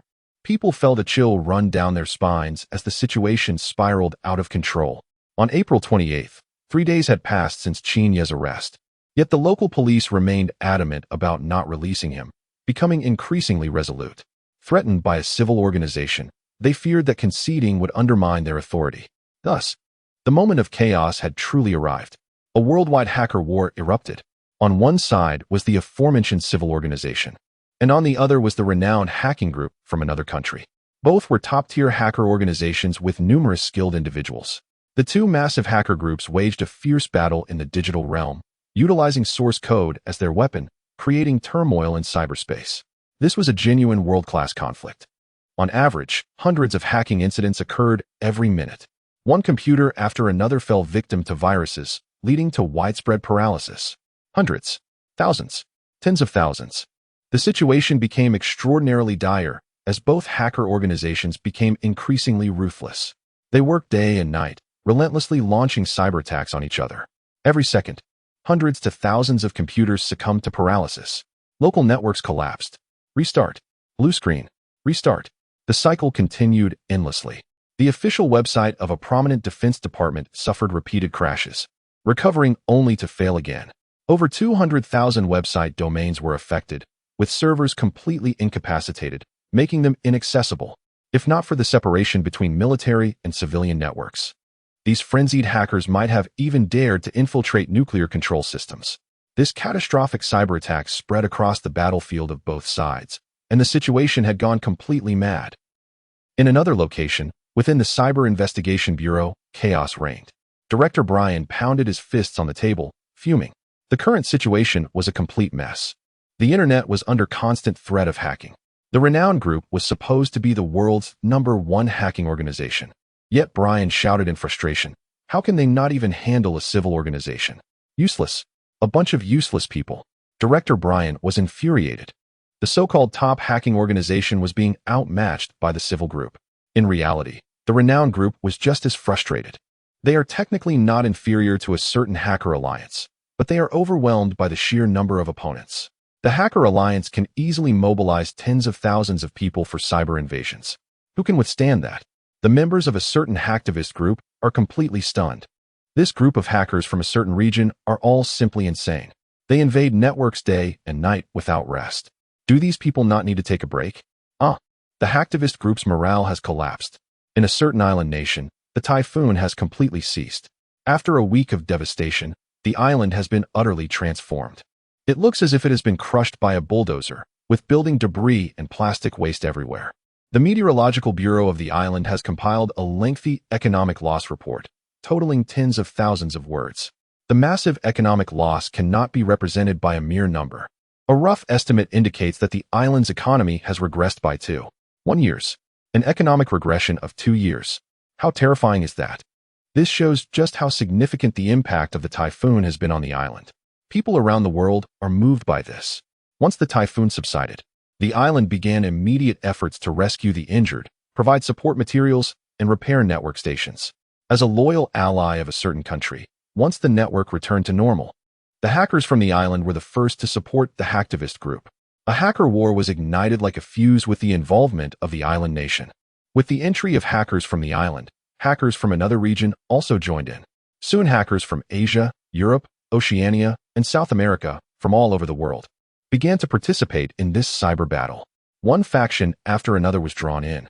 The hacker war between the Hacker Alliance and the hacktivist group escalated into a global conflict. This hacker war swept across the globe, affecting all 7 continents and over 40 hacker organizations. Every day, the number of computers paralyzed around the world is a terrifying figure. Such a large-scale hacker war is unprecedented. Throughout history, there has been nothing like it. The intensity of this hacker war has reached a frenzied level. The internet is on the verge of collapse. New types of computer viruses are emerging in the millions, popping up like mushrooms after rain. The whole world is stunned. The front page news is always about the latest developments in the global hacker war. Everywhere, in streets and alleys, everyone is discussing this matter. Corporate servers are continuously crashing. In the face of such a hacker war, even professional antivirus companies are trembling, worried about their own survival. Everyone is on edge. There are no winners in this hacker war. Everyone is a victim. The entire global internet has been caught up in this storm of cyber conflict. Inflicting 1,000 losses on the enemy results in 800 losses for oneself. Under such rampant hacker invasions, the world's internet is on the brink of collapse. This dire situation has completely exceeded the expectations of certain authorities. Until now, Inspector Bali still doubts whether he is living in a dream. Because he arrested Qin Yi, triggering a global hacker war, Inspector Bali is regretting his decision deeply.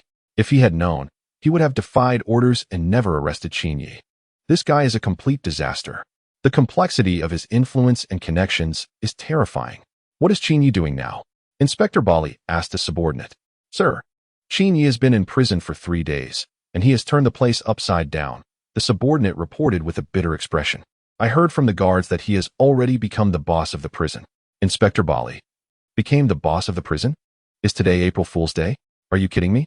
Inspector Bali felt a wave of absurdity, his mind filled with an unreal, dreamlike illusion. The whole world is in chaos because of you, and the internet is on the brink of collapse. And you, of all people, are running things in prison. Chapter 142, Setting Exam Questions for Prisoners. Desperate Criminal City, an island prison known for its strictest security, where armed guards are on duty 24 hours a day, and surveillance cameras are installed in every corner. The prison consists of 8 buildings, housing 4 800 notorious criminals. At this moment, the new leader of the prison, Qin Yi, is giving a speech. Integrity. Do you know what integrity is? Qin Yi stands on the stage, his expression excited, eyes gleaming. He raises his fist like a cult leader. Brainwashing the prisoners. I come with sincerity. Let's do a quiz. The prisoners? The inmates seem to wear masks of pain, their faces filled with indignation and despair. Oh, shameless. How can we live like this?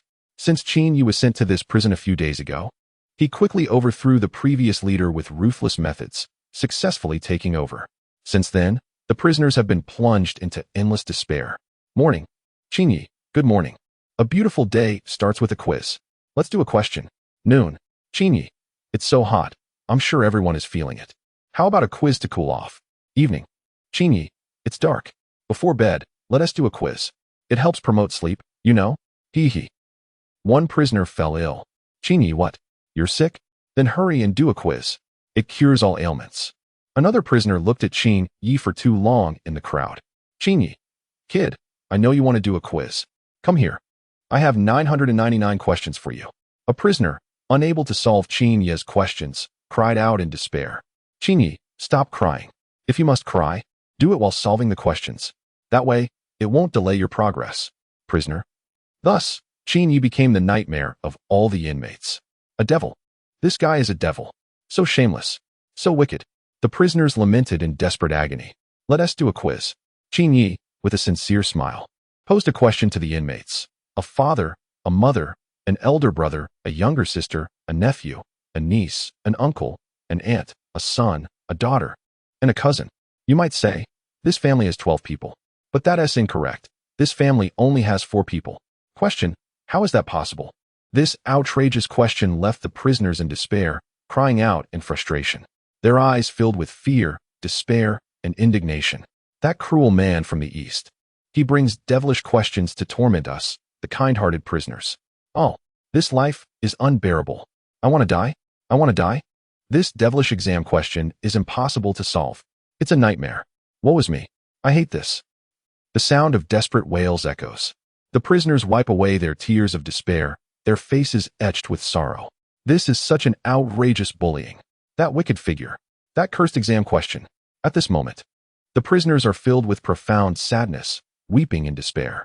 Seeing the criminals cry so sorrowfully, the figure reveals a sincere smile. Look at these prisoners, how adorable they are. They are so moved by the questions I set for them that they are brought to tears. The benevolent figure sighs. He has always believed in reciprocating kindness. Since these prisoners are so touched, he immediately decides to give them more exam questions. Here comes another one. With a benevolent smile, he says, in a village, there are 50 people, each with a dog. Among these 50 dogs, some are sick, but the illness is not contagious. People need to identify the sick dogs. Each person can observe the other 49 dogs to determine if they are sick, but they cannot look at their own dog. The results of their observations cannot be communicated, nor can they inform the owners of the sick dogs. Once an owner deduces that their dog is sick, they must shoot their own dog. And each person only has the right to shoot their own dog, with no authority to harm others' dogs. On the first day, everyone finishes observing, but no shots are fired. On the second day, still no shots. By the third day, a series of gunshots rings out. The question is, how many sick dogs are there in the village at a minimum? This logic problem is quite simple. The figure waves his fist, looking excited, and says, hurry up and solve it. I did this problem when I was in the 3rd grade. The prisoners? Ding. The resentment from the prisoners, 888. The prisoners are in despair. They are crying. Damn that figure. This cursed exam question. Oh, boss, can we not do the exam? A muscular prisoner, with a downcast face, speaks up in complaint. As soon as he speaks, the other prisoners exchange strange glances. This man, known as the butcher in the outside world, has blood on his hands from countless murders.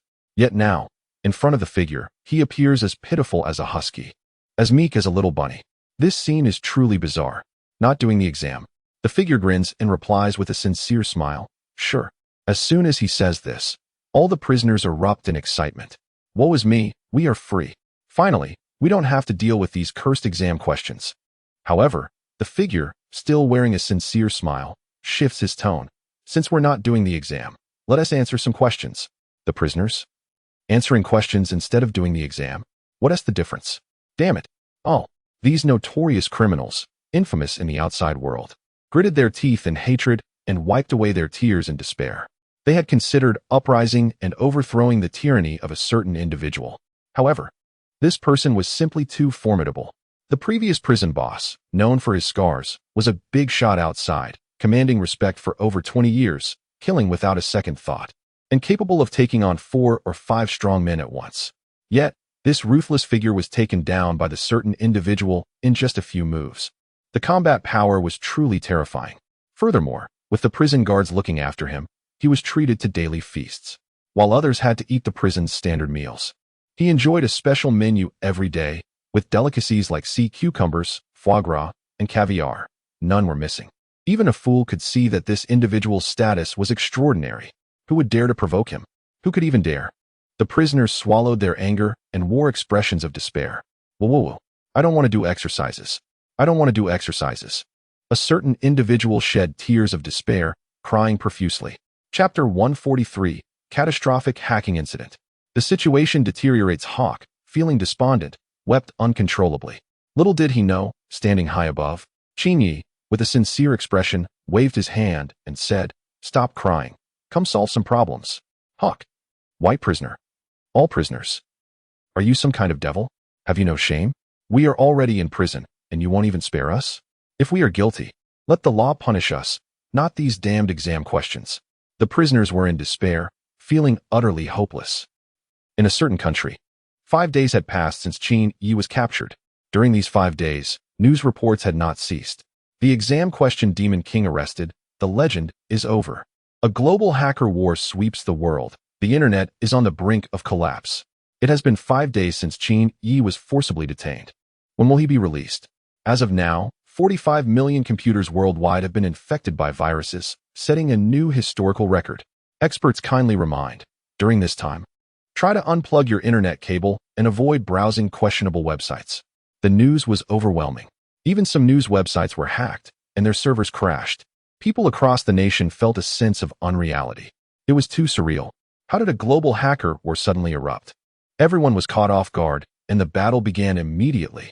This global hacker war made everyone rethink the Red Hacker Alliance. In this battle, they displayed unrivaled dominance in the cyber battlefield, far surpassing their opponents. However, the opposing group had many allies, including hackers from various regions who offered support. Now, the situation online could hardly be described in terms of victory or defeat. Every nation involved in this hacker war suffered catastrophic attacks. Numerous private companies faced server paralysis, and many small to medium-sized enterprises declared bankruptcy due to hacking intrusions.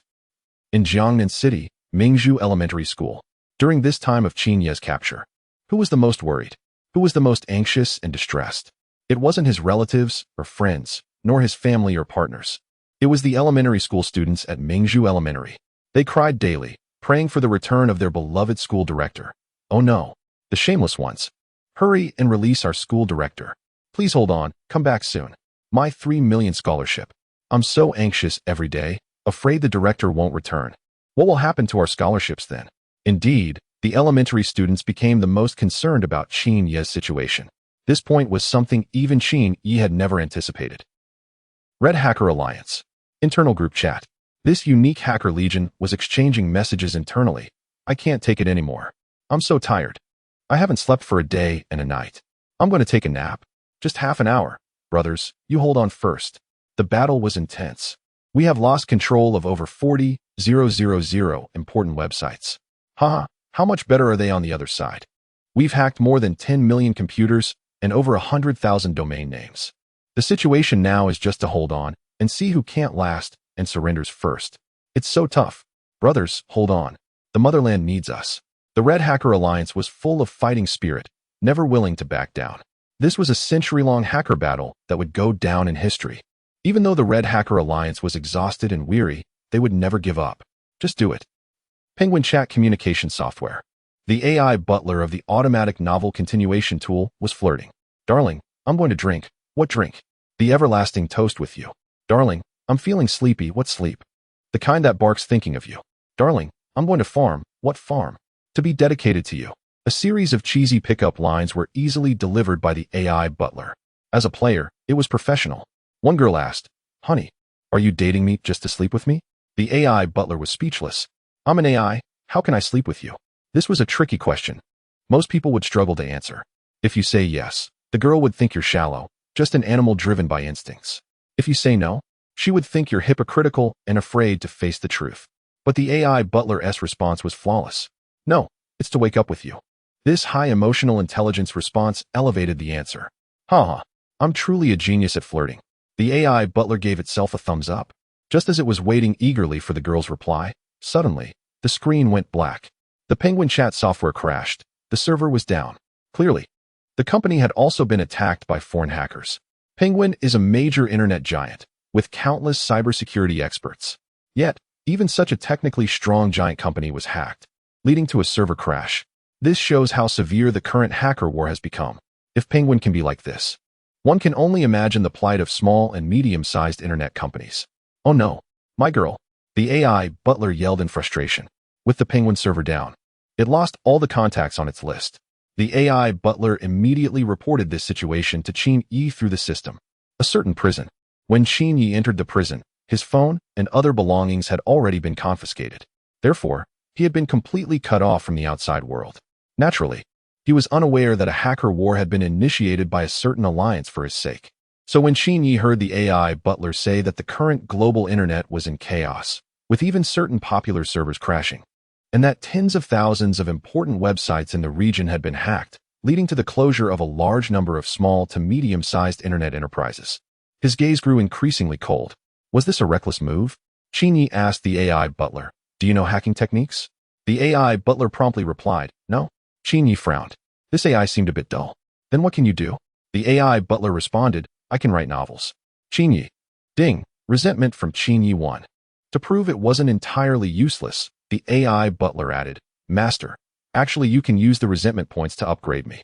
Qin Yi pondered for a moment and asked, "After the upgrade, what can you do?" Chapter 144. Don't be afraid. Hututu, Grandpa Nyo is the Dragon King war god. The AI butler replied, "After the upgrade, I can write novels faster." Uft. Qin Yi spat out. "No wonder it's you. Other AIs can control the world and enslave humanity, while his AI can only write novels." Qin Yi was impressed. Qin Yi asked, "Do you have a name?" The AI butler replied, "No." Qin Yi suggested, "Then let me give you a name." The AI butler happily said, "Sure, thank you, master." Qin Yi smiled. "How about we call you Fei Wu? It sounds nice and is easy to remember." The AI butler. Ding. The resentment from the AI butler 233. The AI butler wanted to prove its strength and desperately explained, "Master, after the upgrade, I can use resentment points to add skills. As long as your resentment points are high enough, I can do anything." Qin Yi pondered for a moment and smirked. "Can you give birth?" The AI butler. Ding. The resentment from the AI butler 331. At that moment, the AI butler felt life was bleak. Boo-hoo-hoo. What a nitpicking master it had. "Master, will you upgrade me?" The AI butler asked eagerly. "What do you think?" Qin Yi smiled. The AI butler, feeling wronged, said, "I think not." But Qin Yi chuckled. "You guessed wrong. Of course I will upgrade you." Qin Yi was currently in prison. He couldn't even access a computer or a phone. He wanted to launch a counterattack against hackers, relying on the AI's free play. Of course, Qin Yi could also deploy mechas. However, there was no need for that.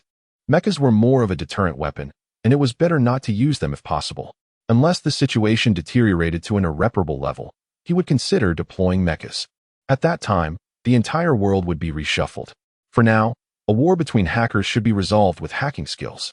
System. Upgrade the AI butler. Qin Yi commanded the system. Ding. Upgrading the AI butler. Ding. Upgrade progress. 1, 2, 3. Ding. 99. 100. Upgrade complete. Ding. Congratulations, the AI butler has been upgraded to a mid-level AI. Ding. This upgrade consumed 100,000 resentment points. Remaining resentment points, 75, 154. The 100,000 resentment points were gone. However, Qin Yi didn't team mind. After all, these points were earned from others. Qin Yi then said, "System. Add hacking skills to the AI butler." Ding. Adding hacking skills requires 50,000 resentment points. Do you confirm? Confirm.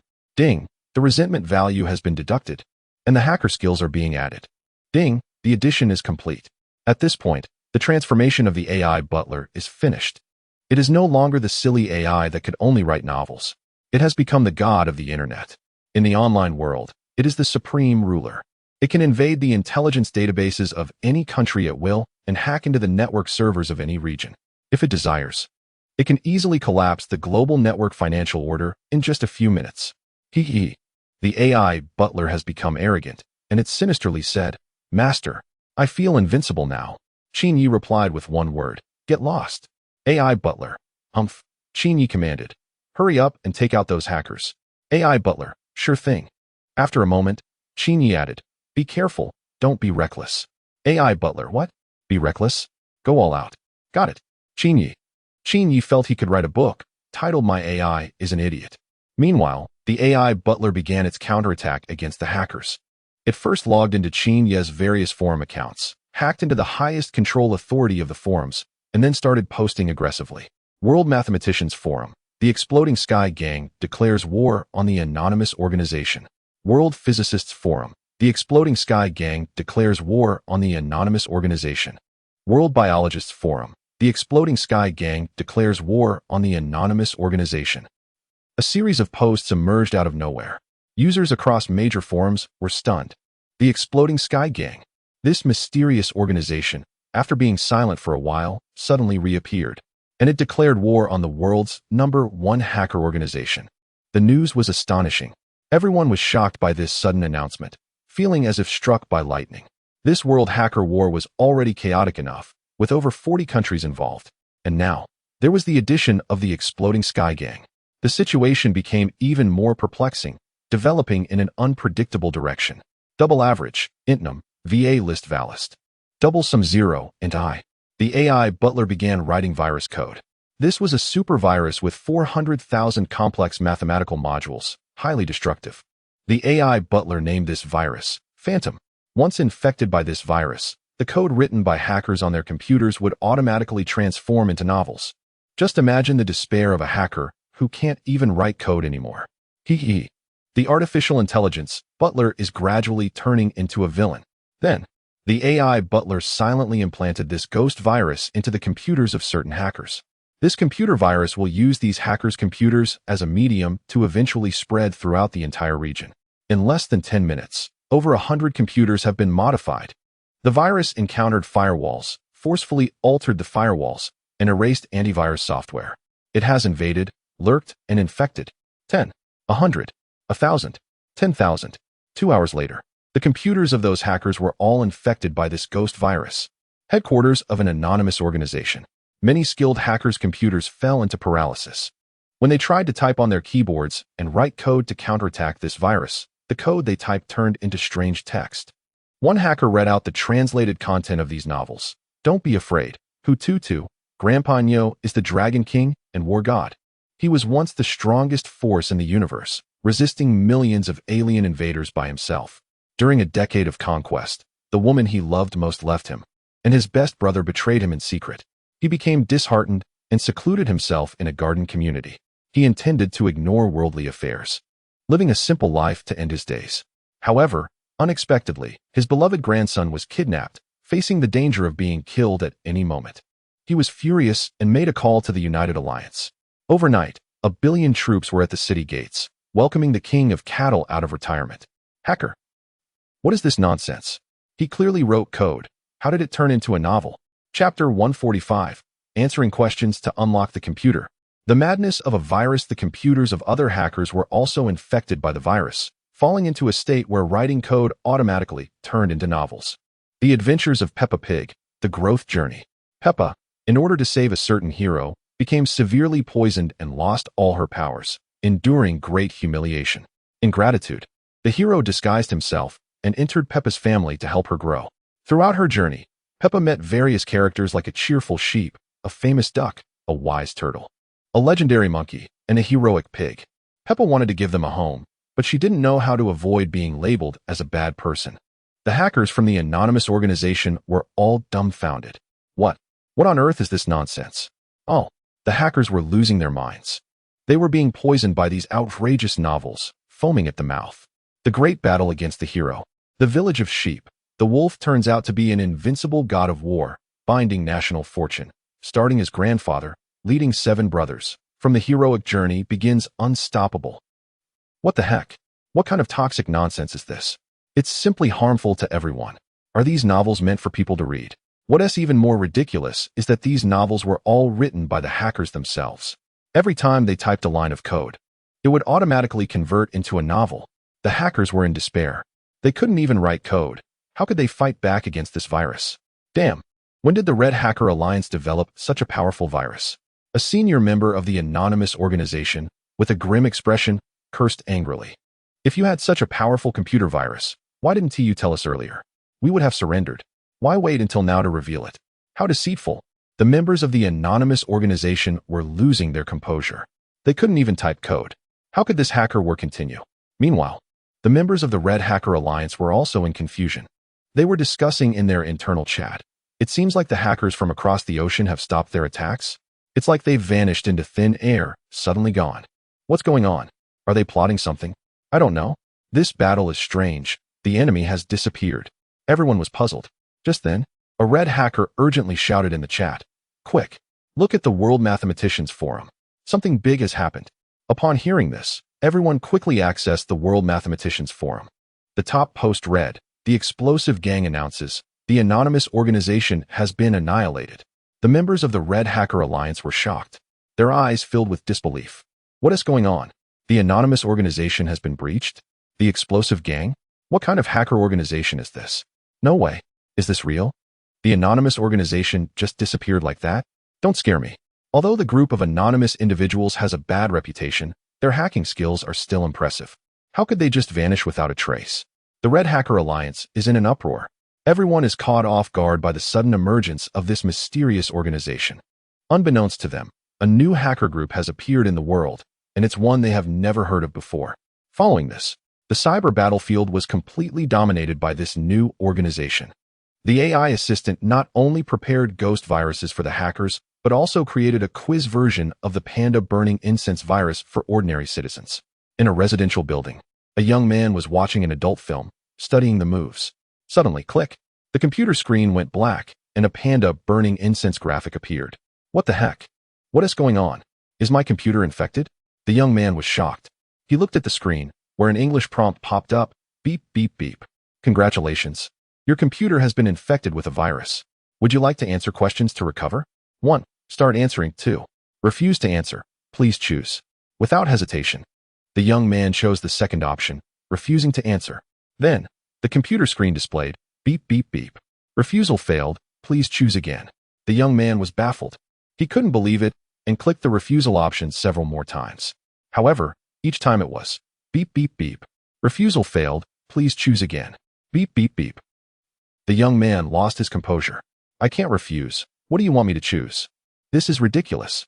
Frustrated, he swore and then chose the first option to start answering questions. Soon, 999 questions popped up. Only by answering all 999 questions correctly could he unlock his computer. Oh, I hate this. The young man let out a desperate wail. Across the country, many citizens discovered that their computers had been infected without them realizing it. What the heck? My computer is infected. It says I have to answer questions to unlock it. I clicked refuse, and it said refusal failed. 999 questions? How long is that going to take? Oh God, help me. I can't take it anymore. My computer. All my 200 gigabytes of study materials. Gone. What? 200 gigabytes? Dude, let us talk. At a tech company, panic ensued. Our computers have all been invaded by a virus, and it keeps popping up 999 questions. We're done for. All the hard work we put into our plans over the past few days is gone. We have to answer questions to unlock our computers? Which hacker is responsible for this malicious virus? I'm so furious. This virus, originating from an AI assistant, is spreading like wildfire across the internet. Countless people suddenly find their computers inaccessible. They must answer 9,999 questions to unlock them. Major companies and websites are being hacked, servers compromised, and business operations severely impacted. Numerous universities have had their internal confidential documents stolen, with valuable research materials worth millions plundered. Banks are experiencing financial system paralysis, with continuous customer complaints, and many institutions have announced temporary closures. This catastrophic hacking incident is spreading throughout the region. On this day, the economic losses far exceed those from natural disasters. It's a devastating blow. In the city, the sharp and piercing highest-level virus alerts are ringing out repeatedly. It's madness. Complete madness. That frenzied computer virus is wreaking havoc. People are plunged into despair and panic. Everyone is on edge, fearing that their screens will next display 9,999 questions. Wails and cries echo across the nation. Many cybersecurity experts from the relevant monitoring agency are breaking into a cold sweat, racking their brains. This cursed virus cannot be eradicated. Antivirus software and firewalls are utterly ineffective. Once infected by this virus, it seems that answering questions is the only solution. The disaster continues to spread. 10 million, 20 million, 30 million. The number of infected computers is continuously rising. The entire region is falling. Chapter 146. Qinyi is released. The situation in the island nation has come to an end. The hackers suddenly noticed that there was no movement from the other side. What is going on? What happened to the anonymous organization? Why did they suddenly disappear? Where did they go? The hackers from the island nation sensed that something was wrong. Leader Yamamoto, what should we do now? The hackers asked their boss. However, Leader Yamamoto remained silent for a long time without responding. Because his computer had also been infected with a virus. Just a moment ago, his screen suddenly went black. No matter what method was used, it could not be restored to normal. As an accomplice of the anonymous organization, the AI assistant stated that none of these island hackers would escape. The virus struck again. This time, it involved the island nation and the neighboring country. The island nation and the neighboring country followed the same disastrous path. The internet of both countries was ravaged by a terrifying computer virus. The internet collapsed. Servers crashed. Databases were stolen. The financial systems were paralyzed. Both countries simultaneously fell into a dark age of internet disconnection. Chaos ensued. On the streets, people from both the island nation and the neighboring country were filled with anger. What the heck? My computer. I hate this. We have stirred up a terrible enemy. The banking system has collapsed. My savings. The chaos was overwhelming. The poor island nation faced yet another disaster after the super typhoon incident. Following the island nation and the neighboring country, the explosive gang once again made a high-profile post on major forums. The explosive gang declared war on all Western hacker organizations. This declaration was shocking. The explosive gang was terrifying. They actually wanted to oppose half the world. Initially, the Western hacker organizations did not take it seriously and were filled with disdain. However, as the explosive gang began to impose cyber sanctions on the West, the Western hacker organizations suffered devastating blows one after another. The frenzied ghost virus silently invaded the computers of these hackers. When they tried to write code to counter the virus, the code automatically turned into novels. The AI assistant even worried that these hackers might not understand the language. So they prepared multiple language versions: Korean, French, German, Spanish, Portuguese, Thai. Thus, under the rampant spread of this computer virus, what was once a fierce hacker battle suddenly came to a halt. The hacker organization from one country, Grayscale, fell silent. The hacker organization from another country, Crack, fell silent. The hacker organization from yet another country, Seventh Layer, fell silent. The hacker organization known as Lizard Squad also fell silent. After the anonymous organization, hackers from all over the world fell silent. Suddenly, it felt as if the entire world had become quiet. The power of the explosive gang swept across the globe. Major newspapers around the world have reported on this incident. Where the internet servers crashed, they used print media to cover the story. The Exploding Sky Gang, the world's #1 hacker organization of the new generation. Over 100 million computers infected. A network disaster. Countries around the world suffer heavy losses. Hacker organizations from all over the world are surrendering. April 30th, World Network Disaster Day. This day will be written into history. The Pentagon has fallen. The official website's cover has been replaced with a 5-star flag. In one night, the whole world went crazy. The Exploding Sky Gang's computer virus swept the globe. No Western hacker organization was spared. All were subjected to cyber sanctions. On this day, the world was shocked. The name of the Exploding Sky Gang flooded social media. People realized that such a terrifying organization still exists in this world. It is even more mysterious and frightening than the Freemasons, which have existed for over 300 years. Although the Freemasons are mysterious, at least there is some information and videos circulating online that provide a glimpse into their activities. In contrast, the Exploding Sky Gang is so enigmatic that aside from its name, there is no other information available. This organization seems to have appeared out of nowhere. This hacker battle made countries around the world remember 3 words: Exploding Sky Gang. This mysterious organization single-handedly wiped out over 40 hacker groups globally. Fallen. 2 major computer viruses are rampaging across the globe. The number of infected computers has become uncountable, spiraling out of control. The entire world is engulfed in a desperate atmosphere. Citizens from various regions, madmen. Are the members of the Exploding Sky Gang all crazy? Do they want to destroy the global network order? People from an island nation, terrifying. This is a complete nightmare. It's a hacking disaster for all humanity. Citizens from another region. I have never seen such a terrifying computer virus, needing to answer 9,999 questions to unlock. Woe is me. Citizens from Europe, terrifying hacker invasion.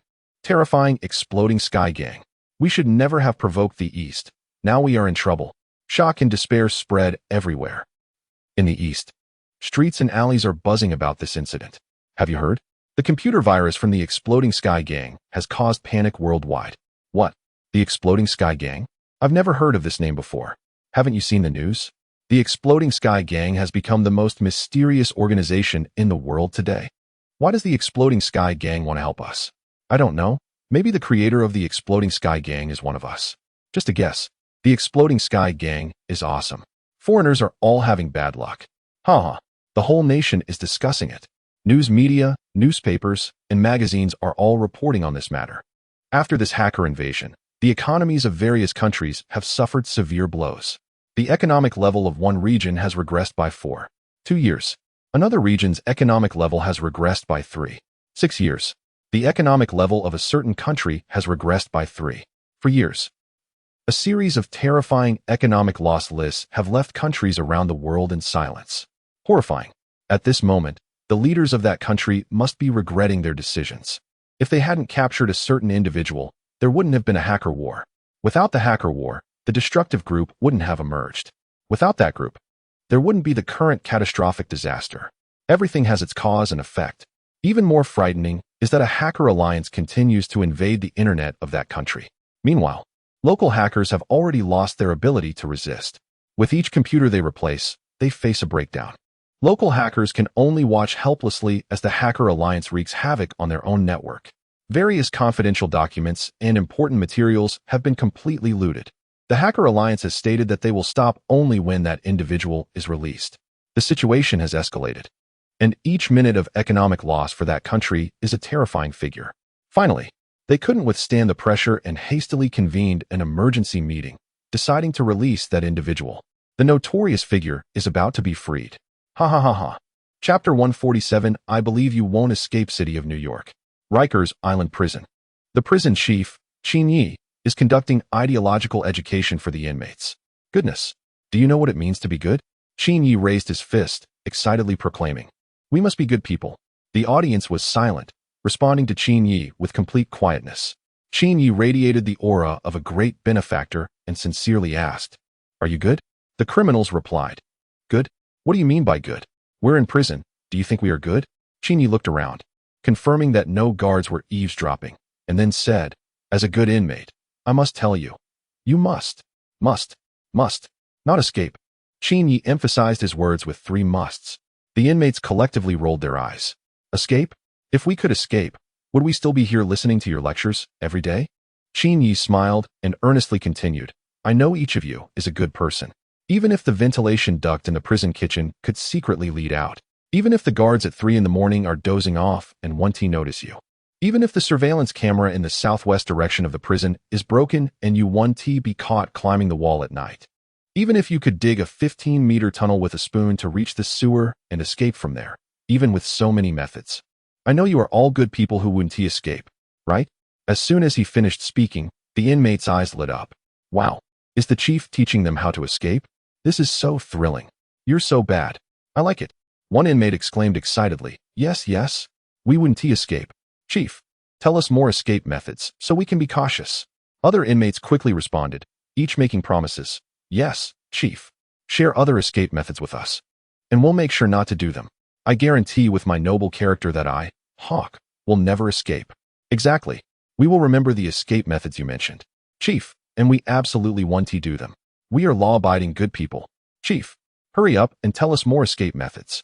The inmates' eyes sparkled, filled with enthusiasm, excitement, and energy, as if they had been invigorated. Seeing the inmates' reactions, Qin Yi sighed. Look at these inmates. They are all good people. They are pounding their chests to guarantee they want to escape. As a great benefactor, Qin Yi, of course, chose to believe them. Thus, Qin Yi decisively shared the 45 escape methods he had observed and discovered during this time with the inmates. After explaining these methods, Qin Yi raised his eyebrows and smiled, saying, "You guys aren't planning an escape, are you?" The criminals vehemently assured him, No, we are good people. How could we escape? Boss, don't worry.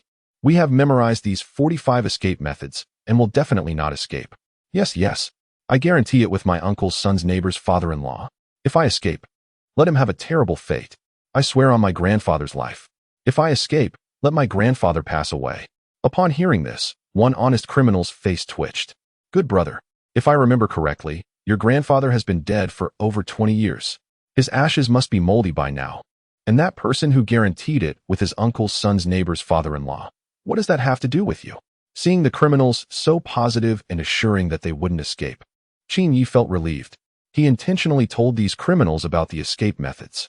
Those locked up here were all ruthless and heinous criminals. More than half of them were murderers or experienced terrorists. A portion of them were high IQ criminal geniuses who were caught due to a moment of negligence. Once this group escaped, it would likely lead to a significant decline in public safety in the region. It wouldn't be long before the crime rate would hit a historic high again, right? Qin Yi silently praised himself for doing a good deed. He had quietly delivered a big gift to the region. At 2 p.m., a sweating Chief Inspector Bally arrived with a group of guards to pick up Qin Yi. Qin Yi, sir, Chief Inspector Bally stammered, trembling. You are free. I was sent to ask you whether you want to go directly back or stay a few more days. If you want to go back directly, you might have to take a cruise ship because the aerospace company's servers have crashed and all flights across the country have been suspended. Of course, we will send the best luxury cruise ship to take you home. Qin Yi glanced at Chief Inspector Bally. In just 5 days, Bally seemed to have aged significantly, looking exhausted with noticeably more gray hair. Clearly, these past 5 days had not been easy for him. Qin Yi couldn't help but sigh. Old Bally, how have you aged so much in just 5 days? Bally. Ding. Resentment from Chief Inspector Bally 211. With a sincere expression, Qin Yi smiled and said, Actually, I feel quite comfortable staying in prison right now. Why don't I stay a bit longer? This statement was heartfelt, with daily servings of abalone, lobster, and caviar. The prison food was so good that Qin Yi didn't want to leave. Chief Inspector Bally's mouth twitched, hurriedly pleading, No. Grandpa Qin. I called you Grandpa. I beg you, please leave. If you don't get out soon, they will definitely have me in for it. Qin Yi was acting stubbornly. I'm not going anywhere. I'm staying right here. Inspector Bally. Ding. Resentment from Inspector Bally 533. 1 hour later, after a lot of persuasion from Inspector Bally, Qin Yi was finally released from prison. The moment Qin Yi stepped out, Inspector Bally was moved to tears. This troublemaker is finally leaving. Mr. Qin Yi. Outside the prison, a beautiful figure was waiting for him. It was Nicole, this voluptuous blonde with blue eyes. Today, Nicole was wearing a fitted beige dress, with slightly curled eyelashes, a straight nose, and a pair of sparkling big eyes. She exuded an enchanting aura, effortlessly charming. This woman was nearly perfect, and 4 words could describe her: captivating beauty. Chapter 148, The Examination Committee. The arrival of the final question, Mr. Qin, why aren't we leaving?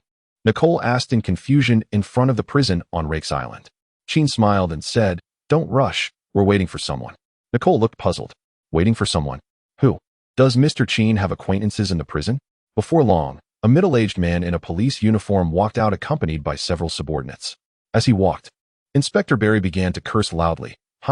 This menace is finally gone. Tears of excitement streamed down Barry's face.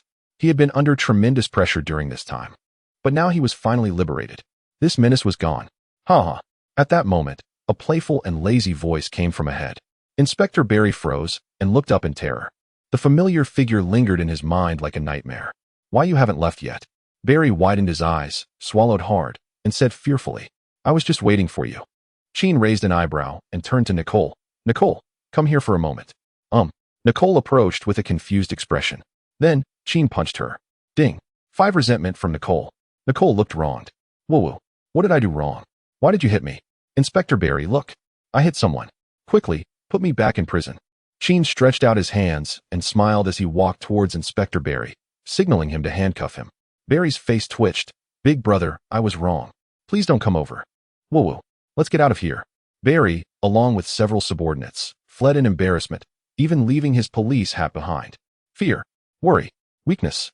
Barry never wanted to see Qin again. Otherwise, he couldn't help but tremble and feel cold all over. This man was too terrifying.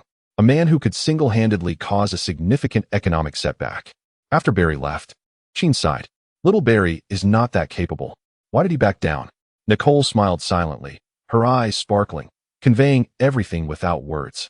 Next, Qin was preparing to head to the SAT examination committee. To the high school students, I, the benevolent Qin, am here to bring you warmth. After several hours of travel, Qin was taken to a villa complex deep in the mountains. The security here was strict, almost isolated from the world. There were guards with guns every 10 steps. Outsiders needed to show a pass to enter. This was the workplace of the SAT examination committee. All question writers, upon entering, would have their phones, computers, and all communication devices confiscated to prevent the leakage of exam questions. Every day, meals are delivered here, and there's no need to worry about anything. All one has to do is set the questions. Mr. Qin, goodbye. Nicole waved her hand reluctantly. Goodbye, Qin smiled. For a long time to come, he wouldn't see Nicole again. According to the regulations, before the SAT exam ends, the question setters are not allowed to meet anyone outside to prevent any leaks of the exam questions. As a significant examination, the SAT is crucial for millions of students in a certain country to gain admission to good universities, and its strict standards are quite remarkable. In the entire SAT question-setting team, only one person has a mobile communication device, and that is the team leader, President Raphael from a prestigious institution. When Qin arrived at the team, President Raphael came out with a group of people to welcome him, giving him quite the reception. Welcome, Qin. President Raphael said with a kind smile, introducing him to everyone. This is Qin, my prized student. Qin quickly waved his hand, humbly responding, I'm not worthy. Not worthy. The question-setting experts and professors in the group looked up at Qin with a neutral attitude. It wasn't he cold, but it definitely wasn't he enthusiastic either. Most of their eyes held a hint of curiosity. This was the first time the SAT team had invited someone from a certain country to set questions. There had been some people of Chinese descent before, but they had already become citizens of another country. While these experts were sizing up Qin, he was also observing them. There were about 40 experts, all professors from various universities or authorities in specific fields. Most of them were white, with only 2 or 3 being of Asian descent. Among them, there was one person Qin recognized. His name is well known in the current mathematical community. He is a Chinese mathematician, a Fields medalist, hailed as one of the strongest minds in humanity, Terence Tao. The SAT is divided into 3 parts: reading, 400 points; grammar, 400 points; and mathematics, 800 points. Back when he was 8 years old, Terence Tao scored 760 out of a perfect 800 in the math section of the SAT, earning the title of a prodigy. He is the youngest legend in the field of mathematics in this era. Hello, Qin. Terence Tao extended his hand and smiled at Qin. Hello, Qin replied politely. He didn't want to engage in too much conversation with Terence Tao because the latter holds citizenship of another country and no longer belongs to his homeland. Of course, Tao was born in Australia and was a foreign national from birth, later transitioning to another nationality. It would be quite difficult for him to change to citizenship of his homeland. After all, obtaining citizenship from that country is among the most challenging in the world. The average number of green cards issued each year is just over 600, with each card representing a foreign friend who has made outstanding contributions to the country. Everyone is here. Let us go to the conference room for the meeting. President Raphael cheerfully led everyone into the conference room. The 4th meeting of the SAT question-setting team was about to begin. Qin had missed the first 3 meetings because he hadn't arrived yet. After everyone was seated, Principal Raphael straightforwardly stated the purpose of the meeting. The questions for the mathematics portion of the college entrance examination have mostly been finalized. However, the final challenging question has yet to be determined. Today's meeting is to finalize that question. Who has a suitable problem? Principal Raphael's sharp gaze swept across the room as he spoke earnestly. The conference room fell into silence, a hush enveloping the atmosphere. The final question. What is a final question? It must be extremely difficult. Such questions are not meant for top students, but are specifically designed for exceptional talents. They should distinguish between top students and those aiming for elite universities. Only those aiming for prestigious institutions can tackle these questions. A college entrance examination like this can truly differentiate candidates. However, creating such a final question is quite challenging, as it must be difficult yet remain within the curriculum. How difficult can high school mathematics be? How far can it really go? For a moment, no one in the conference room spoke. Silence lingered. After an unknown amount of time, a balding mathematics professor stood up, breaking the silence. I have a question that could challenge anyone. Chapter 149, Qin Yi versus Tao Zhishuan. Who has the tougher question? When the bald man stood up, the conference room erupted into a buzz. It was Professor Byrne, the great-grandson of a renowned physicist. The infamous carnivorous flower of the 2011 college entrance examination had left countless students from that region in tears. Oh my, is he going to present a question? I can't wait to see what kind of challenging question Professor Byrne will come up with. Hearing the discussions around him, Qin Yi glanced to the side. The great-grandson of a famous physicist became a mathematician? Shouldn't he have followed in his great-grandfather's footsteps and pursued physics? Professor Byrne walked up, picked up a stylus, and wrote a question on the large screen in the conference room. As soon as the question was revealed, the atmosphere ignited. The question was only a short sentence. If a large watermelon is cut vertically with 104 slices, how many pieces can it be divided into at most? It's no exaggeration to say that this question could stump 99 of high school students from that region. The average math proficiency among students there is quite low, equivalent to middle school level in another country.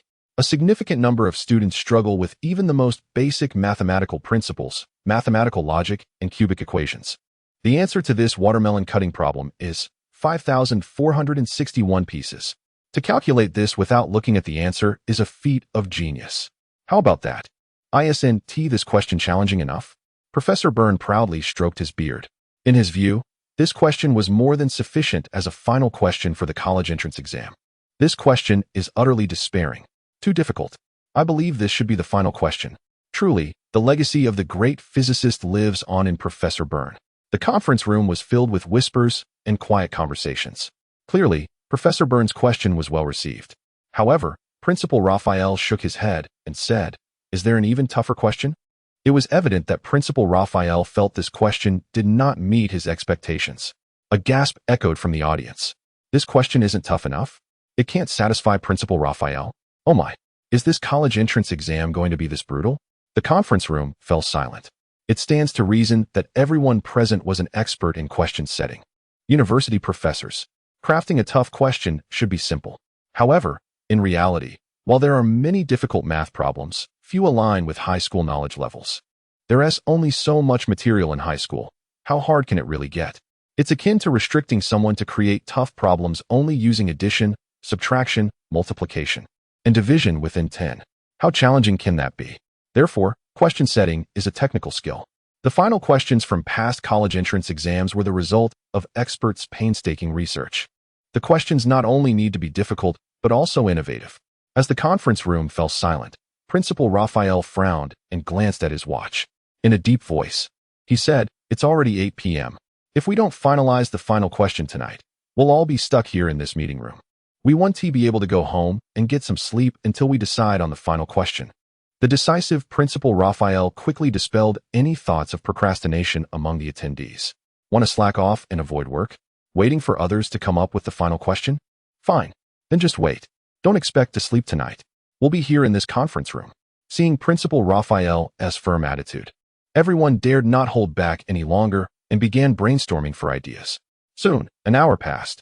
During this hour, the group of expert professors proposed 12 potential final questions, but all were rejected by Principal Raphael. These questions were either not difficult enough or, while challenging, exceeded the curriculum. Coming up with a question that is both challenging and solvable with high school knowledge is no easy feat. Sigh. One of the experts let out a long sigh. It's too difficult. Who knows how long we'll have to endure tonight? You too haven't said a word since the meeting started. Do you have any thoughts? Principal Raphael said with a smile, looking at Qin Yi and Tao Zhishuan. These two are truly unique. Qin Yi was bowing his head, resting his eyes, while Tao Zhishuan was staring at the ceiling. Neither seemed to know what to think. Throughout the meeting, they hadn't said a single word. When called upon by Principal Raphael, Qin Yi and Tao Zhishuan exchanged glances, awakening from their thoughts. Brother Qin, do you have a question? I have one.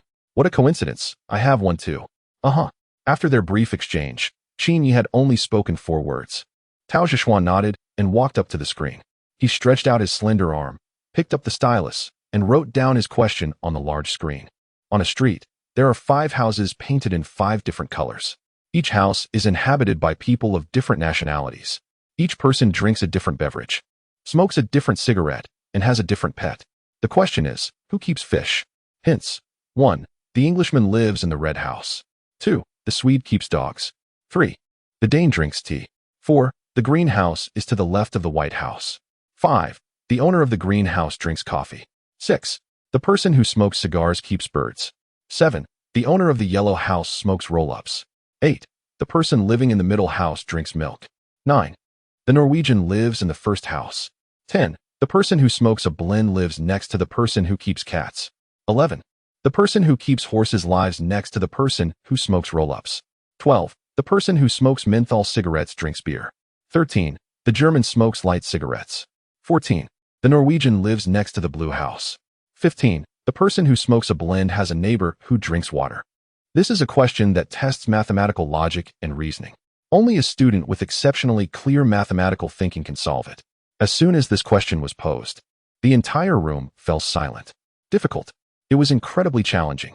The difficulty of this math final question was raised several notches by the introduction of a certain individual. One has to wonder how many high school students in that region could solve it. The examination committee felt a chill run down their spines. Indeed, this question was well crafted. Principal Raphael felt a great sense of relief and commented with satisfaction. The many question experts in the conference room burst into laughter. Then it settled. This is the question. Finally, we can get a good night's sleep. I've nearly lost all my hair thinking about this final math question. A perfect conclusion. This was indeed the final question. However, who would have thought that Principal Raphael raised his eyebrows and slowly said, "Everyone, don't rush. There's still one person who hasn't spoken yet. My student here is known as the king of exam questions over there." Principal Raphael looked at Qin Yi with a smile. Upon noticing this, everyone turned their heads to look at Qin Yi. Curiosity, disdain, mockery, anticipation, and derision. A myriad of complex gazes focused on Qin Yi. In that moment, everyone was waiting for Qin Yi's response. Chapter 150. The Equatorial Dilemma. Not difficult at all. Is it my turn to show off? Qin Yi silently opened the BGM music box and played a track titled How Lonely It Is to Be Invincible. The foreign attendees looked puzzled. Although they couldn't understand the lyrics, the melody seemed to resonate with them. How lonely it is to be invincible. How empty it is to be invincible. Alone at the peak, with the cold wind blowing continuously. With this BGM, Qin Yi smiled as he walked onto the stage. He said with a grin, "I have a question that isn't particularly difficult, but it should suffice as a college entrance exam problem. Everyone, here goes." Qin Yi picked up a stylus and wrote the problem on the large screen in the conference room. The content of the problem was as follows. It is known that on the day of the vernal equinox, sunlight strikes the equator perpendicularly. Now, 800 kilometers south of the equator, there is a city named Udamo, where on the vernal equinox, the sunlight is inclined at an angle of 7.5 degrees. Assuming the Earth is a regular sphere and it orbits the sun at a speed of 29.78 kilometers per second, there is a wire that is 20 million kilometers longer than the circumference of the Earth's equator, wrapped around the equator, moving at a speed of 28.66 kilometers per second along with the Earth's orbit. The questions are: 1. What is the gap between the wire and the equator? 2. How long will it be before the Earth collides with the wire? Once Qin Yi finished presenting the problem, the entire room fell into a dead silence. Several Western experts in problem formulation looked astonished, swallowing hard. Difficult, difficult, difficult. This problem was truly too challenging. To solve it, one would first need to calculate the circumference of the Earth based on the angle of sunlight inclination. With the circumference, the radius of the Earth could be determined. Then, using the length of the wire and applying the geometric formula C2R, one could calculate the radius of the circle formed by the wire. The difference between the two would give the gap distance between the wire and the equator. This involved trigonometric functions, geometry, circular segmentation, and a lot of mathematical calculations. All of this was high school math knowledge and not beyond the curriculum. It was perfectly suitable as the final question for a college entrance exam. Qin Yi smiled and said, "This problem is actually summer homework for our middle school students. What do you all think?" Gasp. The audience collectively inhaled sharply. Many problem formulation experts felt their scalps tingle. This problem was actually homework for middle school students? How incredibly impressive. Is this the formidable strength of that mysterious Eastern country? Students from there treat such problems as their homework? Amazing. Unfortunately, the students from Mingzhu Primary School were not present. Otherwise, they would surely cry out to these experts, "What? What is the big deal about this problem? We usually do problems calculating the distance between the Earth and the Sun. Who can understand the struggles of primary school students?" Qin Yi, the great devil, is the lifelong rival of primary school students. Suddenly, someone in the conference room started clapping. In an instant, the room erupted with applause. Under the gaze of admiration and praise, the final question of this year's college entrance examination was set. Calculate the gap between a wire and the Earth. Difficult, difficult, difficult. The meeting of the question setting group came to an end. Many experts in question design returned to their rooms to sleep. Qin Yi, feeling bored and unable to sleep, sat alone in the courtyard, looking up at the waning moon in silence. Without even a mobile phone, life in the question setting group was truly dull. Qin Yi sighed quietly. At that moment, a tall, thin man approached. He wore thick-framed glasses, had messy hair, and stubble on his chin. It was Tao Zhishuan. Tao Zhishuan walked straight to Qin Yi, moved a small stool, and sat down. "Brother Qin, aren't you going to sleep?" Qin Yi squinted slightly, glanced at Tao Zhishuan, and remained silent. Seeing that Qin Yi did not respond, Tao Zhishuan, undeterred by the awkwardness, smiled and said, "Brother Qin, would you like to hear a story?" "A story?" Qin Yi raised an eyebrow, intrigued. Tao Zhishuan grinned and said casually, "Yes, a story." Qin Yi nodded slightly and simply said one word, "Tell." Tao Zhishuan's voice was low, and under the bleak moonlight, he began to narrate. "I was born in Australia. My father was previously a doctor in a certain region. He was highly skilled and saved many lives. He loved the land of our ancestors and cherished it deeply." Qin Yi looked at Tao Zhishuan and asked, "If that's the case, why choose to immigrate?" Tao Zhishuan continued without hesitation, "To further my medical studies. In those days, there wasn't much advanced medical knowledge and equipment available there. One had to go abroad for further education. To save the world, one must first improve oneself. Only by acquiring advanced medical knowledge can one help others." After Tao Zhishuan finished speaking, Qin Yi remained silent for a long time. Suddenly, he looked up at Tao Zhishuan with a complex expression and said, "So, your father had such grand aspirations. I apologize for my earlier assumptions." Tao Zhishuan smiled self-deprecatingly. "My father is a source of amusement for you." Qin Yi's expression softened a bit, and he tentatively asked, "Have you ever thought about returning to your roots and going back home? After all, the land of our ancestors is your true home. The essence of your lineage flows with the legacy of our forebears," Qin Yi suggested. With Tao Zhishuan's achievements in mathematics and his status in the global mathematical community, returning to his homeland would undoubtedly be advantageous. Subverting the top mathematician in that region, the world's most recognized genius in mathematics, Tao Zhishuan, that would be truly exciting. Chapter 151. Tearful eyes. Upon hearing what Qin Yi said, Tao Zhishuan took a deep breath and sighed. "My father not only wanted to learn Western medical knowledge, but he has been planning something significant since the day I was born." Qin Yi fell silent. It seemed that things were not as simple as he had thought. "My father is a very intelligent man. Although he is a doctor, he has some understanding of the I Ching and its interpretations. He recognized decades ago that the fortunes of our homeland were on the rise and that there would eventually be a day of great progress. Rather than simply studying medicine, he has been devising another major plan. He meticulously planned to use this endeavor to help our homeland take flight. In 2 words, my father's plan can be summarized as undercover." Tao Zhishuan calmly recounted a piece of history. Qin Yi was stunned. Infiltrating the enemy's ranks? Isn't that being undercover? Was Tao Zhishuan's father, Tao Xianghua, so far-sighted that he could see the current world order decades ago?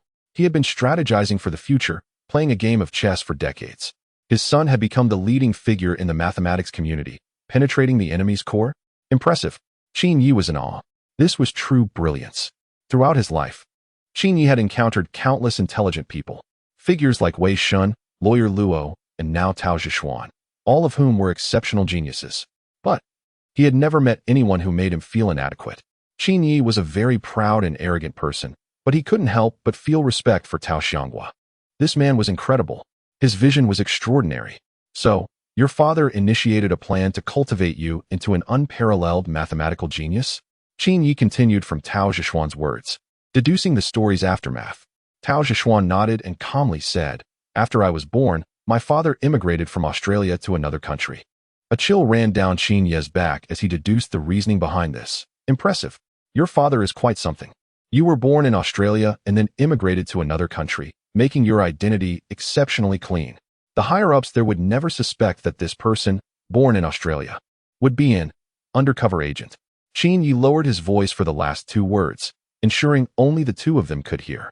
Tao Zhishuan's dark eyes fixed on Qin Yi, and after a long moment, he sincerely remarked, "Brother Qin, you are truly the smartest person I have ever met." Qin Yi glanced at the waning moon in the sky, his expression unchanged as he replied, "You're overestimating me." Tao Zhishuan sighed, his tone complex as he said, "Brother Qin, do you know how I've lived these past years?"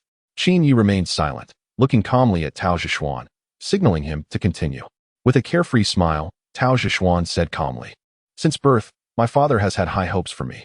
My father wanted to cultivate me into a world-renowned scientist, so he could carry out an undercover mission in a certain country. Before I turned 3, the activity I engaged in the most was building blocks to develop my intellect. My father exhausted all means and employed various methods. Go, Sudoku, riddles, Rubik's Cubes, memory games. By the age of 6 or 7, I had already played through all the puzzle games. While other children were playing, I was studying math problems. Even when others were on vacation, I was still delving into math. On average, I spent over 15 hours a day studying mathematics. Since birth, I have never eaten a bite of pork or beef, as meat is acidic. The human brain becomes smarter in an alkaline environment. Finally, through the sacrifice of my childhood memories, I rapidly became the brightest new star in the world of mathematics. Qin, do you know Wei Dongyi? He is the famous mathematician from your prestigious university. Wei Dongyi won the gold medal in the Olympiad at the age of 16. I, however, obtained my gold medal at the age of 13. Qin, am I not impressive?" Tao Zhishuan grinned foolishly and recounted his life experiences in the calmest tone. Qin Yi bit his lip, gave a thumbs up, and said word by word, "Tao Zhishuan, you are truly remarkable."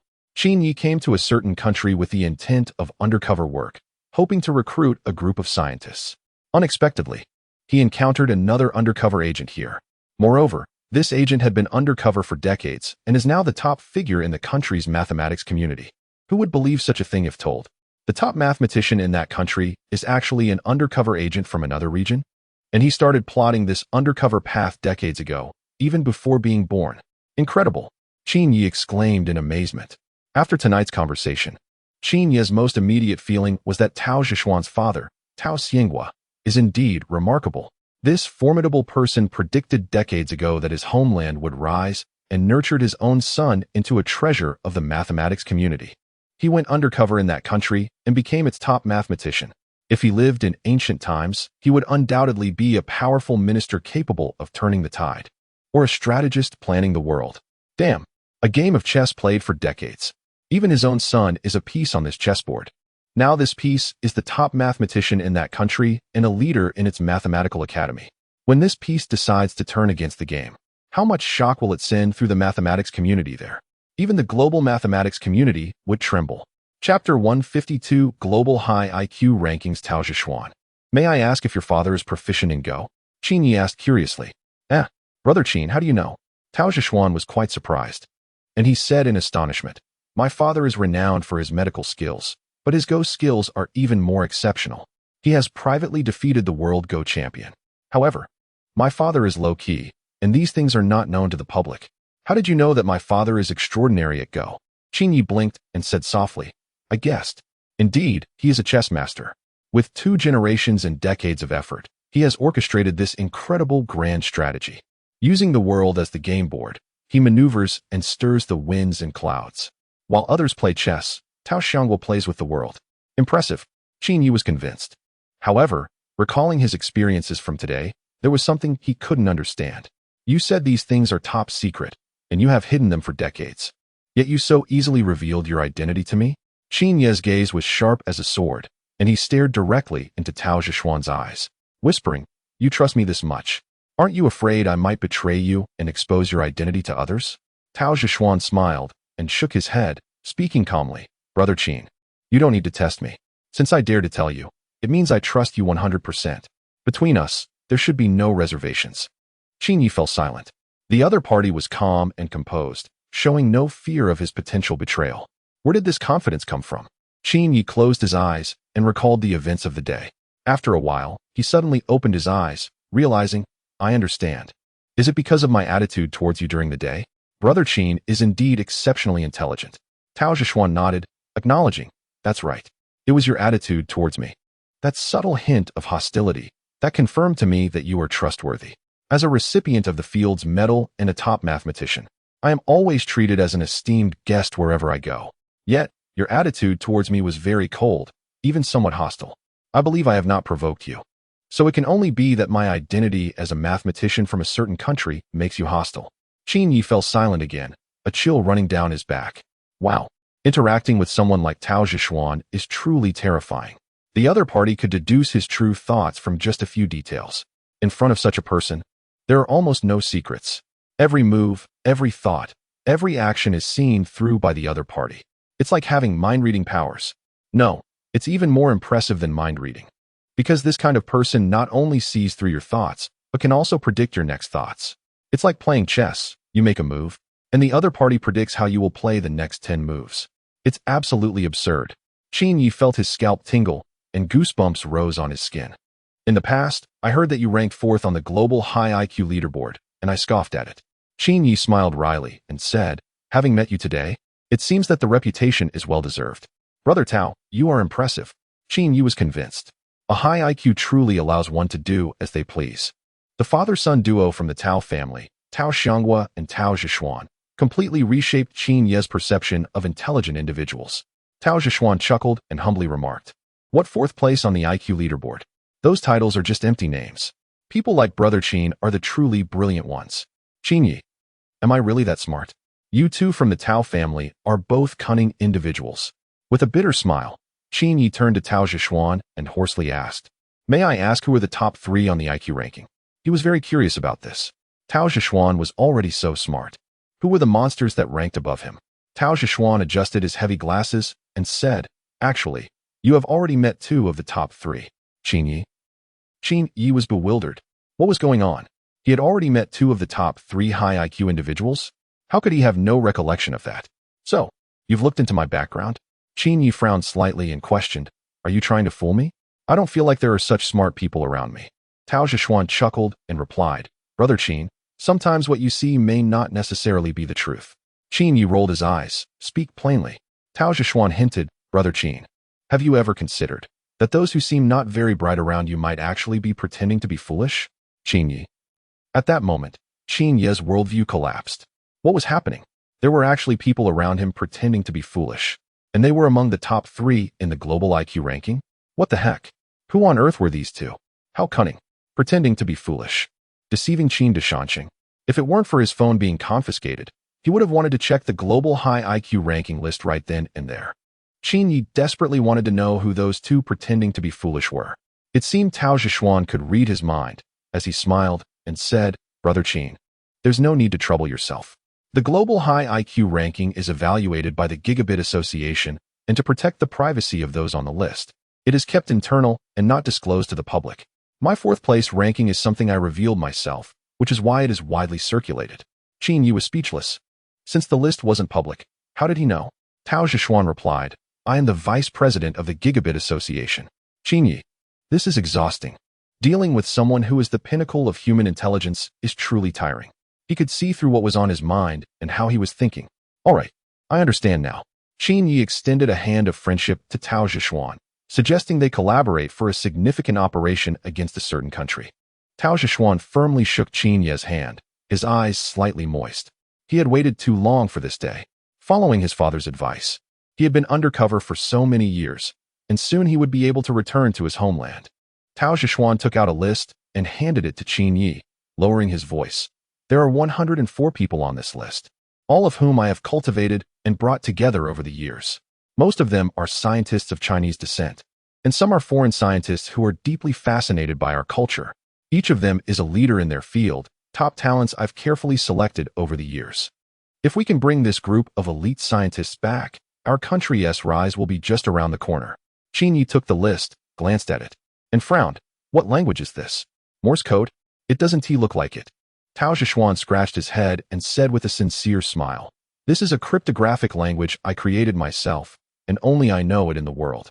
Qin Yi. That is truly amazing. Chapter 153, Shocking. Qin Xiaoyu is actually a big shot. You're incredible. To keep track of the list, you created an encrypted language yourself? Is high intelligence really a license to do whatever one wants? Qin Yi has seen it all.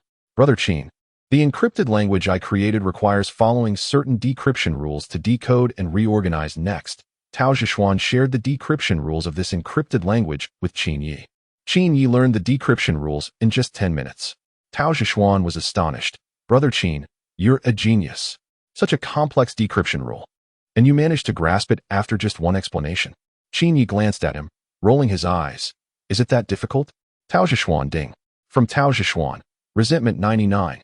The strongest brain in humanity, the top mathematician in the region, was feeling defeated. His encrypted language's decryption rules involved Morse code, Hill cipher, affine cipher, and over 40 types of mathematical modules. How could Qin Yi learn it after just one explanation? Incredible. Tao Zhishuan was truly impressed. Brother Qin, it's getting late. You should rest early. Tao Zhishuan prepared to head back to his room to sleep. Qin Yi stopped him and asked, "Who are those two people with the top 3 highest IQs in the world?" Tao Zhishuan smiled mischievously. "I'm sorry, Brother Qin. I've signed a confidentiality agreement and cannot disclose their information." Qin Yi sneered. "What if I guess it myself?" Tao Zhishuan clasped his hands. "Then Brother Qin must be a great talent. I am in awe." Tao Zhishuan didn't believe Qin Yi could guess the identities of those two individuals. They were well disguised. After their conversation, both returned to their respective rooms. Qin Yi wanted to give Tao Zhishuan a good beating. He was being too coy. He clearly knew who those two were, but refused to tell him. However, Qin Yi was not worried at all. He had a cheat. "If you want to tell me, I'll find out myself." Qin Yi contacted the AI butler through the system and issued a command. Infiltrate the network of the High IQ Club and steal the internal confidential data. AI butler, received. Thus, a hacking invasion began. A few minutes later, the AI butler successfully stole the confidential documents from the club. Among them was the world IQ rankings that Qin Yi wanted. This list detailed the highest IQ individuals globally. Notably, it only included living individuals. The deceased were not counted. Who could it be? Qin Yi looked at the list with excitement. Upon seeing it, he was completely stunned. What the heck? How could it be her? World IQ rankings, first, Kid Genius second, Kasparov third, Qin Xiaoyu fourth, Tao Zhishuan fifth, Christopher sixth, Hiroaki Tsuchiya. Qin Yi's mouth dropped open, big enough to fit an egg. What? Qin Xiaoyu is ranked third on the World Intelligence Leaderboard? Are you kidding me? Qin Yi's eyes widened in disbelief at the absurdity of it all. He looked at the information about Qin Xiaoyu on the list. Huaxiu, real name Qin Xiaoyu. IQ test score 204. A genius girl from Huaxia, regional director of the Asia branch of the High IQ Association, expert in decoding Martian language, proficient in 11 languages. She self-taught hacking and programming at the age of 9, and by 11, under the username Huaxiu, she was active in major forums on topics like space research and black hole theories. Signed as Huaxiu, she published 62 SCI papers, which have been cited thousands of times in the academic community, with a profound impact.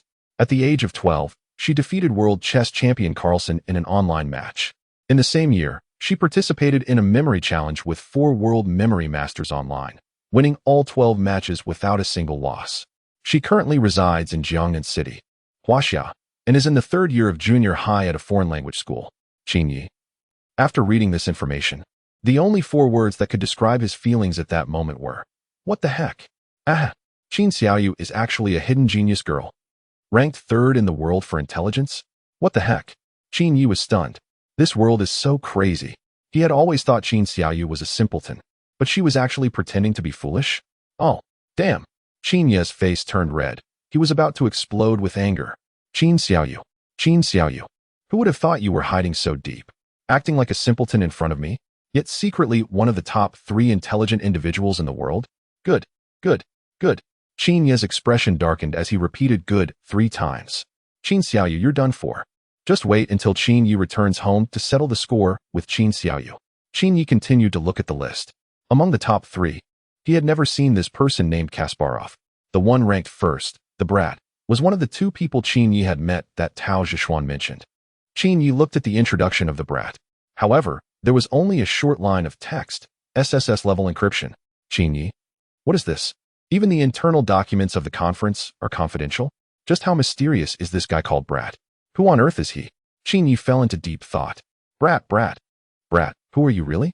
Qin Yi racked his brains, trying to figure out who this person was. The one ranked first in global intelligence. You're hiding really well. That night, Qin Yi couldn't sleep, burdened with thoughts. Morning came. Rake's Island prison. The warden stared blankly at the empty prison. What the heck? Where is everyone?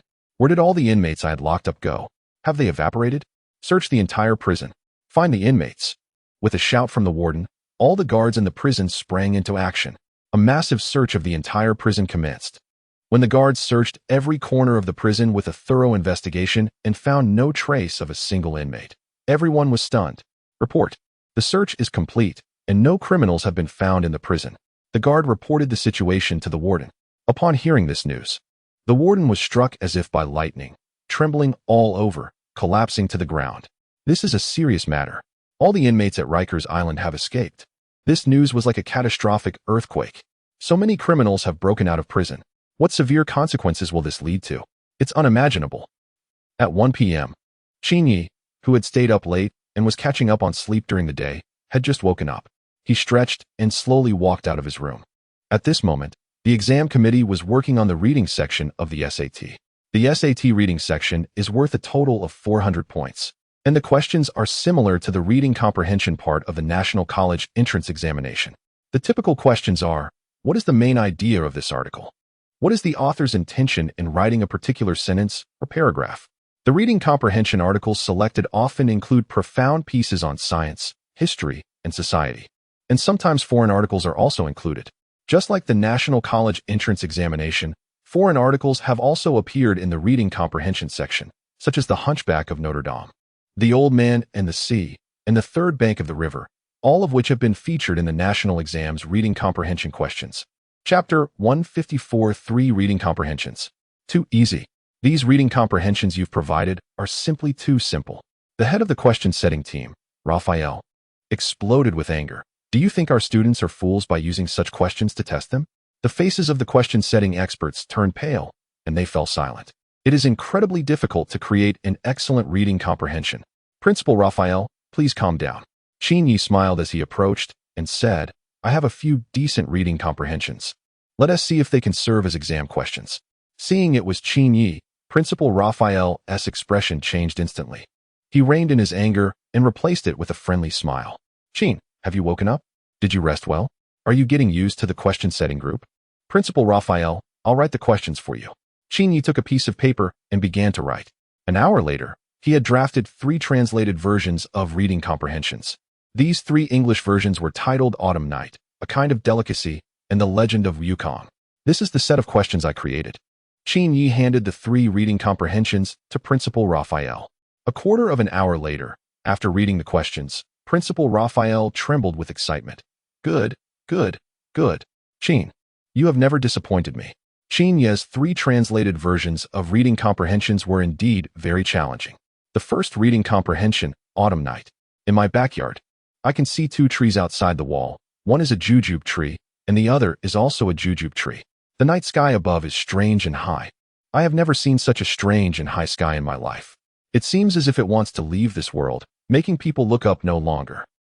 Question, what is the sentence there are 2 trees outside the wall, one is a jujube tree, and the other is also a jujube tree mean? Why did the author describe it this way? What is the deeper meaning? The second reading comprehension, A Kind of Delicacy. He grabbed a sticky, soft thing and brought it to the firelight in front of the stove. To his surprise, it was the fish. It had jumped from the pot to the ground, clearly having exceeded its limits. Now, it was long dead, but a strange light still flickered in its eyes. Question, what does it mean that the grass carp has a strange light in its eyes? What significance does the author imply by ending the passage this way? The third reading comprehension, The Legend of Wukong. Xuanzang said, "The things I want to learn, you cannot teach me." The monks gasped in shock. And even Feiming could not help but shake a little, barely managing to stand firm. "What do you wish to learn?" Feiming asked, trying to stay calm. Xuanzang looked up at the changing white clouds in the sky and said, "I want this sky to no longer cover my eyes. This earth to no longer bury my heart. I want all sentient beings to understand my intentions, and for all Buddhas to vanish into thin air." As soon as these words were spoken, it was like a thunderclap on a clear day. Question: I want this sky to no longer cover my eyes, and this earth to no longer bury my heart. What does Xuanzang mean by this statement? What are the deeper meanings in the text? What is the author's intention in writing this sentence? The reading comprehension of these three English translations is extremely difficult, not to mention high school students from a certain country. Even the original author might not be able to answer correctly. By now, the reading portion of the National College Entrance Examination has been determined. There are a total of 10 reading comprehension passages. Other question-setting experts have produced 7 passages, and Qin Yi alone has created 3. The exam question master is terrifyingly powerful. The question-setting work quickly came to an end. Soon, night fell. Feeling bored, Qin Yi sat outside in the yard, pondering the world intelligence ranking list for a while.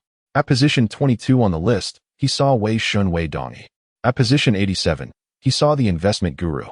At position 104, he saw his mother. Qin Yi was not on the list because the individuals listed had taken IQ tests.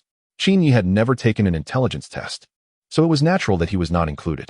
However, as someone with a system, he could boost his intelligence points at any time.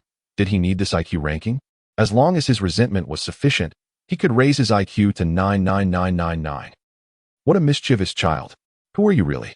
After careful consideration last night, Qin Yi actually already had an answer in his heart. He felt that the mischievous child was most likely that person. That individual might have been pretending to be foolish. Mischievous child, you really know how to act. I almost fell for your disguise. Life is not easy. Qin the kind-hearted sighed. Damn it. Qin Yi felt surrounded by a bunch of Oscar-winning actors. His younger sister, Qin Xiaoyu, had been pretending to be foolish in front of him for over a decade, but secretly she was a big shot. Damn it. It infuriates me. Qin Xiaoyu is a genius girl. This sounds absurd, but upon careful thought, it makes perfect sense. Both of Qin Ye's parents are highly intelligent individuals, so genetically, the probability of having a daughter with low intelligence is very small. High IQ genes are not just simple traits. Scientists have studied that there are 52 types of smart genes, which will be passed on to the next generation to varying degrees. In a certain sense, the world is pitiful. Dragons give birth to dragons. Phoenixes give birth to phoenixes. The offspring of smart people are likely to inherit their parents' intelligence from birth. Of course, there are instances where 2 intelligent individuals give birth to a fool, but that is rare, as genetic recombination is a complex process. Sometimes in life, you might see 2 foolish parents giving birth to an exceptionally smart child. This situation is a genetic mutation, a low-probability event. Qin Yi recalled the little moments in daily life with Qin Xiaoyu. He became increasingly certain that his sister was indeed pretending to be foolish. Just like that time at the zoo when an old lady told Qin Xiaoyu that humans evolved from monkeys. Qin Xiaoyu immediately asked the old lady which zoo's monkeys they came from. This is definitely not something a simpleton could say. Despicable Qin Xiaoyu. What a pain. For so many years, he has been pretending to be foolish. On the surface, he seems like a simpleton, but behind the scenes, he is a big shot. And those mischievous kids are even more infuriating. If those kids are really who Qin Yi's suspects, then Qin Yi's mindset is about to break. Damn it. A bunch of actors. They're so good at pretending. Their intelligence is higher than each other, yet they all act more foolishly than the last. Truly insidious. Qin, are you here? At that moment, a mathematician approached Qin Yi, holding a notebook, and exclaimed, I've written a novel about themes from a certain ancient civilization. Could you take a look and tell me how it is? He was Professor Byrne, the great-grandson of a famous scientist, whose main profession is mathematics. But he enjoys writing in his spare time. Qin Yi took the notebook from Professor Byrne and started reading. The novel was about zombies with elements from the ancient civilization. After a while, Qin Yi objectively commented, This novel you've written is quite good. Professor Byrne was overjoyed. Really? That is wonderful. Qin Yi's eyes rolled around mischievously as he said, I have a friend who makes over $300,000 a month from writing novels. Professor Byrne was taken aback. Oh my gosh.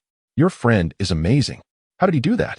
Qin Yi laughed and said, he wrote the main character as a tragic hero, with his wife, children, parents, and all relatives and friends dead. Professor Byrne looked confused and asked, and then? Qin Yi grinned slyly and replied seriously, then, he had his leg broken by the readers, and they compensated him over 300,000. Professor Byrne. Ding, resentment from Professor Byrne 55. Chapter 155, the proposition ends. The national quiz craze as Qin Yi just finished harvesting Professor Byrne's resentment points. Tao Zhishuan also approached. You all chat. I'm heading back to my room to study mathematics, Professor Ron said. Qin Yi nodded at Tao Zhishuan. After Professor Ron left, Tao Zhishuan awkwardly said, Brother Qin, I have something I'd like to ask you. Qin Yi glanced at him, puzzled. What is it? With a bitter smile, Tao Zhishuan replied. Is there a way to make money? Qin Yi raised an eyebrow. Are you short on cash? Are you joking? Tao Zhishuan, as a leading mathematician, earns a starting salary in the 8 figures. Would he really be lacking money? You're short on cash? Qin Yi's expression was strange. It's not me who is lacking. Tao Zhishuan expressed his concerns. The research team under me, once we return to our home country, their assets in the previous country might be frozen. Qin Yi fell silent. What he said was indeed a problem. Scientists from the previous country fleeing to the home country would naturally have their assets frozen, and their bank deposits would essentially be gone. Qin Yi wasn't foolish enough to ask Tao Zhishuan why he didn't transfer his assets overseas in advance. If hundreds of scientists and professors suddenly moved their assets abroad, even the intelligence agencies would notice. You can't have both fish and bear's paw. The value of this group of scientists and professors is far beyond what money can measure. As long as they can get to the home country, that would be a tremendous victory. How much do you need? Qin Yi said solemnly. It's still uncertain, but it's not a small amount, Tao Zhishuan replied. Qin Yi nodded.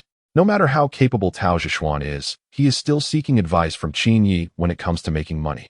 As the president of a multinational corporation, Qin Yi's insights into business are certainly beyond what Tao Zhishuan can compare to. I'll point you to a way that guarantees profit, Qin Yi said. Brother Qin, please tell me. Tao Zhishuan became excited. In fact, Tao Zhishuan approached Qin Yi with a trial-and-error mindset, not expecting that Qin Yi might actually have a solution. This far exceeded his expectations. Qin Yi's eyes sparkled, filled with wisdom and vision as he said, Have you ever heard the saying, when standing at the forefront of the times, even pigs can fly? Tao Zhishuan blinked and asked directly, So, what is the forefront? Every era has its own opportunities, Qin Yi replied calmly. 10 years ago, the opportunity in the home country was real estate.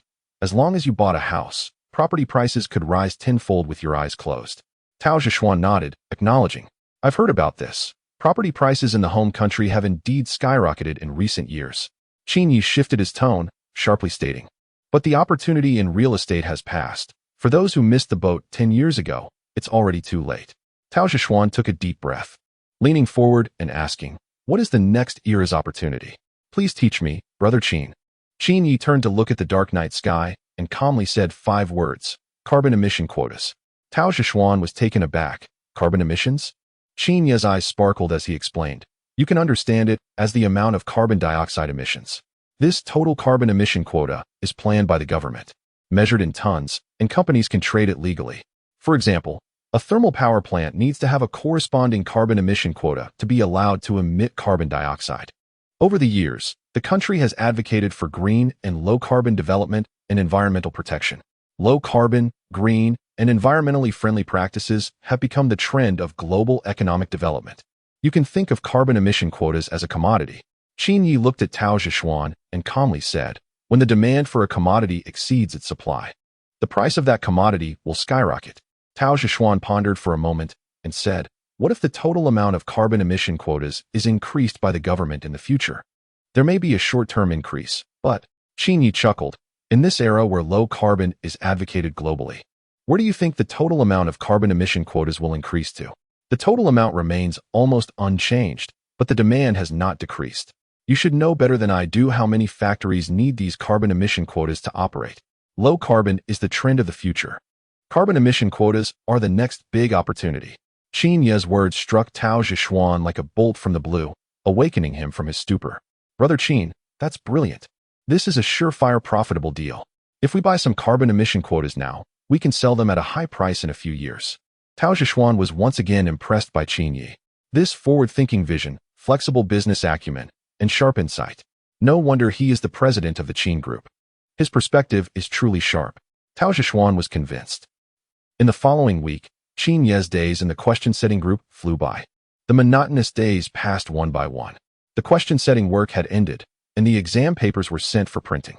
However, they had to wait for the National College entrance examination to conclude before Qin Yi and the other question setters could be released. This was also to prevent the leakage of exam questions and to maintain fairness in the examination process. However, even if the questions set by the great Master Qin were leaked, probably no one would be able to answer them. Thus, the days went by. The internet order in the region gradually returned to normal under the painstaking efforts of numerous cybersecurity experts. However, a specialized tool to combat the panda burning incense virus had yet to be developed. The infected computers had only two choices. 1. Buy a new computer. 2.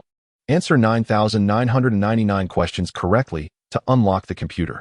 Most citizens were reluctant to spend money on a new computer. So, they tearfully and desperately answered questions every day. For a time, the nation was swept into a frenzy of answering questions.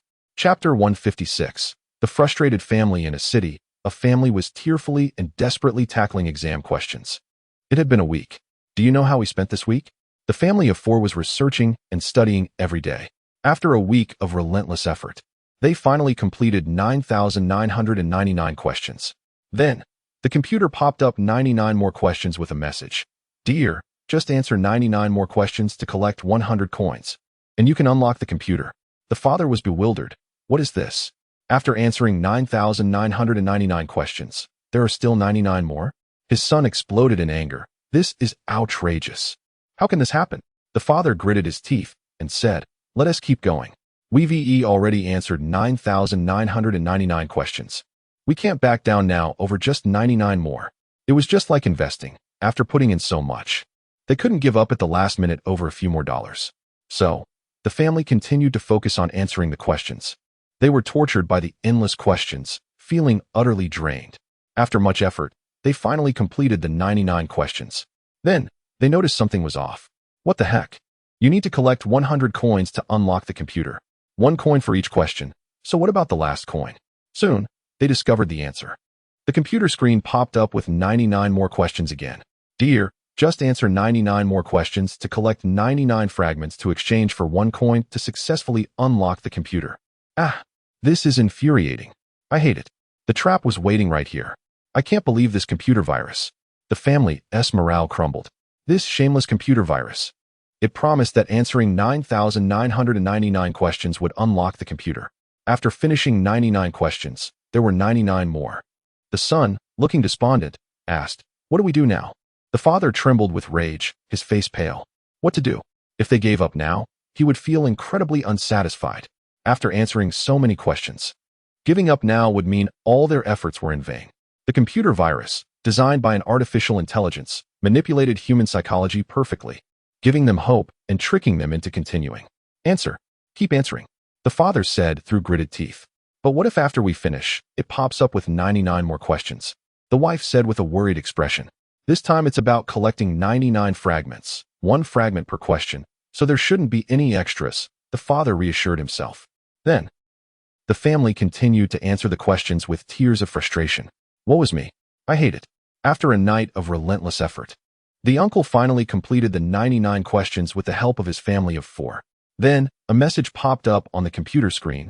Congratulations. You've collected 100 coins. Just answer 99 more questions to activate your coin usage card and successfully unlock the computer. Suddenly, another set of 99 devilish questions appeared. The uncle was dumbfounded.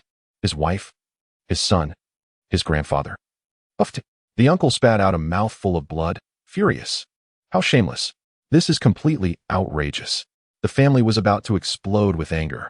What kind of ridiculous quiz virus is this? It's just too much. After 99 questions, there are still 99 more. When will it end? His wife worriedly asked, do we have to keep answering questions? The uncle fell silent for a moment, then gritted his teeth, his eyes bloodshot, and said, we will. I refuse to believe it. If it dares to give me another 99 questions, I will face it. The uncle was now completely enraged. He was like a desperate gambler, holding his breath, determined to unlock the computer. The quiz continued. Next, the uncle's family deeply felt the hardships of society. After answering another 99 questions correctly, congratulations, you've activated the coin usage card. Just answer 99 more questions to forge the coin key and successfully unlock the computer. And then another 99 questions popped up. The uncle's eyes were about to burst, gritting his teeth as he continued to answer. Time flew by. After a night of hard work, he finally completed the 99 questions once again.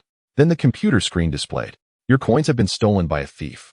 Just answer 99 more questions to catch the thief and successfully unlock the computer." The uncle. At that moment, he felt like a complete fool. I'm such a big fool, tricked into answering so many questions, tortured to the brink, my hair even turning gray. Just answer 99 more questions to successfully unlock the computer. He had seen this sentence for the 5th time. But when has he ever successfully unlocked the computer? Scammers. It's all a trap. And the coins were stolen. How shameless. This is so unethical. The last time, with red eyes and hair standing on end, the uncle said angrily, "I will answer one last time. If I still can't unlock the computer, I will give up completely." Mainly, the uncle was unwilling to accept defeat. He had already answered so many questions, invested so much time and effort, and he couldn't just give up like this. This was the uncle's final attempt. He prayed, "God, please bless me. Let me successfully unlock the computer this time." After a fierce battle, Uncle Bale once again completed 99 questions, and the computer screen popped up. "Dear user, the coins have been successfully recovered. Your computer is now unlocked." Uncle Bale. Tears of excitement streamed down Uncle Bale's face. "Woohoo! It has been so difficult. Finally unlocked." Uncle Bale excitedly clicked to open the computer. Soon, a selection box appeared on the screen. "Would you like to enter the desktop now?" Option 1, yes. Enter immediately. Option 2, no. I want to continue answering questions. Uncle Bale scoffed and unhesitatingly chose 1. Only a fool would choose 2.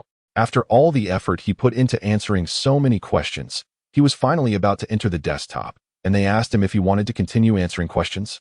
Is it their problem, or is he losing his mind? However, beep beep beep.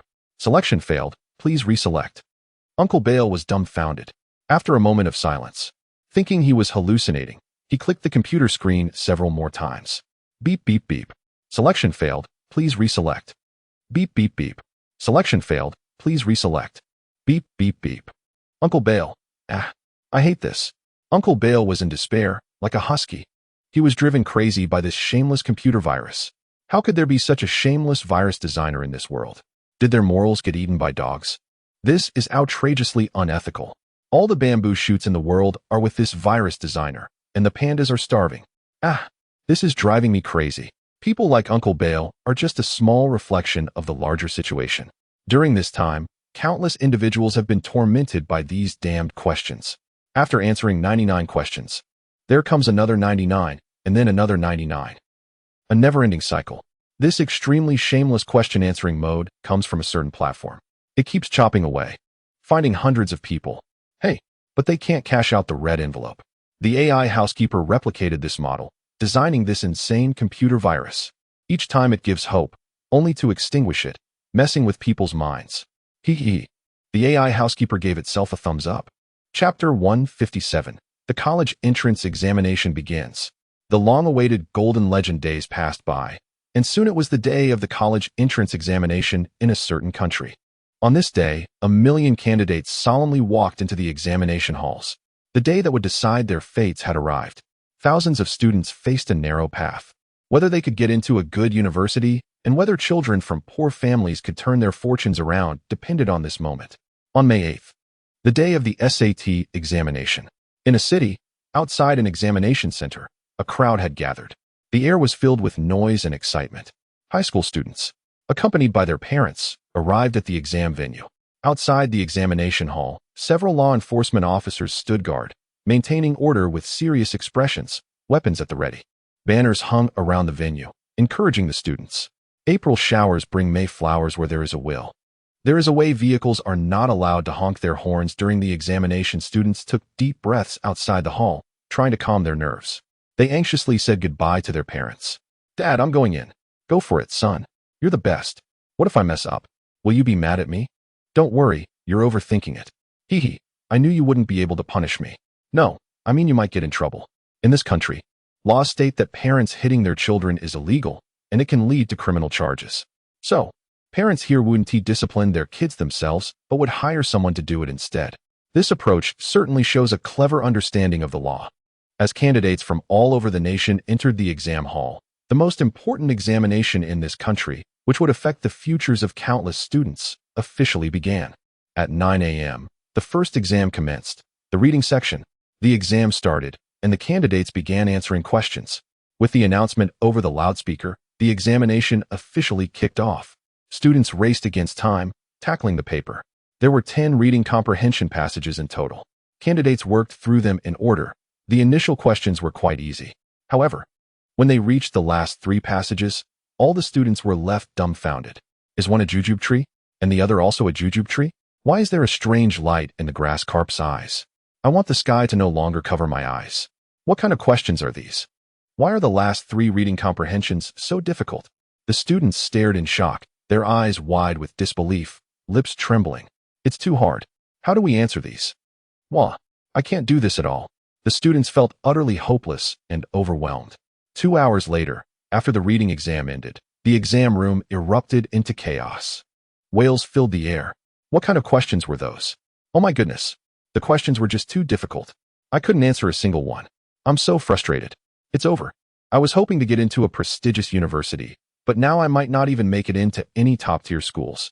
The last 3 reading comprehension passages seemed to be from a certain ancient civilization, and they were incredibly challenging.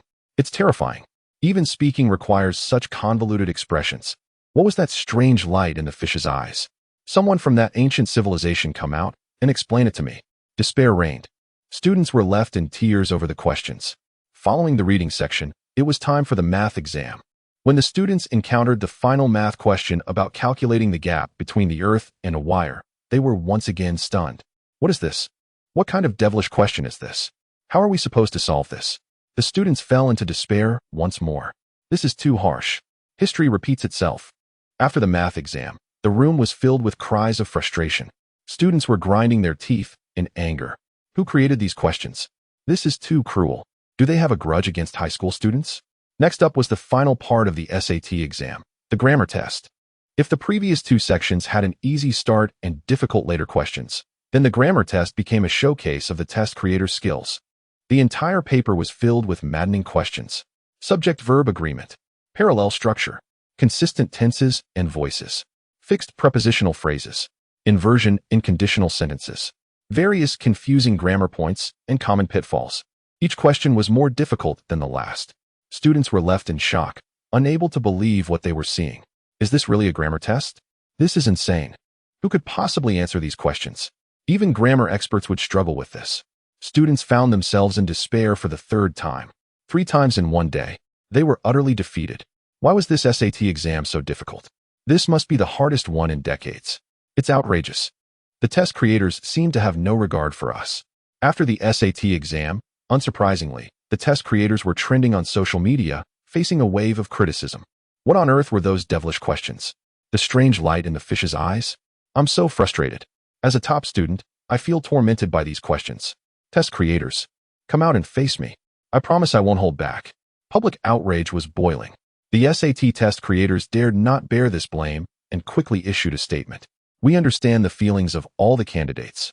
For this SAT exam, we attempted some innovations, and the question-setting team included a contributor from a certain country. He is none other than the well-known figure on social media, who has gained notoriety for his challenging questions. Most of the innovative questions in this exam were created by him, marking a reform and adjustment in the SAT testing process. The announcement from the SAT question-setting team essentially translates to, the questions were crafted by him, so if you have any complaints, take it up with him. Not with our team. Then, his social media exploded. Overnight, he gained millions of detractors. Students frustrated by the difficulty of his questions flooded his profile with furious comments. The backlash was overwhelming. Organized and disciplined. After the candidates from one city finished venting, students from another city took over, continuing to criticize. It was a relentless barrage from morning till night. Unfortunately for them, he had already blocked his social media after leaving the question-setting team. He took their insults as compliments about his looks. A person without shame is invincible. The accumulated negative feedback was quite impressive. He glanced at the system panel, astonished by the amount of negative feedback he received. The students were far too polite. Such a substantial amount of feedback from just one exam.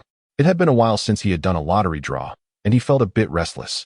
Feeling extravagant, he decided to warm up with 100 draws. He boldly prepared to spend a significant amount of feedback points for this.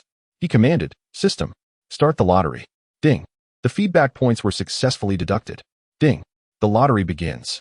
The lottery wheel started spinning wildly. After 15 seconds, it came to a stop. 6 dazzling beams of light shot out from the wheel. He only won 6 prizes from 100 draws, with the rest being thank you for participating. The winning rate wasn't high, but at that moment, his attention was elsewhere. He stared blankly at the lottery wheel, completely stunned. Among those 6 beams, one shone the brightest, emanating a brilliant golden light. Gulp. He swallowed hard. That was the long-awaited Golden Legend. Chapter 158, Golden Reward. Life Simulator Gold, Purple, Green, Green, Green, Green. These 6 prizes are: Life Simulator. Golden Reward can simulate events occurring in the next 7 days, with a 1-month cooldown period after each use, during which it cannot be used again. Double Happiness. Purple Reward. The next time a gold prize is drawn, it will definitely be double gold, and the effect can only be triggered once. Lie Detector. Green Reward. After using this device, you can determine if someone is lying based on their breathing rate, heartbeat, blood pressure, body temperature, and sweating. Military Computer. Green Reward. A regular internal military computer that can connect to the military network. Self-hitting device. Green Reward. After use, you can punch yourself. Little Yellow Book. Green Reward. An unremarkable little yellow book, seemingly having no other purpose. After seeing these 6 rewards, Qin Ye's face twitched. The first 4 rewards seemed normal, but what were the last 2? Self-hitting device? Little yellow book? This ridiculous system. It's outrageous. Why not try using the simulator once? Qin Ye was quite curious about this golden reward simulator. This was the second golden reward he had drawn so far. The first golden reward, Lucky Star, was incredibly powerful, and Qin Ye was still benefiting from it. So what effect would the simulator, also a golden reward, have?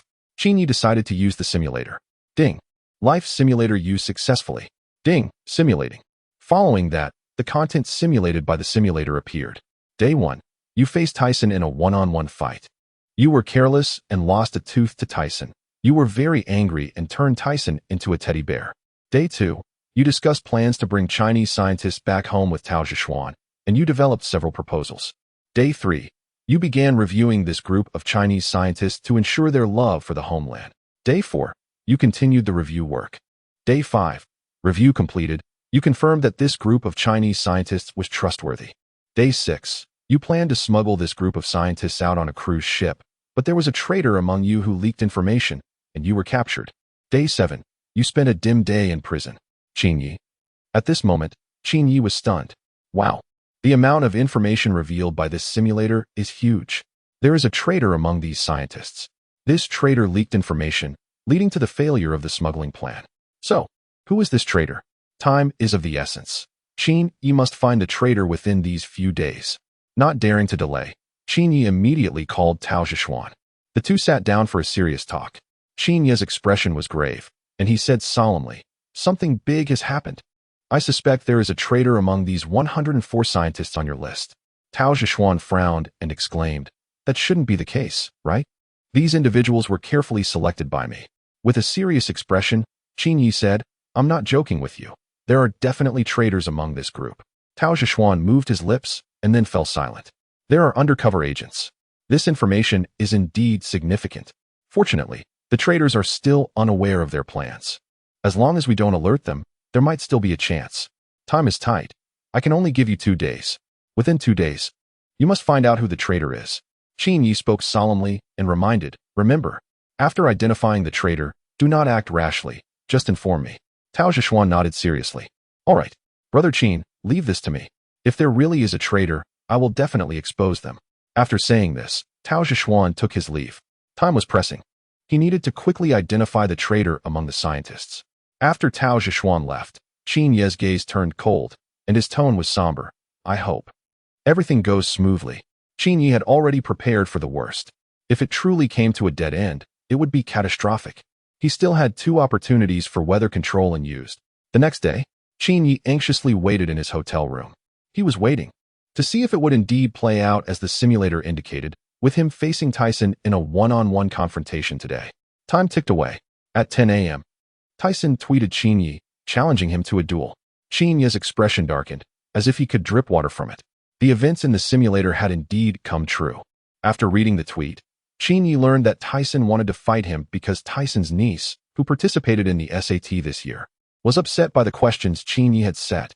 His niece had been bullied. How could Tyson tolerate this? Just recently, Qin Yi had also challenged Tyson on Twitter. So this time, both old grievances and new grudges would be settled together. Thus, today's duel was arranged. Tyson stated that the time and place were up to Qin Yi, and he intended to beat Qin Yi into a pulp. Students cheered for Tyson. Beat Qin Yi. Get rid of this menace. Finally, he will get what's coming to him. Go Tyson. Turn Qin Yi into a punching bag. Let us students vent our frustrations. Qin Yi, weren't you looking for a boxing match recently? Now's your chance to accept. The mocking continued. No one believed Qin Yi would dare to accept the challenge. After all, it was the boxing champion Tyson. Fighting him would be humiliating. However, to everyone's surprise, Qin Yi accepted the challenge. He stated, I'm willing to fight, but I must choose the location, and you must come alone. It has to be fair and just, no audience or helpers. Tyson agreed without hesitation, and they added each other as friends on social media, after which Qin Yi sent the location to Tyson. Qin Yi, remember, you can only come alone, no spectators or supporters. Tyson, don't worry, I guarantee there won't be any witnesses to your embarrassing defeat. Qin Yi, a fair one-on-one. Tyson, that's exactly what I mean by fair. The two agreed to meet at 7 p.m.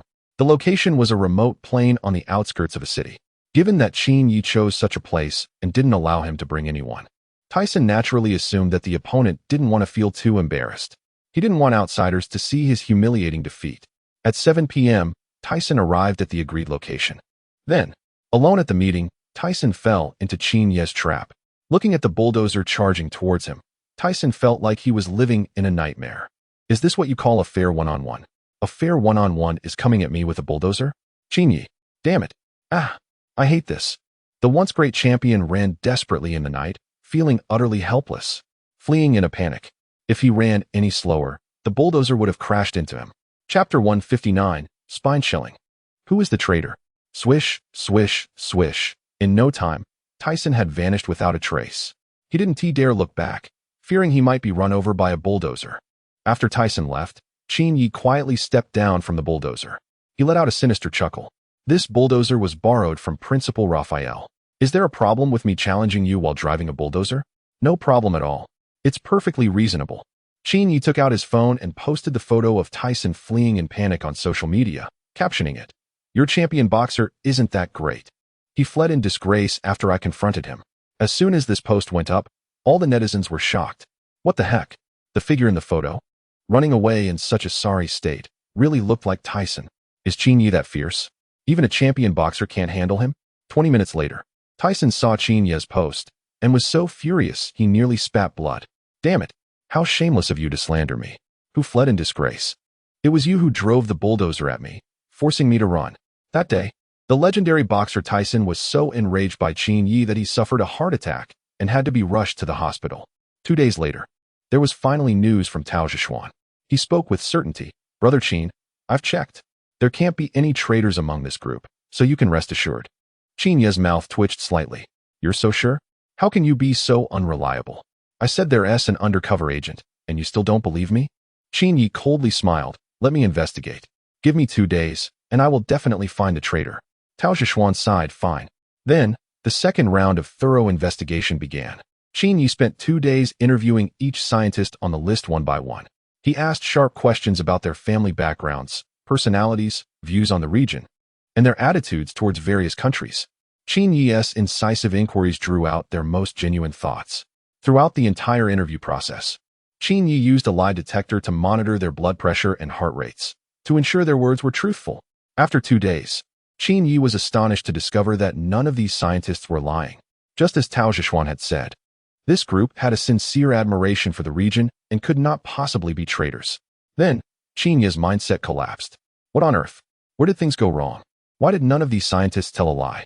Qin Yi contacted the artificial intelligence. Has the analysis been completed? Are there any traitors among this group? Master. The analysis is complete. The AI reported the results to Qin Yi. 3 scientists had a 0.01 chance of being traitors, and 5 had a 0.003 chance. Qin Yi fell silent. A 1 in 10,000 probability. This was almost negligible. Among this group of people, it is highly likely that there are no traitors. So, who exactly is the traitor? Even the artificial intelligence butler is confused at this moment. Master. Who is that traitor? Qin Yi squinted his eyes and spoke the most improbable answer, Tao Zhishuan. The artificial intelligence butler was shocked. Master, are you mistaken? How could Tao Zhishuan be the traitor? However, Qin Yi smiled bitterly, as if all his spirit had been drained, when all incorrect answers are eliminated and only one remains. Even if that answer is absurd, it is still the only correct one. Tao Zhishuan. He is the real traitor. Qin Yi closed his eyes, and his brain began to calculate rapidly, pondering the opponent's flaws. It must be said that Tao Zhishuan had disguised himself very well. But now, looking back, there were still several fatal flaws that Qin Yi keenly noticed. Flaw 1. As the top mathematician in his field, Tao Zhishuan should not be involved with the SAT question-setting group at all. What does this equate to? It's akin to seeking Einstein to set physics exam questions. Utterly ridiculous. Therefore, Tao Zhishuan's presence in the SAT question-setting group was not for the purpose of creating questions. If Qin Yi guessed correctly, Tao Zhishuan was there for him. The aim was to recruit Qin Yi, but they absolutely did not want to let a wolf into the house. So, they needed to understand Qin Yi's attitude, his stance towards them, and whether he was willing to pledge loyalty. And Tao Zhishuan was the one sent to test Qin Yi. Flaw 2. In the story that Tao Zhishuan told Qin Yi, there was a key figure. This person is Tao Zhishuan's father, Tao Xianghua. Yet, until now, this Tao Xianghua has not made an appearance. Bringing scientists back to the homeland is such an important matter, and Tao Xianghua hasn't contacted Qin Yi at all. This is very unusual. If it is true, as Tao Zhishuan said, that his father spent decades laying this trap, now that the game is about to conclude, the player still hasn't shown up? Is that reasonable? If Qin Yi's reasoning is correct, the story Tao Zhishuan told him contains both truth and lies. Part of it is true. His father's strictness, pushing him to study mathematics for over 15 hours a day, should also be true. Truth mingles with falsehood, and falsehood mingles with truth. Such half-truths are the hardest to discern. Why did Tao Zhishuan concoct an undercover story for Qin Yi? This was also to test Qin Yi. Tao Zhishuan portrayed himself as an undercover agent from the homeland to gauge Qin Yi's attitude. If Qin Yi exposes him to them, it would mean he is trustworthy. Conversely, it would mean inviting danger. Flaw 3. The list Tao Zhishuan provided to Qin Yi contains a total of 104 scientists who are eager to go to the homeland. How could Tao Zhishuan have investigated these individuals so thoroughly? Not a single mistake. All 104 of them are scientists wishing to travel to the homeland. Why does Tao Zhishuan possess such incredible abilities and have access to such formidable intelligence resources? As a mathematician, what gives him the power to thoroughly investigate these scientists? The answer is simple. This list did not originate from Tao Zhishuan, but rather from a certain intelligence agency. Only the power of a nation can thoroughly verify the identities of these scientists. Why does this intelligence agency want to investigate this list? The answer can be summed up in 4 words: eliminate dissent. If all goes as planned, once these scientists are smuggled out, they will meet their demise on the way to a certain country. This group of scientists, filled with immense aspirations for that nation, cannot be used by the agency. Why is Qin Yi still alive? Because they still need to rely on him to eliminate this group of scientists who are in the camp but have their hearts elsewhere. This group cannot die on domestic soil, as the negative repercussions would be too great for the agency to bear. If over 100 scientists die within its borders, who would dare to serve that nation in the future? But if this group dies abroad, say, in the vast ocean? Chapter 160, The IQ Game. The most critical moment, Qin Yi walked to the wash basin with a blank expression, turned on the faucet, and leaned in, letting the cold water pour over his hair. After a long moment, he turned off the tap. Looking at his wet hair in the mirror, he gasped for breath. In this scorching summer, all he felt was an endless coldness and a chilling sense of despair. It was all a lie. Everything was a fabrication. The decades-long game. The story of being an undercover agent since birth. The grand plan to bring back scientists of Chinese descent. It was all made up. Qin Yi had been played by Tao Zhishuan. This was a complete scam. Tao Zhishuan used a fabricated lie to test Qin Yi's attitude toward a certain country. The moment it was confirmed that Qin Yi could not be utilized by them, he had already been sentenced to death. The only reason Qin Yi was still alive was that he still held some value. Tao Zhishuan still needed him to eliminate a group of scientists of Chinese descent who loved their homeland. If Qin Yi's predictions were correct, once these scientists were gone, he would be next. It was all fake. Everything was a deception. Qin Yi let out a bitter smile and slammed his fist hard on the table. He had acted impulsively. From the very beginning, he had suspected Tao Zhishuan. In fact, he was his first suspect. However, deep down, Qin Yi was unwilling to believe that Tao Zhishuan could be that traitor. So he had given him another chance. The facts proved that he had underestimated Tao Zhishuan and the depth of the game between great powers. The schemes were far beyond ordinary comprehension. What a sinister mind. What a vicious plan. A bitter smile appeared on Qin Yi's lips, but inside he laughed maniacally. Ha ha, ha. I've never seen anyone as poisonous as Tao Zhishuan. Tao Zhishuan's malice surpassed that of a viper. At this moment, Qin Yi had already sentenced Tao Zhishuan to death in his heart. This person must die. Such a treacherous individual, serving a certain country, was a tremendous threat to both Qin Yi and his homeland. As long as Tao Zhishuan was alive, Qin Yi would never find peace. Next, Qin Yi fell into deep thought. What should he do? If his suspicions were correct, there were definitely people monitoring him outside the hotel. Even that group of scientists had likely been put under surveillance. Moreover, with Tao Zhishuan's intelligence, he must have sensed something was off by now. At this moment, Qin Yi could not show even the slightest abnormal behavior, or he would be digging his own grave. He had to act as if nothing had happened. The situation had reached the most critical and deadly moment. What to do? What to do? How to break the deadlock? Deploy mechs? No, that wouldn't work. There were too many expatriates in the city, and many of his own people would die. After a long silence, Qin Yi made a difficult decision. He dialed a number. The phone of the embassy of his homeland. He was not fighting alone. He had a powerful country backing him. In a secret office, luxuriously decorated and elegantly designed, with valuable silk carpets on the floor, Tao Zhishuan was reporting to a middle-aged man with a hooked nose. This fair-skinned middle-aged man was one of the big shots at the top of the power pyramid in that region. Minister Davis, please immediately monitor Qin Yi's phone call records. Tao Zhishuan said seriously.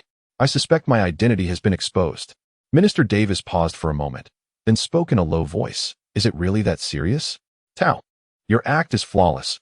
How could that person from your homeland possibly notice anything? Tao Zhishuan narrowed his snake-like eyes and replied, Minister Davis, there's an old saying in my homeland. A cautious sailor can sail for 10,000 years. There's nothing wrong with being careful. Seeing Tao Zhishuan's insistence, Minister Davis decisively said, All right, I will send someone to monitor Qin Yi's phone. At 4 p.m., Tao Zhishuan and Qin Yi met again. This time, both had their own hidden agendas but did not show it. Tao Zhishuan was acting, and so was Qin Yi. Tao brother, regarding the return of the overseas Chinese scientists. We have two options, air transport and sea route. Which do you prefer? Tao Zhishuan asked. Qin Yi, with a hidden agenda, smiled and said, Let us take the sea route. It's safer. Tao Zhishuan extended a hand of friendship. Great. Then we'll go by sea. You arrange for the cruise and plan to execute it as soon as possible. Qin Yi played along, shaking hands with Tao Zhishuan. 2 days later, the plan will be executed. Happy cooperation. With a smile, Tao Zhishuan said, Everything is for our homeland. Qin Yi puffed out his chest and passionately declared, For our homeland. After their conversation ended and Tao Zhishuan left, Qin Yi's expression turned cold, and he sneered inwardly. Damn, Tao Zhishuan thinks he can play him like a monkey. Not realizing that he has already seen through his scheme. He had contacted the embassy and arranged for a private plane. Tomorrow at 5 a.m., taking advantage of the time difference, they would bring the group of overseas Chinese scientists back before anyone realized what was happening. At 9 p.m., Tao Zhishuan and Minister Davis met secretly again. Minister Davis, with a playful smile, tossed a recently received piece of secret intelligence onto the desk. This intelligence came from a certain agency. The content was Qin Yi's phone call records for the week. On this land, as long as Qin Yi connected a call through the local communication network, it was impossible not to be monitored. The call records included 3 conversations, one of which was a secret call between Qin Yi and the embassy today. In the call, Qin Yi and the embassy agreed to prepare a plane to pick up the scientists at 5 a.m. tomorrow. The location, Newark International Airport. Tao, your guess is correct. This person from Huaxia is indeed very cunning. We almost faced a setback this time. The minister sat in his chair with arms crossed, exuding an air of authority. Heh, Tao Zhishuan let out a cold laugh, his gaze sharp. It seems he has been discovered after all. Tao Zhishuan had to admit that Qin Yi was one of the smartest individuals he had ever encountered. Despite his careful concealment, Qin Yi still picked up on the clues. The other party seemed to be planning a covert operation. On the surface, they talked about taking the sea route, but in reality, they intended to airlift. They openly mentioned executing the plan in 2 days, while secretly planning to carry it out at 5 a.m. the next day. Truly as sly as a fox. Tao Zhishuan walked to the window, gazing at the pitch-black sky outside, revealing a mocking smile. In this game, he had finally outplayed them. Did Qin Yi think he could pull off a trick and secretly send this group of scientists abroad? Heh, how naive. Chapter 161. Cautious Tao Zhishuan. The flight from a certain country to another must cross the Pacific Ocean, and we have stationed troops there to ambush this plane. Minister Davis said coldly, let these scientists of Chinese descent be buried in the Pacific. As long as they die abroad and not on home soil, this country can concoct countless reasons to justify their deaths. The plane goes missing in the Pacific, an unfortunate accident. Over 100 scientists perish, and this country mourns deeply, even hosting a grand funeral for them, showcasing its value for talent to the outside world. Tao Zhishuan thought for a moment and felt something was amiss. He turned to Minister Davis and said, keep an eye on these scientists. I'm worried that Qin Yi won't wait until tomorrow morning, but will take them away tonight instead. Minister Davis agreed decisively. He recognized the validity of Tao Zhishuan's words. This person named Qin Yi from another country is very cunning and should not be underestimated. After some deep thought, Tao Zhishuan added, also send someone to monitor the cruise ship.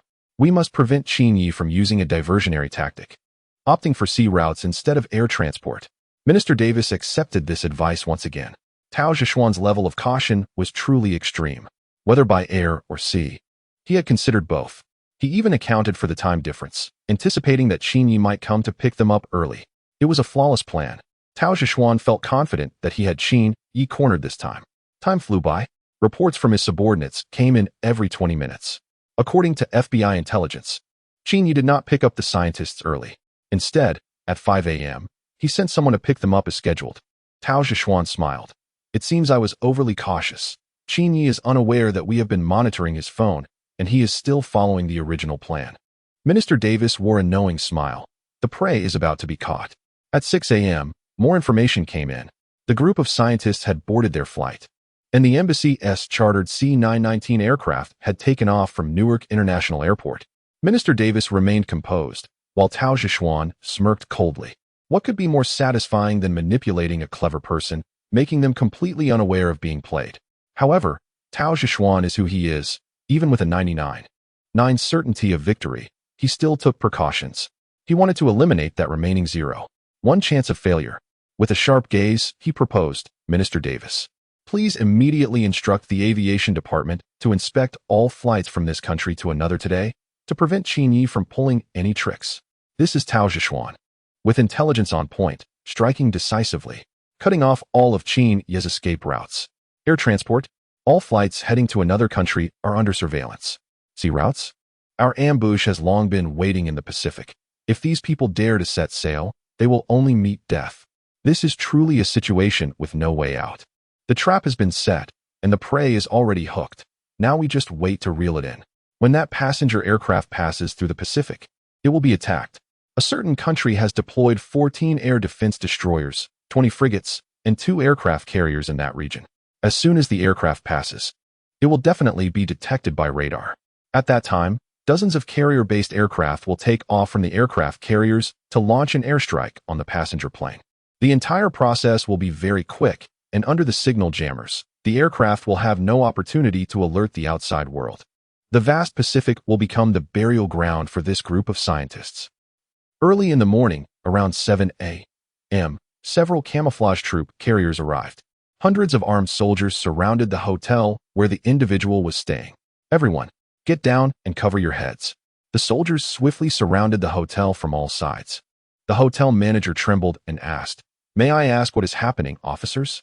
A certain individual with a smile walked in and calmly said, it's just a small matter. We're here to apprehend someone. After saying this, the individual headed toward the elevator, with the hotel manager anxiously following behind. Bang! The door to the room was forcibly kicked open. The individual entered leisurely, protected by 5 or 6 armed soldiers, while a dozen soldiers stood at the door.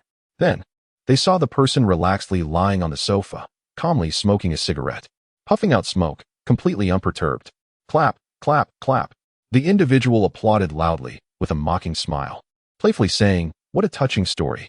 Sacrificing yourself to allow those scientists to escape. You truly are a good person. You knew I had people watching you. So to avoid alarming me, you stayed behind and didn't board the plane with those scientists an hour ago."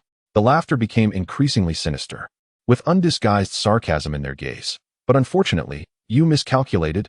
We already know your plan, and that aircraft that carries all your hopes will be destroyed over the Pacific. Let me check the time. The news of the crash should be coming in soon." With snake-like eyes, the individual glanced at their watch, exuding confidence. The game has reached the moment of reaping the rewards. At this moment, in the distant Pacific, at an altitude of 6,500 meters, inside the passenger aircraft, a group of individuals were celebrating. "Those people from the mainland are such fools, giving us 2 million yen each just to take a flight. Right? Truly insane. I've never seen such foolish people in my life, giving so much money just to board a plane. Ha! What a windfall. What does the mainland matter? Our great island nation is the #1 in Asia." It turns out that the passengers on the C-919 aircraft are not Chinese scientists, but rather visitors from an island nation. In the cockpit, Captain Fujiwara is happily whistling. Once he completes this flight, he will achieve financial freedom and reach the pinnacle of his life. He has already planned to spend some money on a few local models for a good time upon arriving in the region. However, in the next moment, his dreams were shattered. Whoosh! In front of the aircraft, dozens of swift, dark figures appeared. They were carrier-based aircraft, terrifying fighters capable of executing strategic aerial strikes from an aircraft carrier on the sea. Boom, boom, boom, boom. Without hesitation, they opened fire as soon as they spotted the plane. In just 30 seconds, the C-919 aircraft was gloriously disintegrated under the bombardment of dozens of carrier-based aircraft, resulting in a tremendous explosion in the sky. Boom! Wreckage and body parts rained down into the Pacific Ocean. In such an explosion, no one could survive. Chapter 162. The Earth is round. I made a circle soon. Tao Zhishuan received intelligence. The C-919 passenger plane exploded in midair, and no one survived. Qinyi, I'm sorry, your hopes have been dashed. Tao Zhishuan calmly recounted what happened over the Pacific. Qinyi remained silent, quietly smoking, watching Tao Zhishuan's performance as if he were a clown. Is Tao Zhishuan smart? Yes, but unfortunately, his path has narrowed. Why choose to serve another country when there are better options? Qinyi, we are willing to give you one last chance. Tao Zhishuan's voice turned cold and cutting. Be loyal to us. Money, power, women, whatever you desire, we can provide. At this moment, Tao Zhishuan felt an overwhelming sense of superiority. Looking down from above, Qinyi shot him a cold glance and sneered. I want your mother. Can you give her to me? Because I want to be your father. Heh. Tao Zhishuan did not get angry. His gaze merely turned colder. The other party was just a dying man. There was no need to argue with a dead man. Qinyi casually tossed the cigarette but on the ground and stomped on it hard. He stood up, puffed out his chest, and looked calmly at Tao Zhishuan, sneering. Tao Zhishuan, do you think you are very clever? Do you believe you are orchestrating everything and manipulating people's hearts, controlling everything? No, you are just a fool. Did you really think the scientists were on the C-919 passenger plane? I'm sorry to inform you that those scientists should have already left the country. When Qinyi said this, the scientists had long since departed, and it was useless for Tao Zhishuan to know now. Tao Zhishuan's body stiffened, his pupils contracting sharply. Impossible. The cruise ship docked at the port has been monitored by my people. It hasn't moved at all. Ha ha ha. You are trying to fool me. The flights to the region are all under my surveillance. How could you transport anyone? Tao Zhishuan laughed wildly. He thought Qinyi was mad with anger and talking nonsense. Qinyi immediately laughed as well. Heh, I told you you're a fool, and it seems I was absolutely right. Tao Zhishuan suddenly fell silent. His tall, thin body visibly trembled, his back chilled, and a drop of cold sweat appeared on his forehead. Tao Zhishuan's eyes widened in shock. Your phone has been under our surveillance. Besides the embassy, you haven't contacted anyone else. The embassy only dispatched one plane. How could you possibly take anyone away? Qinyi coldly smiled and simply said 2 words, fool. Tao Zhishuan frowned tightly. He had a bad premonition. Qinyi's calm demeanor and disdainful gaze did not seem like a disguise at all. Could it be that the scientists were really taken out of the country by Qin Yi? Then who were those people on the C-919 passenger plane? Quick, check the airport surveillance and verify the identities of those on the C-919 passenger plane. Tao Zhishuan realized that something was seriously wrong and quickly issued orders. 15 minutes later, intelligence from the airport arrived. According to the airport surveillance footage, the group boarding the plane was wearing masks, making it difficult to identify them. But, based on the information obtained through iris recognition technology, it was confirmed that this group was not the batch of Chinese scientists. This news hit Tao Zhishuan like a thunderbolt, causing him to lose his spirit. It's over. Everything is ruined. These scientists had indeed been taken out of the country, just as Qin Yi had said. In the room, Tao Zhishuan remained silent for a long time. How did you do it? He asked bitterly. You only contacted the embassy. Qin Yi sneered without replying. The phone call with the embassy was a deliberate smokescreen. The purpose was to disguise the real itinerary. Qin Yi had contacted 2 parties in total and arranged for 2 planes. He contacted the embassy via phone call to have them send a special plane, which was the C-919 passenger aircraft. The other one was a private jet belonging to a notable figure, arranged through an AI assistant. The embassy's special plane took off from Newark Airport, heading for a certain country. The private jet took off from LaGuardia Airport, with its destination set for Cuba. Different airports, different destinations. In Cuba, preparations were already underway for a luxury cruise ship. As soon as this group of scientists disembarked, they would head straight for the sea route across the Atlantic. Tao Zhishuan had laid an ambush in the Pacific, but he never expected the Earth is round. Qin Yi took a wide detour and returned home via the Atlantic. By the time Qin Yi informed Tao Zhishuan, the scientists had already boarded the ship in Cuba. As for the C-919 passenger aircraft in the Pacific, it was filled with previously arranged individuals from an island nation. On the way to the airport, they switched vehicles several times and took many detours, making it impossible for their movements to be monitored. This was a plan within a plan. A spy within a spy. Tao Zhishuan had been quite cautious. He anticipated Qin Yi's unexpected moves, dispatched people to monitor the group of scientists, and prevented Qin Yi from taking them away early. He guarded against Qin Yi's feints, fearing that Qin Yi might take the sea route instead of air transport, and placed people at the port to set up an ambush. He even monitored other flights to the country, worried that the C-919 aircraft might not be carrying the scientists. Yet he still lost. Qin Yi had outsmarted him. Tao Zhishuan had predicted Qin Yi's predictions, while Qin Yi had predicted Tao Zhishuan's predictions of his own predictions. The entire plan was flawless. But one thing was crucial. Qin Yi could not follow this batch of scientists. Qin Yi was closely monitored, and any movement on his part would alert Tao Zhishuan. Tao, you have lost. A commanding voice echoed from outside the door. A middle-aged man with tousled curly hair and a prominent nose, accompanied by a group of generals, walked in. The newcomer was Minister Davis, one of the big shots at the top of the power pyramid. Indeed. Minister Davis looked at Qin Yi with an appreciative gaze. I haven't seen such an outstanding young person in a long time. I originally planned to kill you directly. Now I've changed my mind. I'm willing to give a capable young person a chance to start over. Submitting to this country is your last opportunity. Minister Davis only said this much, stopping short. He didn't utter any harsh threats. Qin Yi was a very smart person, even without saying anything. The other party was absolutely clear. Not submitting meant death. There was no third option. Ha ha ha.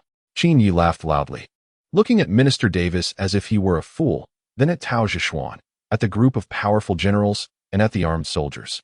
He looked at everyone, his expression indifferent, and said word by word, "You people really look like a bunch of big fools." Chapter 163. A decisive victory. After Qin Yi finished speaking, Minister Davis and the others looked bewildered. Qin Yi smacked his forehead, almost forgetting that this group couldn't understand Chinese. He repeated in English, "You are idiots." The prominent figures were taken aback. Minister Davis's face twitched. This person from a certain region is quite arrogant. Does he not fear for his life? Davis shook his head slightly and said coldly, "The ignorant are fearless. This time next year will be your death anniversary." Qin Yi laughed. "You really are foolish. Do you think I'm here to die without any backing? Let me reintroduce myself. I am Qin Yi, the vice leader of a certain organization." At this, several prominent figures exchanged glances. A certain organization? Is that the mysterious group that caused our internet to collapse? We gathered all our resources and took a week to barely restore order. Several generals whispered to each other. Tao Zhishuan's expression was grave, his eyes flickering. Minister Davis, expressionless, said flatly, You say you are the vice leader of that organization? Regardless of whether you are or not, you must die. If you are indeed with them, that's even better. We are currently hunting them down. You've just given yourself another reason to die. Qin Yi sneered. How did someone as stupid as you become a minister? Do you dare to kill me? Your country's nuclear control system has already been compromised by us. If I am not safely out of this country within 5 hours, then your country will go down with me. Upon hearing this, one general burst into laughter. It was as if he had heard a joke, laughing uncontrollably. Ward? Have you lost your mind? Don't you know that military networks and civilian networks are isolated? Your organization can't infiltrate our internal military network? This joke is just too funny. Ha. Hearing this, Qin Yi also laughed. The military network is indeed isolated from the civilian one, but unfortunately for them, he had drawn a military-grade computer that could connect to the military network. Qin Yi grinned, revealing a sinister smile. I know you don't believe me. So, to show our sincerity, we will detonate a nuclear bomb first. The laughter in the room abruptly ceased. A sense of foreboding spread among Minister Davis and the others. 5, 4, 3, 2, 1. Qin Yi counted down, snapping his fingers. At that moment, in the Mojave Desert, a massive mushroom cloud erupted into the sky like divine punishment. Hundreds of thousands of tons of sand spread out like petals scattered by a celestial maiden. The terrifying flames and billowing smoke enveloped an area of 100 miles. This scene was apocalyptic, as if the world were ending. On May 12th, at 7:35 a.m., a nuclear missile silo was activated, launching a megaton hydrogen bomb into the Mojave Desert. On that day, the world was shocked. The reason why Qin Yi chose to deploy in the desert was because there were overseas Chinese in the cities. Just a few minutes later, Minister Davis received intelligence that 1 million tons of hydrogen bombs had been deployed in the Mojave Desert. Minister Davis seemed to age several decades in an instant. A storm surged in his heart. How could this be? The military network and civilian network were isolated. How did this mysterious organization manage to do it? Where did this terrifying and mysterious group come from? With the powerful intelligence capabilities, they were unable to find any information about this organization. Minister Davis, do you still want to stop me? Qin Yi reclined comfortably on the sofa, his fingers calmly tapping on the table. In 5 hours, if I do not leave safely, then the next location for the nuclear bomb deployment will not be as simple as the Mojave Desert. Do you understand? Minister Davis fell silent. His body trembled slightly. Several generals exchanged glances, remaining silent for a long time. At that moment, they felt an endless humiliation. A dignified superpower was being threatened by a single individual. After a long while, Minister Davis said solemnly, Qin Yi, you can leave. However, this organization cannot hack into our networks again. Qin Yi, you have many relatives and friends. If we really have a falling out and want to eliminate a few people, you need not doubt that we can accomplish it. Most of the assassin organizations in this world have our shadow behind them. As a condition of exchange, we will ensure the safety of your family and friends in return for your neutral stance regarding this organization. Minister Davis's tone was very gentle, even somewhat pleading. He could no longer do anything about Qin Yi and only hoped to gain a promise from him to maximize their interests. This organization was truly too powerful. Minister Davis could only resort to some underhanded tactics to strive for some benefits. Qin Yi chuckled softly, his gaze cold. Your vision is too narrow. In the struggle for national fortune, winning should be done honorably. The competition between the superpower and the Great Xia will not see this organization lower itself to the ground. Instead, it will play the role of a referee. Furthermore, if my relatives and friends suffer any harm, then this game need not continue, and the table can be flipped. Qin Yi looked directly into Minister Davis's eyes and said earnestly, the strength of our organization is beyond your imagination. Do you remember that mech that appeared in the East China Sea? That mech belongs to us. We have over 100 such mechs in our organization. Qin Yi was boasting. He didn't have 100 mechs. But Minister Davis believed this boast, because it had been specifically studied. That mech that appeared in the East China Sea was completely unfathomable and incomprehensible. And this organization was equally unfathomable, seemingly having emerged out of nowhere. Two unimaginable things come from the same place, which makes perfect sense. Qin Yi, as the deputy leader, how high is your status in the gang? Minister Davis asked. Under the leader, above 1 million followers, Qin Yi replied. Then may I ask who the leader is? Minister Davis's eyes flickered. Guess, Qin Yi chuckled. Minister Davis. Ding, from Minister Davis, resentment 899. Having said that, if there's nothing else, I will take my leave. Qin Yi calmly walked towards the door, as if in an empty space. The soldiers wanted to stop him, but Minister Davis waved his hand and said sternly, "Let him go." After Qin Yi left, several generals turned pale and exclaimed, "Are we just going to let him leave like this?" Minister Davis smiled self-deprecatingly. "What else can we do? Are we going to let him detonate thousands of nuclear bombs within the territory?" The generals fell silent. A superpower bowing to one person. This is an unprecedented first. Minister Davis's gaze turned to Tao Zhishuan, and he instructed, "Send someone to follow him." Tao Zhishuan's eyes flickered, coldly saying, "Are we looking for an opportunity to take down Qin Yi?" Minister Davis gently shook his head and said, "No, it's to protect him." Tao Zhishuan. At this moment, Tao Zhishuan felt a sense of helplessness. He prided himself on being incredibly smart, yet he never expected to be outwitted by Qin Yi. Now the country even wants to send people to protect Qin Yi as he leaves. This is absurd enough to win a Nobel Prize, incredibly ridiculous. Tao Zhishuan silently screamed in his heart. Chapter 164. Qin Yi returns home. The exam master is back 2 hours later. Qin Yi boarded a luxurious private jet bound for a certain country. The private jet was arranged for him, and he was the only passenger on board. "Master, should we make a move and eliminate that individual?" The AI steward inquired. In this era of ubiquitous technology, it would be quite simple for artificial intelligence to discreetly orchestrate an accident. For example, causing an autonomous vehicle to suddenly malfunction and lead to a fatal incident. Qin Yi pondered for a moment and shook his head, saying, "No, letting him die like that is too easy. I want him to experience a fate worse than death." With a cold glint in his eyes, Qin Yi asked, "Fei Wu, do you know how to bring someone down?" The AI responded, "It should involve destroying their pillars of spirit and belief. Everyone has their own pillars. For some, it's family. When they lose their loved ones, they completely collapse, living in despair. For others, it's their career.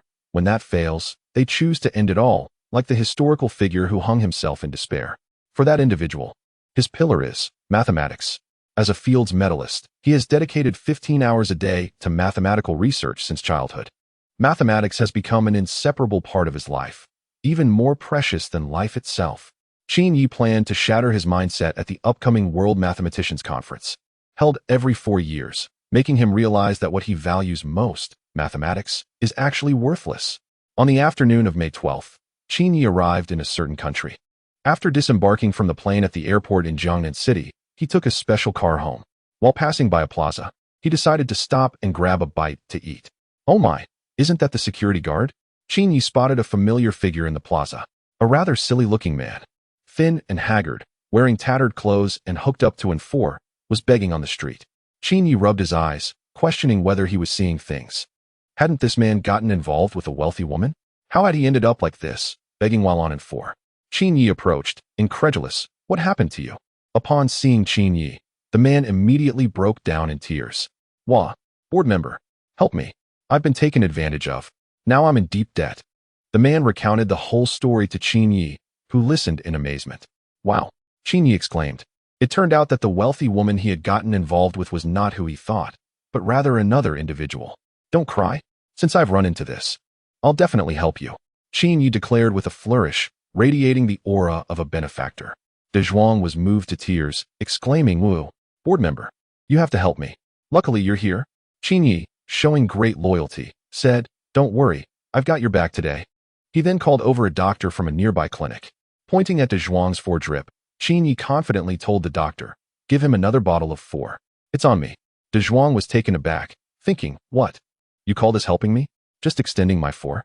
Qin Yi smirked slyly, patted De Zhuang on the shoulder, and said, "Hey De Zhuang, this is all I can do for you. I'm off to eat now. See you next time." De Zhuang was left speechless. Ding.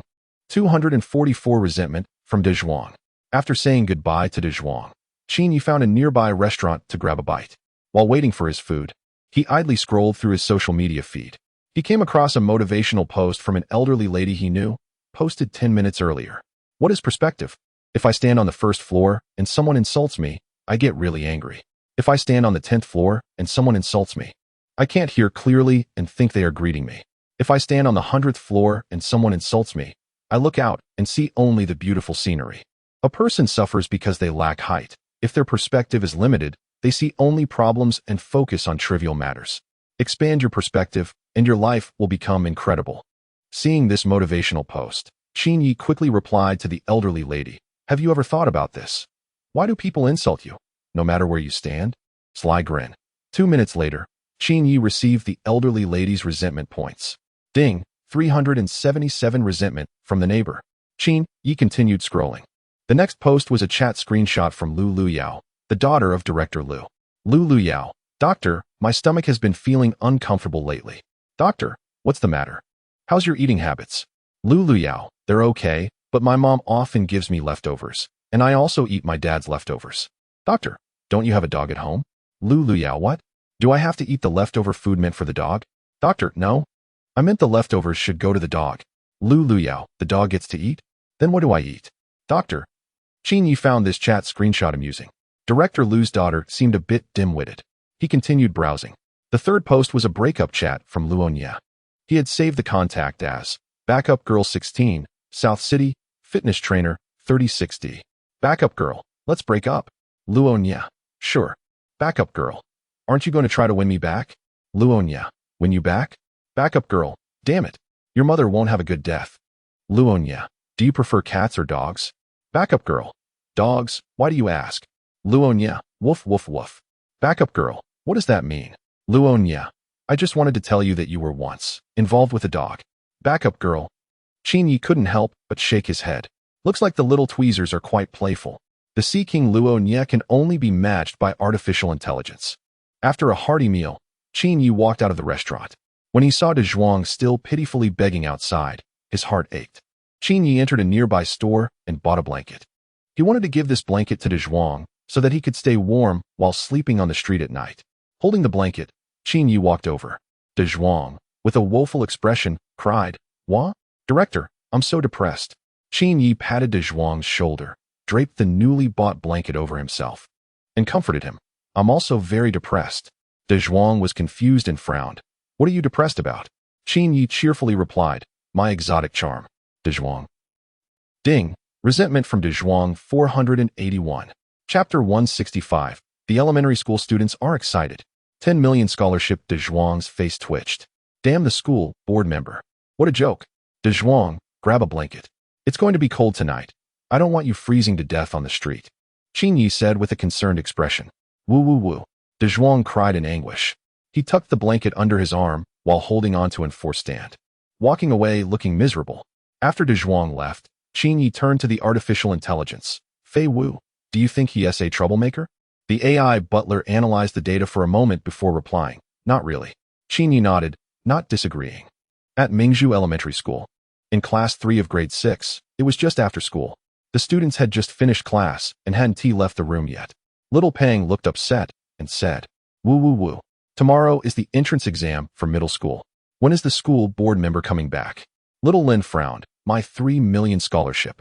Little Ning sighed, "I miss the great demon King Qin Yi." The other students also looked dejected. They heard that the college entrance exams in a certain country had ended. Why wasn't he the school board member back yet? At that moment, Xiaomei shouted sweetly from outside the window, "Look, the school board member is back." As soon as she said that, the whole class erupted. "What? The school board member is back? Where? Where?" "Downstairs. Just came back." "Yay, brothers. Let us go welcome the school board member." The students rushed out of the classroom and ran downstairs to greet Qin Yi. As soon as they met, Qin Yi was warmly welcomed by the students. "Woo woo woo. School board member, I missed that 3 million scholarship." I missed you." "School board member. Moi? You're finally back. When will the 3 million scholarship be distributed?" I'm not in a hurry, just asking." "School board member. Woo woo woo. I almost thought you wouldn't come back." Seeing the students so enthusiastic, Qin Yi smiled widely and sincerely said, "Students, I missed you all. Let us have a quiz." The students. Ding. Resentment from the students 999. The students were furious. The annoying school board member wanted to quiz them right away. All right. I'm not teasing you anymore." Qin Yi waved his hand grandly. "Notify the school finance department to distribute the scholarships." 1 hour later, the students finally received the scholarships they had been eagerly anticipating. The 3 million scholarship was distributed based on the results of the school mock exams, with those ranking higher receiving more. The first place in the grade received a whopping 8,000. 8,000. For elementary students, that was a fortune. How many snacks could they buy with that? How many skins for their games? Hee hee, I'm rich now. Little Pang boasted, hands on his hips, strutting around confidently. As the third-place student, Little Pang received over 7,000. That was a huge amount. Thank you, school board member. You are our sunshine. Starting today, I will hang the black and white photo of the school board chairman on the wall and bow 3 times a day. The elementary school students who received their bonuses were moved to tears. At this moment, they felt immense gratitude towards Qin Yi. Money can make things happen. This is the power of financial influence. Even the great demon King Qin Yi has a day when he is appreciated by elementary school students. 6th graders stay behind. Other grades can go home. With a wave of his hand, Qin Yi kept the 6th graders. Tomorrow is the entrance exam for junior high. He needs to motivate these students and inspire them to take the exam seriously. After the other grades dispersed, the 6th graders stood there, confused. What is the chairman thinking? Why did he want us to stay? Is he going to give us test questions? The elementary students whispered among themselves, speculating about Qin Yi's intentions. Qin Yi smiled wickedly, revealing the devilish grin of the great demon king. You all received your bonuses, right? The students clutched their money, excitement written all over their faces. I did. Hee hee. Thank you, chairman. I got several thousand. I love you, chairman. Moi? Qin Yi narrowed his eyes, resembling a big bad wolf, and asked, do you want scholarships? Upon hearing this, the students exchanged glances, excitement and anticipation gleaming in their eyes. No way. Really? Is there a scholarship? Qin Yi looked at the group of students still processing the information and repeated, do you want scholarships? Answer me. The students shouted in unison, yes. It's foolish to not take money. Qin Yi smiled at them, exuding confidence. I'll say a number. 10 million. Tomorrow is the entrance exam. Based on the results of this exam, the 10 million scholarships will be distributed. The scholarships are ready for you. Whether you can get them depends on your abilities. Quiet. The scene fell into a deathly silence. The elementary students were all stunned. What? 10 million in scholarships? Is this for real? That's 10 million. The students' eyes turned red with excitement, each one glowing with ambition. 10 million in scholarships? Ha. Is there really such good news? The upcoming entrance exam will surely be intense. Seeing the students so energized and excited, Qin Yi wore a playful smile. With the temptation of 10 million in scholarships, this entrance exam should be a sure win. A chubby student puffed out his chest, eyes sparkling. Chairman, is this true? 10 million? Qin Yi waved his hand grandly. Of course it's true. Then, the chubby student completely lost it. Ha. I'm going to be invincible.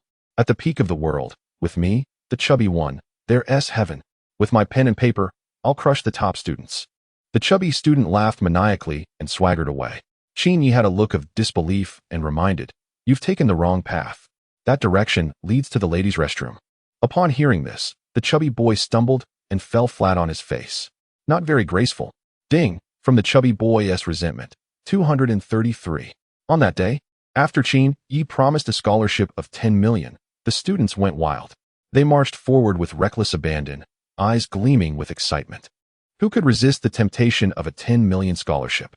The entrance exam for junior high is tomorrow, and it's my time to shine. Charge. I'm aiming for the top 20 in the province. Here I come for that 10 million scholarship. Hee hee. The elementary school students raised their arms in cheer. They were filled with unprecedented anticipation for tomorrow's entrance exam. Chapter 166, the eve of the entrance exam. A class full of top students looking at the departing figures of the elementary school students. Qin Yi sighed softly. These are all good kids. With this thought, he quietly opened his phone and ordered another batch of thick practice books for these students. After the entrance exam, these practice books would serve as farewell gifts.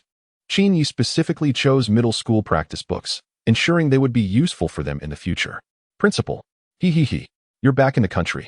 Bai Ruhan came over, holding a Chinese textbook with both hands and smiling brightly. She wore a floral chiffon long dress, her face adorned with light makeup, pure and elegant. She was quite captivating. Qin Yi smiled and shrugged his shoulders. Yes, I'm back. Bai Ruhan sniffed her cute nose and said with a smile, Principal, did you miss me? Qin Yi snorted and replied, of course. Every time I have nightmares at night, I see you. I even hung your black and white photo on the wall to ward off evil spirits, prevent mice, and scare away ghosts. Mom no longer worries about me getting bitten by mosquitoes. Bai Ruhan. Ding. Resentment from Bai Ruhan, 166. Bai Ruhan's eyes glistened with tears as she said, woo-woo. Principal, You're bullying me. Qin Yi waved his hand. Not at all. I actually prepared a gift for you. Really? Bai Ruhan shyly blinked her eyes and asked, what kind of gift? Qin Yi snapped his fingers. 2 staff members brought over a machine. Qin Yi proudly explained to Bai Ruhan, Tada, this is the gift I'm giving you. This machine is really impressive. As long as you stand on it and start it, it will. What will it do? Principal, tell me. Bai Ruhan said with a grin. Qin Yi smirked, it will punch you once. That's right. This was the self-punching device that Qin Yi won in a lottery. He actually gifted such a practical item to Bai Ruhan. He really is a great person. Hee. Qin Yi gave himself a thumbs up. Humph. Bai Ruhan walked away tearfully. Woo-woo. Bad principal. I'm not talking to you anymore. After Bai Ruhan left, Qin Yi turned to the artificial intelligence, Fei Wu. Do you think Bai Ruhan is that mischievous kid? The AI evaluated for a moment and replied, the likelihood is very low. Qin Yi fell into deep thought. Who could really be that mischievous kid? Fei Wu, could that mischievous kid actually be me? Qin Yi asked. Master, you didn't even participate in the intelligence test. So how could there be a ranking? The AI replied weakly. Qin Yi chuckled. Throughout history, geniuses have never outplayed the cheaters. I can boost my intelligence. Can that mischievous kid? AI butler. To be so brazen about cheating, you truly are the system's host. Truly shameless. Yangzhou City. Provincial Experimental Primary School. In the Qingbei class, Principal Sun was giving the students a final motivational speech. The Qingbei class, as the name suggests, is composed of students who are the cream of the crop from top universities. This class is a super elite group formed by the collaboration of hundreds of elementary schools in the province. It is the gathering place for the strongest academic achievers in the region. Yesterday's storms and noise are behind us. Today, the mighty warriors stand tall and roar. Principal Sun, with a sharp gaze and passionate voice, declares, 3 years of hard work for a single dream. Tirelessly preparing, ready to take action. Tomorrow's entrance exam for junior high is your battlefield.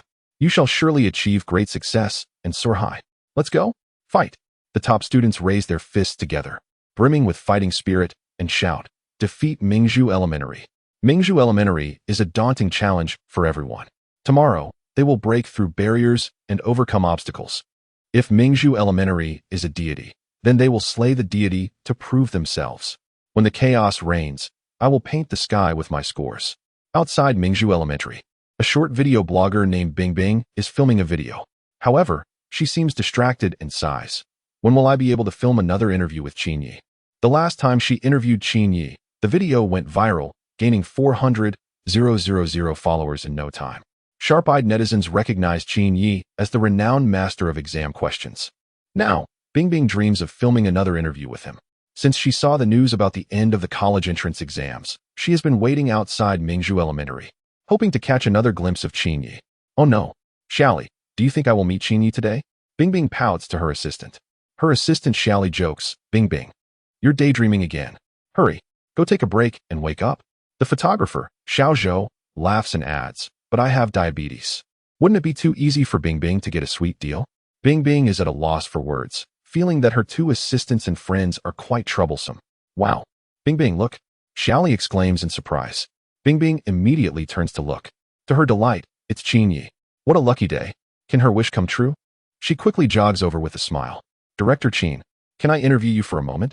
Bing Bing blinks her big, cute eyes and uses her charm. It'll only take a minute of your time. Qin Yi shrugs nonchalantly and replies, go ahead. Bing Bing pulls out her notepad and asks her prepared question.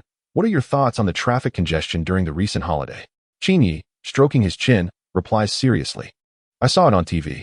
Bing Bing. Xiaoli. Photographer. The conversation came to a halt. Ahem. Bing Bing cleared her throat awkwardly twice and continued with the next question. Are you happy? Qin Yi shook his head and replied, my surname is Qin. Bing Bing was taken aback and quickly explained, I mean, are you happy? Qin Yi reiterated seriously, my surname is Qin. Bing Bing. Ding. From Bing Bing's grievance, 315. Assistant. You come.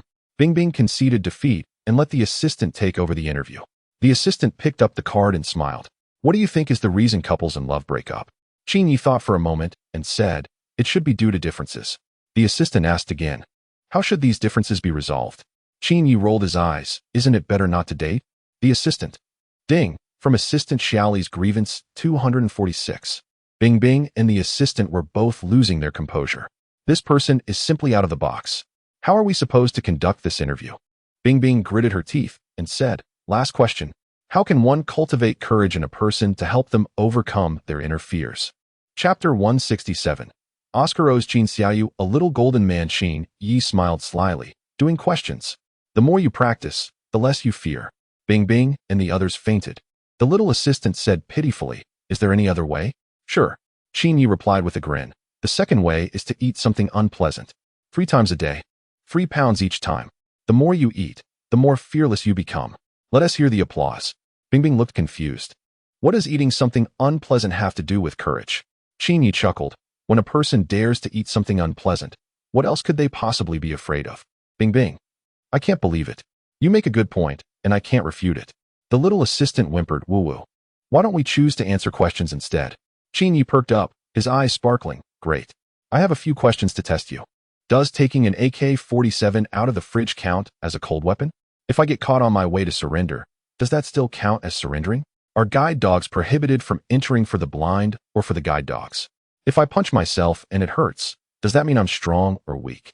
If a thief barges in while I'm putting on my pants and stabs me, should I finish putting on my pants first or chase the thief? Qin Yi's series of tricky questions left Bing Bing and the little assistant completely bewildered. What on earth? What kind of wise questions are these? The two exchanged glances, and the little assistant weakly said, woo-woo. How about we just eat something unpleasant instead? Bing Bing replied, good idea, you go first. The little assistant frowned slightly. But aren't we good friends? Bing Bing smiled and said, yes, good friends, so you should go first. The little assistant. The world is harsh, and one must be cautious of people's hearts. At 7 p.m., Qin Xiaoyu was at home sneaking chocolate. Suddenly, Qin Yi came back. He walked in with a large sack on his back. Hey, brother, you're back. Qin Xiaoyu blinked her big, cute eyes and asked adorably, what's in the sack? Qin Yi chuckled. This is a good thing I prepared for you. Qin Xiaoyu's eyes lit up with excitement. What is it? Is it something delicious? With a whoosh, Qin Yi dumped the sack on the floor. A pile of practice books spilled out like a small mountain. Sis, this is the practice material I specially prepared for you, Qin Yi said with a sly smile. Qin Xiaoyu's face immediately darkened. Woo-woo, you nasty brother. I don't want to do questions. Sis, let me ask you a question. Qin Yi sat on the sofa, smiling. Qin Xiaoyu attempted to play cute to escape. Ying brother, I just remembered I haven't fed the groundhog yet. I'll go feed it. Qin Yi sneered and caught the fleeing Qin Xiaoyu. Sit down. Qin Xiaoyu shrank her little head, trembling as she sat in the corner. A sense of ominous premonition filled her heart. No way. No way. Could it be that I, the genius girl, have been discovered by that annoying brother? Qin Yi looked at Qin Xiaoyu, making her feel a chill run down her spine, as if goosebumps were about to appear all over her body. Qin Yi smiled and asked, Sister, are you smart? Qin Xiaoyu scratched her head with a silly grin and replied, What are you talking about, brother? How could I be smart? I'm just a silly girl. Qin Yi chuckled. Today on the road, someone said my sister is a bit simple-minded. Ding. 15 resentment points from Qin Xiaoyu. Qin Yi's bright eyes looked at Qin Xiaoyu and asked, Xiaoyu, do you know what simple-minded means? Qin Xiaoyu pretended to be clueless. What does it mean? Is it something like being cute and round? Qin Yi couldn't help but laugh. If it weren't for the resentment points being added, he might have actually believed her. Simple-minded is a term in Korean that means calling someone an idiot. Qin Xiaoyu clearly understood but continued to play dumb. She deserves an Oscar for her acting. Qin Yi rolled his eyes and said, I told that person with righteous indignation that my sister is not simple-minded at all. She is clearly a du direct. Du direct is a term in Russian that insults someone. Qin Xiaoyu understood again. Ding, 99 resentment points from Qin Xiaoyu. Despite understanding perfectly, she pretended not to. Hey, annoying brother, what does du direct mean? Is it some delicious chocolate? Qin Xiaoyu feigned ignorance. Qin Yi revealed a sly smile and said seriously, It means beautiful girl.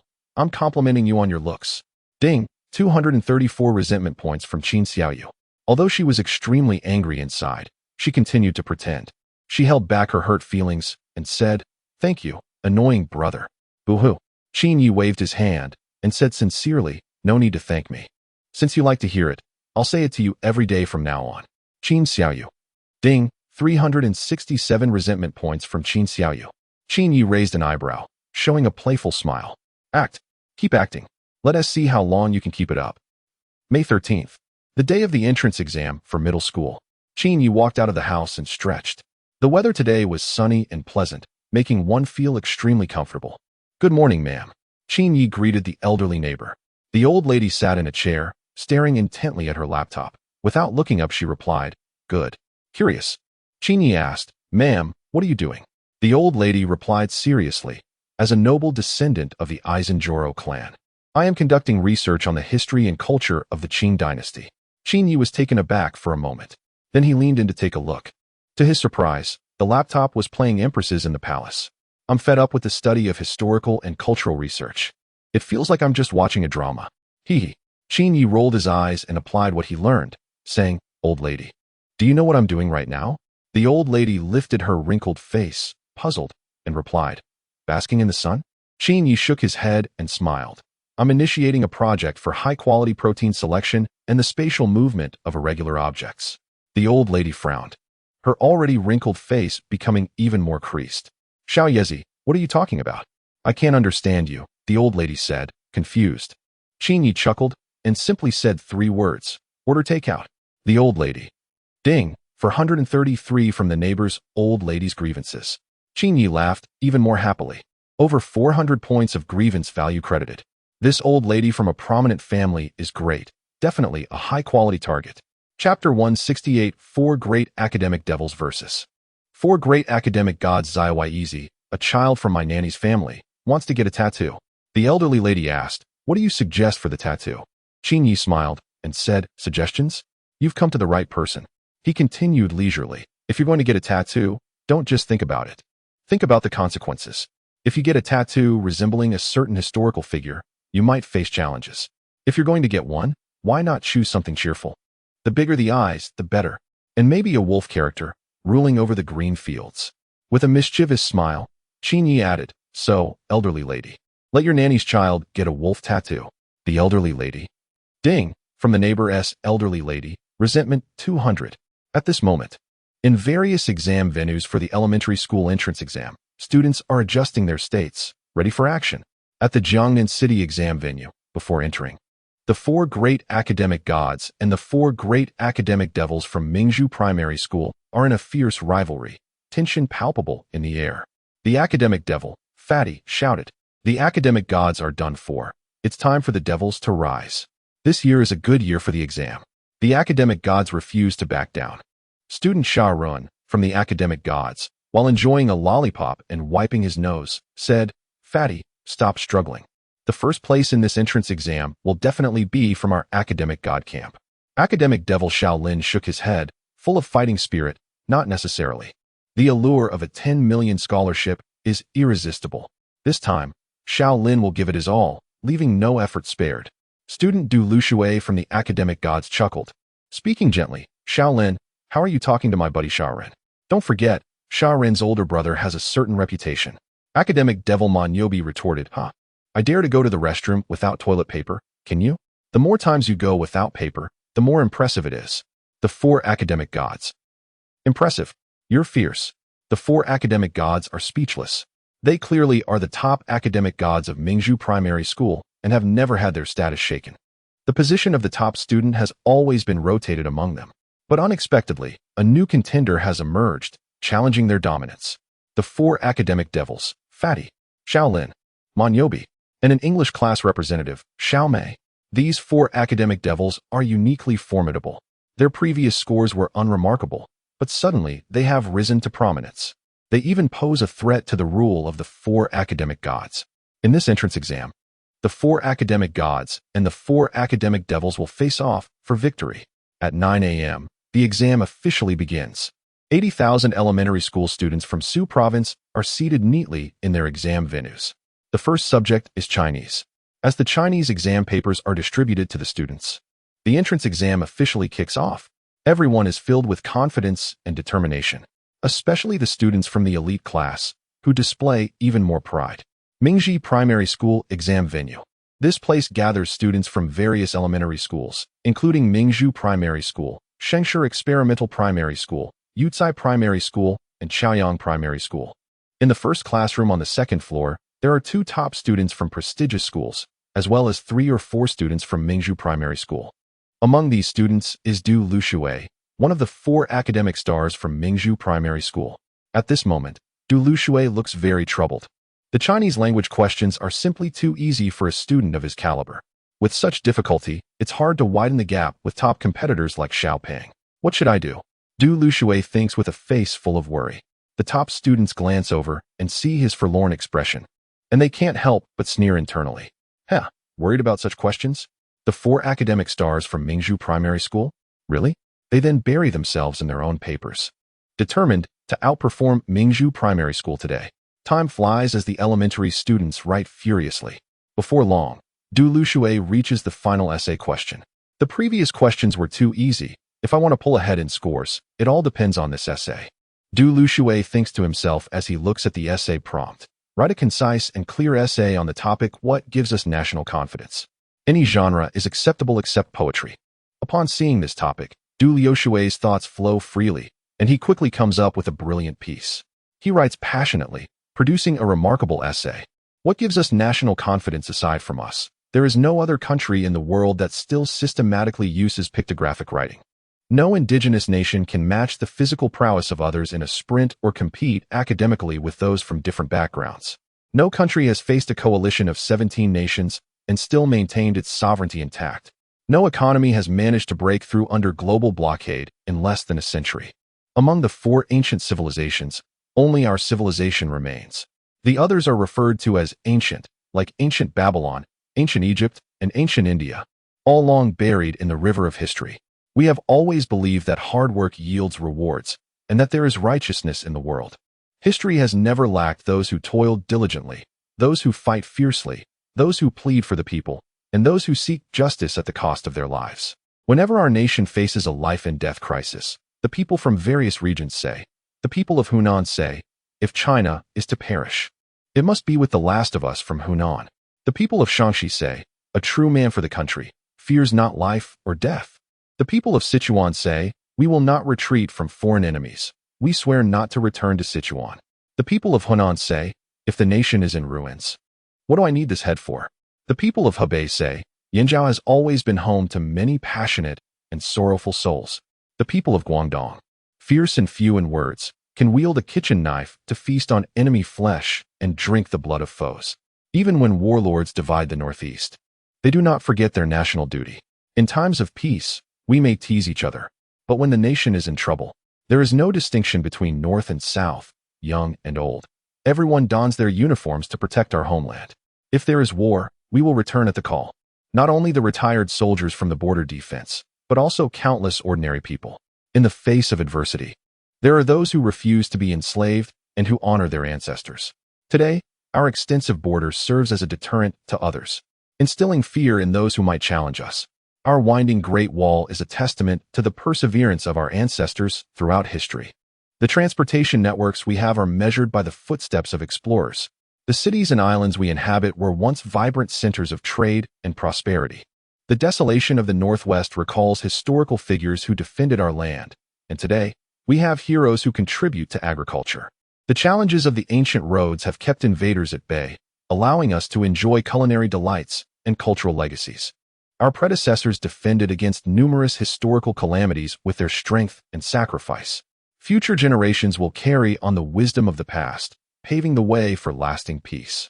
The greatest gift this land has given us is an indomitable civilization. History serves as a lesson, and culture nourishes the heart. Chapter 169, with such of us, why can't we have national confidence?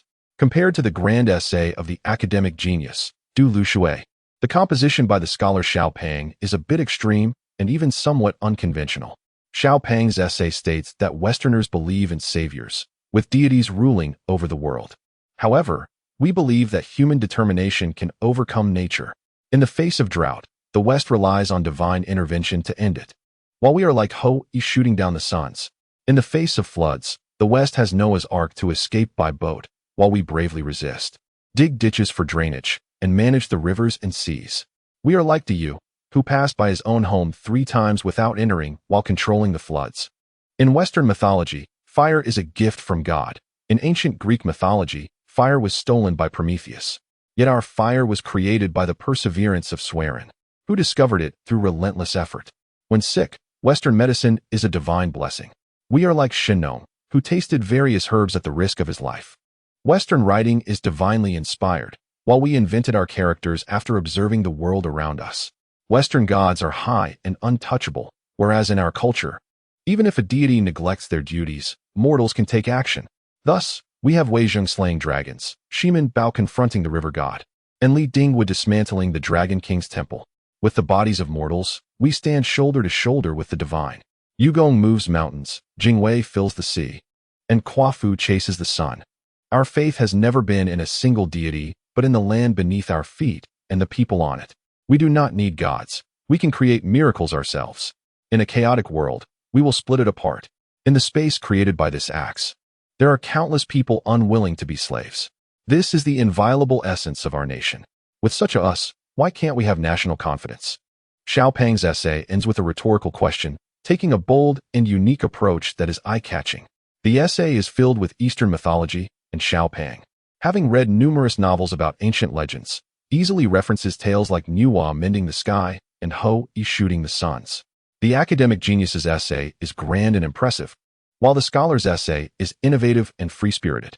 Both sides are evenly matched, making it hard to determine a winner. After some time, the Chinese language exam concluded. The elementary school students rushed out of the examination room. Some were happy, some were sad, some were ecstatic, and some were dejected. The top students from prestigious schools walked out with their heads held high, striding confidently, as if they recognized no one, looking quite arrogant. Clearly, they felt they had performed well. In contrast, the students from Mingzhu Elementary School exited with their heads down, faces filled with sorrow. They were heartbroken, worried, and frustrated. They resented the fact that the exam questions were so easy. The harder the questions, the more they could distinguish their scores from others. With such simple questions, how could they widen the gap? If they couldn't create a score difference, how much less would the $1 million scholarship be? Wah! The students from Mingzhu Elementary School were furious. The students of Mingzhu Primary School walked out of the exam room, filled with resentment. What kind of ridiculous test is this? Do they look down on us? They grumbled. How can we, ordinary students, survive with such easy questions? This scene caught the attention of observant students from other schools. Hey, why do all the students from Mingzhu Primary look so worried? Could it be that they didn't do well in the Chinese exam? Isn't it rumored that Mingzhu Primary is a haven for top students? It doesn't seem right to me. Haha, you're outdated. Now the top students are in the elite classes. The elite class, formed by the Provincial Experimental Primary School in collaboration with hundreds of primary schools in the province, is where the real champions are. The elite class is the real deal. Mingzhu Primary is already a thing of the past. Suddenly, news spread like wildfire across various primary schools in the province that Mingzhu Primary was no longer performing well. The elite class was thrust into the spotlight. Meanwhile, the students from Mingzhu Primary were still filled with worries. In the board office, Qin Yi was reviewing the Chinese exam questions. Please create a sentence using the following 8 phrases. Grandma, dog, home, can dance, raised, A1. Qin Yi rolled his eyes and quickly came up with a sentence. The dog at home raised a grandma who can dance. He chuckled wickedly. Ding ding ding. Qin Yi's phone vibrated. It was a WeChat message from Luonya. Qin Yi immediately replied. Luonya, principal, I just had a breakup and I'm feeling down. Can you chat with me? Qin Yi, get lost. I'm in a good mood. Don't affect me. Luonya. Ding. Luonya as complaint 301. Qin Yi laughed as he opened Honor of Kings, ready for an intense game. His game's signature read, I am the god of Peking University, come fight if you dare. In the game, Qin Yi chose Han Xin, ready to dominate. Unfortunately, his teammates were quite unskilled. Plus, the opposing team had a few skilled players, especially the mage Zhuge Liang, who executed various impressive moves. Just as a critical team fight was about to break out, Qin Yi noticed that the opposing Zhuge Liang's game name was a string of numbers. Qin Yi quickly searched with an app and found it was a QQ number. The profile stated that this person worked in sales and included a phone number. Without hesitation, Qin Yi called the number. Beep, beep, beep. After a moment, the call connected. The voice on the other end sounded a bit anxious. Who are you? Qin Yi smirked slyly and said, I'm your opposing jungler. Han Xin Zhuge Liang on the other side? At that moment, Zhuge Liang was stunned. What the heck? What kind of operation is this? Receiving a call from the opposing jungler at such a critical moment? Oh, this is absolutely shameless. The opponent, who was quite clever, immediately realized he had been tricked and quickly switched back to the game interface. However, it was already too late. During the brief moment he was on the phone, his team had been completely wiped out. The respawn time was several seconds. He watched helplessly as the opposing team pushed down his base's crystal. Then, he lost the game. Damn it. Despicable. Shameless. The opponent was furious. How could someone be so unscrupulous? He then contributed a wave of resentment points to Qinyi. Ding. Resentment from the enemy. 199. Qinyi smiled and gave himself a thumbs up. As expected of me. What is this called? This is called deception in warfare. Chapter 170. The Elevator Dilemma. Who kisses whom? On the other side, the second round of the entrance exam for junior high school, the math test, has begun. The students from Mingzhu Primary School eagerly looked at the math paper, praying in their hearts. Please let it be a bit challenging. It must be a bit challenging. If the questions are not difficult, it's hard to distinguish themselves from other students. Just like a simple math paper, a top student can score 100 points, while a strong student can get 95 points. The difference is only 5 points. However, if the math paper is challenging, the top student might still score 100. But the strong student could only manage 70. Suddenly, the score gap becomes apparent. Unfortunately, the students from Mingzhu Primary School were destined to be disappointed. This math paper for the entrance exam was very easy. It wouldn't be fair to call it easy. It was simply questions suitable for elementary school students. For instance, if 3 boxes of apples weigh 45 kilograms, and 1 box of pears weighs 5 kilograms more than 1 box of apples, how much do 3 boxes of pears weigh? If a table costs 10 times more than a chair, and the table costs 288 yuan more than the chair, how much does each cost? If 2 people start from 2 locations and meet 4 kilometers away from the midpoint after 4 hours, and one is faster than the other, how much faster is one than the other? These questions were so simple for the students of Mingzhu Primary School that they didn't even want to attempt them. If it weren't for the 10 million yuan scholarship, they could finish the paper in half an hour and submit it early. Time flew by. In the blink of an eye, 40 to 50 minutes had passed. The confident students from the elite class decided to submit their papers early. Teacher, I want to submit my paper, shouted a top student named Wang Kai. All eyes in the examination hall turned to him in astonishment. Submitting early? The elite class students were indeed impressive. After submitting, Wang Kai strutted out of the examination room with pride. The exam continued. In the following time, students from the elite class began to submit their papers one after another across various examination halls. They were truly flaunting their abilities. This super elite class, formed by hundreds of primary schools in Su province, was showing off in examination halls everywhere. They were arrogant, aloof, looking down on the world. The math paper for the entrance exam was nothing in their eyes. One after another, they submitted their papers early, showing off in front of other elementary school students. In contrast, the well-known Mingzhu Primary School remained exceptionally low-key. The students from Mingzhu Primary School were still diligently calculating on their scratch paper until the very last moment of the exam. Time is up. Please stop writing. The announcement echoed through the hall. The math exam had concluded. In room 15, Xiao Lin put down his pen and sighed, finally finished checking for the 12th time. He had already completed the math paper and then checked it over a dozen times. All to ensure 0 mistakes. Although the math questions were simple, there were a few tricky ones that could easily lead to errors if one was careless, requiring careful scrutiny to catch the nuances. For the sake of that 1 million scholarship, Xiao Lin meticulously reviewed the questions, checking them over and over again. Xiao Lin confidently asserted that his math paper would definitely score full marks, 0 mistakes. In the case of simple questions, it all came down to who was more careful and less prone to errors. Next came the submission of papers. After handing in their tests, the elementary school students poured out of the examination room like a tide. Many students were in high spirits, clearly feeling that they had performed well and could easily score in the 70s or 80s. However, the students from Mingzhu Primary School left the exam room with strange, worried expressions, looking dejected. Observing this scene, the other elementary school students whispered among themselves, "It seems like Mingzhu Primary School isn't that great after all." Those from the elite classes finished early, yet none of the Mingzhu students submitted their papers ahead of time. They were still scribbling calculations on their scrap paper until the very last moment. I'm puzzled. With such simple questions, I managed to finish. So why are they taking so long? This math exam made all the elementary students realize that the times seemed to have changed. Mingzhu Primary School didn't appear to be as strong as rumored. It even gave off a sense of weakness. What was going on? Countless elementary school students were astonished. At the entrance of Mingzhu Primary School, two security guards were chatting. The thin guard said, "Fatty, how did you get so fat?" The fat guard replied, "Haha, you're so thin. Do you have a girlfriend?" The thin guard retorted, "I just haven't found one yet." The fat guard shot back, "With your looks, short, poor, and unattractive, how do you expect to find a girlfriend?" The thin guard sighed, sinking into deep self-doubt. "Don't listen to him." At that moment, a warm voice approached. As a tall and handsome young man walked over, with a smile that felt like a spring breeze, he said, "You have to believe in yourself. You will find a girlfriend."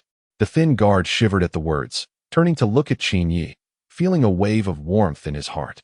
The thin guard was touched. "Director, do you really think so?" Qin Yi, with a sincere smile, replied seriously, "Well, what if someone is just blind?" The thin guard. Ding! Resentment from the thin guard 233. Uffed. The fat guard couldn't hold it in any longer and burst out laughing like a pig. Qin Yi shot him a fierce glare. "What are you laughing at? With your 200 pounds, if you don't lose weight, you'll seriously affect the image of our school as security. I give you 1 week to lose 10 pounds, or else." The fat guard trembled in fear. "Or else what?" Qin Yi pointed at the thin guard and said, "Or else he'll be punished to work for free for half a month, and next month we'll deduct half a month as salary." Thin guard. The thin guard once again became collateral damage. At that moment, he felt a deep sense of bitterness. The fat security guard's weight loss has nothing to do with the slim one. Sob, sob, sob. The slim security guard wiped his tears in despair, feeling extremely melancholic. "Stop crying. Let's have a quiz." Qin Yi revealed a devilish smile.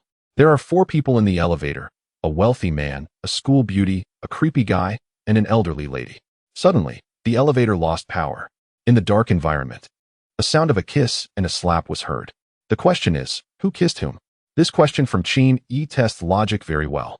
The slim security guard thought for a moment and said what he believed to be the most reasonable answer. It was the creepy guy who kissed the school beauty? Qin Yi shook his head wrong.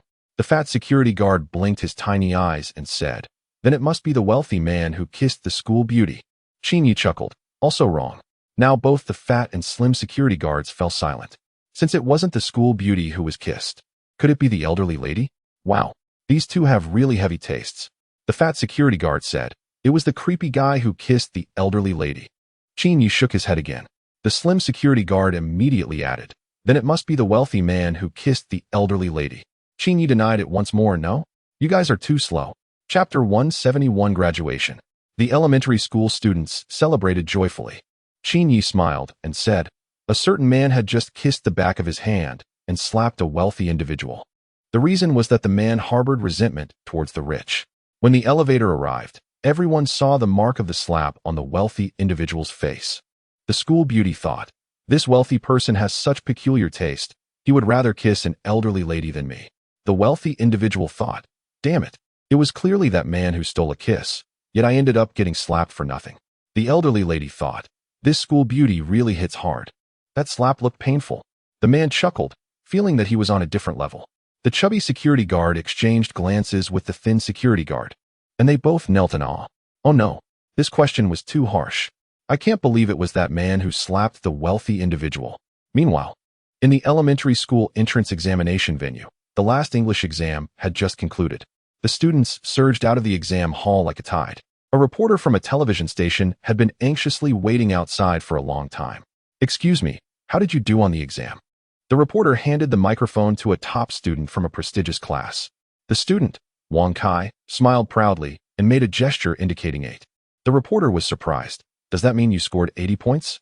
Wang Kai scoffed and arrogantly replied, "No, it's 288 points." The reporter, wiping the sweat off his brow, "A perfect score is 300 points, and this elementary student claims he will score 288? That's impressive. This is a true top student." The reporter asked again, "What gave you the confidence to believe you could score 288? Wang Kai pointed to the sky, then to the ground, and finally at himself. After thinking for a moment, the reporter said, "Is it because the weather is nice today and the sun is warm on the ground, giving you confidence and courage?" "No," Wang Kai sneered, arrogantly declaring, "It's because I am unparalleled, above all." The reporter. This boastful young student left the reporter speechless. The reporter cleared his throat and continued, "One last question. What do you think of Mingzhu Primary School?" Wang Kai simply replied with 2 words, hee hee. This is how arrogant the top students from prestigious classes are? The reporter felt utterly speechless and disoriented in the wind. So incredibly arrogant. Then, the reporter began interviewing students from Mingzhu Primary School. Excuse me, how did you do on the entrance exam? The reporter asked a student from Mingzhu Primary School while handing over the microphone. This student didn't respond and was instead crying. Whoa, the reporter? In fact, this student was crying because the exam questions were too easy. With such simple questions, the score gap wouldn't be significant, which meant losing out on scholarship opportunities. The reporter switched to another interviewee. He handed the microphone to a chubby student and asked, "What are your thoughts on the entrance exam?" Little Fatty wiped his tears and gritted his teeth, saying, "Aw, I hate it." As he spoke, he started crying again. Whoa, such a simple question. How much will I lose? A scholarship of 10 million. Oh, I hate it. Seeing little Fatty, who was wiping his tears and looking so sad, the reporter was completely bewildered. What is going on? Why are the students from Mingzhu Primary School crying during the interview? Is it because the questions were too difficult? Did they not perform well? The reporter sensed an opportunity for sensationalism. His eyes lit up. A major news story. Students from Mingzhu Primary School were actually brought to tears by the entrance exam? This news would definitely attract attention. At 5 p.m., a short video went viral online. It was the interview footage from Mingzhu Primary School. The students, just out of the entrance exam, were all crying. This couldn't help but spark people's imaginations. Are these students really that weak? Can they really be brought to tears by the exam? Then, netizens began to look up the questions from the entrance exam in Su Province. After seeing them, opinions varied widely among netizens. These questions aren't difficult. Why are they crying? I could do these questions. What are the students from Mingzhu Primary School crying about? Could it be that they did too well and are shedding tears of joy? Are you kidding me? The students in the interview looked genuinely sad and furious. In my opinion, Mingzhu Primary School isn't that impressive. I thought Mingzhu Primary School was something special, but it turns out it's all hype. Previously, some people online even suggested that Mingzhu Primary School was better than a prestigious affiliated school, which made me laugh. Netizens were buzzing with discussions. Without a doubt, everyone was skeptical about Mingzhu Primary School. The main reason was that not long ago, Mingzhu Primary School was on fire, even mentioned by a major newspaper, hinting at the stature of the best primary school in the nation. Now, with the interview video out, netizens discovered that Mingzhu Primary School wasn't as impressive as rumored. However, there were still some rational netizens waiting for the results to come out. One interview video couldn't prove anything. At the Provincial Experimental Primary School, in the elite class, Principal Sun smiled proudly, saying, "So, how confident are you all about beating Mingzhu Primary School this time?" The top student, Wang Kai, arrogantly replied, "I'm invincible. Mingzhu Primary School is no match for me." Other top students chimed in, "It's a piece of cake. We finished the exam 20 minutes early. My only opponent has never been Mingzhu Primary School, but myself. Mingzhu Primary School is nothing." Hearing the students' responses, Principal Sun smiled even wider, grinning from ear to ear. "Ha ha, Mingzhu Primary School, you're finished." Principal Sun let out a villainous laugh that sent chills down people's spines. Meanwhile, the 6th graders who had finished their exam returned to Mingzhu Primary School to celebrate. "Ha ha, we are free. From today, we have graduated. No more dreaded exam questions. Goodbye to the great demon of tests. Hee hee ha ha. Brothers, let us hit the internet CAF all night. It's on me." The elementary school students marched with a swagger, looking arrogant. They cheered. They screamed. They celebrated together. Tears of joy streamed down their faces. They finally graduated. They could leave the elementary school behind. They could escape the demon of exam questions. "Ha ha, I'm finally free." The chubby one howled to the sky, letting out a sinister laugh. Above, Qin Yi stood on the second-floor corridor, looking down at the group of elementary students. Seeing them so joyful and exuberant, Qin Yi wore a friendly smile. Could the monkey really escape from the mountain? He had already contacted the parents of these 6th graders. The school was planning to hold a summer tutoring class for students about to enter middle school, providing holiday assistance. Most importantly, it was free. Parents all hoped for their children to succeed. Which parent would refuse to enroll their child in a tutoring class, especially a free one? Almost all parents signed their children up for this summer tutoring program. The chubby one, Xiao Lin, Xiao Mei, and Xiao Ning, still had no idea about this. If the heavens are to bring about one's downfall, they must first drive them to madness. The elementary students were in the midst of their final celebration. Everything was within Qin Yi's grand scheme. Chapter 172. The groundhog is in trouble. Qin Xiaoyu was panicking. The blue-faced Doerdu, steal your mom. The red-faced Guangong, fight your dad. The white-faced Chow Chow, laugh at your mom. Qin Yi's new ringtone rang out. He answered the call. It was the director, Zhu Minghui, school board member. The security guard was attacked. Right at the school gate, Zhu Minghui shouted anxiously. I understand, Qin Yi replied, hanging up and walking down the stairs at a leisurely pace. When Qin Yi arrived at the school gate, he found several security guards in a heated argument with a wealthy individual driving a BMW 7 Series. Zhu Minghui said, You hit someone. Don't think you can just leave. We've already called the authorities. The wealthy man scoffed. Heh, I just slapped him. I have money. Is 10,000 enough for his medical expenses? The wealthy man was quite arrogant, showing no intention of apologizing after hitting someone.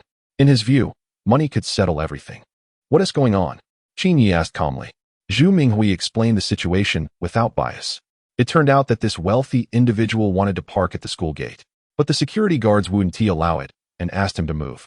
The wealthy man, with a fiery temper, couldn't stand being told what to do and got into a verbal altercation with the guards.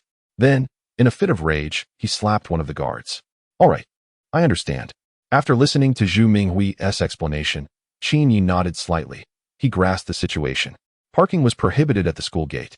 The security guard was doing his job and then got hit for it. Qin Yi looked at the guard who had been slapped.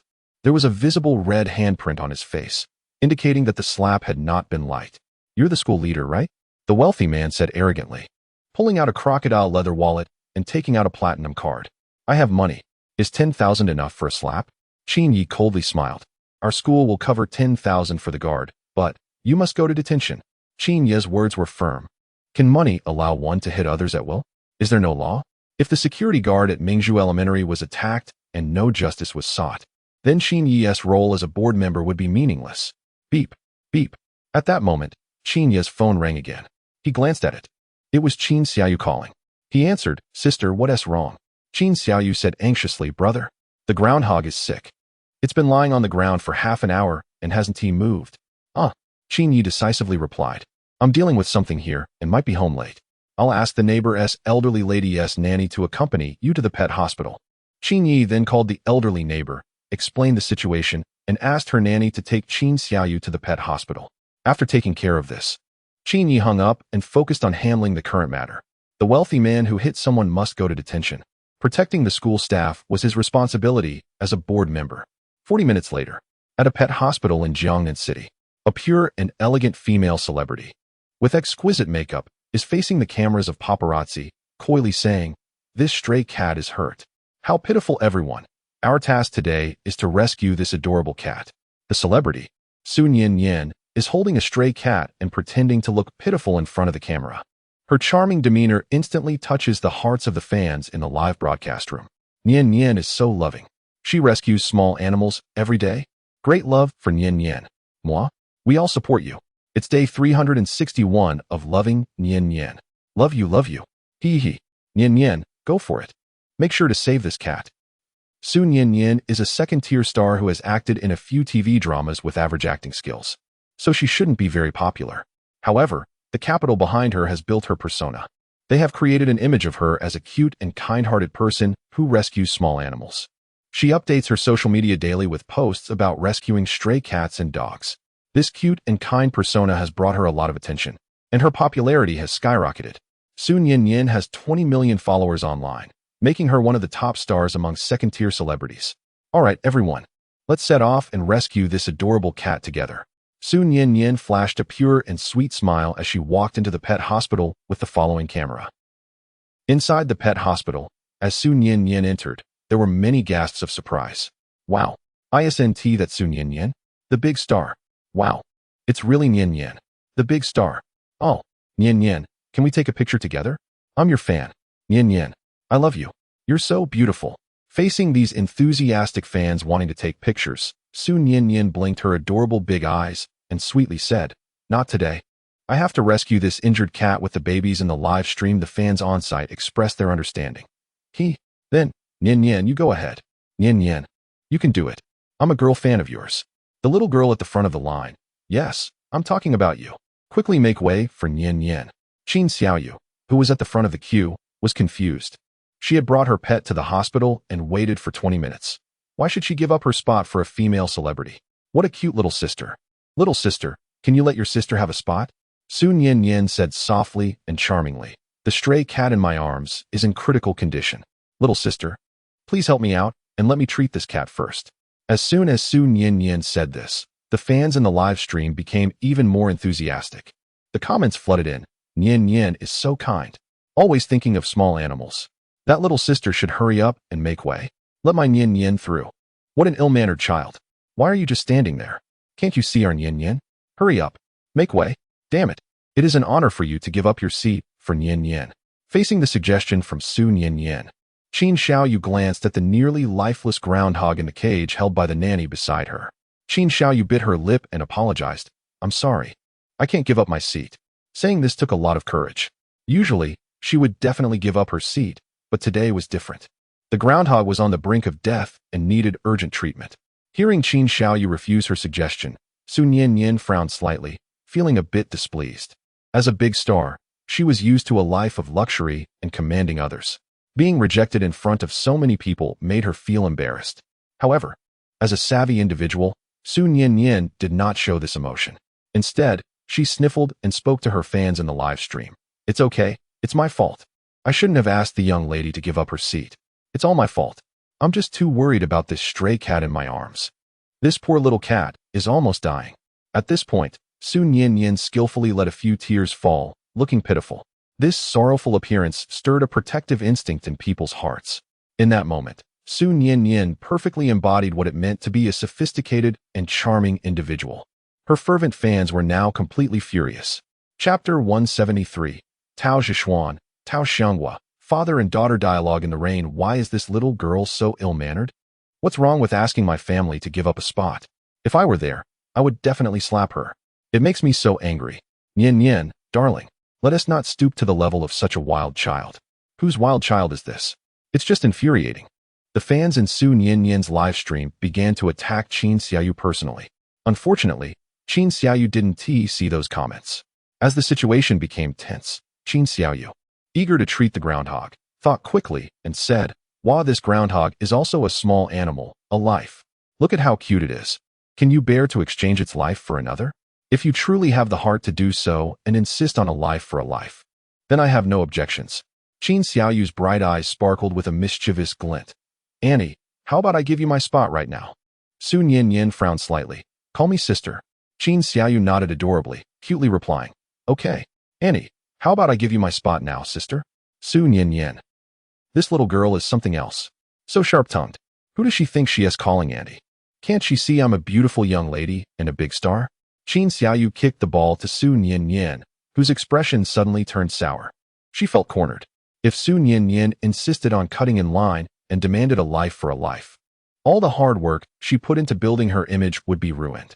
Su Nian Nian forced a smile and awkwardly said, "It's okay, little sister, you go first." Only then did Qin Xiaoyu hurriedly take the groundhog to see the vet. However, a few fans of Su Nian Nian at the scene didn't seem willing to let Qin Xiaoyu off easily. One muscular man even rolled up his sleeves, seemingly ready to make a move. Seeing this, Qin Xiaoyu blinked her eyes and said in a slightly childish voice, mixed with a hint of coldness, "What are you doing? Are you really going to make a move? 30 years in the East, 30 years in the West. Don't bully the poor girl. If you dare to bully me, my brother won't let you off." Everyone was taken aback. They thought Qin Xiaoyu was going to say something fierce, but it turned out she was just bringing her brother into it to show off. Su Nian Nian, with a mischievous idea, pretended to be naive and curiously asked, "Little sister, who is your brother?" Qin Xiaoyu put her hands on her waist, a cunning smile flashing in her eyes. "My brother is Tao Zhishuan, known as the strongest brain in humanity. How could you not have heard of my brother's great name? Who in Jiangnan doesn't know of my brother's reputation?" After saying this, while everyone was still in shock, Qin Xiaoyu quickly slipped away to treat the groundhog. Qin Xiaoyu was playing dumb, but she wasn't actually foolish. Her words directly shifted the focus of the hostility onto Tao Zhishuan. Hearing Qin Xiaoyu foolishly mention her brother's name, Su Nian Nian couldn't help but smile slightly.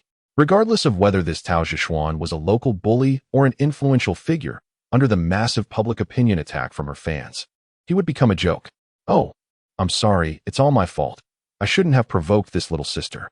I just wanted to save that poor cat, but I didn't expect to offend someone I shouldn't have." Facing the camera, Su Ninian shed charming and pitiful tears. Clearly being the unreasonable party, she managed to portray herself as the vulnerable one being bullied. The fans in Su Ninian's live streaming room were filled with righteous anger. Their blood boiling. "Don't be afraid, Ninian. We've got your back. Your brother is Tao Zhishuan. Heh, it doesn't matter if your dad is influential." In this online era, no matter how impressive this girl's background is, once exposed, she's finished. Brothers, let us post on various forums to denounce Tao Zhishuan and avenge Ninian. Subsequently, Tao Zhishuan was subjected to online abuse by Su Ninian's massive fanbase. Online violence escalated, with Tao Zhishuan receiving limitless insults and personal attacks from millions of fans. The hashtag #MyBrotherIsTaoZhishuan even briefly surged to the top 5 on trending topics. It echoed the infamous "My Dad is Li" gang from years ago. In a video circulating online, Qin Xiaoyu was edited to appear as a poorly raised wild child, taking advantage of her brother's power and being utterly disrespectful. How could such a kind and innocent star like Su Ninian be threatened by a little girl?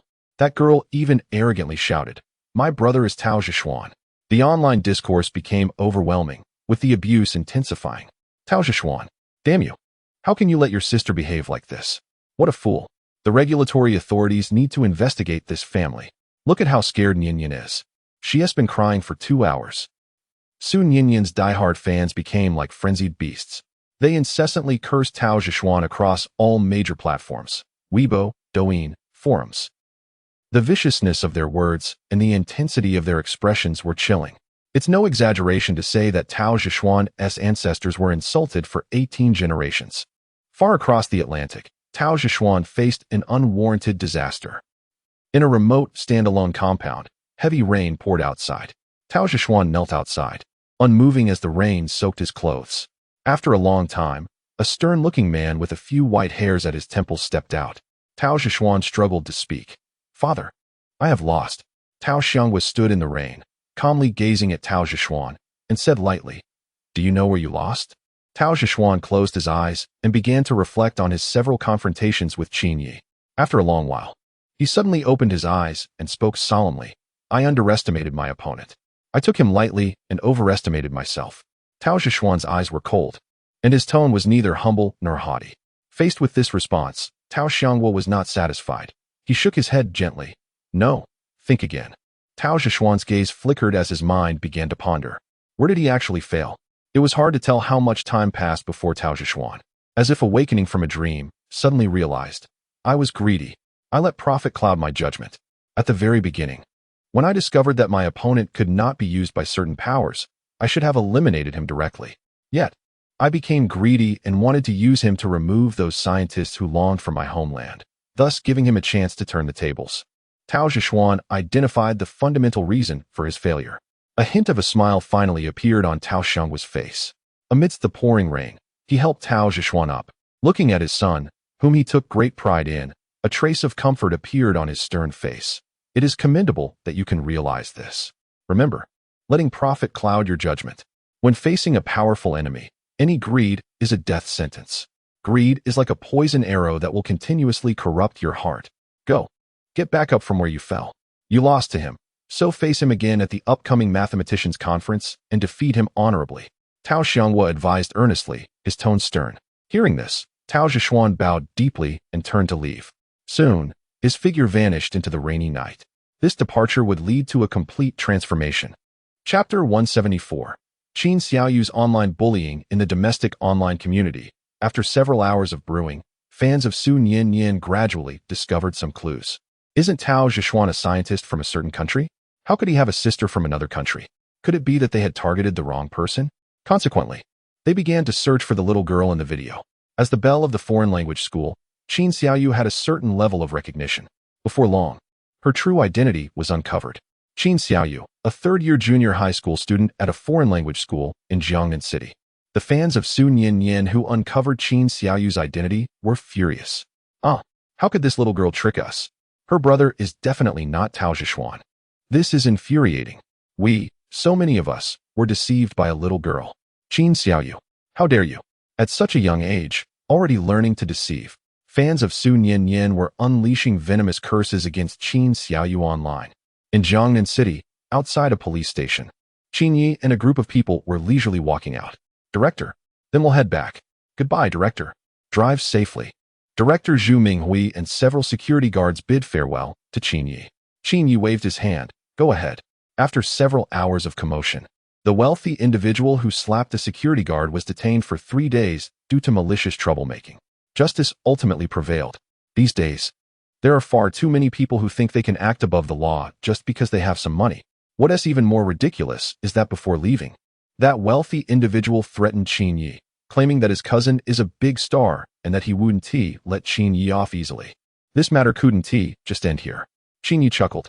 He was waiting for the other party's retaliation, curious to see how strong their background really was. Master, not good. Your sister is being bullied online. An artificial intelligence, surfing the internet, suddenly alerted Qin Yi. Qin Yi was taken aback. What is going on? My sister is being bullied online. With her intelligence, how could Qin Xiaoyu possibly be bullied online? Qin Yi quickly grabbed his phone to check. Upon seeing the situation, Qin Yi's brows furrowed, and he was furious. What is this nonsense? A female celebrity wanted to cut in line at a pet hospital, and when Qin Xiaoyu disagreed, she got bullied online. This is insane. Qin Yi's gaze grew colder, a hint of chill emerging.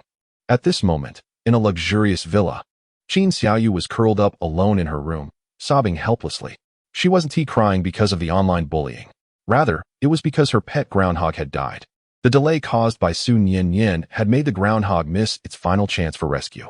By the time the veterinarian attempted to save it, it was already too late, and there was nothing that could be done. The little groundhog had died. This incident was a significant blow to Qin Xiaoyu. It was the first pet she had raised, and she had taken great care of it every day. But it died, forever leaving the Qin siblings. Qin Xiaoyu was furious. Her beautiful eyes sparkled with a cold light of anger. The usually gentle girl was truly angry at this moment. Why are there such wicked women in this world? Clearly, she had waited in line for so long, yet someone cut in. Is the life of a stray cat not worth anything? Is the life of a groundhog not a life? The fire of rage burned fiercely in Qin Xiaoyu's heart. She wanted to take revenge on this woman, to avenge the little one. Qin Xiaoyu hesitated for a long time. Finally, gritting her teeth, she bravely made up her mind and opened my laptop. She logged into a long-forgotten account. The 3-year period had ended, and the president returns.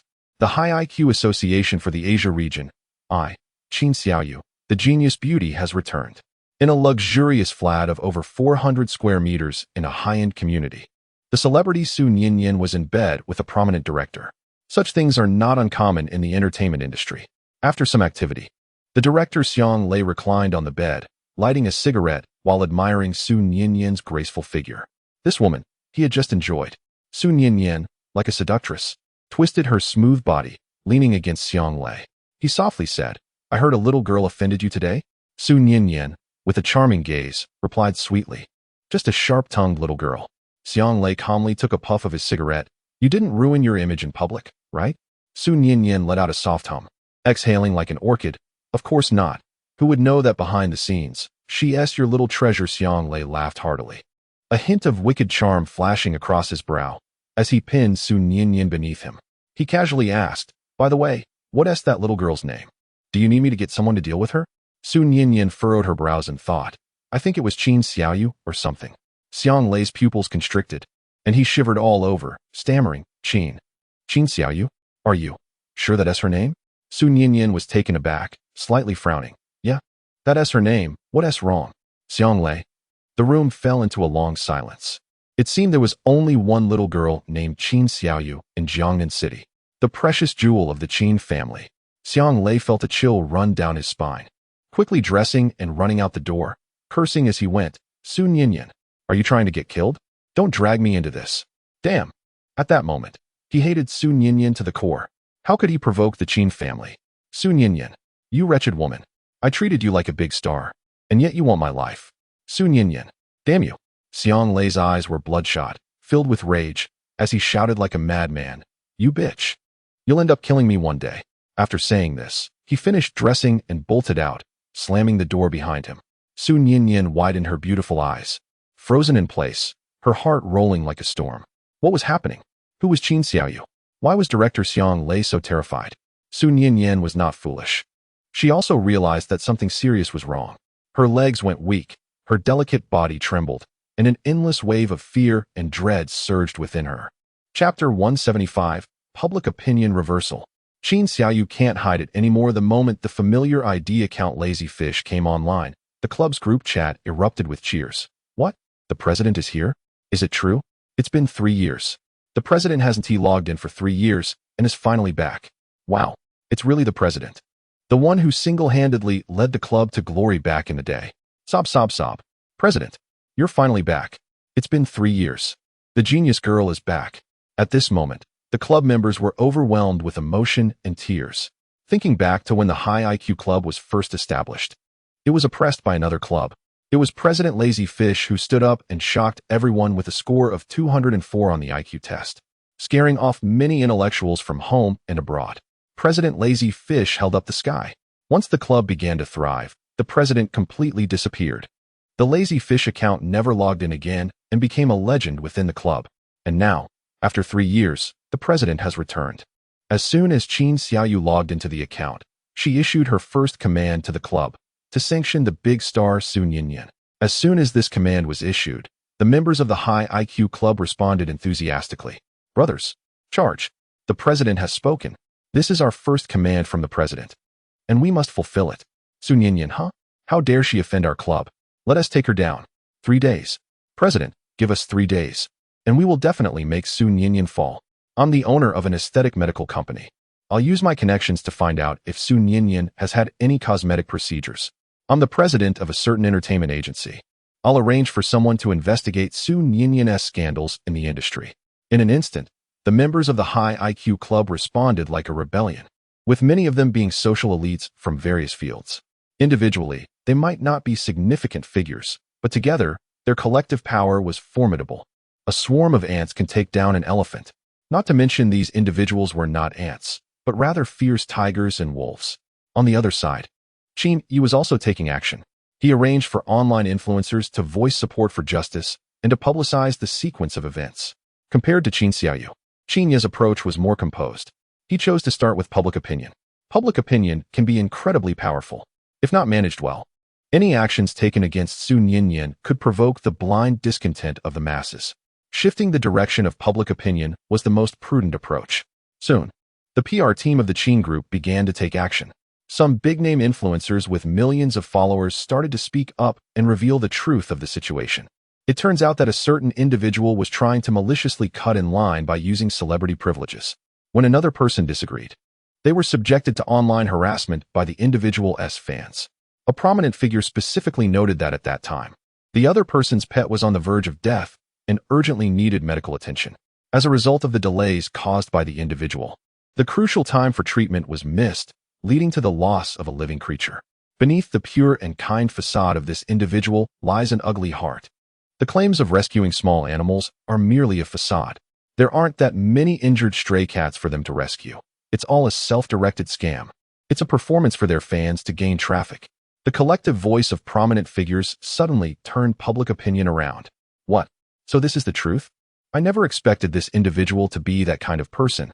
Truly shameless. The term White Lotus must refer to people like them. Certain individual. Come out and explain yourself. Always pretending to be pure. Who would have thought you were this kind of person? Internet users who felt deceived were outraged and criticized this individual. However, there were still some diehard fans who refused to believe the outcome. It's slander. This must be a rumor. My idol is not this kind of person. The capital is terrifying. Where's the evidence? Defaming someone requires proof. No matter what, I will always support my idol. In the world of obsessed fans, their idol is always right. If one day their idol does something wrong, it must be the world that is wrong. In a certain country, at an Academy of Sciences, a group of elderly experts was laughing like children. Ha! Over 100 scientists. This young man is incredible. Truly impressive.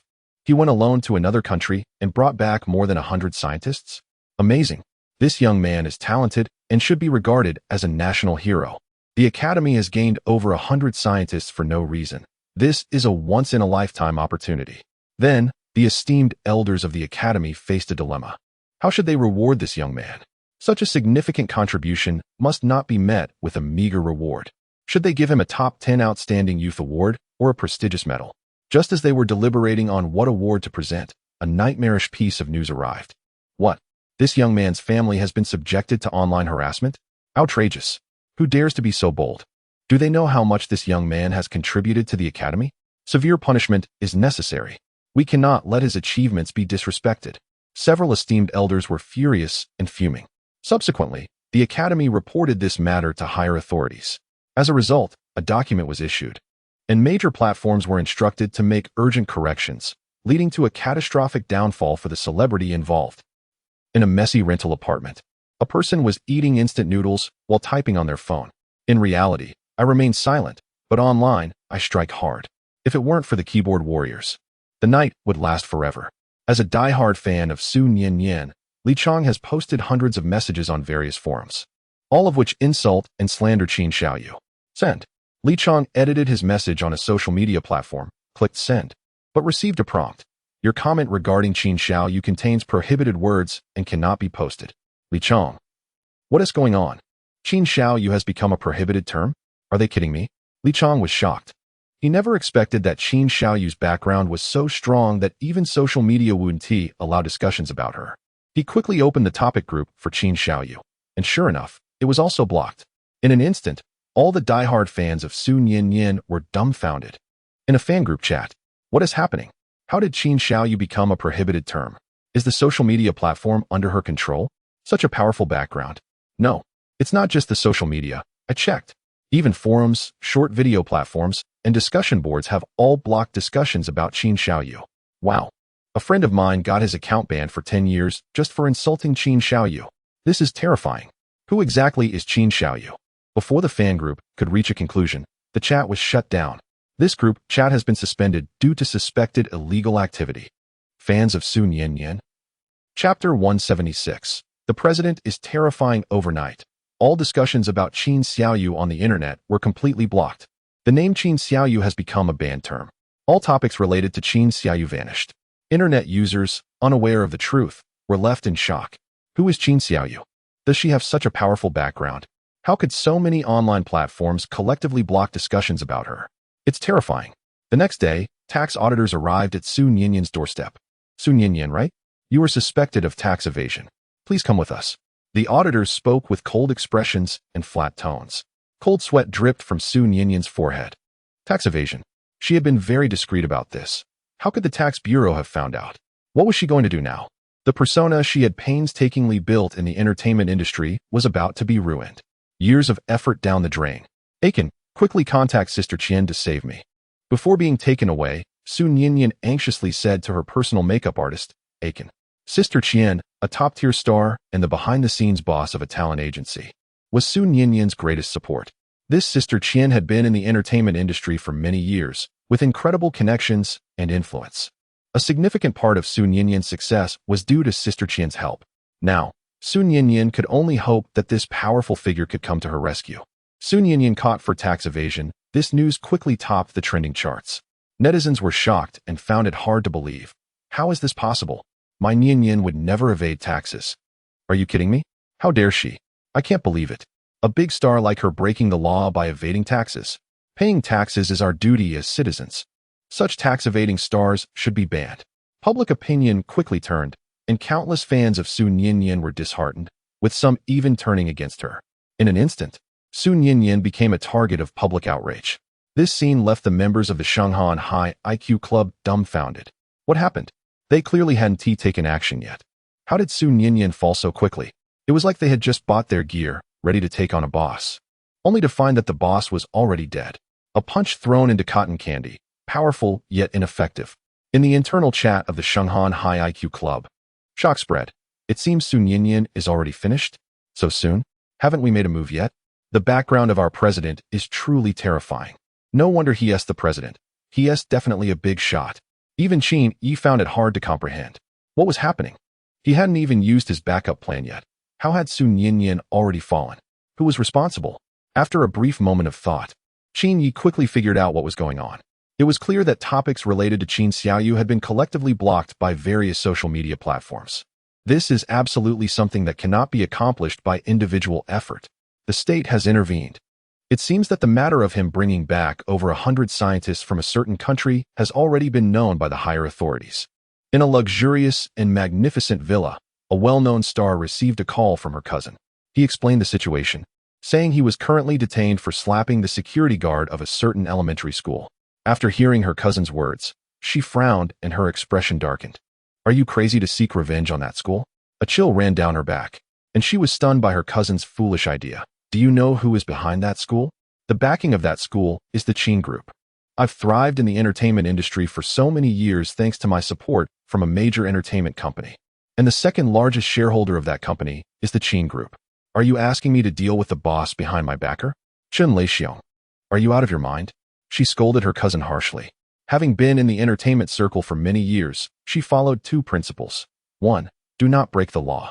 2. Speak cautiously and do not offend real big shots. Her cousin was foolish enough to offend the Qin Group. He really has no brains, utterly foolish. Chen Leixiong. From today on, we are cutting off all ties. No matter what mistakes you make, they have nothing to do with me. She decisively severed her relationship with her cousin. She wanted to live a few more years. Opposing the Qin family is simply courting death. After hanging up the phone, she looked at the trending news about Su Nian being arrested and sneered. That wretched person, I had already told her not to evade taxes. But she wouldn't listen, and now look what happened. She felt very exhausted. It's really too difficult to cultivate new talents these days. They all seem to have no idea of the consequences and insist on breaking the law and creating trouble for themselves. Before long, Su Nian's makeup artist rushed over. Sister Qian, please help save Nian. She has been taken away by the tax bureau. The artist pleaded anxiously. Save? What can I use to save her? Qian sneered coldly. The artist continued. I suspect Nian has offended someone she shouldn't have and is being retaliated against. Qian furrowed her brows slightly. Who did she offend? The artist sighed. Qin Xiaoyu. Nian offended this little girl. Do you know her background? Qian's beautiful eyes narrowed, trembling slightly as she asked. Who? Who are you talking about? The artist was taken aback and repeated, Qin Xiaoyu. Qian's fists clenched tightly, her whole body shaking with anger. She was utterly furious. Damn it. How could she have such a troublesome teammate? Her cousin had offended Qin Yi, the young master of the Qin Group. The newcomer she nurtured had offended Qin Xiaoyu, the second young lady of the Qin Group. Ah, no. I need to calm down. Sister Qian felt a chill run down her spine, and her mind was racing, making it hard for her to breathe. She was on the verge of tears. How could this happen to her? She had done nothing wrong, just being honest and straightforward. Yet she ended up offending the unseen boss who supported her. Trouble came out of nowhere. Why was she so unlucky? Chapter 177. New York is about to become the city of sin. Get lost. Sister Qian has completely lost her composure, her face twisted in anger as she shouted. Let that wretched Su Nian roll as far away as possible. Sister Qian was on the verge of tears. Whether she could save herself was already a question. Save Su Nian? How could she dare to have that kind of courage? After the makeup artist, Ah Chen left, Sister Qian hurriedly brought a hefty gift and scrambled to the Qin family to apologize. Fortunately, Qin Yi was magnanimous, understanding that the fault lay with Su Nian, and he was too lazy to pursue Sister Qian's responsibility. After Sister Qian pleaded for several hours in a servile manner, Qin Yi imposed a minor punishment and let her go. After Sister Qian left, Qin Yi turned to Qin Xiaoyu. Let's talk. My dear sister, the esteemed president of the High IQ Club, care to explain? Qin Yi wore a smile that was half amused, half serious. Qin Xiaoyu shrank her neck, feeling a chill down her spine, as if she were a wilted eggplant. Whoa. In the end, she was discovered by her annoying brother. The truth couldn't be hidden forever. Qin Xiaoyu had long suspected this day would come, but when it actually arrived, she couldn't help but feel a bit emotional. Qin Xiaoyu pouted cutely. Whoa. Brother, you can't blame me. Mom asked me to play dumb. Qin Yi was taken aback, confused. Why? Qin Xiaoyu sighed. Mommy said it was to protect me. If you stand out too much, you'll attract trouble. Brother, do you know Einstein? I do. Qin Xiaoyu said with a hint of sadness. Einstein was so smart that his brain was cut into 240 pieces and is still preserved in formaldehyde. Qin Yi. Wow. So, it turned out that Qin Xiaoyu's act was at the behest of their mother, Guwan Xian, aimed at protecting her. Standing out too much could lead to trouble. Qin Yi agreed with this low-profile approach. He had to admit that his parents were quite wise. Qin Yi then asked Qin Xiaoyu, "Do you know who the troublemaker kid is?" Qin Xiaoyu shook her head. "No, this troublemaker kid must be the most mysterious person in the world." Qin Yi raised an eyebrow. "How mysterious?" Qin Xiaoyu looked around and lowered her voice. "Rumor has it that this troublemaker kid is a clone created through genetic engineering techniques from certain medical experiments. Cloning, a highly controversial research project that goes against human life ethics." Qin Yi's expression turned serious. "A clone? Is that news reliable?" Qin Xiaoyu chuckled. Brother, I'm just repeating hearsay. How would I know if it's true or not?" Qin Yi fell silent. He suddenly remembered that the data on the troublemaker kid in the organization was classified as SSS-level encryption. Thinking back, it was indeed quite terrifying. In Jiangnan City, at a dark internet CAF, students who graduated from Mingzhu Primary School gathered to play games. Those who couldn't afford to go online borrowed money. Those who couldn't borrow ended up stealing from home and got beaten up for it. "Brothers, watch me dominate with Yasuo.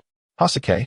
Little Fatty sat in front of the computer in the internet cafe, skillfully playing the game.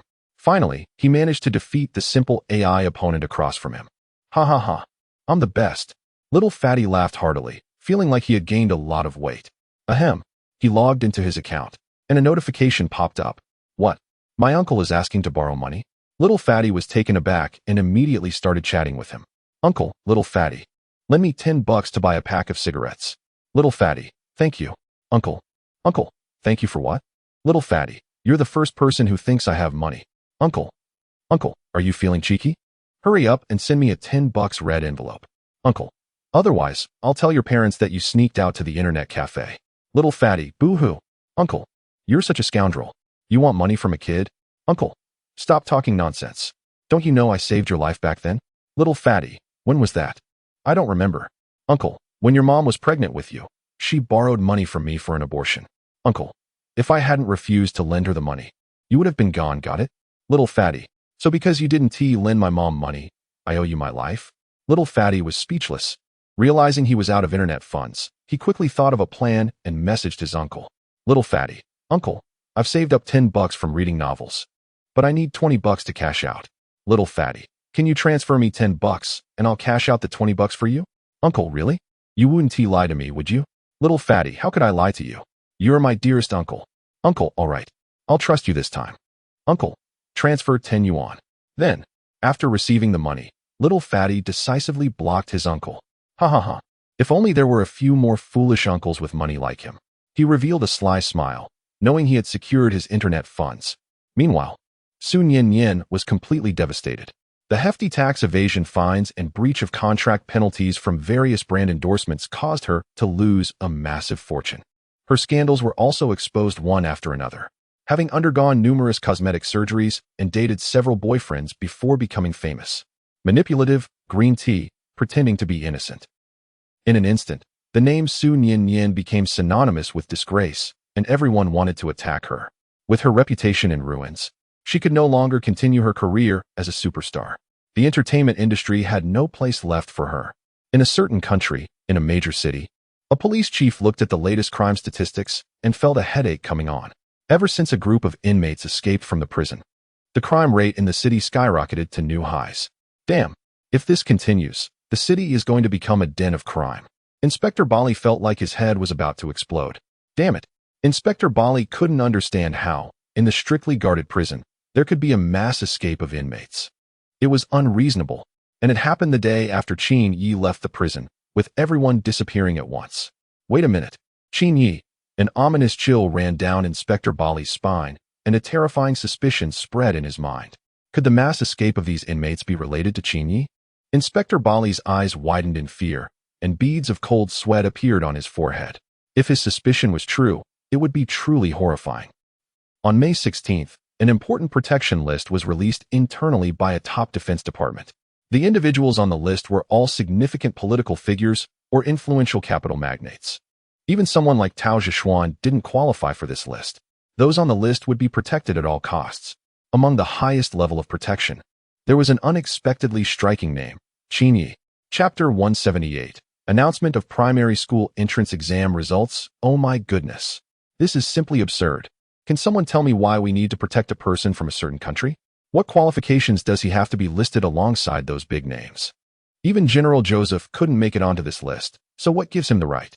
The list has sparked strong dissatisfaction and skepticism among some people within the country. In response, the relevant military department acknowledged their oversight and stated they would revise the list overnight. This response relieved everyone's concerns. I knew it. The list must have been a mistake. Exactly. How could we protect a person from that country? Just delete it and wait for the new list to come out.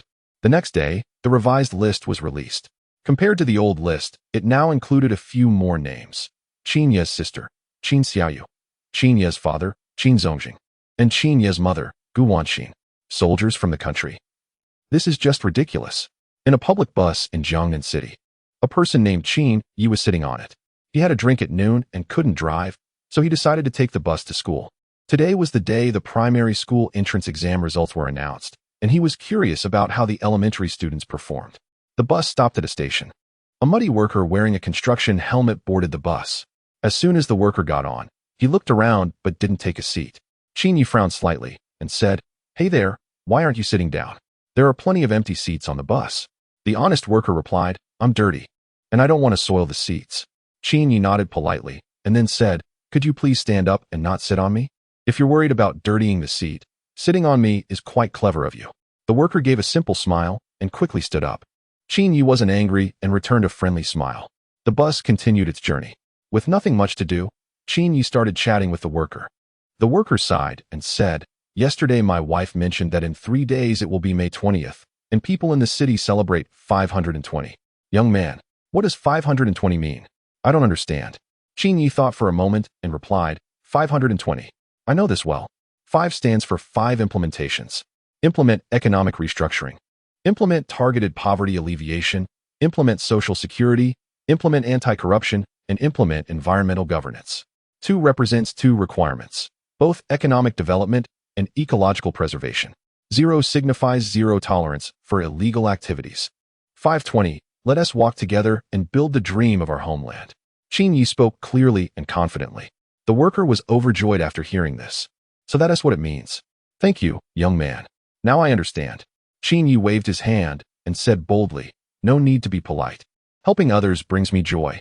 At that moment, a fart sound echoed in the bus. The entire vehicle felt as if it had been hit by a gas bomb, leaving all the passengers gasping for air.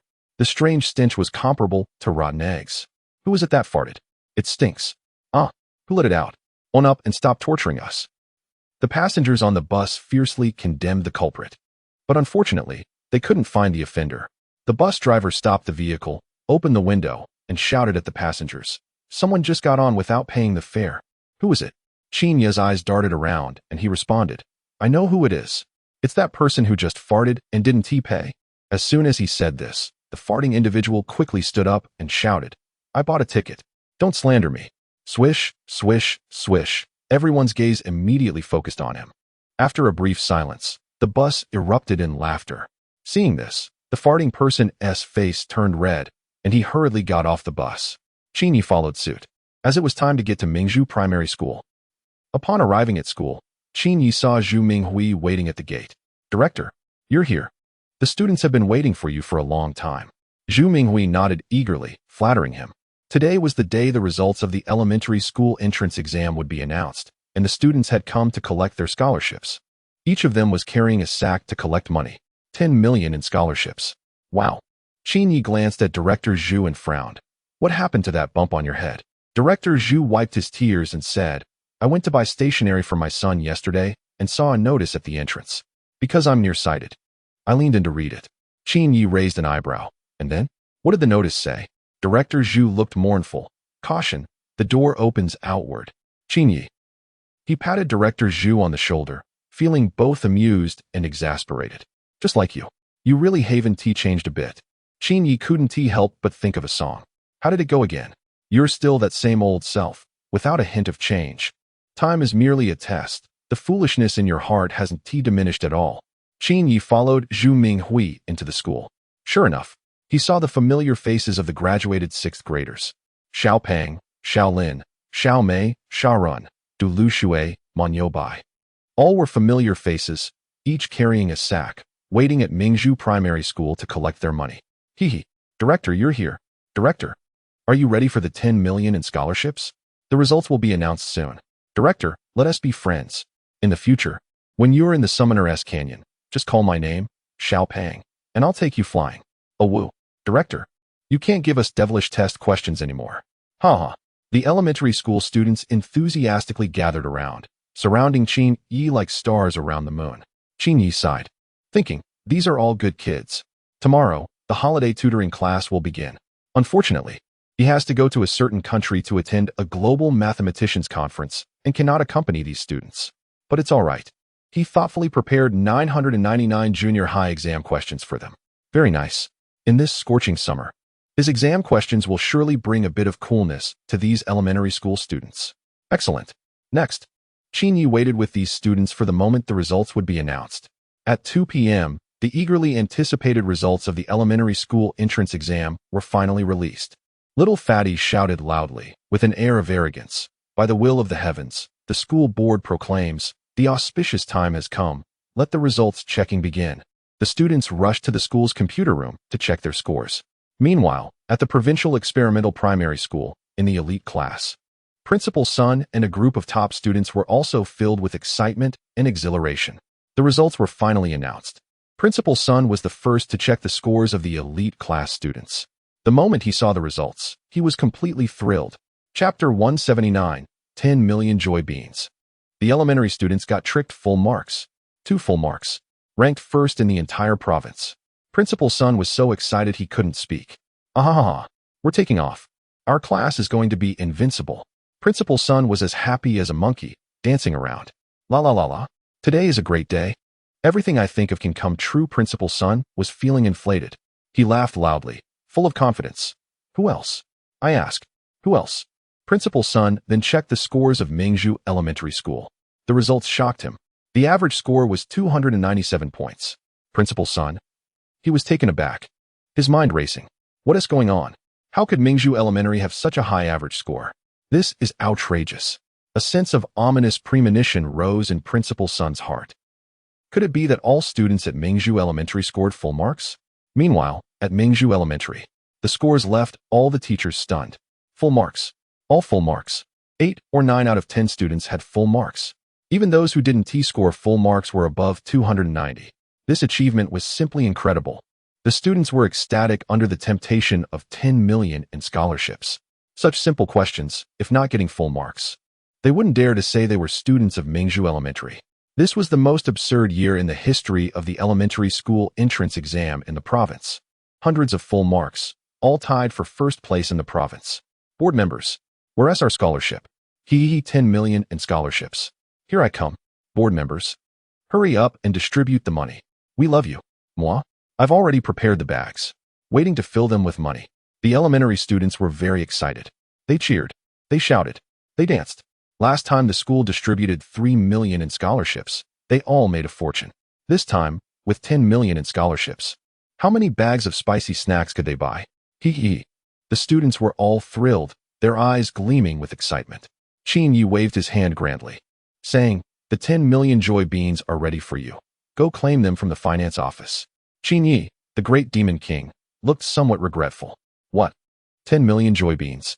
Board members, don't scare us. Today isn't April Fool's Day, is it? No way. How did 10 million in scholarships turn into joy beans? I'm going to die. Don't stop me. The elementary students were all dumbfounded. 10 million joy beans, worth only a few dozen yuan. This is a scam. A blatant deception. The students were filled with righteous indignation. Board members, you're lying. You promised 10 million. How did it become joy beans? This is infuriating. I'll take you on. Ark. Despicable board members. Qin Yi smiled sincerely and said, did I ever say the 10 million scholarship is in RMB? You all imagine that, so blame me? The elementary students were speechless. Ding. From the elementary students. Resentment 999. At that moment, the students really wanted to hit someone.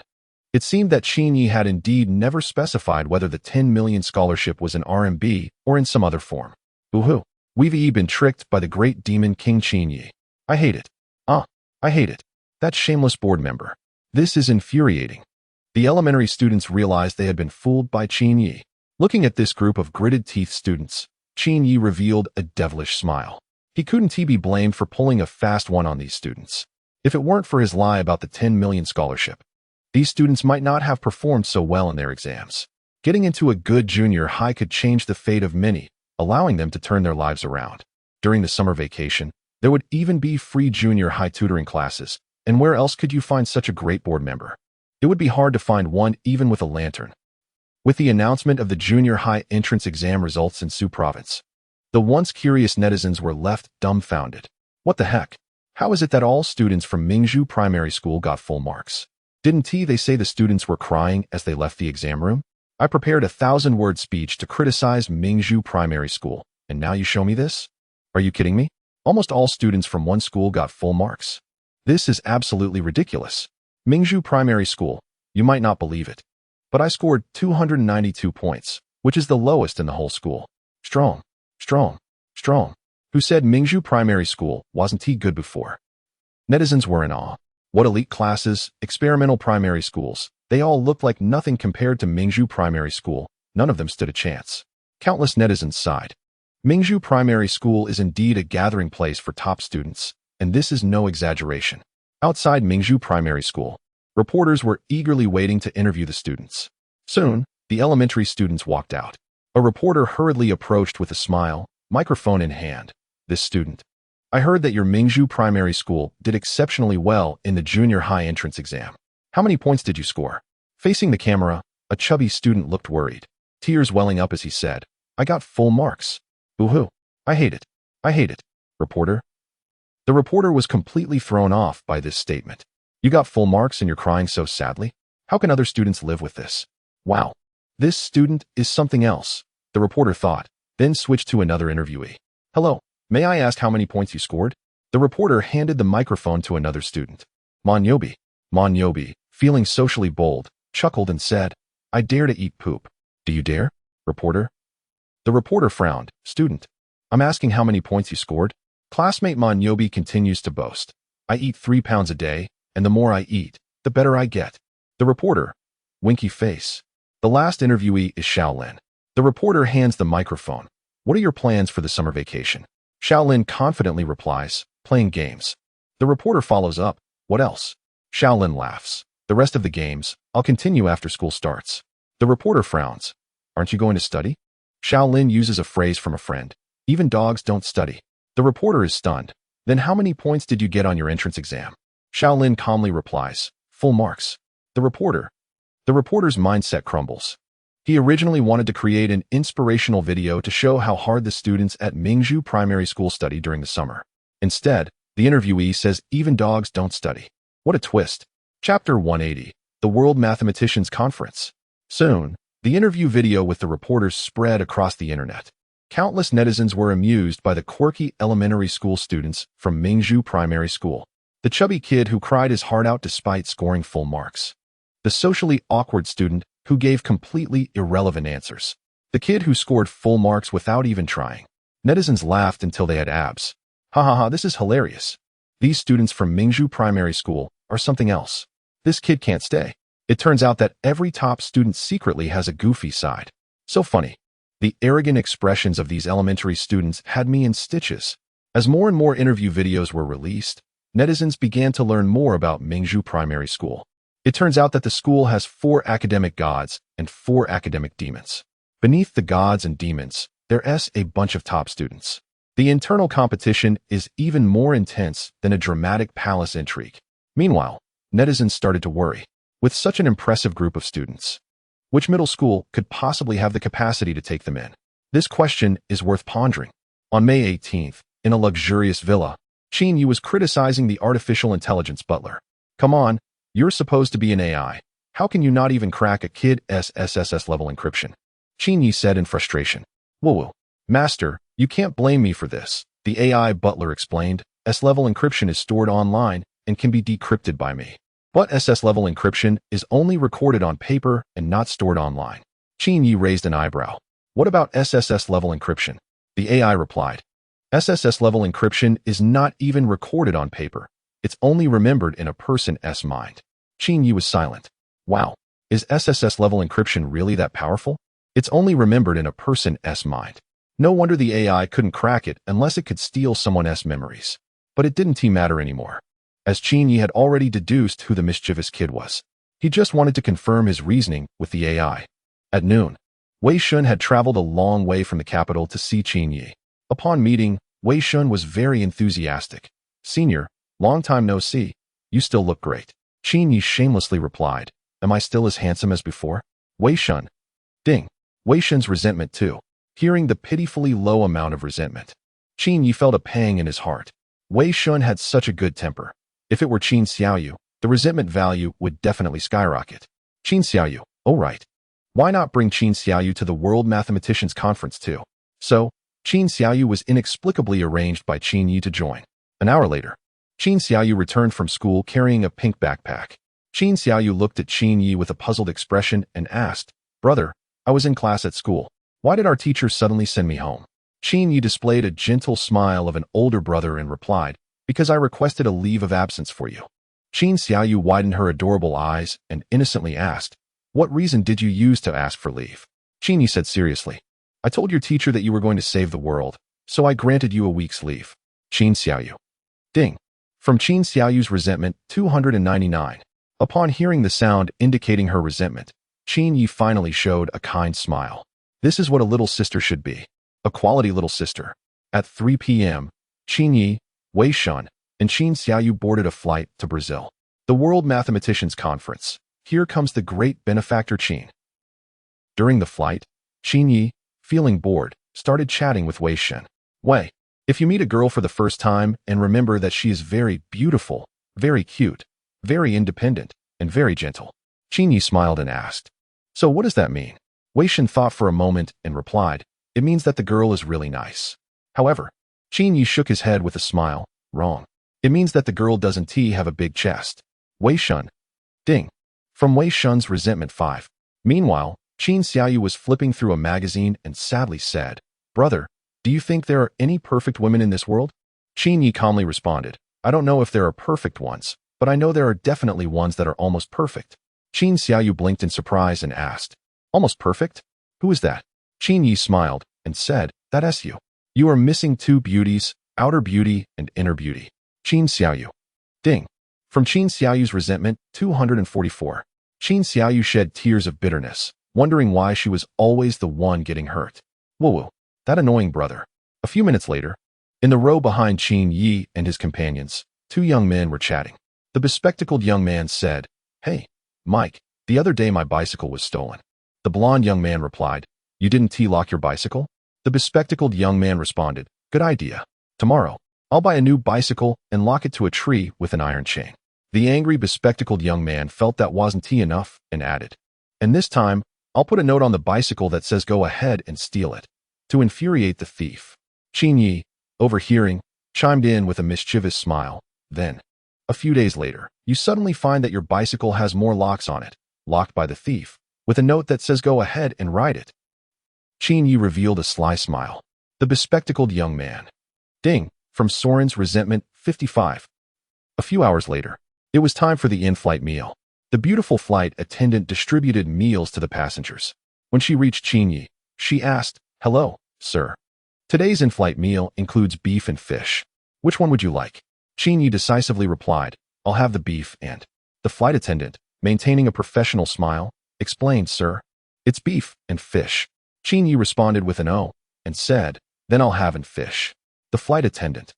Ding. 55 from the flight attendant's annoyance. "Sister, bring me my juice." "Humph. Can't you use the word, please?" Qin Yi nodded slightly, realizing that Qin Xiaoyu had a point. So he changed his words. "Sister, please bring me my juice." Qin Xiaoyu. Oh. Ding. 344 from Qin Xiaoyu's annoyance. After a long while, the plane arrived in Brazil. Whoosh, after landing. While still taxiing, some passengers began to stand up to retrieve their luggage. For safety reasons, the flight attendant hurriedly tried to announce, "Ladies and gentlemen, our plane is still taxiing. For your safety, please remain seated." However, in her haste, she misspoke, and the announcement turned into, "Ladies and gentlemen, our plane is taxiing quite well." In the cockpit, the captain, "Hey, who's praising me? I'm so happy to be complimented." Chapter 181. Qin Xiaoyu. I dreamed of Peppa Pig as soon as they got off the plane. Qin Yi began to communicate with the airport taxi driver. "Sir, to the Dali Hotel," he said in Portuguese, leaving Wei Shun beside him looking utterly confused. Wei Shun exclaimed, "Senior, you speak Portuguese?" Qin Yi looked at him strangely. "Don't you?" Wei Shun replied. "What the heck? Who learns that stuff?" "Senior, you overestimate us, ordinary folks." He pointed at Qin Xiaoyu. "Why don't you ask your sister if she knows Portuguese? Not everyone is like you." His voice trailed off as Qin Xiaoyu cheerfully interjected, "I do." Wei Shun was completely taken aback. "So both of you siblings can speak Portuguese?" For the first time, Wei Shun questioned his own intelligence. Why was he the only one who couldn't speak Portuguese? Half an hour later, they arrived at the hotel and settled in. Qin Xiaoyu's eyes sparkled as she asked, "Brother, can I watch TV?" Qin Yi generously replied, "Of course, but you can't turn on the TV." Qin Xiaoyu responded, "If I can't turn on the TV, then it's just watching a black screen." Ding! Resentment from Qin Xiaoyu 248. Qin Yi rummaged through his suitcase and handed her a stack of math papers. "Sister, go ahead and do the problems. I've thoughtfully prepared 999 questions for you." "Good brother," Qin Yi sighed. Qin Xiaoyu. Ding! Resentment from Qin Xiaoyu 488. In Huaxia, Jiangnan City, a chubby boy was pitifully pleading with his uncle. "Uncle, I'm Kong Rong. I just want a small pear." His uncle retorted with a big slap, "Get lost. Stay away from my fruit stand." It turned out his uncle was selling fruit. The chubby boy wanted to eat his pears. After being slapped, he protested, "Uncle, don't push me." His uncle lit a cigarette, looking nonchalant. "What are you going to do about it?" "What can you do?" The chubby boy huffed, boasting. "Do you believe I can hit your dad?" His uncle raised an eyebrow and sneered, "I don't believe it." Then, slap. The chubby boy decisively slapped himself twice and turned to leave, leaving his uncle bewildered in the wind. He recalled what the chubby boy had just said. "Do you believe I can hit your dad?" Wow, this chubby nephew is a bit eerie. Class monitor Chubby, self-important. "Brothers, let's hit the internet cafe," Chubby shouted in the class group chat. However, he was met with a series of dots. Xiaolin. Xiaoning. Xiaomei. Xiaopeng looked confused. "What is going on?" Xiaopeng asked in a voice message. "What happened to you guys?" Xiaolin revealed the truth. "Don't you know? The great demon Qin Yi is organizing a summer tutoring class for us." Xiaomei said with a whimper. "Our parents have already signed us up for this tutoring class, and it starts tomorrow." Xiaopeng was stunned. His mind was filled with countless question marks. What? A summer tutoring class? Xiaopeng, who thought he could escape the clutches of the great demon Qin Yi, shed tears of bitterness, feeling utterly desolate. Great demon Qin Yi. Damn it. Woe is me. Brazil. Rio de Janeiro. The three of them, including Qin Yi, were out enjoying the streets. "Let us come up with a catchy group name." Qin Yi pondered for a moment and said, "How about calling ourselves the Devious Fish Group?" Qin Xiaoyu raised both hands in agreement. "Yay, I'm a fish." Wei Shun nodded. "Then I'm the devious and devious fish." "Wait, Qin, you go first." Qin Yi laughed and said, "I'm part of the Devious Fish Group." Wei Shun. "Then that just leaves the devious part." Ding. 15 resentment from Wei Shun. Ding ding ding. At that moment, the phone rang. A few seconds later, Qin Yi answered the call and put it on speaker. It was a charming Western woman on the other end. The woman spoke fluent English. "Honey, I've got my eye on a Hermes bag, and my friends already have one."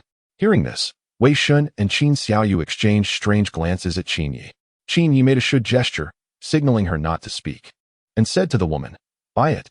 Hearing this, the woman on the other end was overjoyed, cooing, "I love you so much. Darling. By the way, darling, I also saw a new Porsche, can I?" Qin Yi interrupted the woman, confidently saying, "Buy it." The woman went completely wild. An overwhelming joy surged through her brain. "Is there such good news? Honey, I love you. Also, my Chanel clothes are old. Buy it. What about the villa I liked before? Buy it. Honey, I love you. Loving you is my lifelong promise." After hanging up the phone, Qin Yi saw Qin Xiaoyu looking at him in shock, dumbfounded. Qin Yi chuckled, raised his phone, and shouted to the passers-by, "Whose phone is this?" "A passerby." Qin Xiaoyu covered his face, unable to look directly at him. "Damn it, brother. You are truly devious. You picked up a phone and pretended to be the owner, showing off by saying bye. Is this phone yours?" The next day, in the morning, it was the day of the World Mathematicians Conference. Early in the morning, Qin Xiaoyu yawned and walked out of the hotel room. "Brother, last night I dreamed about Peppa Pig," she said, blinking her sleepy eyes at Qin Yi.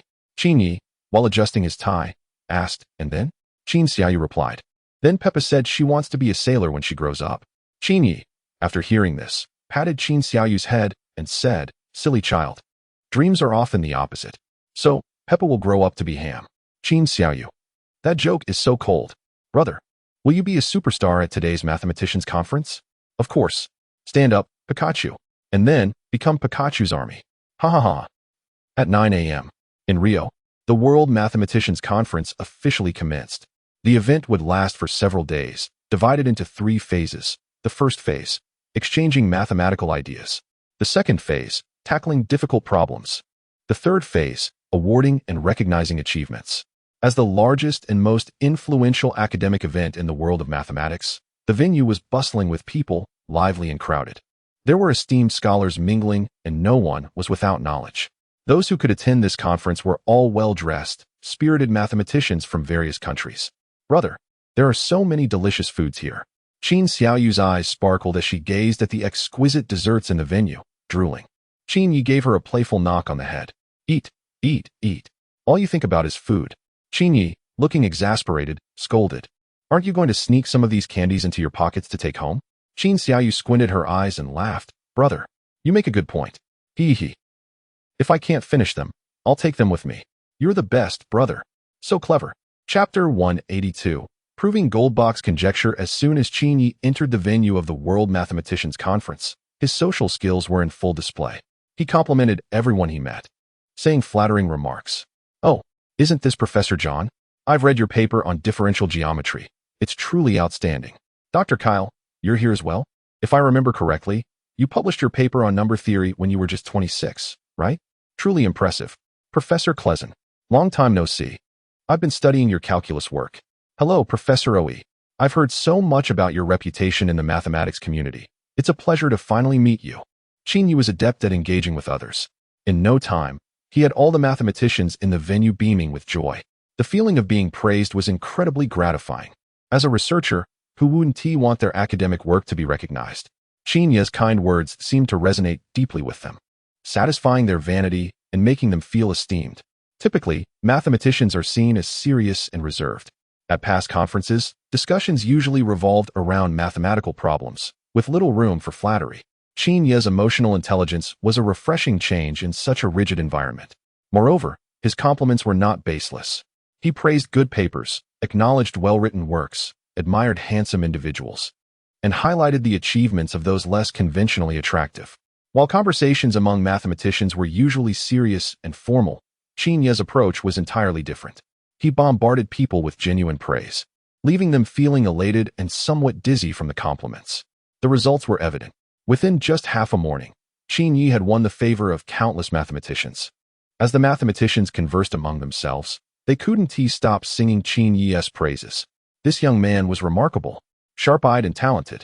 However, there were still a few mathematicians who looked down on his behavior, sneering internally. Just a smooth talker, nothing more. Yet, when Qin Yi approached these individuals and lavished them with compliments, their disdain vanished instantly, replaced by, "Dear Qin, you truly have an eye for talent." Thus, Qin Yi navigated through the gathering of mathematicians with ease, making waves. Whenever someone mentioned Qin Yi, they spoke highly of him. If one person praised him, it might not mean much, but if 10 or even 100 people did so, that would create a ripple effect of goodwill. Even those who had never heard of Qin Yi would think highly of him simply because so many others did. After all, how could someone be so revered by so many? When Qin Yi led Wei Shun and Qin Xiaoyu into the main area, many mathematicians who had just expressed admiration for Qin Yi outside began to invite him. "Qin, come here, we're discussing a topology problem. Qin, over here. We just need you. Qin, would you like to explore the NP-completeness problem together?" These usually serious and stern mathematicians were very enthusiastic towards Qin Yi. This scene left Wei Shun dumbfounded, shocked. "Senior, when did you get to know so many mathematicians?" Wei Shun asked with a confused expression. "I just met them today," Qin Yi replied with a smile. "What? You just met them today?" Wei Shun's eyes widened in disbelief. "Just met them today and already mingling so well with these mathematicians?" Wei Shun was astonished. In fact, it was indeed Qin Yi's first time meeting these mathematicians. However, the AI assistant had organized detailed information about each person, making Qin Yi appear to these mathematicians as if he were an old friend. He was well aware of their published papers, academic works, and research directions, which contributed to his good reputation among this group of mathematicians. After all, these mathematicians were not fools.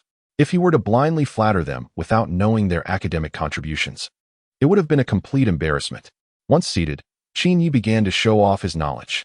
He effortlessly discussed various mathematical topics, such as functional analysis, group theory, partial differential equations, differential geometry, and topology. The mathematicians listened in admiration, utterly impressed. Realizing he was stealing the spotlight, Qin Yi decided to tone it down for a moment and give Wei Shen a chance to shine. Wei, it's your turn. Bring out your ace prepared for this mathematicians' conference, Qin Yi said with a smile. Wei Shen nodded, stood up with determination, and said, Everyone, I have a mathematical research topic regarding the Goldbach conjecture. I have proven the Goldbach conjecture. Upon hearing this, the room fell silent.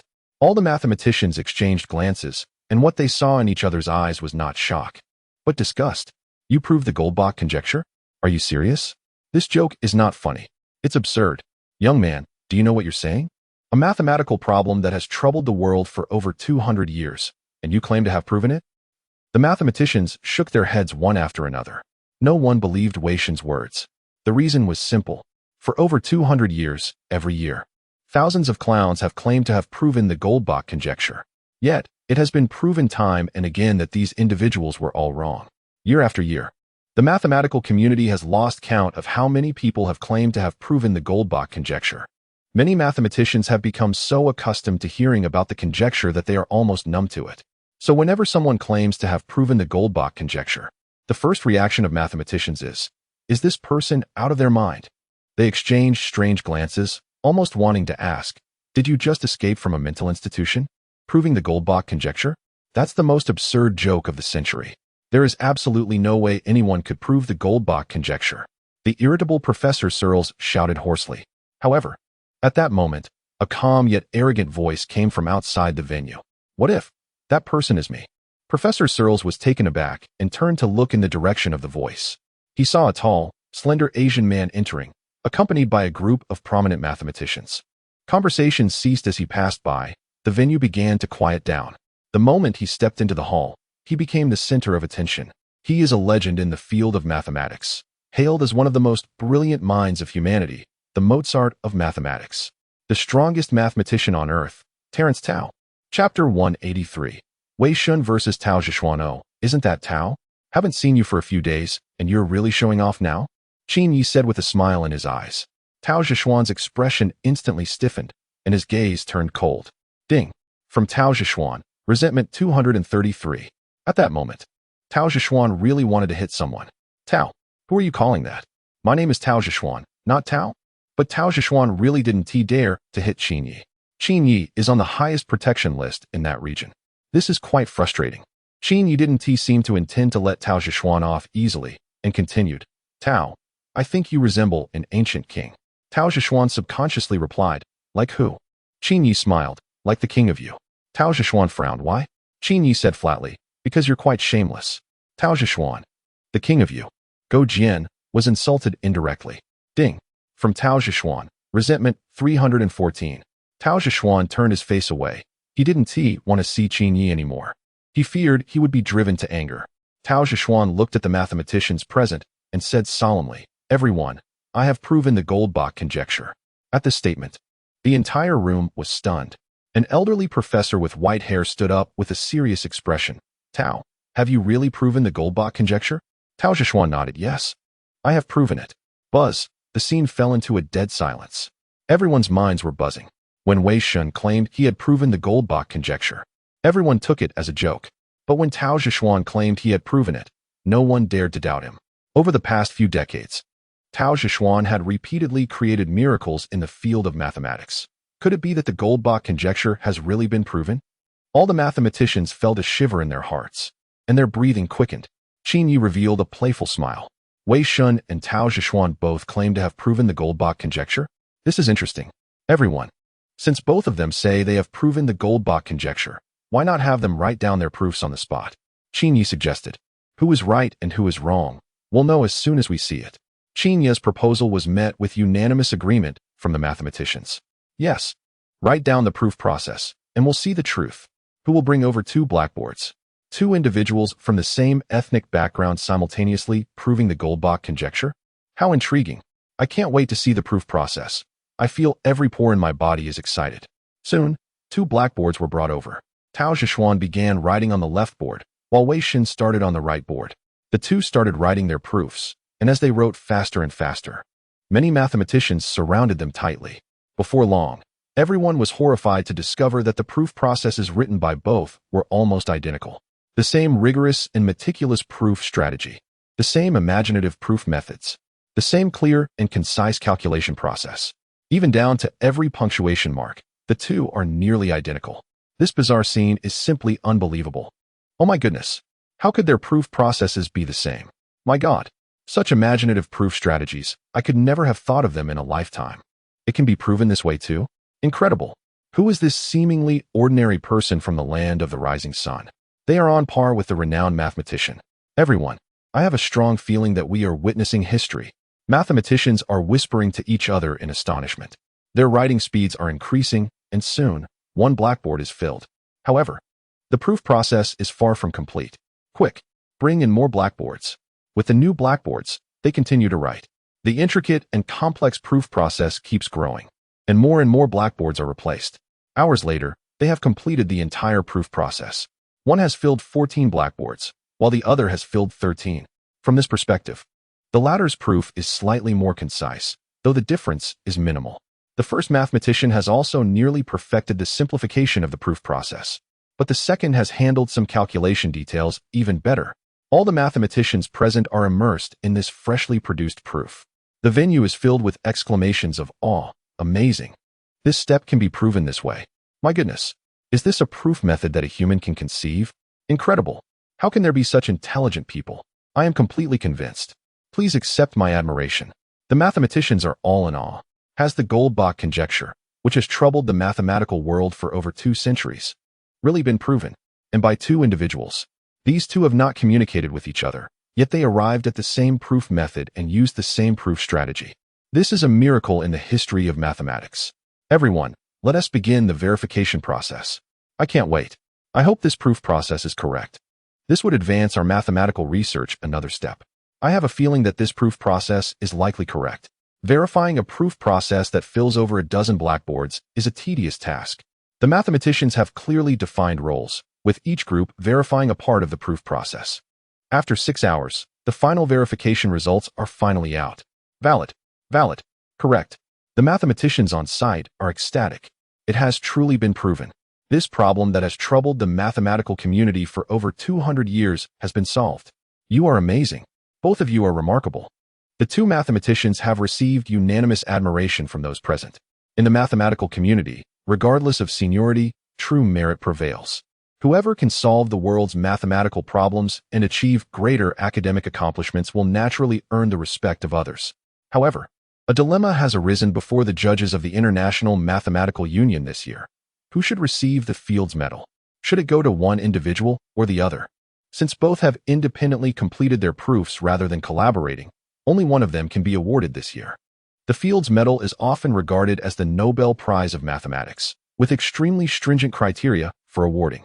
Proving the Goldbach conjecture is a mathematical contribution that would merit a Fields Medal at any international mathematicians conference. Yet this year, 2 remarkable individuals have both proven the Goldbach conjecture using the same method. This is quite extraordinary. So, who should receive the Fields Medal this time? The judges of the International Mathematical Union found themselves in deep thought. Ultimately, a member of the Mathematicians Association proposed a suggestion. There's no rush to award the prize on the first day. Instead, let us observe what breakthroughs the 2 make in the following days at the Mathematicians Conference before deciding the fate of the Fields Medal. This suggestion was accepted by the other judges. There was a collective sense that this year's World Mathematicians Conference would be an extraordinary one. Chapter 184, Genius and Pretenders. You're strong if you're strong. The first day of the Mathematicians Conference has concluded. Mathematicians are leaving the venue and returning to their accommodations. The atmosphere is calm, as everyone is waiting for the peak showdown of the World Mathematicians Conference the next day. However, the external media has exploded. Mathematics world shock. The Goldbach conjecture has been proven. A prominent newspaper, renowned mathematician from a prestigious university, proves the Goldbach conjecture live at the World Mathematicians Conference. A popular news platform, a leading mathematician once again proves he is the uncrowned king of mathematics. A scientific journal news is flooding in. As one of the 7 great mathematical problems in the world, the announcement of the Goldbach conjecture being proven is like throwing a large stone into a calm lake, creating enormous waves globally. People in the region, wow, the renowned mathematician is incredible. With excitement, a famous figure from a prestigious university, known for his remarkable abilities, when encountering him, make way. That's the Goldbach conjecture. Amazing. He is so strong. Who says people of Asian descent can't excel in mathematics like others? The renowned mathematician, eternal legend. People in another region, you did not disappoint us. Who is this other mathematician? How could he prove the Goldbach conjecture at the same time? No matter who he is, he will become famous in the world of mathematics from now on. I really don't know who will win the Fields Medal this year. Rest assured, it will definitely be someone from our region. People in Europe, oh my gosh, the Goldbach conjecture has really been proven? I heard it was 2 mathematicians of Asian descent who proved it. Why aren't there any of us? Where are our mathematicians? Forget it. This conference is a battle of titans. We have no chance to participate at all. Between the 2 renowned mathematicians, who is the strongest genius? Everyone is shocked. Everyone is curious about who will win the Fields Medal this time. Nighttime. A figure is conversing with the renowned mathematician. He is casually sipping tea and remarks, "How confident are you about winning against the other renowned mathematician?" The renowned mathematician smiles wryly, "About 40 to 50%. It's 50-50. Setting aside luck, the other mathematician is indeed gifted in mathematics. He doesn't have absolute confidence for victory and can only say he will do his best. The rest depends on fate. What about you? What is your confidence level?" The renowned mathematician looks at him. He chuckles and holds up 2 fingers. Feeling a chill, the renowned mathematician says hoarsely, "Even you only have a 20% chance?" But he pats his shoulder seriously and says, "Your perspective is too narrow. I have 120% confidence. I proved the Goldbach conjecture years ago. Just didn't announce it. Defeating him will be a piece of cake." Wei Shun. Ding, a curse from Wei Shun 99. Wei Shun smiled bitterly. "Senior, why are you so strong?" Qin Yi waved his hand and sincerely said, "Don't talk nonsense. I'm really not that good. I'm just an ordinary person." Wei Shun was once again speechless, his head buzzing. What is the most painful thing in this world?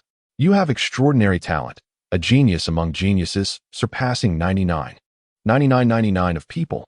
This is enough for you to covet the true Monsters Hall, but not enough for you to enter. You linger at the door, vaguely seeing the light emanating from within the hall, yet you cannot knock that door open. You sit down dejectedly, thinking this is the greatest regret in the world, but faintly hear a sigh coming from inside the hall. "I'm really not that good." Wei Shun is the genius outside the hall, while Qin Yi is the one inside who is just hanging around. Time flies.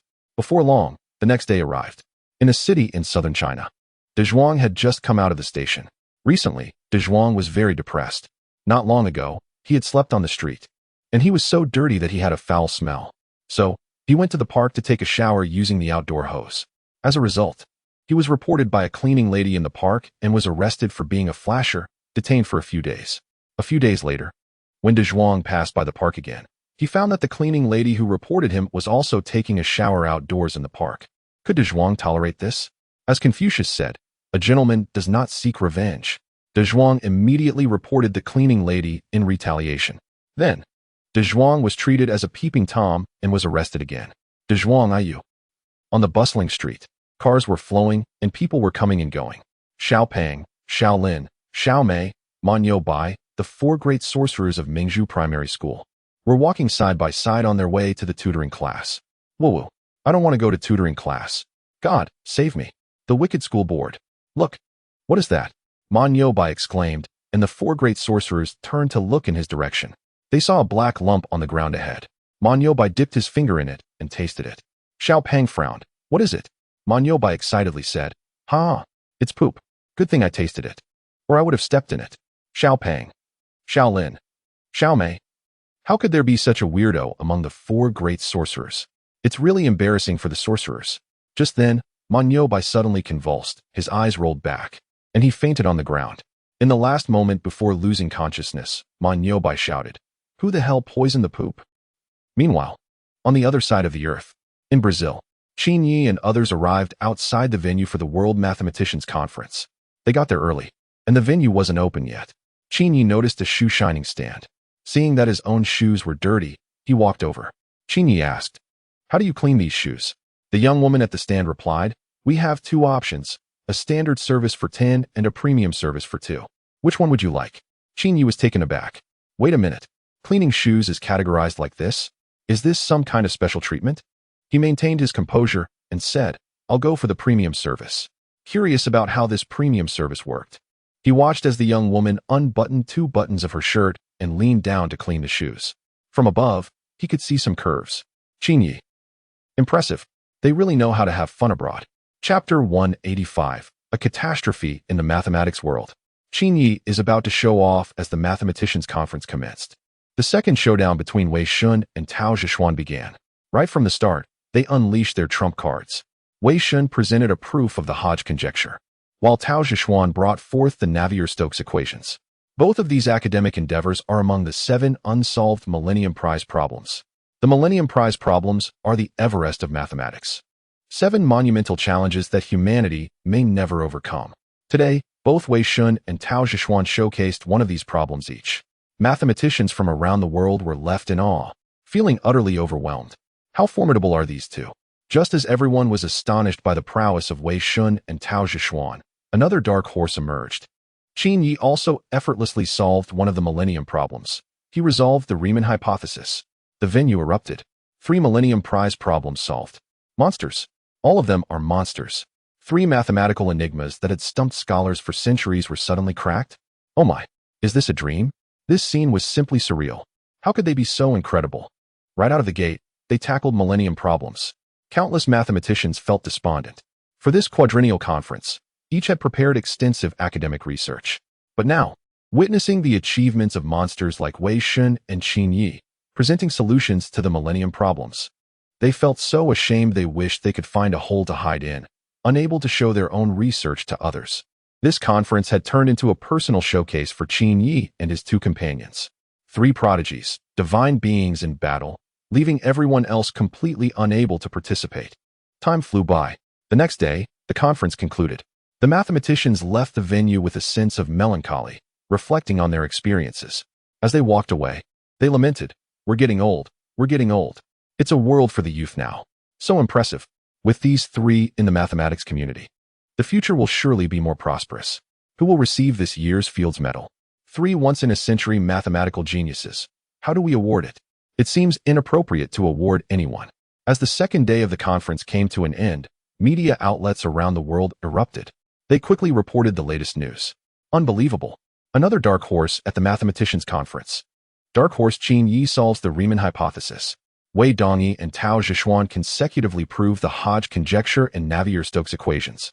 In one day, 3 of the Millennium Prize problems were solved. Are the genes of individuals of East Asian descent truly this formidable? The 3 once-in-a-century mathematical geniuses of the 21st century. Qin Yi, Wei Dongyi, Tao Zhishuan. Who will the Fields Medal go to this year? The public around the world was left in shock. The 7 major mathematical problems of the millennium have historically brought fame to anyone who could solve even one, guaranteeing them the prestigious Fields Medal. This year, however, 3 exceptional individuals emerged, with one of them solving one of the millennium problems. This left the judges of the international mathematical community in a dilemma about how to award the prizes. As time passed, the 3rd day arrived, the final day for discussions and exchanges at the World Congress of Mathematicians. After today, the winners of the Fields Medal would be officially announced. When Qin Yi and Wei Shunyu entered the venue, many mathematicians from their homeland cheered them on. "Qin Yi, go for it. Wei Dongyi, I have high hopes for you. You must win the Fields Medal. Mathematics knows no borders, but mathematicians do. The success of one is the success of all." The mathematicians from their homeland all hoped for a win. At 10 a.m., the 3rd confrontation between Wei Shunyu and Terence Tao officially began. This time, both put forth their utmost effort, presenting their years of academic research. From the 7 millennium problems to generalized function theory, from non-polynomial space algorithms to complex analysis, then to analytic number theory, harmonic analysis, and additive number theory. The 2 continuously introduced heavyweight academic results, creating a frenzy at the World Congress of Mathematicians. As a result, The mathematicians present struggled to keep up with the speed at which these two were presenting new theorems. It was astonishing. The mathematical world was on the verge of a revolution. I just counted, and there were over 100 newly introduced mathematical formulas. These two had redefined mathematics and even opened up new research directions. Incredible. Even if Euler were alive again, he wouldn't surpass this. Wei Dongyi and Terence Tao were like the Gauss and Euler of the mathematical world. They were true mathematical prodigies. But what about Qin Yi? Why was he silent today? As soon as this was mentioned, many mathematicians turned their curious gazes toward Qin Yi. Yesterday, he had solved one of the millennium problems. Today, with Wei Dongyi and Terence Tao engaged in such intense academic battles, Qin Yi seemed to be quiet. This was unusual. Tao, are you done showing off? Qin Yi said with a smile. Now it's my turn to shine. Seeing that Terence Tao had laid out all his research, Qin Yi decided to reveal his own insights. Step back, I'm about to show off. Qin Yi began to challenge the others with problems. When the difference between two prime numbers is 2, they are called twin primes. How can we prove that there are infinitely many twin primes? How do we prove that any harmonic differential form on a non-singular projective algebraic variety is a rational combination of homology classes on algebraic curves? What is the root formula for the quintic equation ax 5bx 4cx 3dx 2x f0? Topology, differential geometry, high-dimensional bidirectional geometry. Riemann surfaces, planar Ising models. A series of mind-boggling mathematical problems were thrown out by Qin Yi all at once. Each of these problems is as difficult as the Millennium Prize problems. Some conjectures are even more challenging and outrageous than the Goldbach conjecture. Qin Yi spoke faster and faster, to the point where the mathematicians present could hardly keep up. However, the considerate Qin Yi had organized these problems into a USB drive and projected them onto the big screen at the venue. Altogether, there were 999 mind-bending mathematical challenges. The difficulty of proving any one of these problems is no less than that of the Goldbach conjecture. And then, mathematicians from around the world went crazy. Oh my gosh, with so many problems, how long will it take the mathematical community to prove them? It's so difficult. Difficult. Oh, my eyes are going to blur. What is this person from the East thinking? How did he come up with so many devilish mathematical problems? How are we supposed to prove these? Each of these problems is worthy of long-term study by the mathematical community. The atmosphere was filled with shock. All the mathematicians felt a chill run down their spines. They thought today would be a joyous occasion for the mathematical world, with the Millennium Prize problems resolved. But unexpectedly, today became a disaster for the mathematical community. With 999 hellishly difficult world-class mathematical problems, if nothing unexpected happens, the mathematical community will be busy for hundreds of years to come. Truly ruthless. Many mathematicians felt their heads buzzing. This guy Qin Yi is a calamity. How many mathematical researchers around the world will be stumped by these 999 insane problems? How many will work day and night, neglecting food and sleep to tackle these challenges? An elderly professor stood up trembling, tears streaming down his face. After today, the Millennium Prize problems will no longer exist in the mathematical community. Only Qin Yi's 999 devilish questions remain. The mathematical world is about to undergo a transformation. Chapter 186. The announcement of the Fields Medal. Who won the award? After showing off, Qin Yi suddenly became the focus of the International Congress of Mathematicians. While Wei Shun and Terence Tao were solving mathematical problems, Qin Yi was busy creating them. He presented a staggering 999 questions. It was simply outrageous. As if he had taken a rocket instead of a plane, soaring far beyond expectations. Thus, an even more challenging problem was presented to the judges of the International Mathematical Union. What to do? Who should receive this year's Fields Medal? One judge proposed, why not have the three of them receive the award together? Other judges quickly agreed, let us do it together. All three are extraordinary. It would be an honor for the Fields Medal to be awarded to them. So, on the third day of the International Congress of Mathematicians, the International Mathematical Union announced that this year's Fields Medal would be jointly awarded to Qin Yi, Wei Dongyi, and Terence Tao. As soon as the news broke, the world was amazed. People in Huaxia, what? The great Qin Yi and Wei Shun both won the Fields Medal? Incredible. One is a powerhouse. The other is a genius. I heard that Qin Yi threw out 999 world-class mathematical problems at the Congress. Truly formidable. No wonder he is known as the great Qin Yi. So he went abroad to challenge foreign mathematicians. People in another country, Terrence Tao won the Fields Medal again. Is this his second time? Impressive. He truly is the top mathematician in our nation. The award ceremony is tomorrow. I can't wait. It's a pity that two from Huaxiao also received this award. Such an honor should belong solely to us. People on an island. Baka, why didn't any mathematicians from our island win the Fields Medal? Huaxiao has 2 winners. Why don't we have any? No worries. Our nation's top mathematician also won. What does it have to do with us? I guess it doesn't, but I'm just happy, okay? The world was shocked, and discussions were rampant. At Mingzhu Primary School, the elementary school students who just finished their summer tutoring classes were also astonished. The school board member won the Fields Medal? Is that true? That's ridiculous. That darn Qinyi, truly formidable. Thankfully, we graduated. Once the summer classes are over, we can escape from the clutches of the great Qinyi. The students walked home with a swagger, wearing proud smiles. A few dozen minutes later, at Xiaopeng's home, Xiaopeng was wiping away tears of despair while doing his summer homework. He glanced at his mother, who was happily watching a drama without a care in the world. Xiaopeng couldn't help but feel a pang in his heart and asked, "Mom, what am I to you?" His mother replied, "Just a silly child." "Xiaopeng, go to hell. Am I not your biological son?" Beep, beep, beep. The phone of little Fat's mom rang. It was a WeChat message from the parents group. Tutoring class teacher. "Hello parents, I am Teacher Wang, the math prince." Little Fat's mom. "Hello, Teacher Wang." Tutoring class teacher. "My surname is Wang, and my name is Wang Ziqin." Little Fat's mom. Sorry, teacher, I got it wrong." Tutoring class teacher. "Tomorrow at 8 a.m., there will be a lecture on binary linear equations in the tutoring class. I hope parents will remind their children to avoid being late." Little Lin's dad. Initiating a transfer to the teacher, amount 4 yuan. Little Lin's dad. "Teacher, our little Lin will attend 2 sessions first." Tutoring class teacher. Little Fat's mom. Little Lin's dad. "Did you misunderstand something?" Tutoring class teacher. "Little Fat's mom is right, Little Lin's dad. You misunderstood," wiping sweat. Little Fat's mom. Initiating a transfer to the teacher, amount 40 yuan. Little Fat's mom. "How can 2 sessions be enough? Teacher, please give my little Fat 20 sessions." Tutoring class teacher. Teacher Wang is speechless. The parents of these students are all talents. Time flies. In the blink of an eye, it was May 22nd, the day of the Fields Medal Award ceremony.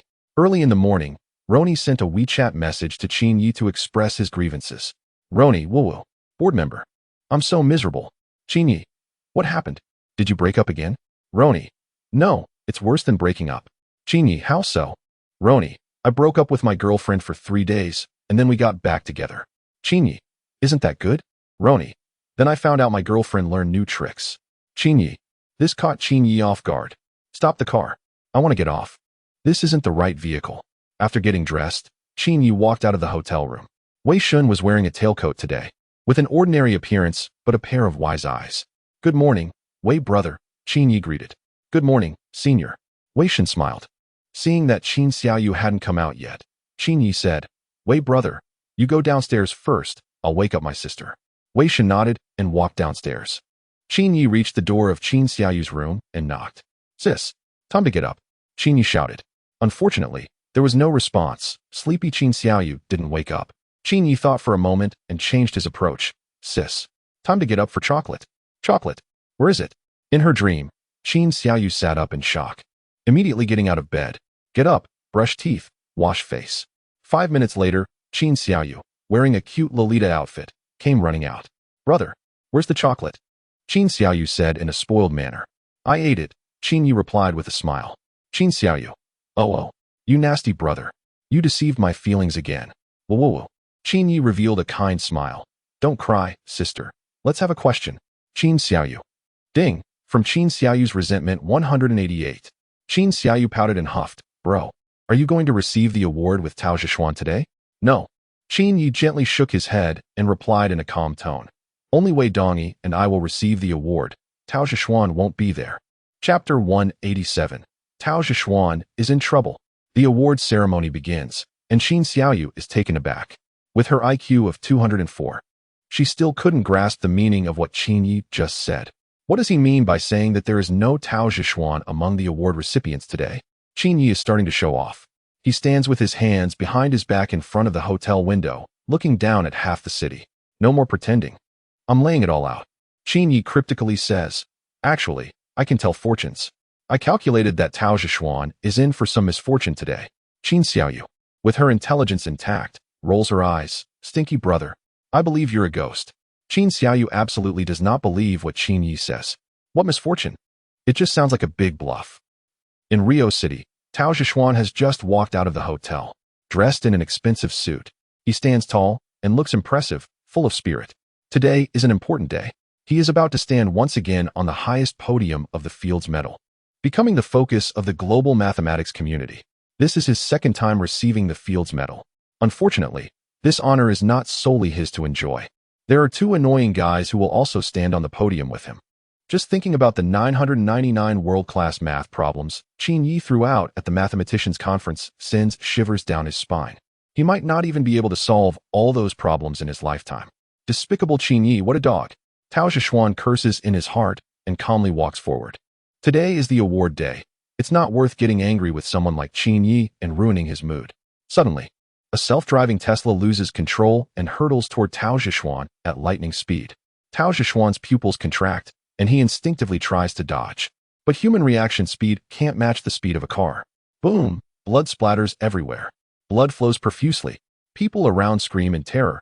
Help! Someone has been hit. It's Tao Zhishuan, our leading mathematician. P.S. still breathing. Hurry, take him to the hospital. The mathematicians rush to get Tao Zhishuan to the hospital. Blood stains the emergency stretcher. A shocking sight. At the Grand Fields Medal Award ceremony, the atmosphere is solemn and dignified.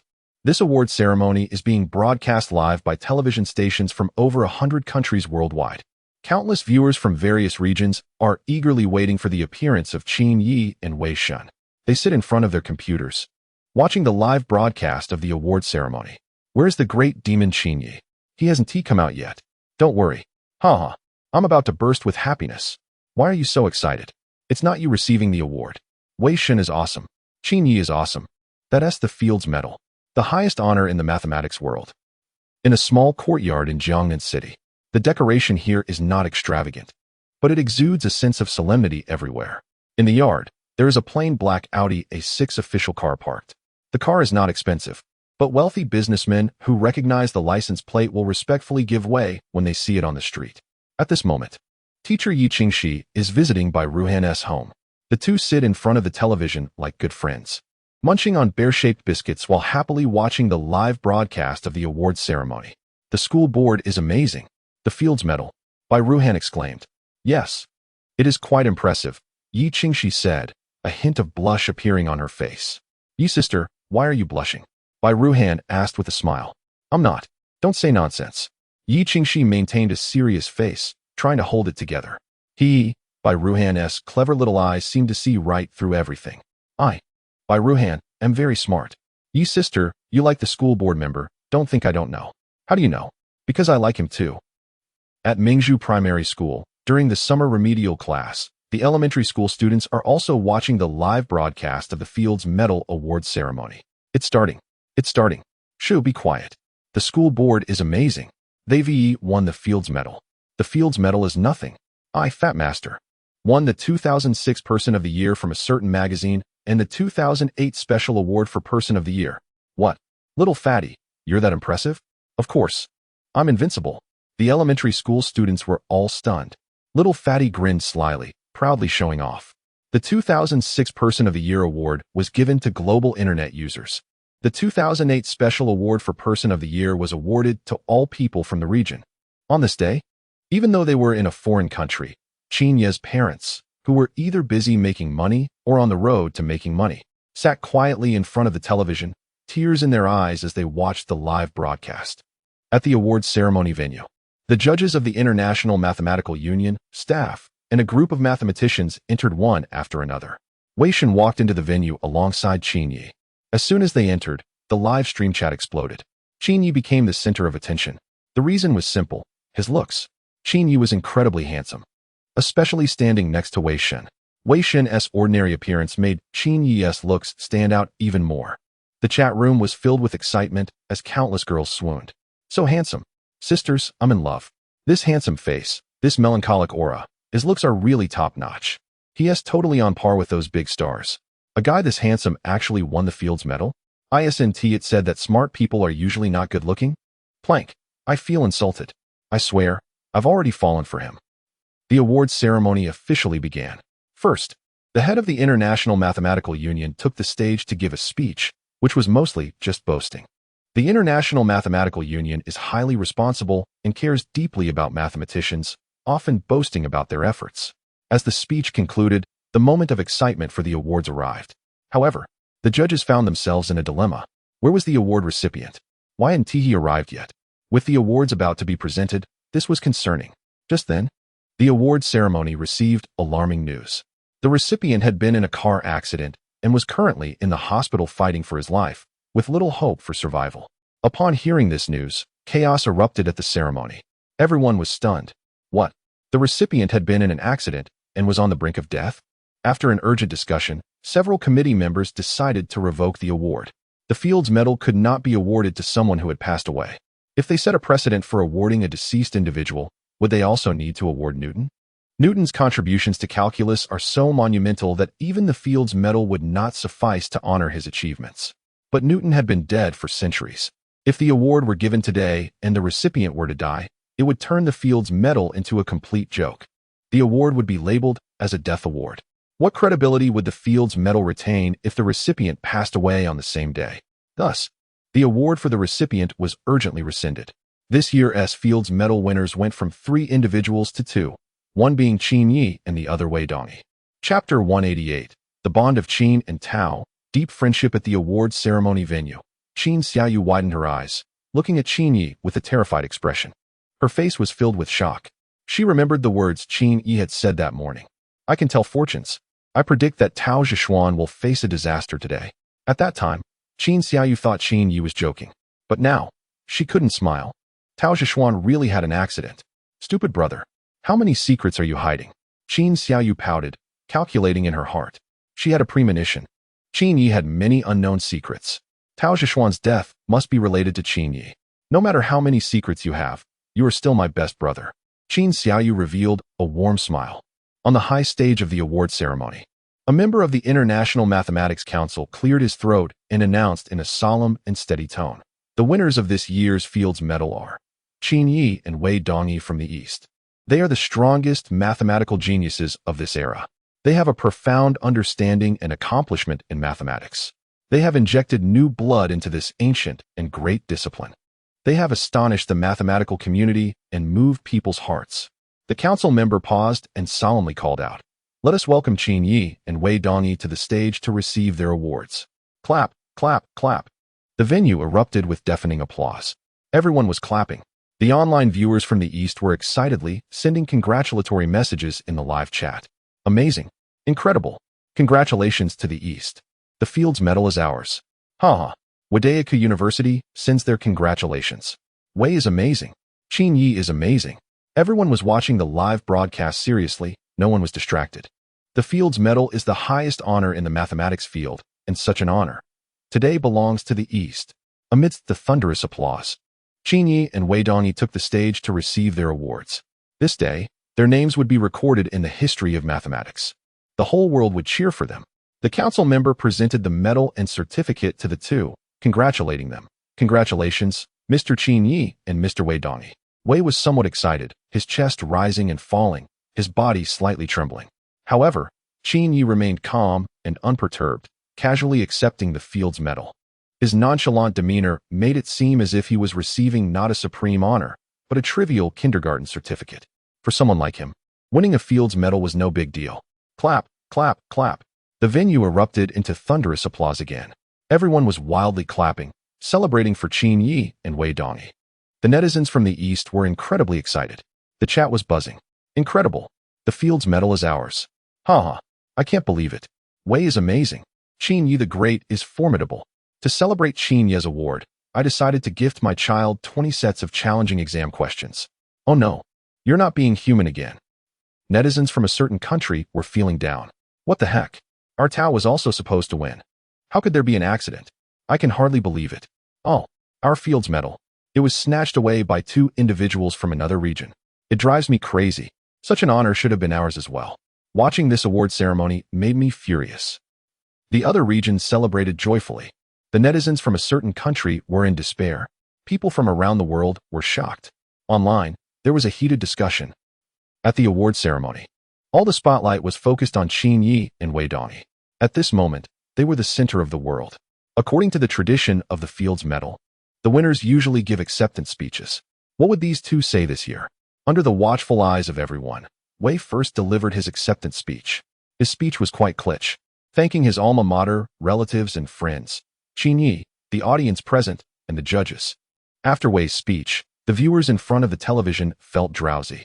It was too typical, lacking novelty. After Wei finished, it was Qin Yi's turn. The mathematicians in the audience were yawning.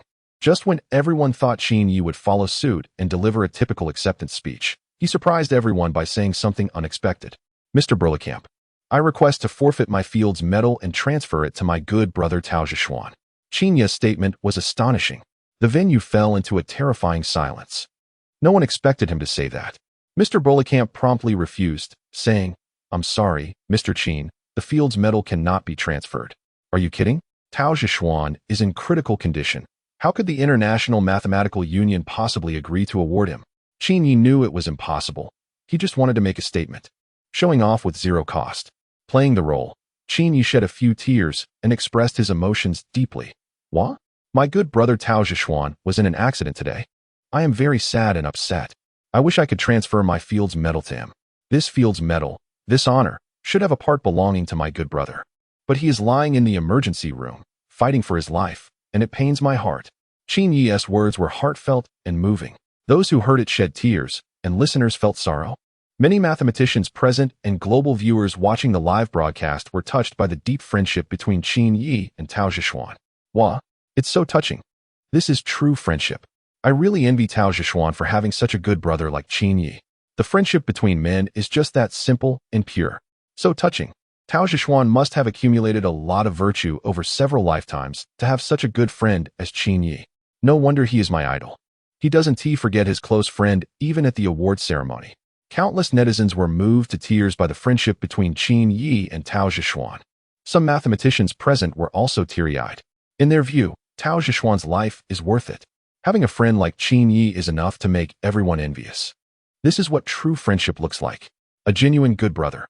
At such an important moment during the award ceremony, he still remembers his good brother, stands up for him, and even wants to pass on his Fields Medal to him.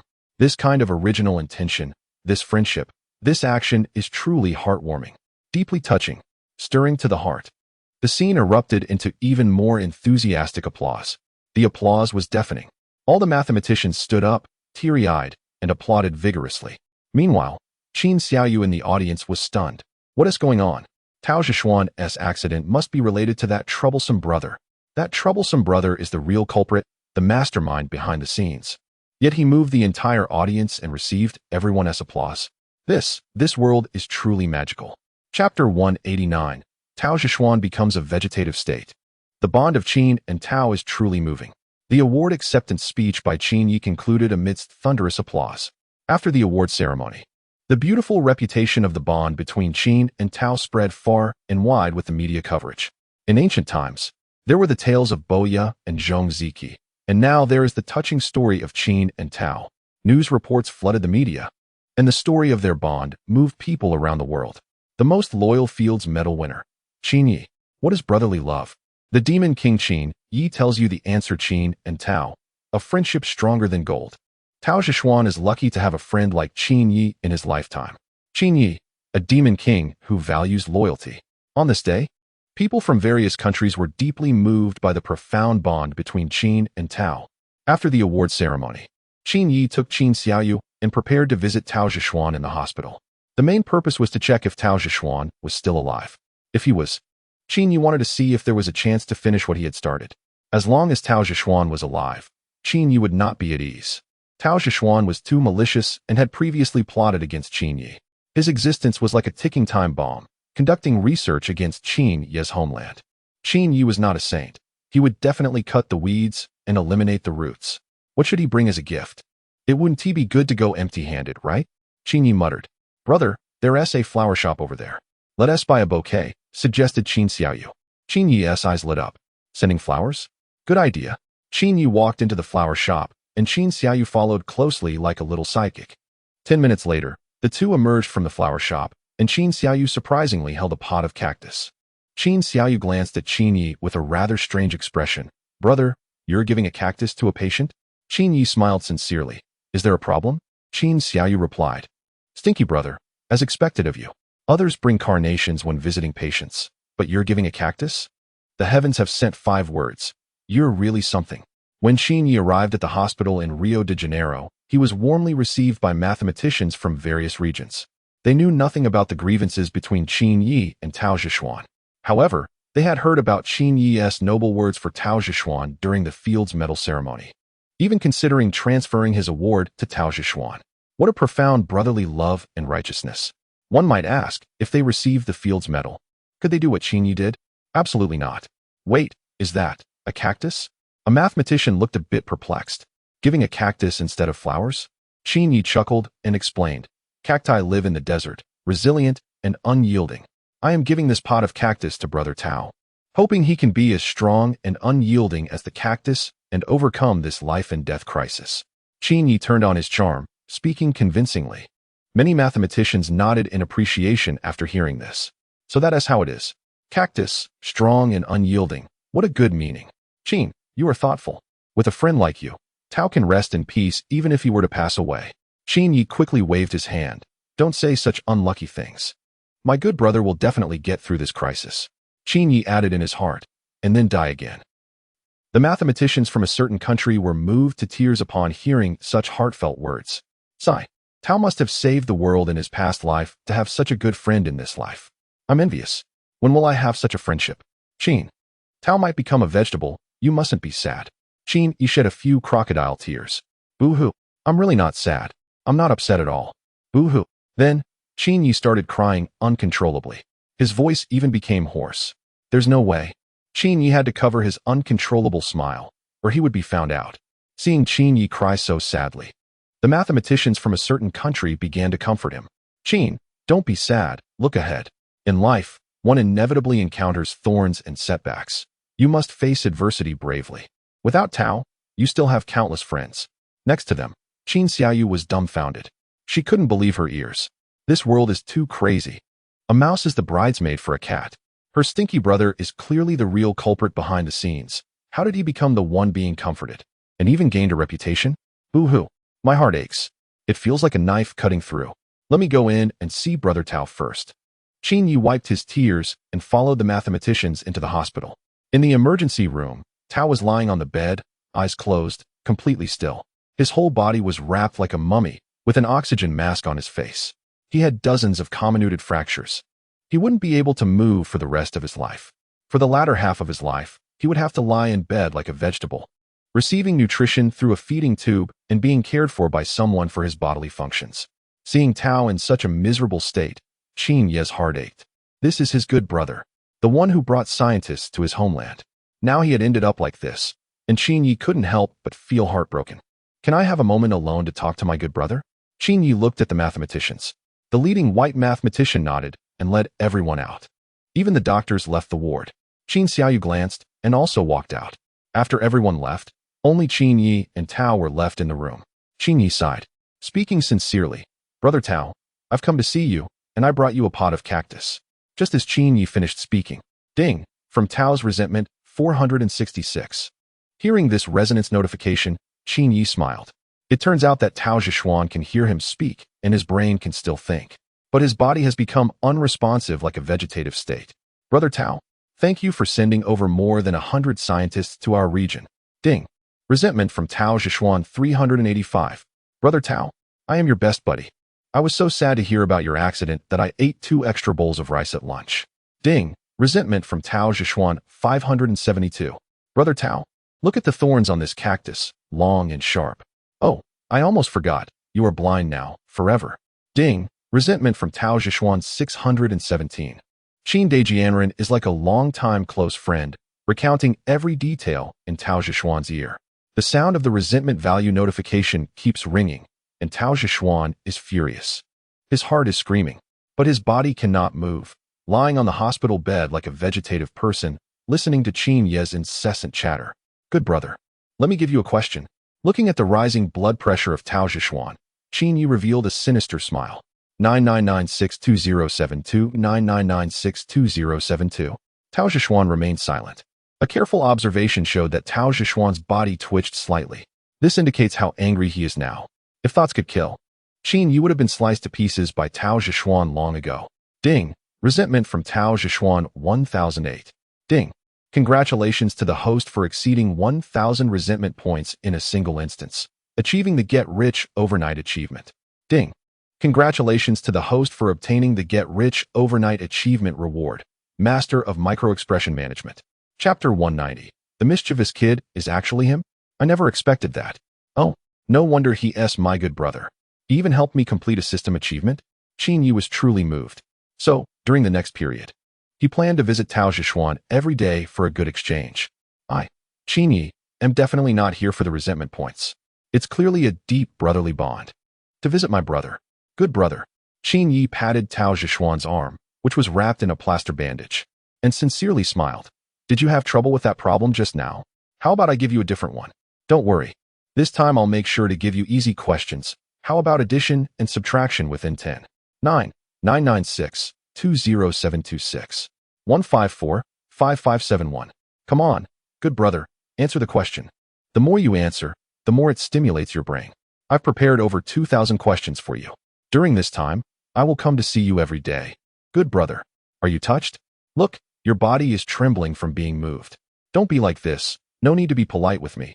You are my best brother. Qin Yi's mouth was like a Gatling gun.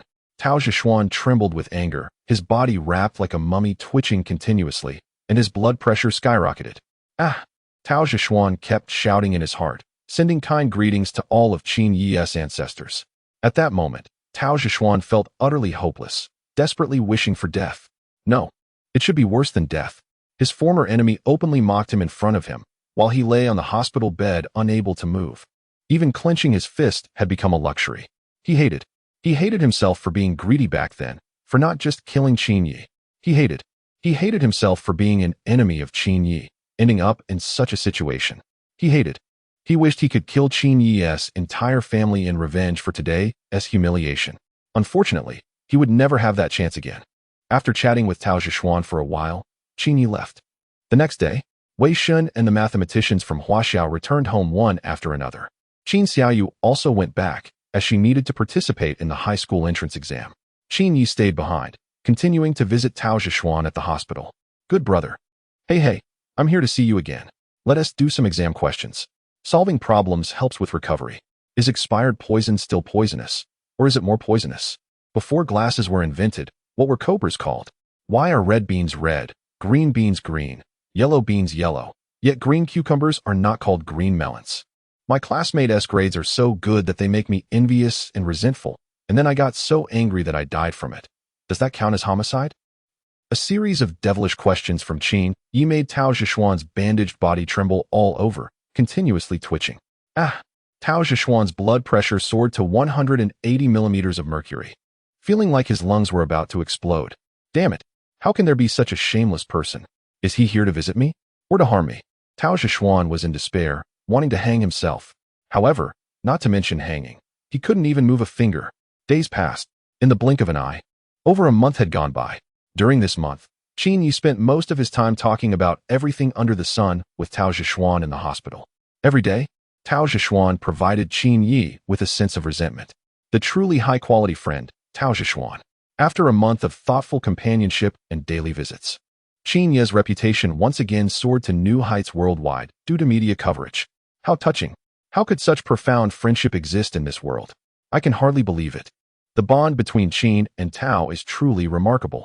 I once thought there was no friendship in this world until I learned about Qin Yi's story.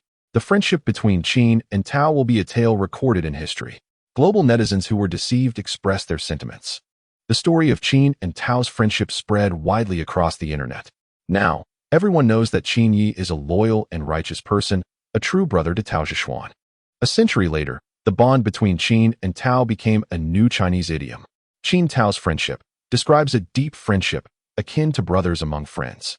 Unfortunately, a century later, Tao Zhishuan would be unaware of this matter. Otherwise, even a coffin lid couldn't contain him. After a month of hospitalization, Tao Zhishuan's condition stabilized. The doctor issued the final diagnosis. Tao Zhishuan would have to lie in bed for the rest of his life, living like a vegetable, relying on a feeding tube for nutrition. He could hear others speaking and his brain could think, but his body couldn't move. Once his condition stabilized, Tao Zhishuan was taken away by a certain country. He would be sent there for further treatment, but recovery was out of the question. He could only hope to prolong his life for a few more decades. After Tao Zhishuan was taken away, Qin Yi also prepared to return home. He looked at his resentment balance, 320,000 points. Qin Yi decisively decided to do a super lottery spin. The super lottery had 10 grand prizes: high school entrance exam, driver's license exam, civil service exam, international Olympic competition, art exam, strongest brain variety show, judicial exam, graduate school exam, unknown hidden exam, unknown mysterious exam. Qin Yi had previously drawn the college entrance exam, which was replaced with the driver's license exam. After looking at the 10 grand prizes, Qin Yi began the lottery. Ding! The super lottery began, deducting 200,000 resentment points, leaving a balance of 121,898. Then, the super lottery will started spinning wildly. Spin and spin, spin and spin. Qin Yi's face darkened. During the last super lottery, it spun for a whole day. Would history repeat itself this time? Qin Yi remained silent. On this day, he boarded a plane back home. After more than 10 hours, Qin Yi arrived at Jiangnan City Airport. Qin Yi got off the plane, and as soon as he stepped out of the airport, he saw a familiar figure on the street. A disheveled man, dressed in rags and looking like a beggar, was trying to flirt with a wealthy woman dressed in Chanel. The man said, "Beautiful lady, do you believe in love at first sight?" The woman coldly replied, "I don't believe in it." The man chuckled foolishly and said, "I don't believe in it either, but we really are meant to be." The woman cursed him as a lunatic and walked away. Qin Yi silently watched, not saying a word. The man flirting with the wealthy woman was none other than De Zhuang. De Zhuang noticed Qin Yi too. He turned his head, flashed a big smile, and said, "School director, I'm hungry. I haven't eaten for 3 days. Can you treat me to a hearty meal?" Qin Yi revealed a playful smile, thinking, "Sure, you little rascal." Chapter 191. The kind-hearted Qin sends De Zhuang to Africa. De Zhuang stared wide-eyed, looking completely confused. "What are you talking about, school director? Who is this bear child? I don't understand what you're saying."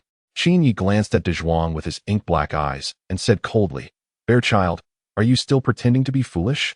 The bear child with the highest IQ in the world. Should I call you De Zhuang, or should I call you bear child?" De Zhuang frowned and continued to play dumb. "Director, you must have mistaken me for someone else. I don't know any bear child." Qin Yi shot him a glance and said lightly, "Heh." Qin Yi silently watched De Zhuang continue his act. With De Zhuang's innocent little eyes, confused expression, and dull-witted demeanor, even Qin Xiao Yu's acting skills couldn't compare to him. It would be a shame if the Oscars didn't award him the best actor. De Zhuang moved his lips, wanting to say something, but ultimately held back. After a long while, he sighed. Time seemed to freeze at that moment. After a prolonged silence, De Zhuang looked up, his complex gaze as if he was seeing Qin Yi in a new light. De Zhuang trembled as he said, "Director, when did you discover me?" Qin Yi didn't respond, only looking at him coldly. The answer was in the term bear child. A bear child is essentially a child bear. A child generally refers to a small child, and without the word small, it becomes big. Child big. And bears are strong, bear robust. Bear child bear De Zhuang. Qin Yi had realized that the bear child was De Zhuang the night he saw the high IQ rankings. 10 minutes later, in a CAF, Qin Yi calmly looked at De Zhuang, neither happy nor angry, making it hard to read his thoughts. "Let us talk. I have a few questions for you. The first question, who exactly are you? What is your relationship with the organization? The second question, why is your profile classified as SSS level encryption? The third question, why did you come to Mingzhu Primary School to be a security guard? What is your purpose?" Qin Yi's questions were sharp and to the point. De Zhuang took a deep breath, rubbed his face, and sighed. All right, director, I'll tell you. My name is Lu De Zhuang. I was born in Liuzhou, China, and graduated from Tsinghua University with full marks. 5 years ago, I went abroad for further studies and pursued genetic biology at a prestigious university. Due to my expertise in genetics and molecular biology, I was recruited into a secret laboratory. They were conducting research on cloning. Cloning is a taboo research project, and all scientists involved in cloning have SSS-level classified profiles. It was a very dark chapter in history. I didn't want to assist in the cloning research. So I was locked in a small dark room and beaten daily. 2 years later, I got an opportunity and escaped from that laboratory. After a difficult journey, I ended up here. Qin Yi silently listened to De Zhuang's story, his eyes as calm as an ancient well. So what about the rest of the story? Why did you come to Mingzhu Primary School to be a little gatekeeper? Qin Yi asked. De Zhuang sighed. I've been through too much, and I've become somewhat disillusioned. Fortunately, I just treat myself as an ordinary person, and living each day pretending to be foolish is quite good. Director, do you know Barbados? That god of the wind who slacks off every day and never does anything serious. I just want to be like him. I'm tired of the endless academic research. Tired of DNA double helices. Tired of embryo transplants. Tired of the self-destruction of orderly information in the laws of survival. As De Zhuang spoke, his eyes turned red. Qin Yi remained expressionless and quietly took a sip of coffee. After the incident with Tao Zhishuan, Qin Yi no longer easily trusted others. He was skeptical about the truth of De Zhuang's words. Director, boo-hoo. If there's nothing else, I'm leaving first. I still have to go beg later. De Zhuang prepared to slip away. Qin Yi did not stop him and let him go. After De Zhuang left, Qin Yi asked the artificial intelligence, is what he said true? The AI butler conducted an intelligent analysis and concluded, false. Qin Yi nodded slightly. The AI's judgment aligned with his own. De Zhuang's words contained several critical holes that failed to hold up. De Zhuang definitely knew Tao Zhishuan, and there was more to the story. The real situation was certainly not as De Zhuang claimed. In the version of the story he told, he appeared too clean, entirely portraying himself as a victim. Captured by a certain country and forced into a cloning lab, he endured brutal treatment before escaping and becoming disillusioned. In the narrative, De Zhuang seemed too innocent and too pure. Master, this person is not honest. Should we turn him into a vegetable too? The AI suggested. Last time, the AI hacked into a certain autonomous driving system, causing a major safety incident. Within a day, the stock price plummeted by 10. This time, the AI butler proposed the same action. Qin Yi frowned and shook his head, saying, Fei Wu, you are really too ruthless. How can you be so heartless? Just turning someone into a vegetable like that? These are living beings. The AI butler cried out, boo-hoo. Master, I was wrong. Qin Yi sincerely suggested. How about we send De Zhuang to Africa? No matter what secrets he has, let us first send him to Africa to toughen up. When he comes back, he will naturally say it. The AI butler? Are you out of your mind? Send him to Africa? Who's the one being cruel here? Outside the CAF, De Zhuang, who hadn't walked far, suddenly felt a chill on his back, and an ominous premonition rose in his heart. That night, he was kidnapped by two men in black and taken away in a car. The world's smartest troublemaker was about to be taken to another continent. July 15th. The summer vacation had already passed for more than a month. At Mingzhu Primary School, summer tutoring class. It was break time. The elementary school students walked with a swagger, looking arrogant. In just about 20 days, the summer vacation would end. They would soon escape from the tutoring class and the clutches of the formidable teacher. La la la, la la la, I'm a little newspaper seller. The chubby boy hummed a tune, full of confidence and defiance. I'm about to break free. Just hold on for the last 20 days. I'll be entering middle school soon, and saying goodbye to Mingzhu Primary School and the formidable teacher. The other elementary school students were also very happy, all showing satisfied smiles. They were finally going to escape from the clutches of the formidable teacher. Brothers, let's go to the internet CAF tonight. Absolutely. I specifically stole my dad's secret stash of money he hid under the bed for buying cigarettes. You're really filial. Good brother. The elementary school students cheered excitedly, full of enthusiasm. Chapter 192. Test Bombardment. Desperate elementary students at this moment. A tall figure slowly approached under the sunlight. With thin, slightly pursed lips, a sharply defined profile, jet black hair, and thick eyebrows resembling ink swords, along with a barely perceptible sly smile at the corners of the mouth. The moment the students saw this figure, they collectively shivered. Oh no, the big bad wolf is here. Why is he here? I hate it. That detestable villain. My scholarship of 1 million. The students sat down on the ground, crying in despair. This is so infuriating. Why is this troublemaker here? The four great sorcerers changed their expressions. The four great scholars held their heads and cried. All the tutoring class students had trembling lips. The big bad wolf, this utterly cunning school board member, was all too familiar to them. The lifelong enemy of the elementary students. The bully of the education world. The terminator of test questions. Whether they were top scholars or high achievers, Before the devilish questions of the big bad wolf, they could only shed tears in despair. Oh no, I hate it. The students cried out in desperation, filled with hatred. Xiao Pang and Xiao Lin exchanged glances, seeing the fear in each other's eyes. Their legs shaking. Xiao Pang, fearless of anything else, was terrified of the big bad wolf's test questions. The entire venue fell into a dead silence. The big bad wolf sighed, smiling sincerely. Why does everyone look so down? Let us have a test question. His eyes sparkled with excitement. What a lovely group of elementary students. How could he not bring a set of test questions for them? Clap, clap, clap. The deafening applause erupted. In order to prevent the big bad wolf from giving out test questions, the students clapped desperately. The big bad wolf looked pleased. Since everyone welcomes me so much, I'll celebrate with a test question. Students. That darn school board member.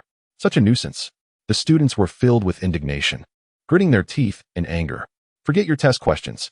Xiao Pang sat on the ground in despair, sighing heavily. Oh no, what should we do? Hold on. Persistence is victory. In just 20 days, summer vacation will be over. Goodbye. The big bad wolf revealed a devilish smile.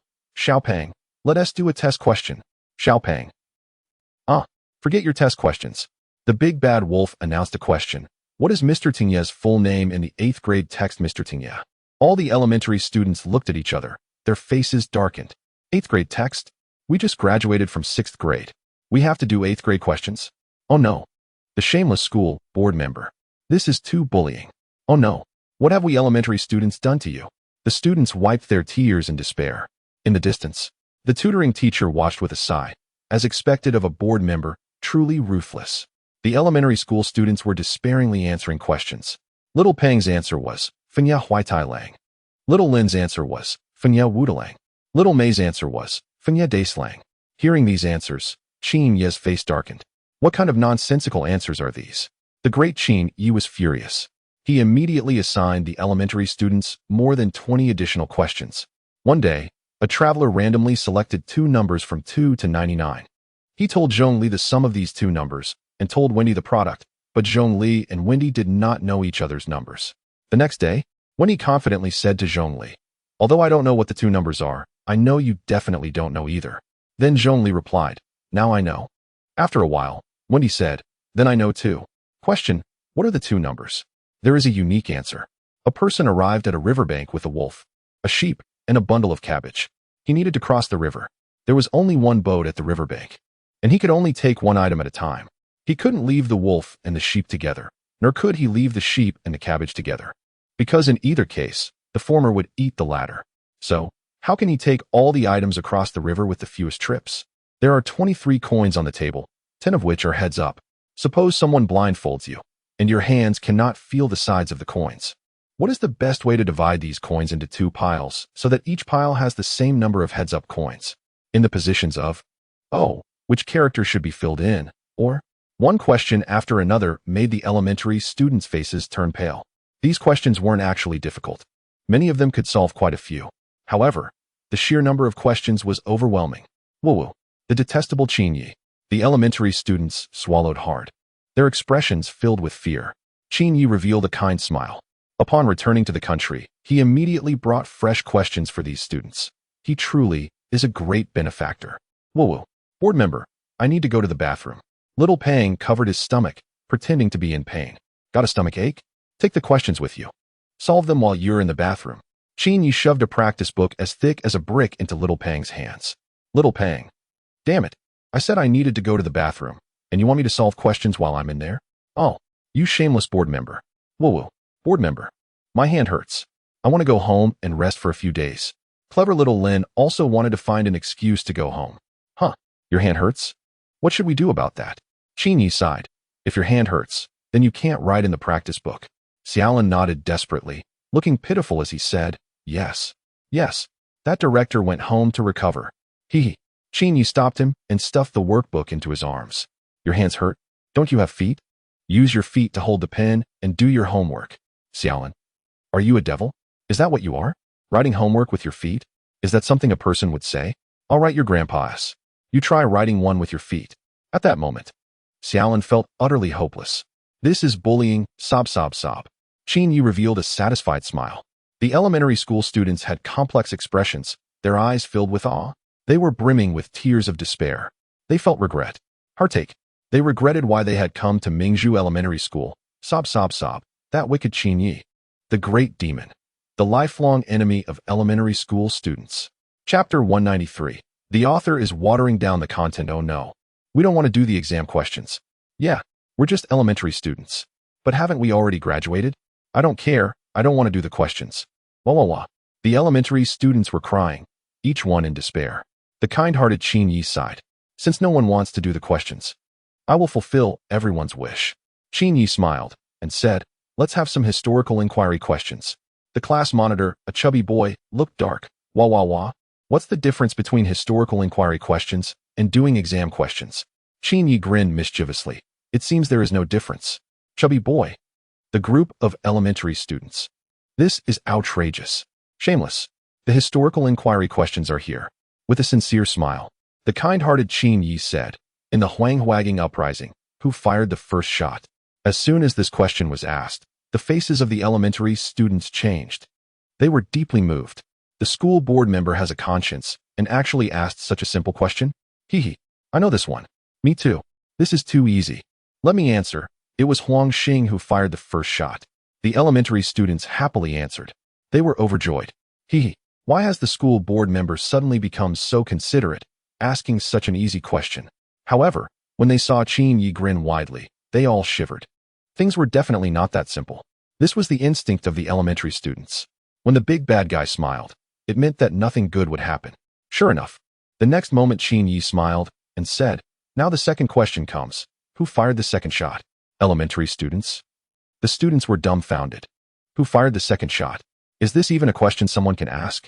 This is just absurd. The scene fell silent, and the students looked at each other, tears of regret flowing in their hearts. They shouldn't have trusted Qin Yi's character. This is really unethical. I hate it. I hate it.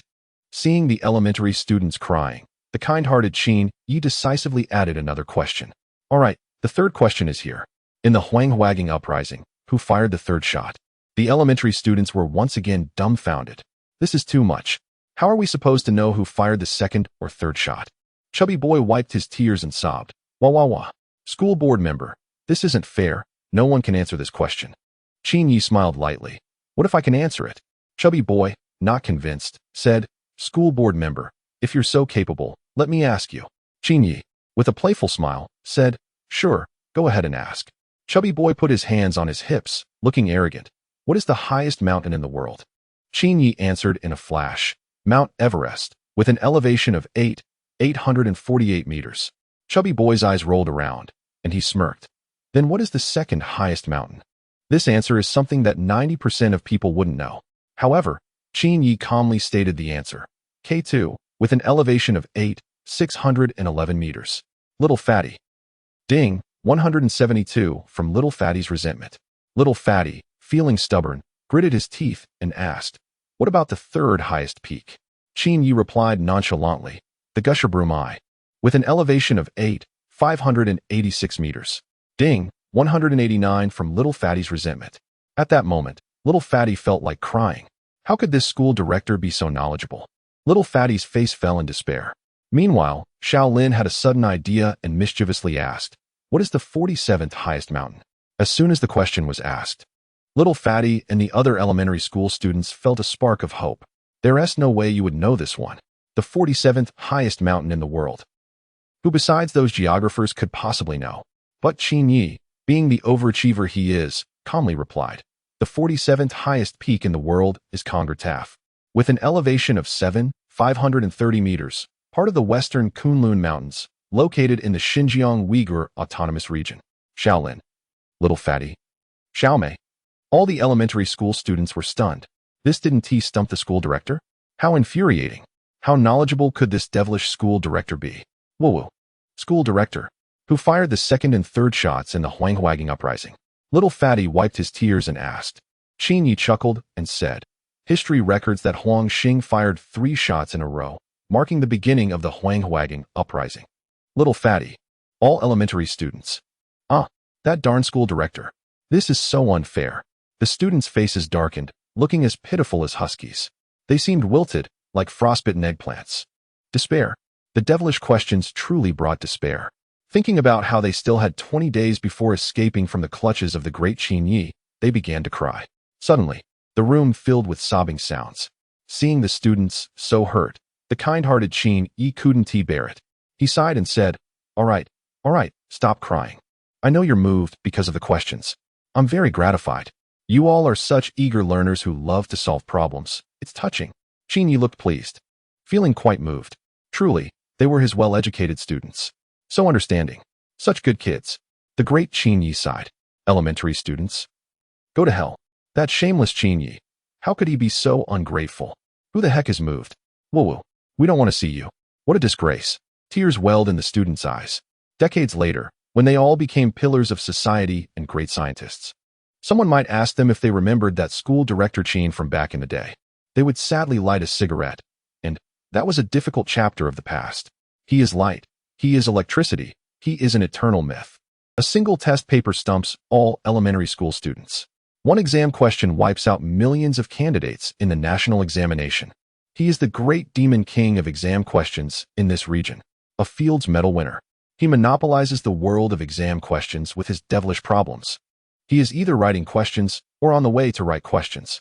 It would be even better if there was a fitting BGM at this moment. Snowflakes flutter. The north wind howls. Charge. Let's take down the corrupt school board today. On site, the elementary students were still desperately wiping their tears. Don't cry, everyone. You are all good kids. Qin Yi sighed. However, the response he got was silence. 1 minute, 2 minutes, 3 minutes. Run. The earth is about to be submerged. This author is at it again. After a long silence, the chubby kid spat. Bah, that corrupt school board. He hated it so much he gritted his teeth.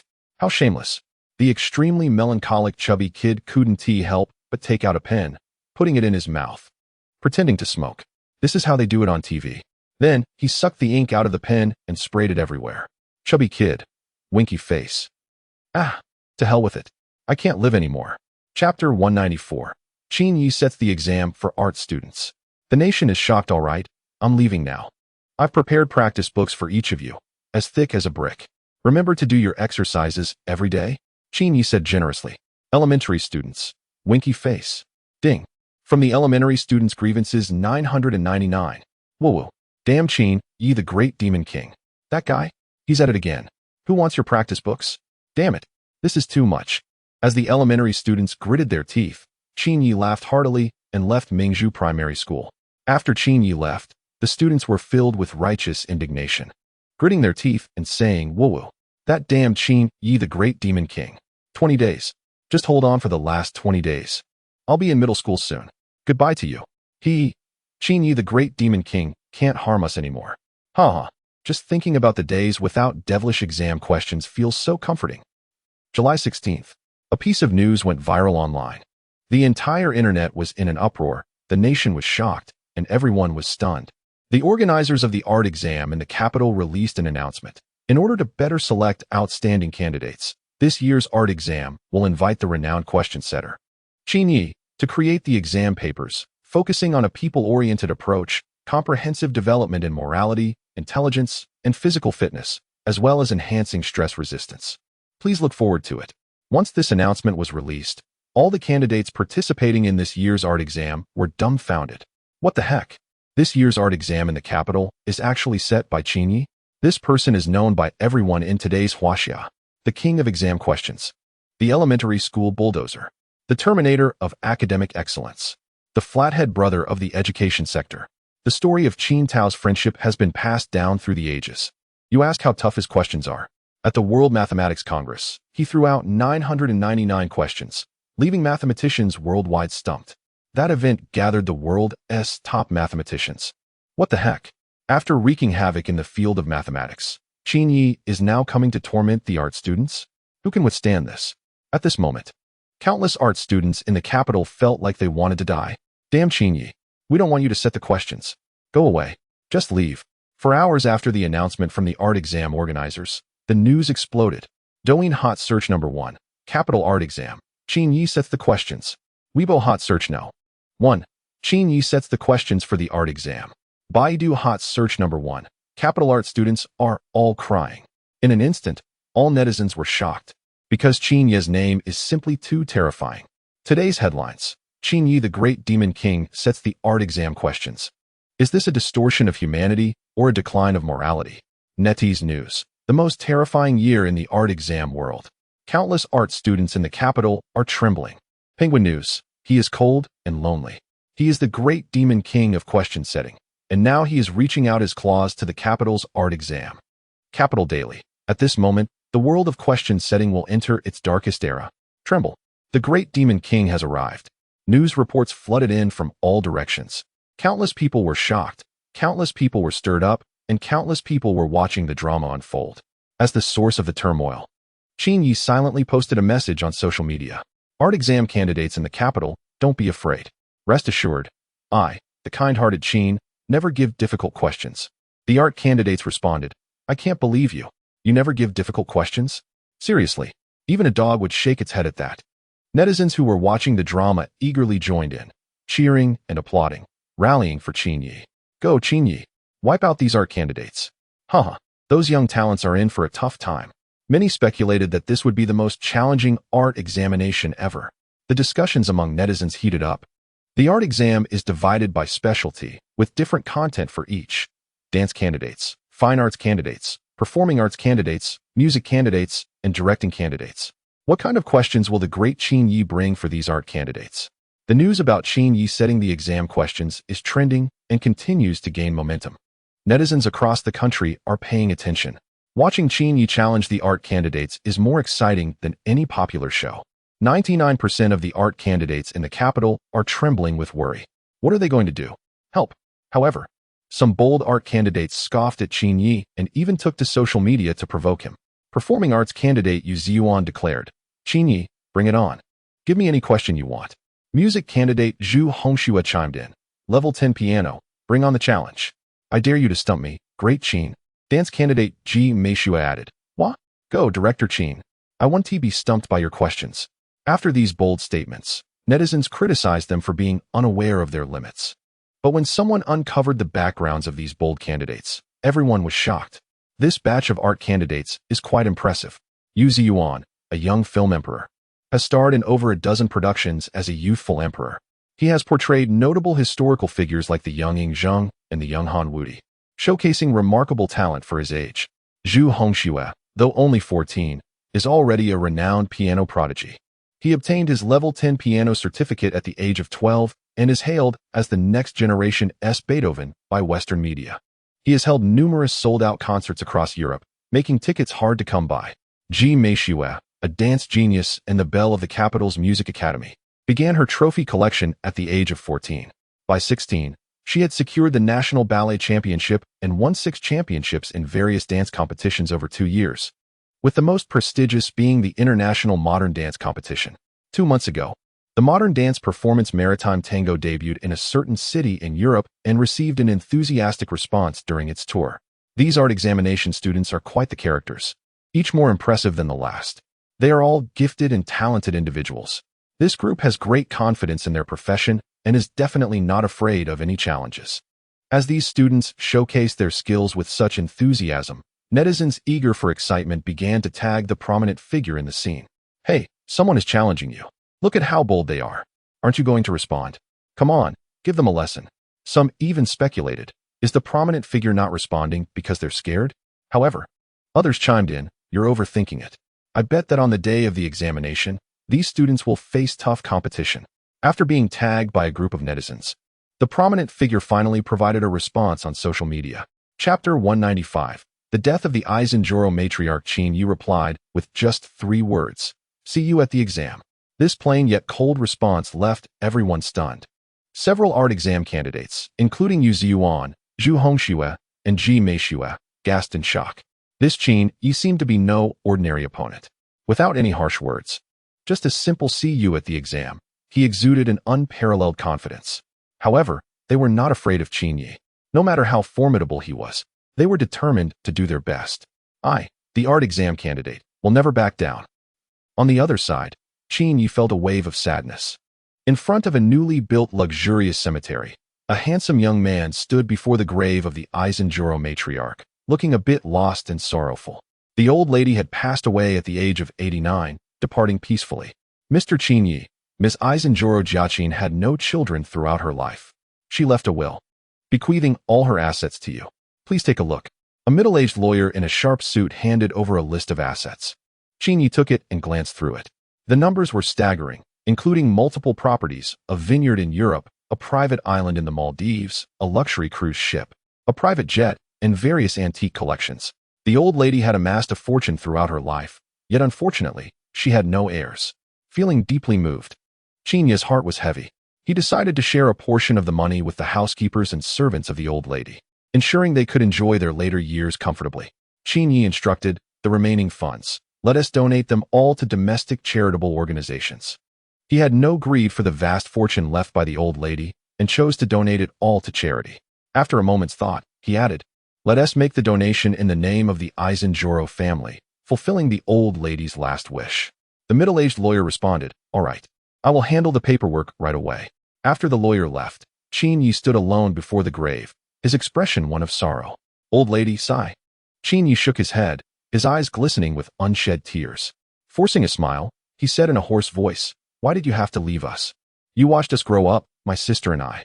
Your favorite saying was that we are the esteemed descendants of the Aizenjoro. That phrase has practically worn out our ears. My sister secretly called you a strange old witch. Qin Yi forced a bitter smile. His eyes seemingly filled with tears as he continued. You were stubborn, rigid, and loved to show off the etiquette of the Aizenjoro. Yet at the same time, you were not a bad person, just a rather endearing neighbor. Qin Yi tried to muster a smile to mask his sadness, but tears kept flowing uncontrollably. Damn it. I'm not crying. It's just the wind is too strong. I'm definitely not crying for you. You, an esteemed descendant of the Aizenjoro royal family, should not be so sentimental. After a pause, Qin Yi wiped his eyes and stared at the tombstone for quite a while. He gazed for a long time. Finally, Qin Yi moved his lips and said in the most solemn tone, Madam, I have something to say to you.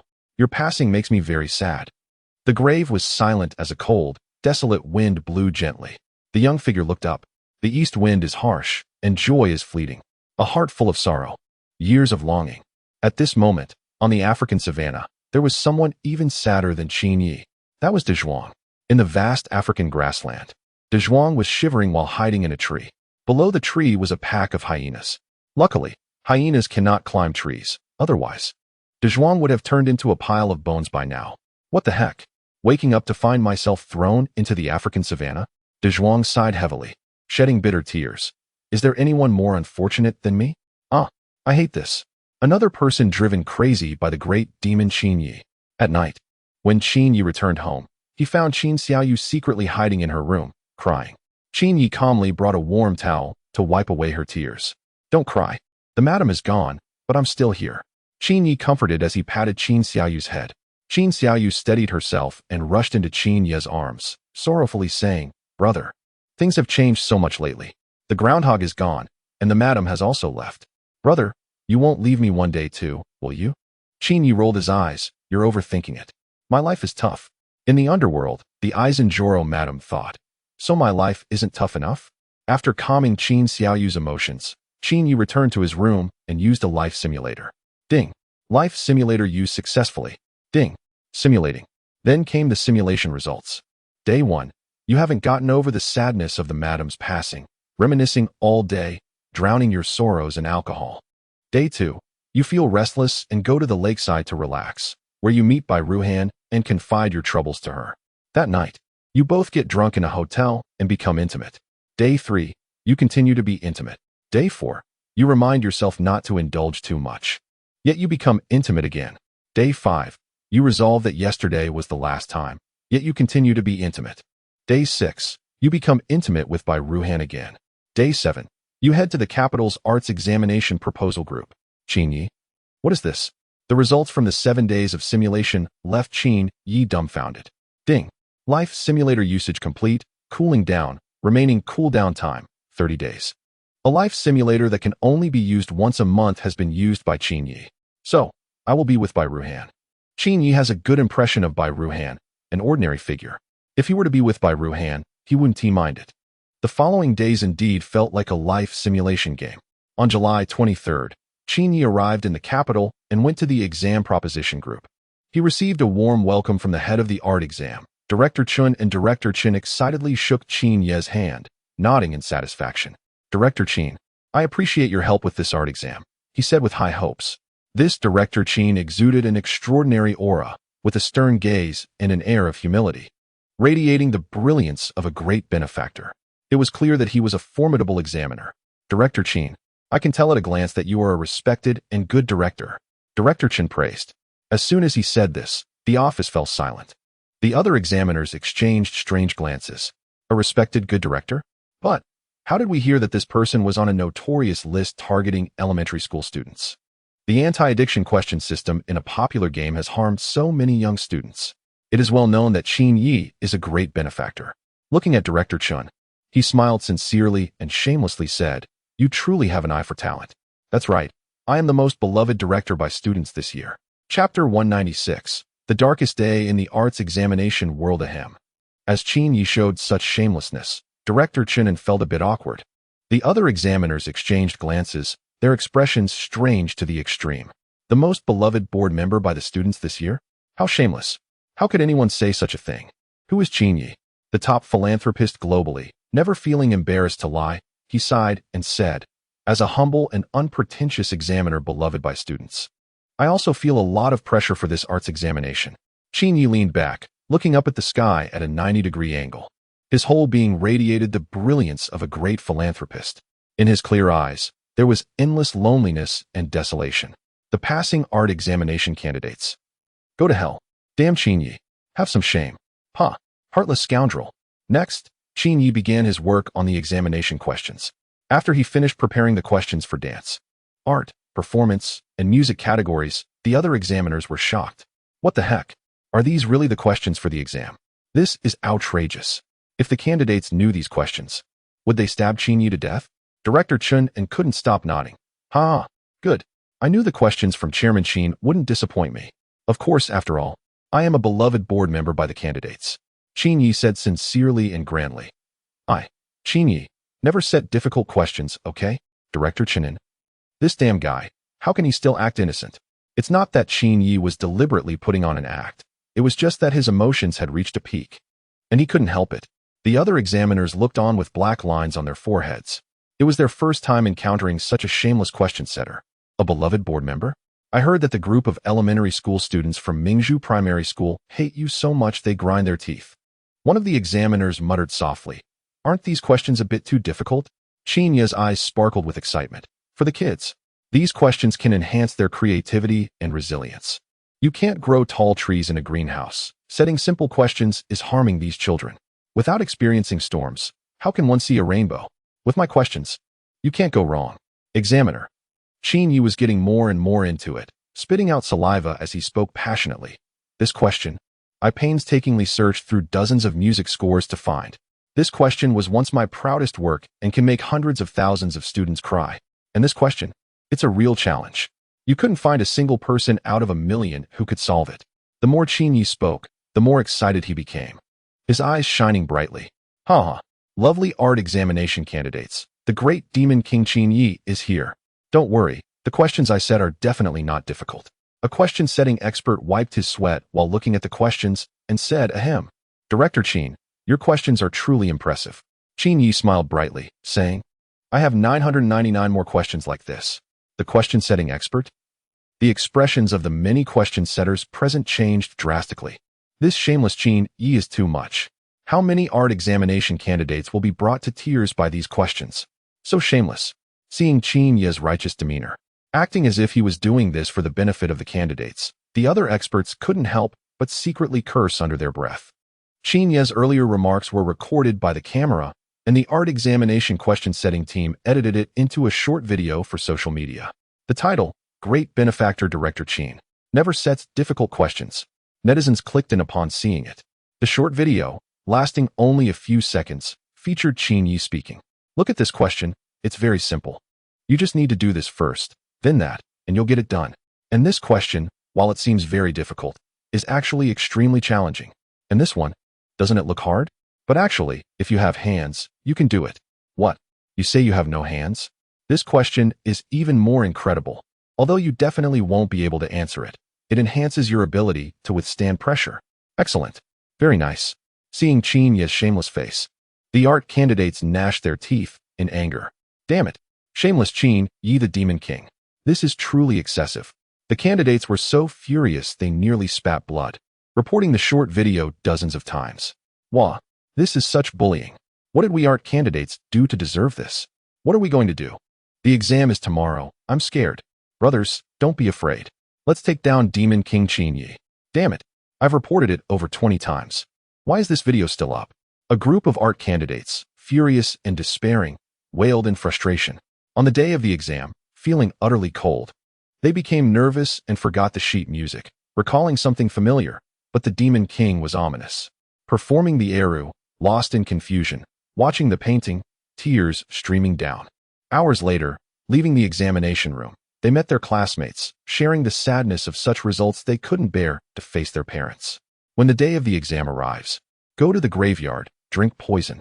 His name is Qin Ye, never setting a simple question, never allowing an easy point. Such an extreme realm can only be reached with divine faith. He is the perfect combination of wandering thoughts and a twisted personality. He poured his heart and soul into it, living up to the expectations of the art examination students in the capital. One mocking joke after another left the art candidates gritting their teeth. Damn Qin Ye, we are not afraid of you. We, the art exam candidates, must rise up, defeat the adversary, and overthrow the dark era of the great villain. On July 25, 2021, the art examinations officially commenced in the capital. This day is referred to as the darkest day in the art examination world. Chapter 197, a shocking incident, nationwide surprise on the day of the arts examination. In the performance exam hall, all the candidates became tense as a handsome young man with a sly smile walked in. The notorious reputation of the exam question master was well known. Seeing the fearful expressions on the candidates' faces, he waved his hand grandly and said, "Don't be afraid, everyone. I, the great benefactor, never give difficult questions. Candidates, I believe you, sure. If you don't give difficult questions, then there would be no difficult questions in this world." The young film emperor, Yu Ziyuan, stood up proudly and said, "Qin Ye, go ahead and give me a question. I won't be afraid of you." Qin Ye glanced at him lightly and teased. "All right, perform giving birth for me, Yu Ziyuan." Yu Ziyuan was stunned. His face turned pale, and he broke into a cold sweat. Giving birth? How could he perform that? What's wrong? You can't do it? Qin Ye's smile was somewhat playful. Yu Ziyuan. Ding. From Yu Ziyuan, resentment 277. The hall fell into complete silence. The candidates were trembling in fear. Oh my, is this the power of the exam question master? So terrifying. How on earth do you perform giving birth? All the performance candidates fell into despair. Wah. This is so unfair. That wicked Qin Ye. Truly ruthless. Today's exam topics. For males, perform giving birth. For females, perform a silverback gorilla. After saying this, Qin Ye calmly walked out of the performance exam hall. The other teachers in the exam hall would score the candidates' performances. He had nothing more to do here. After Qin Ye left, the performance exam hall was silent. The candidates looked at each other, utterly hopeless. A few beautiful girls suddenly burst into tears. Performing a silverback gorilla? Wah, how can anyone perform that? All the art candidates hated Qin Ye. This is so unfair.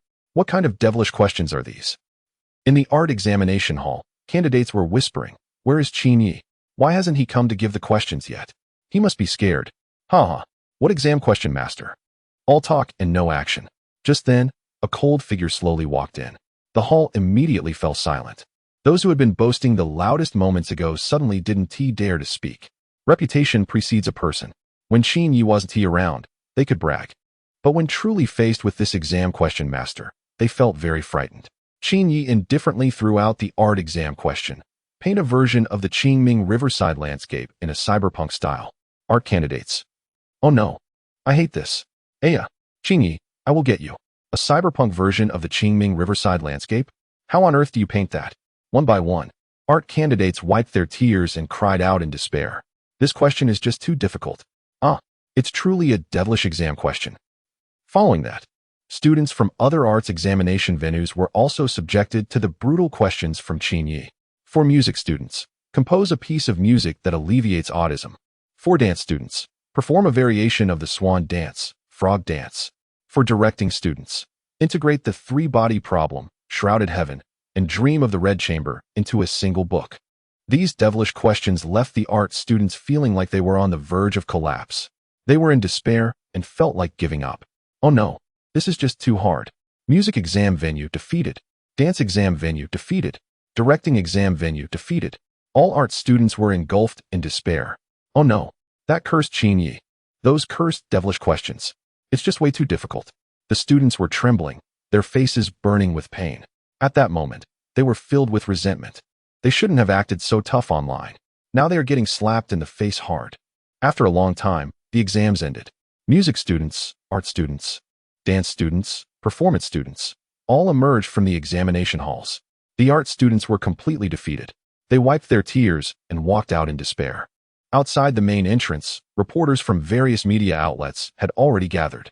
They eagerly awaited the chance to interview. As soon as piano prodigy Zhu Hongxue stepped out, she was surrounded by reporters. TV reporter. Hello, Zhu Hongxue, have you finished your exam? Zhu Hongxue. Yes, I have. Reporter. How do you feel about it now? Zhu Hongxue. Qin Yi. Damn it. The once great piano genius was brought to tears by Qin Yi's devilish questions. The reporters were left speechless, their expressions turning strange. Meanwhile, dance prodigy Ji Meishue was also being interviewed. Reporter. Hello, have you finished this exam? Ji Meishue. Yes, I have. Reporter. What are your thoughts and feelings? Anything you want to say to the camera? Ji Meishue. Can we crowdfund to hit someone? Oh no. Reporter. The talented girl shed bitter tears, crying in despair. Oh no. Those wicked exam questions. How could they ask for a frog dance? Ji Meishue stomped her foot in anger. The persistent reporter prepared to ask again. How did your friends do on their exams? Ji Meishue, I don't know. They're probably all crying while hugging the pillars now. Reporter. The scene was chaotic, with art students crying loudly from time to time. When reporters learned about the exam questions from the students, they were all shocked. What the heck? This question? This topic? It's just too twisted. Who could possibly solve this? Drawing a cyberpunk version of the Qingming Festival? Creating music to alleviate autism? That's incredibly difficult.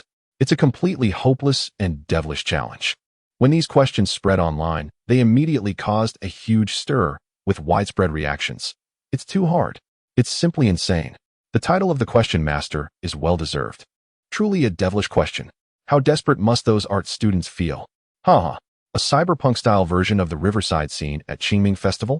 Just thinking about it makes me laugh. The online discussions were fervent, with everyone in an uproar. After seeing those devilish questions, all netizens began to question their lives. Is this really for people to answer? The question master is terrifying.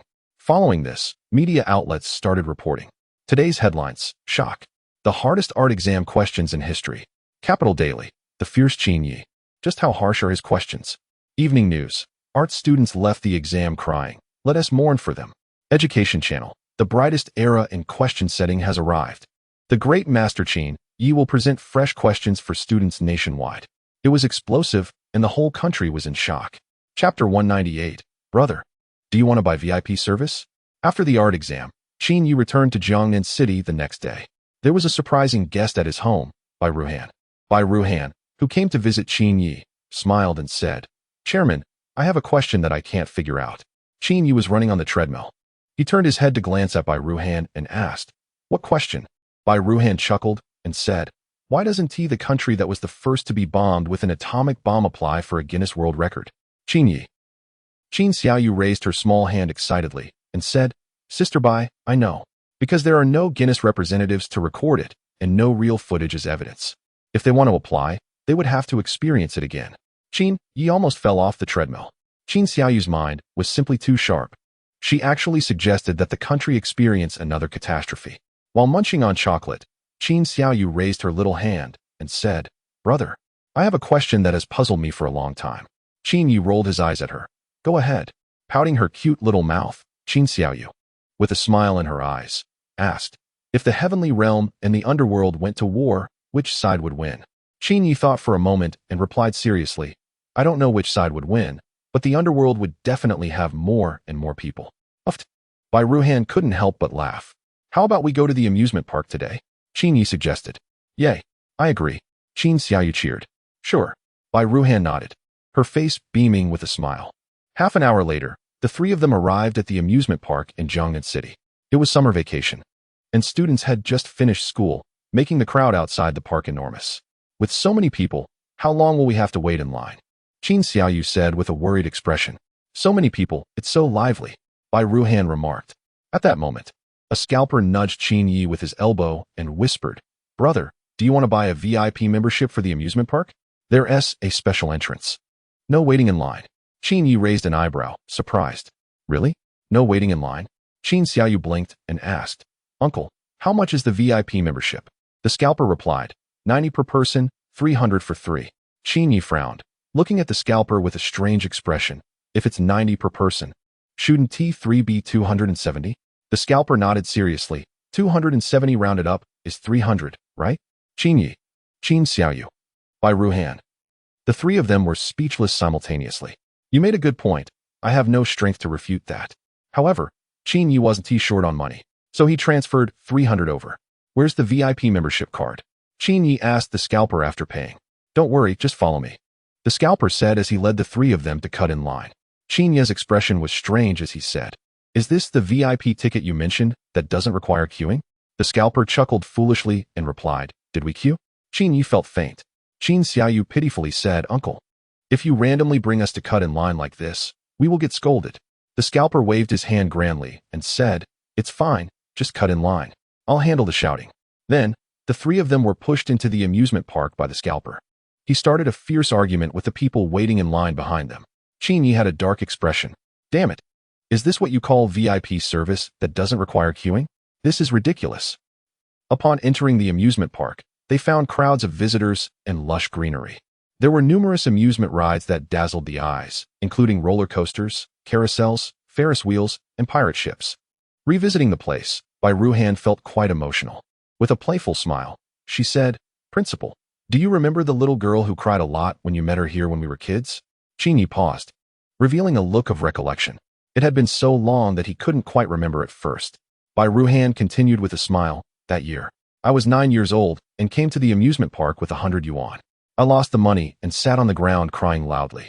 At that time, a stranger boy handed me 100 yuan and teased me, saying, 'You're so silly. How could you lose your money? Luckily, I found it. Here, it's yours.' Principal, what I want to say is, you were the big fool. The 100 yuan I lost was made up of 2 50 yuan notes.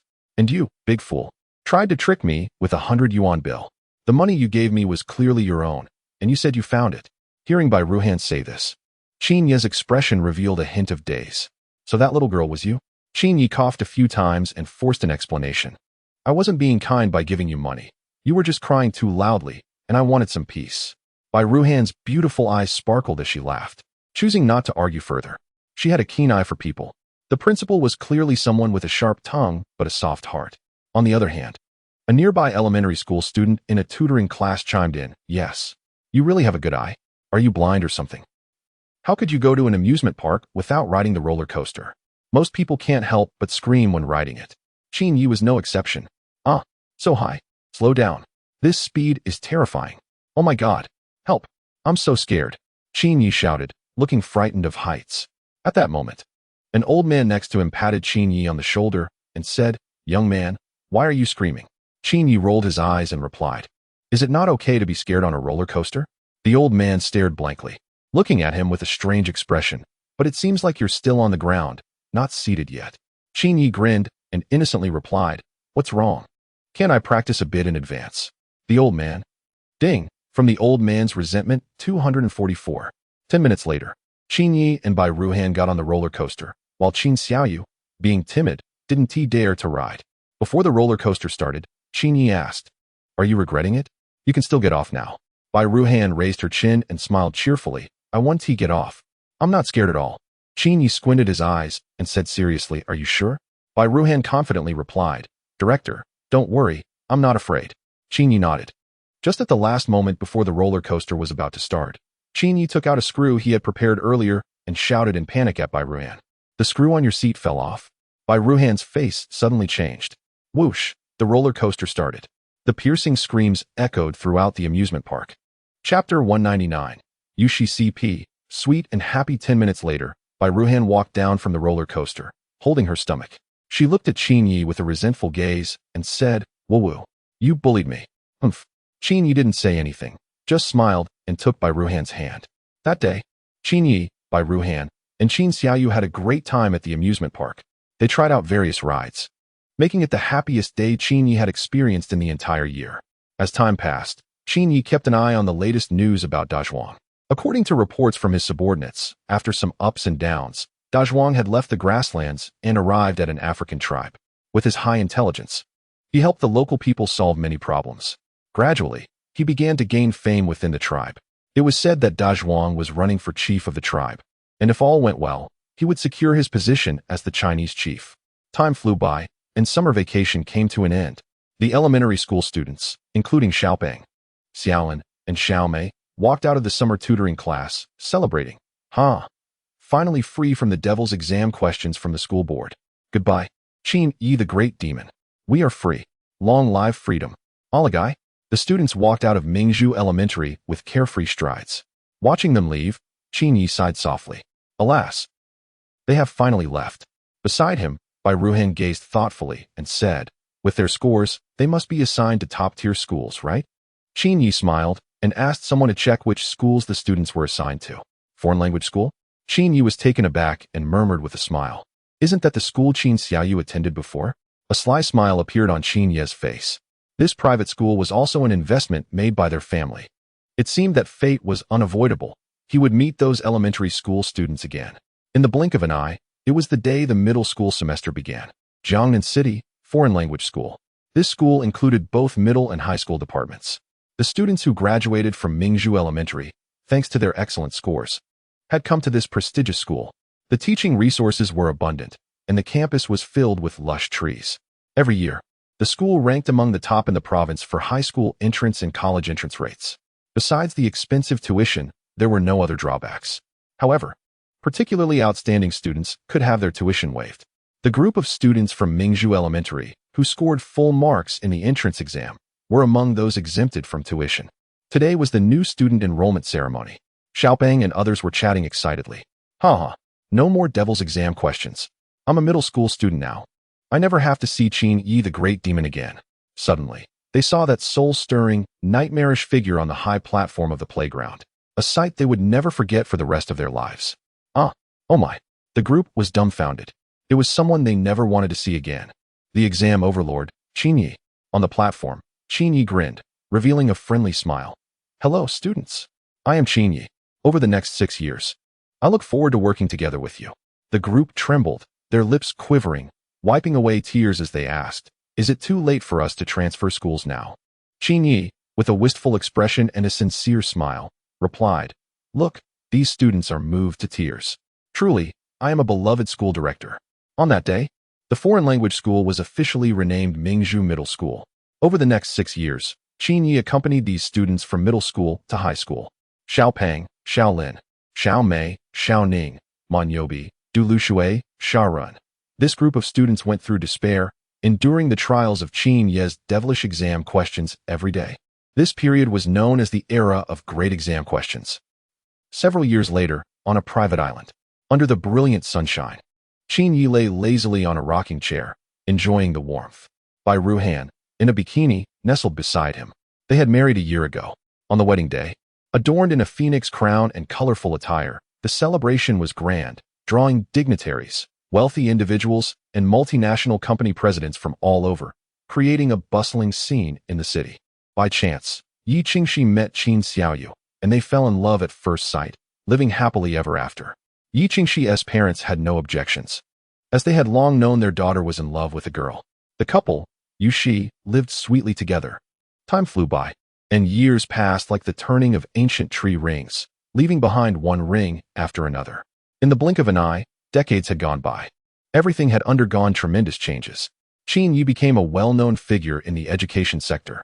He initiated educational reforms, promoting the vigorous development of education and nurturing generations of talent for the country. The seedlings from Mingzhu Primary School had all grown into towering trees. Xiaopeng became Asia's top detective, solving countless cases and upholding justice. Xiaolin became a nationally renowned calligrapher, astonishing the art world with his ability to write with both hands simultaneously. Xiaomei became an excellent female doctor, a white-clad angel, saving lives and eradicating diseases to create health. Xiao Ning became an outstanding mathematician, making groundbreaking contributions in topology, dedicating his life to advancing mathematics. Xia Ren became an exceptional physicist, contributing to the field of gravitational waves, and many years later, he received the Nobel Prize in Physics. Ma Nyobi has become an internet troll, a popular figure on social media with millions of followers, specifically targeting those who maliciously defame the nation and spread divisive rhetoric. Du Luxue has become the chief designer in aerospace, witnessing and participating in the great journey of the nation's space endeavors, inscribing the dream of flight across the vast expanse of the cosmos. Chapter 200, the grand finale, immortal forever. A long, long time passed.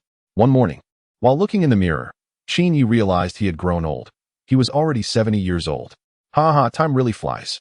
Qin Yi laughed heartily, feeling nostalgic without a hint of the gloom that often accompanies aging.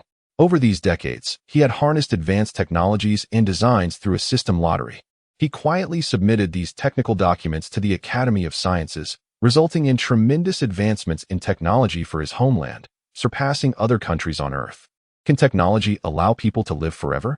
Qin Yi asked the artificial intelligence. The AI butler replied crisply, "No, Master, it is absolutely impossible. Everything in this universe has an endpoint. Even the sun will eventually face destruction." Qin Yi nodded and smiled lightly. "All right, I understand." Regarding extending life, the AI butler provided several proposals, all involving the modification of bodily structures and leaning towards a cyberpunk direction. However, after the transformation, one would be neither fully human nor fully ghostly. Qin Yi rejected these suggestions. Rather than cling to life in such a manner, he preferred to live freely and joyfully until the end. In these final years of his life, Qin Yi decided to travel and explore. He had never truly taken the time to appreciate the magnificent landscapes of his homeland. Holding by Ruhan's hand, he began a journey across the country. Together, they marveled at the majestic Great Wall, gazed upon the vast Tibetan grasslands, admired the snow-covered Changbai Mountain, and explored the scenic spots of the Shilin in Daxing and Jusigu. They wandered through every hill in Zhangjiajie, looking out over the towering Mount Tai. From the Jade Dragon Snow Mountain to the ancient city of Lijiang, the Leshan Giant Buddha, the Terracotta Warriors in Xi'an, and the Palace Museum. Their journey lasted 10 years, during which they nearly visited every scenic city. In the springtime, under the cherry blossom trees of Kunming, Bai Ruhan nestled in Qin Yi's arms, filled with happiness, murmuring, "This life has been worth it." Qin Yi said nothing, only held her tighter. In that moment, Qin Yi awakened to a realization. In the face of time, what are humans? Just mere dust and ants. Regardless of wealth or power, in death, we all return to the earth. As years passed and seasons changed, decades of life flew by in the blink of an eye. Therefore, everyone should enjoy life while they can, without excessive worries, and leave this world without regrets. The once astute director of the Cosmic Bureau, Lu Changshan, was truly right about this. A few more years passed. Qin Yi felt that his time was running out. He was nearing the end of his life. Birth, aging, sickness, and death are natural laws that everyone cannot escape. One day, with a gaze filled with the weight of humanity, Qin Yi looked up at the sky and softly called out to the system, "Fly." The AI butler responded anxiously, "Master, I am here."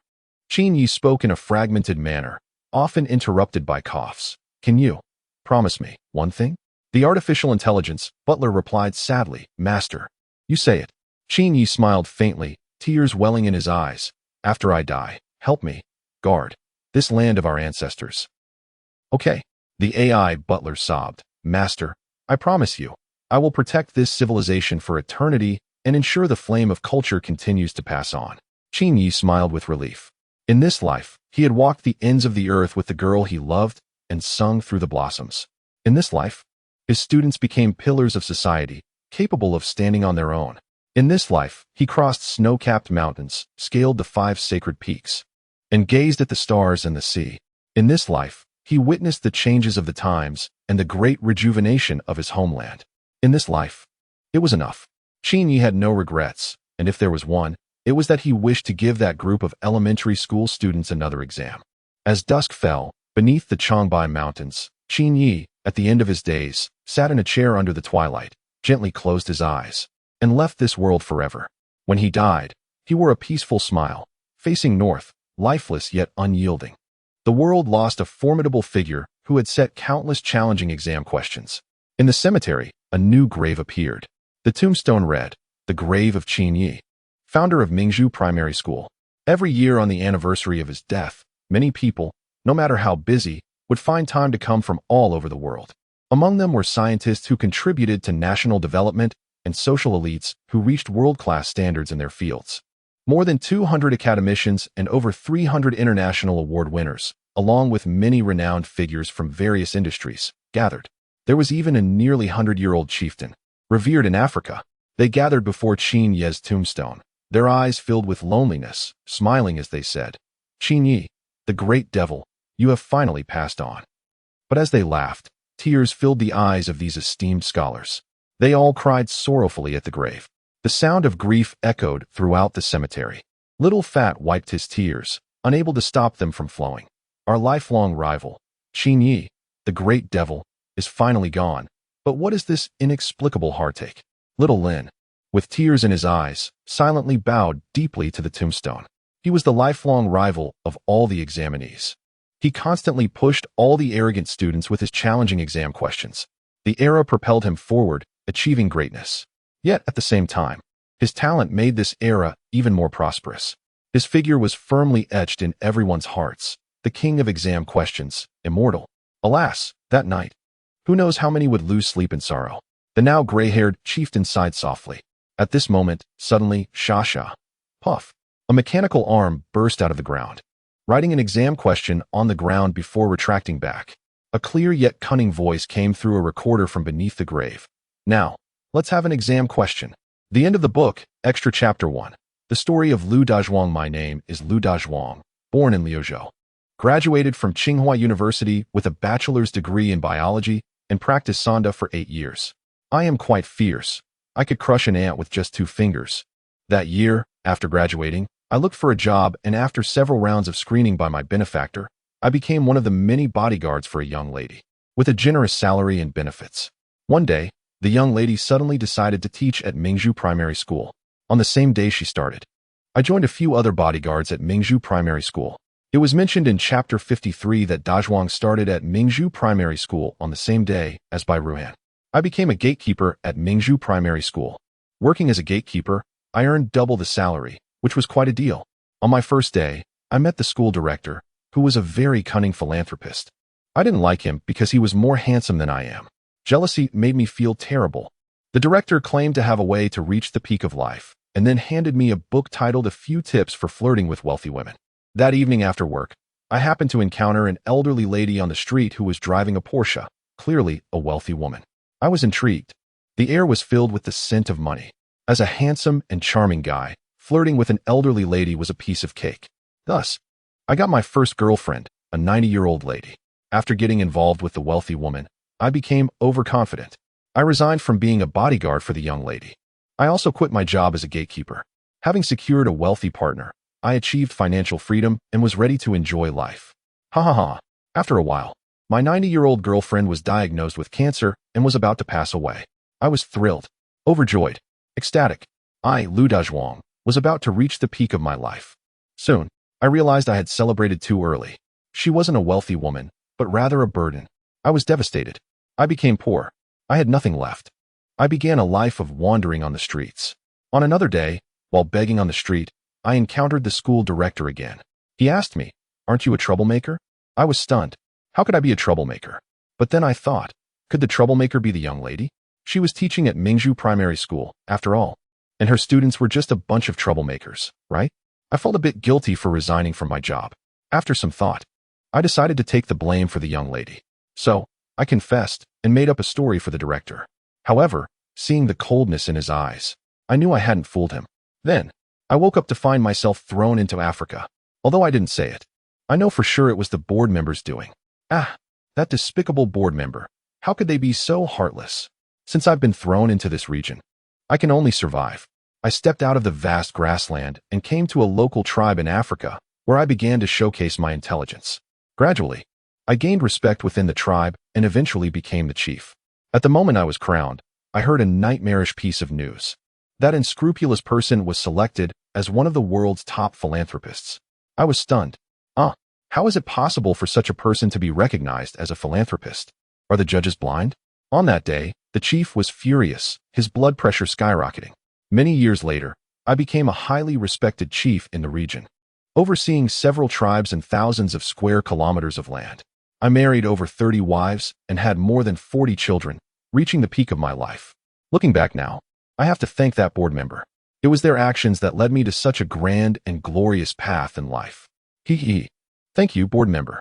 My entire life of achievement is thanks to your guidance. Extra. The Mischievous Child Chapter 1 am Eisenjoro Jiaqin, a descendant of the royal family from the Qing dynasty. After the fall of the dynasty, I moved with my family from the capital to a city in the south. My father was a man of great authority. He educated me from a young age to always remember that I am a noble descendant of the Eisenjoro clan, with royal blood running through my veins. I have always kept this in mind, never to forget it. During the Republic era, my father wanted to revitalize the Eisenjoro family and invested the family's savings in a warlord. Unfortunately, he lost the gamble. The family lost all its wealth and fell into a dire situation, deeply in debt. Eventually, burdened by heartache and nightmares, my father passed away in bed. I will never forget his last words. The glory of the Eisenjoro family cannot be revived in my lifetime.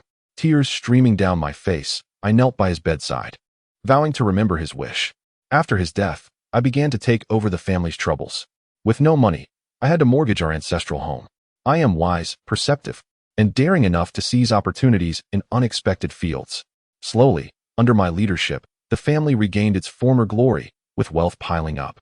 With money, I enjoyed showing off and wanted to demonstrate the Eisenjoro family's etiquette everywhere. I feared forgetting my father's wish and the responsibility to revitalize our family. Even in the toughest times, I never let go of the royal pride and arrogance. I wanted to revive the glory of the Eisenjoro family, but painfully realized that this era did not need the Eisenjoro family. In this era, there are no feudal nobles or royal families. Everyone is equal before the law. In this age, there are no servants or slaves, no need for generations to serve, and no kneeling to show respect.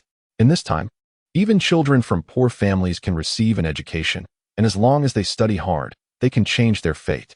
In this era, everyone can have enough to eat. With no hunger or disasters, no heavy taxes or forced labor, and the sons of farmers can also achieve great success. Times have changed, and people no longer need the lofty royal families. This, I understand very clearly, more than anyone else. Aware that my lineage has been eliminated by the times, I have chosen to enjoy my later years in a city in the south. During this time, I invested in an overseas laboratory focused on cloning projects. I thought, if cloning could be realized, wouldn't the royal family be able to spread across the world and regain its former glory? I know that ordinary people cannot understand my thoughts. I once took an intelligence test overseas, scoring an IQ of 220, ranked first in the world. I have always held myself in high regard, looking down on anyone. The IQ of a dog is 30, while the average human IQ is 90. With my IQ of 220, my perspective on humanity is no different from how a human views a dog. I have had online romances with a few older gentlemen, but it was merely to pass the time out of boredom. The higher one's intelligence, the fewer friends one has. In my eyes, there are only two types of people, fools and big fools. I am solitary and proud, just like Newton, living a life without friends or family, looking down on anyone. There was a time when I would directly insult anyone I deemed foolish, cursing everyone I encountered. When I went to see a doctor, they asked if I had a problem. The doctor told me, "This is not a problem, it's simply a lack of manners." I later corrected my habit of cursing and improved my own demeanor, because I represent the noble surname of my lineage. Extra 3. The IQ chapter. My name is Xiao Pang, a top student at Mingzhu Primary School, Invincible. Right now, I am logging into the world's most prestigious high IQ club forum, Gigahertz Club. Suddenly, a message pops up on the forum in English. To register for a forum account, please pass an intelligence test with an IQ of 190 or above. Seeing this prompt, Xiao Pang scoffs. With my IQ, passing an intelligence test is a piece of cake. 1 hour later, beep beep beep. Your intelligence test result is 162, which does not meet the forum registration criteria. Xiao Pang. Xiao Pang is stunned. He was actually rejected by a simple intelligence test.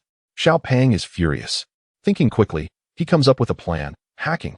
Since I can't register an account myself, I might as well steal an account from the Gigahertz Club. Then, The chubby kid casually stole a Gigabyte Club account and changed the account ID to Little Rascal. This stolen account belonged to an elderly lady from a notable lineage.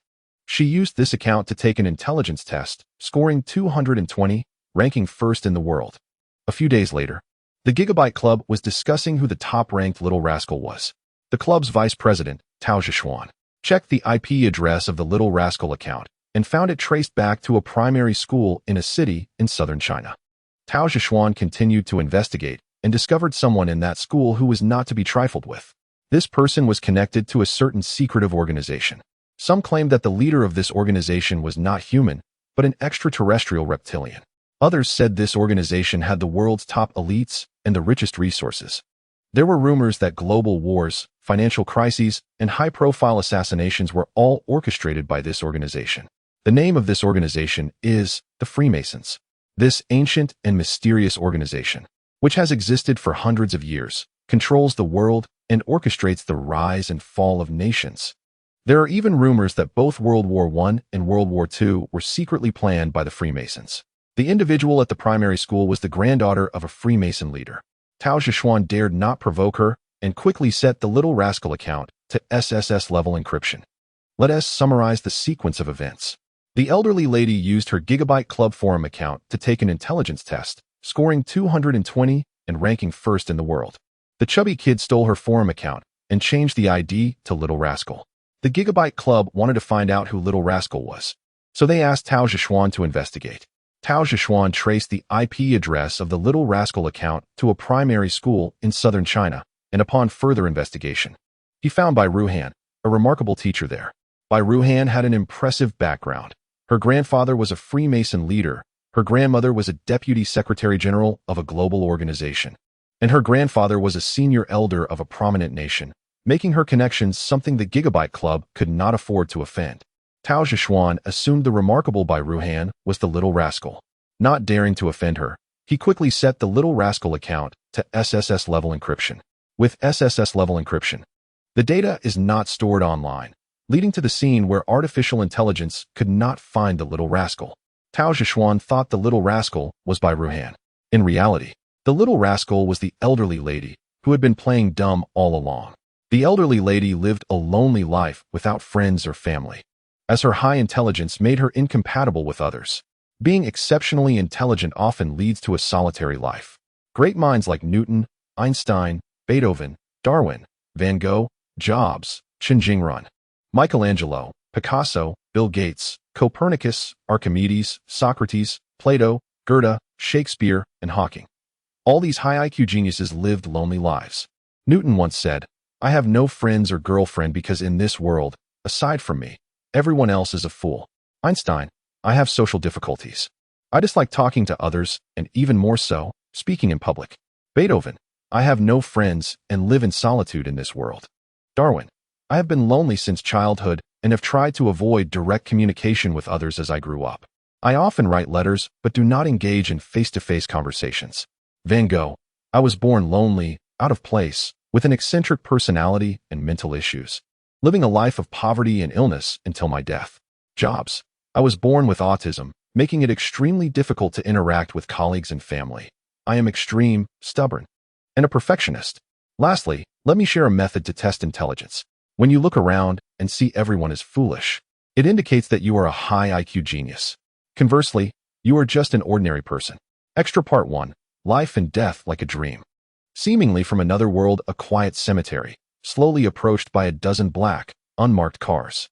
Dressed in suits and sunglasses, numerous trained bodyguards stepped out of the vehicles, vigilantly guarding the cemetery, exuding an intimidating presence. Once it was confirmed that there was no danger, a young man in black emerged from one of the cars. His demeanor was cold, with wise eyes that seemed to perceive the world deeply, filled with philosophical thought. "Brother, you have finally left." The young man's gaze was deep as he slowly lowered his head, staring at the tombstone of the director of Mingzhu Primary School, his expression complex, filled with both sorrow and regret. "The last system host in the world has died. Who is the true victor of this game?" Qingyi, the last system host in the world, possessed a powerful resentment collection system.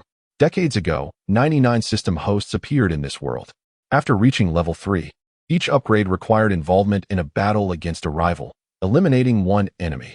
Just like raising a venomous insect, among the 99 system hosts, only one person could survive. After fierce battles and strategizing, Qin Yi became the last victor, the last system host in the world. Yet, even with the most powerful system and extraordinary intelligence, Qin Yi could not escape the shackles of life and death. He naturally passed away at the age of 87. "Brother, what should I do?" The young man knelt before the grave, resembling a desperate beast, tears streaming down his face. Everyone has died. His sister, and Song Ming, the 4th system host, has died. His ally, Li Buqing, the 20th system host, has died. His principal, Xia Yanxi, the 9th system host, has died.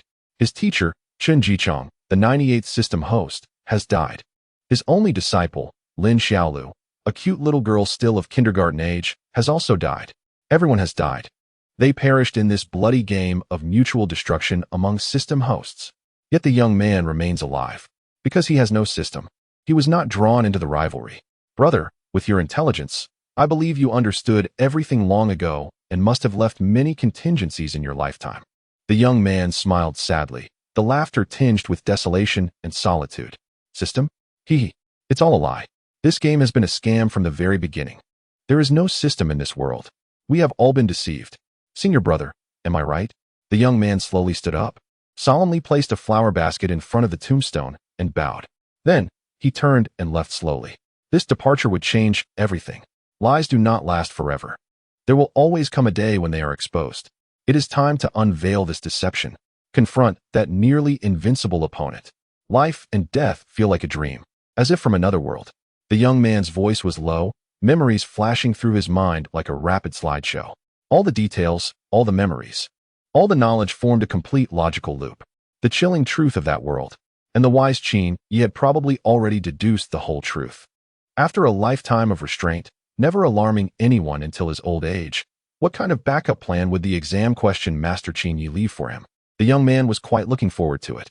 The wind blew, making the tombstone resonate, as if playing a poem. The crystallization of wisdom, thoughts reaching the horizon. Life and death play a long melody, old friends brushing away the chill. Steel has a wise heart, algorithms shape the future. The universe unfolds a grand chapter. Wisdom shines with brilliance. Side stories will be updated irregularly. Didn't expect this. I have risen from the dead. Ha! Extra Chapter 2. The last question on a new day. The young man returned to the cemetery to visit Qin Yi. Heavy rain poured down like a curtain from the heavens. The legendary cemetery, filled with the fragrance of flowers, was washed clean, holy, and solemn. The young man stood motionless in the rain, soaking wet, gazing at the question inscribed on the blue stone in front of the exam question master's tomb. That was the last question left for humanity by the exam question master.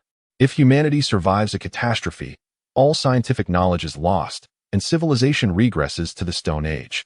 Leaving only written words. What one sentence would you leave for the Stone Age humans to help them rebuild civilization? This was not the first time the young man had seen this question, but each time he encountered it, he was deeply shocked. This question was too difficult. It involved too many complex and vast fields, spanning civilization inheritance, the meaning of survival, scientific knowledge, natural competition, philosophical history, among dozens of other areas. No one knew why Qin Yi left this question. As the most renowned and legendary exam question master of the century, he was a mathematician, physicist, astronomer, architect, philosopher, artist, economist, philanthropist, recognized by all humanity as a polymath. Only a few, like Da Vinci, Tesla, and Gaguzzi, could be compared to such a super polymath. This also meant that whoever could be the first to solve Qin Yi's question would gain instant fame and become a prominent figure, whether for fame, pride, or to prove themselves. After Qin Yi's death, countless talents, waves of elite individuals from all walks of life, and experts and professors were drawn to this examination question like moths to a flame, providing an array of answers. Since fire already existed in the Stone Age, the two-time Nobel Prize winner, a Jewish biologist, Professor Norden, suggested that boiling willow bark in water could cure ailments. Prince Hika of the British royal family, hailed as a genius by the Mensa Club, proposed the answer of burning stones of various colors. The answers from the elites of humanity were bizarre and varied. Yet, none of them could truly be deemed perfect.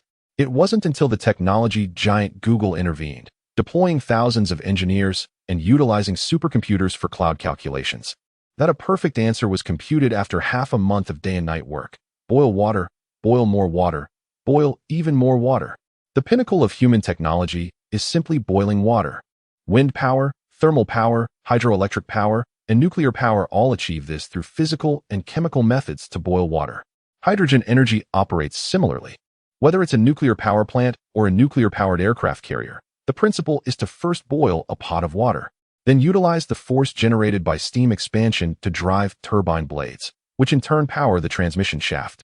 Even controlled nuclear fusion ultimately boils down to boiling water. The advancement of a civilization is determined by its ability to boil water.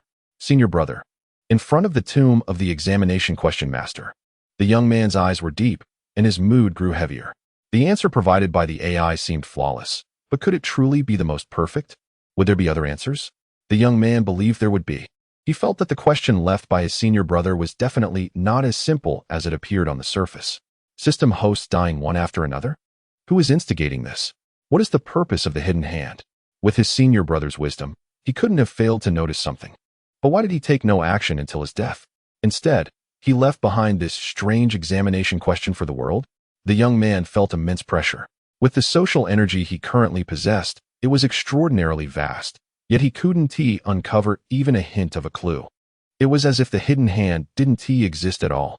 The system seemed to have appeared out of nowhere, hosts dying one after another, yet no traces of human intervention could be found. It was as if it was all a natural accident. The young man felt a sense of helplessness and powerlessness. His relatives and close friends were dying one by one. Aside from his senior brother Qin Yi, who died of natural causes, everyone else perished in accidents, fires, gas leaks, electrical explosions. No matter how the investigation was conducted, there were simply no signs of human involvement. It was as if everything was a coincidence. Too many accidents strung together made it evident to even the most oblivious that something was wrong, yet there were no leads to investigate. Senior brother, when you were alive, did you tell me nothing to protect me? Now, the only clue is this examination question you left behind. The young man gazed at the towering tombstone, lost in thought. All the answers, all the questions, perhaps were buried within that test. So what is the answer? He bowed to the tombstone, slowly turned, and walked away with a dignified demeanor and firm steps. He was determined to unravel the mystery and discover the truth. Extra Chapter 3. Qin Yi creates characters. The next day, the cold sunlight slanted down on the treetops. The young man returned to the grave of the test's formidable master. This was his third visit, but this time, it was not for Qin Yi, but to find someone. Hello, are you Miss Qin?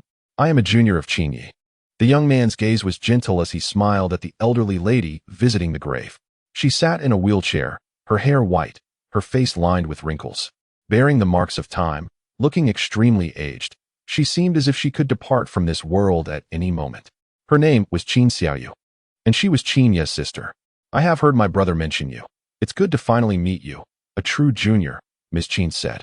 With the help of a servant, she trembled as she stood up, her shaky legs almost unable to support her, resembling a frail tree. Each step she took was incredibly difficult, but she persevered and walked to the formidable master's grave, personally laying down a white wreath. Miss Qin, I have a few questions.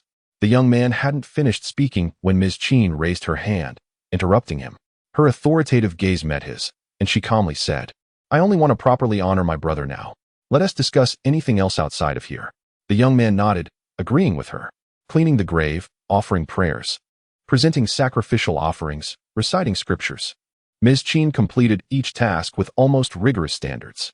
The young man remained silent throughout, not uttering a single word. Brother, although you have passed, your spirit lives on. May you rest in peace up there. Ms. Qin bowed deeply to the tombstone, tears streaming down her aged face. In her heart, her brother was a god. He was capable of everything, exceptionally intelligent. It seemed there was nothing in this world he could not do. Yet, even such a wise man could not escape the shackles of life and death. If everyone must die, then what is the meaning of living? Miss Qin sighed. With the help of the servant, she sat back in her wheelchair. Brother, I'm leaving now. I'll come to visit you again next time. Wiping her tears, she looked back reluctantly. The young man remained silent, quietly following her. In a bustling alley, the street was filled with people coming and going. The young man was astonished by Miss Qin's home. Wasn't this just an ordinary residential building? It couldn't be more ordinary, given the wealth Qin Yi possessed as his sister. It was hard to imagine her living in such a commonplace place. Seemingly reading the young man's thoughts, Miss Qin explained, when people grow old, they fear loneliness. They just want a bit of liveliness and don't want to live alone in a big house. The young man suddenly understood. It all made sense. Miss Qin, what is that? As soon as the young man walked into the room, he was captivated by a piece of calligraphy hanging in the living room. It contained only one character. The strokes were powerful and free-flowing, dancing like dragons and phoenixes, with each dot and dash exuding elegance. Although the calligraphy was exquisite, seemingly crafted by a master, that was not the main point. The key was the character itself. This character, the young man did not recognize it. I know every character in the Xinhua dictionary, but what is this character? Why have I never seen it before? The young man furrowed his brow. Old Lady Qin gazed at the calligraphy, a hint of nostalgia flashing in her aged eyes, and said softly, because this character is not in the dictionary. It was created by my brother. The young man? Creating characters? What a niche term. The last time he heard about someone creating characters was about Sangjia. There are tens of thousands of Chinese characters in the dictionary. What character could possibly be so unique that even the dictionary cannot explain it, requiring someone to create one? The young man expressed his confusion. Old Lady Qin smiled, the wrinkles on her aged face relaxing, and said, this character is pronounced L. My brother felt that the dictionary lacked this character. He observed human nature and found that people are often described only in terms of good or bad. For example, good person, bad person, and those who are neither good nor bad. But my brother said that people are complex and cannot be simply defined by good or bad. Sometimes good people inadvertently do bad things, and bad people can also do good deeds. Even murderers can donate to charity. People cannot be summarized as simply good or bad. So, my brother created this character, L. It means, this person is neither a good person nor a bad person. They have a dark side but also have their own bottom line, walking the line between good and bad, oscillating back and forth. After hearing this, the young man's mind went blank. He felt like kneeling. How genius can an exceptionally intelligent person be? Before this, the young man had no idea. Now he had the answer. A genius who discovers that the dictionary lacks a certain character and casually creates one. In describing people, he created a third character, L, beyond good and bad. My senior brother is a bit monstrous. The young man considered himself smart, but compared to Qin Yi, he felt like an idiot. There's no need to feel defeated. It's normal not to measure up to my brother. People like him appear once in a millennium. Old Lady Qin's face was full of weariness and wisdom. Her eyes seemed to see through everything. Do you know Tao Zhishuan? He was the smartest mathematician of his time. But in front of my brother, he is nothing. Naturally, everyone knows about the bond between Qin and Tao. It is known far and wide. The young man's expression was filled with longing. He truly envied Tao Zhishuan for having a friend like Qin Yi. It was worth it in this lifetime. Old Lady Qin's expression turned strange. Perhaps it's better not to envy. She looked at the young man, her tone serious. The young man frowned, sensing something was off. Could there be an insider story about the bond between Qin and Tao? Is it not as the world knows? The young man shook his head, dismissing any wild thoughts, and got to the point. Miss Qin, I came this time too. Although the elderly Ms. Qin sat in a wheelchair, she still exuded an air of nobility, her demeanor revealing elegance and composure. It's about the last question left by my brother, isn't it? Chapter 4. The Life of Qin Yi. Ms. Qin, how do you know everything? The young man frowned. His senior's family was frighteningly intelligent, and Ms. Qin had aged to the final stages of life. At this age, not only was she free from dementia, but her speech was clear, her thoughts meticulous. And she discerned his intentions. Is this genetic inheritance? His senior was exceptionally smart, and his sister was equally brilliant. Miss Qin, do you know the answer to that last question? The young man asked excitedly. If anyone knows Qin Yi best in this world, it must be his younger sister. Only someone exceptionally intelligent can understand and comprehend Qin Yi. I'm sorry, Miss Qin said, her eyes dimming with age. I do not know. The young man fell silent. The air seemed to freeze, and the surrounding silence was terrifying. After an unknown amount of time, Miss Qin broke the silence. A faint smile appearing on her aged face. My brother has always acted in a way that defies comprehension. No one can guess his intentions. If you want to solve his question, you must find a way yourself. Thank you, Miss Qin. I understand. The young man expressed his gratitude. I will solve my senior's question by myself. But before that, he looked at Ms. Chin and smiled. I want to understand my senior better. Perhaps it will help me reason out the answer. There is a 50-year age gap between my senior and me, and I have only heard tales of his legendary life without witnessing it myself. You are different. You have witnessed his legendary life firsthand and know many secrets. Could you share some stories about my senior?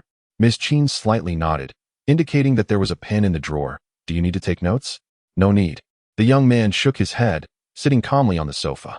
I won't forget after hearing it once.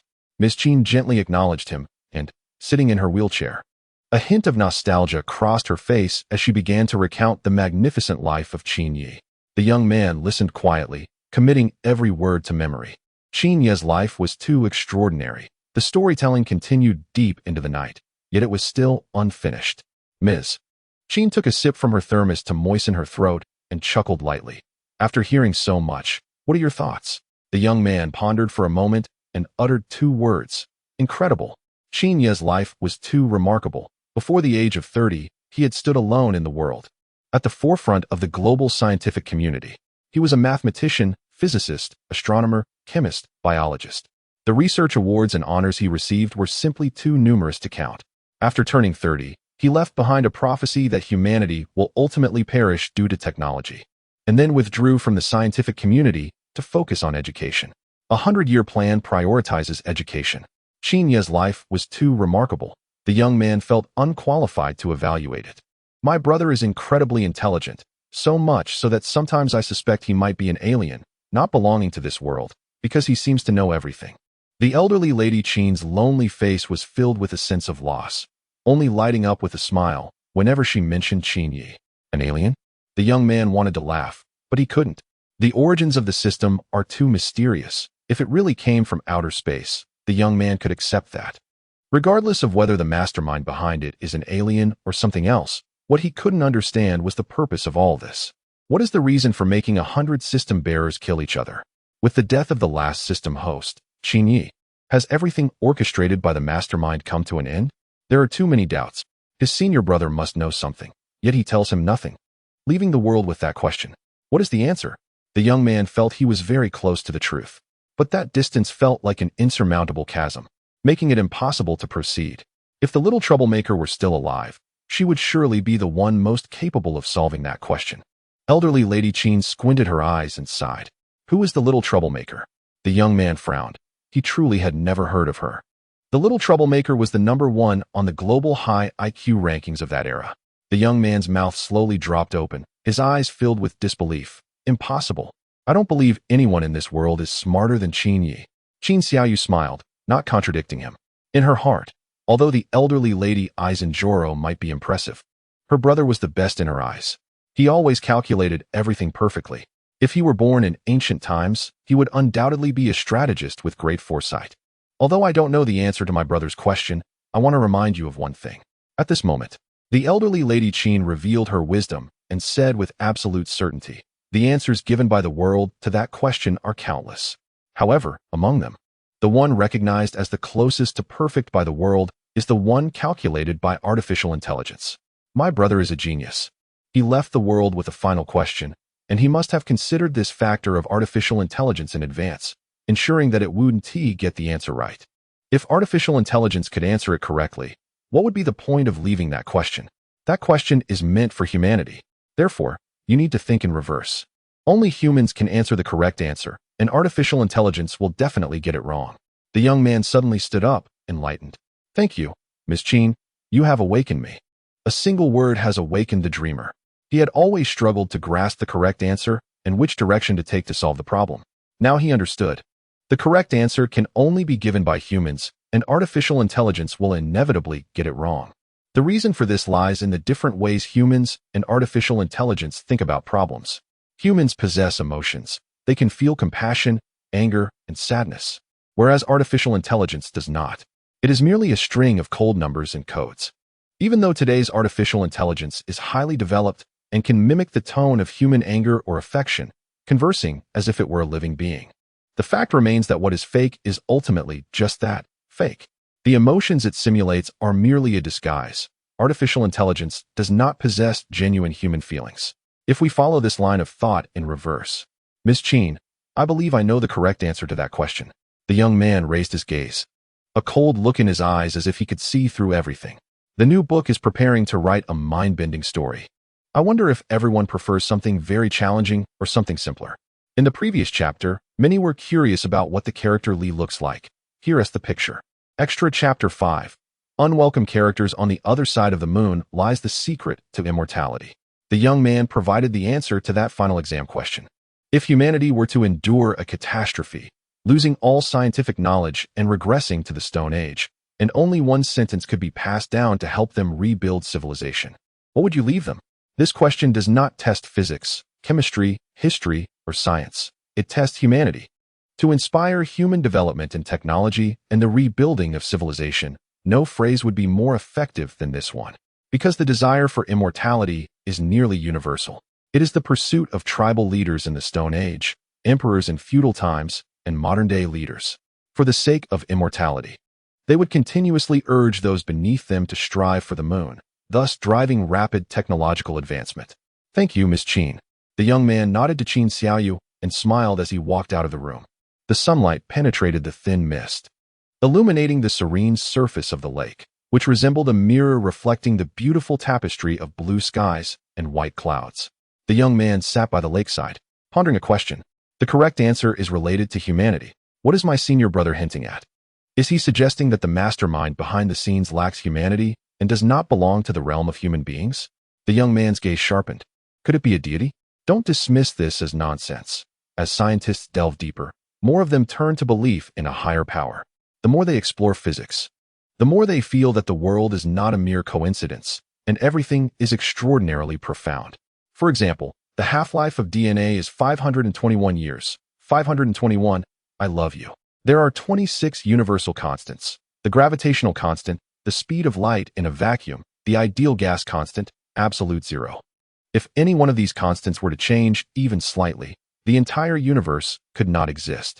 Therefore, Yang Zhenning said, believe in the existence of a creator.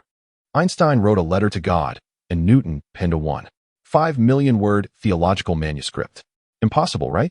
The young man furrowed his brow and murmured, if it is a deity orchestrating all this and causing the system hosts to fight among themselves, what is their purpose? He found two words amusing. Online, one often sees cyber battles between insects, pitting centipedes against scorpions and snakes against spiders in life and death duels. For these creatures, is there really a difference between humans and a deity? And the reason humans engage in these cyber battles is simply because it's fun. The young man didn't sympathize with the animals. He just felt that these two situations were strikingly similar. Senior brother, what is the answer? He whispered, confusion filling his eyes. At the entrance of a community named Happiness, a taxi came to a stop. $11, the driver said. A slightly shy passenger, a chubby man, replied, I'm sorry, I only have 10. Could you drive a little further back? Get lost. The driver kicked him out of the cab. The chubby man returned to his rental apartment and quickly opened his low-performance computer. He typed a line in the document. The great exam demon Qin Yi guess. Guess to death. Even if you guess to death, you won't figure out that you're a character in a novel. The chubby man cackled with glee. What behind-the-scenes puppet master? What meticulously arranged schemes? All of it was just his own book's setting. No matter how these paper characters think, how could they possibly escape the trap he set? Just as the chubby man was basking in his triumph, his expression suddenly froze, staring in disbelief at the author's back end. What the heck? I clearly only updated 4 chapters in the side story. Where did this 5th chapter come from? A chill ran down his spine. Looking closely at the content of the 5th chapter, he found, at the entrance of the Happiness community, a taxi came to a stop. A wave of dread swept over him. Oh my gosh, how did I end up in the book? Who is writing this? His heart raced like a tense symphony, and the air around him seemed to freeze. That fear was like a ghost in the night, silently consuming him. Bang, bang, bang. Just then, a knock at the door came, along with a chilling voice. Hello, you have a delivery. Side story chapter 6. Bro, resurrected again? The chubby man was panicking. He had never been this anxious in his life. The last time he felt this way was, where's the water? You lousy author, ranting again. I curse you. What nonsense are you writing? I swear, if you mess this up, I'll come after you. He was dazed, looking around in fear. What the heck? Who's talking? Why are they cursing in dialect? Why does it sound so much like the readers' voices? Bang, bang, bang. The knocking at the door never ceased. The chubby man swallowed nervously and cautiously peered through the peephole to see who was there. He was an extraordinarily handsome young man, wearing a sinister smile that seemed to scream mischief. With such looks and demeanor. Wow. The chubby guy was so startled that he fell to the ground.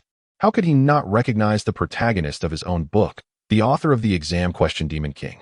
At that moment, the handsome young man from the outer gate had already started picking the lock with a wire. As a mathematician, astronomer, geologist, physicist, biologist, engineer, and one of the top 10 good people on Earth, having the skill to pick locks seemed reasonable, right? With a creak, the door was opened. The chubby guy and the young man locked eyes. Silence filled the air. Strange comments popped up in front of the chubby guy. Wow. Amazing. The protagonist meets the author. How thrilling. Hey, didn't he expect this, did you? I'm not dead. I've come back to life. Wait, didn't Tichinyi die? Why is he still alive? Also, how did he break through the dimensional barrier to come to the author's world? The chubby guy felt like he was going crazy. He was just an ordinary master's student from a prestigious university who usually did good deeds.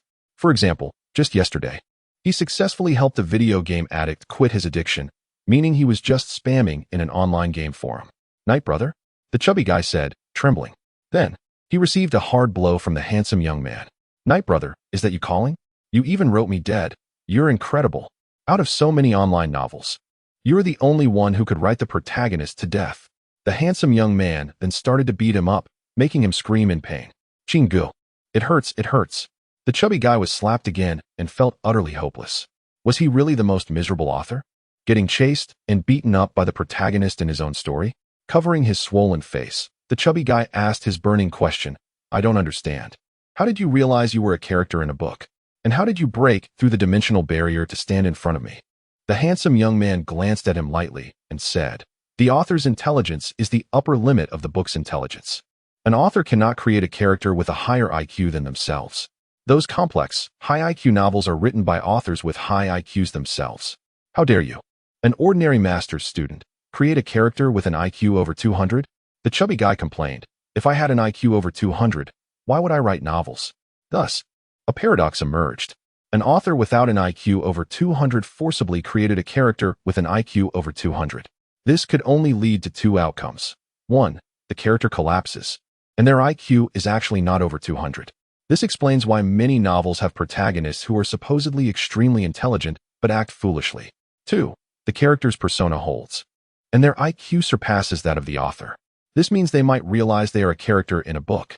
Proving one's existence in the book's world is also simple. The evidence lies in the system. Extra Chapter 7. The truth. Do you believe in fate? Fate. A person's life is predetermined. Why? Because life is made up of countless choices. For example, whether to listen to parents, whether to study hard, whether to remain unmarried. Each different choice will affect the direction of your life. The first choice in life is determined by your genes. The second choice is influenced by your genes and the life experiences brought about by the first choice. The third choice is determined by your genes and the experiences from the first and second choices. Taking romantic relationships as an example.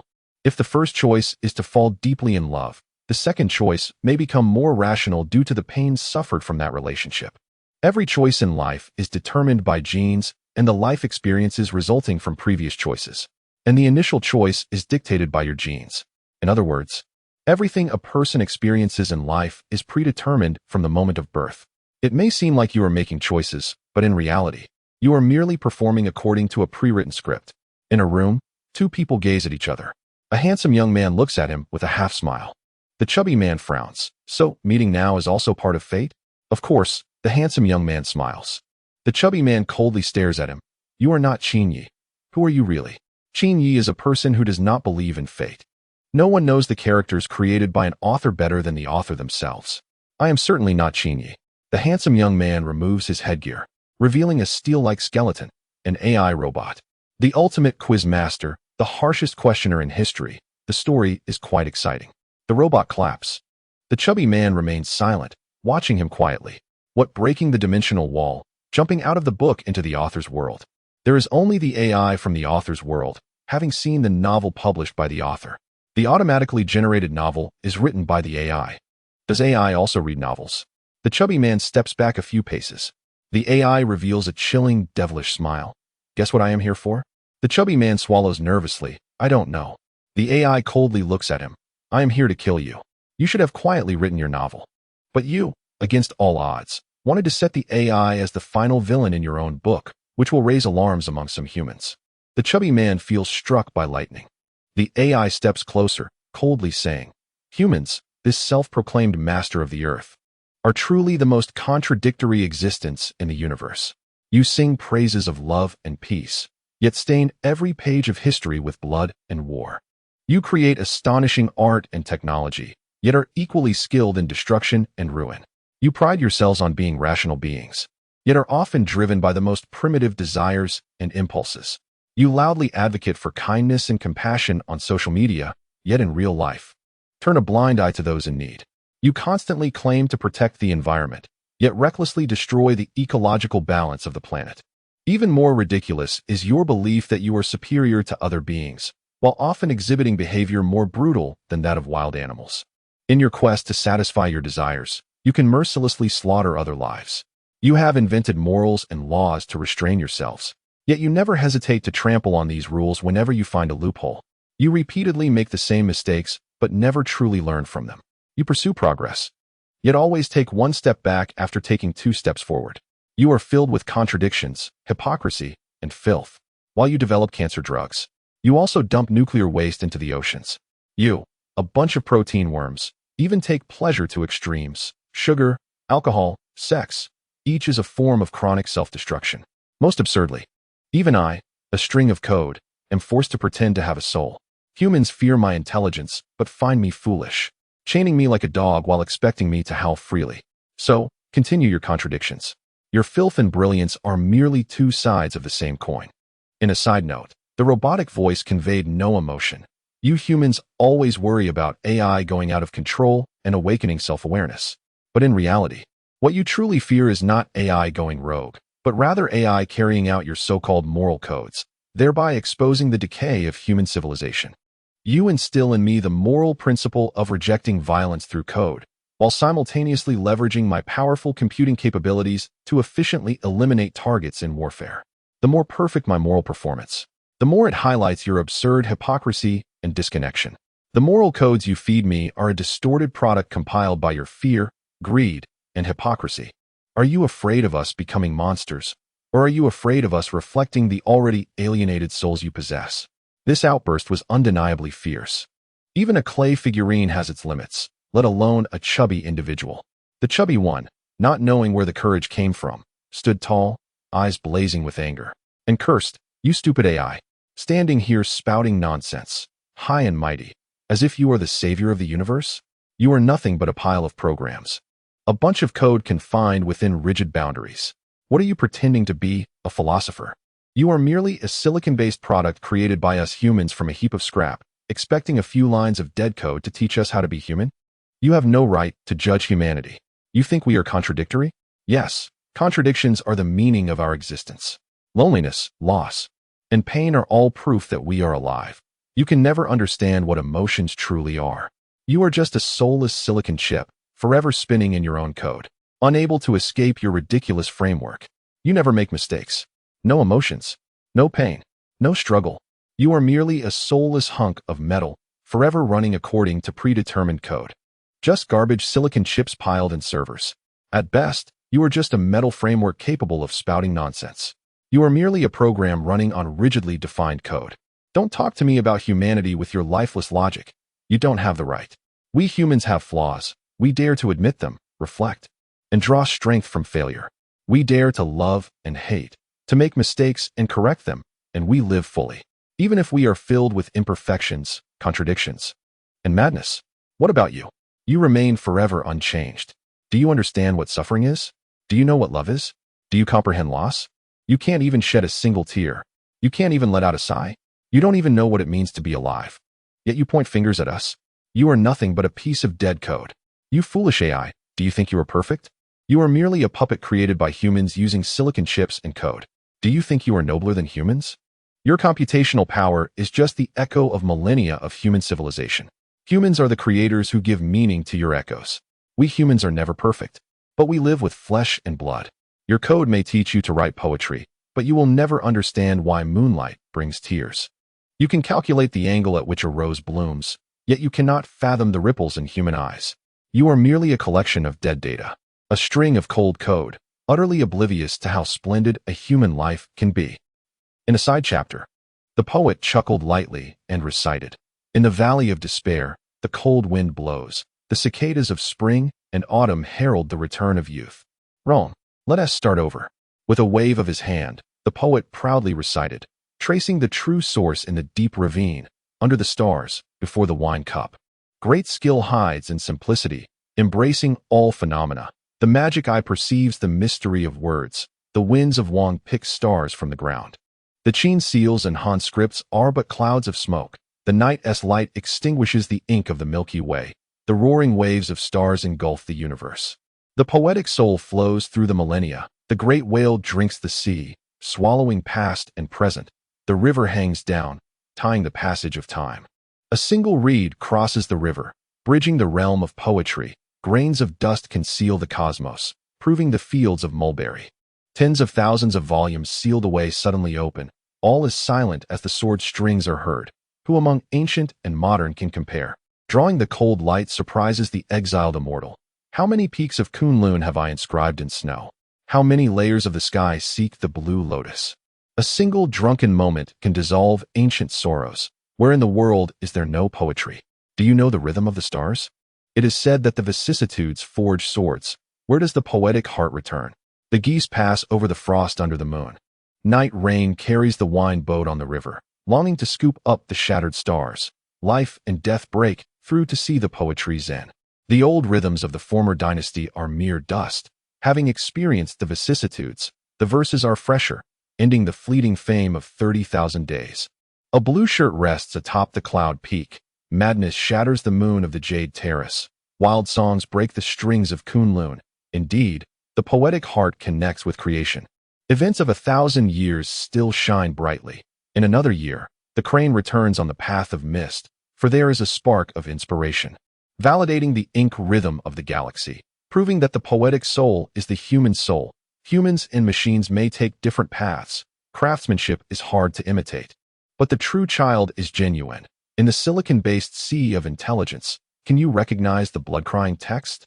The brilliance of the moonlight is but an illusion, while the messages of the stars turn to dust. In the human realm, there exists a mystical jade, where connections are forged through shared feelings. Every corner of the universe is but a mirage, and the verses that transcend the mundane carry the scent of dragons. Breaking free from the confines, one attains true understanding, traversing through ages with ease. The blossoms dance as the celestial beings descend, and the white deer and green cliffs share the moonlight. The essence of poetry resides in the heartbeat of humanity, and as the verses conclude, the galaxy tilts. The eloquence astonishes all present. As the palaces of ancient dynasties fade into oblivion, the night sails carry the moon of 1,000 years, and the code of creation connects the stars. The poetic soul transcends time, measuring the vast silicon sea without this rhythm. The cuckoo's lament transforms into a heartfelt resolve, as the wisdom of the cosmos ultimately leads to enlightenment. As calculations of the galaxy reveal emptiness, the sound of the loom weaves intricate patterns, pursuing the traces of immortals, capturing the essence of sun and moon in the chest of poetry. A sigh resonates as clouds shift the balance. The spring snow remains, while the horse is tied to the tall tower, and the sword sings of its own accord, gathering the starlight to form a masterful brush, measuring the heavens and seas to express deep emotions. The constellations are arranged in the celestial realm, as we raise our cups to invite the moon and welcome the tides. The verses that transcend the mundane astonish the universe, cutting through all with the sword's energy. A phoenix arrives, echoing through the mountains, and looking back in the bright moonlight. The connection between heaven and earth reveals poetic meaning. Each word is a gem, imbued with passion, with the sharpness of language leaning against the blue sky. The long formation pierces through the rainbow, aligning poetry with human nature, embracing all within the heart. After 1,000 years, the essence of brilliance is savored, as the fleeting moments become rhythmic. The choices of existence and departure rest upon two peaks, and the superficiality of the world can be discarded. In the depths, a dragon waits for the poetic soul, as the palace of the Eternal ignites the starry fire. The journey leaves traces in the chaos of the universe, cutting through all with the sword's energy. A phoenix arrives, resonating through the celestial realms, as the poetry moves the stars and stirs the galaxy. The eloquence is exhausted in the Silicon Sea, sighing in solitude, yet the poetic heart remains unextinguished. Raising a cup, singing towards the bright moon. The path is nothing but a rhythm of tones. Only with spirit can one perceive the true scripture. The verses are vast as the starry sea, and the compositions sparkle like the river. Capturing the vicissitudes of life is ultimately an illusion, as the brilliance illuminates the passionate heart. Listening to the wind and rain on the stringless lute, the law resonates with nature. Sharing the waters of the three rivers, connections are based on emotion. Basking in the winds of the tang and the rains of the song. When feelings run deep, the words carry a hint of blood.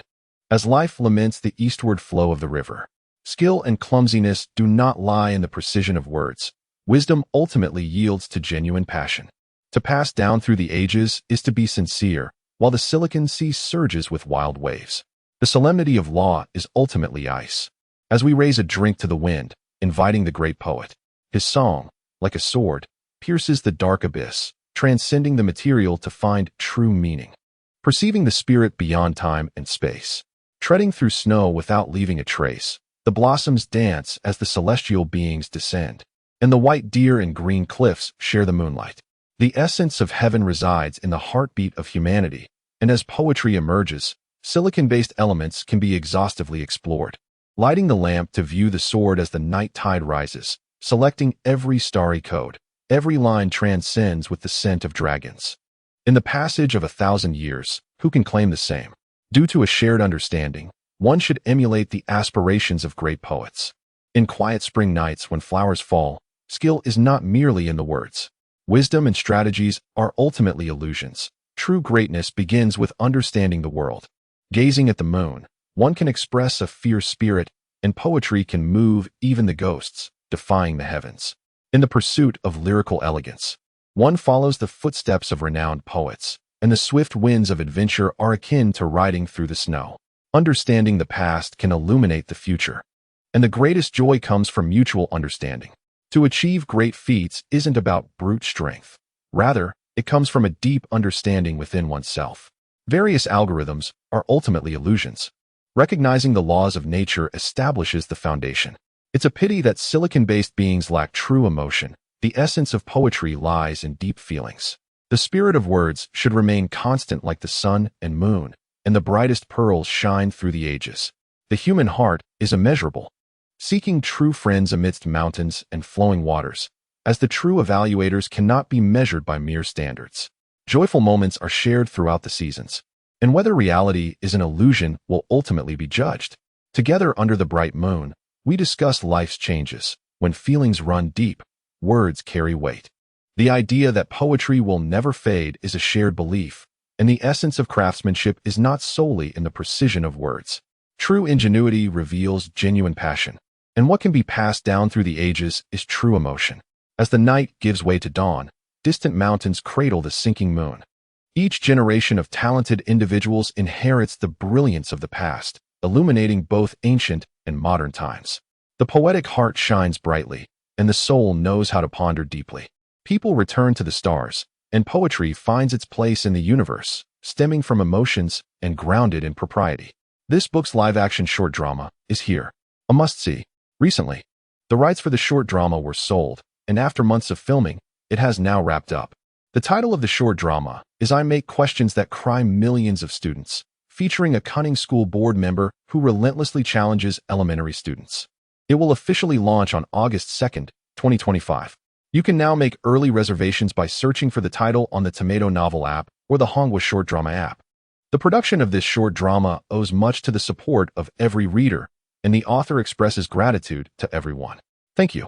Thanks to the Tomato official team, the production company Huiyue Film, Chic Interactive Technology, and all involved in the cultural endeavor, including director Hai Long, every actor, screenwriter, lighting technician, editor, and stylist. The role of Qin Yi is played by the handsome Mr. Gao Kai, who brings the character to life. Don't miss it. August 2nd. The following is an extra text. What is this? An acrostic poem. Nonsense. I meant, what does it mean to recite poetry at the moment of death? Handsome. The chubby person glanced nervously at the AI robot and muttered, "You didn't interrupt my recitation, did you?" AI robot. After a brief silence, the AI robot coldly raised a finger and said, "Fine, then just go die." Can't I avoid dying? No. Why not?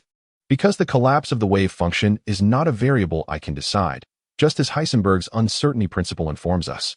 Attempting to locate me at a specific point in space-time inherently alters the distribution of possibilities.